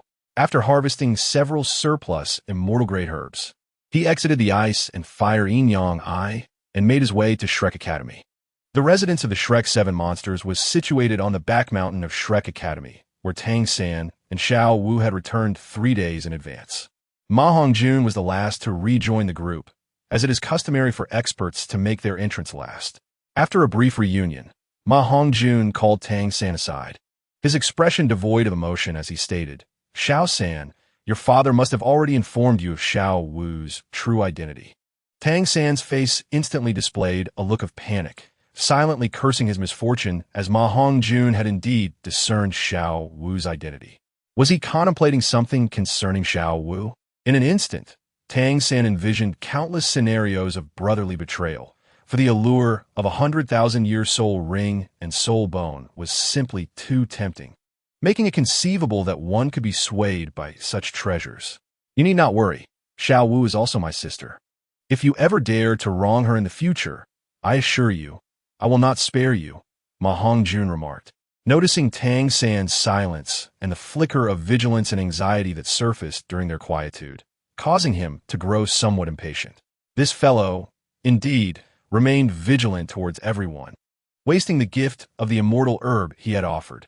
Yet, this was understandable, as Tang San was a reborn individual who had not fully integrated into this world.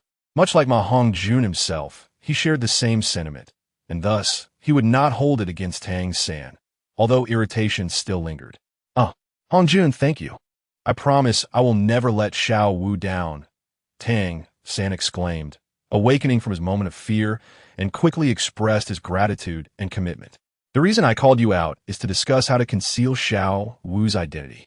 Initially, I assumed that Lord Haoyan would devise a method to shield her identity, but it appears he has been rather careless.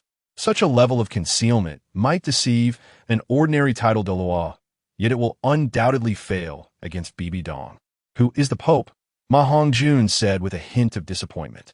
He had already seen Xiao Wu upon his return, and her specific attributes were as follows: Xiao Wu, martial power, 49. Soul power. 45. Charm. 98. Talent potential. Half-step deity, identity. Concealed form of a 100,000-year soul beast. The lightning rabbit, capable of evading the scrutiny of title Douluo, ranked below level 95. If his assumptions were correct, Tang Hao was at the level of a title Douluo at rank 95. However, one must not forget that those who appeared in the Soul Master Finals included not only Pope Bibi Dong, who exceeded level 95, but also Sword Douluo, Chan Xian, and Bone Douluo Gu Rong, both of whom were formidable title Douluos above level 95. Could it be that my father claimed he could no longer discern Xiao Wu's identity, which is why he allowed us to return? Tang Xin said, somewhat incredulous. Yet his heart was uneasy. As his own purple extreme magic, I had the ability to unveil Xiao Wu's true identity. Despite this, due to his trust in Tang Hao and his admiration for the Tang sect's martial arts, he did not believe that others could see through it. Yet, the very fact that Ma Hongjun could make such a statement indicated that he had indeed seen through it, leaving no room for disbelief. What method did your father use to conceal Xiao Wu's aura? Ma Hongjun inquired, curiosity piqued. It was a technique my father developed based on some remnants left by my mother and the circumstances surrounding her maturity over the past 2 years, Tang Xin replied honestly, having set aside his last bit of wariness due to guilt from his earlier suspicion of Ma Hongjun. Indeed, there are merits to it. However, I possess an even better method.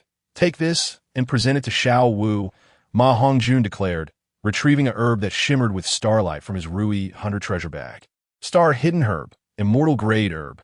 Effect. Consuming it can conceal all traces of one's aura, impervious to the scrutiny of deities, and possesses notable effects for strengthening the foundation and enhancing vitality. Below were additional fragments of information and harvesting methods, which are one of the 3 functionalities provided by the system after its upgrade. The detection function not only reveals the martial soul potential and strength information of any individual, but can also uncover the uses and basic information of treasures. This particular immortal herb was among the newly grown herbs, categorized as the least effective in enhancing martial souls among immortal herbs. Yet its primary function was to conceal one's aura, making it perfect for Xiao Wu's identity concealment. Although Ma Hongjun had not fully assimilated into the world of Douluo, he was still generous toward relatives and friends, willing to part with an immortal herb. This is far too precious. I cannot accept your herb, Tang San instinctively protested. But upon witnessing Ma Hongjun's expression darken, he promptly ceased his objections. He was not foolish, and sensed that Ma Hongjun might harbor some misunderstandings towards him. This is for Xiao Wu. Tang San, remember not to let her down. She is a wonderful girl, deserving of your lifelong protection, Ma Hongjun said, his feelings towards Tang San diminishing due to his allegiance to Huaxia. Nevertheless, the bonds of past camaraderie prevented any hostility, although he found himself increasingly displeased with Tang San, contemplating the necessity of guiding him to avoid straying off the path. Without waiting for Tang San's response, he returned to his quarters to rest. Chapter 162. Ning Rongrong's boudoir. Ma Hongjun departed with an air of nonchalance. Yet deep within, he felt a twinge of discomfort. He had yet to find a partner of his own, and here he was, attempting to foster a relationship between Tang San and Xiao Wu. Perhaps the time had come for him to seek a girlfriend. Although the issues surrounding his evil fire phoenix martial soul had been largely resolved, and he had grasped the necessary understanding, he could not escape the fact that he remained a novice in matters of romance. I am indeed a good person, but damn it, it seems I must hasten to find a girlfriend, Ma Hongjun mused, initially intending to return to his dwelling, but suddenly halted, redirecting his steps toward the residences of Zhu Zhuqing and Ning Rongrong. Let there be no misunderstanding. Ma Hongjun sought Zhu Zhuqing, while Ning Rongrong's abode happened to be nearby, creating a shared direction. Ma Hongjun was certainly not the type to indulge in both options simultaneously. As he spoke, he soon arrived at a fork in the path, with Zhu Zhuqing's door 10 meters to the left and Ning Rongrong's door 10 meters to the right. Delightful. Ma Hongjun recalled Ning Rongrong's impressive potential, a half-step deity, and decisively changed his mind, opting to seek Ning Rongrong for a heart-to-heart conversation. He was not motivated by the desire for comfort. He simply felt that Ning Rongrong, as a support-type soul master, required his protection more than others. Although Zhu Zhuqing's alluring figure captivates many, Ma Hongjun remains steadfast, his aspirations set upon the stars and the sea. However, his desire to share a heartfelt conversation with a woman falters upon entering Ning Rongrong's courtyard, where he discovers not only Zhu Zhuqing, but also Xiao Wu in attendance. "Oh, sixth brother, weren't you discussing matters with Xiao San? Why have you suddenly come to Rongrong's place?" Xiao Wu exclaims, startled by Ma Hongjun's unexpected arrival. Oh, yes, I just finished our discussion. Xiao San is likely searching for you around the academy. You should go check on her, Ma Hongjun replies, instantly roused from his thoughts and devising a plan to send Xiao Wu away. Due to Ma Hongjun's role as the head of the household, life for the Shrek 7 monsters is considerably more comfortable than in the original tale, as each member possesses their own separate courtyard at Shrek Academy's rear mountain. Ning Rongrong, being an auxiliary soul master, resides next to Zhu Zhuqing for safety reasons. I see. Rongrong, I will take my leave for now and return tomorrow morning to accompany you to the Soul Master competition, Xiao Wu promptly declares, rising from a stone table and swiftly departing the courtyard. Ma Hongjun smiles slightly. With the troublesome presence gone, he knows he has not deceived Xiao Wu. Tang San is undoubtedly searching for her, eager for her to consume the Xingyin grass. "Sixth brother, Hehe, what brings you here? Have you missed me? Or do you have something delightful for me?" Ning Rongrong, witnessing Xiao Wu's departure and with Zhu Zhuqing remaining seated, playfully rises to grasp Ma Hongjun's arm. Sensing her boldness, Ma Hongjun teasingly tightens his grip on her arm, saying, "Indeed, I have been in seclusion at the Binghua Liangyi for too long, and I yearn for both you and Zhuqing, my two little fairies." "How annoying. Humph, you heartbreaker. I shall ignore you now."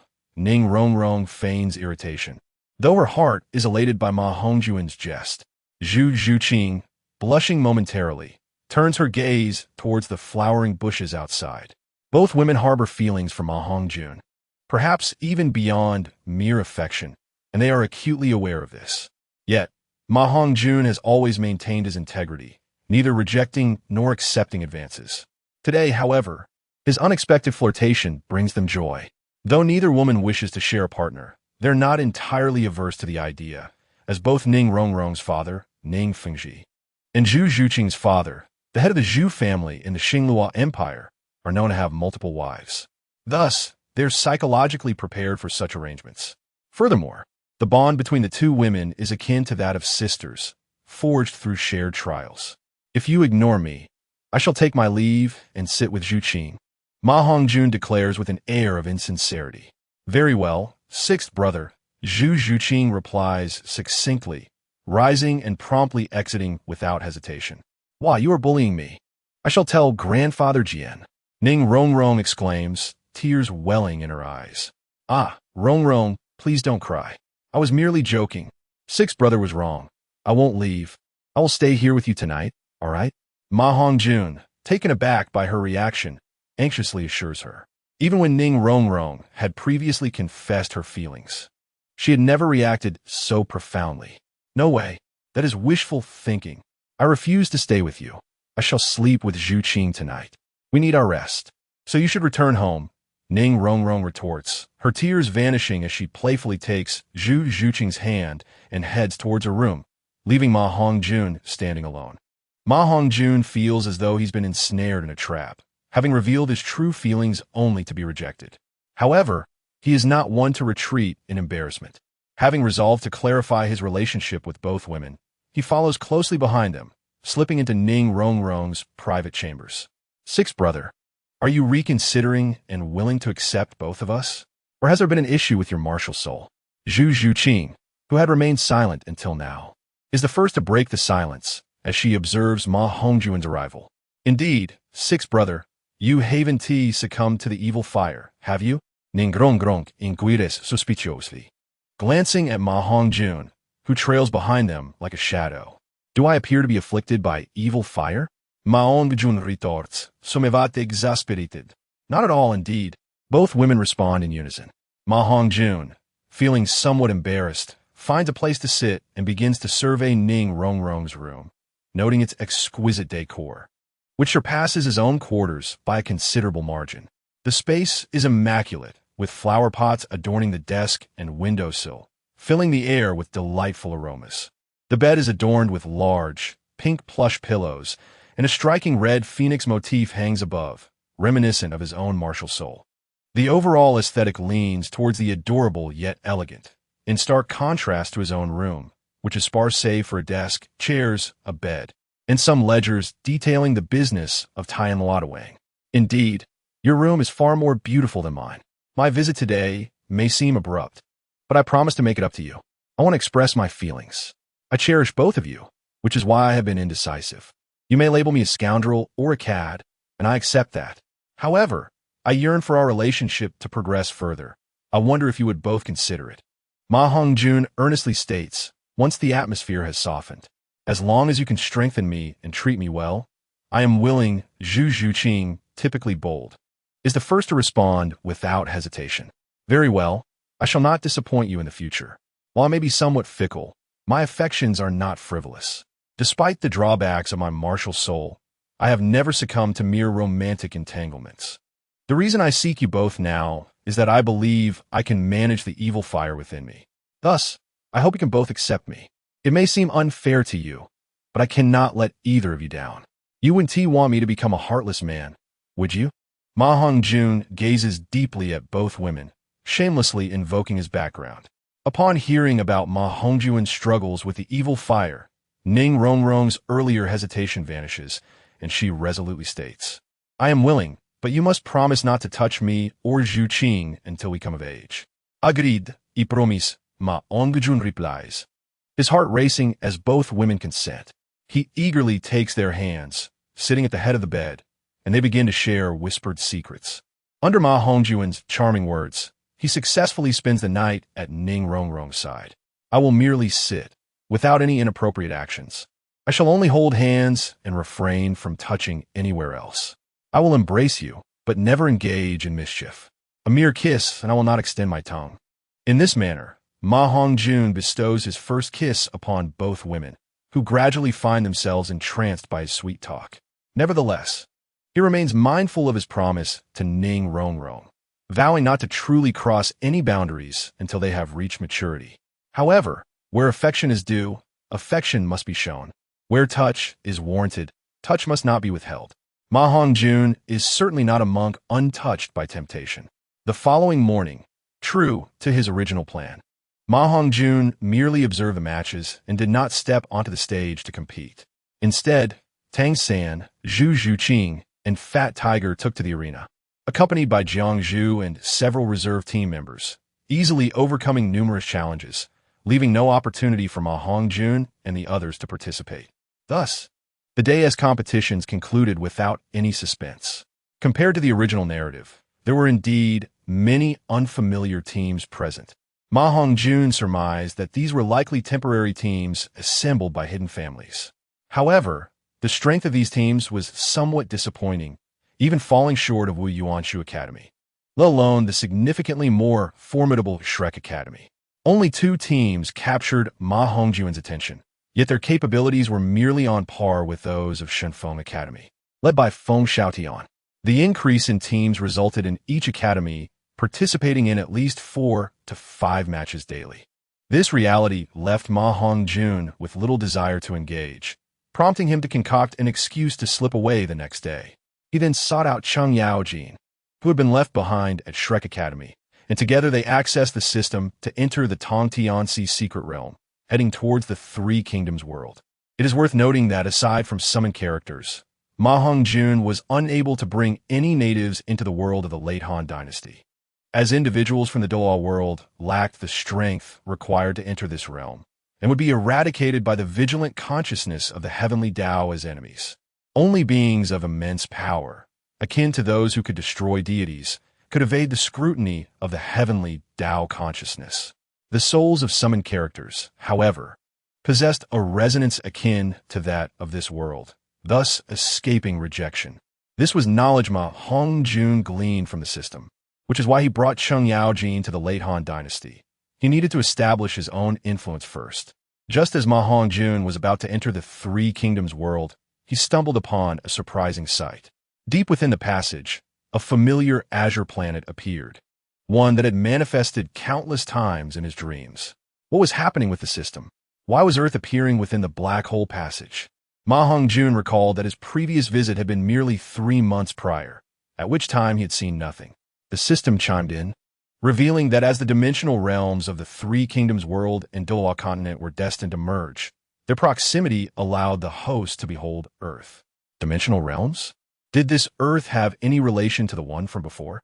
Ma Hongjun hastily inquired, filled with excitement. The system confirmed that the current Three Kingdoms world was a parallel realm to the Earth of his past life. And if the host could facilitate the absorption of the Douluo world's heavenly Tao by that of the Three Kingdoms world, certain elite beings would gain the ability to traverse time and space. What? Time travel? Did this mean I might have the opportunity to return to Earth? The system affirmed this, albeit with 2 prerequisites. First, travel could only be based on the heavenly Tao of the main world, and second, the host must achieve a realm that transcends the apex of divine kingship. Ma Hongjun understood the second condition, but what did the first one entail? If the heavenly Tao of the Douluo continent devoured that of the Three Kingdoms world, even if the host possessed the ability to traverse time and space, the journey would lead to a parallel world with Douluo continent's history. Ma Hongjun fell silent, momentarily lost in thought, pondering his previous understanding that merely not being inferior to Tang San sufficed, without any comprehension of the true significance of his rebirth or his aspirations. He had simply desired a carefree existence, to attain divinity without being oppressed. Such notions felt shallow now, perhaps stemming from a life lacking direction, content to dwell in basic yearnings. To become a true powerhouse, such desires were far from sufficient. Fortunately, the emergence of a planet resembling Earth ignited a fervent desire within Ma Hongjun, a compelling urge to grow stronger. As for the parents of this life, he felt no emotional connection. His true parents belonged to his past life, infused with the blood of Huaxia. Since the advent of the Three Kingdoms world, thoughts long buried deep within him finally surfaced. The longing in his heart expanded infinitely. What had become of his parents after his disappearance? Did they think of him? Were they heartbroken by his absence? He resolved to become powerful, immeasurably so, to seek out the world of his past life and reunite with his parents. Moreover, time was of the essence. He had a maximum of 30 years, perhaps only 20, barring unforeseen circumstances, discounting the 14 years spent in Douluo continent. His parents would soon be nearing 50 years of age. Provided they remained relatively healthy, living for another 20 years seemed plausible. What lay beyond that was uncertain. Thus Ma Hongjun understood he must hasten his ascent to strength. Only by doing so could he extend his parents' lives when he found them. As the history of the world he once knew unfolded in the Three Kingdoms realm, the appearance of Earth could not be far off. Solely relying on his own strength to confront the entire world would be insufficient. He needed to dismantle the opposing will from both external and internal sources. It appeared that a struggle for supremacy was inevitable. This time, he would lay down plans in the late Han dynasty, and upon his next return, he would rightfully claim his place in this world. After winning the championship for Shrek Academy in Wuhuan City, he would immediately journey to the City of Slaughter, acquire what he sought, and then fight alongside Zilong, Buwen, and the others. The thought of grand battles stirred a fervent passion within him, igniting an exhilarating sense of camaraderie with the legendary heroes of history. To fight alongside such illustrious figures as Guan Yu, who once flooded the 7 armies, Zhao Zilong, who rescued the young lord at Changban Slope, or the brilliant strategist Zhuge Kongming, and the genius Guo Jia, was a dream he had never dared to entertain in his previous life. 3 days later, Ma Hongjun once again found himself in the Tongtianxi secret realm. This return to the late Han dynasty brought him a considerable surprise, as Lu Buwei had successfully persuaded Zhao Yun to acknowledge Ma Hongjun as his master. Utilizing his silver tongue over the past 3 months, Ma Hongjun could not refuse, and with the burgeoning ambition of conquest within him, he temporarily accepted Zhao Yun's allegiance, while promising that upon his next visit, they would become sworn brothers. Chapter 164. Battling Lu Bu, Zhao Yun's renown at the same time. Zhao Yun's profile astonished Ma Hongjun. With the changing world rules, the system was gradually updating and enhancing.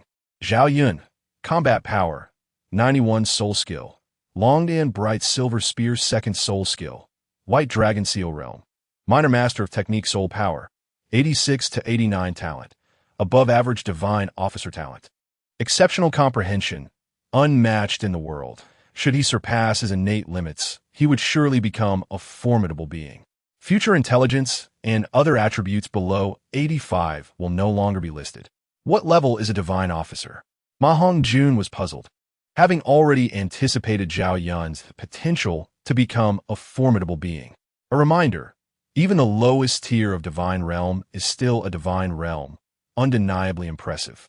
The 100th level represents a significant threshold. The closer one's innate talent approaches this level, the easier it becomes to achieve breakthroughs. On the day of ascension, it is akin to defying the heavens. Upon hearing this, Ma Hongjun was filled with joy. It implied that Zhao Yun's talent was comparable to that of ordinary generals, yet harbored divine potential, making breakthroughs more accessible. Once he transcended, his unparalleled comprehension would undoubtedly render him a force to be reckoned with. Historically, Zhao Yun was renowned for his exquisite techniques and valiant combat skills, rarely sustaining injuries. Though his physical endowments could not rival those of top-tier generals like Lu Bu and Dian Wei, his reputation was solely built upon his profound understanding of martial arts. Although it cannot be denied that his innate qualities were commendable as well. Talent, after all, is merely a reference point and should not be the sole criterion for assessing physical prowess. Diligent training can mitigate some of the disparities in innate abilities, thus rendering the inconspicuous differences among those below the divine level comprehensible. Moreover, he naturally capitalized on his advantages. The Penglai Tavern was famous for its exquisite wines.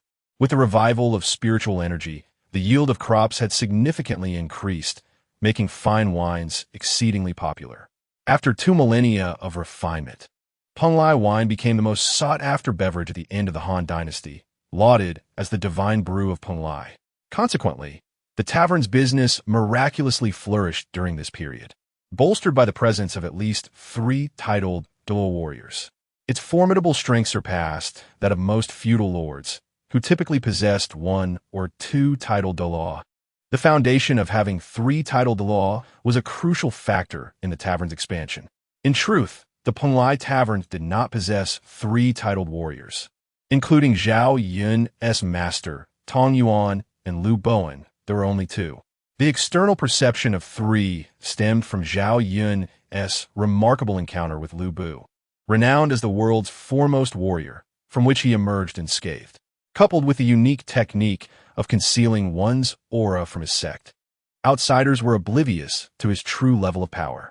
Lu Bu was regarded as the foremost figure in the Han Dynasty, second only to the elder generation. Although he appeared to be at level 89, he was a rare triple cultivator of strength, agility, and technique, having once defeated the Sword Saint Wang Yu, who was a titled warrior. Thus, though Lu Bu lacked a title, his prowess was akin to that of one. 2 months prior, Zhao Yun, alongside Lu Bowen, had ventured to Suzhou to confront Lu Bu over an unpaid tab at the Penglai Tavern, where Lu Bu had attempted to claim ownership. Due to the revival of spiritual energy enhancing individual strength, traveling from Jizhou to Suzhou took merely a day. After the emergence of battle spirits, the internal energy of warriors had increased significantly, rendering the energy expended during travel negligible. Outside the Penglai Tavern in the small town of Xiaopei, the 2 engaged in a battle that shook the heavens and moved the spirits. Contrary to historical accounts, Lu Bu, having fortified his position in Xiaopei with the might of a titled Douluo, faced no opposition for the sake of a few cities, as any location not deemed a royal city posed little issue. Such was the power and authority of the titled warriors. Yet, the Penglai Tavern dared to confront such an entity.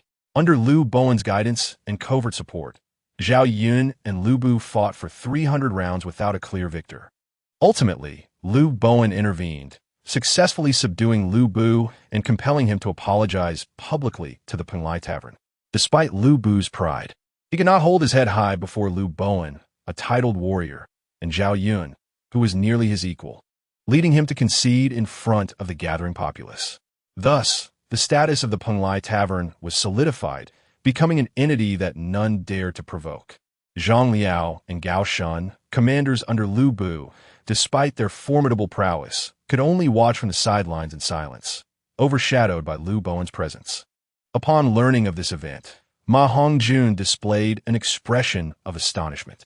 The true reason revealed that Lu Bu had foolishly chosen to engage Zhao Yun without permitting his troops to form a battle array. Believing himself invincible, he sought to challenge the second greatest warrior pinned by Xiaosheng, inadvertently enhancing Zhao Yun's reputation. In truth, their reckless journey to confront Lu Bu seemed impetuous. Yet everything was anticipated by Lu Bowen. Lu Bu's character would not allow him to repel their advances through mere formations. A victory over Lu Bu would elevate their status and deter others from coveting the Penglai Tavern, alongside the publicly acknowledged titled sharpshooter, Tong Yuan. Though their strength could not breach the formidable formation of Lu Bu and his generals, an escape would not be challenging if they so desired. As Lu Bowen had contingencies in place, Zhao Yun's master was observing from a hillside outside the city, possessing keen perception that allowed him to discern all happenings within. Although Tong Yuan had not formally recognized Ma Hongjun as his superior, he willingly took up the role of protector at the Penglai Tavern. As Zhao Yun was his most favored disciple, he naturally wished to ensure his safety during the confrontation with Lu Bu. Aside from sending Cheng Yaojin to the Penglai Tavern, Ma Hongjun also divulged the secret of the twin martial spirits to Zhao Yun. Although the first batch of awakened warriors possessed soul, sage-level strength due to the alteration of heavenly rules, thus negating concerns regarding the drawbacks of a second martial spirit. It was still emphasized that the later the soul rings were applied to the second martial spirit, the greater the benefits. While the Han Dynasty allowed for the automatic absorption of soul rings, it only equated to optimal configurations and lacked control-type skills. Warriors relied on martial skills for combat. Though formidable, the combination of both would render them even more powerful. Therefore, Ma Hongjun specifically instructed Zhao Yun not to condense soul rings independently upon breaking through the bottleneck, but rather to venture into the wilderness to hunt formidable beasts, acquiring adaptable soul rings for absorption. With the resurgence of spiritual energy, ferocious beasts had grown stronger, some rivaling the might of soul Douluo. Zhao Yun's 8th soul ring was a growth-type white tiger ring, distinguishing him from other warriors and providing him with a unique advantage. Sending Cheng Yaojin to the Han Dynasty also considered the implications for Cheng Yaojin's 9th soul ring. Upon returning to Tiando City, 3 days had elapsed, and the Tiando competition had reached a fevered pitch. The Shrek squad continued their unstoppable momentum, boasting a record of 12 victories and no defeats. Maintaining their undefeated streak were Shunfeng Academy and Long Academy, along with Luo Academy. Intelligence revealed that these two institutions were affiliated with the Long and Luo families, respectively. However, the Mo family, one of the 3 great families, encountered misfortune by facing Shrek Academy early, resulting in a record of 11 wins and 1 loss, tying with Chihua Academy and Tianshui Academy for 2nd place. Although these factions exhibited some strength, they still paled in comparison to Shrek Academy and the Spirit Hall. The emergence of these forces would likely temper the ambitions of spirit warriors, which could be seen as a positive development. Ma Hongjun murmured to himself, his mind already envisioning a scenario where both parties would suffer mutual defeat. Chapter 165. A disturbing reflection. Hongjun, you have finally returned. The next opponent is rather formidable. I plan to have Dai and Xiao Wu along with Zhu Qing take action, while you and Rong Rong serve as trump card for backup. What do you think? In the audience, Tang Xin displayed a hint of displeasure upon seeing Ma Hongjun return after 3 days. Yet due to Ma Hongjun's influence within the team, he symbolically consulted him regarding the strategy. Originally, as the only control-type soul master aside from Ma Hongjun, Tang San's position as the core of the team was unquestionable in Ma Hongjun's absence, coupled with his extensive knowledge of martial spirits. It was only natural for him to assume the role of commander. During the competition, Ma Hongjun vanished for 3 days without uttering a word, a behavior that undoubtedly irked the pedantic Tong San. However, the entire team owed Ma Hongjun a tremendous favor, particularly he and Xiao Wu, thus their outward camaraderie remained intact. There is no need for that, Tong San.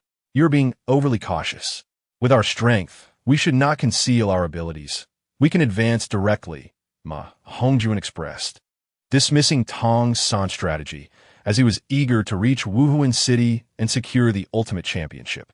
He believed that if he could conquer the preliminary, qualifying, and final rounds, his influence would undoubtedly amplify, allowing him to absorb fortuitous energy into his still-developing system, thus acquiring Douluo coins for future lotteries. Although Ma Hongjun did not intend to absorb any soul bones other than external soul bones and wisdom soul bones, the rewards he obtained could still benefit others. If he were to draw a 10,000-year soul ring, it would be ideal, as it could serve as the 5th or 6th soul ring for his Jiu Ye Jian, Cao martial spirit. As for the 6th soul ring of the Xiehua Fenghuang, Ma Hongjun had already determined that it must be the 10-headed Liyangsha from the City of Slaughter. Once he absorbed its core, the disadvantages of his martial spirit would transform into advantages, evolving into a more perfected form. Ma Hongjun had a sense that his Phoenix martial spirit was at a bottleneck. Perhaps, unlike the original Ma Hongjun, after absorbing the inner core of the 10-headed Liyangsha, his Phoenix martial spirit could surpass the 10-headed limit, reaching 11 or 12 heads and becoming a true god-level martial spirit. Unbeknownst to him, due to his unspent Yuan Yang, the foundation of his martial spirit was far more profound than the original Ma Hongjun, who frequently expended it, mistakenly believing that mere chance favored him more. Once he ascended to a god-level martial spirit, the enhancement of his power would be secondary. The primary focus would be on the elevation of his innate potential.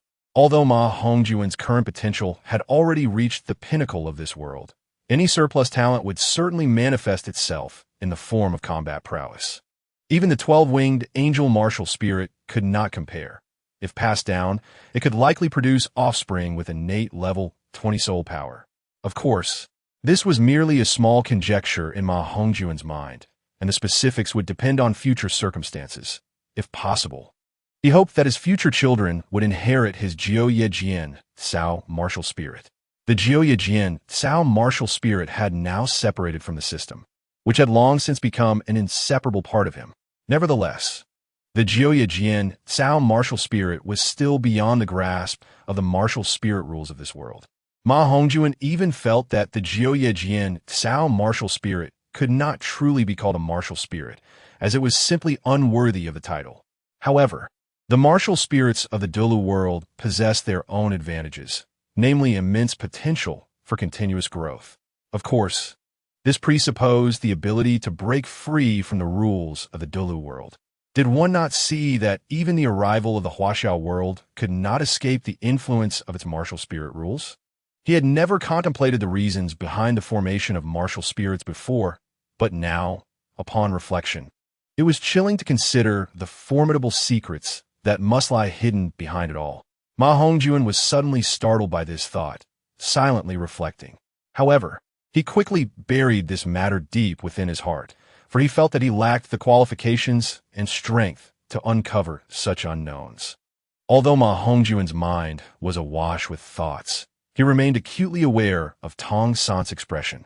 Indeed, upon hearing Ma Hongjun's differing opinion, Tong San hesitated momentarily, but ultimately replied, "Well, I have no objections. Let us proceed swiftly. Everyone should vote to decide whether to agree with Hongjun's proposal." Seeing this, Tong San consented, his decision largely influenced by the opinion of his teacher, Dashi Xiaojing.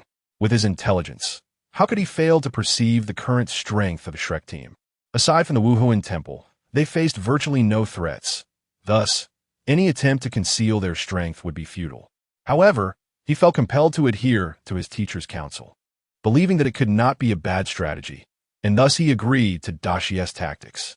Agreed.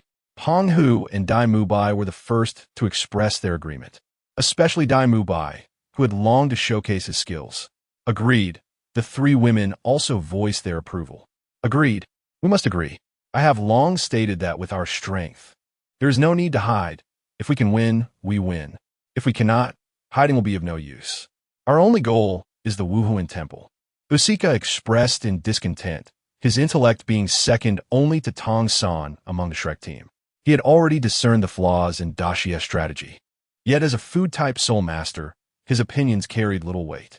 Dashie's concealed tactics appeared beneficial on the surface, but they posed significant risks should they encounter a formidable opponent.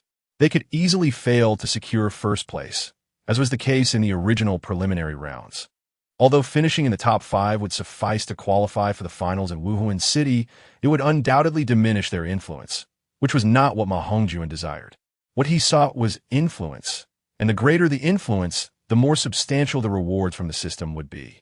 It was evident that the champion of the Continental Soul Master Elite competition would attract considerable fortuitous energy, and once he secured the championship, he would almost certainly receive the Douluo coins derived from the conversion of that energy.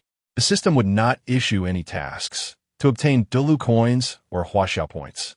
One must undertake significant endeavors or achieve certain accomplishments.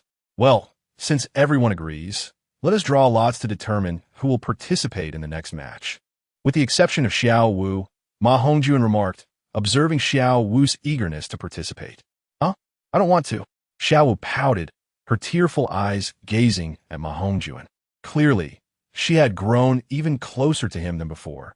And noticing that her soul power had reached the same level as Dai Mu Bai's, level 48, indicated that she had consumed the Xian Cao, Inxing Cao. Xiao Wu also recognized that it was Ma Hongjun who had assisted her, leading her to be even more affectionate towards him. You don't want to participate, right? No problem. I didn't expect you, Xiao Wu, to be so magnanimous as to give your spot to everyone, Ma Hongjun teased. I want to participate. Xiao Wu insisted, shaking Ma Hongjun's arm, oblivious to Tong San's increasingly displeased expression. All right, since that's the case, let us draw lots to decide who will compete, Ma Hongjun said, helplessly patting Xiao Wu on the head, releasing her arm and spreading his hands. Chapter 166. The Manifestation of Fortuitous Energy. Xiao Wu. Young lady shouldn't be so unruly. Tong San seized the opportunity to admonish her, pulling her back. The others observed with indifference, particularly Ning Rongrong, who secretly reveled in the moment, thinking, now you've been reprimanded for clinging to my man. However, these were merely fleeting thoughts. The bond among the sisters remained strong, and they would not become upset over such trivial matters.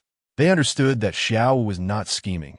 Rather, her actions stemmed from her gratitude towards Ma Hongjun. Ma Hongjun paid little heed to Tong San's opinions about himself and Xiao Wu. Moving to a stone table to prepare paper slips, writing down 7 for participation and 1 for abstention, crumpling them up before placing them into an opaque cup to shake. To be fair, you all can choose first. Just leave 1 for me, and let us see who among us has the weakest fortuitous energy. Although Ma Hongjun desired to participate himself to garner greater influence, he was also considerate of his teammates' feelings, hence his statement. He had privately discussed the matter of fortuitous energy with the Shrek 7, and what Yelingli had mentioned was no longer a secret within Shrek Academy. He shook the cup, and if he was the first to choose, there were indeed numerous ways to obtain the paper for the competition. The crowd, undeterred, focused intently, including Tang San, as each individual picked a crumpled piece of paper. As they grasped the papers, an invisible aura enveloped them, and each member of the original Shrek 7 monsters felt as if aided by divine intervention, eagerly unfolding their notes. They were all proud beings. While they could forego participating, admitting to possessing the weakest luck was unacceptable. Although Ma Hongjun did not vocalize it, everyone had already come to realize this issue. After everyone had chosen their papers, Ma Hongjun opened the last remaining paper on the stone table, revealing the words on stage. Indeed, my fortune among the Shrek 8 monsters is remarkable. Had it been the unfortunate luck from the original story, the probability of not participating would have been inevitable. Ma Hongjun Muzed, aware that he engaged in this little game due to his recognition of the existence of luck, eager to test it. Moreover, this method of final selection inherently held a disadvantage. Yet even so, he was still chosen to participate, which spoke volumes. Little Ma, I won't be on stage. I'll cheer for you all from the sidelines in the next match. Among us, my soul power is the lowest, with the least impact, making me the ideal candidate for the strongest lineup, he said, his expression cheerful, though Fat Tiger appeared troubled. Nonetheless, he scratched his head sheepishly and spoke. Everyone knew that the Shrek team was about to make its mark, and no one wanted to miss the opportunity to participate, particularly the more privileged Dai Mubai and Ning Rongrong, who felt this sentiment most intensely. Hadn't the pre-selection participants consciously refrained from rushing over to seize the last few crucial competition opportunities? After all, joining would only lead to elimination, or more accurately, being at the bottom. Do not be disheartened. For every match except the finals, we shall decide the participants in this manner. Ma Hongjun comforted Fat Tiger, patting him on the shoulder. Without surprise, his suspicions were further confirmed. On the surface, Fat Tiger appeared to possess equal fortune and soul power compared to the others. Yet in terms of luck, he fell short. Ma Hongjun had anticipated that Fat Tiger would likely draw the soul paper, indicating not participating. Haha, brother Fat Tiger. If you draw it again for the next match, I will concede my chance to you, Oscar remarked, noting that as a food-type soul master, his contributions might not surpass those of Fat Tiger. Additionally, he felt somewhat guilty, knowing that other team members would need to divide their attention to ensure his safety. Haha, I'm not adamant about being on stage. Once I've satisfied my cravings, I will gladly pass on my opportunity, Dai Mubai chimed in, feeling elated, confident that as the second prince of Xingluo, his luck would be strong and he would not draw an undesirable outcome. The girls, too, maintained a quiet joy. After all, no one wished to be the weakest, even if it was merely a nebulous notion of luck. You all think this way. The next time we draw, it will not be about luck. I did not expect such a simple game to truly reveal the influence of luck, Tang San remarked gravely. Yet he felt a sense of relief in his heart, further solidifying his belief in his own strong fortune. Indeed, the notion of luck appears to hold truth. Just now, it felt as though I was indeed aided by a divine force, and I am certain that the one I selected is precisely what I desire. Ning Rongrong exclaimed with excitement. So do I, Zhu Zhuqing succinctly added. We feel the same, echoed the others, with the exception of Fat Tiger, who retained a different sentiment. In the past, luck was intangible. Now it seems to be becoming tangible and traceable. Whether this is good or bad remains uncertain. Xiao-san, which academy are we facing in the next match? Ma Hongjun said nonchalantly, though he harbored a subtle concern that the strength of Douluo continent would only grow. However, pondering such matters at present was futile. It was only upon considering the next opponent that Ma Hongjun began to focus on the hidden families they would confront. It is the Long Academy of the Hidden Dragon Clan. This academy only enrolls those possessing dragon bloodline martial souls, and their strength rivals that of the Shunfeng Academy. I even have a hunch that each of them holds profound hidden trump cards. This information about the Long Academy's team was provided by the leader of the Seven Treasure Glazed Tile School, Tang San stated truthfully, producing a stack of documents from his spatial soul guide to place on the table. Like in the original story, Tang San maintained a close collaboration with the Seven Treasure Glazed Tile School, supplying them with concealed weaponry services. Thus, Ma Hongjun was not surprised. Rather, he confidently led the group to the preparation room, taking a seat at the core of the square table, laying down the materials, and beginning to strategize. Regardless of the setting, strength was paramount. After all, Tang San was merely a soul sect, while he was a soul king, soon to become a soul emperor. Hence, upon returning to the team, it was only natural for everyone to regard Ma Hongjun as their leader. The group empathized deeply with Ma Hongjun's assertion regarding tangible luck, wholeheartedly agreeing. In the past, such matters would have been unthinkable. These hidden family academies possessed deep-rooted foundations, and as Tang San had articulated, each individual held varying hidden cards. However, there was no need for concern. Their innate talents did not surpass those of the team. They were merely relying on their family's residual influence, acting as little more than pompous clowns. Noticing the solemn expressions on everyone's faces due to Tang San's words, Ma Hongjun was the first to offer reassurance. Residual influence of the family? Upon hearing this, the group appeared puzzled, temporarily setting aside their apprehension towards the hidden families. It is merely trump cards like soul bones.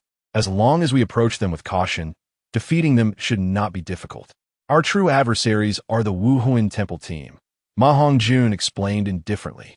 In his view, the abilities conferred by soul bones, aside from a few exceptional cases, were rather ordinary. Having already grasped techniques from the three kingdoms, Ma Hongjun could effortlessly execute moves that surpass soul bone skills. Note, there are 4 types of cultivation methods in the three kingdoms: technique, physical arts, strength arts, and the spiritual techniques of strategists. Chapter 167. The Long Academy team, the spiritual cultivation methods, while Liu Bowen possessed them and at a high level, were unsuitable for Ma Hongjun to practice, or rather, completely unfit for his cultivation. Any abilities wielded by individuals summoned by the system are bound by system rules, allowing only the summoner to cultivate them, making them unique to one's own cultivation path. The most precious among the three kingdoms cultivation methods is the spiritual cultivation method, with most being closely guarded secrets. For Ma Hongjun to acquire the rarest spiritual cultivation method, he must seek breakthroughs from strategists of the three kingdoms. Hongjun is correct. I was overly cautious just now. However, we must not let our guard down. In the next match, our opponent, particularly the vice-captain of Long Academy, Long Einer, requires our utmost attention. From my observations, she possesses extraordinary mastery over mental power, and even I cannot guarantee victory against her, Tang San noted. Recognizing that Ma Hongjun's words had restored confidence to the previously disheartened group, he felt somewhat embarrassed, realizing that his earlier comments had inadvertently instilled doubt. Nonetheless, he continued to remind everyone to remain vigilant. It was no wonder the others had lost confidence. Without Ma Hongjun's assistance in breaking through their potential, they would merely be considered relatively ordinary talents, regardless of the recent upheavals within the mainland structure or the emergence of hidden families. Along with the palpable aura of fortune they have just witnessed, an overwhelming sense of shock has enveloped them, manifesting as a profound fear of the unknown.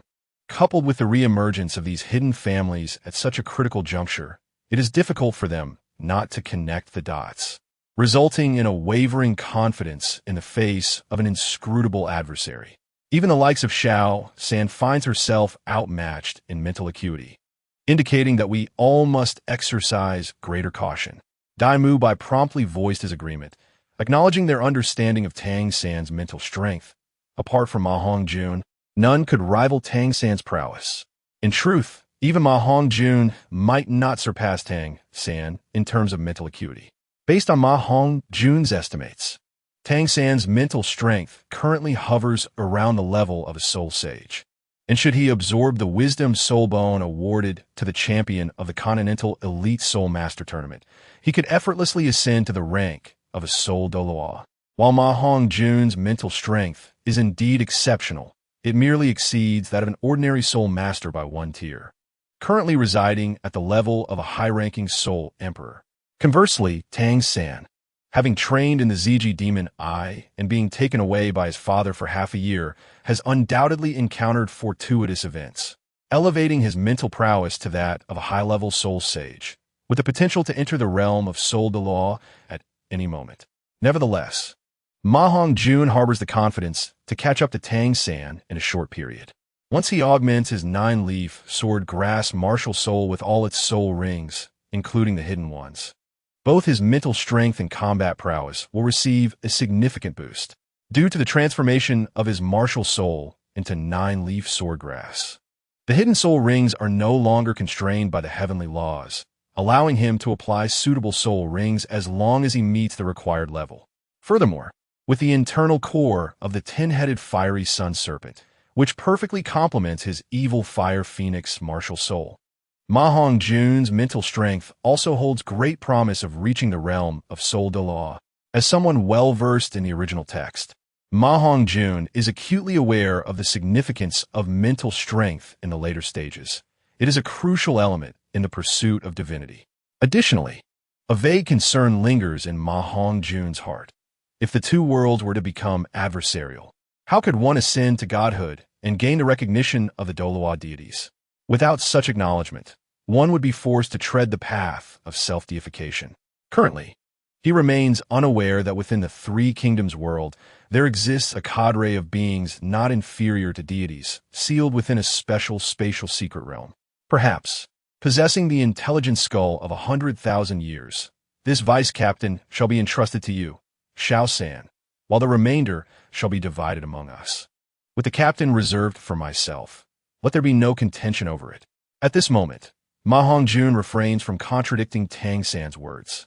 He has never intended to target Tang San personally, merely stating matters as they are. As for the concern that his rebuttals might diminish Tang San's prestige within the team, it suffices to say that Ma Hongjun is straightforward and prefers to address issues directly. Team Leader Long Kong, Level 48 Assault System Battle Soul Master. Age, 18. Martial Soul, Fiery Flying Dragon. Their captain possesses a formidable flying fire-type dragon martial soul, rendering Ma Hongjun the most suitable opponent. Tang San glanced at Ma Hongjun and then spoke to the group, explaining that he was well aware of the information regarding the Dragon Academy's team members. With the Tianluo Di Wang intelligence system at his disposal, Ma Hongjun's ability to gather intelligence surpasses even that of the Seven Treasures Glazed sect. Indeed, dealing with flying opponents is inherently challenging. While Xiao Ao's mushroom sausage allows for brief flights, it pales in comparison when confronting flying martial souls. Dai Mu Bai shook his head in exasperation. As the oldest member of the battle team, he had initially set his sights on the oldest opponent, Team Leader Long Kong. However, upon realizing the nature of the opponent's martial soul, he reconsidered, acknowledging that Ma Hongjun was far better suited to face him. Fully aware that he could not compete with Ma Hongjun, who is universally recognized as the strongest in the Shrek team. Yet, Ma Hongjun holds a different view. As a high-ranking Soul King, he believes any opponent can be dispatched with just a few soul skills, making them insignificant in his eyes. While others perceive him as a newcomer to the Soul King level, only he understands the extent of his capabilities. Even Zhao Wuji at the Soul Sage level would not stand a chance against him should he reveal his trump cards. Of course, Zhao Wuji has since advanced to the realm of Soul Douluo, reaching level 83, thanks to the resources provided by Tianluo Di Wang. Rather than attributing this solely to Tianluo Di Wang's assistance, it is more accurate to credit Ma Hongjun's support. Although he lacks celestial herbs, he possesses a considerable supply of potent, yet lesser-grade resources. Ma Hongjun has not forgotten the kindness shown to him when he was carried to Soto City as a child, nor has he overlooked how far Flender has surpassed his original level. Ma Hongjun was effectively raised by Flender, and although he seldom returns to Wudong Village due to his training and martial soul pursuits, he has ensured that Ma Xiao Dai brings back numerous nourishing spiritual herbs. With the aid of these herbs, village chieftain Ma has revitalized, attaining the Soul Master realm he has always aspired to, extending his lifespan by at least 20 years. Let us simply follow behind Hongjun and enjoy the benefits, Oscar remarked, patting Dai Mu Bai on the shoulder with a piercing insight. Hearing this, the group brightened. Fat Tiger nodded vigorously, affirming the sentiment. Ning Rong Rong gazed at her boyfriend with admiration, while Zhu Zhuqing smiled subtly without uttering a word. They inherently held confidence in Ma Hongjun, so even without Oscar's reminder, they were among the least worried about failure. Their previous moment of distraction was merely a reaction to the overwhelming changes in the world and the palpable aura of fortune. Chapter 168, The Soul Palace's Ambush 1 Vice Captain. Longyin Air, Martial Soul, White Dragon Unicorn, Level 48 Control System Battle Soul Master. Just like their Captain Long Kong, Vice Captain Long Yin Air is a formidable individual nearing the Soul King level, having walked an undefeated path by uniquely controlling enemies with her mental strength, and her soul ring skills are all related to mental prowess. Tang San stepped forward to open the dossier, pointing at the second page featuring Vice Captain Long Yin Air to introduce her to the group. Tang San is right. Everyone should be particularly vigilant during combat. Ma Hongjun added appropriately. In the afternoon battle, Shrek faced off against the Dragon Academy, and Shrek Academy, displaying their full strength, proved to be unmatched by the Dragon Academy. Tang San successfully suppressed the Dragon Academy's vice-captain Long In-air, allowing Ma Hongjun to eliminate the Dragon Academy's team leader Long Kong. Ultimately, with Ma Hongjun's assistance, Long In-air was defeated, while Dai Mu Bai also seized an opportunity to send his opponent off the stage, and Zhu Zhuqing along with Xiao Wu dealt with their adversaries one by one. This splendid display of dominance successfully showcased Shrek Academy's prowess, elevating them to favorites for the championship. In the subsequent matches, the Shrek team continued to sweep through, ultimately securing the championship of the advancement tournament. They became the pride of the Tiando Empire, a team of unrivaled acclaim, even overshadowing the seed teams of the Tiando Empire that did not participate in the advancement tournament, who now hold less esteem in the hearts of the populace compared to Shrek Academy. Unlike the Tiando Royal Battle Team, which was elevated by the Empire's patronage, the Shrek team has earned their reputation through genuine combat and perseverance. With the addition of Xiao Wu, Ning Rongrong, and Zhu Zhuqing, the Shrek team has garnered a multitude of fans, captivated by their charming and exquisite beauty. Among these admirers, a significant portion consists of devoted longtime supporters who gathered at the concert. After the Tiando royal family conferred the titles of highest Earl and lowest Baron upon the 16 teams that advanced, the qualifying rounds officially concluded.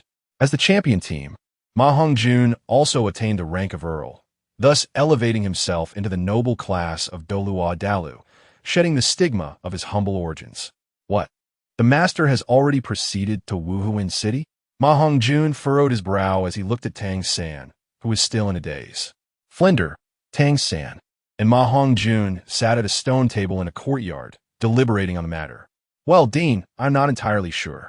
The master left me a letter explaining the situation, Tang San replied, producing the letter and glancing at Flender beside Ma Hongjun. Xiao San, you're the hope that has allowed me to survive all this time. I cannot bear to see you come to harm. The strength of the Wuhuin Temple is beyond your comprehension. However, as long as the master is present, nothing will befall you. My early arrival at Wuhuin City is to resolve any troubles you may encounter. Although I am unaware of the specifics of your grievances with the Wuhuin Temple, I can surmise the general context. Based on my understanding of the Wuhuin Temple, their personnel will not allow you to appear peacefully in Wuhuin City. Flender, my good brother, I entrust Xiao San to you. Be vigilant against the assassins from the Wuhuin Temple. I know that you and Erlong have joined the core of the Tian Luo Di Wang forces, and your strength is formidable. But do not provoke the Wuhuin Temple without absolute certainty.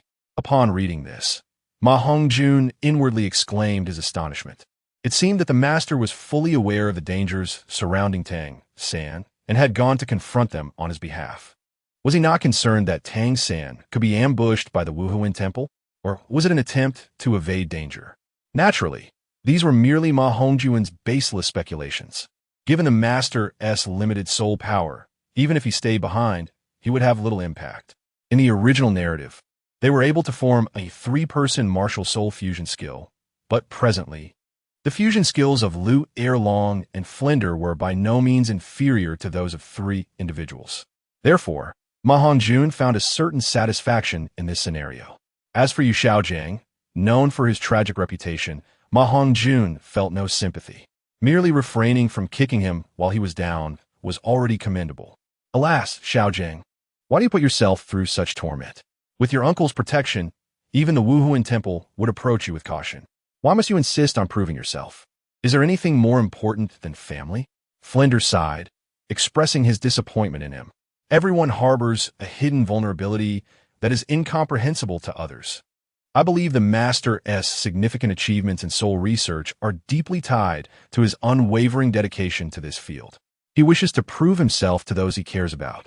For all these years, he has remained solitary in response to Flender's dissatisfaction. Tang San could not help but defend Yu Xiaojiang.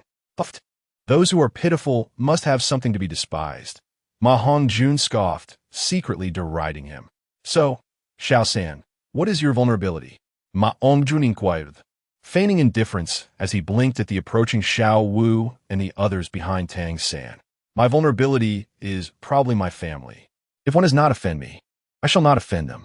However, if someone were to harm my loved ones, that would be crossing my line, regardless of who it may be. Even the Wuhuan Temple is no exception. Tang San, aiming to establish authority within the team and challenge Ma Hongjun, feigned a stern expression, his gaze sharp and tone icy. Though Ma Hongjun was formidable, Tang San held a greater confidence in himself, believing that in a life-and-death battle, Ma Hongjun, who had seen little bloodshed, would surely not stand a chance against his hidden weapons. "Am I considered your family, Xiao San?" Xiao Wu suddenly asked, standing behind Tang San. Xiao Wu, what brings you here?"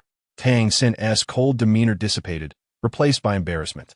"Xiao San, you have yet to answer me," Xiao Wu persisted. Ignoring Tang San's words, her eyes glistening with tears, she felt a profound fear, as Tang San's expression bore an uncanny resemblance to that of the murderer who had taken her parents' lives. "Xiao Wu is my closest family.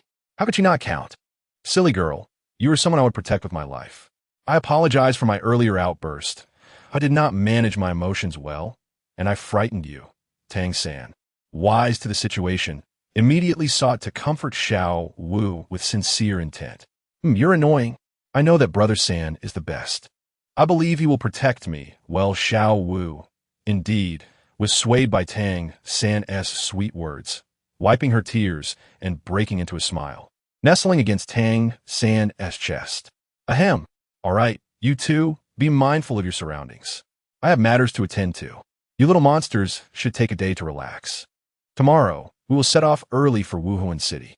The journey ahead may not be peaceful." Flender coughed to ease the atmosphere and stood up to speak. "I don't have two girlfriends like you two flaunting your affection," Ma Hongjun grumbled internally. He found Tang San's display of dominance quite normal. Yet he was equally confident in himself, believing that Tang San could not rival him. Even if Tang San had the ability to contend with Soul Sage-level opponents, he would still be no match for Ma Hongjun. Chapter 169. The Wuhuan Temple's Ambush. Currently, Ma Hongjun possessed a soul power of level 58, having reached the initial stage of his technique cultivation. Once he advances to the second stage, his casual strikes would yield the power equivalent to that of a 10,000-year soul skill, coupled with the patriotic fervor from his previous life. Ma Hongjun placed great importance on technique cultivation, devoting most of his time to refining his skills deep within his consciousness. Otherwise, his soul power would have increased even more. Though the progression from beginner to initial stage may seem minimal, it has brought about a qualitative change in his strength. At the entry level, a single move could equate to the power of a weaker 100-year soul skill. Now at the initial stage, Ma Hongjun's casual techniques could unleash the force of a 1,000-year soul skill, and that is not the main point. The primary advantage lies in the significantly lower energy consumption compared to a 1,000-year soul skill. Of course, these theories have yet to be substantiated, as even Zhao Yun's master, the gun god Tong Yuan, only reached the second stage of the initial level, while the second stage of great success remains a legend. Those who have achieved such a realm can be traced back to figures like Xiang Yu from the early Han Dynasty or even earlier historical characters. Nonetheless, with Ma Hongjun's current soul power, he is more than capable of battling for 300 rounds, with each move matching the power of a 1,000-year soul skill. The greatest advantage of technique cultivation is its low energy consumption, allowing for a substantial amplification of the power of techniques. Ordinary moves, when enhanced, can exhibit a multitude of increased potency. Even physical cultivation provides significant amplification, rivaling that of technique cultivation, though it may lack in the finesse of moves. Overall, the theoretical framework for cultivation is akin to that of technique cultivation. Originally, both belonged to entirely different cultivation paradigms from Douluo, but due to the fusion of the two worlds, the cultivation systems have gradually begun to resemble each other. Nowadays, the cultivation framework of the Three Kingdoms world has almost completely transformed, approaching that of the Douluo system. Setting this aside, Ma Hongjun has only a superficial understanding of it, diligently practicing the technique cultivation methods driven by his fervent emotions. The technique he is currently cultivating is among the most elite, known as the Phoenix True Cannon, a low-grade heavenly technique and the core method of the gun god Tong Yuan's lineage. The cultivation methods of the Three Kingdoms world are divided into 4 levels: Heaven, Earth, mysterious and yellow, each with 3 ranks, upper, middle, and lower. It is said that above the heavenly level, there exists an even more formidable supreme level. As for the most enigmatic method of spiritual cultivation, Ma Hongjun possessed little understanding, primarily acquiring knowledge from Liu Bowen. The origins of this spiritual cultivation technique can be traced back to the spring and autumn and warring states periods, with the foremost practitioner being the legendary figure Giguzi. It is said that this method was created by Giguzi in his pursuit of immortality, later refined by various philosophers and schools, culminating in the most mysterious spiritual cultivation technique of the 3 kingdoms realm. Cultivating to the level of a saint can extend one's lifespan to nearly 1,000 years, far surpassing the martial deities of the highest martial cultivation level, who can only live for 300 years. However, this superiority does not pertain to combat prowess. In terms of combat, 10 saint-level cultivators would not stand a chance against a single martial deity. What Ma Hongjun is unaware of is that the elite individuals at the pinnacle of the 3 kingdoms realm are precisely those who specialize in this spiritual cultivation method, having ascended several levels beyond the saint threshold, rivaling even the deities of the Douluo realm. In terms of realms, there are even sages at the level of divine kings. In no more than 6 months, the passage between the 2 worlds will link within the Tongtian Sea secret realm, which will emerge from the spatial layers of both worlds. Those with the title of Douluo will gain entry into the 3 kingdoms realm, and, similarly, those from the 3 kingdoms realm with equivalent strength will also be permitted into the Douluo realm. However, comparatively, Douluo continent holds a significant advantage. The number of individuals with the title of Douluo in the 3 kingdoms realm is exceedingly scarce, countable on one hand, while Douluo realm boasts at least 100 such individuals, not accounting for the powerful beings from the Sun and Moon continent on the other side of the Douluo land.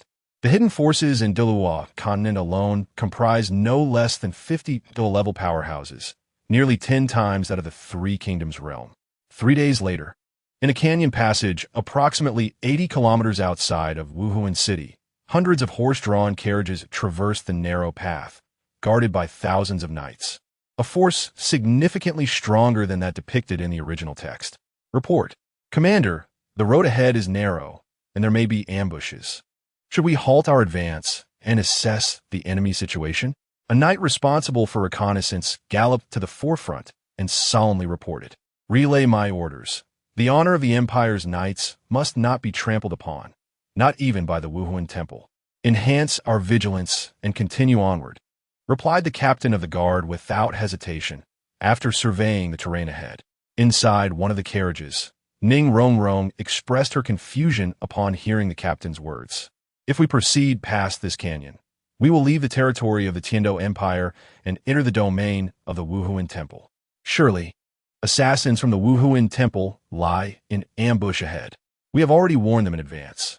Why does this captain still choose to move forward? It is utterly reckless. Rongrong, your conclusion is premature. You see only the surface of the matter. This captain is no ordinary individual. He understands the art of battle formations. He knows there are tigers in the mountains, yet chooses to venture forth. Truly, a seasoned soul, Douluo. His standing within the Tiando Empire must be substantial. I had not anticipated that the Tiando Empire would reveal such a trump card in advance. It seems the Wuhuan Temple is bound to suffer losses this time." Ma Hongjun remarked, drawing back the carriage curtain and narrowing his eyes, a hint of amusement in his tone. The fiercer the conflict between the 2 factions, the more pleased Ma Hongjun felt. Naturally, this sentiment remained unspoken, as it bore a certain malice and ingratitude. After all, the Douluo realm had nurtured him for over a decade, and such thoughts could be deemed rather heartless. However, fidelity and righteousness have been challenging to reconcile since ancient times. Between the 3 kingdoms and Douluo, he could only choose the former, given that the 3 kingdoms realm mirrored his homeland from a previous life, where their fates were intertwined. What is the art of battle formations? Ningrong inquiret perplexed. Enough, Rongrong. This is not the time for expanding your knowledge. Ma Hongjun replied as he rose to stretch within the carriage. Inform Dean Flander according to our original plan, and do not reveal our strengths.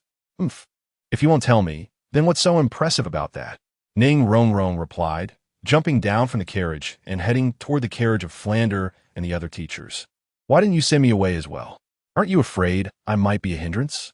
Zhu Zhuqing asked coldly after Ning Rongrong had entered the carriage behind them. I see I can't keep anything from you. You are indeed sharp, Zhuqing. Once the battle commences, our vehicles as talented students will surely be the first targets. With my current strength, I cannot contend against the title Douluo, let alone protect Rongrong. As a sensitive attack type, you are well versed in combat and can take care of yourself. It is no issue for you to remain, Ma Hongjun said with an awkward smile, grasping Zhu Zhuqing's delicate hand with a hint of flattery. That is more like it, Ma Hongjun. Remember, no matter what happens, you must not abandon me. We women are not merely beautiful vases. Rongrong may be a support-type soul master, but I am a sensitive attack type, the eyes and vital support of the team. Zhu Zhuqing stated, her icy demeanor softening slightly with a hint of pride. Indeed, my Zhuqing is the most formidable. How could I ever abandon you? Heh. Ma Hongjun responded, seizing the opportunity to wrap his arm around Zhu Zhuqing's waist with a playful grin. Smooth talker. Who knows how many girls' hearts you'll capture in the future, Zhu Zhuqing retorted, playfully swatting Ma Hongjun's hand away. Suddenly, a thunderous rumble interrupted their banter. Enemy attack. Formation. Before Ma Hongjun could finish his thought, the sound of falling boulders resonated through the air. I didn't expect the Wuhuan Temple's assault to arrive so swiftly. Hongjun, promise me you won't act recklessly. Don't overestimate yourself, all right? Zhu Zhuqing grasped Ma Hongjun's arm, her tone tinged with a hint of pleading. Rest assured, now I possess a strength equivalent to 20,000 Jin. I'm not far off from a title Douluo. Even if I cannot win, I can certainly protect myself. Ma Hongjun assured her, though he was not referring to his usual strength, given that he was merely at the Soul King level. Even achieving such power would be a remarkable feat. His claim of possessing 20,000 Jin of strength stemmed from the use of the 8 Gates Duanjia technique. Although the enhancement from this technique had reached its peak, it still allowed him to wield its power effortlessly. Coupled with the healing artifact, Meteor Tears, Ma Hongjun felt nearly invincible. After all, he was a man with a bloodlocking enhancement. The new martial soul, 9-leaf swordgrass, also bore a concealed soul ring, yet lacked the ghost-killing breathing technique and other trivial, low-level rewards. Presently, the 9-leaf sword grass martial soul carried only one skill, yet Ma Hongjun expressed great satisfaction. Although this reward required Ma Hongjun to attach 8 soul rings to unleash its full potential, it still filled him with excitement. Dubbed the 8 Fiend Sword Formation, it was one of the ancient killing formations from the perfect world, utilized by Shi Hao in the early stages. Unbeknownst to Ma Hongjun, the seeds of the 9-leaf sword grass had been carried by Shi Hao for some time, personally delivered by him, thus absorbing some of Shi Hao's cultivation methods during his training. The 8 Fiend Sword Formation could seal the space within hundreds of meters, creating a formidable sword formation capable of slaying foes beyond one's level. Ma Hongjun recognized his shortcomings. He was undoubtedly far inferior to the Emperor of Heaven, particularly in combat experience and willpower. Therefore, the plan devised in response to the impending assault from the Wuhuan Temple was for Ma Hongjun to resolve the crisis single-handedly, subsequently spreading his name far and wide, ensuring Ma Hongjun became a household name throughout the land. To achieve this step, battles and crises are inevitable. A moment's carelessness could lead to a disastrous end. Although Ma Hongjun once endeavored to prove his strength by enduring 30 rounds against the Du Douluo, this does not signify much. After all, the Du Douluo's forte has never been in one-on-one combat. In terms of dueling prowess, he could be outmatched by certain Soul Douluo of comparable strength. With his Jie Jianchao martial spirit, Ma Hongjun currently possesses only 6 soul rings, including the hidden ones. Upon reaching 8 soul rings, he would wield a formidable trump card capable of turning the tide of battle against the title Douluo. The reason he has not yet attained 8 soul rings is that Ma Hongjun understands his limitations. He aspires to break through his current boundaries like the young Huang Tiandi, achieving the power of a Soul King against a Soul Douluo and a Soul Emperor against a title Douluo. Among title Douluos, there exists a hierarchy. As long as one does not reach the level of a super title Douluo at level 95, strength and strategies can still compensate for deficiencies. Thus, after securing victory in this Soul Master competition, Ma Hongjun plans to embark on a journey to the City of Slaughter for training to enhance his combat awareness and prowess. He intends to acquire a soul core from a beast particularly suited to his evil Fire Phoenix martial spirit, subsequently focusing on refining his primary martial spirit, Jia Jianchao. Ma Hongjun has always struggled with his cultivation, often dabbling in various techniques without mastering any, which he slowly realizes is inadequate. However, he feels powerless against the constraints of the world. The emergence of the Ba Xiong sword formation might present an opportunity for change. For now, he can only focus on laying a solid foundation. I have always believed in you, Zhu Zhuiying asserted, tightening her grip on Ma Hongjun's slender hand with pride. Ma Hongjun felt a surge of joy in his heart, though he maintained an outwardly composed demeanor. He perked up his ears and took Zhu Zhuiying's hand, stepping out of the carriage. What could bring greater delight than being admired by his girlfriend? Suddenly, as they exited the carriage, a gust of energy struck from behind, reducing it to splinters. Little brother, why not continue your sweet nothings? I do enjoy those sentimental words, a sharp, androgynous voice echoed in Ma Hongjun's ears. Indeed, not far ahead, a slender figure clad in white robes appeared, gathering waves of soul power in his hands.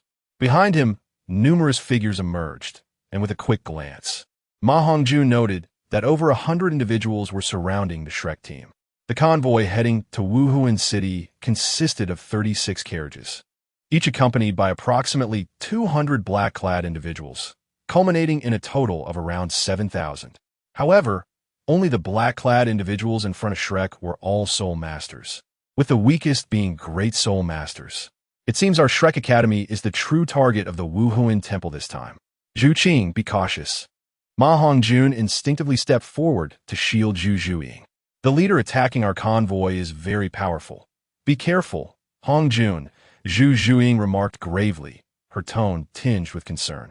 No worries, just a mere Jiuhua. I can handle it, right? Jiuhua Guan. Ma Hongjun, discerning the identity of the speaker, provocatively taunted. Damn it. I despise being called Jiuhua Guan. Who are you to guess my name so quickly? The white-robed figure, strikingly handsome, appeared furious, resembling a petulant girl. Causing Ma Hongjun to shader involuntarily. You come to attack us. How could you not have investigated our identities? Why ask questions you already know the answers to? Ma Hongjun replied coolly, while secretly bracing himself. This was his first encounter with an adversary of title Douluo level. A moment's carelessness could lead to complete annihilation. As expected of a youth capable of establishing a celestial web, truly a hero among the young. Such ambition, I almost feel reluctant to kill you. How about this? Become my disciple, and I shall let you and the girl behind you go. The white-clad youth, Jua Da, smirked, his fingers forming an elegant gesture. What are you? You wish to take me as your disciple? I am invincible at my current level. If you can claim invincibility among titled Douluos, why not? The question is, can you? Ma Hongjun's phoenix wings unfurled behind him, his tone dripping with disdain. Extending his right hand, a seemingly ordinary green plant emerged, emanating a faint glow, appearing no different from common grass, even less remarkable than Lanyan grass. How audacious! Jiuhua Douluo. The only reason you consider taking him as a disciple is that you find him worthy. That second martial spirit is nothing but an utterly ordinary weed. How dare you be so arrogant? You seek death. Before Jiuhua could respond, one of the black-clad figures spoke first. Get lost. Jiuhua Douluo's expression darkened, and with a wave of his hand, an energy bolt surged toward the black-clad man. The man was sent flying, crashing into a nearby stone wall, blood spurting from his mouth. You have no place to speak here. Behave yourself, or you'll regret it next time, Jiuhua Douluo scolded. Cough, cough. Your Excellency, the Pope has ordered us to execute the leader of this celestial web and Tang San on the spot. If the Pope holds us accountable, we will have trouble explaining ourselves. The black-clad man stood up, masking his discontent but still pressing on. He held a greater reverence for that figure. If the Pope were to be displeased, this titled Douluo might escape unscathed, but he... look, a mere soul Douluo. would certainly face punishment. While a Soul Douluo might be a powerful leader elsewhere on the Douluo continent, within the Wuhuan temple, he was merely a minor cardinal, with many above his rank. I will handle this matter. I will explain everything to the Pope personally. I cannot claim invincibility at the same level, but if you are willing, I can take you as my disciple on behalf of the Pope. What do you say? Zhuo exhibited remarkable patience, having recognized Ma Hongjun's identity at first glance. Sensing Ma Hongjun's soul power approaching that of a soul emperor, he felt a strong desire to nurture talent. Besides his love for flowers, he had a penchant for cherishing talent. I do not agree. Ma Hongjun articulated each word with emphasis. Well said. As expected of my disciple. Go tell your Pope that our celestial web is not to be trifled with. Erlong.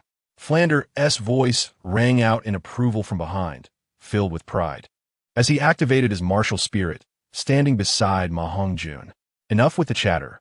You may be a titled Douluo, but I see you more as a babbling Douluo. If it's a battle you want, bring it on. I fear you not. An imposing figure, surrounded by a vibrant green dragon aura, appeared beside Ma Hongjun. It was none other than his revered teacher, the female Tyrannosaurus, or rather, Lu Erlong. Following her was Ning Rongrong, her face resolute and unafraid. Her hands swirling with the colorful light of the 9-treasure glazed tile. Erlong, do not be unruly. We are in the presence of Zhuo Douluo. Might I inquire why you are obstructing our path to the Tiano Empire? Are you afraid we might seize your championship? Flander attempted to restrain the eager Lu Erlong, though his own words were hardly more civil. Seeking death, you have been given an opportunity, yet you fail to cherish it. Ignoring the respectful invitation and opting for punishment instead, let's take them down. The young man in white, Zhuo Douluo, immediately turned cold, casting a glance at the defeated Luolidiera, signaling him. Yes, my lord. Behind him, 3 figures clad in black emerged alongside Luolidiera, unleashing their martial spirits as they approached the Shrek team. Following them were hundreds of black-clad individuals, ranging in strength from soul masters to soul emperors, who began to assault the other vehicles of Shrek Academy. The 3 black-clad figures behind Luolidiera, based on their aura, were formidable beings not inferior to Flandra and his companion. Huh, you think to overwhelm us with numbers? Zhao Wujing will not allow it.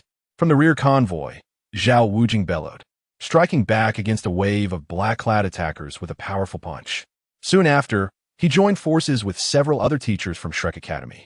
Dangshan, Zai Mubai, and others also repelled the intercepting enemies, converging to confront the ambush from the Spirit Hall without a single soul retreating. Although Zhuo Douluo was not in a hurry to engage, it remained clear that Shrek's side was still at a disadvantage. Just as everyone feared they were outnumbered and facing annihilation, a sudden shout erupted from the outer ranks of the Tiando cavalry. Instantly, a thick fog enveloped the area. Nearly 100 black-clad figures suddenly vanished from sight. This phenomenon was not limited to Shrek's convoy. It occurred within the convoys of other academies as well. What a surprise from the Tiando Empire. I underestimated you. Zhuo Douluo mused, quickly wielding his martial spirit, manifesting dozens of petals that struck towards the fog formation, causing several black-clad individuals to converge on the direction revealed. However, alas, the formation was incomplete, only capable of trapping those below the rank of Soul King. Determined to act personally and fulfill the task entrusted by the Pope, Zhuo Douluo released his true martial spirit to prevent any unforeseen complications. The emergence of the heavenly net, coupled with the proximity to Tang San, had made Ma Hongjun's talent a significant threat to the Spirit Hall. The higher-ups unanimously decided to eliminate or subdue Ma Hongjun first, before addressing the underlying threat posed by Tang San. Indeed, Tang San was a calamity, yet Ma Hongjun felt no regret. As he surveyed the 5 black-clad figures led by Zhuo Douluo, he silently activated a system scan, revealing several lines of data. Luolidiera, level 85 Soul Douluo with enhanced strength compared to the original story. Martial Spirit, Eagle Sculpture. Potential, level 91 Title Douluo. Dubai, level 82 Soul Douluo. Martial Spirit, Dragon Pattern Plate. Potential, level 89 Title Douluo. Dia, level 81. Dila, level 81. Douluo, level 94, title Douluo. Martial Spirit, extraordinary chrysanthemum. Potential, level 98, title Douluo. Teacher, Douluo is in your hands. We shall handle the 4 black-clad individuals, Hongjun declared, taking to the skies to confront Liliera. The 2, possessing martial spirit fusion techniques, were undoubtedly the best candidates to stall Douluo, although Hongjun believed that after unleashing the 8 Fiend sword formation, his strength would suffice to contend with a title Douluo that was ultimately a life-saving trump card that must not be prematurely revealed. Moreover, the consumption of the 8 Fiend sword formation would leave him drained. Thus, it was best preserved as a last resort. Little monster, this opponent appears rather formidable. Perhaps I should handle him, Zhao Wujing said with concern. I can manage, Teacher Zhao, do not worry. As a flying-type soul master, he is best suited for me to confront, Hongjun reassured, recognizing Zhao Wujing's concern. Very well, then proceed with caution.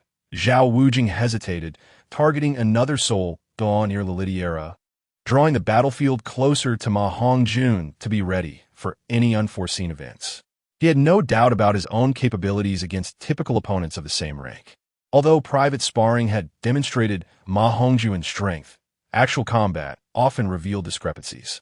As the battle commenced, Hongjun felt the overwhelming power of Liliera, astonished by the disparity in speed and physical strength. Yet, he was not without recourse. Through the synergy of their dual martial spirits, they exchanged blows. The remaining 2 soldats were engaged by other teachers from Shrek, while the Shrek 7 worked together to fend off the hundreds of black-clad assailants. Their efforts slightly overshadowed by the overwhelming numbers they faced. Only Flandra and Lu Erlong remained, their expressions grave as they confronted the title Douluo. Although theoretically, a typical title Douluo should not withstand the might of their martial spirit fusion technique, the gap between theory and practice always loomed large. A martial spirit fusion technique. It is rare to see 2 soul level techniques emerge on the continent. How nostalgic. I find it hard to part with you, Douluo remarked, sending chills down the spines of all who heard. Enough of this talk. The outcome remains uncertain, Lu Erlong declared, and the duo unleashed their martial spirit fusion technique in an initial assault. Douluo, one of the most familiar with the potency of martial spirit fusion techniques in the continent, did not underestimate the 2, revealing his true strength. The 2 forces clashed, creating an equilibrium where neither could gain the upper hand.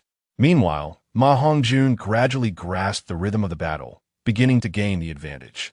However, defeating Liliera without revealing his trump card proved challenging, as he was indeed a soul Douluo. Curse it, how troublesome, Douluo vented, growing frustrated as he shouted into the sky, Old Ghost, would you not act swiftly? If this stalemate continues, we shall face dire consequences before the Pope. Humph, is it not your arrogance that has led to this? You insisted I keep watch over that elusive old poisoner. A ghostly figure appeared, speaking while moving swiftly towards Douluo's side. Seeing this, Flandra and Lu Erlong intensified their martial spirit fusion technique, binding Douluo even more tightly, preventing any contact from the other. From the intelligence of the heavenly net, Flandra was acutely aware of the connection between the ghostly title Douluo and Douluo.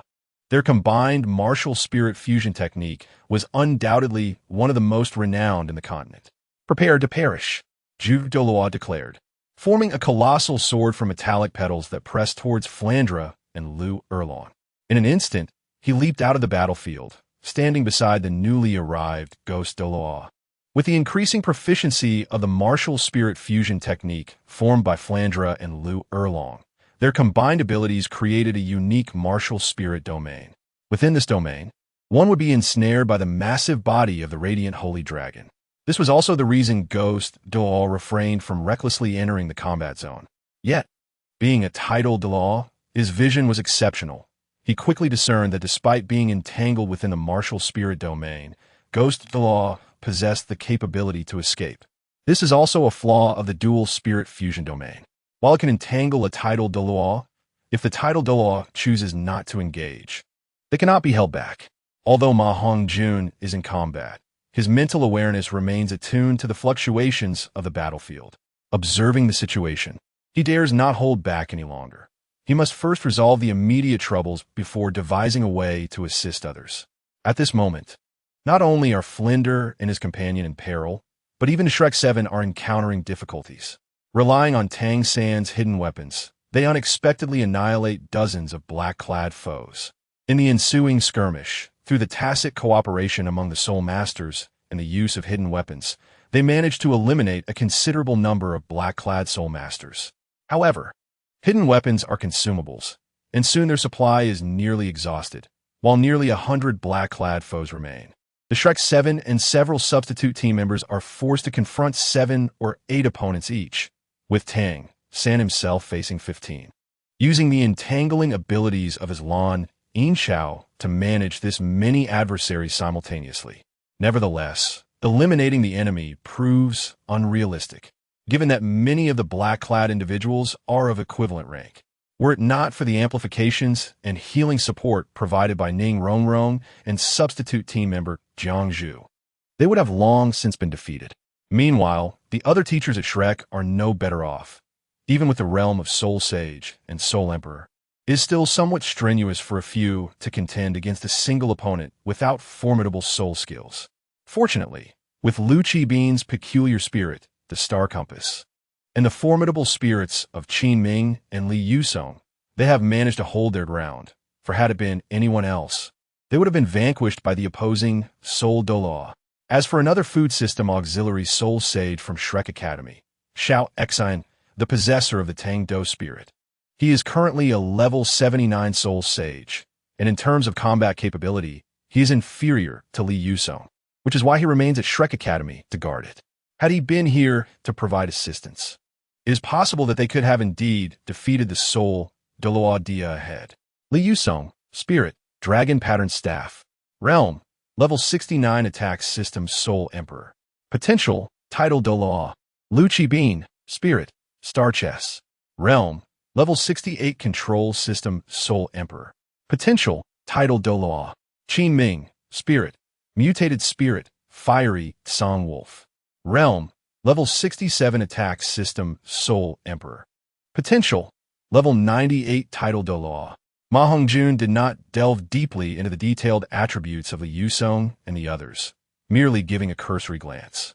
Even the so-called highest talent following Hao Yin, Qin Ming, possesses a maximum potential only at the level of a high super title Douluo, falling short of the 99 level limit Douluo's talent tier. This illustrates that the talent of the limit Douluo is already of the utmost genius in Douluo continent. This is also a point of confusion for Ma Hongjun. Why is it that in the Three Kingdoms world, any renowned general possesses the potential to become a deity, while the top talents of Douluo continent rarely even have the potential for limit Douluo? Were it not for the presence of celestial herbs that can enhance the potential of soul masters, Ma Hongjun would doubt whether there exists anyone capable of becoming a deity in Douluo continent. Chapter 173. 2 Instruments Still Domain. Lord Dia, allow you to be the first to experience what true martial arts techniques are, the 8 Fiend Sword Formation. With this realization, Ma Hongjun hesitates no longer. He decides to utilize his trump card, intending to eliminate Dia first before addressing the troubles of others. Ma Hongjun raises his hands to the heavens, and the sky seems to be shrouded by great hands. Darkness descends as expected, and the spectacle is grand, invoking the forces of nature. What is this soul skill? It even instills a sense of trepidation within me. In the distance, Flinder, who is being mercilessly assaulted by 2 title Douluos, observes as both Ju Duo and Fei Duo come to a halt, stunned as they gaze at the spectacle of Ma Hongjun unleashing his skills. It is known that only upon reaching the level of super title Douluo can one evoke a portion of the natural forces. Even the limit title Douluo cannot fully master them. Before them, Ma Hongjun's Jui Jian Chao spirit instantly manifests 7 soul rings, forming 7 sharp long swords that fall around Lord Dia from all directions. It is a domain soul skill, despite being merely a soul emperor. This youth is capable of simultaneously releasing dual spirit soul rings and has acquired such a powerful domain soul skill. Given his current soul power level, it is evident that this skill was recently obtained, and its execution is not yet perfected, leaving him with obvious weaknesses. The 8 directions must each have a guardian. This youth must be eliminated, or he will become a significant threat to the Spear Hall. Dia internally marvels at this revelation. Yet his heart is heavy with caution as he observes Ma Hongjun and the 7 long swords. Assuming he has found the weakness of the 8 fiends' sword formation, he swiftly advances toward Ma Hongjun. However, unbeknownst to him, the location Ma Hongjun guards appears to lack a single long sword. It is the most fortified point among the 8 directions. Conversely, the other 7 swords are limited in their true power due to the Jui Jian Chao having only 7 soul rings. Currently, Ma Hongjun's Jui Jian Chao possesses merely 6 soul rings, 4 ordinary soul rings and 2 hidden soul rings. The hidden soul rings derive from the century-old ghost vine and the millennium-year netherworld unicorn snake, while the ordinary rings come from the century-old Bailing snake. The millennium-year earthly treasure MOU bamboo and the millennium-year human face demon spider. The imperfect 8 fiend sword formation has more than one weakness. It actually has 2, located at 2 of the other 7 gates. The 7 soul ring long swords are merely a diversion created by Ma Hongjun using the soul rings of the evil fire phoenix to mislead his enemies, thereby preventing them from discovering the weaknesses of this incomplete 8 fiend sword formation and, to some extent, averting exposure of its vulnerabilities. Fool! Stop! Dia, caught off guard, falls for the ruse, but not far off. Douluo, possessing greater insight and battle experience, instinctively senses the issue and urgently calls for a halt. It is too late. Attempting to retreat is futile. The destruction of the 8 fiend sword formation is at hand. Ma Hongjun forms hand seals, completing the final gesture, and the entire 8 fiends sword formation converges inward, compressing from all directions toward Lord Dia. Upon hearing Douluo's warning, Dia instinctively halts his advance. Yet his hair stands on end as he realizes there is no escape. The 8 swords are closing in on him. Break! With Ma Hongjun's calm utterance of the word, everything within the sword's space is instantly obliterated. Sword chi rages, spatial fissures permeate the battlefield, continuously expanding outward, prompting Douluo and others to instinctively retreat far from the chaos. At the center of the spatial rift, Lord Dia, a mighty soul, does not even have the chance to scream before vanishing from this world. In an instant, the realm falls silent, all battles cease, and everyone is captivated by the unfolding spectacle of Ma Hongjun's confrontation. What terrifying power is this? Both Ju and Douluo are engulfed by such thoughts, exchanging glances before instinctively clasping hands. Perhaps only through this union can they find inner calm. The spirit fusion technique, 2 instruments, still domain. Swift resolution. This is the most genuine thought shared between the 2 at this moment. It is no wonder they are cautious. The destruction wrought by the 8 fiend sword formation is profoundly unsettling, as the shattering of space is damage only achievable by a limit Douluo. Flander and Lu Erlong were instantly enveloped by the martial soul domain, rendering them immobile. Seizing the opportunity, Zhu Gui and the second Douluo launched their assault, swiftly overpowering Flander and Lu Erlong's martial soul domain, leaving them powerless beneath Douluo's relentless onslaught, forcing them out of their martial soul fusion state. It seems that this old bone of mine still requires some movement. We cannot allow ourselves to be underestimated. On a mountain peak, 2 figures stood tall. One, slender and straight as a javelin, bore dark green hair and was clad in a green robe. The other resembled a sharp sword, donned in a pristine white long robe, with hair and beard as white as snow, his silver hair neatly arranged behind him, his visage ancient and dignified. The speaker was the poisoned Douluo. While expressing that they must not be belittled and that the martial soul halls might should be feared, internally mused, the little monster is nearing his limits. I cannot allow him to be harmed.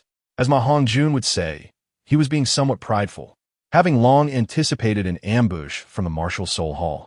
How could the Tiando Empire not deploy a genuine contingency plan?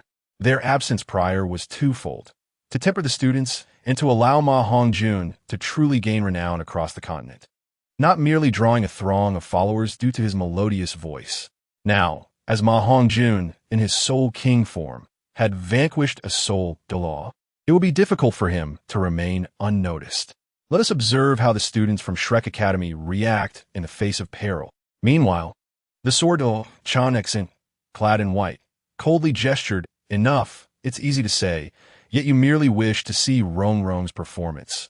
How pretentious."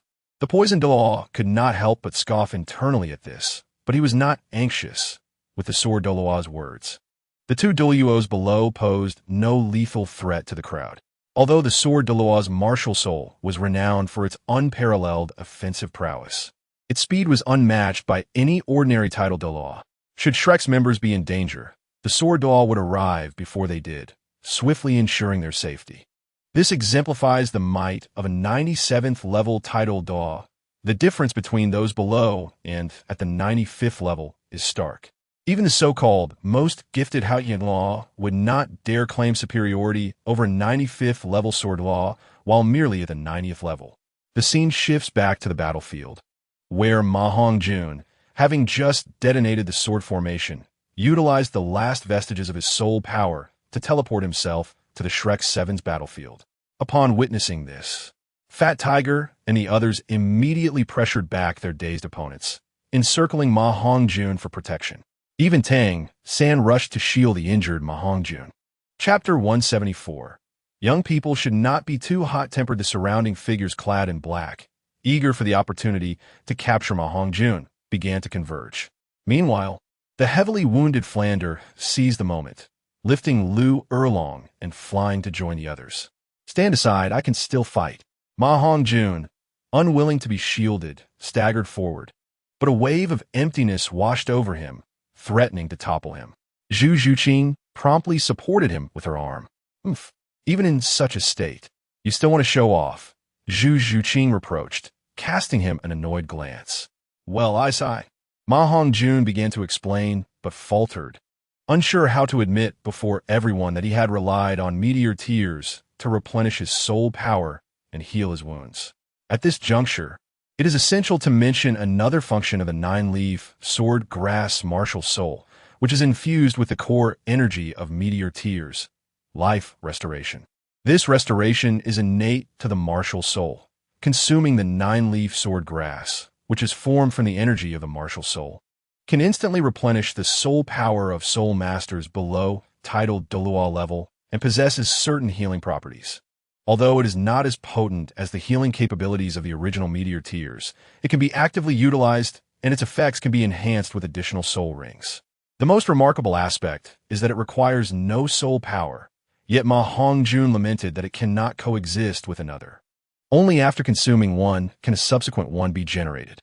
Nevertheless, this effect is unparalleled among soul skills in the Douluo world, revealing Ma Hongjun's slight greed.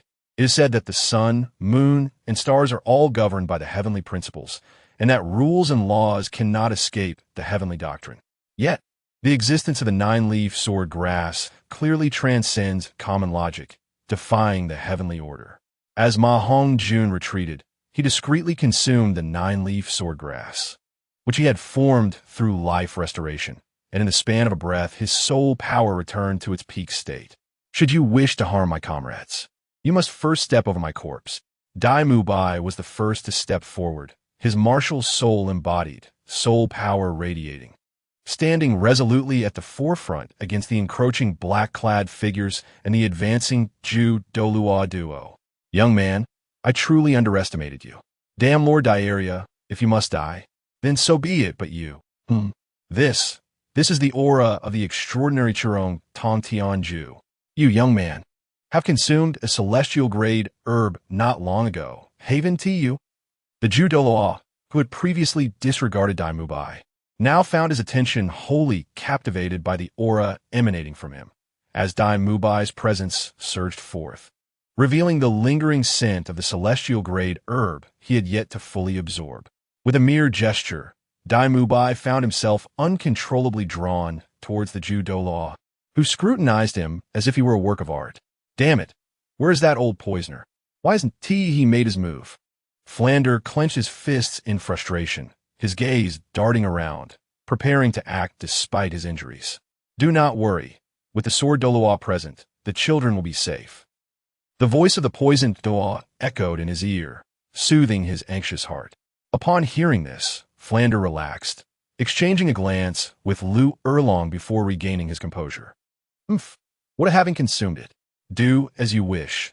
If you wish to harm my companions, you must first tread over my corpse.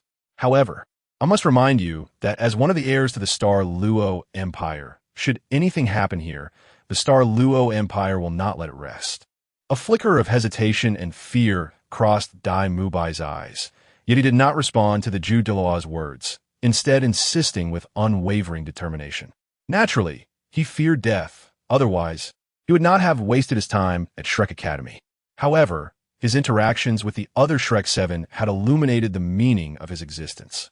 If he were to die a humiliating death, he would not accept it, but dying for his comrades felt honorable. Moreover, he was unaware of the murderous intent directed at him, which further emboldened him. This fellow has indeed made considerable progress in his understanding of life's essence. It seems I must offer him more assistance in the future. Otherwise, he may be underestimated. Ma Hongjun could not help but regard Dai Mubai with newfound respect. Regardless of whether it was due to the Ju Douluo's lack of intent to kill, the fact that he could articulate such sentiments demonstrated his genuine resolve. Such arrogance. What is the Star Luo Empire? It survives solely by relying on those wretched commoners, unable to evade its fate of being devoured. The Martial Soul Hall fears no one. Before the Judaw could respond, a soul master named Dia, with a face resembling one run over by a curb, interjected sharply. The scars on his face indicated he had just received a beating, his opponent being the renowned Zhao Wujing, the unmoving Ming King. Shut your mouth, you disgraceful fool. Young man, do not be too hot-headed. Could you enlighten me on where you acquired the extraordinary Qirong Tong Tianju? The Ju Douluo chided sharply, then turned to Dai Mubai with a gentle inquiry. Standing quietly beside Ju Douluo, who was well aware of his old friend's peculiarities, Gu Law observed the situation without uttering a word, granting Ju Douluo considerable respect. Although they were engaged in official matters, their close friendship was well known, and thus, their personal rapport needed no further elaboration. Old buddy, since this little rascal refuses to speak, why not twist off on his arms first, and then ask him? Gui Douluo interjected, noticing Dai Mubai's stubborn silence. Old Gui, such brutishness might frighten the child. For those who are tight-lipped, coercion is futile. One must discover their weaknesses by starting from their strengths. Wouldn't you agree, Tang-san? Upon uttering this, Ju Douluo vanished from sight like a specter. Xiao-san, be careful. Ma Hongjun reacted instantly, appearing in front of Tang-san and deploying the long-forgotten Earth Whip to block Ju Douluo's assault. The sound of impact echoed, and Ma Hongjun was sent flying. Yet he sustained no serious injury, as the defensive capabilities of his external spirit bone were remarkably effective. Naturally, Ju Douluo's attack possessed greater strength. However, he was not targeting Tang-san, merely intending to capture him without exerting full force. Failing in his initial attempt, Yu Douluo swiftly reappeared beside Shu Suking. Although Zhu Zhixing maintained an outward calm, she was momentarily startled by the sudden attack and forgot to evade. Nevertheless, even if she had remembered, as Ubing Gongxi Aonzong, her speed could not rival that of a tidal Douluo, and in the blink of an eye, Ju Douluo grasped her slender neck. How dare you harm Zhu Qing? Where are the members of Taiyan Luodawang? By the decree of the sect master. Chapter 175, The Arrival of Zhao Zilong. At your service. At your service. At your service. Several figures emerged, their soul power fluctuating between Soul Sage and Soul Douluo. Changshan Zhao Zilong is here. Who dares to harm my lord? A striking figure clad in white, riding a white horse, emerged from the periphery, resembling a handsome and formidable general. Thunderous hoofbeats approached, and wherever they passed, the black-clad members of the Spirit Hall fell. Wherever righteousness leads, life and death follow. Heaven bears witness. The white horse stands as proof. With a resounding proclamation, a colossal, white, divine dragon apparition formed in the sky. I pay my respects to the Lord. What? There is yet another hidden army. This is immense power. Extraordinary combat capability. This is definitely not the army of the Tiando Empire, Douluo exclaimed in surprise. Zhao Zilong pays his respects. A powerful voice resonated as Zhao Yun appeared before Ma Hongjun, kneeling on one knee. Quick! No need for such formality. Ma Hongjun hurriedly assisted the white-clad Zhao Zilong, speaking with excitement. Brother Zhao, please help me rescue Zhu Qing. Do not hold back against them. After speaking, he turned to the Spirit Hall members who were preparing to use Zhu Qing as leverage and urged urgently. Ma Hongjun had absolute confidence in Zhao Yun's strength. Suddenly, a green figure appeared, rescuing the fallen Dai Mubai. It was the somewhat awkward-looking Douluo. I pay my respects to the sect master. After placing Dai Mubai down, he approached Ma Hongjun and slightly bowed. Ma Hongjun bore no ill will and did not question why he had not acted sooner, for it was unnecessary. He possessed his own trump card, the ability to traverse between two worlds. In another realm, Zhao Yun had organized his forces meticulously, and with the assistance of Lu Bowen, he had become the sole powerful neutral force in the Three Kingdoms, a coveted target for all factions. After the conclusion of the competition with the Dragon Academy, Ma Hongjun had returned briefly to the Three Kingdoms world to inform Lu Bowen of the situation here. Lu Bowen's rare, grave expression had prompted him to suggest sending Zhao Yun to assist. For only in this way could Ma Hongjun establish authority and truly command the Tiamat Wang's influence. Upon discovering the rules of the two worlds were gradually converging, allowing for the transport of personnel into the Douluo world, Ma Hongjun decisively followed Lu Bowen's advice, leading Zhao Yun and 300 elite warriors of the White Horse to descend upon Douluo. Subsequently, to maintain secrecy, he instructed everyone to conceal their presence and follow the Tiando army heading toward the Spirit Hall from a distance. They had arrived early to hide from the ongoing battle, waiting only for Ma Hongjun's command. Douluo felt somewhat awkward and was secretly astonished, realizing that Ma Hongjun had such a formidable force at his disposal. Though small in number, with only over 300 members, each was a soul master of the Soul Sect level. The White Horse Brigade's impressive number of Soul Sect soldiers was significantly attributed to the revival of spiritual energy in the Three Kingdoms. But it also depended on the herbs provided by Ma Hongjun from the Yin Yang 2 Instrument's eye. Yes, Zhao Yun glanced at Douluo, sensing a pressure emanating from the old man. However, it was merely pressure, for after consuming the divine herbs prepared by Ma Hongjun, his strength was now comparable to that of Lu Bu. In a life-and-death struggle, Lu Bu might not necessarily triumph over him. Battle Soul, activate, yes. The 300 warriors of the White Horse Brigade simultaneously unleashed their battle souls, conjuring a massive white dragon-like battle soul apparition. This apparition dwarfed those formed by martial soul fusion techniques, its might far surpassing that of the fusion techniques created by Flander and Lu Erlong. Stop. Quickly stop. Do you want her to die? It was only at this moment that Douluo awakened from the rapidly changing circumstances, tightening his grip on Zhu Qing's neck to threaten her. A fierce glint flashed in Ma Hongjun's eyes as he prepared to call for Zhao Yun to halt, only to see a figure similar to that of a martial soul fusion technique slowly coalesce behind Zhao Yun. A white figure wielding a long spear, resembling a dragon, stirred the winds and sands as it waved. Freeze! A voice that seemed to resonate from the depths of the soul echoed within everyone's hearts. It was a special realm akin to the two instruments' stasis domain. No matter how much Douluo and Douluo struggled, they could not move an inch. My lord, quickly, save the lady. They cannot hold on much longer.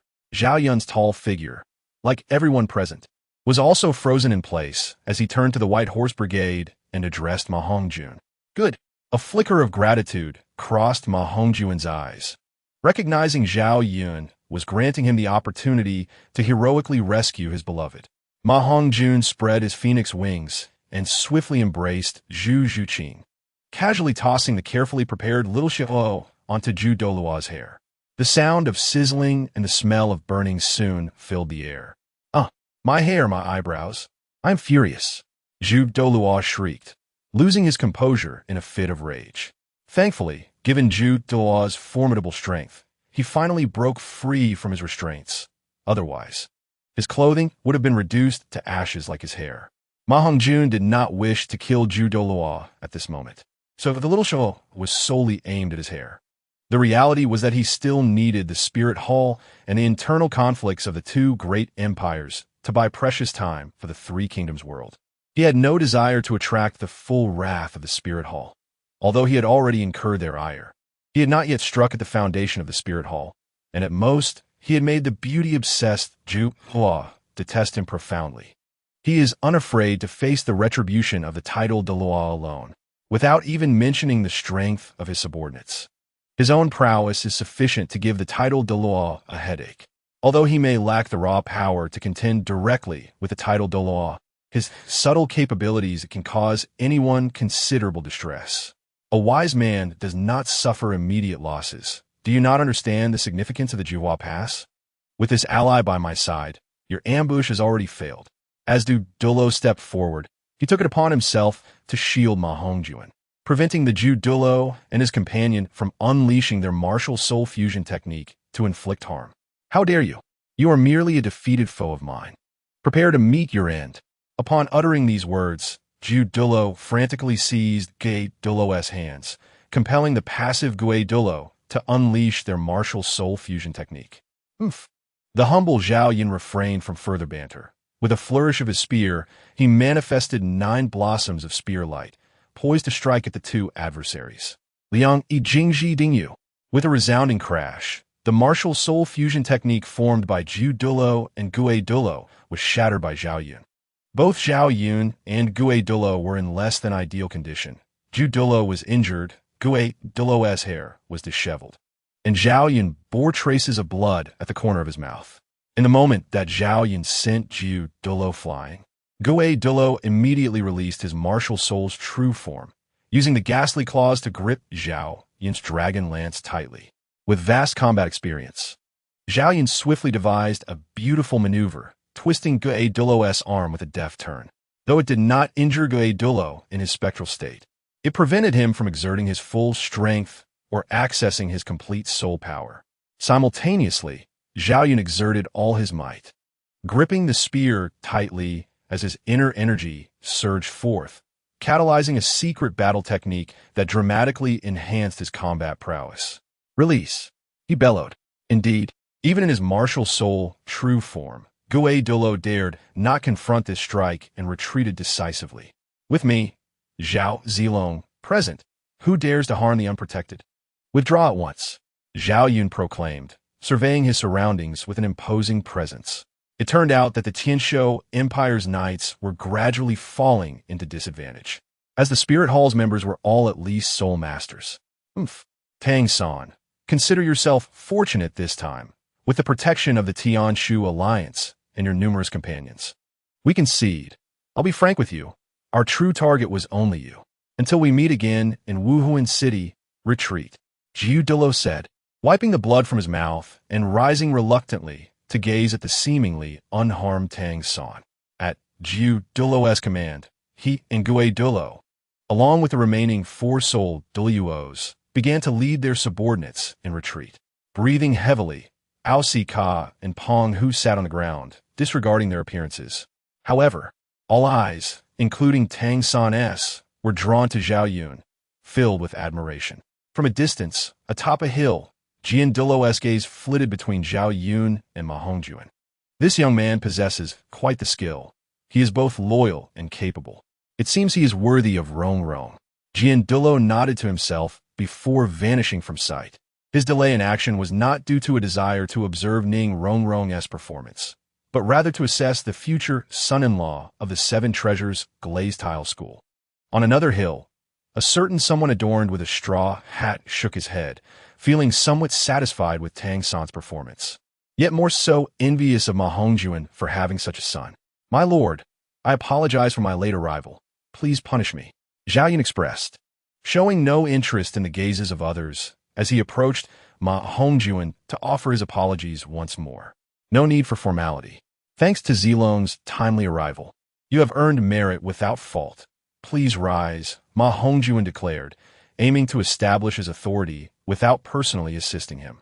With a wave of his hand, He addressed the assembly of the White Horse Knights, instructing them to disperse and maintain outer protection. "Yes, sir," responded a vice commander, stepping forward to bow respectfully to Ma Hongjun. As the group set off, everyone thanked Douluo and Ma Hongjun before returning to their respective carriages. Only Fland, Liu alone, and Douluo remained with Ma Hongjun. Due to the destruction of their battle carriages, the group had no choice but to travel on foot. Zhaoyun quietly walked alongside Ma Hongjun, while Zhu Zhuqing and Ning Rongrong could not help but admire the handsome and powerful youth. "All right, you too. Don't be curious. Let me introduce you. This is my brother, Changshan Zhaoyun, Zilong. These two are my wives," Ma Hongjun said, taking Ning Rongrong and Zhu Zhuqing's delicate hands to introduce them. "Greetings, esteemed ladies." Zhaoyun quickly bowed. Ma Hongjun sighed, noting that while the three kingdoms had many merits, the etiquette was excessive, requiring frequent bows. Fortunately, Zhaoyun was not overly pedantic, merely offering a respectful bow. "I have met Brother Zhao," the two ladies replied, promptly releasing Ma Hongjun's hand and returning the gesture. Both women came from prominent families and were well-versed in etiquette, far more so than Ma Hongjun, who was somewhat naive. Although the two worlds differed, their noble customs bore striking similarities. Subsequently, Ning Rongrong leaned close to Ma Hongjun's ear and whispered a few words. Ma Hongjun, realizing the situation, began introducing Zhaoyun to the teachers of Shrek Academy and Douluo. In matters of social interaction, Ma Hongjun was indeed not as adept as the clever Ning Rongrong. Understanding the relationship between Ma Hongjun and Zhaoyun, Ning Rongrong felt relieved, recognizing that Zhaoyun's seemingly stern demeanor was merely a facade stemming from his protective instincts toward Ma Hongjun. Under Ma Hongjun's introductions, Fland and the others came to know this sudden and mysterious powerhouse. When relating Zhaoyun's backstory, Ma Hongjun naturally refrained from revealing the complete truth, stating only that he was a soul master he had rescued during his travels, who later followed him to secretly train his ancestral knightly order. Upon exiting the valley, Ning Rongrong and Zhu Zhuqing intentionally slowed their pace, meeting up with Xiao Wu and the others, where the three girls engaged in hushed conversation. "Fifth brother is truly impressive. His knightly order is so cool. Rongrong, could you borrow a white horse for me to ride, just for a moment?" Xiao Wu said, her attention drifting toward the White Horse Knights. The appearance of the White Horse Knights, distinct from the equine soul beasts of Douluo, was exceptionally beautiful, capturing the attention of countless girls. Moreover, with the resurgence of spiritual energy, these horses had enhanced both their appearance and abilities. Riding a white horse felt akin to descending from the heavens, exuding both majesty and charm. Given that the White Horse Knights had come to their aid during a crisis, admiration naturally blossomed within them. Not only Xiao Wu, but even the typically aloof Zhu Zhuqing yearned to experience riding a white horse. For it was not only men who adored elegance, women equally cherished it.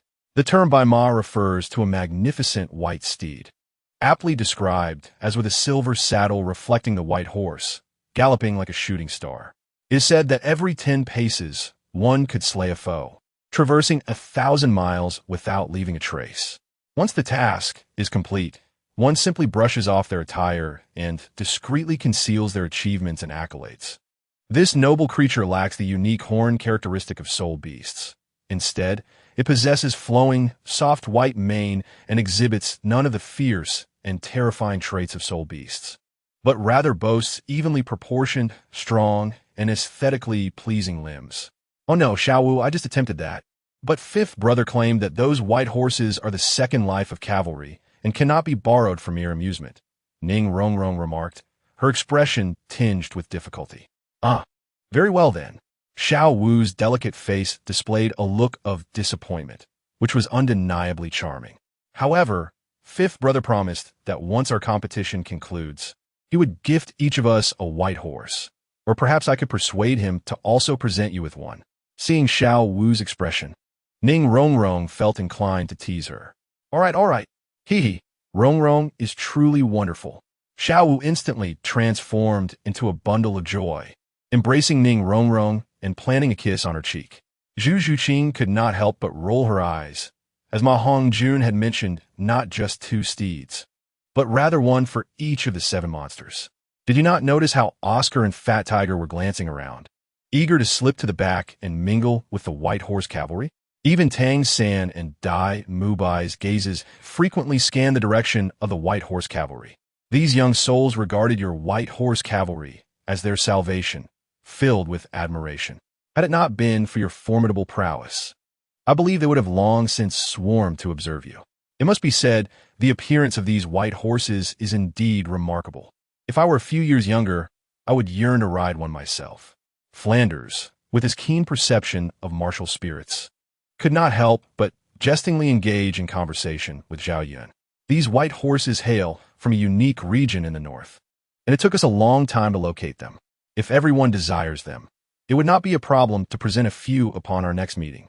Although Zhao Yun endeavored to adopt a tone befitting the customs of Douluo, it still sounded somewhat peculiar.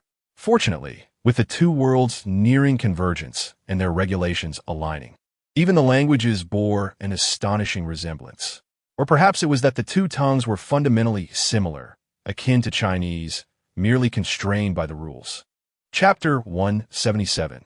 Life and Death in a Thought. It has been over a month since the conclusion of the martial spirit competition in the Tiando Empire's competition area. Excluding 3 days spent traveling, Ma Hongjun dedicated the remaining month to extensive preparation for the forthcoming competition in Wuhan City. Due to the influences of fortune and the system, Ma Hongjun was not solely focused on winning the championship in the crucial Team Soul battle. He was also intent on claiming the individual championship title. Upon reaching Wuhan City, discussions among various Soul Masters buzzed about the continent's youngest titled Douluo, Zhao Yun, and the emerging force led by Ma Hongjun, the Tianluoduang. Given the fierce battles within the valley, the participants numbered in the tens of thousands, comprising elite forces from various factions and academies, thus facilitating quick dissemination of news, especially with the support of Tianluoduang. The names of Zhao Yun and Ma Hongjun resounded like thunder, dominating the Douluo continent, earning them the title of Douluo's dual marvels. One marvel being the sovereign and the other the minister. One, at a tender age, established a sizable force rivaling the 7 treasure glazed tile school, while the other shattered the record set by Tang Hao for the youngest title Douluo. Zhao Yun was singularly recognized as the strongest of the new generation, having achieved the rank of title Douluo at an astonishingly young age, around 20. Boasting unparalleled combat prowess. His remarkable achievements included single-handedly defeating the Zhu Gui Douluo, who wielded a martial spirit fusion skill, despite both being formidable title Douluo at level 95. It is well known that the disparity in soul power becomes significantly pronounced with each level, let alone a 4-level difference. In light of such circumstances, Zhao Yun and Ma Hongjun became the idols of countless youths, particularly Zhao Yun, who emerged as the heartthrob of many women. Even Ma Hongjun could not help but feel a twinge of envy, as mere appearances drew a multitude of admirers. However, he also felt a sense of joy, for in the Douluo continent, followers akin to Zhao Yun were not uncommon. They collectively identified as protectors. Upon arriving in Wuhan City, Ma Hongjun and his companions were swiftly surrounded by enthusiastic soul masters, bombarding them with questions and gazes filled with admiration, reminiscent of a fanatical following from a past life. In exasperation, Ma Hongjun grasped the hands of Zhu Zhuqing and Ning Rongrong, instantly vanishing from sight. The 5th soul skill of the 9-leaf sword grass, instantaneous movement, allows for teleportation within the range of perception, capable of carrying up to 3 individuals. Although this 5th soul skill may seem somewhat trivial, it serves as a life-saving technique, derived from the growth-type soul ring acquired in the 3 Kingdoms world. The reason for not utilizing it while traveling was due to its consumption. While the energy expenditure is significantly lower compared to others' teleportation skills, it still cannot be deemed trivial, as Ma Hongjun can perform around 100 to 180 consecutive teleports. The maximum distance covered is merely 100 meters. But as the age of the soul ring increases, the range of teleportation will naturally expand. In the divine realm, the deity of angels pondered gravely. Have you sensed it? A formidable titled Douluo, around 20 years of age, has suddenly emerged in the Douluo continent. The deity of destruction, clad in purple, responded with a solemn demeanor. What does it matter if we sense it? The Divine Realm Council has decreed that deities cannot interfere in mortal affairs without cause and cannot descend in their true forms to the Douluo continent. Do you, as the deity of destruction, intend to violate this regulation? The angelic deity replied nonchalantly. The rules on the Douluo continent cannot withstand the energy of divine beings. Once one ascends to godhood, they must leave the continent within a century to report to the divine realm. Upon becoming a deity, one acquires an extended lifespan. Yet who truly knows that, compared to the divine realm, the Douluo continent is the more suitable realm for existence? The deity of destruction expressed his helplessness in response. The divine realm's exterior resembles a colossal, colorful sphere, enveloped in thick clouds of divine energy, forming a unique space born of the collective thoughts from various planes. In contrast to the Douluo divine realm, which could be obliterated by spatial turbulence at any moment, the Douluo continent indeed offers a more hospitable environment, featuring authentic suns and moons, day and night. You are an upper-level deity, please speak plainly. Although my connection to the Douluo divine realm is somewhat stronger, my shattered divine position limits my capabilities. The previous angelic deity, an elderly man with a white beard, bore a serene expression. To be direct, the Douluo continent is undergoing significant changes, connecting with a unique plane that rivals the Douluo continent. This world is rich in spiritual energy, and within a particular space, there exists a being on par with the deity king. Fortunately, their methods of cultivation differ from ours. It seems they lack something essential, resulting in lesser combat strength. I have sealed that special space at the cost of one of my avatars, ensuring they will not emerge for the time being. The deity of destruction articulated, his expression grave with each word. How does this relate to the 18-year-old titled Douluo you spoke of? The angelic deity inquired, startled by the implications, but sighed in relief upon hearing the sealing news, before asking with a serious tone. It is worth noting that beneath the Douluo divine realm, there exist numerous worlds governed by the Douluo divine realm. While the Douluo divine realm is indeed formidable, it has its limits regarding the power it can contain, much like the Douluo continent itself. This is why the concept of divine positions exists. The Douluo continent is merely one of the more powerful realms, having birthed many deities. I am uncertain. It seems that his aura is obscured by something. However, even in the ancient era, when spiritual energy was abundant, an 18-titled Douluo was exceedingly rare. Therefore, I suggest you inform your descendants in the lower realms to investigate this individual. The god of destruction has finally revealed the purpose of his journey. Although the deities of the Three Kingdoms world appear to possess only the strength of a level 1 god and are disregarded, the sealing of that realm has stirred an undercurrent of unease within the god of destruction, prompting him to remain vigilant about the happenings on Douluo continent. Were it not for the presence of protective rules in the Three Kingdoms world, the ruthless nature of destruction would have annihilated its mortals. Are you implying that there may be a connection between the two? The angel god, possessing remarkable intellect, quickly discerned the issue at hand. I am unsure. It is not without possibility. Although the two worlds have yet to fully merge, transcending the limitations of divine strength is necessary to traverse spatial wormholes. Nevertheless, the sudden emergence of the titled Douluo in plain sight raises suspicion.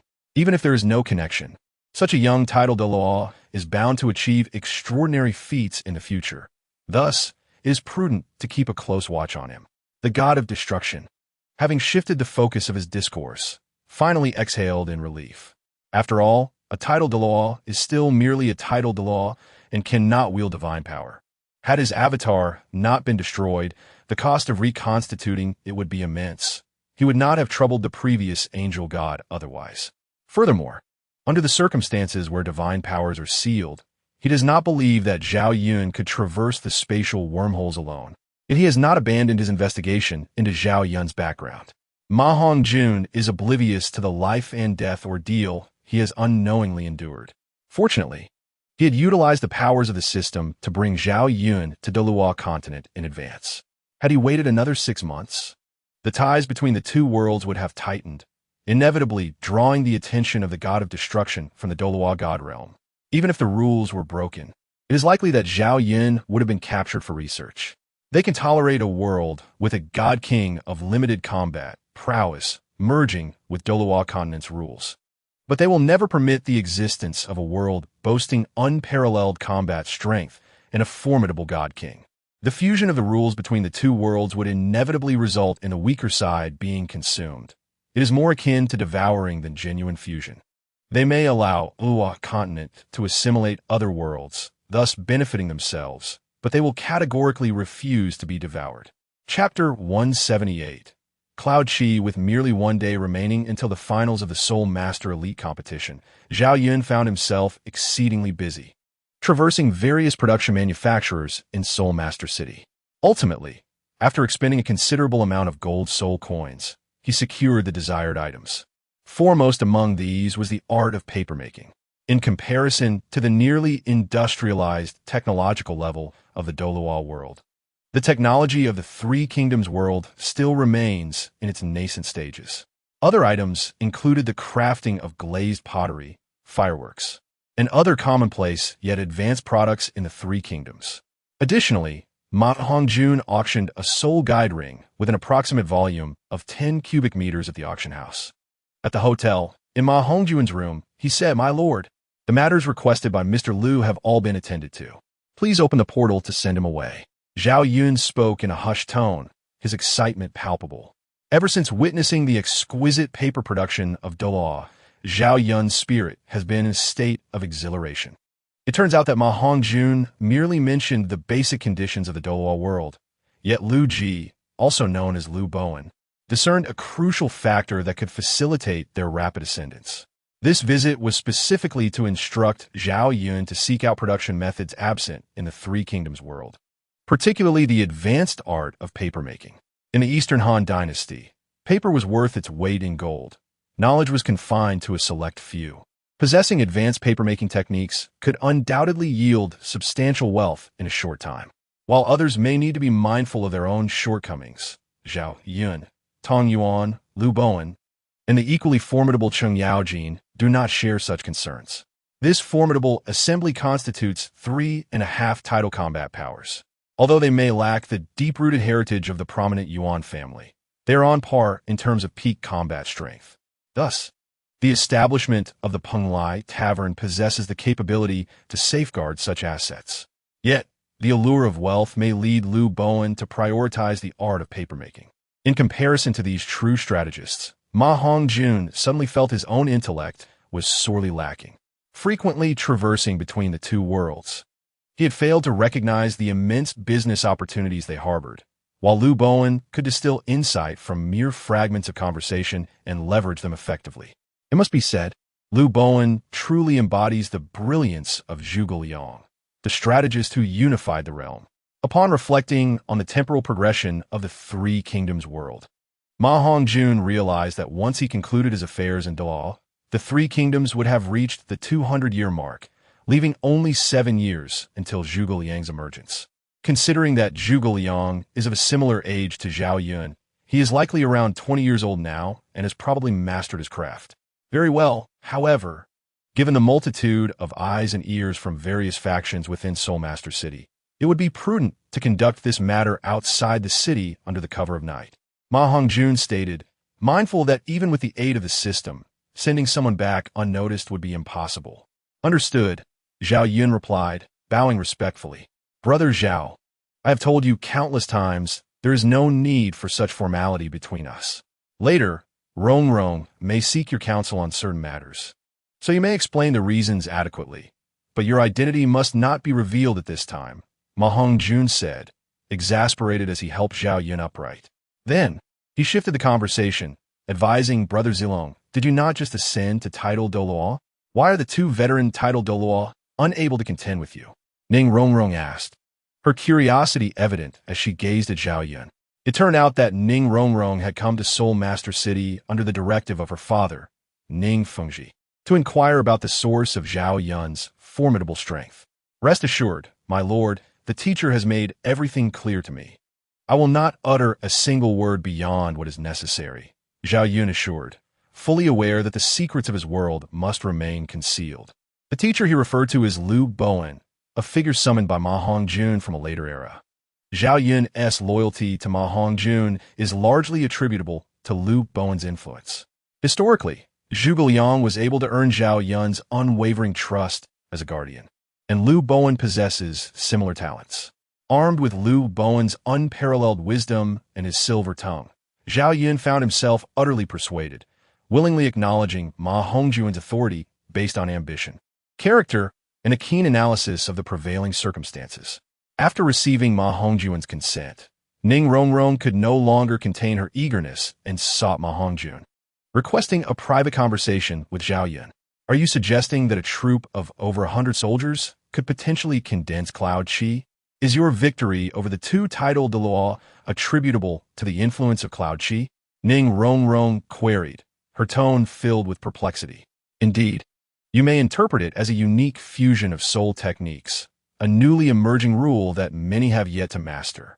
However, it is likely that it will become widespread soon.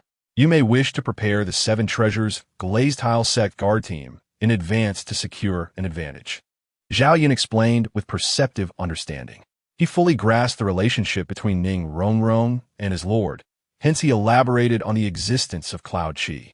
Of course, his explanation was not entirely accurate. His overwhelming strength was not solely a result of Cloud Chi. His intrinsic abilities were paramount. Even without Cloud Chi, his overall power surpassed that of an ordinary 95-level super title Douluo, while he may not match the peak combat prowess of the Sword Douluo, whose martial soul quality and attack power are of the highest echelon. The difference is undeniably negligible. The only deficiency lies in the realm of soul power. Once Zhao Yun reaches the 96th level, nearing the 97th level of the title Douluo, the Sword Douluo shall undoubtedly be no match for him. While he might momentarily contend with Zhao Yun's sword techniques, one must not forget that this is Zhao Yun we speak of, the unparalleled master of both spear and sword. A force not to be trifled with. After imparting advanced techniques, such as papermaking, to a vice commander level figure, a member of the White Horse Knights who has attained the rank of Soul Emperor, Ma Hongjun and Zhao Yun discreetly returned to the city. Yet, unbeknownst to them, after their departure from the Tongtian Sea secret realm, the once tranquil spatial passage began to exhibit fluctuations. 3 shadowy figures were attempting to breach the dimensional barriers between worlds. Should Ma Hongjun become aware of this, he would undoubtedly be astonished to discover that these 3 individuals were neither martial cultivators nor scholarly practitioners, but rather representatives of an entirely new energy system. These 3 could stand upon the clouds, surveying the myriad beings below, akin to tidal Douluo. It was unexpected, yet the feeling proved correct. Our world has indeed undergone a transformation. Perhaps a turning point in the tumultuous era of the 5 barbarians has emerged. Alas, my disciple has sacrificed so much for this realm. Heaven, yellow heaven, and azure heaven are all destined to change. An elderly man clad in a yellow Taoist robe murmured to himself. Although the situation concerning the 5 barbarians appeared to have shifted, a greater crisis loomed. Was the information provided by Huang Tian consistent with that given by Tsang Tian? One elder with a white beard inquired solemnly of another. An ageless figure donned in purple and azure robes. Alas, the secrets of heaven are such that the young emperor is firmly under Cao Cao's control. How could one dare to defy fate and appoint the inept Ji to govern Songtian? Is the Liu family's dominion truly worth such sacrifices? The elder in azure and purple robes evaded the question, turning to the white-bearded elder. Yuan Fong, you still fail to comprehend my intentions. What I safeguard has never been the Liu family's realm, but the rightful legacy of the Han dynasty. The white-bearded elder, known as Tianji, cast a glance at the ageless figure before shifting his gaze to the White Horse Knight's messenger, making his way toward the Penglai Tavern. This individual bore a tremendous fortune upon his return. His master must possess means unknown to us. However, as long as it serves the greater good of the world, we should refrain from interfering. The elderly man in the yellow robe regarded his companions with a serious demeanor as he observed the throngs below the clouds. Fear not. We all understand the rules. Although our combined efforts did not breach the constraints of the rules to explore another world, I am certain that with one more attempt, we shall gain the opportunity to investigate another realm. The white-bearded Tian nodded in agreement and fell silent. For the three of them, no one understood the changes in this world better than they did. Chapter 179. A hidden beauty beneath the bed bound by the constraints of the heavenly power. Our abilities have been suppressed at the semi-immortal level, preventing us from engaging in mortal affairs, yet we can still offer guidance. This matter is entrusted to you, Laozi. Tianji glanced at the nearby Nan Huazhenrun before finally addressing the ageless figure, Sui. Without waiting for a response, he vanished into thin air, dissipating like a wisp of smoke. The decaying Han dynasty cannot yet be extinguished. Thank you, Tianji. We shall take it from here. The task of safeguarding the path of the sages from past generations shall fall to me, Nanhua. Though the spiritual realm is sealed by formidable, mysterious powers, I can still traverse it with the aid of Huang Tian's strength. Now is not the time for their emergence, lest we draw the attention of lurking enemies, which would obliterate any chance of advancement for us. Once he finished speaking, he too vanished into the clouds. As the silhouettes of the three men gradually faded into the billowing clouds, the White Horse Knight's vice commander successfully delivered the spatial soul guide device given by Ma Hongjun to Liu Bowen, who was orchestrating matters at the Penglai Tavern. It seems that even if the master does not desire to partake in the power struggle, he will have no choice but to do so. Liu Bowen mused, holding the soul guide device in his hands. The principle of having a jade piece brings crime is well understood. In the absence of external threats, the lords of the realm will not concern themselves with matters of national righteousness. To them, only profit holds significance. In the world of the three kingdoms, the status of the Penglai Tavern is notably elevated due to the presence of three low-level powerhouses. However, when compared to the likes of Yuan Shao and Chao Chao, its foundation remains lacking. Should the temptation of sufficient profit arise, these lords would not hesitate to employ force to threaten or coerce. Thus, Liu Bowen currently treads a precarious path. Were it not for the formidable reputation of Zhao Yun, the spear god Tong Yuan, and the verbal commitments to maintain neutrality, such a force would hardly be tolerated by the lords.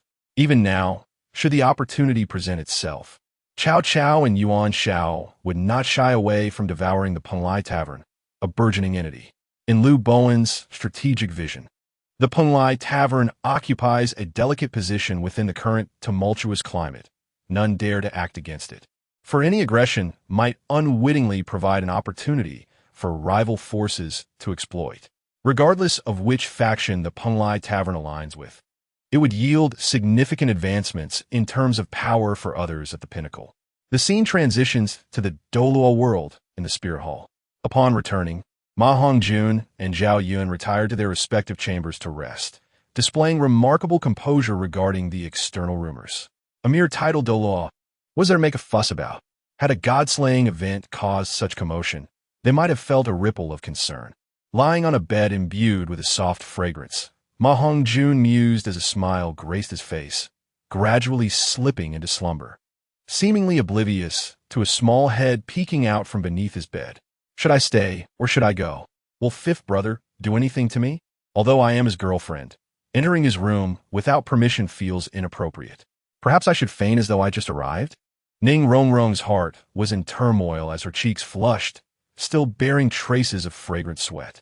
Due to her cultivation of soul power, her body was under minimal suppression, further enhanced by the consumption of exquisite herbs, which endowed her with a natural fragrance. The summer heat exacerbated the situation, and with her anxiety about being discovered, her princess gown had become noticeably damp, particularly around her chest, leading to innocent yet vivid imaginations. After reporting the situation regarding the cloud energy to her father, Ning Fengji hurriedly sought to verify the truth of Ning Rongrong's claims, leaving her with no time for attention. Bored, Ning Rongrong found herself outside Ma Hongjun's room, coincidentally encountering a servant cleaning. Assuming the role of the mistress, she lay down in the room, waiting eagerly for Ma Hongjun's return, but he did not appear. When the cleaner finished tidying up and prepared to leave, Ning Rongrong, curious about Ma Hongjun's whereabouts, decided to check on him, as he would say, to inspect the premises. Young women often feel compelled to keep track of their boyfriend's movements, lest they spiral into wild imaginings. However, at that moment, she suddenly felt that such behavior bore the scent of voyeurism, and she prepared to wait outside for Ma Hongjun's return. Just then, she heard a noise and hastily concealed herself beneath Ma Hongjun's bed. Now, Ning Rongrong's heart raced, particularly upon catching sight of Ma Hongjun in nothing but his underpants. His muscular physique was striking, leaving her flushed and embarrassed. She quickly covered her eyes, yet could not quell her curiosity, peeking through her fingers. The commotion here is quite significant. How could Ma Hongjun, with his keen senses, possibly remain oblivious, even if he did not notice at first? The sounds of Ning Rongrong emerging would be sufficient to rouse him. However, in order to avoid an awkward encounter, Ma Hongjun feigned deep slumber. Yet, the scanning gaze that Ning Rongrong cast upon him rendered him internally flustered. Even the small, unruly fire within him, which had been subdued, showed signs of resurgence. The physical changes made Ning Rongrong, blushing fiercely, feel increasingly out of sorts, leading her to a bold conjecture. He is awake. He is pretending to sleep. Although she contemplated a swift escape, a sudden thought struck her. This is her boyfriend. What is there to fear or to be shy about? Thus, the inherently bold Ning Rongrong boldly approached and sat down beside Ma Hongjun's bed. What are you pretending for? Is it intentional to wear so little? Ning Rongrong let out a soft huff and tentatively inquired. At that moment, realizing he had been exposed, Ma Hongjun ceased his pretense and slowly opened his eyes, helplessly stating, Rongrong, you have wronged me. On such a hot day, I can't possibly sleep in clothes. I only just noticed you. He quickly sat up to mask his embarrassment. Although he possessed considerable wisdom from 2 lifetimes, he was still a novice in such situations and felt somewhat anxious. I don't care. It's all your fault. You must take responsibility for me. Ning Rongrong suddenly embraced Ma Hongjun, playfully pounding on his sturdy chest. All right, as long as you wish for it. I will certainly take responsibility. However, with the competition tomorrow, perhaps you should return to rest early? Ma Hongjun comforted her while, rather inappropriately, tousling her hair. The atmosphere became exceedingly awkward. One could only say that he was indeed a straight man, despite his longing to hold the beauty in his embrace. His words remained earnest and upright. I'm leaving. Ning Rongrong huffed, rising to her feet. You stubborn straight man, I no longer wish to engage with you. After opening the door and departing, Ning Rongrong noticed that Ma Hongjun did not pursue her, and she couldn't help but curse this unrefined man who lacked sensitivity. Chapter 180. The conclusion of the finals. The final soul battle posed little challenge for Ma Hongjun, and no unexpected events transpired. The only noteworthy development was the merging of Chihua Academy and Shenkong Academy into a single team, while Long Academy from the Tiando region also reformed into a new team alongside another academy, representing a hidden family. Besides the Tiando royal team, which included Yi Lingling, and the Xingluo royal team, there existed an even more powerful Shura team from the strongest hidden family, the Luo family. However, none of this held any significance for Ma Hongjun. Regardless of their strength, he could easily overcome them. The individual competition commenced predictably, with Ma Hongjun effortlessly defeating the Luo family's talented Soul King, followed by a series of victories over 3 talented Soul Kings from the Spear Hall. The individual matches differ from team competitions in terms of rewards and influence, making the latter more significant. However, Hongjun, your personal strength has far surpassed that of the younger generation of Soul Masters. The other team members cannot gain the necessary experience. So I propose that you take charge from behind, observing and providing rescue while the other 6 engage. What do you think? Master Yu Xiaojiang cautiously suggested, looking at the composed Ma Hongjun. Regardless of the setting, only those with formidable strength earn respect, and even the so-called upright master is not an exception.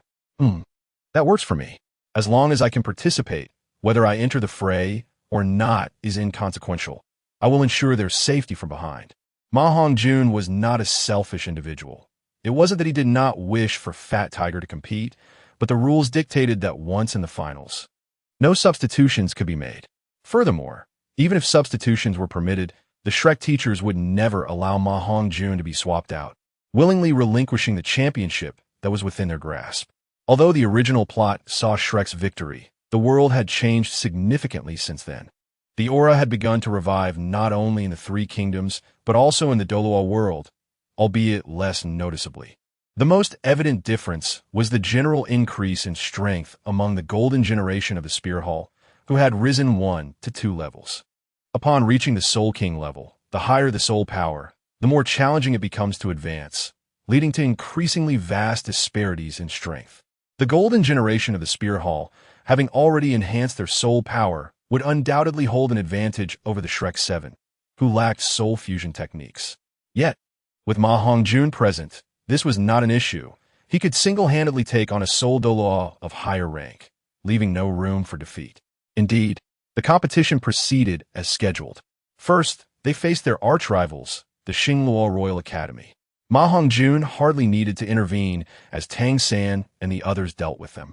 Though the victory was hard-won, it was still a victory, particularly for Zhu Zhuqing, who played a crucial role.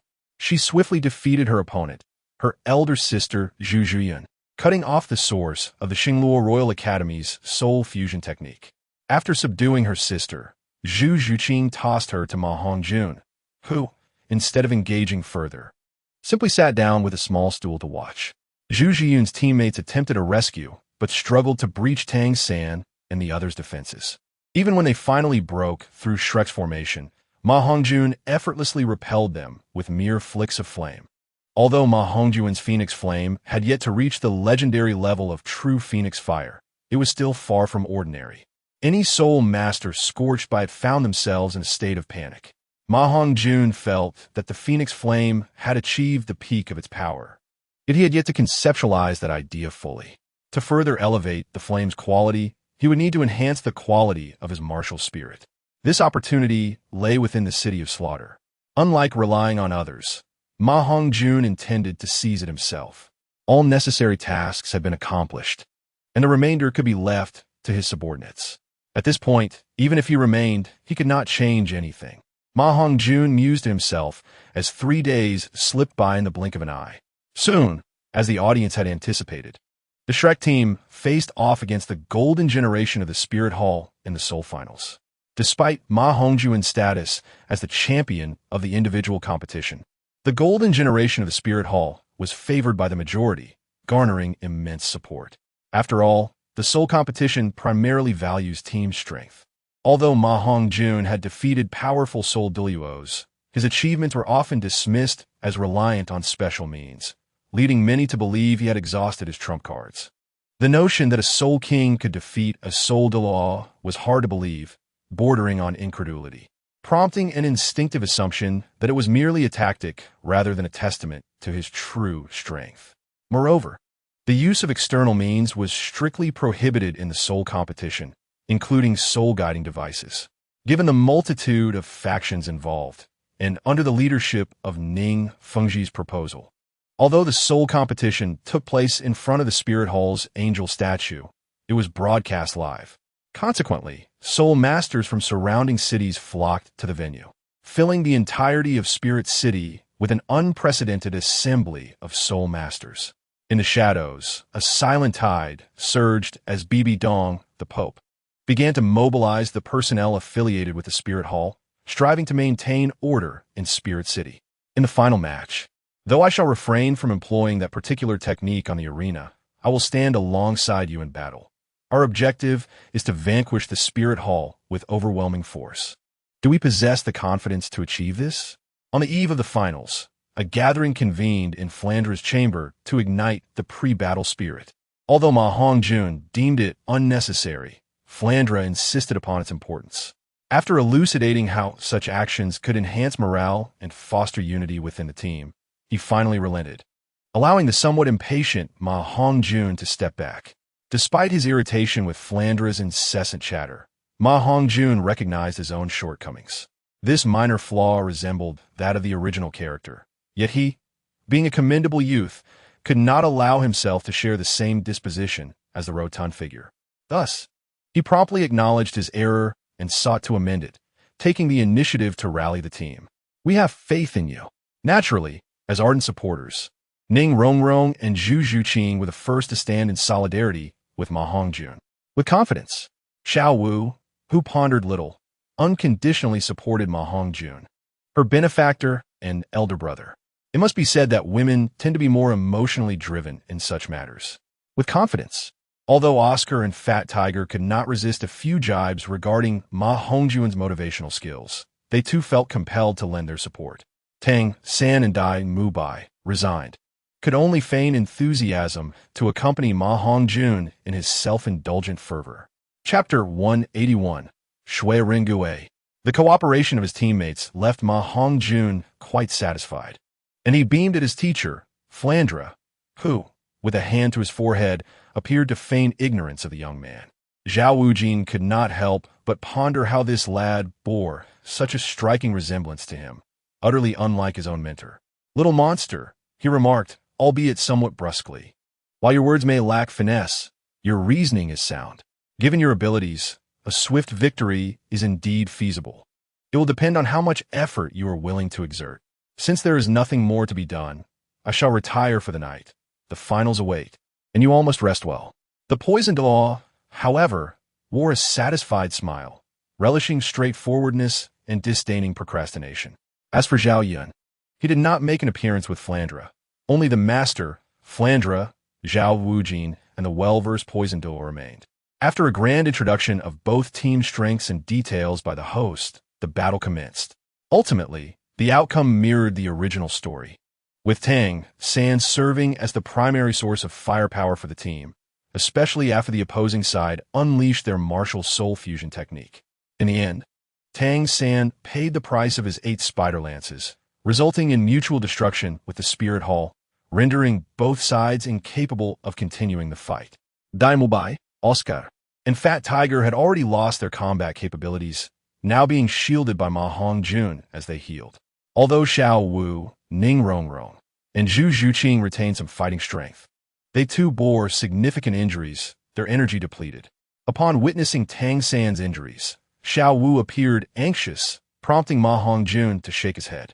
With a swift motion of his hand, he summoned forth a crystalline leaf, which then transformed into several petals. After distributing these to the mouths of the Shrek members, Ma Hongjun finally stood forth, addressing the remaining capable Soul Kings. "It would be prudent to concede. I prefer not to engage personally, for your fate shall not be any better than theirs." He cast a glance towards the wounded Yin and Shiyue siblings, their tattered clothing and the toxins nearly oozing from their bodies, on the brink of collapse. The injuries sustained by the Shiyue siblings were indeed inflicted by Tang San. Yet the most tragic fate belonged to Yin, who suffered at the hands of another. Xiao Wu's 8 Dan Sui, Zhu Zhuqing's You Ming Gui Zhao, Ning Rongrong's soul skills enhancement, combined with Ma Hongjun's domain suppression, resulted in a devastating scene. Although Ma Hongjun refrained from direct combat, his domain remained ever present, imposing significant restrictions on the Spirit Hall's golden generation.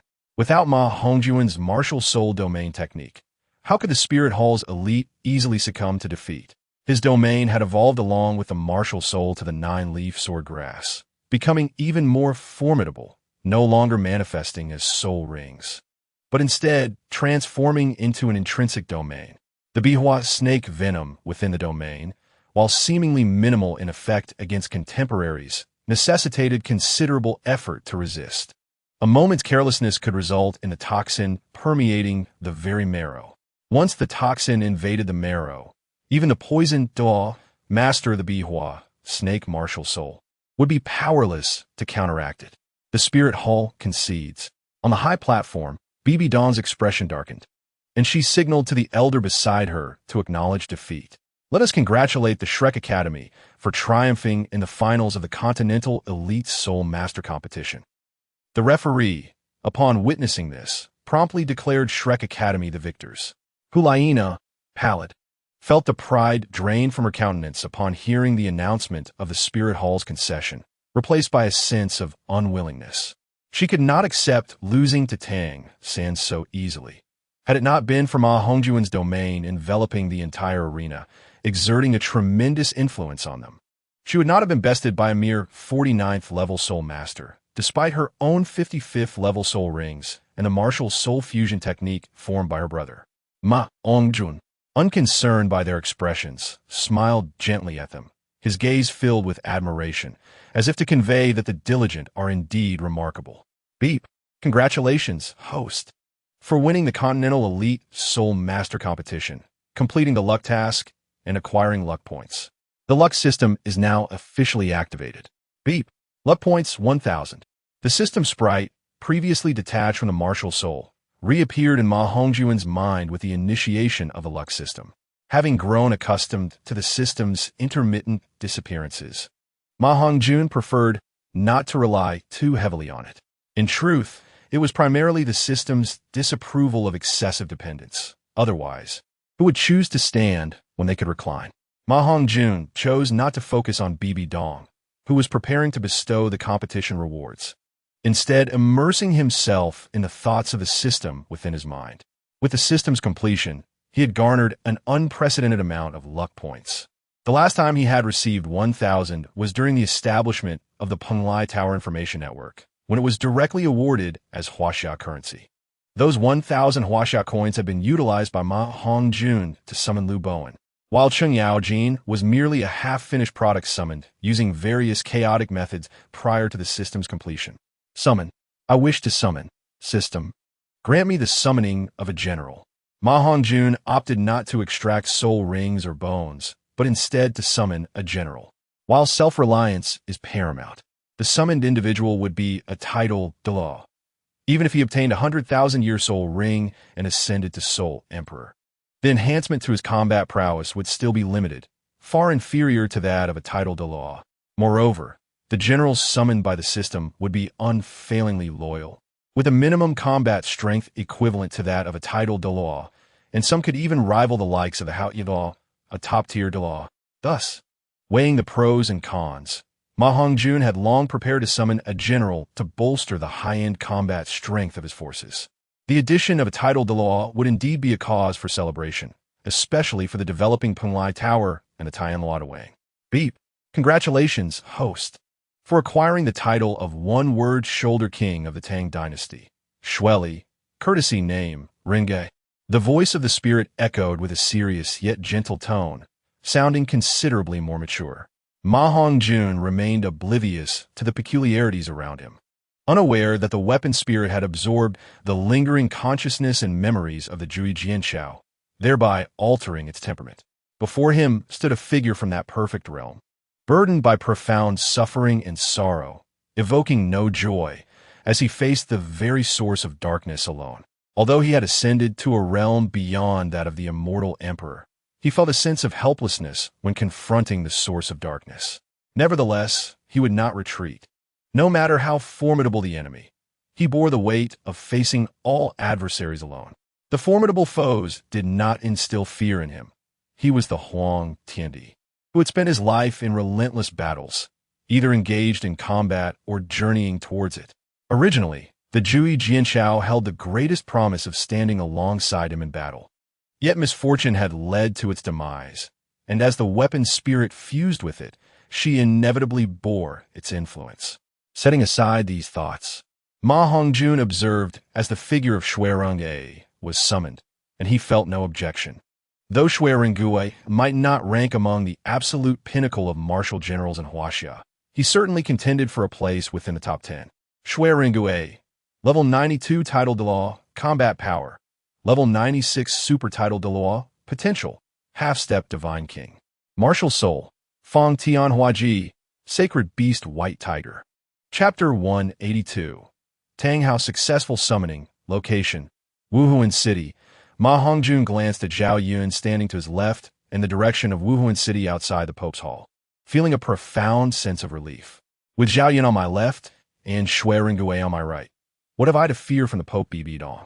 In truth, if circumstances allowed, Ma Hongjun would wish to enhance his own strength, but the present situation did not permit such indulgence. He could only opt to summon ancestral generals to bolster his faction-esque power, leveraging the strength of his subordinates to increase his bargaining chips, for in the long run, individual strength could never rival that of a collective. Even the unparalleled Huang Tiandi, who ruled through the ages, required the companionship of Yi Chu and the two emperors to eradicate the sinister source completely. He dared not adopt the autocratic demeanor of the Huang Tiandi. Otherwise, he might not know how he would meet his end. Shaking his head, Ma Hongjun dismissed his distractions and calmly watched as Bibi Dong approached the podium. You are quite remarkable. I have high hopes for you. On behalf of the Wuhuan Hall, I formally invite you to join us. Should you accept, you shall become the next holy son of the Wuhuan Hall. Bibi Dong genuinely wished to cultivate the young man before her. Although her deeper intentions, whether to ensnare him within her grand design, remained unknown. There's no need for that, Your Holiness. I am accustomed to freedom and cannot abide by stringent constraints. May I receive my rewards now? I have companions awaiting my celebration. Ma Hongjun directly refused, his words lacking disrespect, yet tinged with impatience. You, with your disposition, wish for me to serve you? Perhaps if you were the Huang Tiandi or the Yi Tiandi, it might be a different matter, he thought disdainfully. Very well, bold indeed. In that case, they're all yours. Surprisingly, Pope Bibi Dong did not exhibit anger, but instead praised him sincerely. Thank you, Your Holiness. Ma Hongjun retracted the 3 soul bones, putting aside the trace of contempt he felt for Bibi Dong. After failing to eliminate Ma Hongjun and recognizing the futility of her efforts, Bibi Dong had temporarily relinquished her hostility towards him. Thus far, her true animosity was reserved solely for the father and son duo of Tang Hao. Now, her stance towards Ma Hongjun was one of opportunism. If he could be eliminated, then so be it. If not, she would seek to maintain cordiality. As long as she successfully completed her divine examination, no matter how extraordinary her talent, she believed it could never lead to divinity. She perceived no trace of the divine aura within Ma Hongjun. Without undergoing the divine assessment, he naturally bore no divine influence. Consequently, in her eyes, attaining divinity was paramount. In comparison, the Tang father and son were insignificant. Once she achieved her divine status, the entire continent would bow before her. Fortunately, Ma Hongjun concealed the aura of Xiao Wu, and Bibi Dong failed to detect her differences. However, as Ma Hongjun prepared to depart after distributing the rewards of the competition, the elders of the Wuhuan Hall obstructed those wishing to leave. Bibi Dong's gaze turned cold. The admiration she once held for Ma Hongjun had vanished. From her elevated position on the podium, she addressed the crowd. Since the rewards have been distributed, you may depart, but he must remain. With that, she pointed to Tang San, who was secretly relieved that Xiao Wu's soul beast identity had not been discovered. The crowd cast puzzled glances at Tang San, questioning what offense he had committed against the Wuhuan Hall to warrant such treatment. You have not offended the Wuhuan Hall, but your father, Tang Hao, is a mortal enemy of ours. How could I possibly allow you to leave? What face would the Wuhuan Hall have left? Bibi Dong stated with an impassive expression. Is the matters of the older generation. Why impose them upon the younger? Your Holiness, you are being excessively unreasonable. If you wish to harm Tang San today, you shall have to step over my corpse first. Yu Xiaojiang was the first to rise in opposition, speaking with righteous indignation. Ha, how laughable. Xiaojiang, you remain as naive as ever, believing that the enmity between the Wuhuan Hall and the Tang father and son could be overlooked. Do you think he could grow up and spare the Wuhuan Hall? Spare me? Can you guarantee he will not seek revenge against the Wuhuan Hall? Bibi Dong's gaze glimmered with a hint of sorrow as she responded to Yu Xiaojiang's series of inquiries. This, Yu Xiaojiang glanced at the suppressed emotions of Tang San beside him, momentarily at a loss for words. Ma Hongjun scoffed inwardly, finding Bibi Dong far preferable to someone like Yu Xiaojiang. For the sake of the unity of the Shrek team, he would reluctantly intervene if necessary. Yet this time he felt no such need. Since witnessing Bibi Dong's attitude towards him, he understood that the Wuhuan Hall would not trouble the Tianluotuang in the near future. For the sake of the Tianluotuang's development, he would not proactively provoke the Wuhuan Hall. Were it not for the knowledge of Tang Hao lurking in the shadows, this matter might have proven quite troublesome. He had no desire to incur significant losses by rescuing Tang San, which could impede the progress of the Tianluotuang. The Tianluotuang was pivotal in the future struggles between the two realms. He would not recklessly act for Tang San, at least not openly. Suddenly, a resounding boom echoed as a hammer descended from the heavens, unleashing a powerful wave of soul energy that struck the ground, causing the structures of the Pope's hall to crumble. Had it not been for the timely intervention of Pope Bibi Dong, who used her martial soul and staff to block the blow, Ma Hongjun had no doubt that the Pope's hall would have been reduced to ruins under that overwhelming force. The staff in Bibidong's hand, a symbol of supreme authority, shattered, ultimately dissipating the impact of the blow and preventing the colossal hammer from crashing down. Our enmity cannot be so easily resolved. This strike is merely an interest payment. Before Tang, San stood a tall, disheveled man clad in a tattered cloak, speaking with venomous intent. Dang Hao, how dare you show your face? You are courting death. Elders of the Wuhuan Hall seized Tang Hao and his son, no matter the cost. Bibidong's countenance darkened, her fury ignited. Were it not for the need to preserve her strength for the divine assessment, she would never allow Tang Hao such arrogance. Yes, numerous figures soared into the air, all of them powerful title Douluo-level beings, encircling Tang San and his father. Zhao Yun, upon witnessing the situation, swiftly shielded the Shrek Academy members as they retreated. Noticing Xiao Wu's desire to advance, Ma Hongjun discreetly signaled Zhu Zhuqing and Ning Rongrong, who subtly nodded in agreement, one on each side to restrain Xiao Wu. Trust in Brother Wu. He will not allow Brother San to suffer any injustice. Our presence will only divert their attention and prove to be of no assistance. Ning Rongrong gently reassured as she grasped Xiao Wu's hand.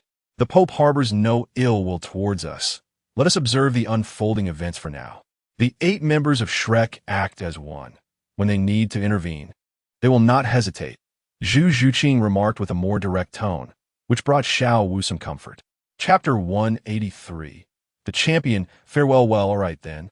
With Tang San shielded by Tang Hao's formidable presence, Xiao Wu felt a sense of reassurance and replied. The reputation of the Haotian Duo was known far and wide. Today, we shall spare you. Those who come will surely seek vengeance for their kin, Tang Hao declared, recognizing the imposing approach of the Spirit Hall members. He intended not to confront them directly, instead focusing on Tang San and nodding subtly to Yu Xiaojiang, before casting a glance at the Shrek members and vanishing with the use of his soul skill. Ma Hongjun exchanged glances with him, sensing that Tang Hao's gaze was particularly directed at him. However, Ma Hongjun felt no fear and boldly maintained eye contact, knowing Zhao Yun was present. Even if Bibi Dong sought to harm him, it would be exceedingly difficult. Let us not forget that Shui Rungu must be nearing. Given the commotion at the Pope's Hall in Spirit City, should he not appear, Ma Hongjun would begin to question his loyalty and the system's capabilities. In Spirit City, Shui Rungu, guided by an inexplicable instinct, made his way towards the Spirit Hall, albeit at a measured pace, to familiarize himself with the world's rules. Clad in white armor, reminiscent of Zhao Yun, he wielded a silver Fontian Huaji and wore flowing cloud boots, with a remarkable silver dragon bow slung over his saddle. The martial spirits of generals differ from those in the Douluo world. The former are tangible entities that become divine weapons upon being imbued with battle spirits. In contrast, while Douluo martial spirits appear physical, Ma Hongjun sensed an essence that lay between the virtual and the real. For instance, before upgrading to the 9-leaf swordgrass, Ma Hongjun felt a sense of unreality. Fortunately, after merging the mysterious seed and meteor tears, that virtual sensation dissipated entirely. Even when existing for an extended period, there would be no soul power consumption, resembling the martial spirits of Huaxiao in this regard. As Tang Hao and Tang San vanished, the elders of the Spirit Hall turned their focus towards the Shrek team, awaiting Bibi Dong's command to seize those closely associated with Tang San. Ma Hongjun felt neither disdain nor affection for Tang Hao's actions. Anyone caught up in such turmoil would be displeased. Just as Bibi Dong's fury mounted, hesitating over whether to abandon her plans to ensnare those close to Tang San, a resounding voice echoed before the Pope's Hall. Shuirengue pays homage to the Lord. Kneeling before the Pope's Hall, Shuirengue was seemingly ignored by the Spirit Hall guards, who were unable to move due to the overwhelming aura emanating from him, leaving even soul masters below the rank of soul sovereign drained of energy to stir. Your Holiness, forgive me. Brother Shui, why have you only just arrived? The competition has concluded. We should return to the Tiando Empire. Ma Hongjun spoke as if oblivious to Bibi Dong's increasingly grim countenance. Ah, Your Holiness, if there are no further matters, we shall take our leave. Shui Ringue regarded these foreign individuals with a similar indifference, his aura surging once more, rivaling that of Bibi Dong, as he complimented Ma Hongjun's performance. Bibi Dong cast a cold glance at Shui Ringue, then at Zhao Yun and the poisoned Douluo beside him. Ultimately, she decided against confronting Ma Hongjun and his companions, partly due to her apprehension, but primarily because she had yet to fully dominate the Spirit Hall. Furthermore, the forces of the Tianluo Duong had grown formidable, not easily eradicated unless through a well-conceived plan, akin to the original narrative of the annihilation of the Blue Lightning Tyrant Dragon Clan and the Seven Treasure Glazed Tile School. Otherwise, any disturbance might alert other factions. A scenario even the Spirit Hall would dread. Withdraw. Convey my orders. Exert all efforts to capture Tang, Hao, and his son. To dare harbor a thief is to declare enmity with the Spirit Hall. Those who oppose the Spirit Hall shall face no mercy.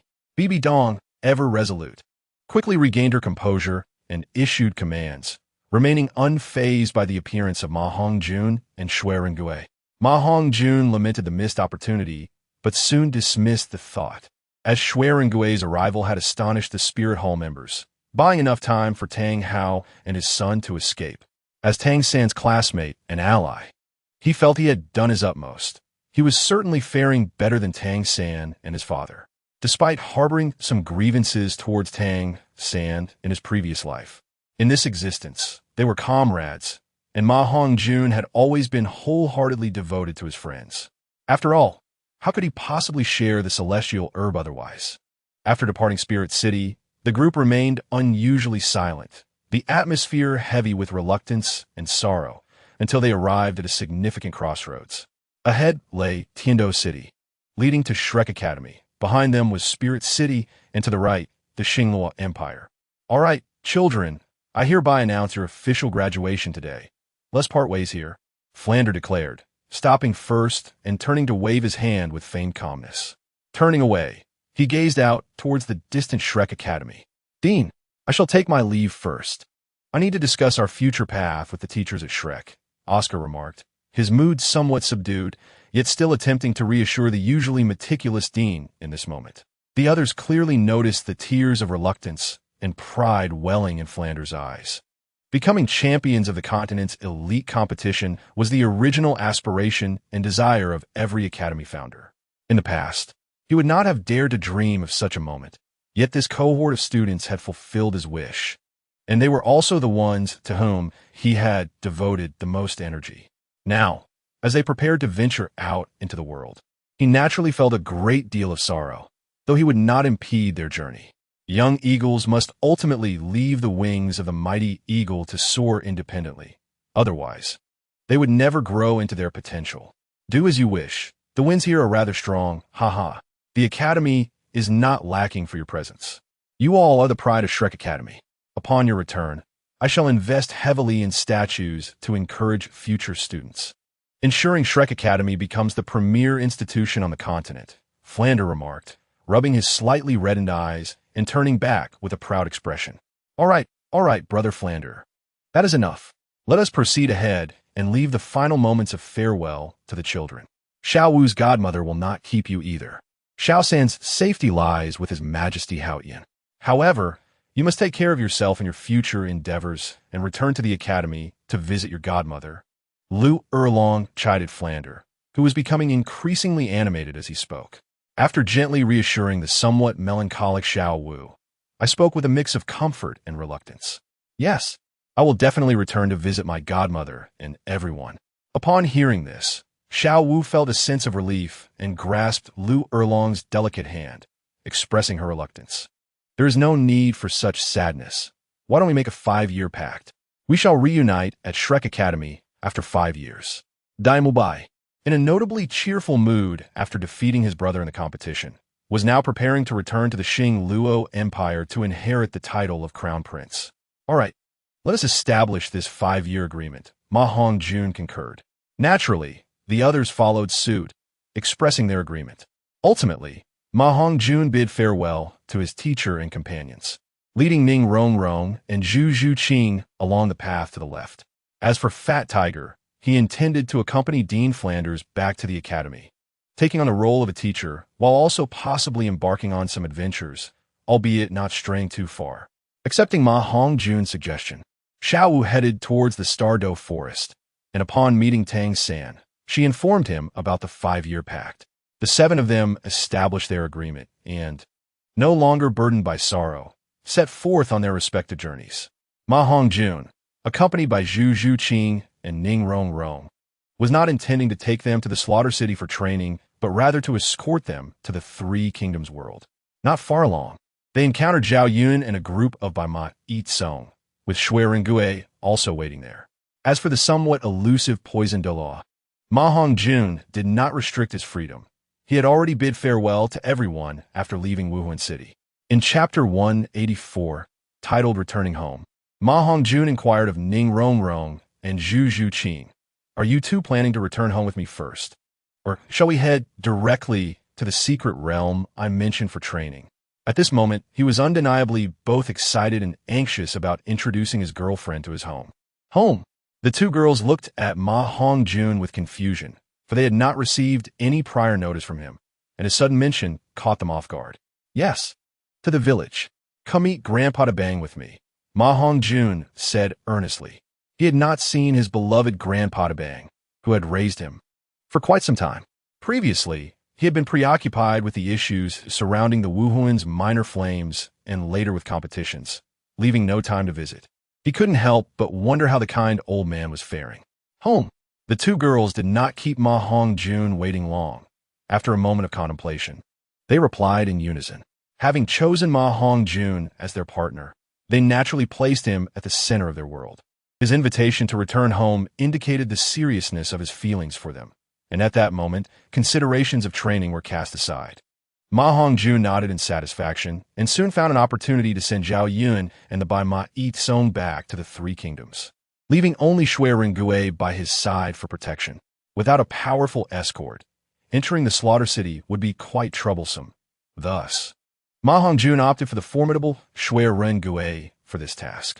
Given Shui Rengue's strength, comparable to Tang Hao, it was likely he would manage well against the King of Slaughter. Of course, as long as the King of Slaughter had not transformed into Tang Chun. Ma Hongjun felt no trepidation. Reflecting on this, Ma Hongjun handed Shui Rengue a map, saying, "Brother Shui, there should be no danger on our way home. This is the address of the Slaughter City. Take the lead and be cautious." "Understood, my lord." Shui Rengue, summoned by the system, accepted the command without question. He took the map and headed toward the direction of the Slaughter City. Little did Ma Hongjun know, with Shui Rengue's departure, the world now had another slaughter god, aside from Tang Hao. If one were to consider who possessed the strongest combat skills without utilizing soul power on the Douluo continent, it would undoubtedly be these true battlefield generals. Among them, the strongest would naturally be those divine generals. The characters summoned by the system were at their historical peak, and Shui Rengue, in his prime, was truly deserving of the title of Divine General. 3 days later, Ma Hongjun, accompanied by Zhu Zhuqing and Ning Rongrong, finally arrived at Soto City in the Barak Kingdom. After a brief encounter with Mayana, Ma Hongjun sought out his sister, Ma Xiao Dai, to return home together, only to find that Mayana had followed them. Ma Hongjun couldn't help but feel a headache. Having multiple women around was undoubtedly a troublesome affair. As the saying goes, 3 women make a play, and now, with Ma Dongmei included, there were 4 women. Fortunately, with Ma Xiao Dai mediating, the 3 women did not devolve into jealousy-fueled conflict. Since meeting Mayana, Ning Rongrong and Zhu Zhuqing had become wary, uniting against the mature and composed Mayana. Now over 25, Mayana was in her prime, exuding a blend of maturity and subtle allure that could captivate any man. Although Ning Rongrong and Zhu Zhuqing were both exceptionally beautiful, they were still relatively young, merely 14 or 15 years old. While the girls of the Douluo continent were generally precocious, their youthful innocence could not be concealed by their physical maturity. In Wutong Village, a picturesque path welcomed a group of 5, 1 man and 4 women. Although Wutong Village lacked the legendary Wudong trees, it was not short of tall and sturdy trees, which were evenly distributed along the road. There were numerous bird species, and one could occasionally glimpse sole, beast-level birds. There are so many birds here. I love it. Ning Rong Rong, dressed in a pale green princess gown, twirled joyfully along the country path like a sprite. Haha, as long as you like it. When we have children in the future, I will bring you here to retire. Ma Hongjun, even with his steadfast demeanor, couldn't help but envision this lovely scene. Who want to retire with you here? How shameless. Ning Rong Rong halted and shot a glare at Ma Hongjun in response to his words. Yes, quite young indeed, Mayana remarked, casting a glance at Ning Rong Rong, which nearly caused her to explode with indignation. Oof, that is much better than someone being a lecherous old cow with tender grass, Ning Rong Rong retorted. As the little princess of the 7-treasure glazed tile school was not one to back down easily. Faced with this clash, Ma Hongjun chose to observe silently, adopting a posture of indifference. Having chosen to embrace them all, he regarded them as equals in his heart, allowing them to bicker as long as it did not involve any fundamental issues, as intervening would be rather awkward. Fortunately, Zhu Zhuqing possessed a cool demeanor and was averse to quarrels. Otherwise, Ma Hongjun would have had an even greater headache. Though Zhu Zhuqing remained silent, the hint of sadness in her eyes pained Ma Hongjun's heart. At the same time, he became even more resolute in his decision to avoid entanglements with others. Upon entering the village, Ma Hongjun led the 4 girls to a charming little villa that appeared quite inviting, complete with a tidy courtyard. This was the very dwelling where Ma Hongjun had previously lived alone, marking his first home. As he opened the villa's door, he encountered Grandpa Ma, who was preparing to go out. Good boy, you're back. Has the issue with your martial soul been resolved? The village chief, Grandpa Ma, approached Ma Hongjun upon seeing him and Ma Xiao Dai, with tears of joy welling in his eyes as he gazed at Ma Hongjun. Yes, I'm back, and it has been resolved. Grandpa, look at what gifts I have brought you. In his eyes, a hint of red was evident as Ma Hongjun beheld the silver strands of Dima Ye's hair. He hastily retrieved a precious herb, the one Nian Shen Wang, from his spatial soul tool and remarked, You have grown taller, Ye, to the point where you can no longer reach my shoulders. However, Dima Ye did not immediately accept the offering. Instead, he clasped Ma Hongjun's broad right hand with a sense of gratitude and said, Finally, after Ma Hongjun's earnest persuasion, Dima Ye accepted the filial tribute, and with Ma Hongjun's assistance, he refined the essence of the Wan Yin Shen Wang, successfully breaking through to the Great Soul Master Realm. After sharing a meal, Ma Hongjun chose not to stay in the small villa, opting instead to return to his humble abode, for a golden nest or silver nest could not compare to one's own doghouse. The 3 women had initially wished to reside with him, but as there was only one room, they had no choice but to remain in the small villa. Fortunately, Dima Ye frequently visited Ma Hongjun's courtyard, which appeared exceptionally tidy and required no cleaning to accommodate immediate rest. After spending 3 days in Wudong with Dima Ye, Ma Hongjun personally escorted Zhu Zhuqing and Ning Rong Rong to the 3 Kingdoms world, allowing them to manage certain affairs, thus acknowledging their status. However, the most confidential matters were to be concealed from them, as they did not belong to the Huaxiao realm. Upon settling the 2 women, Ma Hongjun prepared himself for the trials in the City of Slaughter. However, information from a special channel reached him beforehand, revealing that a new killing god had emerged in the City of Slaughter. On the very first day, this individual showcased extraordinary prowess by defeating 10 foes single-handedly, followed by 30 on the second day and 60 on the third, achieving 100 kills. The King of Slaughter personally extended an invitation, promising the title of Killing God after a 2-hour discussion of vague matters. The next day, the new Killing God bravely traversed the Hell Road and passed flawlessly.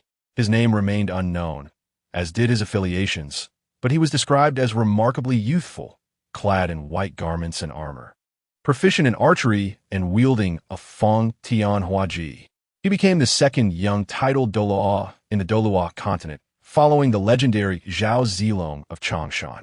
Various forces speculated about the origins of the white-clad killing god. Only those among the titled Douluo were deemed capable of such strength, thus no one questioned his power. Upon arriving in the city of slaughter, Ma Hongjun had his suspicions. Aside from Xue Li, known as Xue Rengue, there likely were no other young, titled Douluo in the current Douluo world. To Ma Hongjun's surprise, the inner core of the Shou Liang She had also been acquired in advance by Xue Rengue and presented to him. Ma Hongjun could only take the inner core and, alongside Xue Rengue, ventured deep into the mountains to begin the refining process. Based on the original text, it was evident that the process of refining the inner core would entail considerable risks and challenges. He could not afford any disturbances. Otherwise, the consequences would be dire, potentially costing him his life. If faced with dangers targeting the physical body, Ma Hongjun believed that the energy of the Liuxing Lei could revive the deceased. However, absorbing the inner core of the Shou Liang She would directly affect the martial soul, which was intricately linked to the soul itself. Compared to physical injuries, soul wounds were far more challenging to heal, and the current level of the Jioya Jiansao was insufficient to mitigate all risks associated with the soul. Thus, with a mindset of cautious optimism, Ma Hongjun resolved to wait until he reached level 60 before absorbing the inner core, after which he would proceed to the city of slaughter for further trials. Naturally, Xue Rengue regarded Ma Hongjun with unwavering admiration, hastening their journey to the nearest soul beast forest. Unbeknownst to them, Xue Rengue and Ma Hongjun were already under scrutiny. High above in the Douluo divine realm, the Shuluo god observed the scene with grave intensity, fixated on Xue Rengue, who was singularly attentive to Ma Hongjun.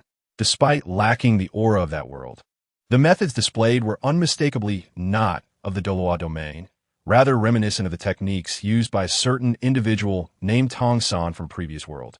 Perhaps the origins of this Ma Hongjun could be uncovered from the moment Xue Rengue commenced his journey through the Hell Road. He had caught the attention of the Shuluo god, who deemed him an ideal candidate for his successor. Yet, he noted that Xue Rengue's offensive techniques did not align with those of the Douluo realm.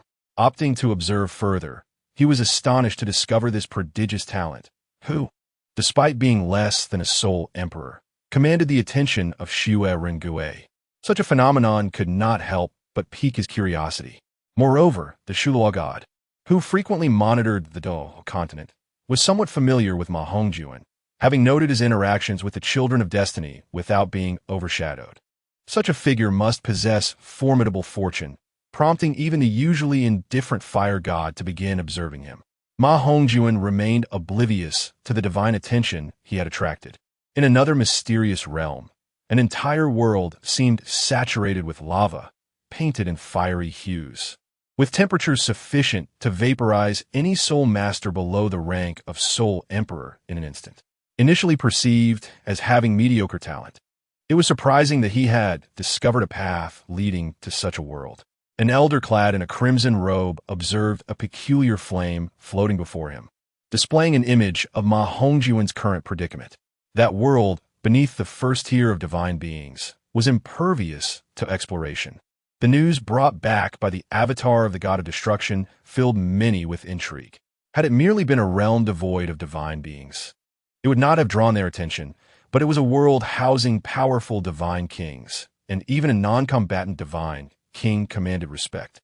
Therefore, the entire divine realm erupted in activity, strategizing their maneuvers within the Douluo continent. As the most prestigious elite soul master competition unfolded, it garnered meticulous scrutiny from various divine forces, and the outstanding performances of Ma Hongjun naturally captured their attention. Ultimately, the venerable fire god, unwavering in his resolve, claimed Ma Hongjun as his own. The method by which Ma Hongjun returned to Zhao Yun and others inadvertently fell under the watchful eye of the fire god.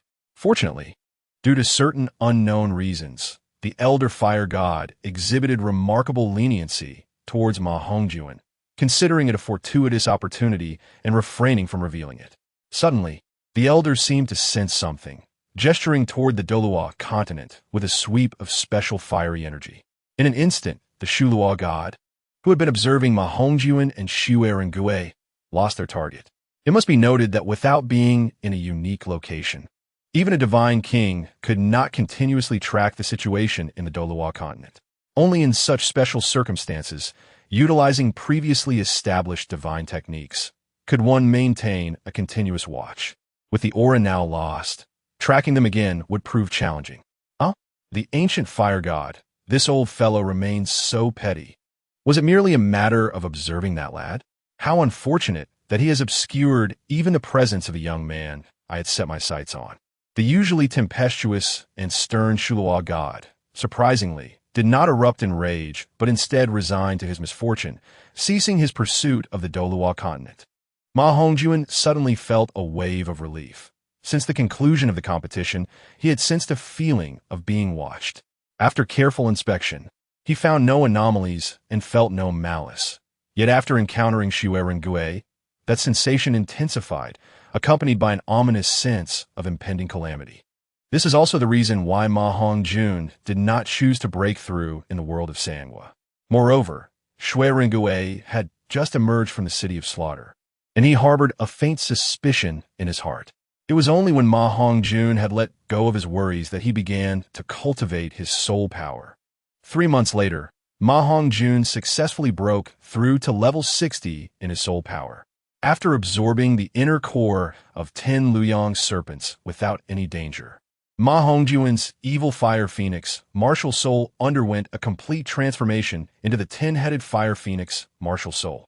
Host, Ma Hongjun soul power, level 61 talent. Sealed martial soul, Jui Jianxiao, 10-headed fire phoenix subordinates, Xue Rengui, Lu Bowen, Cheng Yaojin, Zhao Zilong, subordinate legion. White Horse Eat Song Chapter 186. The grass character sword technique as soon as the 10-headed fire phoenix emerged. Its martial soul quality reached the divine level.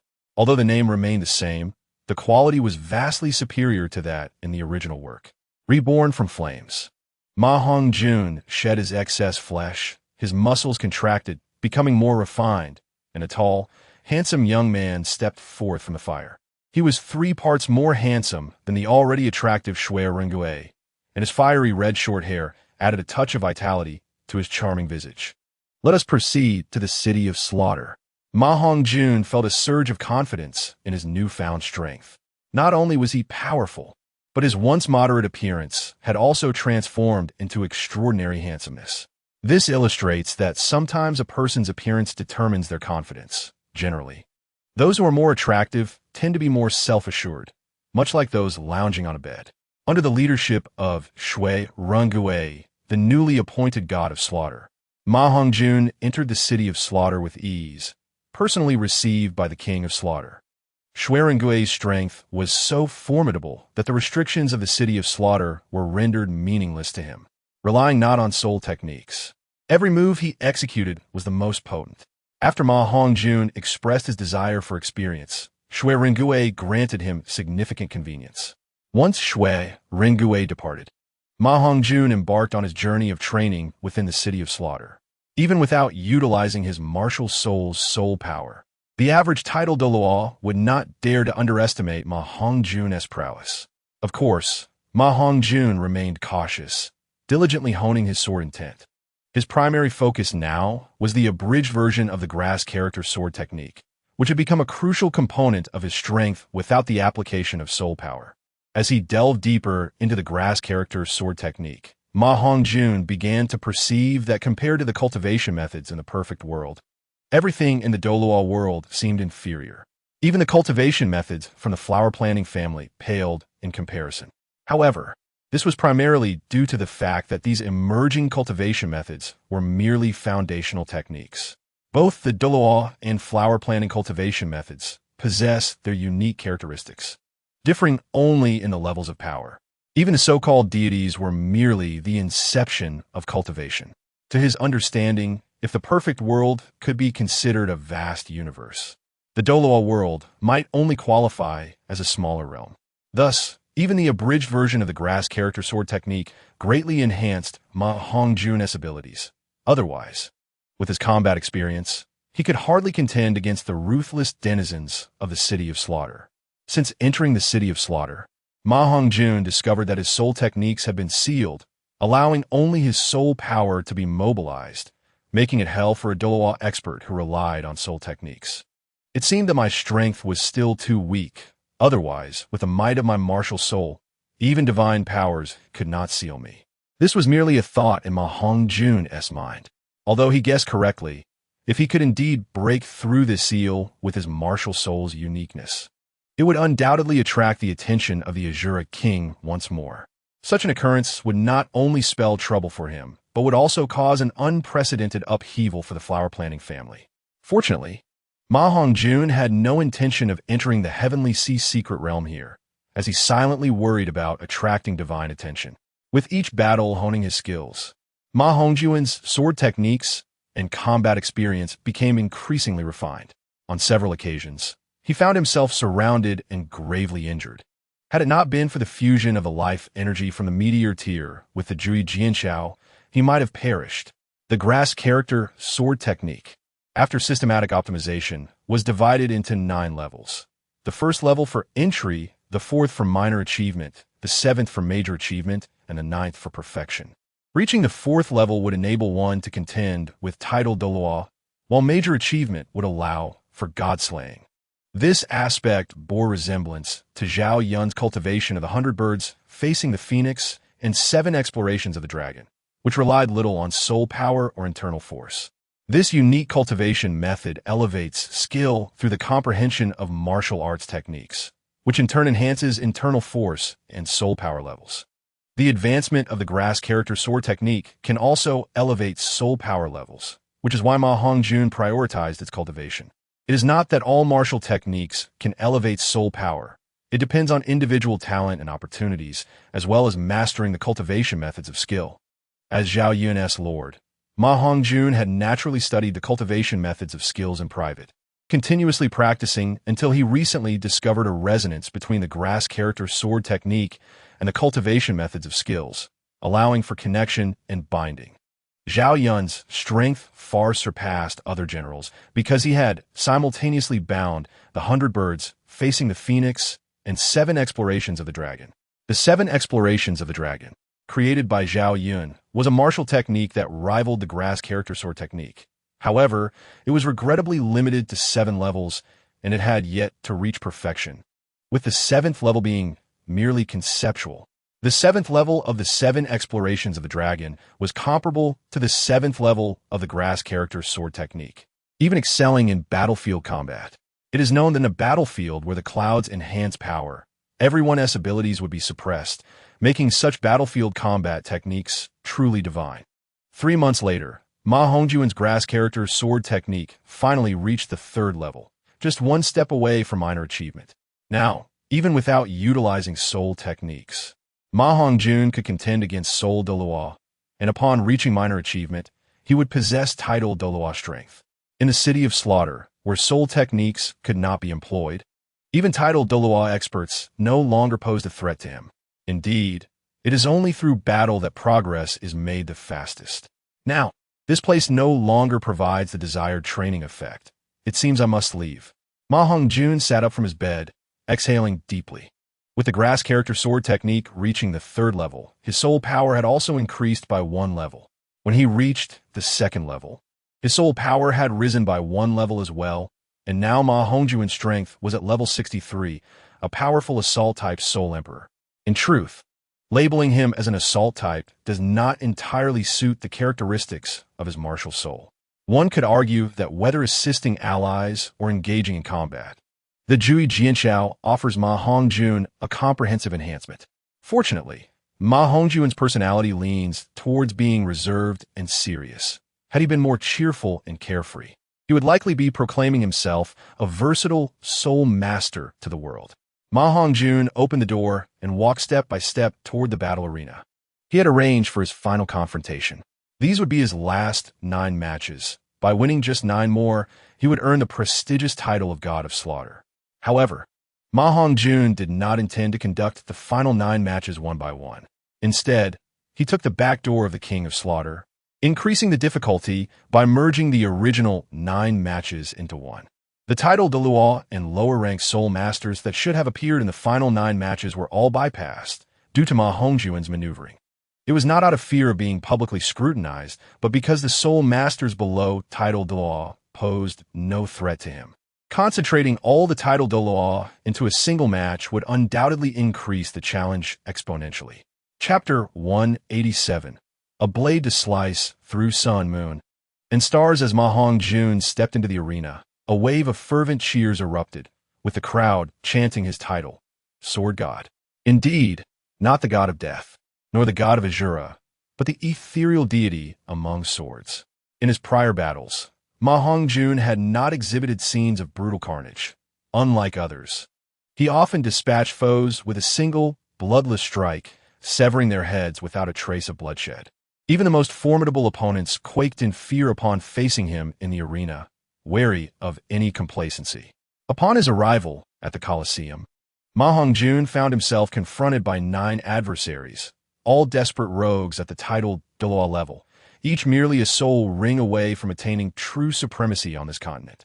Should they complete 100 consecutive victories and escape the city of slaughter, they would undoubtedly ascend to become immensely powerful title Douluo.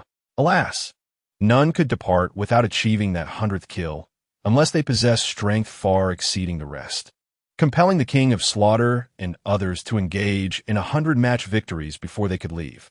Observing these ruthless individuals, their minds clouded by the lust for bloodshed, Ma Hongjun sighed. If these souls could be harnessed for his cause, they would undoubtedly constitute a formidable force, capable of swaying the tides of conflict in the world. Regrettably, only one among them could leave the arena alive, and each of these 9 had amassed over 90 consecutive victories. Although influenced by the aura of slaughter, their innate combat instincts remained sharp, becoming only more ferocious and unyielding in the face of death. I truly wish to spare you, but regrettably, for my own escape, you must perish, Ma Hongjun declared as he activated the 8 gates of Douluo, his speed and combat prowess surging instantaneously. The long-dormant technique displayed its efficacy.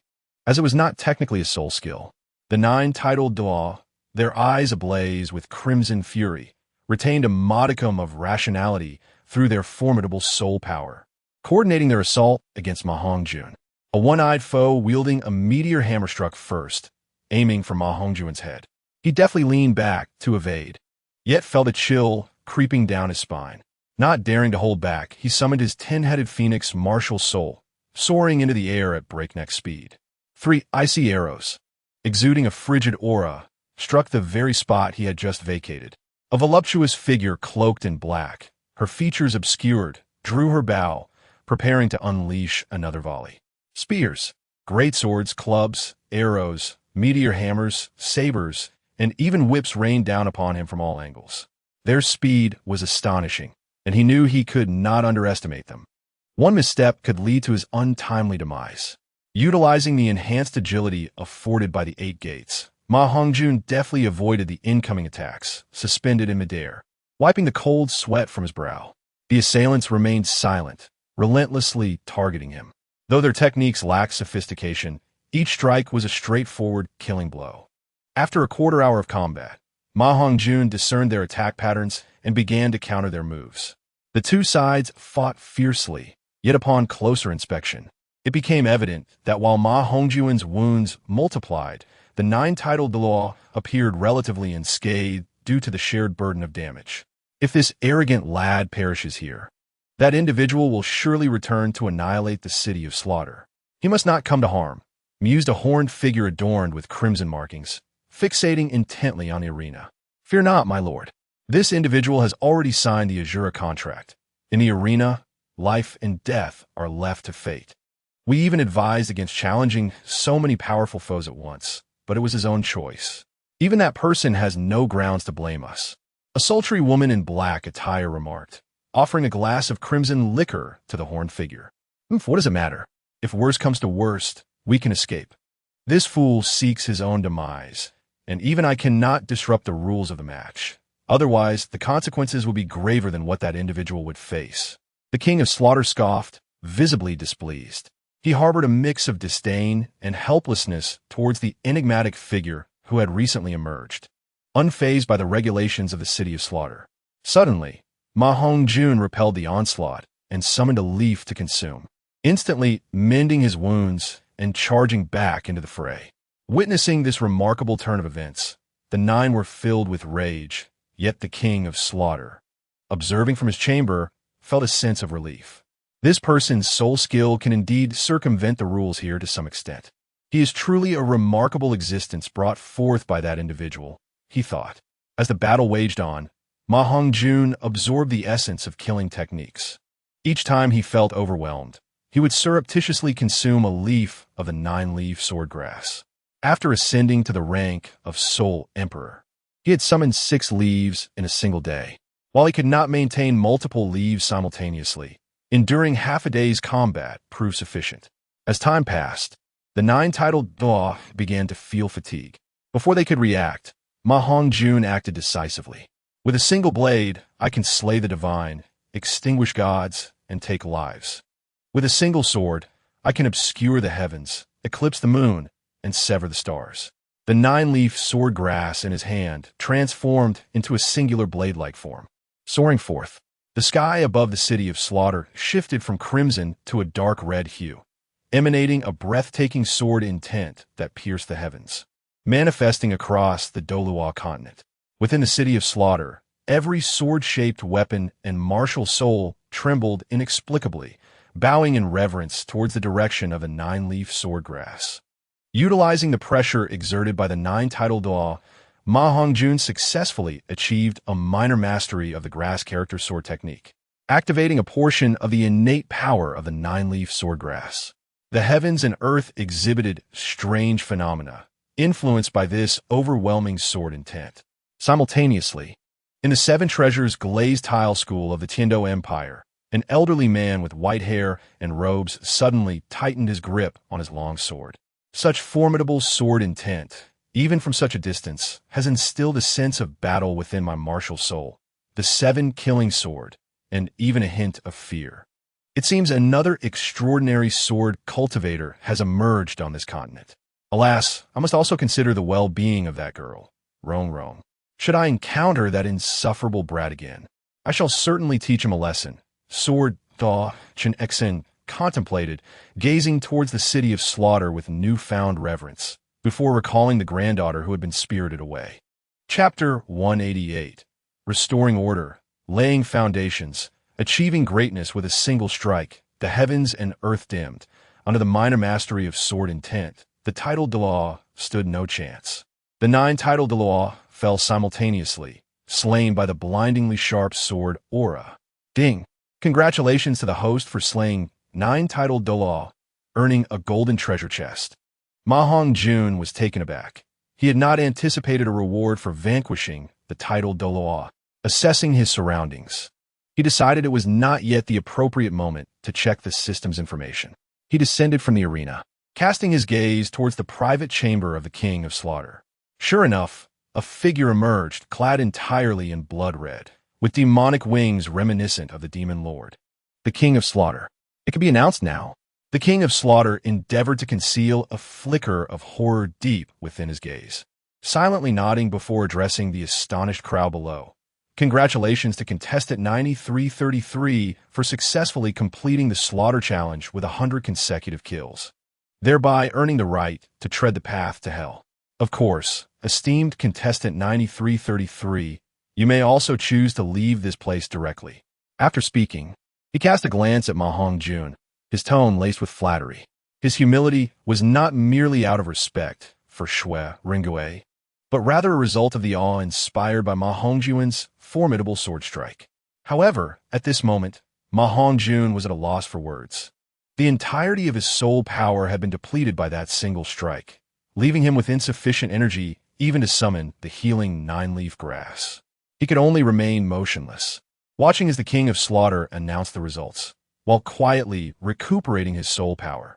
Fortunately, the restorative capabilities of the sun-breathing technique were remarkably potent, and by the time the King of Slaughter concluded his announcement, he had regained a considerable amount of energy, sufficient to summon the 9-leaf grass once more. I do not require the path to hell. Simply escort me out, Ma Hongjun said, not immediately consuming the 9-leaf grass that had formed in his palm, but instead addressing the king of slaughter with a calm demeanor. He had already discreetly sent a message to Shui Rungo, and not out of fear of death, but from wisdom. It was prudent to remain cautious when there were still those who wielded power. As for the path to hell, it had already been compromised by Shui Rungue, rendering its training effects significantly diminished and posing no threat to Ma Hongjun. The realm of the god of slaughter was not what he sought. He preferred to avoid being monitored. Although Shui Rungue had forged the god of slaughter realm through the path to hell, it was not an ordinary one. It was a unique domain formed by his own comprehension of killing intent, detached from the inherent nature of the god of slaughter realm itself. Due to the differences in cultivation methods, the god of slaughter realm could not be applied to Shui Rungue, who lacked a soul ring, thus making it impossible to assess his condition through the realm. The only way to potentially detect him was through targeted tracking step by step. Very well. It is my pleasure to escort you out, the king of slaughter remarked, his mood visibly brightening.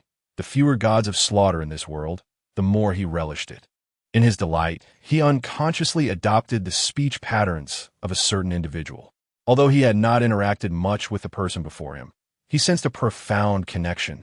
Ma Hongjun looked at the king of slaughter in surprise, wondering if this fellow was a gardener, given his tone.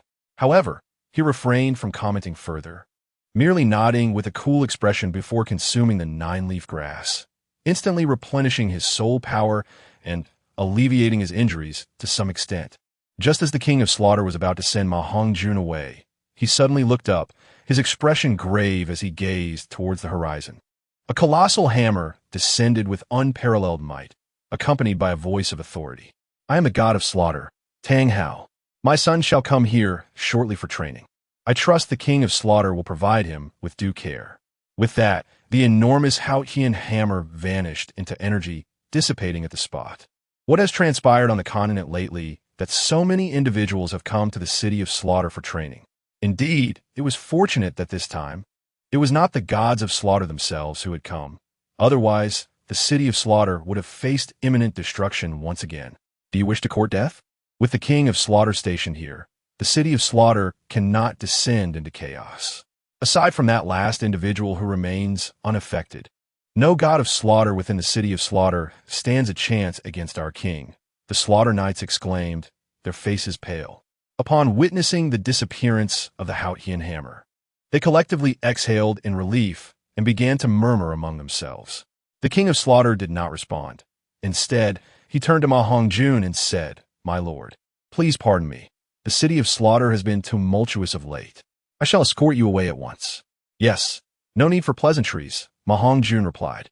I pay my respects to my lord. Congratulations on your return from training. As he stepped through the portal opened by the king of slaughter, the first figure to greet him was Shui Rungue. This was the reason the king of slaughter refrained from engaging in underhanded tactics, Ma Hongjun mused inwardly. And then he smiled wryly as he helped Shui Rungue to his feet. Brother Shui, I have told you countless times not to be so formal with me. Treat me like a brother. Why do you not heed my advice, just like brothers alone? My lord, please do not make things difficult for me. There is a distinction between ruler and subject. The ruler is the ruler, and the subject is the subject. If my lord can unify the chaotic world in the future, I shall surely lay down my armor and return to the fields, becoming a brother to my lord for life. Such is my fortune. How could I refuse? My lord must prioritize the grand undertaking, Shui Rungue replied, rising with a hesitant expression, ultimately summoning the courage to voice his true feelings. Alas, very well. For the sake of brotherhood, I shall indeed bring an end to this chaotic era and achieve the unification of Huaxia. Ma Hongjun responded earnestly, no longer pressing the matter further.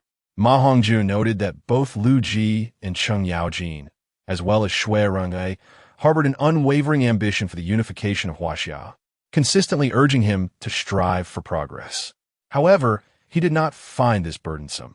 Unifying the land was also his aspiration. Yet, he wondered whether it was because the system deemed him too complacent that it continuously updated and summoned generals who perpetually urged him towards this great endeavor. Let us return to Tiando City, first to report to my teacher, and then we shall go forth to quell the chaos, lay a foundation, and achieve great things. Ma Hongjun declared, his gaze revealing a resolute yearning, unaffected by the killing intent around him. My lord has remained in the city of slaughter for so long without being influenced by its rules or killing intent. Indeed, he is truly the chosen one. Shui Rengui thought to himself in admiration. Ma Hongjun did not dwell on this, believing it was simply a matter of perspective. He understood that the inhabitants of the city of slaughter were bloodthirsty fiends.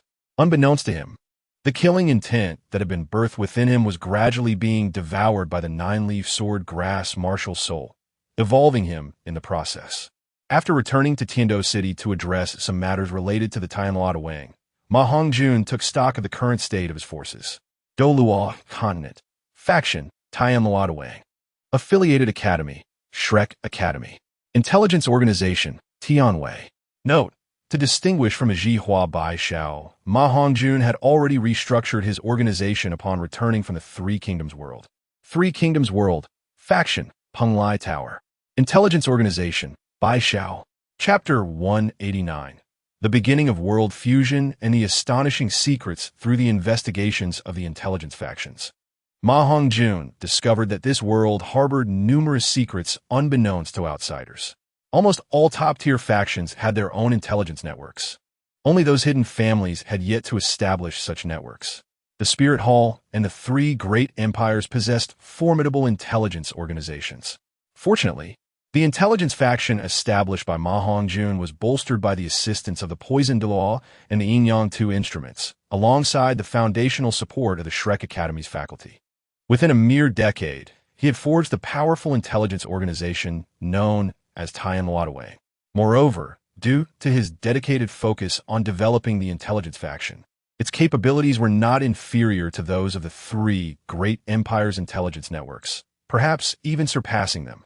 Even the Spirit Hall's intelligence faction could not rival Tianluo Wang by much.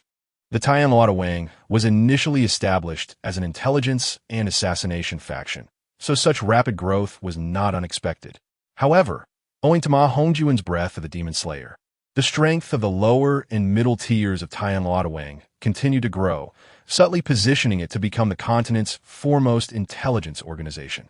Were it not for the presence of the Spirit Hall's openly established spirit branches across the continent, Tianluo Wang would have long since claimed the title of the continent's leading intelligence organization. In terms of true covert intelligence, Tianluo Wang could claim second place. And even the Spirit Hall would not dare to assert itself as the first. The intelligence forces typically operate in the shadows. However, due to the formidable strength of Wuhuan Temple, they boast a powerful intelligence network, both covertly and overtly. It appears that Tianluo Wang must also devise methods to cultivate its overt power. Ma Hongjun murmured to himself. The reason for sending Zhu Zhuqing to the Three Kingdoms world is rooted here. He wishes for her to gain control over the hidden forces of Penglai Tower, enabling Liu Bowen to extricate himself to prepare for monumental endeavors. Rengui, how about we venture to the Xingluo Empire? It is not yet the right time to return to the Three Kingdoms world, and even if we did, we would accomplish little. Ma Hongjun pondered the obstacles faced by Tianluo Wang, and a spark of inspiration illuminated his thoughts. Indeed, Shui Rengui currently serves as a guardian, ever vigilant by Ma Hongjun's side. He had only considered Zhu Zhuqing's martial spirit suitable for stealthy assassination, but forgot that she is backed by a prominent family. If he could secure the Zhu family's allegiance, the assassin capabilities of Tianluo Wang could rapidly advance. This thought led him to recall the Tang sect, led by Tang San, and he subtly shook his head. The Min clan, a subsidiary sect of Haoyin sect, is also an excellent ally for intelligence gathering, yet sadly, they cannot be utilized for his own purposes. However, collaborating under the name of Shrek Academy should not be met with refusal. With this in mind, Ma Hongjun took up the paper and pen from the table, drafting the developmental direction for Tianluo Wang. Seek cooperation to further enhance intelligence sources, develop assassin strength, bolster overall power, ultimately transitioning from covert to overt, establish strongholds. Balancing light and darkness. However, as the influence of Tianluo Wang expanded, Ma Hongjun was granted another opportunity for a lottery draw. A year later, a thunderous sound echoed. attracting the attention of all-powerful beings across both realms. The worlds had interconnected, forming two linked yet distinct realms. The two worlds were separated by the Tongtian Sea's secret domain, allowing warriors and soul masters to traverse freely between them. Almost on the same day, a cataclysmic battle erupted within the Tongtian Sea, leaving the Douluo realm caught off guard and suffering immense losses. Strangely, following the battle, the continental forces led by Tianluo Wang, with the assistance of the Seven Treasure Glazed Tile School and the Jiuxin Haitang clan, surprisingly chose to ally with an external force known as Penglai Tower. It is noteworthy that over the past year, Tianluo Wang's strength had been continuously growing, attracting numerous subordinate forces to its banner, including the Zhu family of the Xingluo Empire, who were mysteriously subdued and joined Tianluo Wang. Furthermore, for 2 consecutive days, hidden families entered the Tongtian Sea, never to return. 3 days later, in the Three Kingdoms realm, alas, Hongjun, is allying with the foreign realm truly the right choice? Can one genuinely break free from invisible constraints to attain freedom? Are you revealing your personal motives to your teacher? Flanders inquired, gazing at his disciple with a complex expression. There are personal motives, yet my words hold no falsehood. In the Douluo realm, achieving godhood necessitates undertaking the divine assessment, with no avenue for self-cultivation to ascend. Following the sea god's faith to divinity, beings can no longer control their destinies. The path to self-ascension has been severed. Only the Three Kingdoms realm offers the opportunity for autonomous cultivation towards godhood. Hongjun, perceiving the complexity in his teacher's gaze, offered words of comfort. Over the past year, with the growth of Tianluo Wang and the subjugation of various forces, Hongjun had received a lottery opportunity. This time, he did not draw for a military general, but opted for a universal draw. The rewards were twofold, yet they completely disrupted all of Hongjun's plans. One reward was a comprehensive analysis of the essence of the Douluo world, and the other was a similar analysis of the Three Kingdoms world. These rewards contained vast knowledge and secrets. It became evident that the reason the Douluo world could no longer cultivate towards godhood autonomously was not merely due to a deficiency in the world's essence, but rather an astonishing conspiracy lurking behind it, a scheme so profound that even the God King remained oblivious. The heavenly Tao is impartial, yet ruthless. The path is simple, and understanding leads to realization. The heavenly Tao is natural and selfless. Once it harbors desires, the world draws near to destruction. The heavenly Tao of the Douluo realm not only harbors desires, but also seeks to surreptitiously control the gods. This was the primary reason Hongjun witnessed allied forces turning against each other amidst the outbreak of war. He had no time to strategize and simply informed others of the situation in the Douluo realm, asserting that remaining there was unsafe, as lives could be claimed at any moment by the Douluo heavenly Tao. Had events proceeded along the original trajectory, there would have been no threat to life. Aligning with Tang San, the son of destiny in this world, would only yield benefits. However, the emergence of the Three Kingdoms realm altered everything. Should the heavenly Tao of the Three Kingdoms seek to consume that of Douluo, the already desire-laden heavenly Tao would undoubtedly fight fiercely, even to the point of sacrificing the lives of the entire world's beings. If the heavenly Tao decrees your demise, departing from Douluo continent would yield no respite. The Douluo world is far more complex than simply Douluo Star. Only in the Three Kingdoms world, free from the Douluo heavenly Tao, can one evade its reckoning. Therefore, Hongjun decisively chose to rebel, promptly retracting his forces during this rapid phase of development, gathering allies, and collectively aligning with Penglai Tower.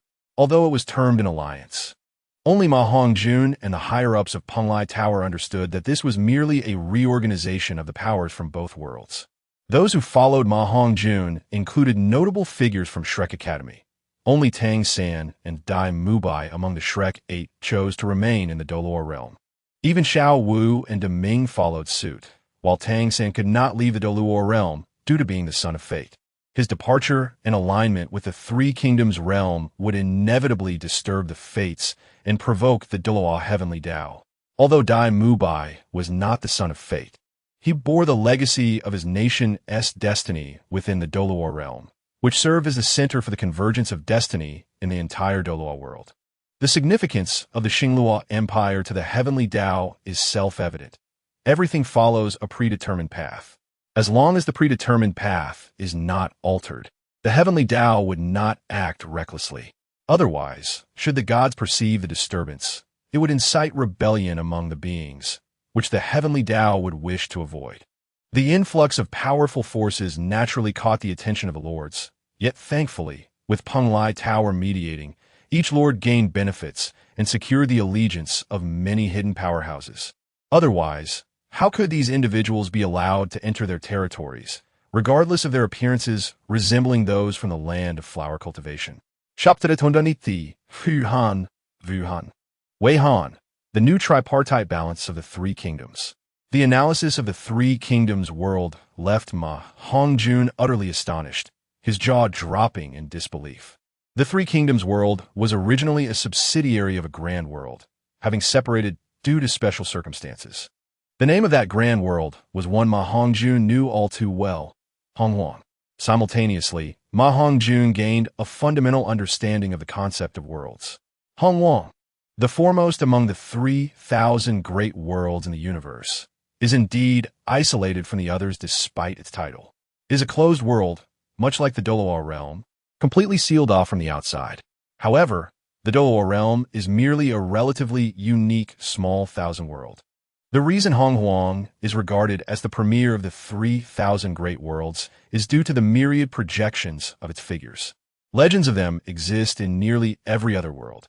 Yet, unbeknownst to all, the true Hongjun realm had experienced a cataclysmic destruction over a decade ago and has since undergone re-evolution. The Three Kingdoms' small world was among the fortunate few that narrowly escaped during this cataclysm. Ma Hongjun, having drawn the complete analysis of the heavenly Tao from the Three Kingdoms world, gained insight into these secrets, which prompted him to contemplate changes to his future. He speculated that he might be one of the last individuals from the primordial realm before its destruction, transported to the Douluo world by the system. He yearned for the system to guide him away from this realm to a higher echelon, where the true spirits would re-evolve according to their trajectories after the world annihilation. He was determined to locate his parents and relatives from his past life. A renewed sense of hope ignited within him, this time more tangible, as he had a clear objective. However, he recognized that he needed to strengthen his power significantly. Otherwise, even if he discovered a way to the primordial realm, as a mere sole emperor in a land teeming with golden immortals, he would find it impossible to navigate. It was conceivable that the re-evolving primordial realm had yet to give rise to any beings, which would not deter Ma Hongjun from seeking his fortune there. Nonetheless, the flow of time differed across worlds, and the actual circumstances remained uncertain. In the Three Kingdoms world, the resurgence of spiritual energy had led to the powerful lords becoming even more formidable, while the weaker factions, though somewhat strengthened, had become increasingly feeble. Consequently, few lords remained. A significant event of the time was Liu Bei's 3 visits to the thatched cottage to solicit Zhuge Liang's assistance, happening 6 years earlier than recorded in history. Ma Hongjun had previously sent emissaries to seek Zhuge Liang, but the latter was adamant about reviving the Han dynasty. Ma Hongjun did not press the issue, for without Zhuge Liang, Liu Bei's ambitions would be akin to a dreamer yearning to swim in the ocean without water. As a Han person, Ma Hongjun wished for the prosperity of his nation and thus refrained from insisting until the eve of the world's unification, when Zhuge Liang finally emerged to aid Liu Bei. Liu Ning was Ma Hongjun's name in his previous life, which instilled in him a sense of kinship with Liu Bei. However, his utmost admiration among the Three Kingdoms lords was for Cao Cao, whose grand vision and capabilities earned Ma Hongjun's respect, unlike Liu Bei's uncertain principles of benevolence. He wished to avoid offending either figure. Thus, the more conservative son Wu suffered the consequences. At that time, the Three Kingdoms had yet to be established, and Ma Hongjun's strategy was to replace Eastern Wu. Once the Three Kingdoms were formed, he intended to ally with Cao and Liu to annex the Douluo domain.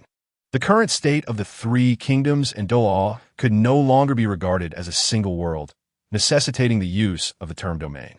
3 years later, the landscape of the realm gradually stabilized, with lords either surrendering or being annihilated, resulting in a tripartite division of power among the three kingdoms: Shuhan, Wuhan, and Weihan.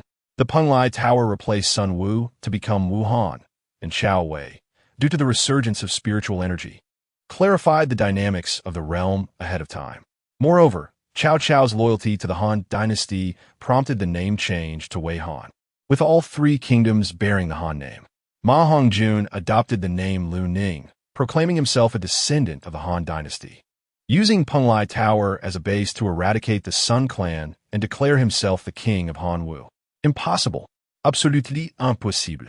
How could the young Lu Ning possibly subdue that rogue Lu Bu? Is he not afraid of repercussions?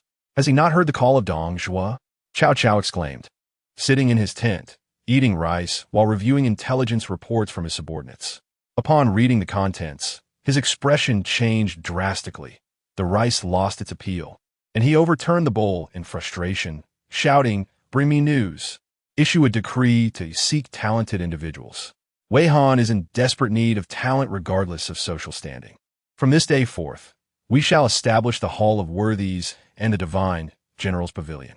Cao Cao, who did not require assistance, transitioned from disbelief to acceptance of the facts in a matter of moments, swiftly adapting his demeanor as he devised a countermeasure. It turned out that Ma Hongjun, now Lu Ning, had been fervently recruiting talents from humble backgrounds since establishing Wuhan, emulating Cao Cao's decree to attract talent with unprecedented vigor, disregarding the opposition from scholars. His efforts, far more effective than Cao Cao's conciliatory approach, led to many disempowered military and civilian officials seeking refuge. Individuals as formidable as Lu Bu and Ma Chao, having lost their backing and with no grievances against Ma Hongjun, flocked to him. These figures no longer cared for traditional biases. While strategies remained vital, strength was paramount. The aristocratic mindset had not adapted swiftly enough, presenting an opportunity for Ma Hongjun. Lu Ji waved his feather fan, smiling as he spoke. Indeed, the strategist's insight is profound. We have not only secured General Lu Bu, but also gained the formidable Ma Chao. How delightful! Sheng Yaojin, clutching his belly, laughed heartily. We have seized the initiative. However, we must not underestimate the resolve of Liu Bei and Cao Cao. I believe their perception of the relationship between the aristocracy and commoners will shift upon witnessing our achievements. On the throne, Ma Hongjun, as Lu Ning, mirrored their excitement, for this was equivalent to acquiring the might of 2 lottery draws. I believe we can amplify our recruitment efforts. They differ from us. Even if they wish to support the commoners wholeheartedly, they will consider the sentiments of the aristocracy. We possess ample resources and need not worry about their opinions. Zhao Yun analyzed their advantages and expressed his thoughts. Very well, let us issue orders for the heavenly guards to continue gathering talent. Ma Hongjun commanded. Yes, yes. The Douluo domain was not lacking in provisions, as it was vast and sparsely populated. 5 years prior, a comprehensive acquisition of supplies had taken place. Nearly all spatial, soul-guiding devices were filled to capacity. Since Lu Ning aimed to conquer the realm, he did not forget the essential supplies. Therefore, he treated the aristocracy with little leniency, beginning to expel the defiant families before pacifying the Wu territories. People could leave, but their treasures could not be taken. And with several factions accumulating wealth in the Douluo world, it could be said that their riches were unique among the 3 kingdoms. Of course, their reputation among the gentry was equally notorious, effectively severing most avenues for the aristocracy to seek allegiance. Yet, Ma Hongjun remained unfazed. Those with true vision and talent would not be swayed by such matters. As long as he possessed the means to enhance his power, he need not fear a lack of followers. The world had changed.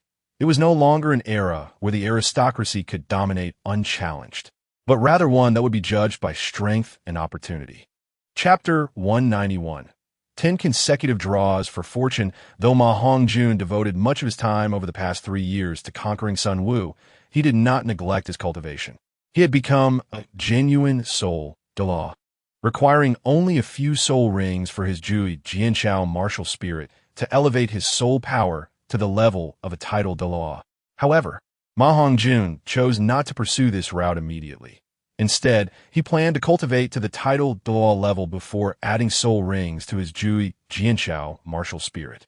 Only soul rings exceeding 100,000 years, drawn from the system, would be worthy of his Jui Jianchao martial spirit. Ordinary soul rings were beneath his consideration. Even the Phoenix martial spirit now possessed 2 soul rings of 100,000 years. The configuration of the 7th soul ring for the true form of the Phoenix martial spirit was red, with a hint of gold. This was the standard for the Phoenix martial spirit. The Jui Jianchao martial spirit was equally impressive, with a soul ring configuration of purple, purple, black, black, black, and red, totaling 6 rings, along with 4 concealed black rings. The yellow soul rings were naturally a result of the system's enhancements, which was also why Ma Hongjun prioritized cultivating the Phoenix martial spirit. His standards for the 7th soul ring of the true form of the Jui Jianchao martial spirit were extraordinarily high. Having established one of the tripartite kingdoms, Wu Han amassed considerable fortune, resulting in numerous opportunities for draws. Over the past 3 years, Ma Hongjun had used only 3 draws, one of which granted him an enhancement, allowing him to allocate a soul ring with a lifespan of 30,000 years. Once, a remarkable acquisition of 900,000 years of soul rings transpired, while the most recent boon was a tome detailing the establishment of the Yun dynasty. Regrettably, the establishment of the Yun dynasty necessitates a treasure of fortune to bear its auspices. Yet Ma Hongjun finds himself devoid of such an artifact. The remaining opportunities for the lottery are solely rewards from the period following the establishment of Wu Han, amounting to a total of 10 chances. The designation of King of Wu rather than Emperor is a consequence of the Han dynasty's vitality still being intact, as the Han Xian Emperor remains, ensuring that the fortune of the Han dynasty is not extinguished. This is an immutable truth. Should anyone dare to proclaim themselves emperor prematurely, they would undoubtedly incur the wrath of the heavenly mandate, and Ma Hongjun is keen to preserve his source of fortune. He harbors no ambitions of becoming emperor. All his endeavors are merely aimed at acquiring fortune. Even if Ma Hongjun were to abstain, the Han dynasty would inevitably face its demise within a fixed time frame, for it is regarded as the final dynasty of human history. The imperial jade seal suppresses fortune, leading to its natural dissipation, rather than being extinguished by human hands. The reason Lu Xiao, the Guangwu emperor, was able to establish the Eastern Han dynasty was due to such fortune's favor. The dynasties also possess hierarchical distinctions, ascending from dynasty, royal dynasty, celestial dynasty, imperial dynasty, divine dynasty, to the legendary sacred dynasty. For instance, the Han dynasty, with its achievements in safeguarding the land and resisting foreign tribes, reached the pinnacle of the royal dynasty during its zenith, historically referred to as the Great Han Dynasty. Similarly, the Qin dynasty, with its unification and territorial expansion, attained the apex of the royal dynasty. Higher still, one must trace back to the Shang and Zhou dynasties.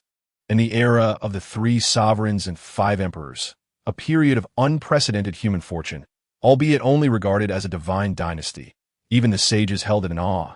Unfortunately, since the suppression of the Yellow Emperor at Hongjun Cave, the fortune accumulated by the 5 emperors has never again reached the level of a divine dynasty.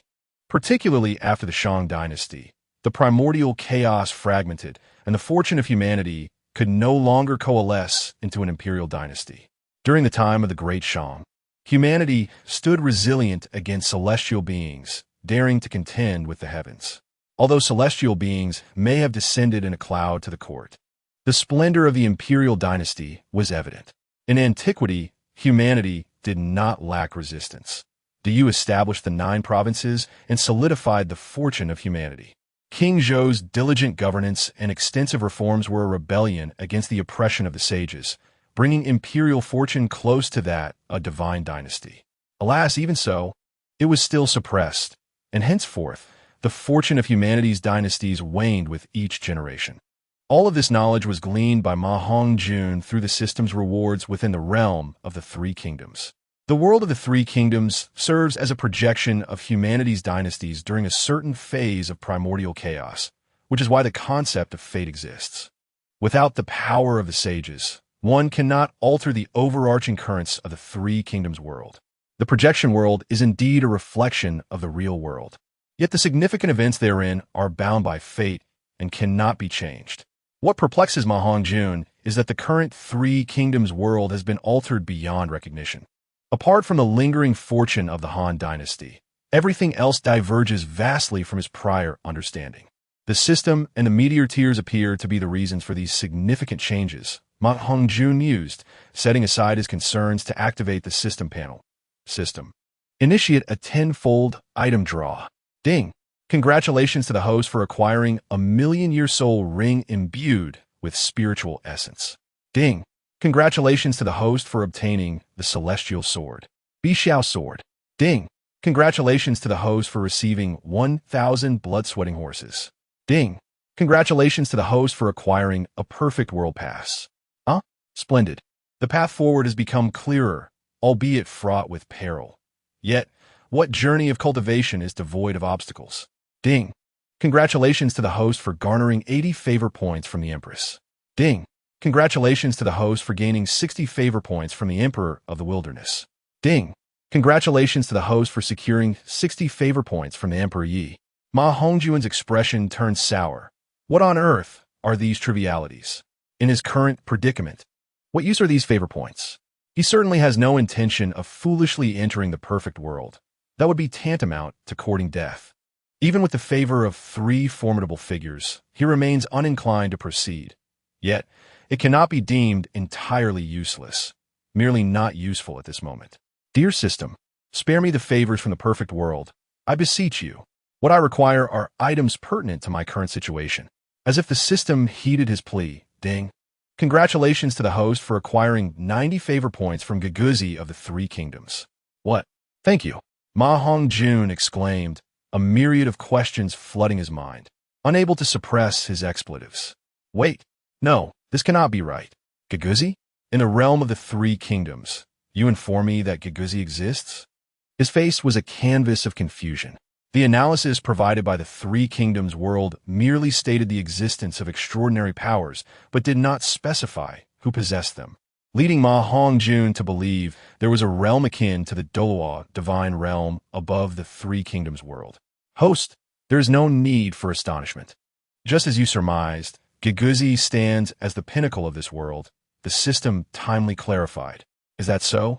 Then this reward is indeed commendable. 90 points of favor, nearly reaching the threshold of loyalty. Ma Hongjun began to contemplate. Host, it would be prudent to temper your expectations, lest the greater your hopes, the deeper your disappointment. Some characters may be influenced by the system's rewards to develop favor, but this does not guarantee loyalty. Everything still depends on the host's own efforts. The system's impartial voice shattered Ma Hongjun's fantasies without hesitation. Alas, it seems this favor has considerably diminished in value. There remain 2 opportunities. May the ancient human emperors and sages bless me to draw the treasure of fortune and establish the Yun dynasty. After gaining insights into human history, Ma Hongjun ceased his reverence for celestial beings and began to honor the ancestral sages of humanity. Ding! Congratulations to the host for acquiring the million-year soul ring 10. What the hell? This is incredible. Thank you, ancestral sages. Ma Hongjun was overwhelmed with excitement, his usual composure dissipating entirely. Continue. Ding. Congratulations to the host for acquiring the treasure of fortune, the map of rivers and mountains. Ma Hongjun knelt, his heart filled with a singular sentiment. Henceforth, he would live as a human and die as a ghost of humanity. Chapter 192.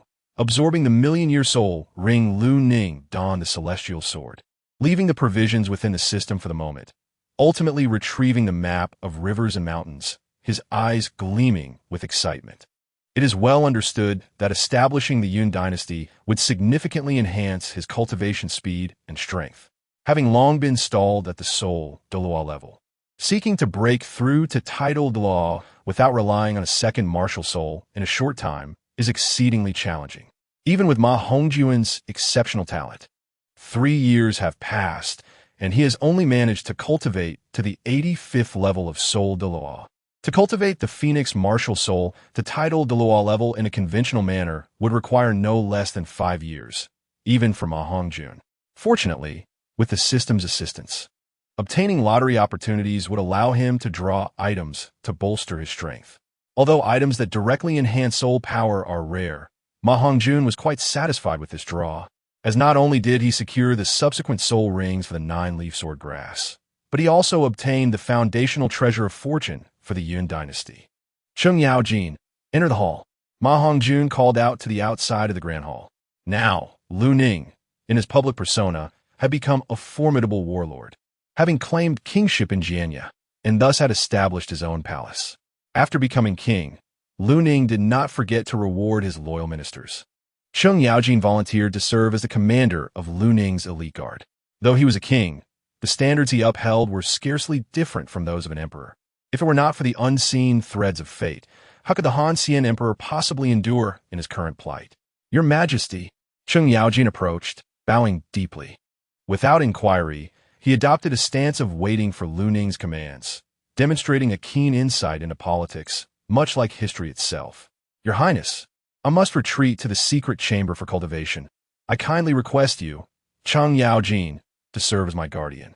Lu Ning spoke with a directness that stemmed from his accustomed rapport with his subordinate. Is the Lord preparing to break through again? Chung Yaojin inquired, astonished. One could say so, Lu Ning replied succinctly, pondering that the absorption of the Jiyue Jinsao's million-year soul ring would undoubtedly yield a significant enhancement in soul power. Thus he refrained from elaborating further, for it was a matter too complex to articulate. Though Chung Yaojin had been summoned by the system, he remained oblivious to its existence, as it was Lu Ning's greatest secret, not a revelation to be made at this moment. Ma Hongjun was Lu Ning, and Lu Ning was Ma Hongjun. The name Ma Hongjun sounded rather peculiar for a sovereign, hence he chose to adopt his previous life's name, Lu Ning. By the way, Yaojin, please summon Shui Ringue to the palace. I have matters to discuss with him, Lu Ning recalled, inspired by the 1,000 steeds of Shui Qianma residing in the system's space. Soon, Shui Ringue, stationed in the capital, hurriedly arrived. Your servant pays respects to your highness. His address was more formal than Chung Yaojin's. For Shui Ringue had now ascended to the position of Grand Marshal of Wu State. To describe Shui Ringue as a pillar of jade supporting the heavens or a golden beam spanning the seas would not be an exaggeration, aside for his own prowess. These honors were gifts from Lu Ning.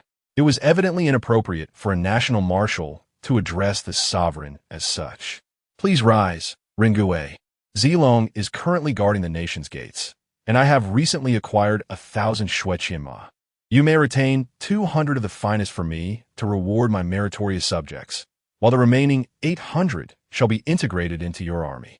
I have but one request. Assemble a secret cavalry unit that surpasses the Bai Ma Ikon.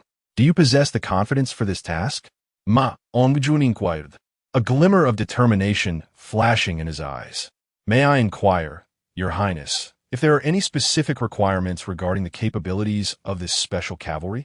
Shui Ringue did not immediately commit, for the 30,000 by Ma Yi-tsong were predominantly at the Spirit Master level, and he had long coveted the unique cavalry under Zhao Yun's command. They must not fall below the Spirit King level. You may freely utilize the elixirs from the royal treasury and select personnel from elite troops or recruit from the populace. The Tianwei intelligence will also be at your disposal. Lu Ning stated with an air of authority, his voice laced with a gentle smile. Your servant acknowledges the order. I shall undoubtedly fulfill the tasks entrusted to me by your highness. Shui Ringue could no longer conceal the excitement in his demeanor, kneeling on one knee. 800 Shui Qianma were an extraordinary boon. Even amidst the resurgence of spiritual energy, the quantity of quality steeds had increased significantly.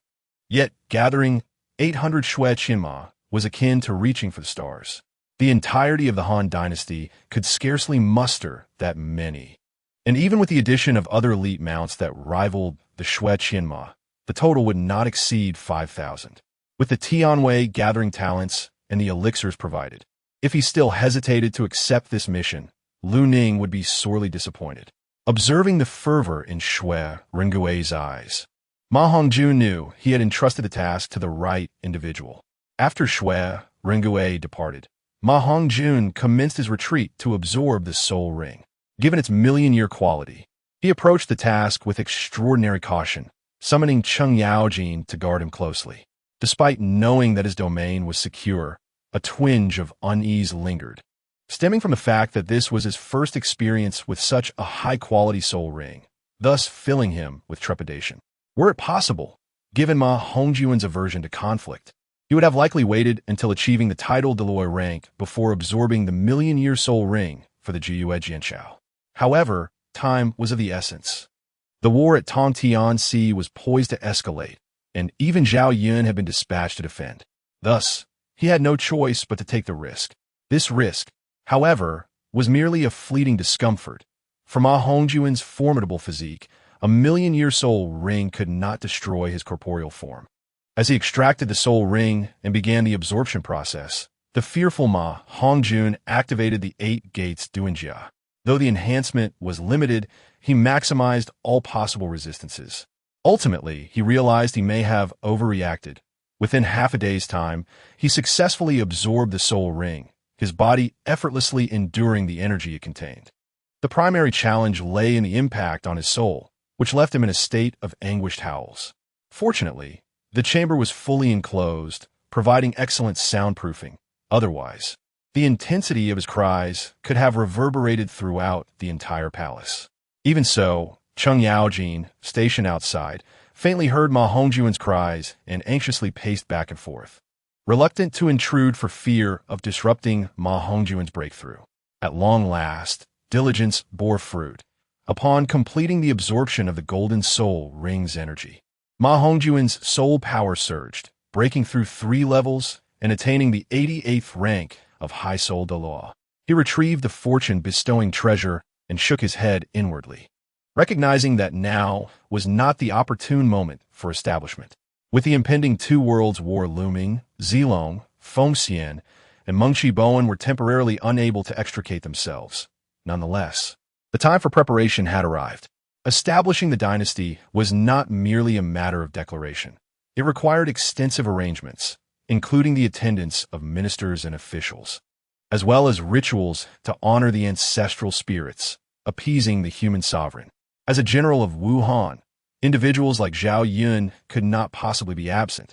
At that time, all present would receive the blessings of the dynasty's fortune, enhancing their power, particularly those conducting the ceremony, who would nearly achieve benefits equivalent to that of the palace's matriarch. Zhu Qing, Rongrong, and Lingling must also be brought into the palace soon, Ma Hongjun mused, considering the multitude of preparations needed to maximize the advantages. Now, at the age of 18, Ma Hongjun found himself among a rare few who had not taken concubines in this era. Yet he had only 3 girlfriends, none of whom had been formally introduced. It must be said that Ma Hongjun's patience had been honed to perfection through childhood trials. Chapter 193. The Edict of the First Emperor unbeknownst to Ma Hongjun. As he summoned the fortune-bestowing treasure, a dilapidated room existed above the realm of the 3 kingdoms. In this chamber, an elderly man with 4 moles on his forehead, a full head of white hair, and a youthful visage suddenly opened his wise eyes, exclaiming in astonishment, "The variables are taking shape. The great principle consists of 50, of which 49 are utilized. Split it into 2 to symbolize duality, hang 1 to symbolize 3, and apply 4 to symbolize the 4 seasons. Return the odd to represent the leap, and thus leap again before hanging. Heaven is 1, earth is 2, heaven is 3, earth is 4, heaven is 5, earth is 6, heaven is 7, earth is 8, heaven is 9, earth is 10. The heavenly number is 5, the earthly number is 5, with 5 positions mutually benefiting one another. The heavenly number is 25, the earthly number is 30, and the total of heavenly and earthly numbers is 55. This is the reason for changes in the actions of spirits and deities. The Great Way consists of 50, Heavenly principles are 49, and humans escape one, thus creating a glimmer of hope. The fixed fates of each world are not immutable. There will always be variables. Yet, even a million small worlds may not produce a single variable. Only grand worlds, like Hongjun, have the potential for such occurrences. However, since variables often attract immense fortunes, those born in Hongjun are typically subject to the control of fate. Like Yongjin and Neza, they are postnatal variables, their destinies governed by others. In contrast, those born in smaller worlds are more likely to escape the grasp of powerful beings, seizing their destiny and altering the fateful constants according to their own will. The fate of humanity can be altered. Weiliao, go awaken your master. Our opportunity has arisen. The elderly man with white hair and a youthful appearance was none other than Guguzi, sealed within the spirit realm by the god of destruction. Speaking to the figure outside the room, his voice soft yet clear enough for the listener to comprehend fully. However, has not the exit of the secret realm been sealed? A man resembling a middle-aged civil servant entered the room, his surprise mingled with a hint of confusion. The formation, though unique, has long been discerned by me, and the method to unravel it is already within my grasp. It is merely that conflict is not easily provoked at present. You need only proceed, he said, casting a glance towards the portal of the secret realm, as if he had seen through all. Yes, master. Wei Liao expressed no doubt and respectfully exited the room, gently closing the door behind him. No one knew the origins of the individual in this dilapidated chamber, only that he was the most formidable sage of the human race, known as Gue Guzi. Only he was aware of his true identity. He was from the Hongjun human race, yet not of this era's Hongjun, but rather from the previous epoch. Though endowed with extraordinary talent, he was constrained by fate, unable to attain immortality. His strength was not formidable, yet his strategic acumen was unparalleled, excelling in various esoteric arts. He had devoted his life to the pursuit of immortality, yet remained perpetually on the path, his cultivation failing to advance. Even when he encountered fortuitous opportunities that defied heaven's decree, arriving in this world with a certain level of cultivation, he was still bound by the world's limitations. The challenge of transcending these constraints was immense, and he had nearly resigned himself, awaiting the exhaustion of his lifespan in silence. However, the emergence of the Douluo world had ignited a glimmer of hope within his previously dormant heart. This flicker of hope was further magnified when Hongjun entered the Douluo world, and his vast experiences were truly unparalleled. Understanding the potential fluctuations of fate could bring about monumental changes in the world, even leading it to ascendance. Thus, he harbored a deep affection for this variable, particularly since it was a member of the human race. As one of the strongest among humanity, he could keenly sense the changes in the human race's fortunes, which only intensified his sense of kinship. The destroying God King remained blissfully unaware that the seal he had established at the cost of a clone had already been unraveled, still basking in the belief that he had completely sealed the passage from the spirit realm to the Three Kingdoms world. Little did he know, although Gue Guzi's cultivation equated to the early stages of a divine king, and he was not adept at combat, he was well versed in the laws of the Tao, mastering even the arts of the peculiar and the arcane. Within a royal tomb in the spirit realm, terracotta warriors were scattered about, exuding a potent military aura. At the forefront of these statues was a circular platform for summoning generals. Suddenly, the middle-aged man, Wei Liao, who had been thousands of miles away, found himself standing atop this platform, adorned with teleportation runes. "Minister, I seek an audience with His Majesty." Wei Liao, his expression filled with reverence, bowed deeply towards the higher, darker area ahead, as if addressing his teacher, Gue Guzi. "What is the matter?" A somewhat sharp voice inquired.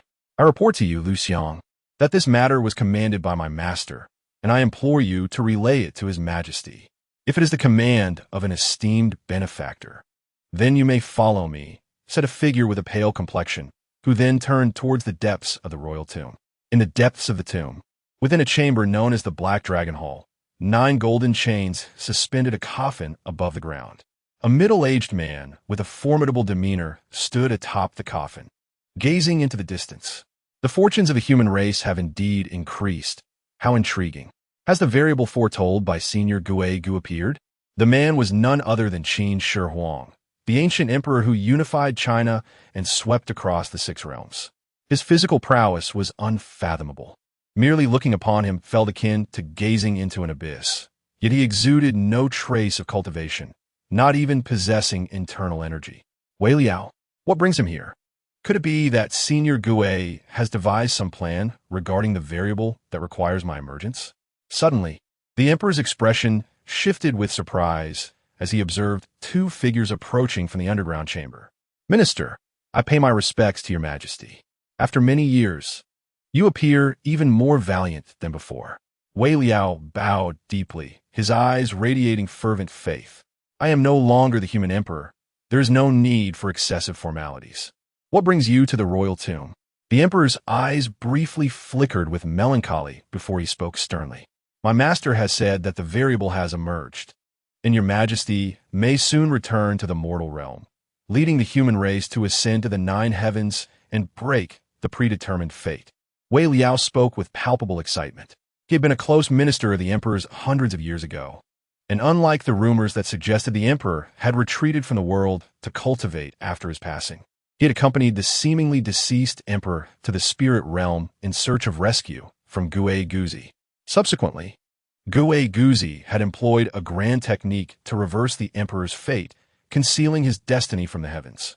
As the ancient emperor of the ages and the hope of the human race's resurgence, Gu Guzi could not bear to see him perish, thus employing a great formation to obscure his fortunes, rendering them undetectable by the heavenly law. However, as a result, Qin Shi Huang, who had swept across the 6 realms, was unable to leave the dragon coffin even a single step. Fortunately, Lu Buwei, the leader of the miscellaneous schools, who also feigned death, underwent a transformation, obediently following the emperor's commands and establishing a new royal tomb modeled after the emperor's mausoleum from the 3 Kingdoms world. Moreover, many formidable generals and marshals, whose fortunes had waned and were on the verge of being forgotten by history, were saved by Gu Guzi through various miraculous formations. However, they could not reappear beyond the confines of the formation. Now, as Wei Liao claimed that the emperor could descend to the mortal realm, the excitement on Qin Shi Huang's face was unmistakable. Excellent. Our human race can also manifest the changes of heaven and earth. Truly, we are worthy of being the human race. Let us, together, contribute our strength towards the resurgence of humanity. With a single step, the entire royal tomb seemed to tremble, as countless terracotta warriors appear to come to life. Proclaim my decree. The edict of the human emperor, heaven and earth shall respond, and the sacred virtue shall flourish. Shaking the 4 seas, aware of my limitations, I shall lower my status as the human emperor, allowing all beings to be called emperor henceforth. May all beings be like dragons. Thus it is decreed. Immediately, a golden edict radiating light manifested in the emperor's hand, and without hesitation, he pressed the human emperor's seal upon it. A chapter of golden light enveloped the scene, as blood surged, and countless terracotta warriors sprang to life, kneeling in reverence, proclaiming, "The subjects of the Qin follow the decree." In all corners of the spirit realm, anomalies appeared, with countless human-shaped phantoms half-kneeling in submission. Confucianists obey the decree. The strategists obey the decree. The Yin-Yang school obeys the decree. The 100 schools in unison proclaim their compliance. And at this moment, the fortunes of the spirit realm coalesced like never before, with the discord among the schools vanishing. In truth, the various factions would not appear as harmonious as they seemed on the surface.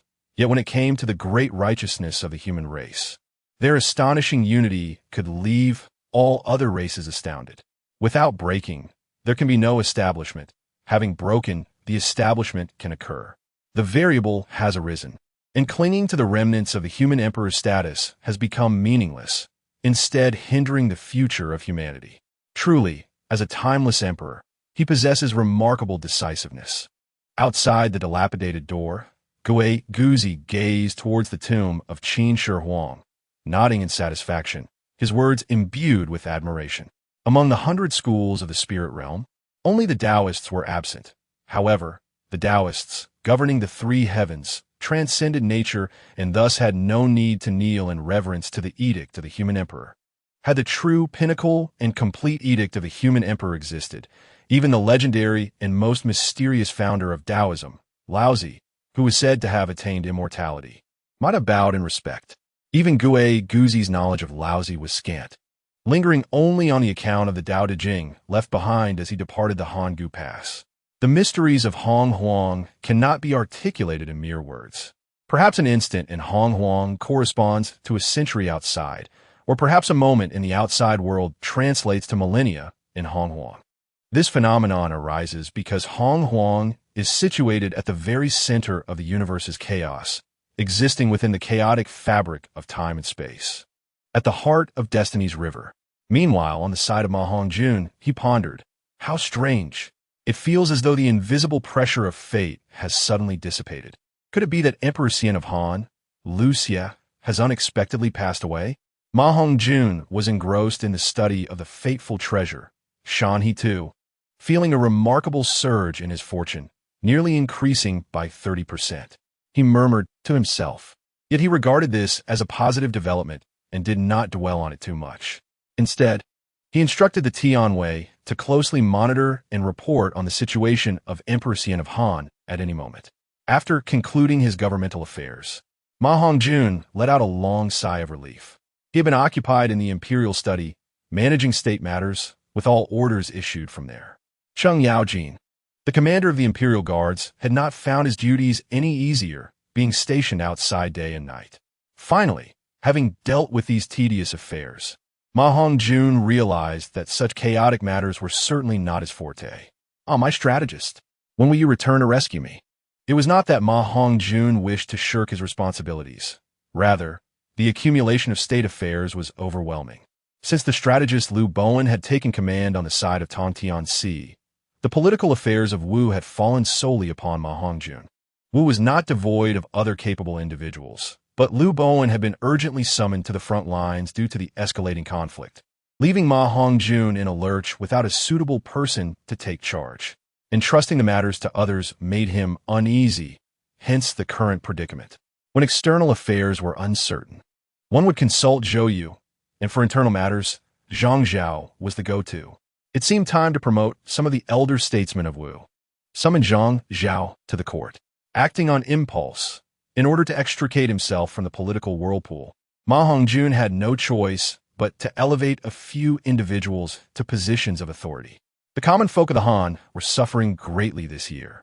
It appeared that once he entrusted the state affairs to Zhang Zhao, he would take some time to relax, perhaps privately visiting the people to gauge their sentiments. With whom should he go? Upon deciding to set aside governmental matters, Ma Hongjun suddenly felt a wave of relief, then shook his head in resignation, realizing that an abundance of women could also bring complications.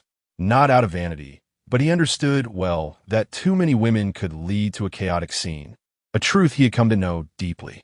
Now, an adult, he was eager to bring his 3 consorts into the palace since establishing Wu. Just 3 months after the founding of Wu, Lu Ji had laid aside his governmental duties to command at Tongtiansi. The secret realm of Tongtiansi had transformed into vast territories, islands, and roads due to the fusion of worlds. Ironically, apart from the multitude of islands, there were 3 main roads leading directly to the Douluo realm, with Wu naturally guarding one of them. Furthermore, due to the world merging, the Sun and Moon Empire had also integrated into the Douluo continent, greatly enhancing its strength and compensating for the disparity caused by Ma Hongjun leading his people to the Han. The tension at the front lines was significantly influenced by the inclusion of the Sun and Moon Empire. Yet fortunately, both sides were exercising restraint, striving to bolster their own strength under the grand backdrop of this era, with no intention of engaging fully. Otherwise, even Ma Hongjun, the king of Wu and Han in the 3 kingdoms, could not remain so leisurely at the rear. While musing on these matters, a eunuch's announcement interrupted him, declaring that Zhang Zhao had arrived. "I pay my respects to your majesty." Zhang Zhao merely bowed slightly before rising, awaiting Ma Hongjun's words with an air of arrogance. Originally a prominent minister under Sun Tzu, he had been entrusted to Sun Quan, and following Ma Hongjun's conquest of eastern Wu to establish Wuhan, although he had submitted. Ma Hongjun chose not to immediately promote him, but rather demoted him a rank to observe. While Zhang Zhao was undeniably talented and understood the importance of being astute, his unfamiliarity with Ma Hongjun, coupled with his historical reputation of surrendering to Cao Cao at the Battle of Chibi and his proud nature, made Ma Hongjun hesitant to fully trust him. However, due to Ma Hongjun's influence, there was no possibility of the issues that had arisen at Chibi reoccurring. Upon seeing Zhang Zhao, Ma Hongjun felt a twinge of embarrassment, realizing that he had been rather petty and needed to emulate the grand demeanor of the ancestor dragon. Zhang Zhao, styled Zibu, possessed the rank of Soul Sage, was evaluated as a capable minister for governance, and held godlike potential with a loyalty rating of 90. Mr. Zibu, you have finally arrived. Come, take a seat. Ma Hongjun warmly invited without a hint of royal arrogance. The primary reason for his ascension to this position was largely due to the system and the urgencies posed by Lu Ji and others. Seeing Zhang Zhao's loyalty made Ma Hongjun want to slap himself. Although he had met Zhang Zhao a few times, they had never engaged in a private conversation, and thus he had not considered Zhang Zhao's attributes closely. Thank you, Your Majesty. May I inquire as to the purpose of your summons? Zhang Zhao, rather than displaying the typical astonishment of being favored, calmly took his seat before Ma Hongjun and asked directly, I wish to promote you to the position of Chief Minister, overseeing the affairs of Wuhan at the rear. I seek to know your thoughts on this matter. Ma Hongjun recognized Zhang Zhao's forthrightness and his lack of fear of authority, appreciating his intelligence and straightforwardness. Historically, Zhang Zhao's significance to Sun Wu paralleled that of Sun Yu to Chao Wei, serving as a strategist. The reason he never attained the position of prime minister was not due to a lack of talent, but rather Sun Quan's narrow-mindedness and inability to tolerate his candid advice, compounded by the stain of the Battle of Chibi, which kept him in a precarious position. Your decision reflects the wisdom of a great ruler. Your Majesty is indeed a sagacious sovereign, and I have not misjudged you. Oh, so Zibu is confident in leading the rear affairs of Wuhan? Ma Hongjun was not angered by Zhang Zhao's boldness. Rather, he found it to be a refreshing authenticity. If I am entrusted with the rear matters, I will undoubtedly fulfill Your Majesty's expectations, alleviating any concerns for General Liu and dedicating myself entirely to Your Majesty's service. Upon hearing Ma Hongjun's candid words, Zhang Zhao grew more audacious, kneeling on one knee to request the decree. It turned out that Lu Ji had already met with Zhang Zhao privately before the expedition. Although the specifics of their conversation were unknown, from that moment on, Zhang Zhao had completely pledged his loyalty to Ma Hongjun. In retrospect, Ma Hongjun could only shake his head in helplessness. Lu Ji had clearly understood his character and abilities, preparing a pathway for him. However, due to the need to avoid suspicion, he had not explicitly stated this. After all, Lu Ji already held significant military and political power, and if he were to meddle in rear affairs, it would inevitably arouse the suspicions of others. Very well, Zhang Zhao. Heed the decree. You are appointed to oversee the governmental affairs of Wuhan, primarily responsible for resolving all concerns for the frontline troops. In your spare time, you shall also attend to various complex matters for me. Ma Hongjun promptly issued the royal decree, granting Zhang Zhao considerable authority. Chapter 195. The Bronze Sparrow Terrace deeply locks the two Qiaos. The strategist truly deserves his title. Thankfully, I possess the system, for otherwise, I would have lacked the courage to take such decisive actions. In addition to Zhang Zhao, the allegiance of Lu Bu initially caused Ma Hongjun considerable trepidation. Nonetheless, he chose to assign him significant responsibilities despite his loyalty rating being a meager 70, just above the threshold. The primary reason for this was the profound connection between Lu Bu's wife and daughter and Ma Hongjun. To be clear, Ma Hongjun had no inappropriate inclinations nor peculiar preferences. Rather, he had once saved Lu Bu's wife, Yin, and daughter, Lu Qiling, from a flood near Luoyang, leading them to regard him as a savior, even closer than they were to Lu Bu. This was why Lu Bu, when he found himself homeless after losing his territory, brought his esteemed subordinates, such as Zhang Liao, Chen Gong, and Gao Shun, to pledge their loyalty. While Ma Hongjun could refuse Lu Bu and Chun Gong, he found it impossible to turn down the formidable Gao Shan, known for his prowess in battle, or the historically renowned Zhang Babai. To speak of loyalty and righteousness, one cannot overlook the legendary Zhao Zilong, who valiantly traversed Changban Slope 7 times, and the unparalleled Guan Er-Yi. To put it bluntly, your daughter and wife's hearts are firmly with me. What do you possess to incite rebellion? How dare you defy me, unless Lu Bu desires to be estranged from his family? However, as Ma Hongjun understands, despite Lu Bu's rebellious nature, he possesses a profound sense of loyalty, especially towards his kin. After delegating the governance to the industrious Zhang Zhao, Ma Hongjun found an unprecedented sense of ease. The following morning, he indulged in a leisurely slumber, awakening only when the sun was high in the sky. Even as a founding emperor, you remained so indolent. Had I known, I would have sent your father to give you a wake-up call. Teased Ning Rongrong as she brought in a basin for washing, playfully gazing at the now-awake Ma Hongjun. If my esteemed father-in-law is willing to assist me, I will be most grateful. I must also thank you, Rongrong, for your trust in leading the entire sect to this foreign realm. Ma Hongjun expressed with gratitude, promptly leaping to his feet and embracing Ning Rongrong. You are becoming ever more beautiful and alluring, he remarked, inhaling the enchanting fragrance that lingered around her, teasingly grasping her slender waist. Having rushed to Ning Rongrong's palace the previous night, he now regretted his abruptness. As he contemplated drawing closer, the celestial maiden in his embrace transformed into a mischievous witch. I warn you, outside are all palace maids. Should you dare to indulge in daylight fantasies, I shall, she said with a gaze full of tender playfulness. Ma Hongjun immediately felt a shiver run down his spine. No. All right, these past few days, the affairs of state have been rather light. How about I take you all out for a stroll? It has been quite some time since we truly explored. He quickly diverted the conversation, feeling somewhat awkward. As if you dare. I shall summon Zhu Qing and Ling Ling. If you dare to stand us up again, I won't let you off easy. Ning Rongrong feigned ferocity, her heart secretly delighting as she hurried to call her good friends. With only these 3 women in his vast harem, it was evident how much he cherished them. Ma Hongjun understood their situation well, especially the lowly status of women during the Han Dynasty. Hearing that he wished to set aside state matters to take them on an outing only heightened their joy. Although she had traveled with Zhu Qing for over 3 years, they had never ventured far. Due to the constraints imposed by Confucian ideals, it was often inconvenient for women to embark on long journeys. Even when disguised as men, many obstacles remained. However, with someone to accompany them, they could cast aside their worries and explore freely at Ma Hongjun's side.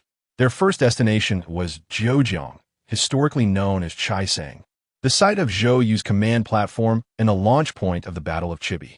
This journey held purpose. The establishment of a new dynasty required extensive preparation. Although Tian Wei had begun organizing, some matters necessitated his direct involvement. When Sun Wu fell, Zhou Yu did not follow Sun Quan into demise. Rather, he was spared by Ma Hongjun's graciousness and now resided in Chaisang. Ma Hongjun hoped to see if he could win over this beautiful Zhou Lang. And reflecting on the truth behind Sun Tzu's death filled him with anticipation for this journey. As he pondered, memories of Chibi surfaced, the folding fan remains, the iron unyielding.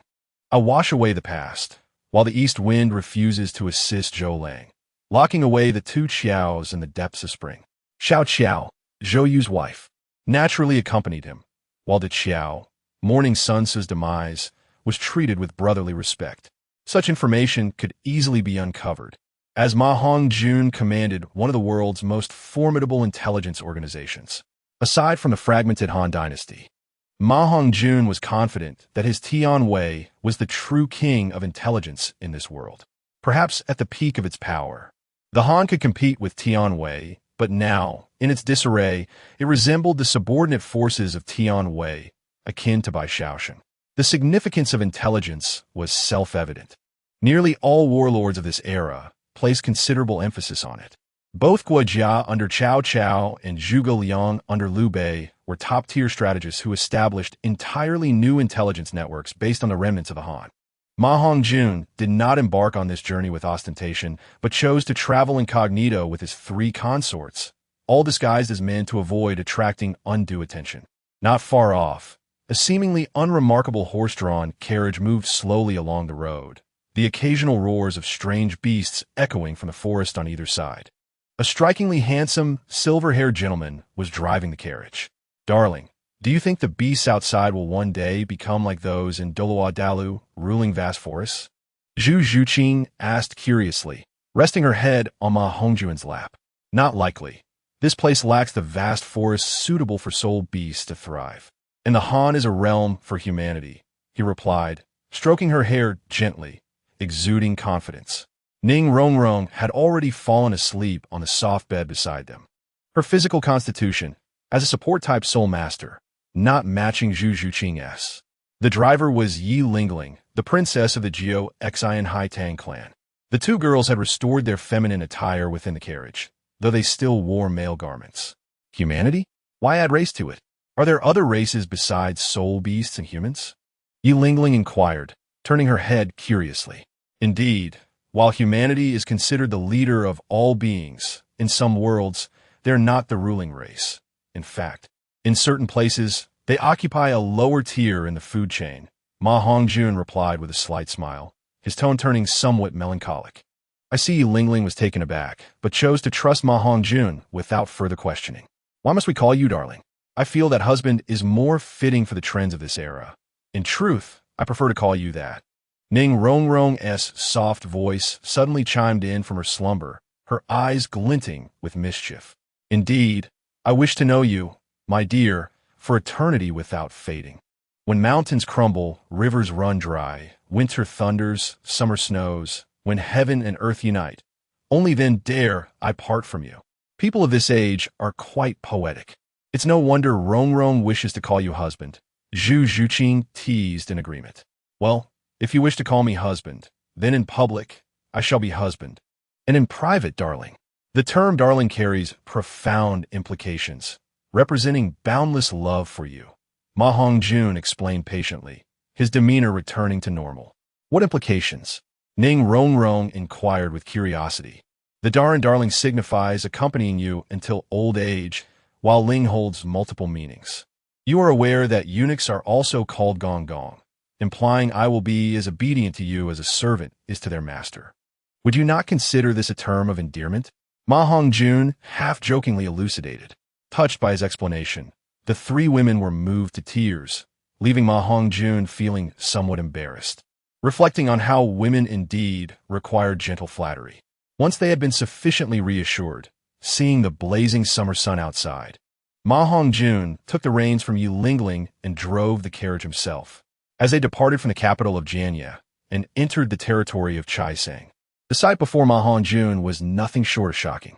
As they traveled, the road became populated with emaciated commoners, some embroiled in disputes over a mere piece of bread. "Please, let me stop the carriage and see what lies ahead. You 3 remain inside," Ma Hongjun instructed the 3 women within the carriage. He parked the vehicle to the side and hastened forward, as there was still some distance to cover. "My bread, that is my bread. You bandits, that is the sustenance for my entire family.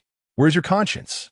cried a woman with 2 children, her voice filled with despair as she watched 3 middle-aged men fighting over a piece of bread. "Stop this. To commit such an act in broad daylight is a disgrace to the people of Wuhan." Ma Hongjun's expression was grave as he witnessed the scene where his subjects were brawling over a mere loaf on the official road. If word of this reached Wei Han or Shu Han, he would be utterly humiliated. It would be a direct blow to his reputation.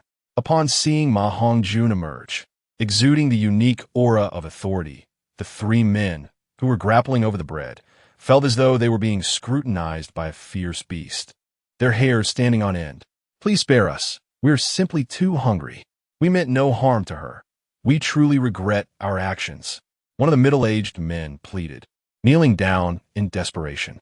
The other 2, witnessing this, quickly swallowed the last morsel of bread and also fell to their knees, begging for mercy.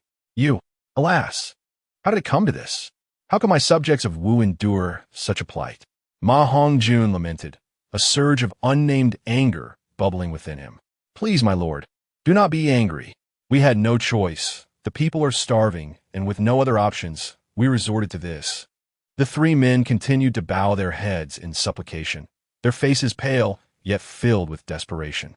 Indeed, with disasters rampant, the authorities only distribute seeds for planting, offering little more than a bowl of watery porridge to sustain us. It hardly fills our bellies, another man interjected hastily. Since the founding of Wuhan, we have not faced such calamities. Why are we now left to suffer without sustenance? Why are there disasters? Ma Hongjun regarded the mother and her children nearby, searching for signs of deceit among the three men. The woman, acknowledging the situation, replied, "What they say is true. We have indeed encountered a locust plague." With the bread now divided among the three men, she resigned herself to the grim reality, her expression sorrowful. Ma Hongjun had always believed in the philosophy of teaching one to fish rather than simply giving them fish. His usual practice was to distribute seeds to enable the populace to cultivate their own sustenance. Reflecting on his oversight, he realized the ramifications of his own policies, which explained why the local officials were hesitant to report the disaster. Locusts? Suddenly, Ma Hongjun grasped the implications of the woman's words and fell into deep contemplation. He then produced 6 meat pies, tossing them to the men while inquiring, "What kind of locusts?" The 2 small children also received their share of the meat pies. "Thank you, my lord. Thank you for your generosity," they exclaimed, with the youngest girl unable to contain her excitement as she tore into her meat pie. "Ah, it's so delicious. Big brother, you should eat too," she said, offering half of her pie to Ma Hongjun. "Ha, dear child, I shall not eat. Save it for later," Ma Hongjun replied with a gentle smile, affectionately ruffling her hair. "Thank you for your life-saving kindness, my lord." The creatures possess sharp appendages and are covered in a black-red shell, instilling fear among the people. They destroy our fields, and many believe these are omens of calamity. The woman explained respectfully, waiting for Ma Hongjun to acknowledge her before continuing. Yes. Wherever these locusts appear, nothing can grow, and they leave behind a sticky residue, filling the air with a foul stench. They initially infested the rice fields, but in just a few days, they have begun to invade our homes, forcing us to flee. "My lord, you must leave as quickly as possible and not venture further," she warned, as an elderly man approached, urging caution. Ma Hongjun observed the throng of people ahead, all making their way toward him. "Oh, where are you headed, sir?" he inquired, his mind made up as he swallowed hard, preparing to address the elder. "Do you see the crowd behind me? They're all desperate souls fleeing to the capital. Some have fallen victim to the locusts, their bodies torn apart. We are all suffering because of this calamity," the elder sighed, expressing his helplessness. "I must confess, I am an official dispatched by the court to address this locust plague. Having traveled from the capital, I have seen these creatures and expect they are now widespread. However, the court has devised a solution, and it would be prudent for you to return with me to assess the situation and witness the results of our efforts within a day," Ma Hongjun assured, his voice calm and persuasive. To demonstrate his capability, he summoned forth flames, his phoenix-like wings unfurling behind him, showcasing his power as he floated above the ground, exuding an aura of authority. "Blessed be the state of Wu. The Lord is an awakened one, a powerful being who can even fly. Truly a divine presence." The crowds marveled, their admiration for the strong evident. The people of the Han were more attuned to revering strength than those from Douluo continent. As Ma Hongjun returned to the carriage, a sense of elation enveloped him, and he turned to the 3 women with a smile. "Let us feast. I shall treat you all. But are we not to address the locust plague? We should prioritize state affairs," Yi Lingling, ever thoughtful, suggested. The other 2 women nodded in agreement, unwilling to let personal enjoyment impede vital state matters or cause the populace to suffer further. "Fear not. Dining and resolving the locust plague are not mutually exclusive. After our meal, the crisis will surely be alleviated," Ma Hongjun replied with enthusiasm, eager to validate his thoughts. He then guided the carriage behind the fleeing citizens. Half an hour later, upon encountering the sight of the locusts, small, pincered creatures with dark red shells, Ma Hongjun felt a wave of relief wash over him, realizing the situation was manageable. Zhu Qing, Prepare a larger wooden barrel and fill it halfway with water. We shall head to Zhou's residence and collect the pests we encounter along the way. Upon arriving at the post station and settling the carriage, Ma Hongjun instructed Zhu Zhuqing. Zhu Zhuqing, typically reticent in the presence of outsiders, reverted to her usual icy demeanor after disembarking from the carriage. This little creature exhibits minimal fluctuations in soul energy. Why are these individuals so fearful of it? Ning Rongrong inquired, picking up a peculiar little bug with a handkerchief. Its scientific name is Xylonxia, lacking any significant power, easily dispatched by an ordinary person. However, should one be unfortunate enough to be pinched by its claws, it could be quite painful, and in larger numbers, they could indeed pose a threat to life, especially concerning the crops in rice fields and farmland. Ma Hongjun explained with a smile, a mysterious glint in his eyes. Suddenly, the Xylonxia in Ning Rongrong's hand raised its claws and pinched at her delicate hand through the handkerchief. "Bold little demon, great dragon of heaven, great Luo spell," she exclaimed, but then realized her blunder. "Be careful, are you all right?" Ma Hongjun remarked, ruthlessly prying open the creature's claws, showing his concern. "Ugh, why make it so gruesome?"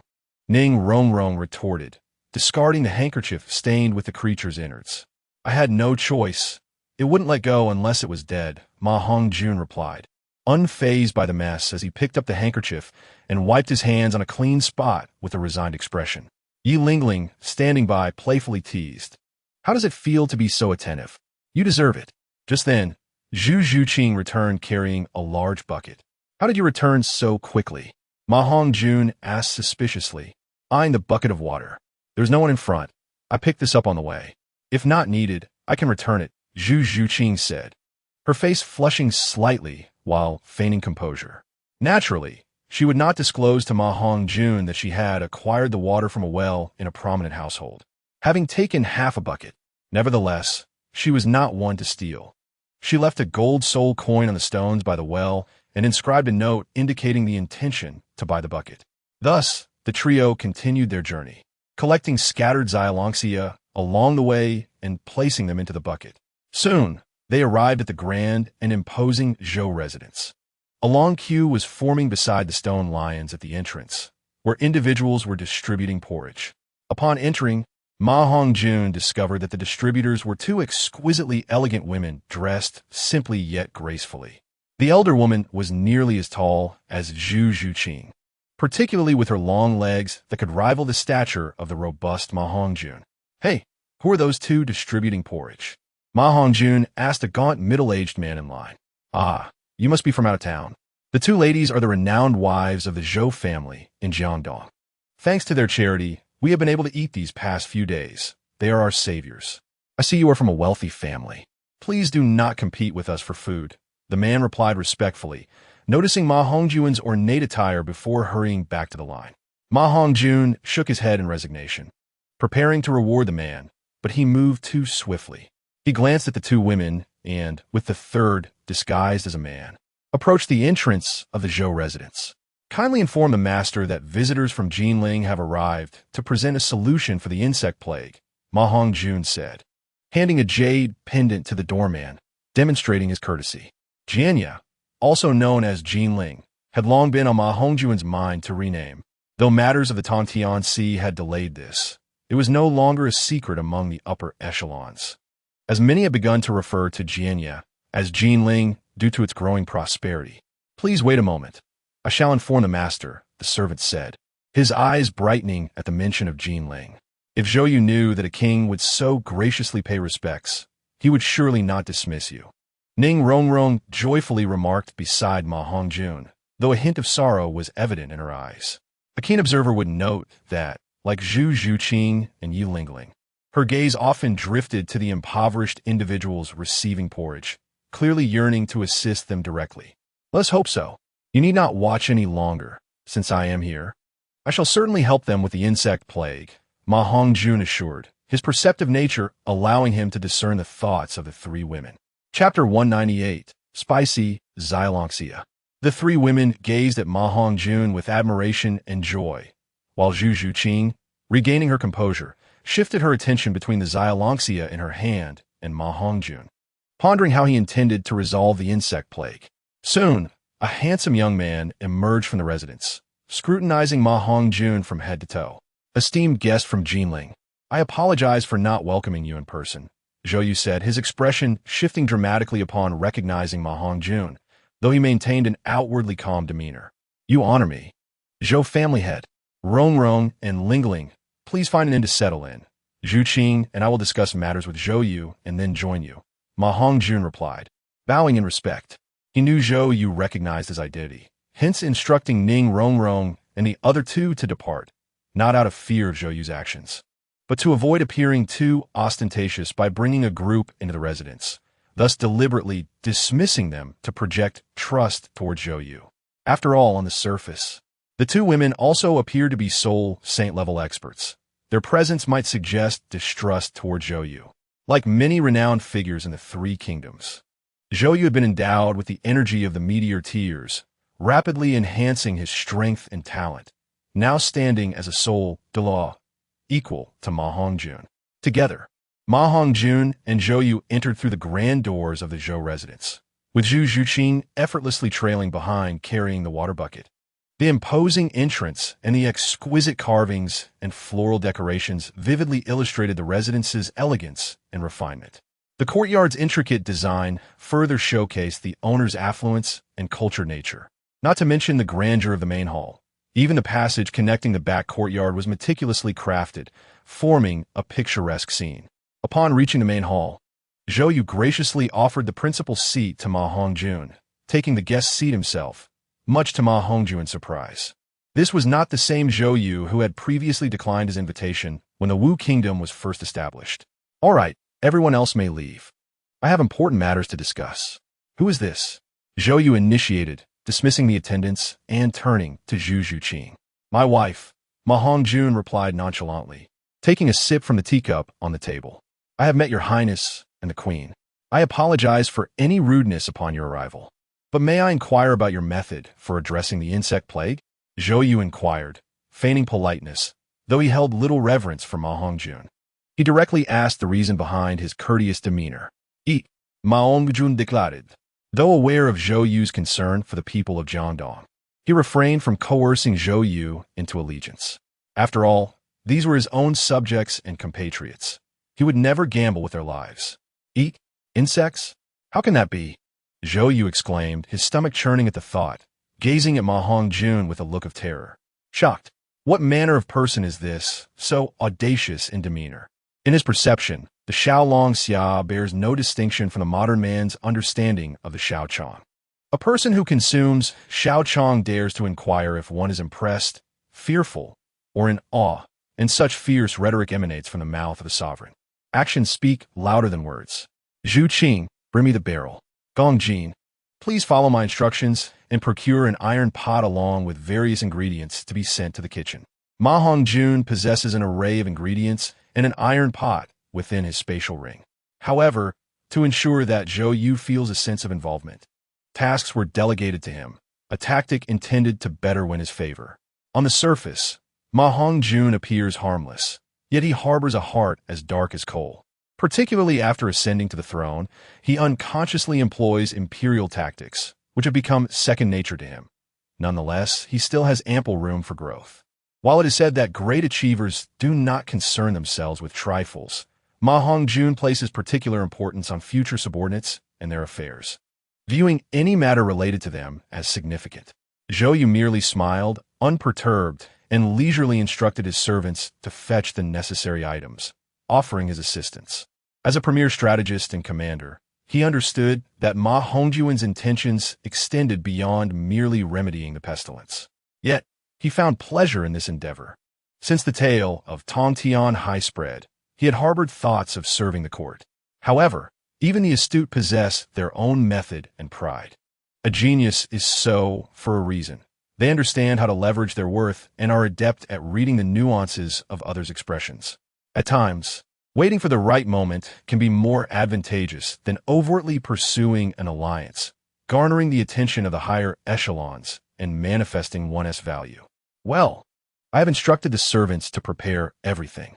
Are these pests truly edible? Zhou Yu asked, returning to his seat and casting a scrutinizing gaze upon Ma Hongjun's shifting expressions.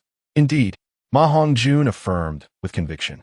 Very well, since your highness is so confident, I shall wait and see. If you can resolve this pestilence, I shall regard you with utmost respect. If not, then so be it. Please, let us move to the eastern kitchen. Zhou Yu nodded thoughtfully, rising to extend an invitation. A gentleman's word is his bond.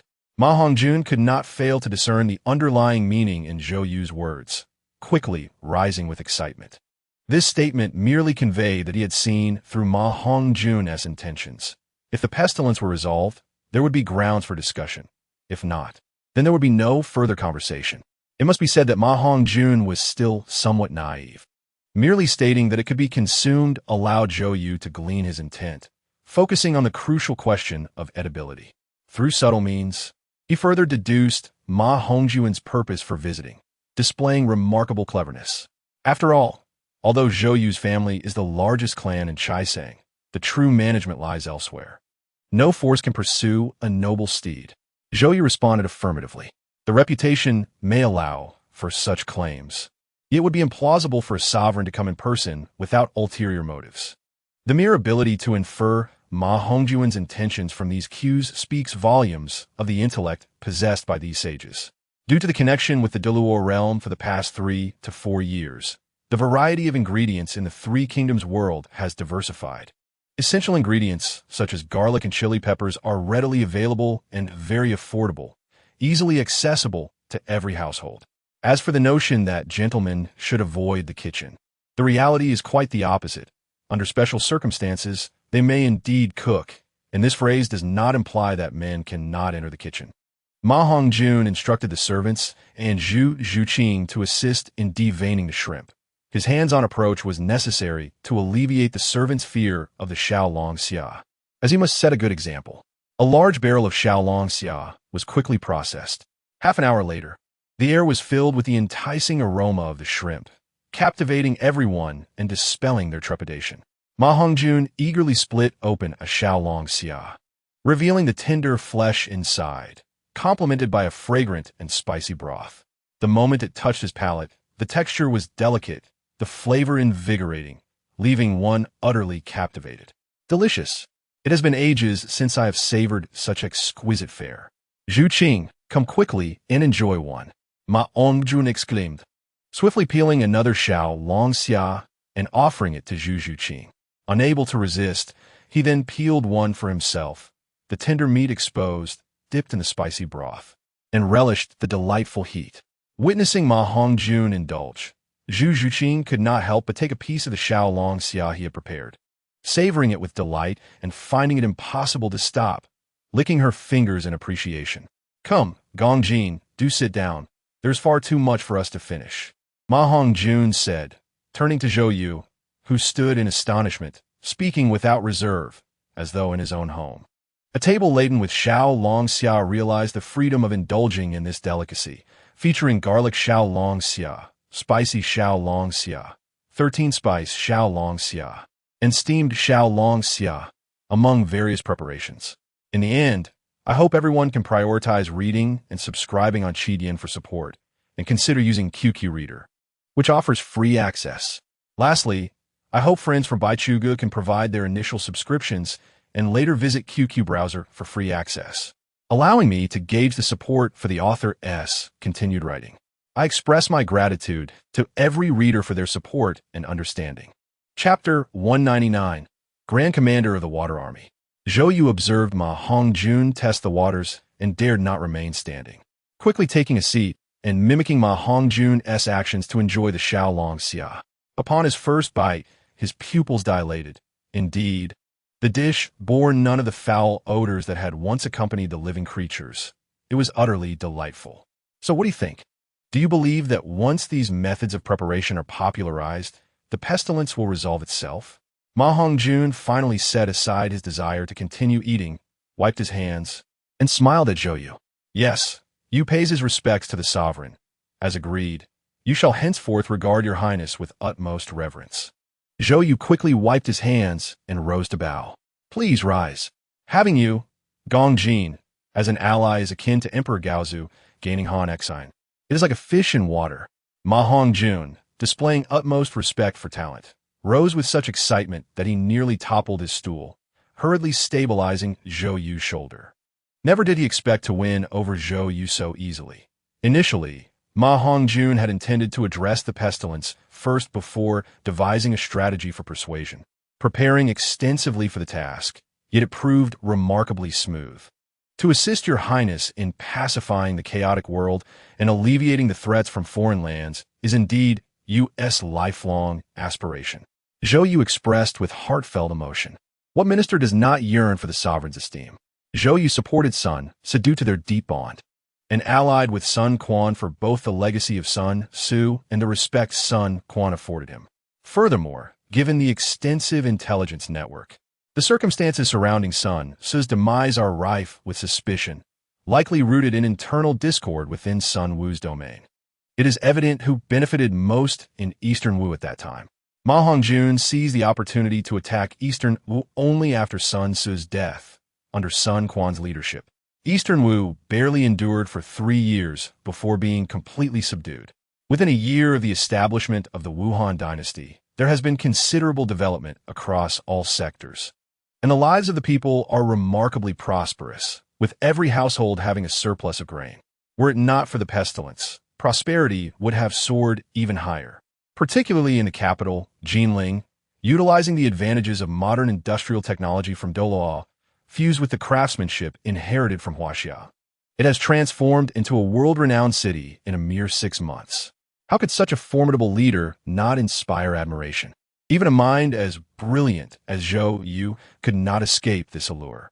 Come, as the guardians of the sustenance of the common people, we must set a good example and refrain from wasting food.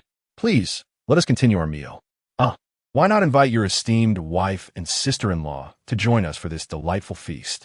Suddenly, recalling the busy figures of the Xiao outside the main gate, I proposed, estimating they had yet to dine. Yes, your highness, someone go and invite the ladies to the main hall for dinner, Zhou Yu commanded without a hint of hesitation. Nor did he utter any futile sentiments.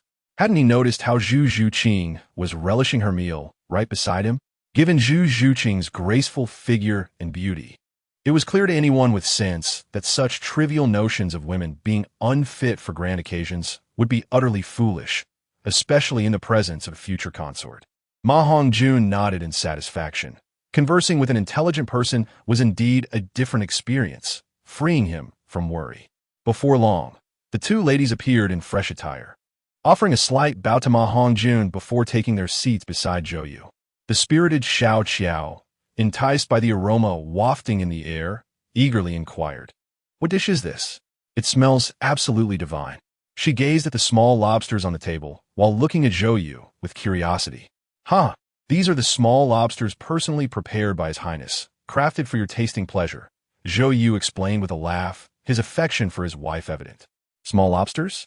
Xiao Qiao admitted she had never heard of them, and Ma Hongjun's identity had already been relayed to them by the servants upon their arrival. "Yes, indeed, those so-called creatures you speak of. Are you brave enough to try them?" Ma Hongjun teased, presenting a peeled lobster to Zhu Zhuqing, then turning to the 2 ladies with mischief in his eyes. What is there to fear? I shall also sample its taste." Xiao Qiao, unable to resist the provocation, swiftly picked up a lobster, mimicking Ma Hongjun's actions in peeling the shell, and eagerly took a bite. Zhou Yu cast an apologetic glance at Ma Hongjun, as if to say, "Please forgive my wife. She is rather naive." Ma Hongjun bore no ill will. Instead, he gently encouraged the Qiao, "Lady's son, do join us and taste the flavors as well. To truly address the pestilence, we must lead by example." "Thank you, your highness," the Qiao replied, also picking up a lobster to savor its exquisite taste. The meat was succulent and tender, and before long, the 5 of them had consumed the majority of the dish, their appetites thoroughly sated. "We must not waste. Please pack some for me to take back to the inn for my 2 wives to enjoy," Ma Hongjun said as he rose to wash his hands in the basin prepared nearby. He was still adjusting to the speech and customs of ancient times, but fortunately, many had come from the Douluo realm over 3 years ago, and everyone was accustomed to such directness, finding it refreshingly straightforward. Only in formal situations did they engage in flowery speech. Privately, simplicity was preferred. Your Highness truly holds deep affection for the three princesses, Xiao Qiao remarked enviously to Zhu Zhuqing. Through the course of the meal, Xiao Qiao's initiative in fostering a friendship had brought her closer to the reticent Zhu Zhuqing, forging a genuine bond. Sometimes, the connections between women are effortlessly formed, often leading to an instant sense of familiarity, especially in Ma Hongjun's past life, where in online games. It took less than 3 exchanges to start affectionately calling each other my wife. Ma Hongjun declined Zhou Yu's kind offer to stay the night and returned to the inn with Zhu Zhuqing, even using the warmth of the phoenix flames to heat the lobsters stored in the spatial soul guide upon entering. The next day, a large array of food stalls was set up in front of the Zhou residence, distributing small lobsters and steamed buns, attracting a bustling crowd of eager patrons. With the household servants overwhelmed by the demand, a large sign was erected announcing, purchasing lobsters at 5 copper soul coins per pound, equivalent to the purchasing power of 5 modern coins. Due to the intrinsic value of the Douluo gold coin system, the Han government was actively reclaiming old copper coins in exchange for gold, silver, and copper soul coins. The streets were filled with citizens, all bent over in search of lobsters, and within a mere half-day, the city's supply was nearly depleted. In the subsequent days, the populace began to venture beyond the city, scouring rice fields and small villages, clearing out any potential sources of small lobsters. The appetite for culinary delights is boundless. Within a week, small lobsters were nearly extinct in the farmlands, even in the rice paddies. By this time, the threat of the pestilence had been successfully navigated, and nearly everyone had learned to prepare small lobsters, making them a staple food, with only a few individuals allergic to them unable to partake. Some noble families even recognized a business opportunity and began cultivating lobsters artificially. As long as they followed the guidelines, Ma Hongjun welcomed this development. Subsequently, the Zhou family initiated their relocation, with Zhou Yu proposing to shift the family's focus to Jinling City. His primary aim was to bring his relatives to Jinling, alleviating any concerns Ma Hongjun may have harbored. Ma Hongjun did not disappoint Zhou Yu, presenting an imperial edict appointing him as the Grand Commander of the naval forces, ready to set sail to the Tongtian Sea, commanding a total of 50,000 naval troops from Wu and Han. It is worth noting that within the Tongtian Sea, aside from 3 main roads leading directly to the Douluo continent, there lies an endless expanse of maritime routes, underscoring the naval force's critical role in warfare. They are, after all, the lifeblood of a nation. Zhou Yu, well aware of his expertise in naval battles, recognized that while Wu and Han had ample naval generals, they lacked a commanding admiral. Currently, the naval defense lines in Wuhan's waters were overseen by the esteemed generals Gan Ning and Jiang Qin, despite their exceptional skills and maritime expertise, felt the pressure against the advanced soul-guided warships of the Douluo continent. Chapter 200, Refining Salt the Salt Quota. Following this, Zhou Yu set forth with his troops toward the secret realm of the Tongtian Sea, while Ma Hongjun continued his travels with the 3 ladies, enriching their experiences and insights into life and livelihoods. Now, while Ma Hongjun busied himself, let us turn our attention to why the Douluo realm suddenly intensified its offensive against Huaxia. This began with the recent arrival of the Sun Moon Empire's crown prince, who personally piloted a top-tier soul-guided ship to the battlefield in an effort to ease tensions with the powers of the Douluo continent. The crown prince ventured into the Tongtian Sea war zone. However, he encountered the valiant General Guan Yu of the Shu Kingdom on patrol. After a fierce battle, the crown prince, despite his advanced soul-guided technology, was unable to match the unparalleled bravery of Guan Yu, who had seemingly gained some fortuitous boon that significantly enhanced his strength, propelling him to the level of a titled Douluo. Especially during the initial 3 strikes, even the formidable Lu Bu, deemed the mightiest general of the 3 kingdoms, felt immense pressure on the battlefield. In an instant, General Guan Yu, under the protection of Wei and Wu, displayed unmatched prowess, not only capturing numerous advanced soul-guided devices, but also directly taking the crown prince of the Sun Moon Empire hostage. This was undeniably a remarkable victory, though post-battle disputes over the spoils led to discord among the three kingdoms. The dilemma of whether to release the crown prince was profound. Releasing him would convey fear of the Sun-Moon Empire, potentially leading to renewed aggression, while retaining him felt akin to holding a hot potato, risking an escalation of conflict at any moment. At the same time, the Ryu Empire and the two great empires of Douluo continent issued a proclamation to the Shu kingdom: return the Prince of Ryu, surrender Guanyu, and assist in capturing the Prince of Ryu along with the Shu Han naval forces. Otherwise, they would dispatch powerful limit Douluo to assassinate Guanyu and launch a full-scale attack on Shu Han. Liu Bei, not one to be trifled with and renowned as the elder brother of the Oath of the Peach Garden, promptly declared that he would never surrender the Prince of Ryu, let alone his sworn brother, and began discussions with the other two allied nations on how to deal with the Prince of Ryu. Meanwhile, Hongjun, who was enjoying a scenic outing with three ladies, received a letter from Tianwei. In the letter, Liu Bowen inquired about how to handle the Prince of Ryu and whether they should ensure Guanyu's safety. Hongjun sighed, realizing that the conflict over the Tongtian Sea would not conclude in the near future. The arrival of Zhou Yu should alleviate some pressure for strategists, but matters concerning the court required careful deliberation. After Zhou Yu formally recognized his allegiance, Hongjun became increasingly aware of Zhou Yu's talents, especially as he discovered a more detailed method of utilizing the investigation system. By consuming a small amount of fate value, he could assess the talents, strength, and hidden skills of his subordinates. Zhou Yu's attributes revealed he was a level 79 soul sage, with a martial spirit of water and potential as a main god. His gifted skill, Water War God, granted him advantages in commanding naval forces, utilizing both time and terrain. His secret skill, Rapid Water Movement, allowed him to manipulate seawater to enhance the army's naval speed, achieving up to 3 times its normal pace. Without a hint of hesitation, Hongjun penned a response. First, ensure Guanyu's safety at all costs. Dispatch the formidable General Liu Bu to lie in ambush around Guanyu, preparing for the imminent arrival of Limit Douluo. Second, take custody of the Prince of Ryu and imprison him in the Tianlao, thereby alleviating pressure on Shu Han and preventing them from being attacked in isolation. Third, swiftly repel the Douluo allied forces and return to Wuhan for significant discussions. Hongjun refrained from discussing matters concerning the court with anyone, nor did he divulge any information through correspondence. In the three kingdoms, Wuhan possessed the strongest elite forces, while Shu Han was the weakest, prompting Hongjun to take on the responsibility of the Prince of Ryu for the greater good of the nation.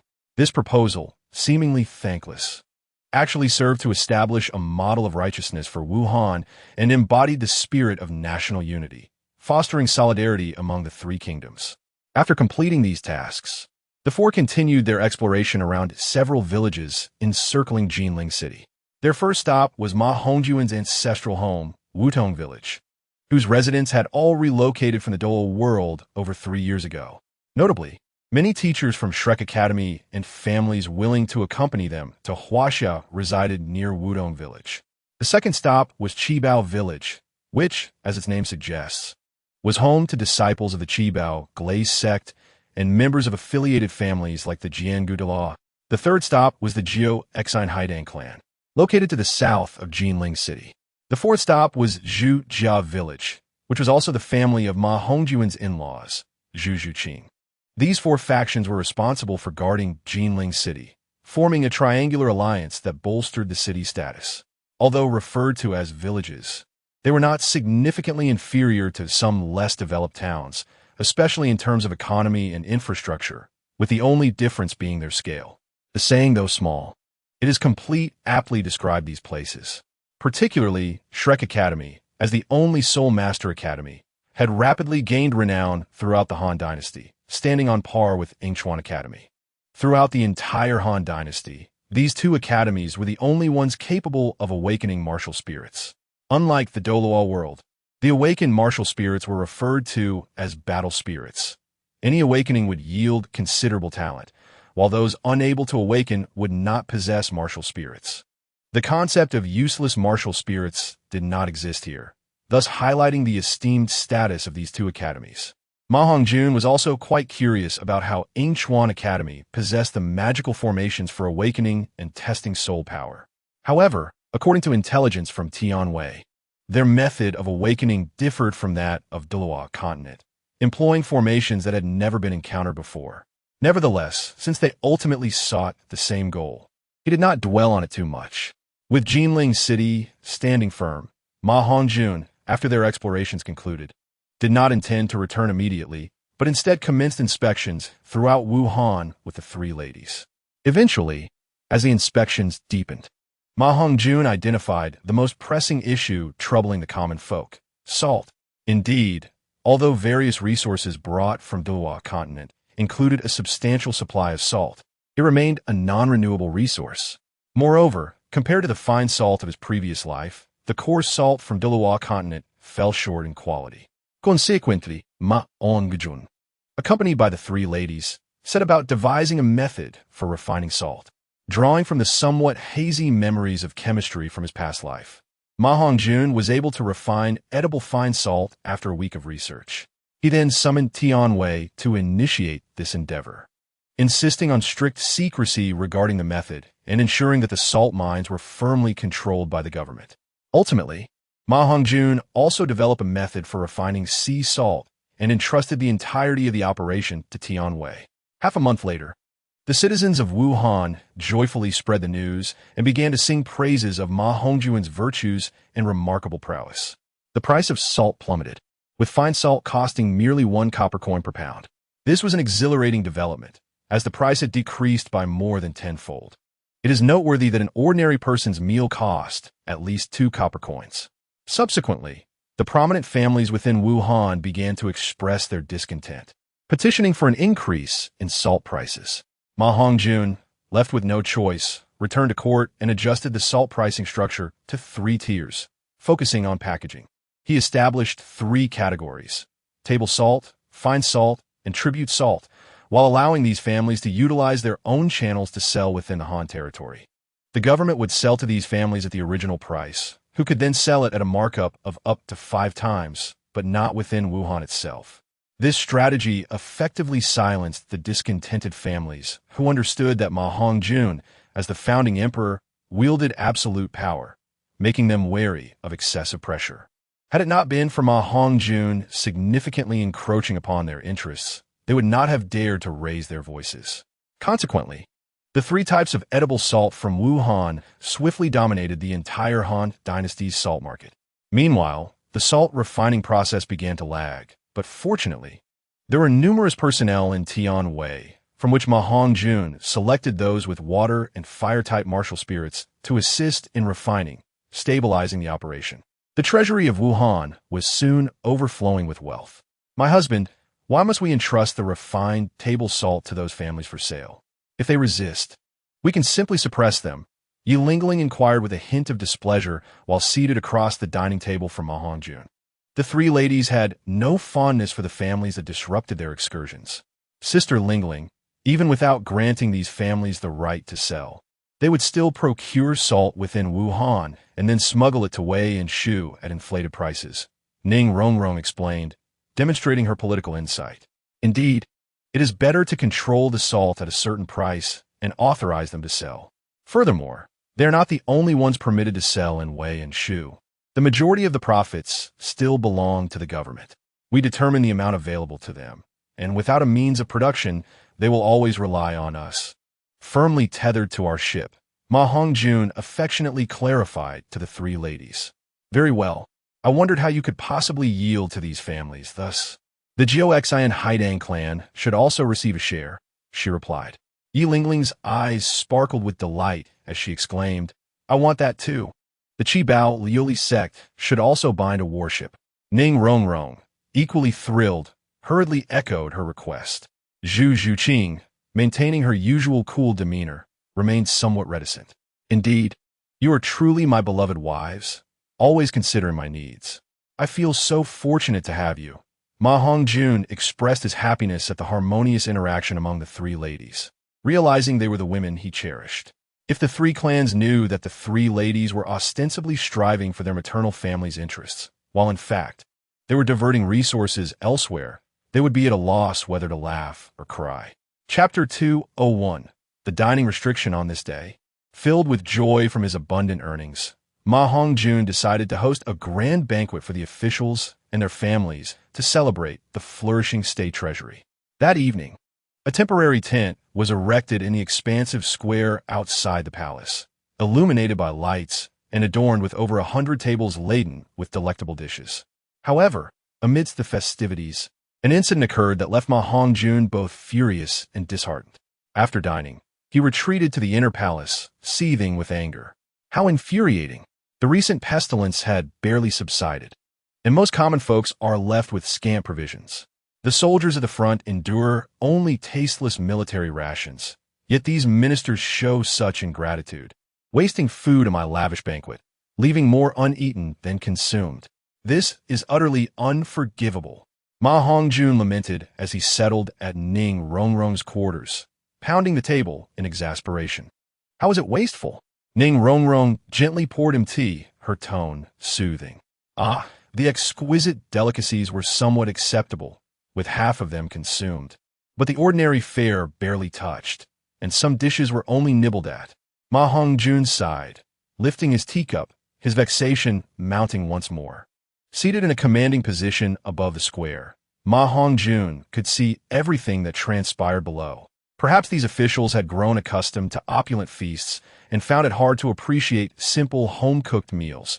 Ning Rongrong speculated, recalling her own initial experiences at Shrek Academy. They exhibit a princess complex, far worse than your initial days at Shrek Academy. The food there was indeed unpalatable, lacking any meat flavor. Yet these dishes prepared by imperial chefs are far superior to what we had at Shrek. Ma Hongjun retorted with irritation. Ning Rongrong fell silent, pouting in a huff, pretending to be oblivious. I'm not referring to you, dear Rongrong. You are far superior to them. Ma Hongjun quickly reassured her, noticing her changing expression. Well, as long as you understand, I've matured beyond the capriciousness of my youth. Ning Rongrong finally chuckled, her mood lightening. Indeed, my Rongrong has transformed into a gentle and virtuous lady, 1,000 times better than these ministers. Ma Hongjun praised, eliciting a smile from her. This flattery soon led them to an intimate moment together, sharing whispered secrets and embarking upon the significant journey of life. Afterward, as the haze of the moment faded and the sounds returned, Ning Rongrong, nestled against Ma Hongjun's strong chest, expressed her confusion. I don't quite understand. Even if they wasted food, shouldn't you be less upset? Under normal circumstances, I would overlook such waste. But considering the plight of the common people who still struggle to find enough to eat, relying on the court's aid to barely survive after suffering from the pestilence, it infuriates me. Just imagine how many lives could be sustained if we sent the excess food to remote areas. Ma Hongjun articulated his frustration. Indeed, Ma Hongjun's sentiments were not without merit. The savings from the court's feasting could significantly alleviate the impact of the pestilence. However, I have a solution that could curb their wastefulness, but it will depend on your willingness to lead by example, Ning Rongrong said with a mischievous smile. What solution? Ma Hongjun inquired, intrigued. Limit the ministers dining outside to a maximum of 6 dishes and 1 soup, Ning Rongrong playfully suggested. Very well, we shall implement your suggestion. After all, the 4 of us usually dine with such a modest array. Ma Hongjun laughed, finding logic in her proposal. The next morning, as he prepared to enter the court, Ma Hongjun intended to announce what seemed like an unkind decree. Ministers, did you enjoy last night's feast? He inquired jovially, showing no signs of anger. Your Majesty's wisdom is boundless. The ministers chorused, nodding in agreement. Yet, I cannot help but recall the vibrant scenes of the past few days and the devastation wrought by the pestilence. Although it has been addressed, the people still suffer from hunger. Ma Hongjun feigned sorrow. The ministers whispered among themselves, uncertain of his intentions. Your Majesty, I observe that during feasts, the officials often indulge in dozens or even hundreds of extravagant dishes. If the common folk were to learn of our lavishness, it could lead to unrest. Thus, I beseech you to enact a dining restriction before the calamity subsides. Zhang Zhao, a trusted aide, was the first to propose. What is this dining restriction? Hongjun fiend ignorante. Ning Rongrong, secretly observing from behind a screen, rolled her eyes, realizing that the two were in collusion. Your Majesty, the dining restriction applies solely to officials of rank, limiting their family banquets to no more than 6 dishes and 1 soup, while gatherings with friends should not exceed 9 dishes and 3 soups, Zhang Zhao plainly stated, undeterred by the disapproving gazes of other officials. That sounds excellent. What do the other ministers think? Ma Hongjun asked the assembly, including many former officials of Douluo. Among them were astute individuals who observed the situation keenly, neither rejecting nor supporting the proposal. Zhang Zhao looked to the honest Lu Su for his opinion. It is entirely up to your Majesty's discretion. Lu Su promptly bowed and replied. Ma Hongjun felt exasperated. Even the honest Lu Su was being cunning, unwilling to offend anyone. He then turned to Zhuge Jin, a member of the Zhuge family, asking, Ziyu, I am terrified. It is entirely your Majesty's decision, and I shall abide by your will. Zhuge Jin, paling, quickly bowed his head. As the lowest ranking among them, he feared offending the powerful officials. With no one else responding, Ma Hongjun turned to Gu Yong, the representative of the aristocratic officials. Your Majesty, while this dining restriction may alleviate the pestilence's effects to some extent, it could deter talented individuals from seeking positions here. As the saying goes, people travel far for official roles, primarily for sustenance. If dining is restricted, what talented individuals would choose to come? Gu Yong, sensing the hopeful gazes of his fellow aristocrats, stood and replied with determination. Nonsense. Such arguments are utterly unfounded. We are merely instituting a dining restriction during the calamity, which will have negligible effects on attracting talent. In fact, it may inspire genuine talent to sincerely seek our service. The court is not a place for gluttonous indulgence. How dare you waste the court's provisions? Zhang Zhao interjected fiercely before Ma Hongjun could respond. Gu Yong's face flushed with indignation. As a disciple of a great scholar, he was unwilling to endure such humiliation. He retorted sharply, Lord Zhang, being advanced in years and in frail health, naturally requires less sustenance. Have you not heard that Gaozi once said, food and desire are innate, benevolence resides within, not without. Righteousness is external, not internal. How dare you misinterpret my words? Even the venerable Lien Pe, despite his advanced age, can consume 2 jin of meat in a single meal. I assure you, my appetite remains vigorous. And who would dare to mock me? Is 6 dishes and 1 soup insufficient for your daily needs? Zhang Zhao was instantly infuriated. The age difference of over a decade was evident, yet he refused to concede to his seniority, responding angrily. This question left Gu Yong momentarily speechless, to be honest. Even he typically had only 6 dishes and 1 soup, which did not greatly affect him. However, the others in the world found such portions woefully inadequate. I usually dine with the 3 princesses on 6 dishes and 1 soup, which is certainly sufficient, remarked Ma Hongjun, seeing that Gu Yong was at a loss for words. Taking a breath of relief, as Ma Hongjun spoke, Gu Yong followed suit. In that case, from this day forward, I shall adhere to the dining restrictions alongside the officials until the locust plague abates. Ma Hongjun waved his broad sleeves and issued a loud decree, obey the command. The officials, seeing this, had no choice but to acquiesce, not daring to obstruct the royal edict. Concurrently, orders were given to reduce taxes and open granaries to distribute grain. Chapter 202 Wu Hoguan Yu versus Wenhou Lu Bu in the Imperial Study. Ma Hongjun observed the reports presented by his subordinates with a disdainful smile. These aristocratic families certainly have strategies from above and policies from below. This is the perfect opportunity to establish the official kiln. It turned out that in response to the dining restrictions, officials from noble families had leveraged their connections, and the next day, large porcelain dining wares appeared in the markets, with separated dishes accommodating 3 different dishes. Ma Hongjun was not angered. He had anticipated such a development. Knowing history, he was aware that this type of maneuvering was nearly impossible to prevent, and thus, proactive measures were necessary. Let us see whether your porcelain is superior to that of the official kiln. In the future, I shall secure the dining wares for the officials of Wuhan. I wonder if you will thank me or resent me, Ma Hongjun mused internally. During the Easter Han period, the porcelain from Douluo began to emerge and has since become exceedingly popular. However, it was still in its infancy, lacking the diversity of later eras. Seizing upon the luxurious habits of these officials and noble families, Ma Hongjun was determined to vigorously develop the ceramic market to justify his presence in this era. Indeed, shortly thereafter, Celadon porcelain and white porcelain began to flourish in the markets. Additionally, innovative decorative techniques emerged, such as the application of clay slips on the vessels. Though porcelain existed during the Han Dynasty, its low firing temperatures rendered it brittle, classifying it merely as primitive porcelain. By the Tang Dynasty, glaze technology had matured, and firing temperatures exceeded 1,000 degrees Celsius, marking the true advent of the porcelain era. The most renowned kilns of the Tang period were the Yu and Qing kilns. In the current era of the Three Kingdoms, extraordinary powers were continuously emerging, and mere temperatures were no obstacle. With a general direction provided, subordinates could produce hard-wearing, practical, and aesthetically pleasing porcelain.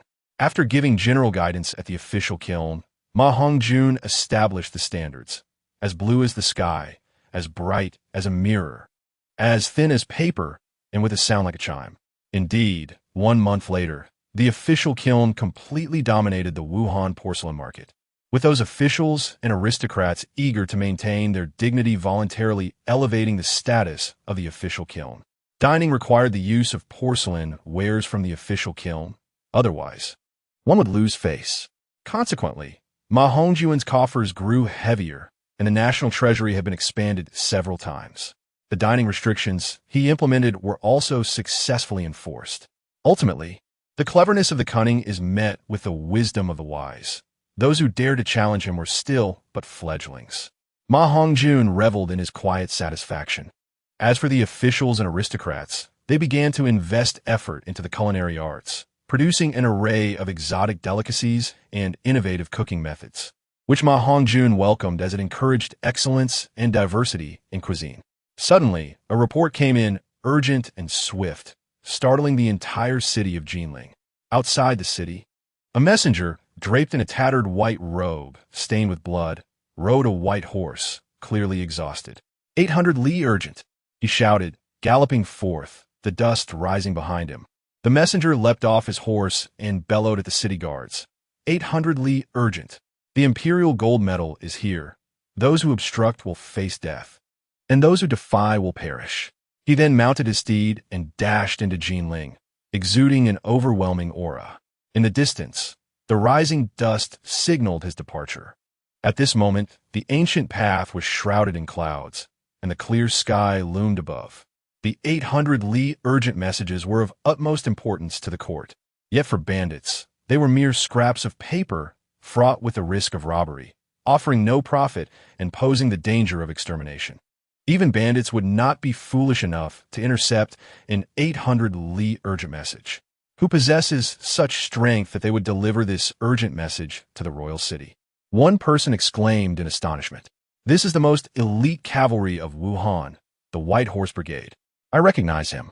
He is a distant cousin of my wife's second brother, who joined the 3,000 White Horse Brigade 5 years ago, bringing great honor to his family. Someone nearby responded proudly. Surely, the frontline soldiers have encountered an urgent battle. Alas, I wonder if my child will return alive, sighed an elderly man, bent over and leading his 3-year-old grandson toward the impoverished northern district. Grandfather, that horse is so magnificent. When I grow up, I want to serve the king like my father and join the White Horse Brigade, the little grandson exclaimed innocently, raising his small fist. Yes, yes, you're a good boy, the grandfather replied fondly. While the common folk speculated in the streets, let's return to the main topic. In the Grand Hall, a messenger announced, report, Your Majesty, the combined forces of Wei, Shu, and Wu have simultaneously erupted into large-scale warfare. The 3 great empires have dispatched numerous soul masters to join the fray, and the Huaxia coalition has suffered heavy losses.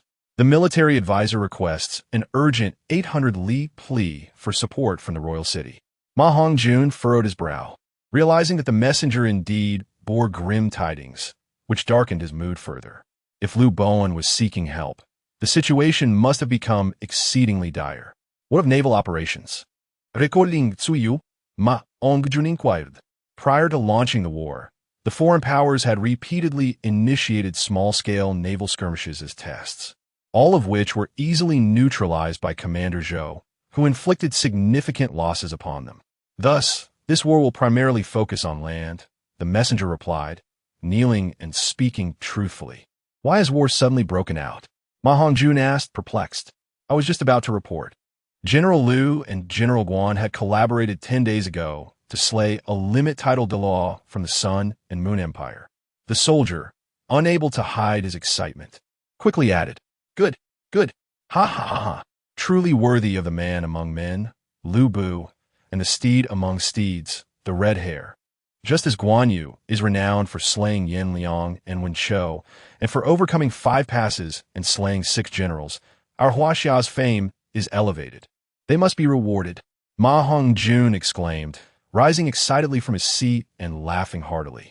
The ministers also smiled and stroked their beards, while the martial generals displayed eager expressions, showering praises, particularly Shui Rengue and Cheng Yaoji.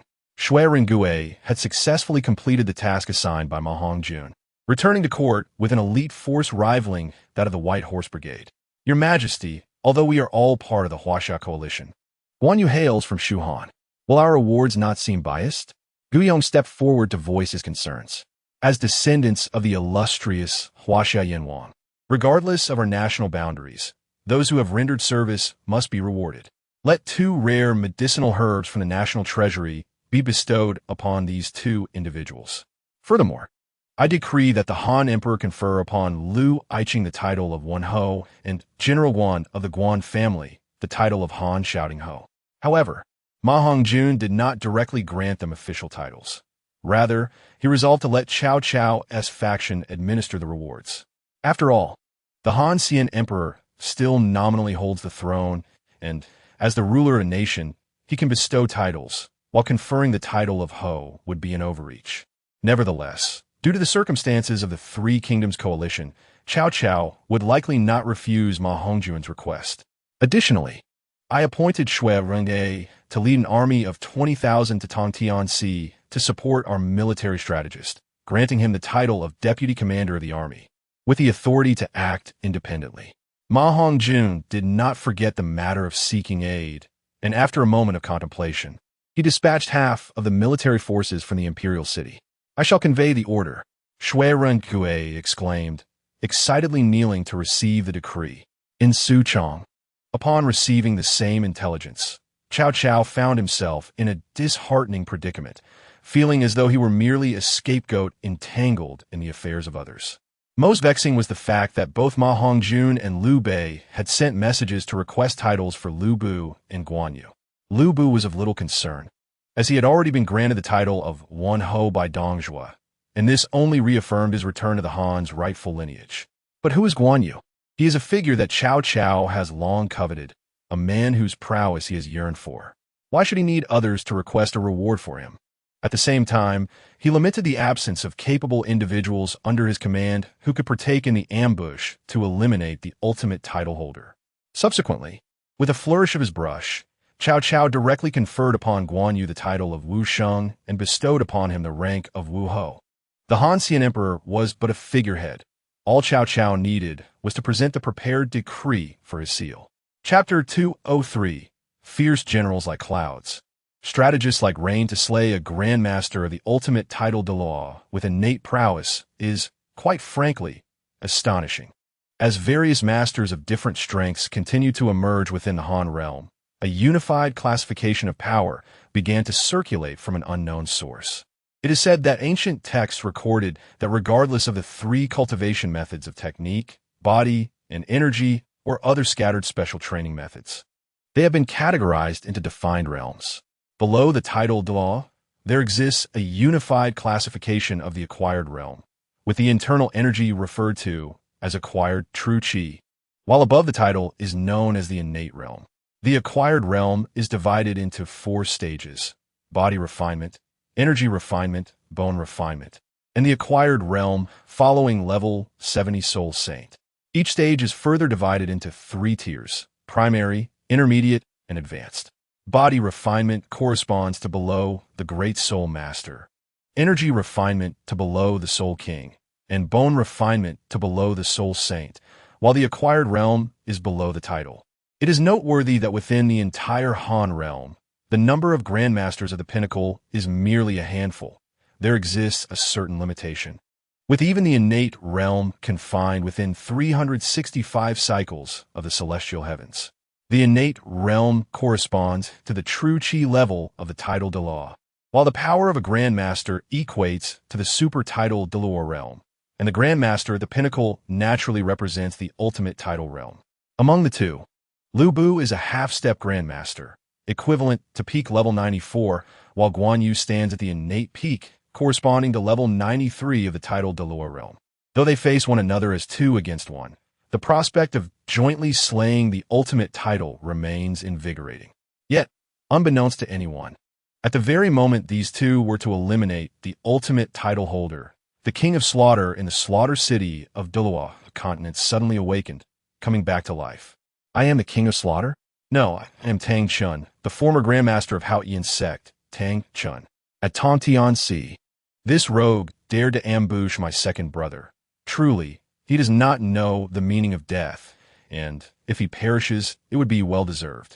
Had I not been preoccupied, how could that 3-surname family servant have gained such fame?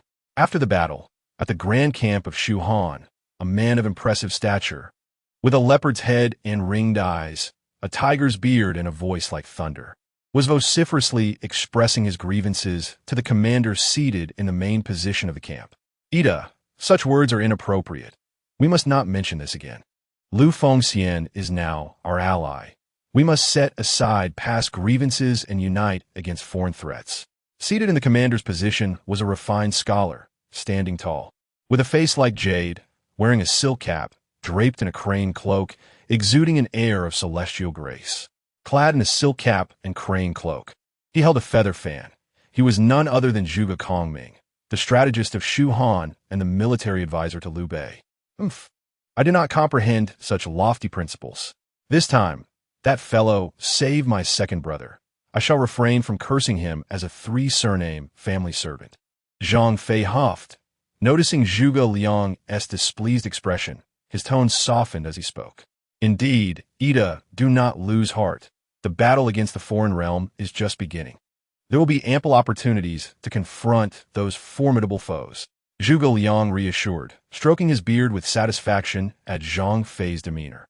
It is important to note that prior to the establishment of the Huaxia coalition, Zhang Fei, being a rough man, would submit to no one save Liu Bei and Guan Yu, often clashing with Zhuge Liang. Now, his conduct is a testament to Zhuge Liang's brilliant strategies and remarkable achievements. I do not envy that fellow. My second brother's injuries have already healed under the auspices of the celestial medicines bestowed by King Wuhan. When does he plan to return to the battlefield? Zhang Fei, though his teeth ground with envy, still feigned nonchalance. It will take some more time. Yun Chang has undergone a life-and-death battle, and with the assistance of celestial herbs, he has made new breakthroughs. He will require a few more days to stabilize his true chi. Ida, Han Sheng, and the other generals must endure a few more days of hardship, maintaining vigilance and prioritizing defense.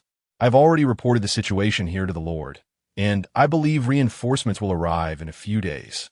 Zhuge Liang instructed the gathered commanders, particularly Zhang Fei and Hongjun. The 3 kingdoms' armies have established a formidable defense line, erecting towering walls akin to the Great Wall. Guarding Huaxia. Yes, we obey your command. The generals uniformly bowed in acknowledgement. Had Ma Hongjun been present, he would have undoubtedly noticed that Shu Han's formation was not much inferior to his own. In addition to the brothers Guan and Zhang, there are the inscrutable old Hongjun, the valiant Wei Yin, the well-rounded Liu Feng, the steadfast veteran Yin Yin Fu Tong, and the vanguard Liao Yuanjian, led by the unremarkable Liao Hua. In terms of strategists, there were F.A. Zheng, Liu Ba, Jin Yong, Sun Qian, and Ma Liang, among others, coupled with Li Yin, E.G., and Huang Quan, who were managing affairs in the rear within Shu Han. They were certainly no ordinary figures. The three kingdoms have nearly dispatched their strongest formations to defend Huaxia, fully aware of the threat posed by foreign realms, thus holding nothing back. In contrast to Shu Han's impressive array of talents, the might of Wei Han is even more enviable. Not only is their military strength superior, but their martial generals are hardly inferior to those of Shu Han. In terms of strategists, even Ma Hongjun feels humbled. At the battlefield of Tongtiansi, led by Sun Yu, the top-tier strategists such as Guo Jia provide assistance. Among them are the genius Guo Jia, the capable Sun Yu, the strategist Sun Yu, as well as Cheng Yu, Chen Kun, Hua Xian, Lu Yi, and Zhong Yao, among others. The rear court has even more figures, including Sima Yi, who is not trusted by Cao Cao, Su Shu, whose heart is with the Han, and the shrewd Jia Su. There is also Shi Zhizai, who aids Cao Cao in overseeing the overall situation, along with prominent figures such as Xian Pai, Manchong, Cui Yin, Jiang Ji, Yang Xiu, and Mao Jia. Regarding Jia Su, Ma Hongjun is particularly envious, having long dispatched the Tianwei to privately establish contacts. Jia Su has recently been reticent in providing counsel to Cao Cao. It has not genuinely pledged allegiance. Because of him, Cao Cao lost his eldest son, Cao Wang, as well as the great General Dianwei. While Dianwei was later rescued, there's been no news of him since.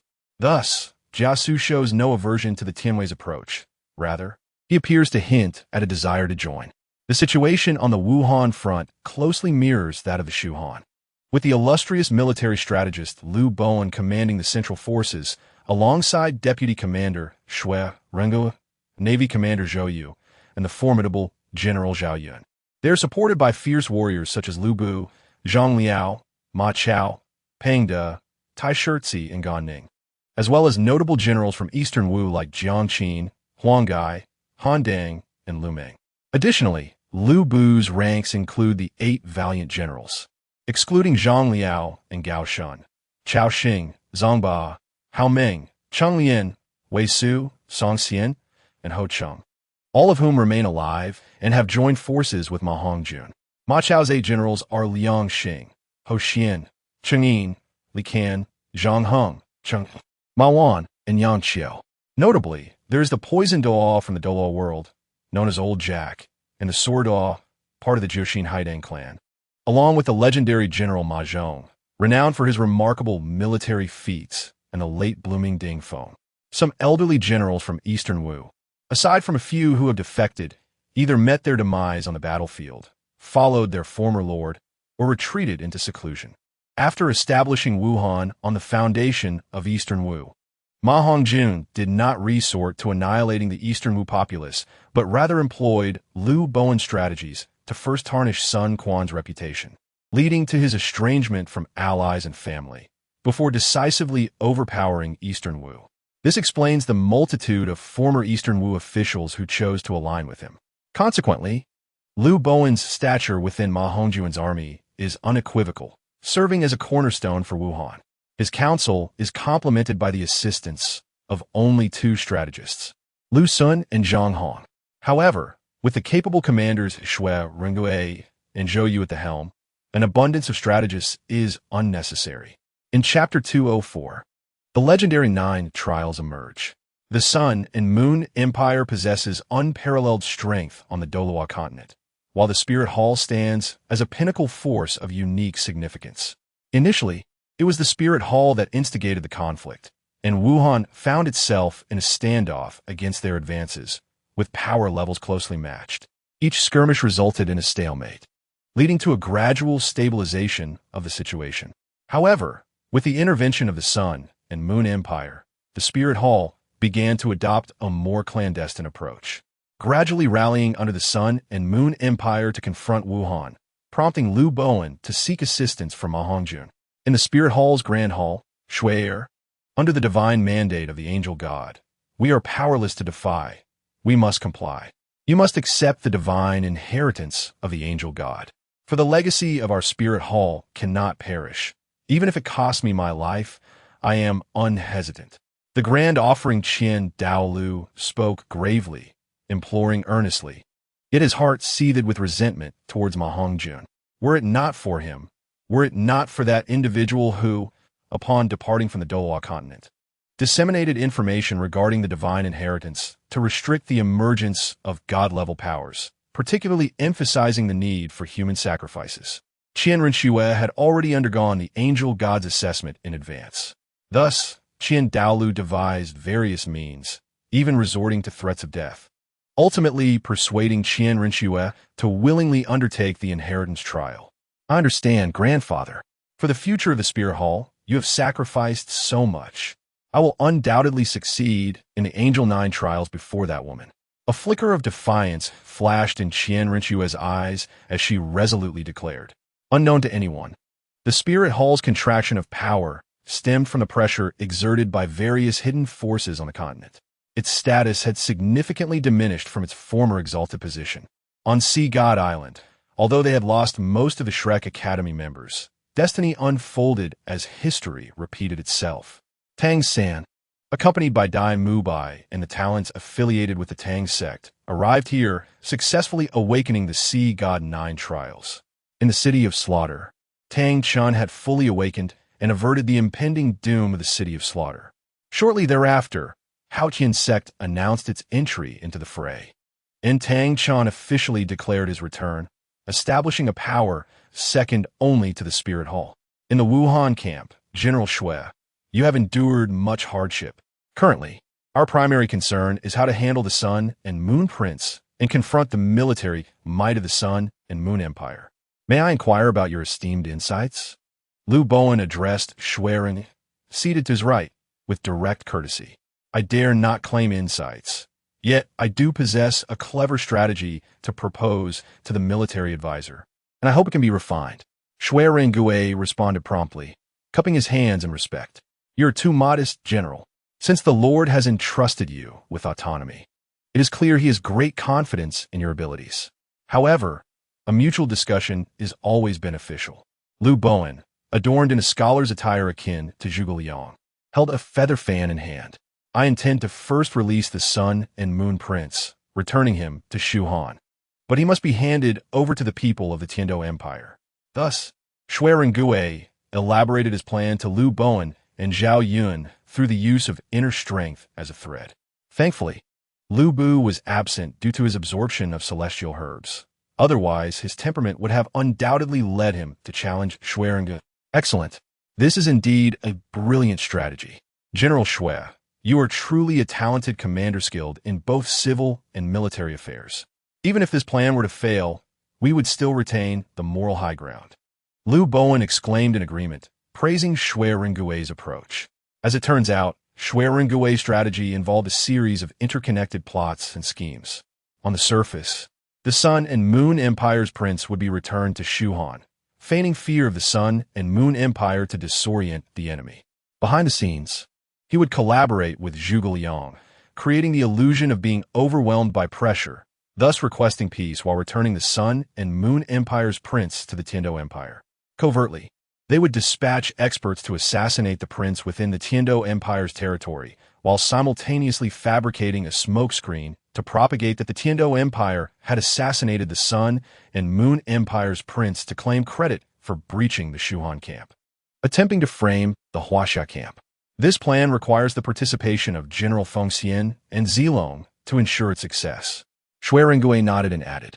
He had previously witnessed Liu Bu's prowess, and the two, wielding the same Fong Tianhua halberd, could not avoid a sparring match. No problem. Zhao Yun succinctly expressed his willingness. The assembly below showed no dissent to this maneuver, as certain military actions are naturally not meant for public knowledge. Then let us await tomorrow when Fengxian emerges from the past before notifying him, Liu Bowen affirmed. The unification of the realm under Liu Bowen, the division of the world by Zhuge Liang, coupled with a top-tier commander from Huaxia, Shui Rengue, signified that their collaboration would undoubtedly be more intricate than it appeared on the surface, with many details unspoken. Meanwhile, Ma Hongjun was not idle. His yearning for strategists prompted him to intensify his efforts to recruit Jia Su. A delightful surprise awaited as the talented strategist, Pang Tong, known as the Phoenix Chick among the Sleeping Dragon and Phoenix Chick duo, was currently residing within the Wuhan territory. However, Despite Ma Hongjun mobilizing the entire Tianwei force to search, he could not locate Pang Tong's whereabouts, as if he were deliberately evading those from Tianwei. In contrast, Ma Hongjun felt no disappointment. His presence in Wuhan suggested a willingness to ally. Otherwise, given the clarity of the current situation, even if Wuhan were to command the territories of Yangzhou, Jingzhou, Guangzhou, and Jiaozhou within the Han Empire, Pang Tong might still choose to depart for the realms of Shuhan or Weihan. As for evading him, it likely indicated a desire to observe further, assessing whether Ma Hongjun was worthy of his allegiance. Although he may appear unseemly, his temperament is undoubtedly proud.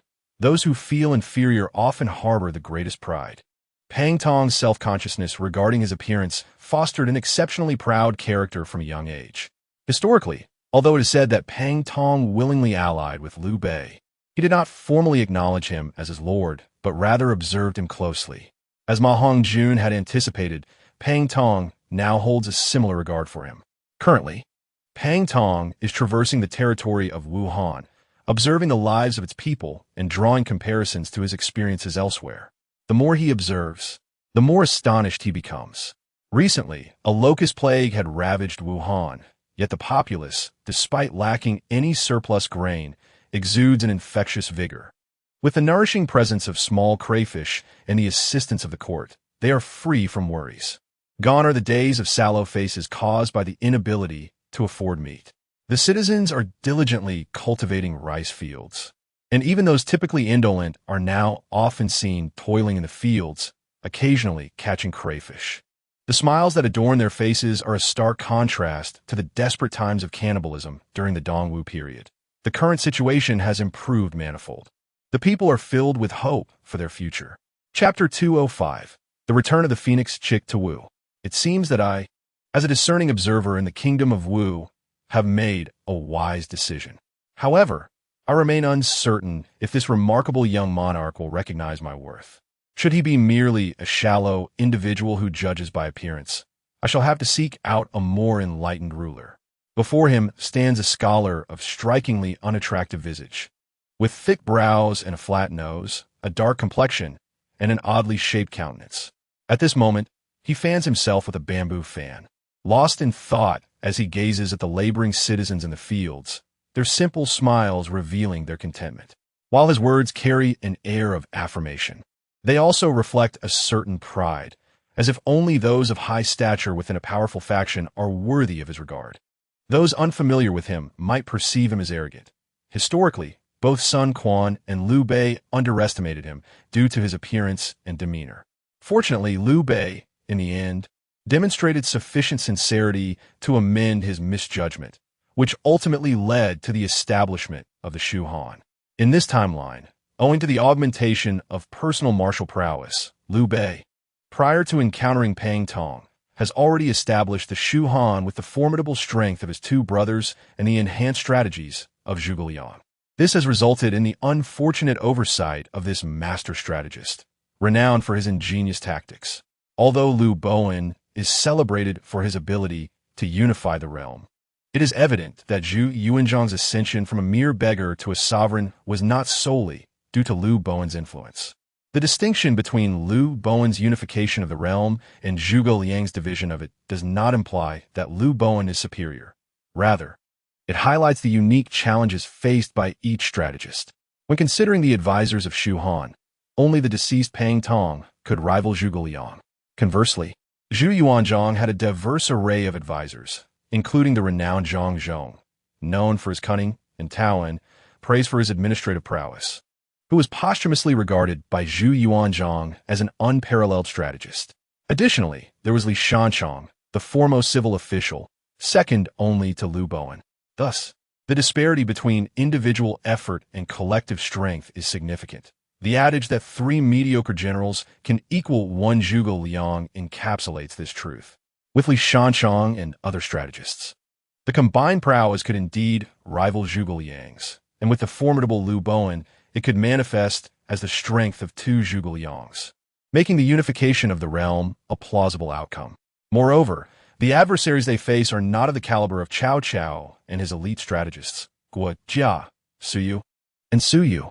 This perspective reflects Ma Hongjun's personal views, which explains his almost fervent desire for a strategist. Indeed, after Pang Tong ceased to conceal his whereabouts, Ma Hongjun received news of him the very next day. At this moment, Pang Tong is en route to Jinling. Jinling has transformed into a city that rivals Luoyang, a transformation linked to the industrial advancements of the Douluo world. Yet, its aesthetic remains rooted in ancient styles, preserving its architectural heritage. In Ma Hongjun's words, an obsession with foreign trends is detrimental. If such tendencies take root, future alterations will be arduous. In his previous life, Ma Hongjun held a profound admiration for ancient Chinese architecture, feeling an inexplicable affinity for retro styles. In this lifetime, he is determined to preserve this cultural legacy, welcoming advanced foreign influences in construction methods while strictly maintaining aesthetic integrity. He believes that the ancient architecture of Huaxia is not inferior to any other. Returning to the matter at hand, Ma Hongjun has been waiting outside Jinling for 2 hours, his gaze unwaveringly fixed on the official road. "My lord, who is it that merits your prolonged anticipation?" inquired Cheng Yaojin, dressed in plain attire, curiously following the elegantly dressed Ma Hongjun.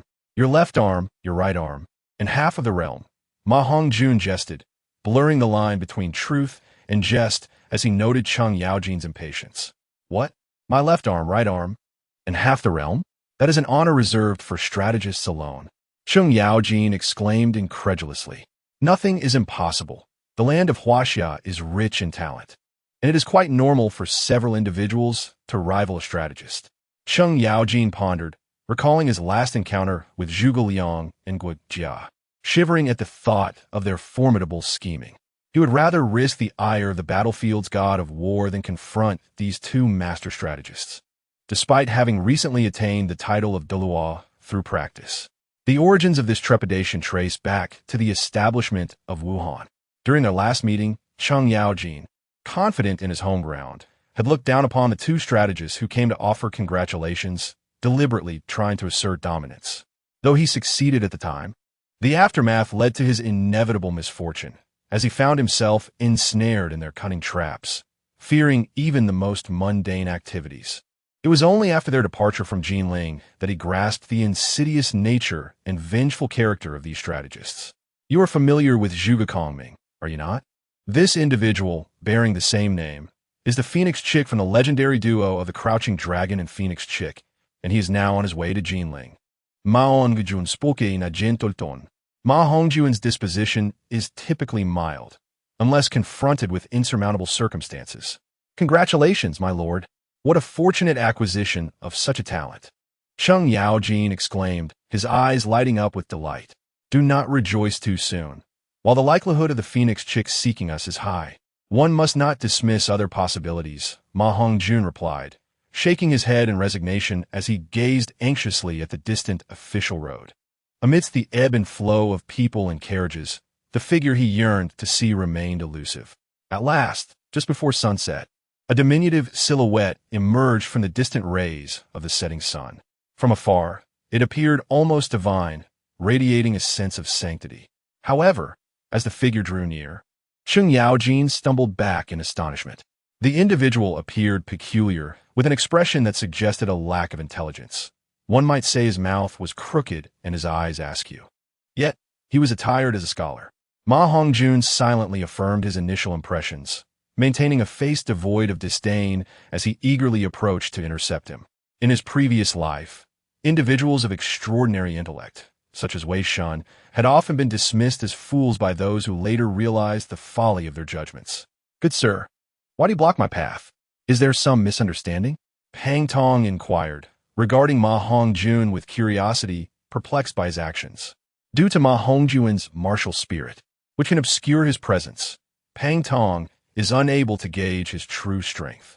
Pang Tong, realm, innate title Duo, martial soul, fire phoenix, potential, divine king level, talent, stratagem, military formation, stratagem, exceptional intelligence, adept at achieving victory through unconventional means, capable of concealing changes in the heavens when devising strategies.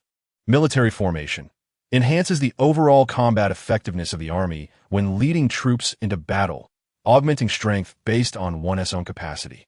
The military formation and the battle soul of a general may appear similar, yet they differ in certain aspects. As Ma Hongjun's strength has increased, the system has also become increasingly refined, displaying only the information he wishes to see. There is no misunderstanding. I have awaited your arrival for quite some time, Ma Hongjun remarked with a respectful gesture. Chapter 206, Lottery. Innate Spiritual Treasure. Oh, may I inquire your esteemed identity? Pang Tong inquired of Ma Hongjun. Visibly surprised by the unexpected reception, my lord is the sovereign of the Wuhan Kingdom, who has specifically awaited you for quite some time. Chung Yaojin stepped forward to explain. What? Pang Tong was immediately taken aback, feeling both honored and astonished. There is no need for alarm, for in the past, Lu Xuanda made 3 visits to the thatched cottage to invite Zhuge Kongming out of seclusion. Now, I merely await a few hours outside the city to invite such a talented individual as yourself to join me, a rare fortune indeed. I implore you to assist me in achieving great endeavors, and I shall treat you as the right military advisor of Wuhan. Ma Hongjun wasted no time in expressing his intent to recruit Pang Tong, revealing his earnestness comparable to Liu Bei's legendary visits to Zhuge Liang's abode.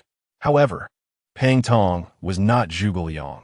Despite feeling moved, he maintained a scrutinizing demeanor. Noting that Ma Hongjun did not seem to disdain his appearance, his resolve strengthened. Suddenly, oh dear, after a long journey, I find myself too exhausted to proceed, Pang Tong exclaimed, disregarding his image as he sat down on the ground, patting his legs.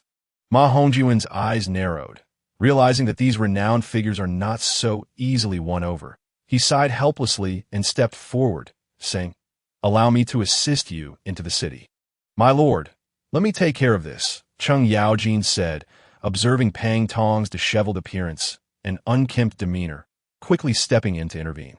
Pang Tong remained silent, calmly gazing at Ma Hongjun, as if silently insisting on his presence. "Step aside," Ma Hongjun said coolly. But he, Chung Yaojin, wanted to protest further. But Ma Hongjun interrupted him once more. "I said I will carry him," Ma Hongjun stated calmly.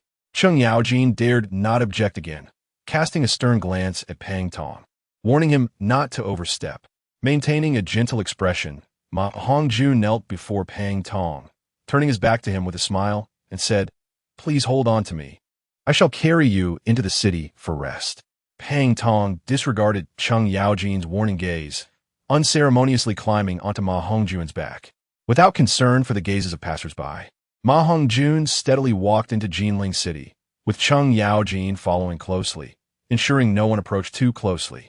The guards at the city gate, upon seeing Chung Yaojin following behind Ma Hongjun, were equally astonished and dared not inquire. "This person is quite unattractive. This young master is far too handsome to be his son, indeed. Yes, truly unattractive. This individual appears to have both hands and feet, yet still requires someone to carry him." As dusk approached, the bustling activity within Jinling City was unabated, with a constant flow of people and carriages. Chung Yaojin surrounded Ma Hongjun like a protector, yet could not quell the curiosity of the onlookers. Witnessing such an odd pairing, they whispered and pointed, intrigued by the spectacle. Fortunately, Ma Hongjun had thick skin and continued to converse cheerfully with Pang Tong on his back, albeit subconsciously quickening his pace. Soon, the trio arrived at a tavern, the Prunglai Tavern. "Very well, let us disembark here," Pang Tong said casually, scratching his nose. "All right," Ma Hongjun complied, feeling a sigh of relief, while simultaneously worrying about what antics might ensue. "I shall rest here today. Come to see me at midnight," Pang Tong stated, neither rejecting nor accepting Ma Hongjun's invitation, striding toward the tavern, only turning back to address Ma Hongjun as he was about to enter. "Very well. I shall be punctual in seeking an audience with you," Ma Hongjun replied with a smile, feeling a sense of ease. On the way back to the palace, Chung Yaojin appeared hesitant, evidently displeased. "If there are concerns, please voice them directly. There is no need for such reticence," Ma Hongjun said, glancing at Chung Yaojin with exasperation. "Yes, my lord, I simply cannot comprehend how such a proud and arrogant individual could possibly be a figure akin to a military advisor. Could it be that he is a charlatan, deceiving you, my lord? Cheng Yaojin cautiously surveyed their surroundings before speaking candidly. Do you believe someone could deceive me? You shall know the outcome by joining me tonight at midnight. Ma Hongjun replied with a mysterious smile, then happily continued toward the palace. After arriving at the tavern, Pang Tong immediately rented a room, his first request being hot water and a bathing tub to groom himself. At the Penglai Tavern, midnight arrived, and after a brief rest, Ma Hongjun declined Ning Rongrong's desire to accompany him. He and Cheng Yaojin made their way to the entrance of the Penglai Tavern. As anticipated, Pang Tong was already waiting at the entrance, having preened himself. I pay my respects to my lord. Upon their first meeting, Pang Tong knelt before Ma Hongjun, his demeanor profoundly sincere. There is no need for such formalities. Please rise quickly, Ma Hongjun urged, hastily helping Pang Tong to his feet, recognizing this as a display of allegiance. Today, I have been favored by your highness, not deigning to regard myself as lowly, but instead honoring the sentiment of having awaited your arrival and bearing the weight of your expectations, thus willingly submitting myself to your service, Pang Tong expressed, tears streaming down his face. The phrase "a scholar would die for a true friend" perfectly encapsulated his feelings at that moment. Since childhood, he had been exceptionally intelligent. Yet, due to his appearance, he often faced ridicule, which fostered his proud and rebellious nature. Now, having been genuinely moved by Ma Hongjun's sincerity, he felt the weight of loyalty and was willing to cast aside all else. After bathing and changing, he once again saw Ma Hongjun, promptly bowing down. I have gained a phoenix chick, akin to how Gaozu acquired Zhongliang.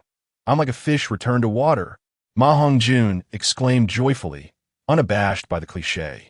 Cheng Yaojin scratched his head, bewildered by how someone so haughty during the day could transform so dramatically by night. Unbeknownst to him, the earlier demeanor was merely a test of character, and having concluded this assessment, Pang Tong was resolute in his submission. Come, let's enter the palace. Tonight, I wish to converse with you by candlelight, Ma Hongjun said cheerfully, taking Pang Tong by the hand. Yes, my lord, I also have a gift to present to you. 3 years ago, I unexpectedly acquired a drop of this precious liquid, which enhances talent and heals injuries, he said, producing a tear-shaped pearl and offering it to Ma Hongjun. Congratulations, host. One of the fragments of the meteor tear has been obtained, and a fortune value of 1,000 points can be exchanged for a lottery opportunity. As Ma Hongjun received this notification from his system, he discreetly accepted it and made his way to the royal palace, silently reciting lottery in his heart. Congratulations, host. You have acquired the innate spiritual treasure, Tianlian. Tianlian, a curtain used by the Jade Emperor, a treasure that conceals one's presence.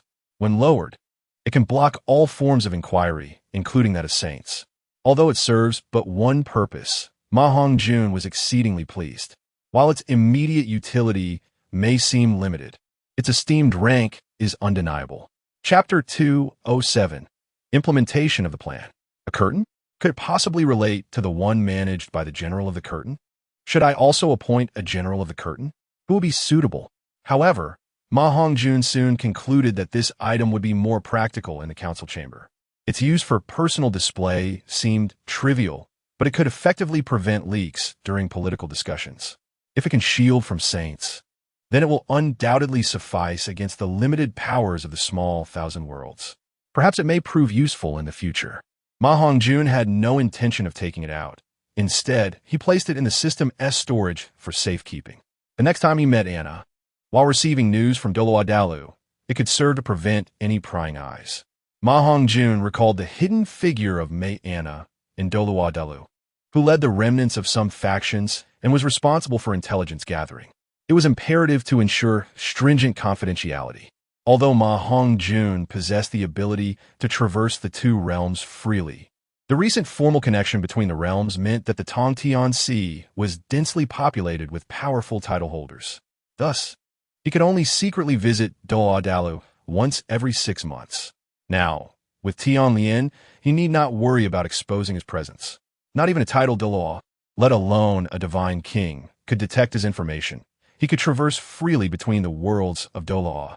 The arrival of Pang Tong not only presented Ma Hongjun with an innate spiritual treasure, but also provided counsel for improving the livelihood of the people, inadvertently bringing immense fortune to the world. As one of the crouching dragon and phoenix chick, he inherently carried a significant amount of luck, favored by the world's fortune, thereby bringing good fortune to his master.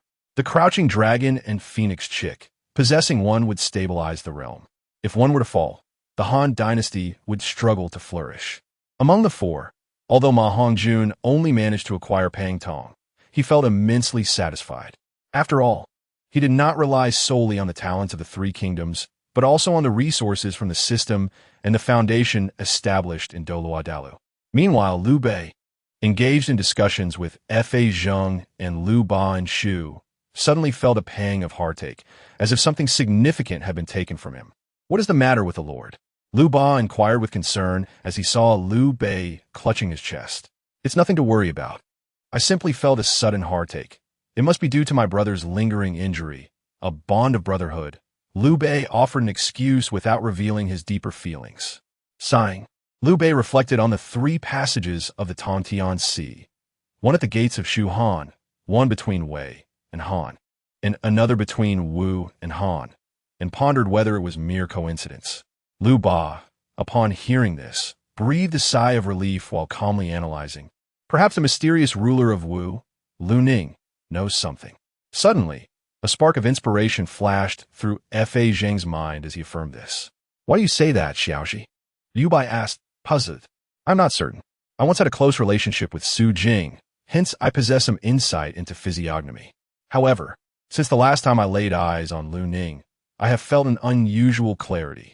Anyone capable of invoking such a sensation must possess considerable knowledge," Fa Zheng explained, recalling his last encounter with Ma Hongjun.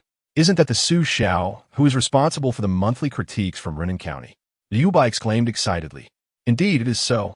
I did not expect the Lord to be acquainted with both Su Xiao brothers," Fa Zheng replied, astonished. "How could I not know of Xiao Man, who has been deemed a capable minister in governance and a villain in chaos? I wonder if Xiaoji can recommend these two to me." Liu Bei expressed his delight while looking towards Fa Zheng. "The Lord overstates. I was indeed preparing to recommend Su Jing for your service, but unfortunately, his brother Su Xiao's whereabouts are uncertain, making it difficult for him to serve you at this time," Fa Zheng said, his face alight with joy as he prepared to bow in acknowledgement, pleased to assist a friend, but regretful that he could not deliver full assistance. With the addition of Pang Tong, the pressure on Zhang Zhao significantly diminished, allowing Ma Hongjun to enjoy a more comfortable life. He devoted more time to cultivation and has now reached the level of an 86th rank Soul Douluo, with a 90th rank innate titled Douluo realm within reach. Once he enters the innate titled Douluo realm, his lifespan could extend beyond 300 years, with each subsequent rank elevating his life by an additional century. If titled Douluos can live such long lives, what has become of the renowned figures from the pre-Qin era? Ma Hongjun pondered, grappling with this mystery. Surely they did not all perish in battle or vanish from the world altogether. Unbeknownst to him, many powerful warriors who have transcended their limits have long been transported to higher realms, the spirit realm. Although the spirit realm's world level may not match that of the Douluo divine realm, it is not far behind, belonging to the same small thousand worlds. Moreover, unlike other small thousand worlds, the spirit realm once bore the traces of temporal turbulence. Thus, the time ratio differs vastly from that of the three kingdoms, nearly reaching a ratio of 101, where 1 year in the spirit realm equates to 10 years in the Han dynasty. In the Tongtian Sea, at the gates of Shu Han, the crown prince of the Sun and Moon Empire was personally escorted to the gates of the Tiandou Empire by Zhuge Liang's envoy. Unlike the Huaxiao alliance, Wei, Shu, and Wu could set aside their grievances for the greater good of their nation, while the alliance between the Tiandou and Star Luo empires was motivated by mutual interests. The Tiandou Empire felt no qualms about returning the crown prince of the Sun and Moon Empire, albeit with some reluctance, as it offered little advantage to them. In fact, It would likely reduce the Sun and Moon Empire's aggression towards the Huaxiao Alliance and lessen their supply of soul-guiding devices to the Tian-Do and Star Luo empires. Consequently, the Tian-Do Empire would need to allocate more military forces to the battlefield, a situation that would not please them, before the Tian-Do Empire's front lines. As negotiations concluded and the Shu Han troops departed, the Tian-Do Empire was preparing to return to their positions when suddenly, a fierce wind surged, and thunder roared across the sky. Several masked figures clad in black appeared. A man with a long beard emerged at the forefront, wielding a Qinglong Yinhua Dao, blocking the path of the Tian-Do Empire's Prince Xuexing and a titled Douluo. A figure behind him held a silver spear, and another brandished a red halberd, standing tall. An innate titled Douluo, Prince Xuexing, being a titled Douluo himself, was taken aback. The trio offered no response. Qinglong, Yinhua / the foremost figure, without hesitation, swung his blade towards the crown prince of the Sun and Moon Empire, with a clear target in sight. Prince Xuexing quickly reacted, shouting, "Stop him! Quickly! We cannot allow the crown prince of the Sun and Moon Empire to come to harm in the Tian-Do Empire." In response, countless powerful warriors surged forth from within the gates. Chapter 208. Potential Crisis. The three individuals, Guan Yu, Zhao Yun, and Lu Bu, stood resolutely as they witnessed the intervention of the Tian-Do Empire's forces. Among them, the one wielding a long spear was also stirred into action. With a deft twist of his wrist, he unleashed a strike of formidable power, rivaling that of a martial spirit skill. A glimmer of cold light flashed forth, followed by the spear's swift motion akin to a dragon's flight. In a single sweeping arc, all those attempting to breach the defenses for rescue were halted in their tracks by the overwhelming aura. Meanwhile, on the other side, Prince Xuexing and a titled Douluo joined forces, gritting their teeth to fend off Guan Yu's assault. Suddenly, an enigmatic elder with a shadowy visage emerged, effortlessly dispelling Zhao Yun's spear attack. A dreadfully potent force of nature surged forth, carrying a terrifying strike that inexorably advanced towards Guan Yu. Proud as Lu Bu was, he did not dismiss the attack, yet his expression grew grave as he regarded the sudden appearance of the ominous elder. Zhao Yun's countenance turned serious as he unleashed 9 blossoms of spear energy, transforming them into pure energy, and upon successfully countering the strike, he could not help but exhale in relief. "Who goes there?" Lu Bu inquired first. "I am Mo Xie, the Grand Elder of the Mo clan. You insignificant ones, hasten to retreat, and I shall not hold it against you if you do so," declared the shadowy elder, having assessed Zhao Yun's ease in countering 6/10 of his power. He deemed it unwise to confront such capable individuals. "Enough of this nonsense. I, Zhao Yun, shall not change my name nor my lineage. Today, I vow that you shall have no return." Lu Bu, blushing with determination, began to engage Mo Xie in a war of words. How dare you insult me? Who does not know that Zhao Yun is a master of the spear, while you wield a halberd and seek to impersonate him? Your attempts at sowing discord are futile." Mo Xie retorted with a cold snort, believing he had unraveled their ruse. It is worth noting that due to the limitations of their intelligence network, the information capabilities of the Douluo continent lagged far behind those of Hongjun, who focused on developing intelligence. Their understanding of the enemy was confined to superficial levels concerning weaponry. Lu Bu was at a loss for words, unsure how to respond to such foolishness. Was it wise to call you a great genius or merely a fool? It appears you are indeed the strongest of the Tian-Do Empire. Allow me to test my mettle against you. Suddenly, the shadowy figure of Shui Ren Gui could no longer contain himself, presenting a 4-pronged formation alongside Guan Yu and the others to encircle Prince Xuexing. Wielding his Fong Tian Hua Ji, Shui Ren Gui's weapon matched the others. However, despite his considerable height, he was still shorter than the towering Lu Bu. Any subsequent investigation would surely raise suspicions, particularly as Lu Bu and Guan Yu were reported to be gravely injured and in seclusion. How could they possibly be present here? He is definitely not Lu Bu. That demon is taller than he. Grand Elder Mo, save me.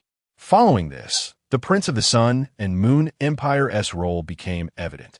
At this juncture, the prince cast a glance at the true Lu Bu, internally noting the masked man's height was indeed somewhat similar to that of the elusive Lu Bu. Given Lu Bu's severe injuries, he cannot possibly be here. If you are willing to release the Prince of the Sun and Moon Empire, we could reach a truce and allow your departure, Mo Xie proposed, remaining calm as he assessed the situation. From his observations, while none of the individuals were his match individually, their combined strength was formidable. Furthermore, the Tian-Do Empire's prince and the Sun and Moon Empire's prince remained in their possession. Dream on, the four individuals exclaimed in unison, pivoting to launch an assault on Prince Xuexing and the unknown title Douluo. In the chaos, the Prince of the Sun and Moon Empire, hiding behind the others, seemed to have been overlooked. The ensuing clash was swift and brutal, with the two adversaries falling before they could react. Enraged, Grand Elder Mo charged forward, prepared to unleash a fierce battle. However, retreat came the command, and they fled with speed surpassing that of rabbits. Just as Grand Elder Mo readied to pursue, the four split into four directions.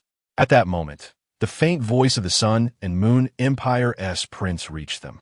Cough, cough. Help me. The prince, summoning all his strength, crawled out from the impact crater. 3 days later, within the Tian-Do Empire's palace, Emperor Shui Yi was in a furious rage. Curse those from the Mo clan. They harbor malicious intent, seeking to swallow our Tian-Do Empire. The events of that day had swiftly returned to him, revealing that the Tian-Do Empire had suffered the loss of two titled Douluos, one of whom was the emperor's own brother. Thanks to the butterfly effect caused by Ma Hongjun, Emperor Shui Yi had not fallen victim to Qianrenchua's plot, but had instead been healed of his affliction by a hidden family. Nonetheless, this allowed the hidden families to gradually infiltrate the military power of the Tian-Do Empire. The presence of a formidable titled Douluo from the Mo clan had led to the demise of two members of the Tian-Do Empire's royal family, while only the sole master-level prince of the Sun and Moon Empire had survived. Anyone would sense that something was amiss. In the Luo Empire, the situation appeared to worsen for the Tian-Do Empire. The influence of these hidden families was indeed pervasive, and this incident seemed to be intricately linked to them. The emperor of the Luo Empire, too, felt a tumult within, for although the situation was significantly improved compared to the Tian-Do Empire, the disparity in top-tier strength allowed the hidden families to maintain a position of superiority. Naturally, the empire would harbor no fondness for such exalted influences. Within the ranks of the hidden families, there was no uniformity. Some within the Tian-Do Empire's hidden families rejoiced while others acted with increasing audacity. As rumors spread among the populace, Emperor Shui Yi began to retract military authority, significantly alleviating the pressures faced by the Tongtian Hai and Shuhan factions. Additionally, due to Wuhan's return of the Sun and Moon Prince, the pressures on Wuhan's faction also diminished considerably. Although an incident had occurred, the Sun and Moon Empire did not suspect Wuhan, and with the prince's recovery, many factions began to settle into a state of tranquility, with both sides at a stalemate in military strength and similar capabilities among their upper echelons. Even though the forces of the Douluo continent were aware that conquering other nations would yield divine rewards, they would exercise restraint. After all, wealth is worthless without life. No one is a fool. With the pressures on both nations easing, the royal family of the Luo Empire naturally followed suit, reclaiming their military power. Coupled with their prior consolidation of influence to undertake the divine trials of the Spirit Hall, the situation within Tongtian Hai reached an unprecedented calm. All of this unfolded in accordance with Ma Hongjun's predictions, as he sensed a formidable crisis looming over the world, urgently needing to bolster top-tier strength for self-preservation. He was acutely aware that, according to the timeline on the Douluo continent, the emergence of divine-level beings was imminent. Tang San, Qianrenchua, and Bibi Dong would likely ascend to divine status within 5 years. When that time came, Tang San might recall past affections, possibly leading to conflict with the Spirit Hall. However, regardless of the outcome, the inevitable course would be the annexation of the Huaxiao world. The entity that orchestrated the acquisition of world ascension would garner divine favor and immense merit for promotion, a scenario Ma Hongjun wished to avert. Divine-level beings possess the power to sway the tides of war. Even the mightiest armies would crumble before them, leaving only the swift consolidation of fortune to establish a dynasty as the means to counter such forces. Chapter 209. The Establishment of the Yun Dynasty. The eve as rumors spread, the tensions between the empires of Douluo continent and the concealed families erupted. Meanwhile, the Tongtian Sea seemed to descend into tranquility, with Wuhan stationed at the Tongtian Pass. At this moment, only a few prominent generals remained, with the highest-ranking officer being none other than Guan Yu of the Shuhan. It turned out that all the men of Wuhan had been summoned back by Ma Hongjun. After their previous collaboration, Guan Yu, having received favors, took the initiative to offer assistance in guarding the narrow pass. Known for his loyalty and sense of duty, Guan Yu felt compelled to repay the kindness extended by Wuhan. The recall of key generals without mobilizing troops was clearly indicative of significant events about to unfold. And upon receiving a message from Liu Bowen, Guan Yu felt obliged to act. Only an army led by valiant generals could be utilized to its fullest potential, and a true elite force required skilled commanders. Guan Yu exemplified the combination of a fierce warrior and an astute leader. The Tongtian Sea, as a vital strategic location between two worlds, warranted no negligence in defense, and Ma Hongjun would not wish to leave it unguarded. The expansive and uninhabited secret realm of the Tongtian Sea was rich in spiritual energy, and even if much of the ocean was disregarded, the land area surpassed any of the 13 provinces of the Great Han. In Jinling City, 3 days later, the Grand Army returned triumphantly, albeit with only a third of the Wuhan cavalry. The spectacle was still magnificent. The citizens gathered inside and outside the city to welcome the victorious soldiers. For to the people of the Great Han, these heroes who fought for their nation were hailed as triumphant as long as they returned alive. Almost every 6 months, a fresh batch of newly adult recruits was dispatched to the Tongtian Sea, indicating the war's brutality, as many families had members serving in the military. Regarding the name Jinling, Ma Hongjun had previously issued an official decree to rename it, and at this moment, Jinling was home to nearly a third of the civil and military officials from the Three Kingdoms era. In the future, who would dare to claim that Jinling lacked valiant men with great power in his hands?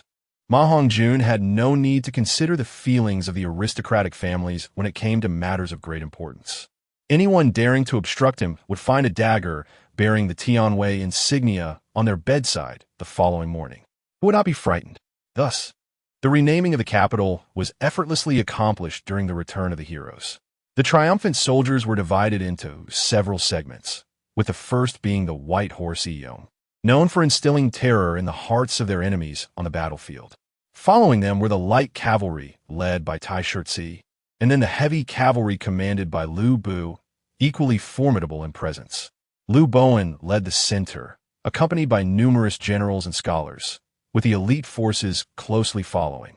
The final cavalry contingent appeared less menacing, with some showing youthful countenances, yet none dared question their strength.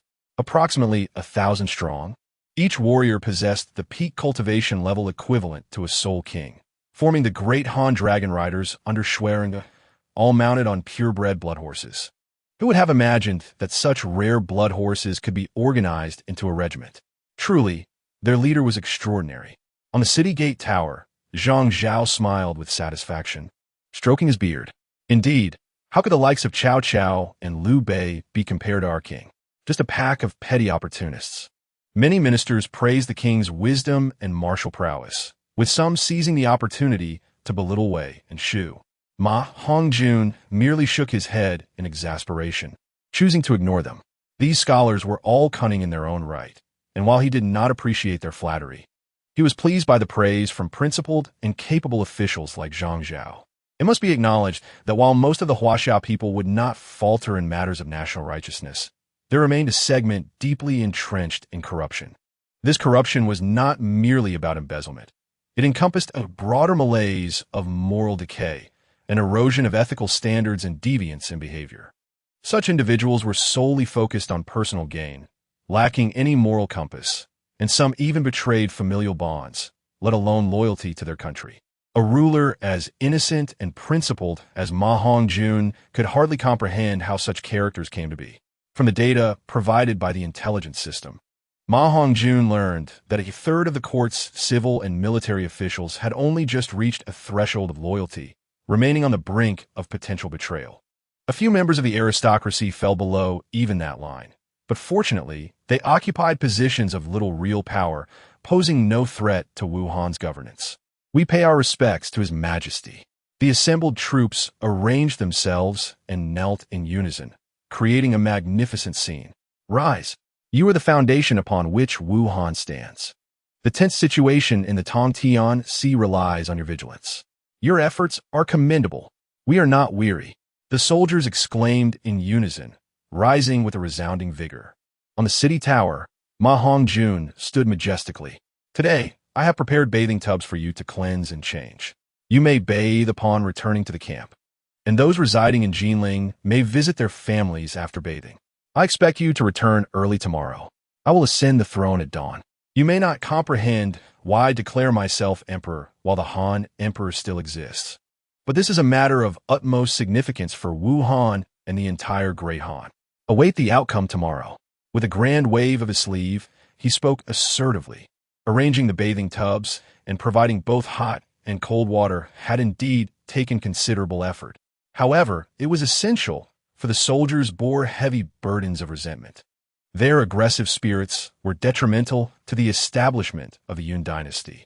Every flourishing dynasty experiences peace only many years after its founding, a time when fortunes coalesce. The recently decommissioned Wu army did not fit this criterion. Thus, it was vital for them to cleanse themselves, as this would better facilitate the gathering of auspicious fortune. The soldiers could possess a fierce spirit, but must not harbor hostility. Long live our king!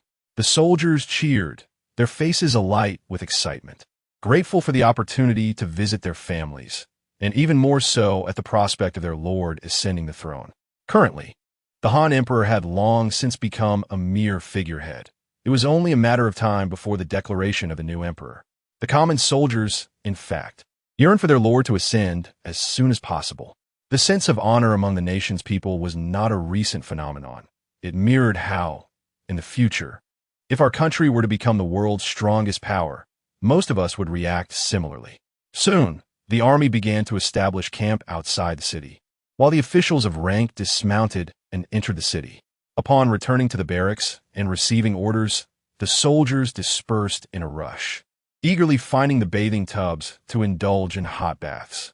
Within the palace hall, the core civil and military officials gathered, with Ma Hongjun seated upon the throne. Liu Bowen and Zhao Yun occupied the seats of honor on either side, with others arranged according to rank.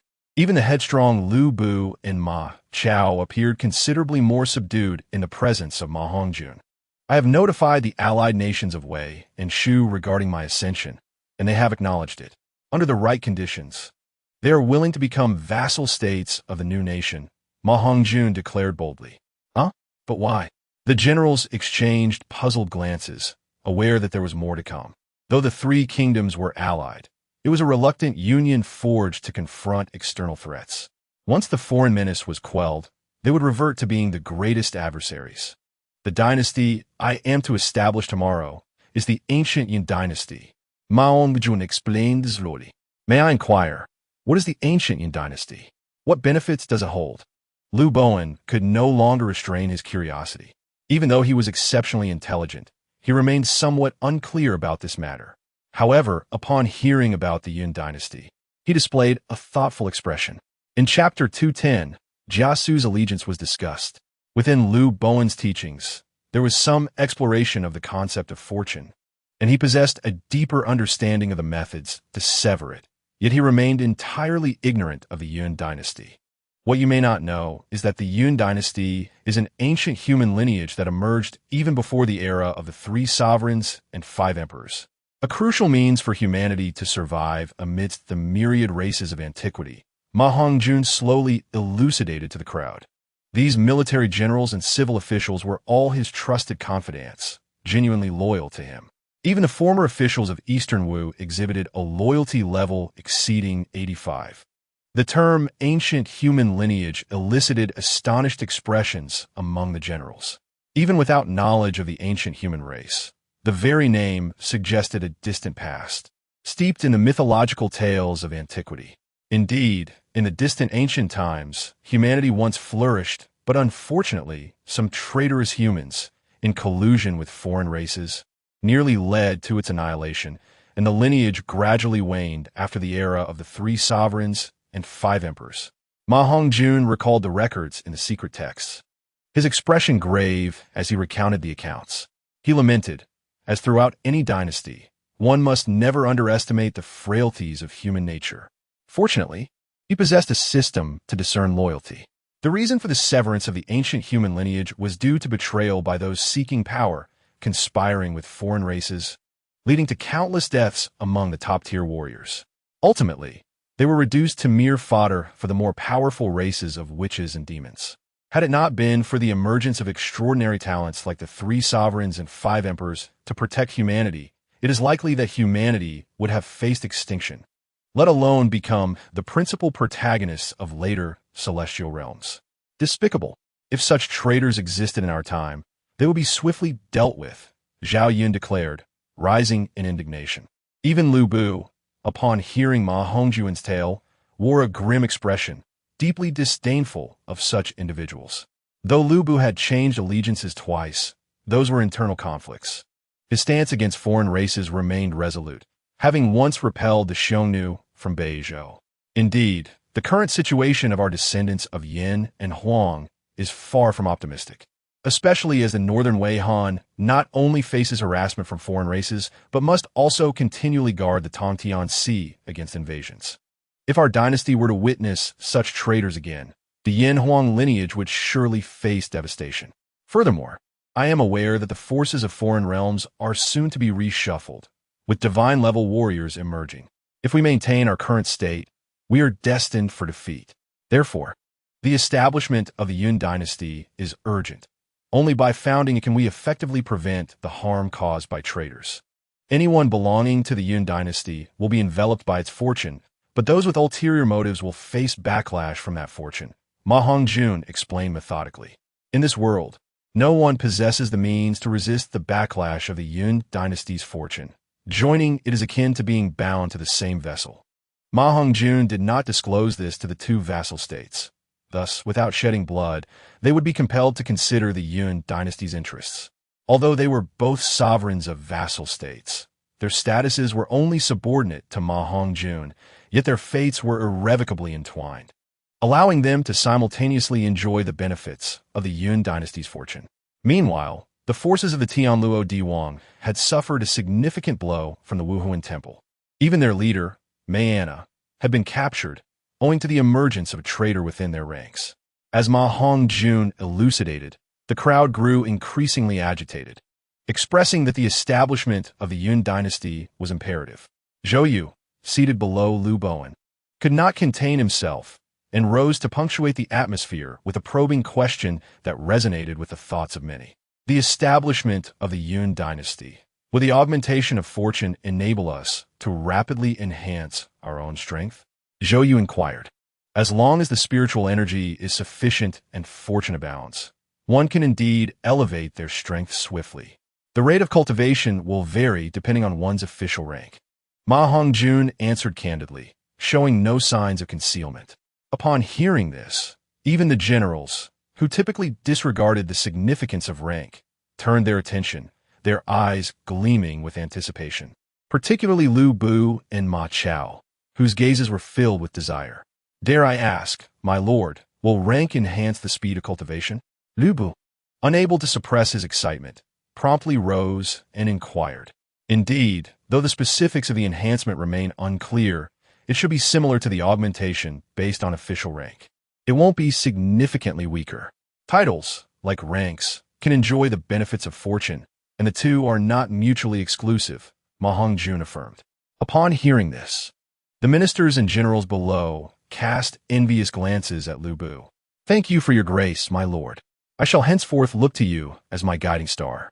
Lu Bu expressed his gratitude with a bow, joy illuminating his face as he returned to his seat, acknowledging the gazes of the crowd with a courteous nod.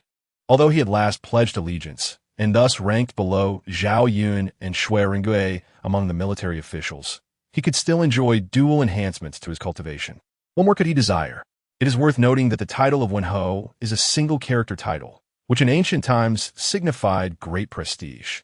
Aside from a few rare exceptions, single-character titles were regarded as the most esteemed, providing a greater share of fortune. As the Yun dynasty's fortune multiplies, so too will the enhancement of cultivation speed. All of you must strive diligently to cultivate, expanding the territory of Wuhan and competing for honor on behalf of our Lord, Liu Bowen declared, ushering the banquet into a crescendo. The gathering began to raise their cups in celebration of the imminent establishment of the Yun dynasty. The following morning, the army commenced its assembly. With the city under martial law, encircled by various military factions in concentric rings around Jinling, the members of the great families trembled with trepidation, fearful to make any move. The Wei Han proclaimed the abdication of Emperor Xian, and the city of Jinling erupted in jubilation as the entire Han dynasty spread the news of the forthcoming establishment of the Wuhan dynasty. Gao Gao and Liu Bei, accompanied by their subordinates, hastened to Jinling. With their powers enhanced, the speed of information dissemination accelerated, allowing them to traverse great distances in a single day. Despite their skepticism regarding Ma Hongjun's words, he guaranteed, in the name of Wuhan, that he would not interfere in their state affairs, only requiring them to reap the benefits. Only Cao Cao needed to privately negotiate a price for Emperor Xian's abdication, allowing the entire nation to enjoy the blessings of fortune and experience exponential growth in their cultivation speed. What more could they desire? Thus they all rushed forth. Although those who did not attend could still benefit from the fortune, the more who attended, the greater the share of fortune they could claim, and, consequently, the more fortune the Yun dynasty could accumulate. Therefore, even the military leaders from Tongtiansi, such as Sun Yu, Guijia, and Zhuge Liang, hastened to return. Regrettably, among the Peach Garden brothers, only Liu Bei arrived, for the fortune they commanded far surpassed that of others. Perhaps only Zhao Yun and Liu Bu could rival them. Meanwhile, upon hearing the news of Liu Bei and Cao Cao's arrival, Ma Hongjun felt a mix of joy and regret. Perfection is a rare occurrence in all matters. The bond of oath among the three brothers likely means Liu Bei can draw upon most of their accumulated fortune, Liu Bowen remarked gently, fanning himself and smiling in consolation.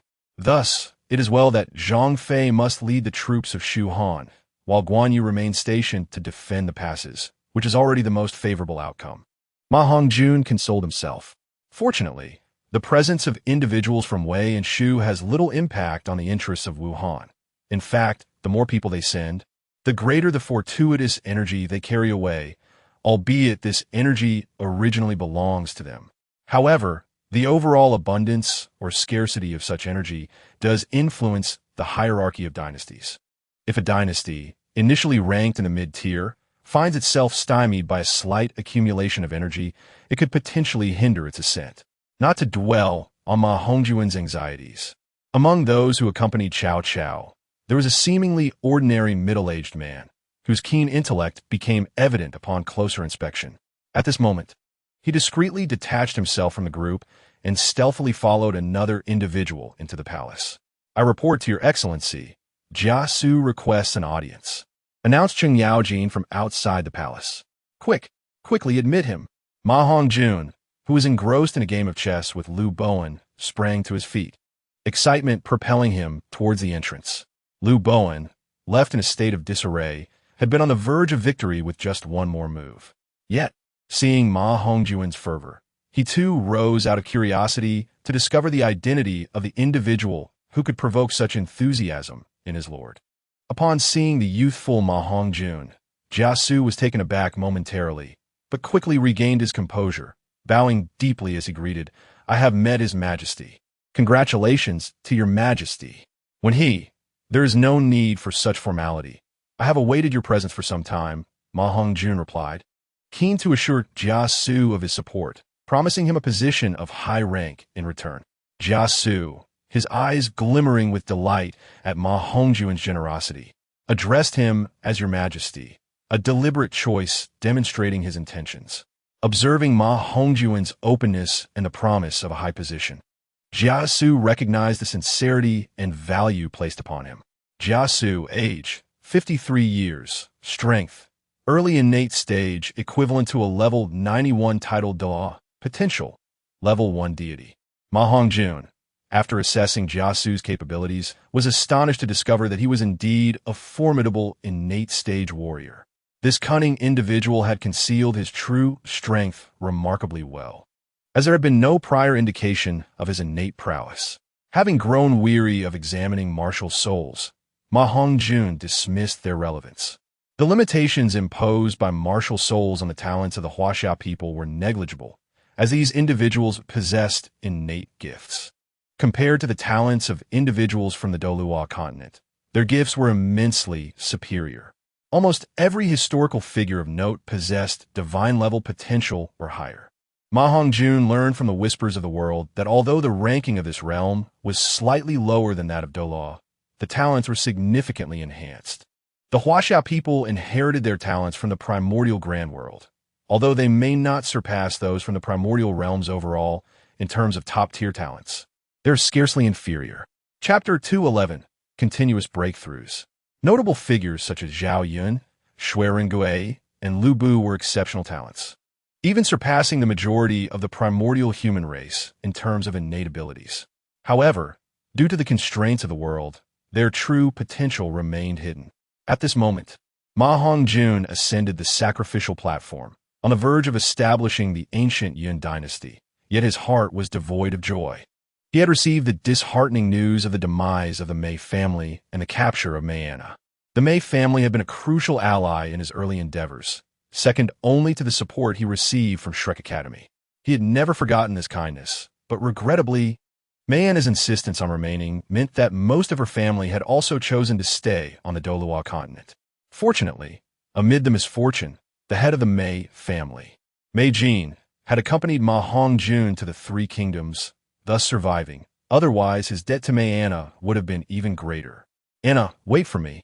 I will rescue you and bring you home," Ma Hongjun vowed silently. Upon reaching the high platform, Ma Hongjun surveyed the throngs of people below, a surge of ambition swelling within him. He produced the innate spiritual treasure, the Shanhe Tu, raising it above his head as he proclaimed loudly, "The Wuhan dynasty shall be centered in Jinling City, with Lu Ning as emperor, grounded in the multitude of the human race and blessed by the innate spiritual treasure. The Shanhe Tu, to suppress the dynasty's fortune. Wuhan dynasty établie." As he uttered this declaration, a deafening roar resonated, echoing through the heavens and reaching the hearts of every Wuhan subject. Such a phenomenon rivaled even the divine assessments. With his starry eyes widening, Ma Hongjun unleashed waves of intangible fortuitous energy, which floated towards the palace, forming a golden dragon of fortune above it. The golden dragon let out a mighty roar, and immediately, countless streams of fortuitous energy converged from all directions, flowing into the dragon's maw. Witnesses to this spectacle, whether officials or guests from Wei and Shu, were struck with astonishment, but soon, led by Lu Bowen and Jia Su, they knelt in reverence, exclaiming, "May the ancestral spirits of the human race bless us." The emperor is destined by heaven. Even Liu Bei and Cao Cao found themselves bowing slightly, paying their respects to the sovereign of the Yun dynasty. As the fortuitous energy surged, Ma Hongjun's cultivation continuously ascended, nearly reaching the threshold of the innate stage before he halted. He then addressed the assembled crowd, recognizing the opportunity to enhance the strength of his subordinates. Today's ascension to the throne is made possible by your unwavering support. Hence, I shall bestow generous titles upon my ministers. Cao Cao and Liu Bei, step forward to receive your command. Ma Hongjun's voice boomed, exuding authority without yielding an inch. Cao Cao's expression darkened, yet reluctantly, he approached with a slight bow, while Liu Bei maintained a calm demeanor, stepping forward with a modest inclination, awaiting Ma Hongjun's decree. From this day forth, I grant you both the titles of sovereigns of the Wuhan Yun dynasty's vassal states. From now on, we shall share honor, and misfortune. Partaking in the fortune of the dynasty while bestowing titles upon the ministers, Ma Hongjun declared nonchalantly, harboring no reluctance, unafraid of the potential of the two nations surpassing his own. In truth, Ma Hongjun harbored an unspoken truth, regardless of circumstances. The strengths of these two nations could never eclipse his own. As vassal states, Wuhan would not only absorb their fortunes, but also dictate the extent of their shared fortune, even at maximum capacity. As vassal states, they would always remain subordinate to the suzerain, akin to the highest-ranking officials and generals of Wei and Shu, receiving boosts no greater than those of Wuhan second-tier officials. Even the fortunes enjoyed by the sovereigns would merely equate to those of the pinnacle of their subjects, slightly exceeding the first-tier officials. Subsequently, Ma Hongjun commenced the conferment of titles upon Zhao Yun, Shui Rengue, and others. Both were elevated to the ranks of first-tier generals and officials, while others like Lu Bu and Ma Chao were designated as second-tier or lower. It was not that Ma Hongjun was stingy in bestowing more first-tier titles, but rather due to the limitations imposed by the hierarchy of the dynasty. This individual is indeed extraordinary. He has managed to coalesce a golden dragon of fortune. No wonder he could defy destiny, overthrow Dongwu, and establish Wuhan. He undoubtedly harbors astonishing secrets, mused an elderly man who had mingled among the crowd, observing Ma Hongjun on the high platform with a scrutinizing gaze. Unlike the others who knelt or bowed, this man regarded Ma Hongjun with cold detachment. If I could uncover this secret, this world would be mine to command. Even the divine monarch of that world would be inconsequential here, the elder thought, his eyes gleaming with intensity as he subtly stirred, preparing to strike at Ma Hongjun on the high platform. However, from the corner of his eye, he noticed the flourishing aura above the palace, causing him to pause with an expression of wariness. Consider yourself fortunate, young man. As long as you depart from this world or enter the Tongtian Sea, you shall inevitably fall into my grasp. The old man cast a penetrating glance at Ma Hongjun before turning and vanishing from sight. Ma Hongjun, feeling the enhancement of his fortune, gazed with confusion at the spot where the elder had disappeared, pondering, strange, I just felt as though I were being targeted by a ferocious tiger. Could it be that a divine being has come to investigate? Unless it were a deity of considerable power, no one could evoke such feelings in Ma Hongjun. At that moment, he had already been blessed by fortune, his cultivation surging to a terrifying level of 89. Without relying on any divine inheritance, he had achieved the pinnacle of the 89th level Douluo realm through his own efforts, reaching such heights at the tender age of 18. If this talent were to be made known, it would surely astonish both realms and instill fear in all corners. Ma Hongjun was not the only one to experience the first surge of fortune. Zhao Yun, who was on the verge of breaking through to the Master Realm, achieved the 95th level titled Douluo. Empowered by the force of fortune, he shattered the barrier of the Master Realm. Shui Rengue also displayed remarkable progress, breaking into the mid-master stage, akin to the newly ascended LV Bu, both now at the mid-master level equivalent to the 96th level titled Douluo. Together, they emerged as the most formidable martial generals in the entire Wu Kingdom. As for who among them was superior, even Ma Hongjun could not determine. Long live our emperor! As the sounds of kneeling filled the air like pounding garlic, Ma Hongjun was jolted back to reality, setting aside his doubts to continue bestowing titles. He conferred upon Shui Rengue the esteemed title of Grand Marshal of Wuhan, a remarkable ascent. Zhao Yun was appointed as the foremost of the 5 Tiger Generals, honored with the title of Cloud Dragon General. LV Bu also held a position among the 5 Tiger Generals, with the title of Ghost God General, though he was relegated to the second tier due to the restrictions of the Yu dynasty. Ma Chao, also a member of the 5 Tiger Generals, was designated as the General of Heavenly Might, likewise holding a second-tier rank. The remaining 2 positions among the 5 Tiger Generals were filled by Tai Shirtzi and Gan Ning. Ma Hongjun was quite pleased with this arrangement. The only regret was that Guan Yu and Zhang Fei did not belong to the Wuhan faction. Otherwise, the title of the foremost among the 5 Tiger Generals might have required a contest. Additionally, the positions of 3rd and 4th tier generals were conferred by Ma Hongjun individually, while those below the 4th tier would require the drafting of a holy decree after the meeting for their appointments. Liu Bowen was recognized as the foremost among the civil ministers, appointed as the left chancellor, holding the rank of 1st-tier minister, and similarly benefited from the enhancement of fortune, experiencing a breakthrough in cultivation. Jia Su, being new to the court, was appointed as the Deputy Minister of War, categorized as a 2nd-tier position, with a ministerial position vacant. Zhang Zhao became the Deputy Minister of Personnel, also a 2nd-tier position with a ministerial role unoccupied. Zhou Yu served as Liu Bowen's deputy, holding the position of Deputy Minister of the Central Secretariat, ranked 2nd tier, to establish a more effective system of rewards within the Yu dynasty.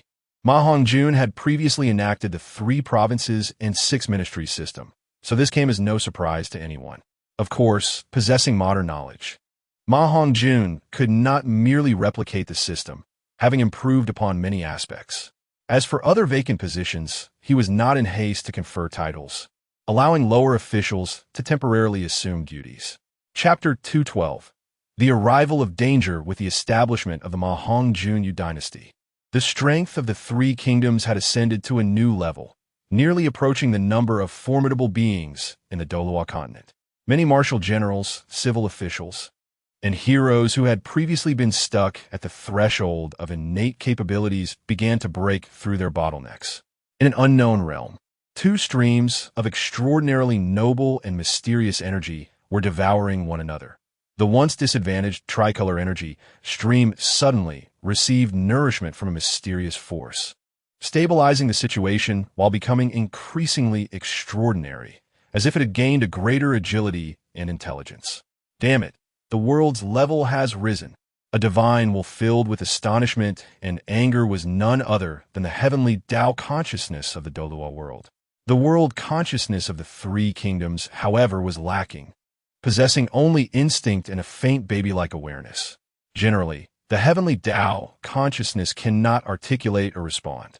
Nevertheless, judging by the stream's ethereal nature, it seemed that its intelligence was close to that of a living being, not inferior to that of a typical human child. However, since it had not taken on a form resembling that of a human being akin to the heavenly Tao of Douluo, it was evidently at a disadvantage in the battle of mutual consumption. Yet, this was the proper manifestation of the heavenly Tao. Only in such a state could it be selfless, operating solely according to the trajectory of the world without selfishness. It is worth noting that apart from the 3,000 major worlds, few possess a world consciousness that gives rise to a heavenly Tao. Thus, the emergence of the heavenly Tao consciousness in the 3 kingdoms world can be considered a miracle, while the kind of heavenly Tao filled with humanity in the Douluo world is even rarer. This type of Douluo heavenly Tao is often referred to as the destructive heavenly Tao. Its birth brings forth calamity. The emergence of human will from the heavenly Tao is exceedingly uncommon, and the birth of a selfish consciousness in humans would spell a catastrophic disaster for the surrounding world. Fortunately, the 3 kingdoms world is relatively special in possessing a heavenly Tao consciousness, devoid of any selfish human consciousness, only exhibiting instinctual intelligence akin to that of a human child. The Wuhan dynasty's rank, intermediate dynasty. Effect, maximum improvement of 10-fold cultivation speed. Sovereign, Liu Ning. Left Chancellor, Liu Bowen. Grand Marshal of War, Shui Ringue. Sivetiker Generals, Cao Yun, Bu, Ma Cao, Dai Siti, Gan Ning. On the mountain river map, lines of small characters appeared, detailing the basic information and positions within the Yu dynasty. Why does this seem so reminiscent of the legendary function list? Upon returning to his palace, Ma Hongjun did not hastily seek to stabilize his cultivation. Instead, he opened the mountain river map with astonishment. Meanwhile, the other high-ranking generals and ministers hurriedly departed to secure their own cultivation after the establishment of the Yu dynasty, leaving only a few minor officials and commoners still celebrating throughout the city. Even at night, Jinling was ablaze with lights, vibrant and bustling. The mountain river map, being a primordial treasure of high caliber, was naturally different from other treasures of fortune when employed to suppress the aura of the Yu dynasty. In truth, Apart from a human race of the Hongjun world, there are also many dynasties established by various races across the myriad worlds using primordial treasures as treasures of fortune.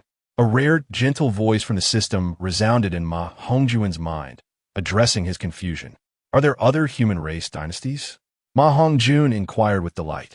Clearly, after learning about the history of the human race in Hongjun, Ma Hongjun felt somewhat disheartened, as if burdened by a great weight, urgently seeking to find allies among the human race. It is not only human race dynasties. There are also dynasties established by other races across the myriad worlds.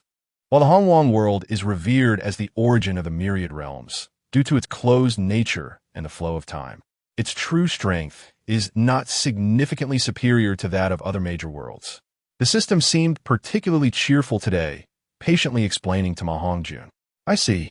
Ma Hongjun displayed a contemplative expression, having been enlightened by the modern internet. He quickly grasped the implications of this statement and even speculated on other cosmic perspectives based on what he knew. In simple terms, this is a world imbued with the myths of Hongjun and is also the origin of the myriad realms. There are also 3,000 eternal major worlds that are not inferior to Hongjun, countless middle and minor worlds. The levels ascend sequentially, with the Douluo continent and the Three Kingdoms world classified as minor worlds, yet uniquely possessing the emergence of heavenly Tao consciousness, and that consciousness even birthed intelligence.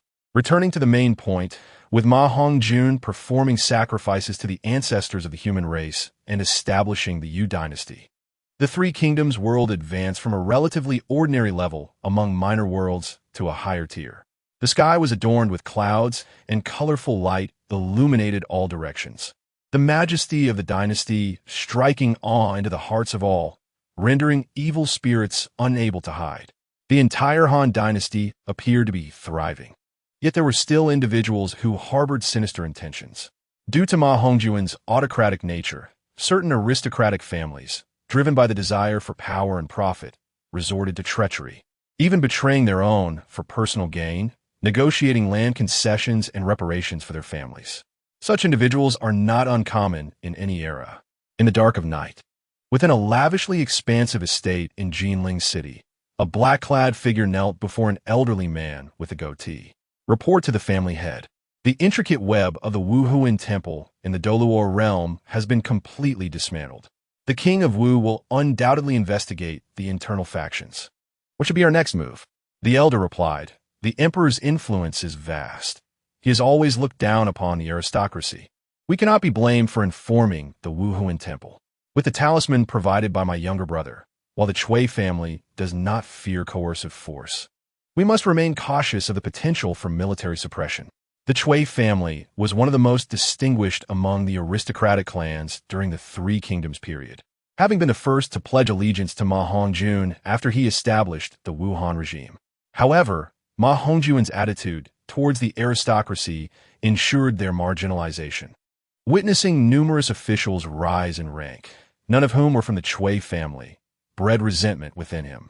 The man, named Chui, was the head of the Qinghe Chui family.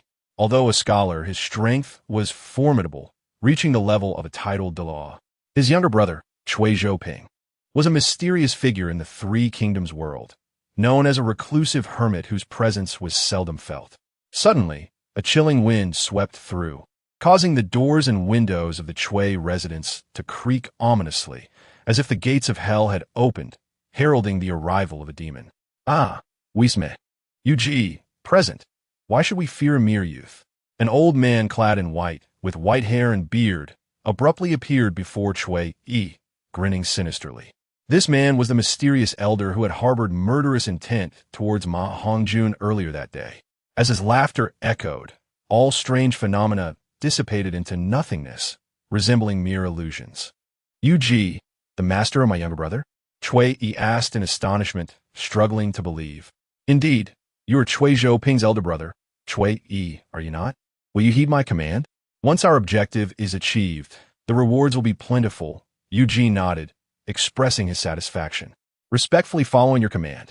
Upon receiving a clear response and witnessing the immeasurable power of the elder, Chui bowed deeply without a hint of doubt. Excellent. I initially thought I would have to waste time with pleasantries, but hearing your conversation, it seems you both harbor dissatisfaction towards your sovereign. It appears that fate aligns to bring about the downfall of the emperor. You two shall follow my instructions to lure the emperor to Tongtian. The elder slowly unveiled his plan. Agreed. The emperor has yet to produce an heir. Should anything happen to him, it will undoubtedly cause chaos throughout the realm. The Chui family, being the foremost aristocracy of Wuhan, will seize our opportunity then. Thank you for your guidance, ancestor, Chui exclaimed, slapping his thigh in excitement. The benevolent Yu, seated comfortably, brewed tea and stroked his beard, a smile gracing his face, appearing utterly at ease, as if discussing a trivial matter, completely oblivious to the fact that they were plotting the demise of an emperor. This landscape is quite pleasant. I shall reside here for a few days to expedite my plan, and you shall not be lacking in benefits. Achieving the rank of a master will be a trivial matter, Yu assured, sipping his tea with delight. To him, the threshold of a level 95 master seemed inconsequential. Regardless of the truth, the mere act of making such a claim suggested his strength surpassed that of a master, possibly even a grandmaster. If Ma Hongjun were to encounter such a formidable existence, his survival would be anything but certain. Since his rebirth, Ma Hongjun had never faced such a life-and-death crisis, especially without his knowledge. Currently, he was contemplating how to journey to the Douluo continent to rescue his elder sister, entirely unaware that a terrifying figure had set its sights on him. Rest assured, ancestor, even if we do nothing, the emperor will inevitably venture to the Douluo realm, and he will pass through Tongtian. At that time, your intervention will be effortless, Chui said, a cunning smile on his face. Indeed, Yu nodded indifferently, expressing no objection to this assertion. Meanwhile, Ma Hongjun remained oblivious, frowning deeply at his desk, his expression one of distress. And Na cannot possibly expose her whereabouts so easily. Even if she does, there will be a delay in relaying the information. Someone must have leaked the secret. Once I rescue Sister and Na, a thorough internal investigation is imperative. If those aristocrats are involved, they will no longer be necessary, Ma Hongjun vowed silently, his face darkening. Within the palace, all seemed normal. However, it now gathered numerous formidable experts. In addition to Liu Bowen, who had already set out for Tongtian, Zhao Yun, Ma Chao, Lu Bu, Tai Shirzi, Gan Ning, and Shui Rongui, the 5 tiger generals and their commander were all present. Of course, there was also the addition of Cheng Yaojin, having been appointed as a second-tier commander of the Imperial Guard, had successfully broken through to become a titled Duo, and with the legendary skill of Tiangang 36 axes. His combat prowess was not to be underestimated, despite only having mastered 3 axes. You are all my most important aides, and I will not conceal my intentions from you. This time, I plan to lead you into the Tiger's Den, to the Douluo continent's Wuhuan Temple, to rescue individuals. There is a significant likelihood of life-threatening danger. If any of you are unwilling to go, you may stay behind, Ma Hongjun said earnestly, his expression grave. His words were heartfelt, devoid of ulterior motives. The danger they faced was very real, and it would be wiser to remain alive at Tongtian to protect the Yanhuang human race. Ma Hongjun had confidence in his own survival. If not for the Wuhuan Temple's insistence that he personally attend, he would not have been compelled to act now. He could not afford to be heartless, nor could he turn a blind eye to the situation regarding Mei and Na, despite it being a significant taboo for an emperor. Within 3 days, come to Wuhuan City, or else the traitor Mei and Na shall meet her demise. Read the notes signed by Bai Dong. On a piece of parchment glowing with golden soul power, only these 2 lines were inscribed. Without parents, without attachments, I only wish to follow my lord. What is there to fear in the face of blades and flames? Cheng Yaojin was the first to kneel and pledge his loyalty. We are willing to serve our lord, ready to face death without hesitation. The others, while not as flamboyant as Cheng Yaojin in their expressions of loyalty, also willingly knelt and bowed. It is worth noting that it was Ma Hongjun who had provided them the opportunity to break through, and they had pledged their allegiance to him. In ancient times, loyalty and righteousness were highly valued, and regardless of their motivations, they would not allow Ma Hongjun to venture into the Wuhuan Temple alone. Yet, they understood that persuasion was futile, and thus, they resolved to accompany him. Good. Have you all no fear of formidable foes? Perhaps this time could be a trap set against us. Ma Hongjun observed, not hindering those willing to follow him, for he would not abandon any of them. Ha! The mere Wuhuan temple cannot hinder us. Lu Bu, wielding his Fong Tianhua halberd, rose first, laughing dismissively at the notion of a trap.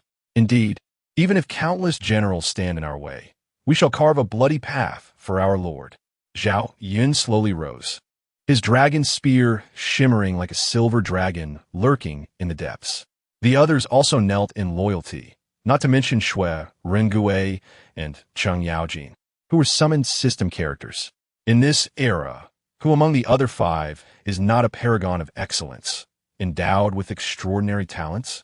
Yet, without the recognition and support of Ma Hongjun, they would not have achieved their current status and strength. Therefore, they are all unwaveringly loyal to Ma Hongjun, particularly Zhao Yun, who shares a deeper bond of brotherhood with him.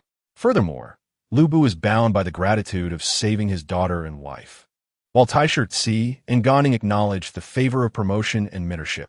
Thus, these individuals are eager to follow Ma Hongjun into the depths of Wuhuan Temple. Although they are formidable in battle, their skills in killing are equally formidable, each possessing their own means of survival.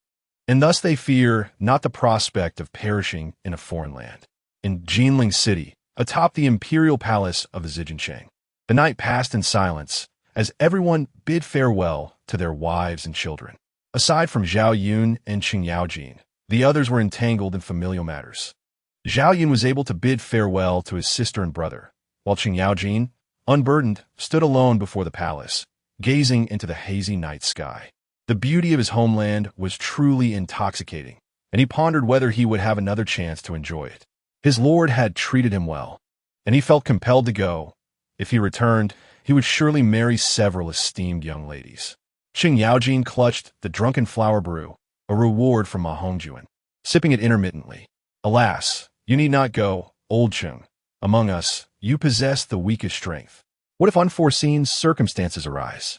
Ma Hongjun appeared beside Cheng Yaojin, speaking with a hint of helplessness. As he uttered these words, his heart remained steady, and he did not consider his own peak strength as a soul de law. Indeed, his Cao Zi Jianjue had reached a level of minor perfection, capable of contending with title holders, which prompted his words. Hey, if the Lord does not accompany the ladies, how could he find time to visit me? Old Cheng Yaojin chuckled, clearly indicating that neither of them was concerned with the hierarchy of lord and subject in private. Unable to sleep, I came out for a stroll and fortuitously found you here. To be honest, I have been feeling restless lately, Ma Hongjun remarked, his expression darkening as he took a swig from Cheng Yaojin's wine pouch. My lord, rest assured, we will certainly rescue the lady. Cheng Yaojin consoled while producing another wine pouch from his spatial soul guide, toasting and drinking with Ma Hongjun. Chapter 214. The Seven Great Generals Advance to Wuhuan Temple. Why has the ninth trial transformed into the assassination of Ma Hongjun? What ulterior motives lie behind this? It seems that the so-called god is not as selfless as it appears. A flicker of coldness flashed in Bibi Dong's eyes as she murmured softly. Although the deity she inherited was once associated with evil, the divine was traditionally perceived as selfless, profound, and transcendent, untouched by mortal affairs. Now, the content of the god-level ninth trial has changed, causing Bibi Dong to entertain other thoughts, while she remains determined to eliminate Ma Hongjun to claim the divine throne. If there were another way to ascend to godhood, she would not hesitate to choose that path rather than submit to the whims of this so-called deity. I hope the young girl from the Mei family can indeed lure out Ma Hongjun. Otherwise, if he remains hidden within the realm of the three kingdoms for all eternity, will I not be doomed to fail the divine assessment? Bibi Dong pondered silently.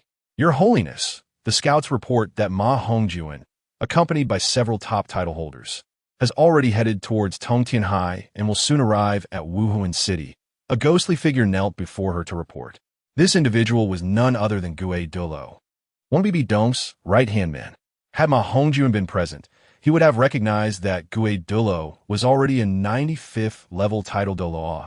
Not only were they advancing, But everyone else was also making progress, particularly with the explosion of spiritual energy, all having surpassed the soul power levels of the original timeline. Understood. Keep an eye on that girl. Has Elder Ju not yet broken through to level 95? Bibi Dong nodded lightly, regaining her regal demeanor. Not quite, but the breakthrough will occur within the next few days, Douluo replied honestly.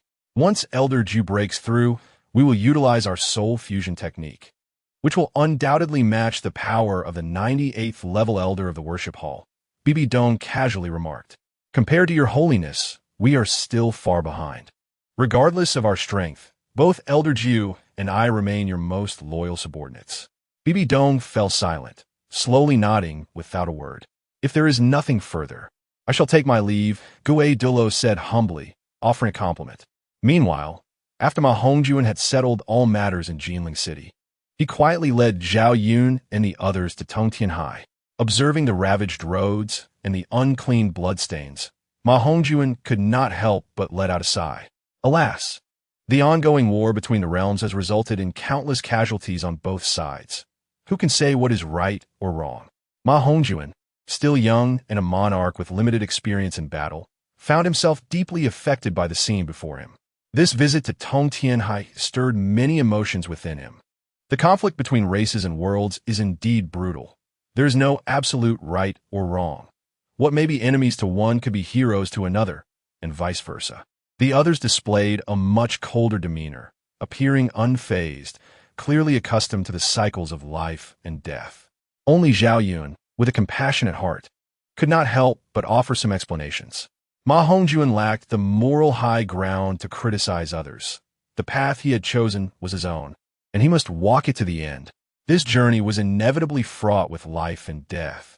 It was either you or I who would survive.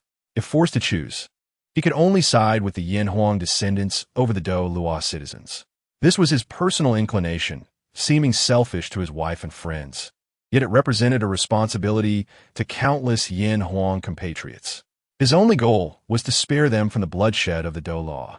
Others must still fight. War claims lives, and if death is inevitable, it is better that the friends die than the path he walks. He did not mind if others labeled him selfish or accused him of betraying the Douluo continent, especially considering his lack of parents. Many tales had circulated about him across the Douluo continent, with major powers confirming that Ma Hongjun was indeed a spy sent from the Three Kingdoms realm through special means. These were undoubtedly the machinations of Tianwei. While he cared little for his reputation, such matters were necessary to grasp the power of the Three Kingdoms. With a top strategist like Liu Bowen advising him, Ma Hongjun would undoubtedly face no issues regarding his identity. He smiled and shook his head slightly, saying, I understand. No need to comfort me. You brothers are all my elder brothers in private. This journey to Douluo is fraught with danger, so I must trouble you all to rescue Sister Anna. Ma Hongjun felt a surge of strength coursing through him, believing himself to be powerful, not inferior to Zhao Yun. He had reached a peculiar realm, a half-step into the innate Douluo stage, with the quality of his soul power undergoing a transformation. Soon, he would break through to level 90, attaining the innate title Douluo realm. Of course, these were merely Ma Hongjun's self-perceptions. He remained ignorant of the true strength of his subordinates. However, it was not surprising that he felt this way, for the Golden Finger had granted him myriad trump cards and means. In genuine life-and-death combat, he might not be the strongest, yet he was perhaps the one most likely to survive. He resembled an indomitable insect, though seemingly weak, possessing an extraordinarily vigorous vitality. Infused with the life essence of the meteor tear and the fortuitous, 9-leaf swordgrass seed, he was arguably one of the most resilient beings below the divine level. The others, witnessing this, chose not to comment further. They were exceptional individuals, not swayed by Ma Hongjun's casual words of intimacy, especially regarding Lu Bu and Ma Chao. Although their loyalty to Ma Hongjun is beyond doubt, it has yet to reach the level of life and death companionship. If it were a matter of exchanging lives, Ma Chao might hesitate, while Lu Bu, being a self-serving individual, would certainly refuse. Naturally, Ma Hongjun would not impose such demands. His willingness to accompany Ma Hongjun to Douluo to rescue others already signifies a personal bond. Though part of the same camp, as a sovereign, he has not yet reached the point of omnipotence. This endeavor is undertaken by Ma Hongjun in a personal capacity, as otherwise. It would be difficult to justify such actions as a king. While it may not lead to his downfall, it would undoubtedly bring about considerable trouble. As they proceeded, Zhao Yun, who was scouting ahead, suddenly halted, his ears twitching, and his expression changed dramatically. "There are intruders," Zhao Yun proclaimed, raising his spear protectively in front of Ma Hongjun. The others, sensing the tension, immediately grew alert, trusting Zhao Yun's instincts, for he possessed the keenest perception among them. The stronger one's perception, the better one can avoid danger. At a certain level, it may even allow one to foresee and evade impending threats, which explains why he seldom suffers injuries in battle. The others quickly formed a protective circle around Ma Hongjun, especially Cheng Yaojin and Shui Rengue, who treated him with the utmost care, anxiously surveying the stillness of their surroundings without uttering a word. Having just entered the Tongtian Sea, it was evident that someone was tracking them, likely with malicious intent. "Show yourself, coward," Ma Hongjun declared boldly, his expression unchanged as he surveyed the empty expanse. Though he could not sense anyone, he trusted Zhao Yun's judgment. Suddenly, applause echoed through the air. "I never expected that mere mortals could detect my presence. Impressive indeed. No wonder you are the leader of the 5 Tiger Generals. It seems my pursuit of you was worthwhile." The white-haired elder Yuji chuckled as he stepped forward. Internally, he cursed the young man for his swiftness, having almost instantaneously reached the Tongtian Sea. Unbeknownst to him, Ma Hongjun possessed the ability to traverse the Tongtian Sea at will and could disregard distance within it. Upon seeing Yuji, the group braced for battle. "You are one of the 3 immortals, Yuji? Did you not perish at the hands of Sunso?" Ma Hongjun exclaimed in astonishment. Zhao Yun and the others found themselves immobilized, evidently bound by some unseen force. "Oh, merely a clone playing with a child. And do you think that young man was so easily assassinated?" Yuji chuckled, unfazed by the menacing stares of Lu Bu and the others. "I did not know your intentions, but if I can assist, I shall not refuse." On the surface, Ma Hongjun feigned politeness while secretly communicating with his powers, preparing to lead the group past the transit point of the Tongtian Sea and into Douluo. Yuji, oblivious to Ma Hongjun's true intentions, doubted that they could escape right under his nose. "Hand over your treasures, the ones capable of gathering fate, and acknowledge me as the Supreme Emperor, and I may consider sparing your lives," Yuji said, his gaze deep and calm. "Dream on. Let us go," Ma Hongjun shouted, attempting to pull everyone away, only to find that the surrounding space had been sealed by a mysterious force, rendering escape impossible. "Oof. A toast refused is a punishment accepted.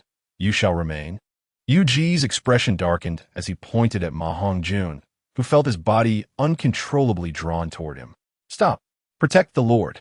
Several voices rang out. Axes, arrows, halberds, spears, and blades were brandished, shimmering with a faint chill as they aimed at Yuji. The weapons in the hands of the 7 radiated a formidable crimson aura, and with a surge of vitality, they broke through Yuji's spatial confinement, forming a protective barrier around Ma Hongjun once more. Seeing this, Ma Hongjun's spirits lifted, and he quickly began to convey to everyone to hold hands and grasp him tightly. With a crash, a yellow energy shield appeared around Yuji, absorbing all the attacks and leaving him visibly astonished. "A few mere mortals managed to break my confinement. Indeed, you are the prodigies of this era. You may leave, for killing you would hinder my cultivation." Yuji maintained an air of indifference, as if discussing trivial matters. "In your dreams, if you wish to harm the Lord, you shall first tread over my corpse," Zhao Yun retorted, his face grim as he stepped forward. The others followed suit, determined to break free of the confinement. Yuyi, unaware of the impending threat, prepared to seize Ma Hongjun again when he suddenly sensed a fluctuation of spatial energy, startling him. "Who goes there? Let us go." Ma Hongjun seized Cheng Yaojin's hand, intending to vanish from the spot. Upon witnessing this, Yuji swung his feather duster at them.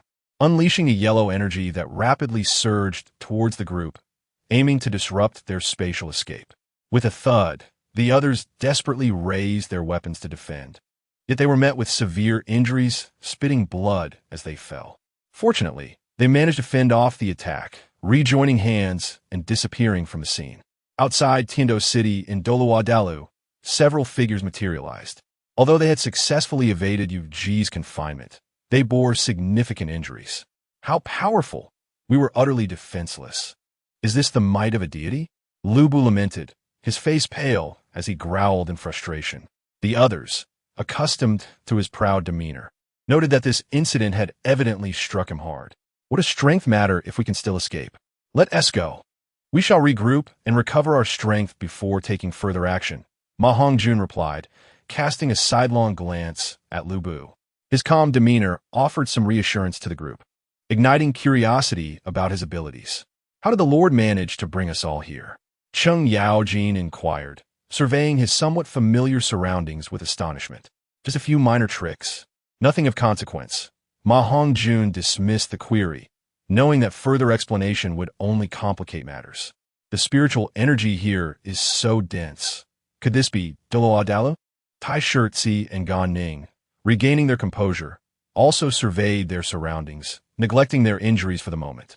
Understanding their intent, Ma Hongjun reluctantly summoned their martial spirits, administering aid to each of them in turn.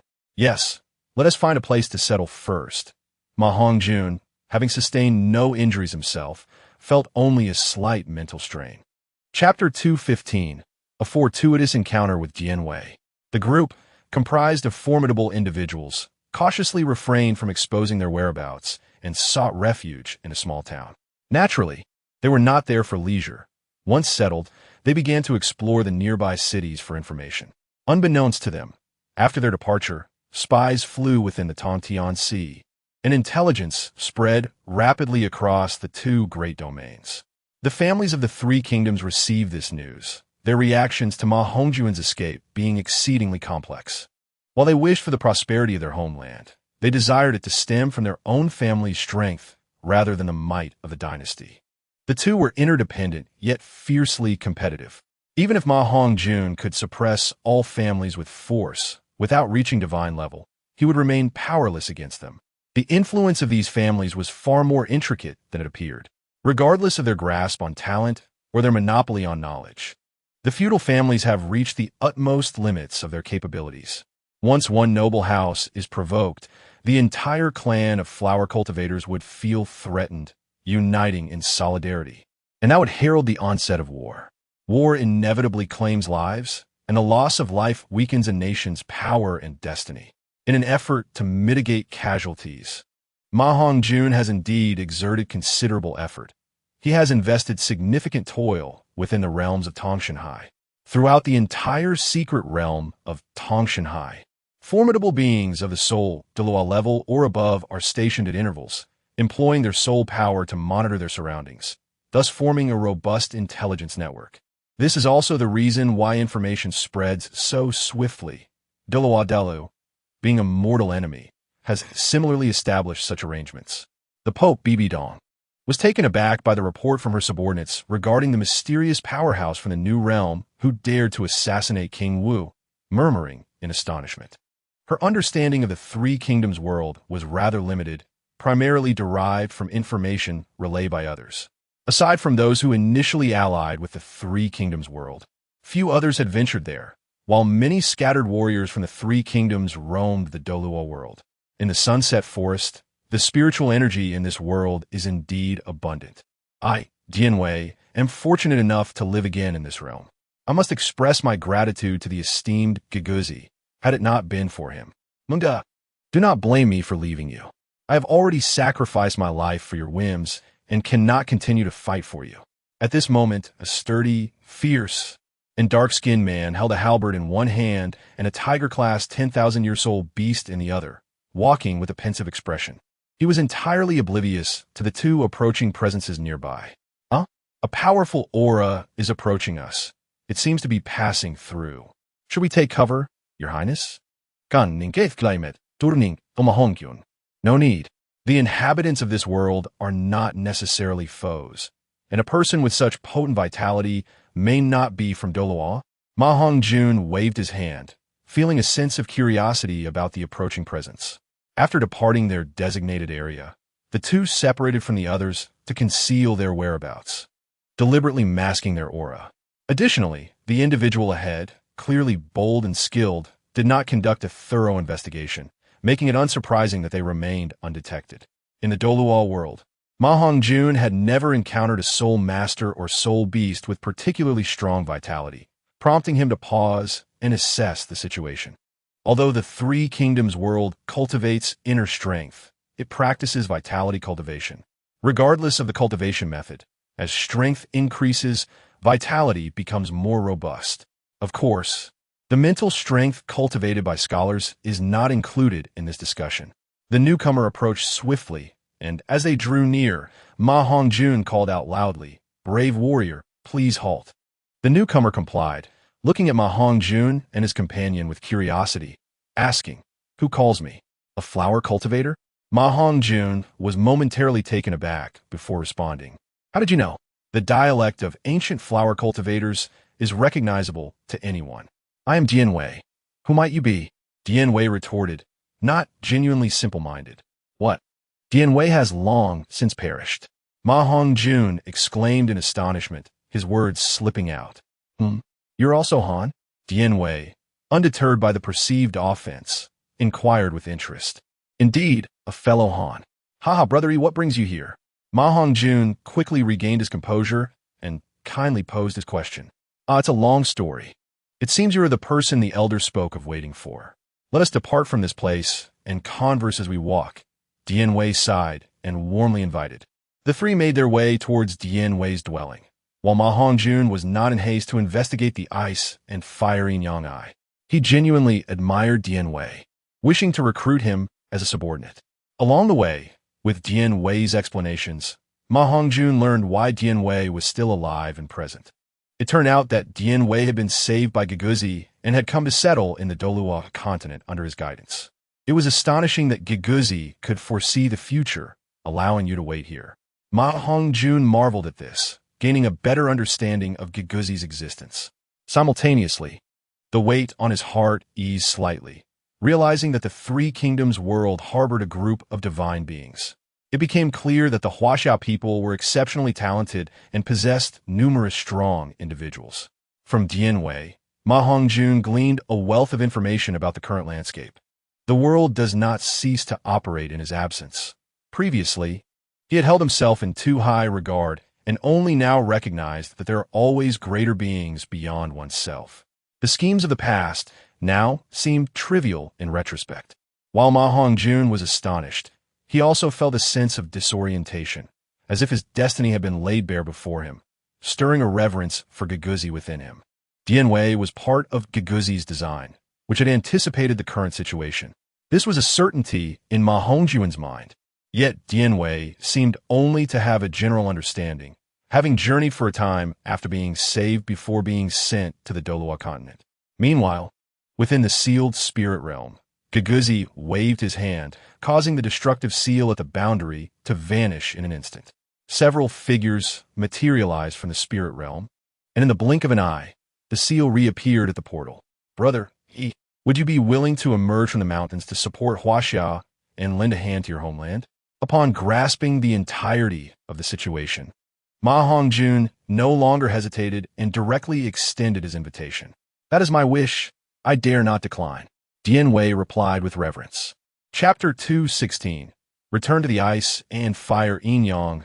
Dian Wei had initially agreed to Giguzi's request, so he had no hesitation in recognizing Ma Hongjun as his master. This filled Ma Hongjun with immense joy, as he had gained a formidable general, whose strength was not significantly inferior to Zhao Yun's. The favor Giguzi had garnered now proved invaluable, and Ma Hongjun could only comfort himself with this thought. "Master, please allow me to return for a moment. I have some belongings left at my residence," Dian Wei said hesitantly. "However, since we are speaking candidly now, I shall not accompany you back. I have matters to attend to. Let us gather in Wuhuan City in 3 days." Ma Hongjun replied straightforwardly. On the way out, Ma Hongjun had already explained his purpose for coming, so he did not feel the need to reiterate it. His visit to the Sunset Forest was to assess the situation at the Ice and Fire Yin-Yang Eye, to see if any immortal herbs had regenerated in recent years.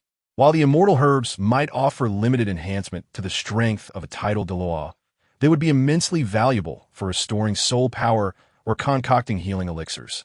With the revival of spiritual energy, the growth rate of immortal-grade herbs at the Ice and Fire Yin-Yang Eye would naturally increase exponentially. Now, not to mention such a renowned and precious location as the Ice and Fire Yin-Yang Eye. Even some areas rich in spiritual energy could potentially yield immortal-grade herbs. Despite the countless battles and casualties over recent years, the number of strong individuals in both realms has only grown, influenced significantly by the abundance of spiritual treasures.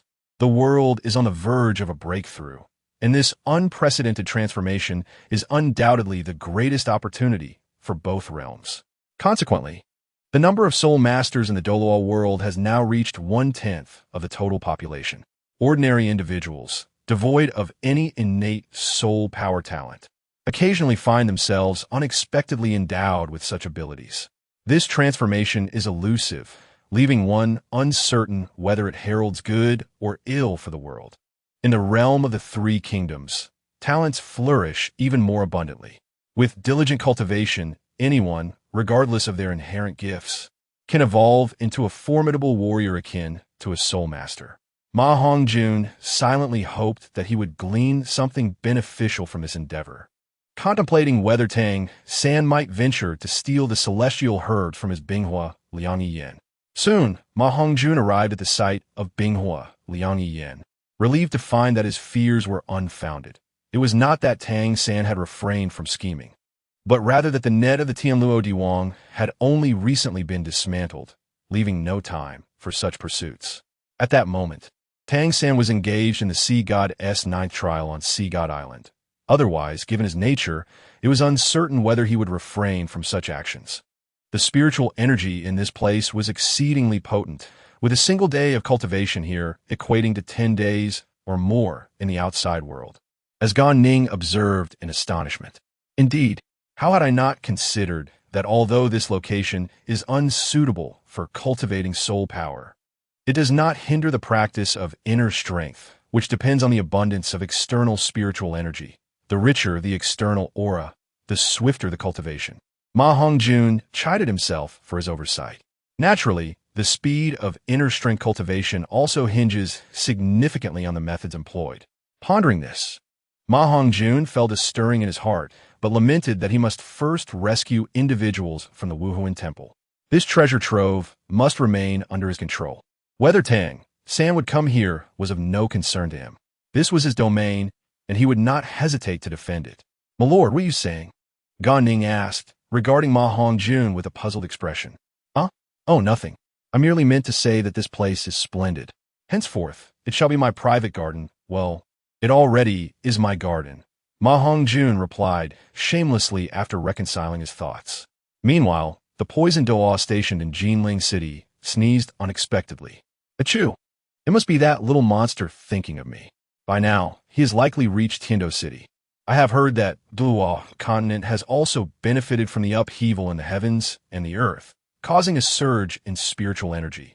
I wonder how my Binghua Liang Yen is faring." At this moment, Dugu Bo remained oblivious to the fact that his precious domain had already been brazenly claimed by another. "Isnt this Binghua Liang Yen? I have heard that this seems to be the territory of Senior Dugu," Gan Ning remarked uncertainly. "Does he dare to return? Given his current notoriety, appearing on Douluo continent would surely mean his demise. Since he cannot show his face here, it is only right that I inherit it. Besides, he had long promised to gift it to me," Ma Hongjun asserted confidently. "Is that so? Who cares? If he has forgotten, it is of no concern. This place belongs to me now." After experiencing near death at the hands of an assailant, Ma Hongjun realized his own vulnerability. Had it not been for the system's assistance, he might not have survived the last encounter at the Tongtian Sea. Reflecting on this, he understood that he must adopt a new approach to life. Strengthening oneself was imperative to seize control over one's destiny and protect those he cherished. To attain strength, one must first cast aside embarrassment. It was a necessary step. Surely, this is not shamelessness. Rather, it is mere pragmatism. Ma Hongjun thought as he busily began collecting celestial herbs. Are these herbs capable of altering one's aptitude? Ganning interjected, som hat embarrasset bi Ma Hongjun's fervor. Well, somewhat, but they must be tailored to the individual. If I wish to enhance my aptitude further, consuming the herbs here will have minimal effect. Perhaps only a slight increase in soul power, Ma Hongjun explained, continuing his task. All of them consumed? Gan Ning looked on in astonishment at the energy contained within the celestial herbs Ma Hongjun was gathering. Ah, this is a dragon star herb, distinct from the other celestial herbs, and its effects are quite favorable for us, specifically designed to boost soul power. I shall gift it to you. Even an ordinary title Douluo would likely see a 2 or 3 level increase in their soul power after consuming one, Ma Hongjun casually remarked, tossing the herb to Gan Ning without a second thought. Currently, his understanding of celestial herbs surpassed even that of Tang San. Having devoted considerable time to exploring the profundities of Chinese culture over the past 3 years, Gan Ning found himself speechless. Was this truly his intention? Was he that kind of person? Nevertheless, he accepted the gift, reflecting on the merits of enhancing one's strength through title Douluo and carefully stowing it in his spatial soul guide. Celestial herbs with lesser cultivation effects are typically considered the least valuable among celestial herbs. However, for individuals like us, endowed with divine-level talents, such herbs still provide significant benefits for soul power enhancement. Having gathered an ample supply, Ma Hongjun paused and casually explained, he is who he is, the esteemed Emperor Wu of Han. Why would he engage in such menial labor? Only a fool would do so, especially in their own territory. My lord, do you truly have confidence in our mission to rescue individuals from the Wuhuan Temple in 3 days? Gan Ning hesitated before finally voicing his concerns, a departure from his usual disposition. However, he could not resist Ma Hongjun's straightforward nature. In the past, Gan Ning had relied not solely on valor to dominate the Yunmeng Lake area. Rest assured, I am well aware of the Wuhuan Temple's capabilities. Even if unforeseen complications arise, they will remain within certain limits. The personnel involved are still the same, and I have faith in your abilities, Ma Hongjun reassured him nonchalantly. As a reincarnate, he possessed considerable knowledge of the figures and hidden cards within Douluo, leaving him with a clear understanding of the situation. However, he was unaware that once a person becomes the target of the heavenly will, the notion of certainty is rendered moot. Meanwhile, on Sea God Island, Tang San, the son of destiny, had reached the 9th trial of the sea god. Unlike the original narrative, he had already acquired the sea god's legacy ahead of time, unlocking the door to its inheritance. Nevertheless, he had yet to fully merge with the legacy due to his incomplete completion of the 9th trial. The 9th trial of the sea god requires participation in repelling foreign foes and achieving certain results, with the reward being the full integration of the sea god's legacy.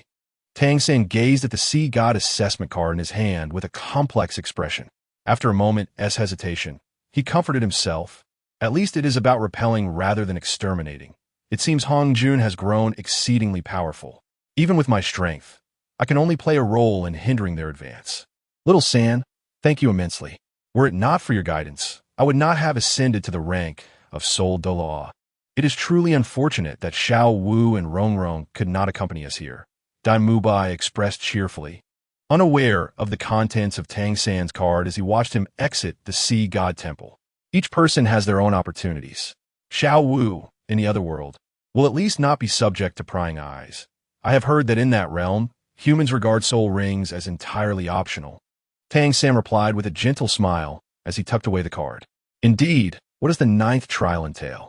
The situation on the continent is rapidly evolving, and I fear I will not be able to wait for you to depart together, Dai Mubai said, scratching the back of his head, feeling somewhat awkward. Repelling some foreign invaders does not necessarily require extermination. There is ample room for negotiation. Tang San hesitated, but ultimately provided a brief overview. With his intellect, he could discern that the trial was connected to Ma Hongjun, Otherwise, the sea god would not have targeted him so specifically. He has always regarded Ma Hongjun's defection from Douluo as impulsive and irrational. With Ma Hongjun's talent not inferior to his own, acquiring divine inheritance should have been effortless. However, since Ma Hongjun led a faction to betray the continent 3 years ago, he has naturally faced hostility from all the deities in the Douluo world, effectively severing his hopes of becoming a god.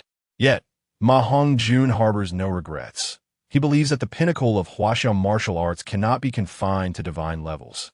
And with the system in his possession, he has no worries about achieving divinity. It's merely a matter of time.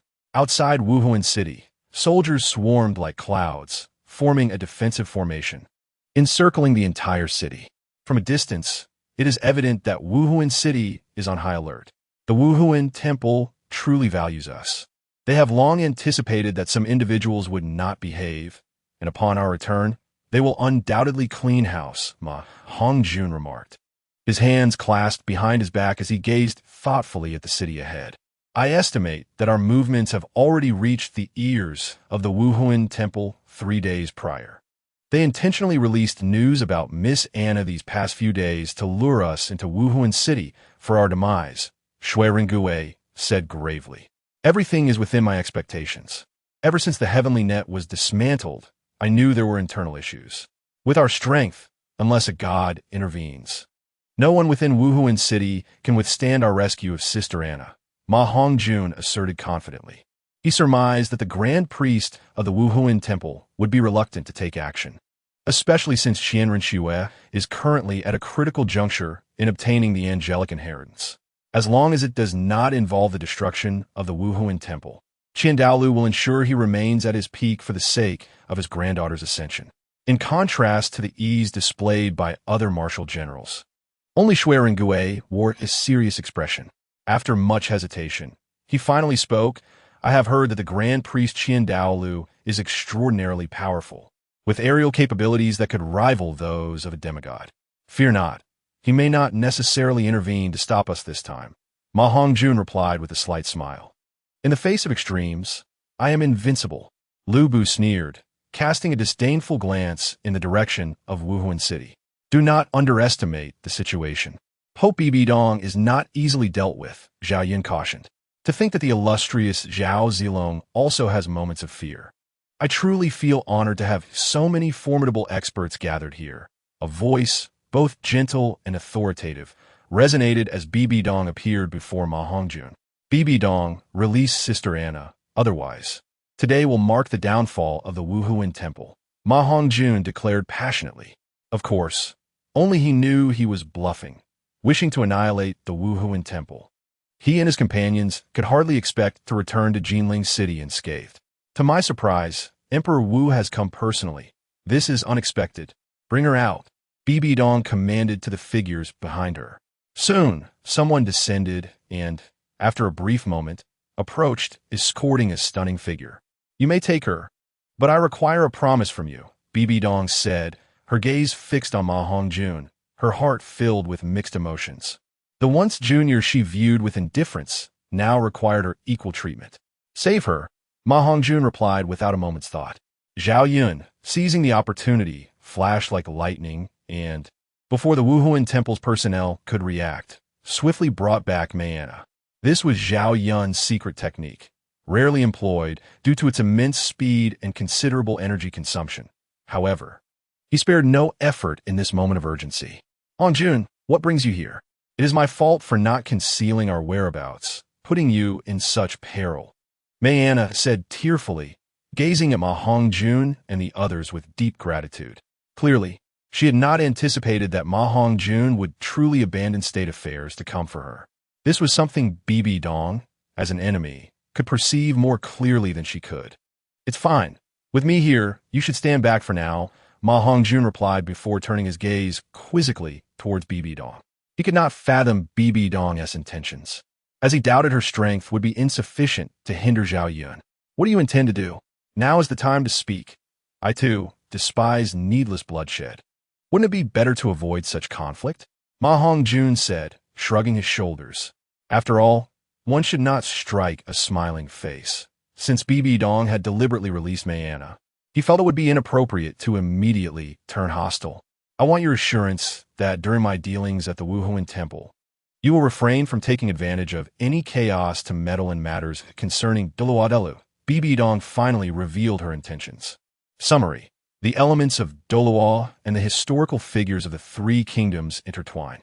In this life, can Tang San still dominate the Douluo world before the protagonists and the heroes of the three kingdoms? And can Douluo be treated as a backyard? Hongjun, a modern soul traversing, possesses the mysterious martial spirit of a small grass that can obscure vision and slice through stars. Along with an upgraded version of the evil fire phoenix, he thrives among the heroes of the three kingdoms as they strive together to devour Douluo.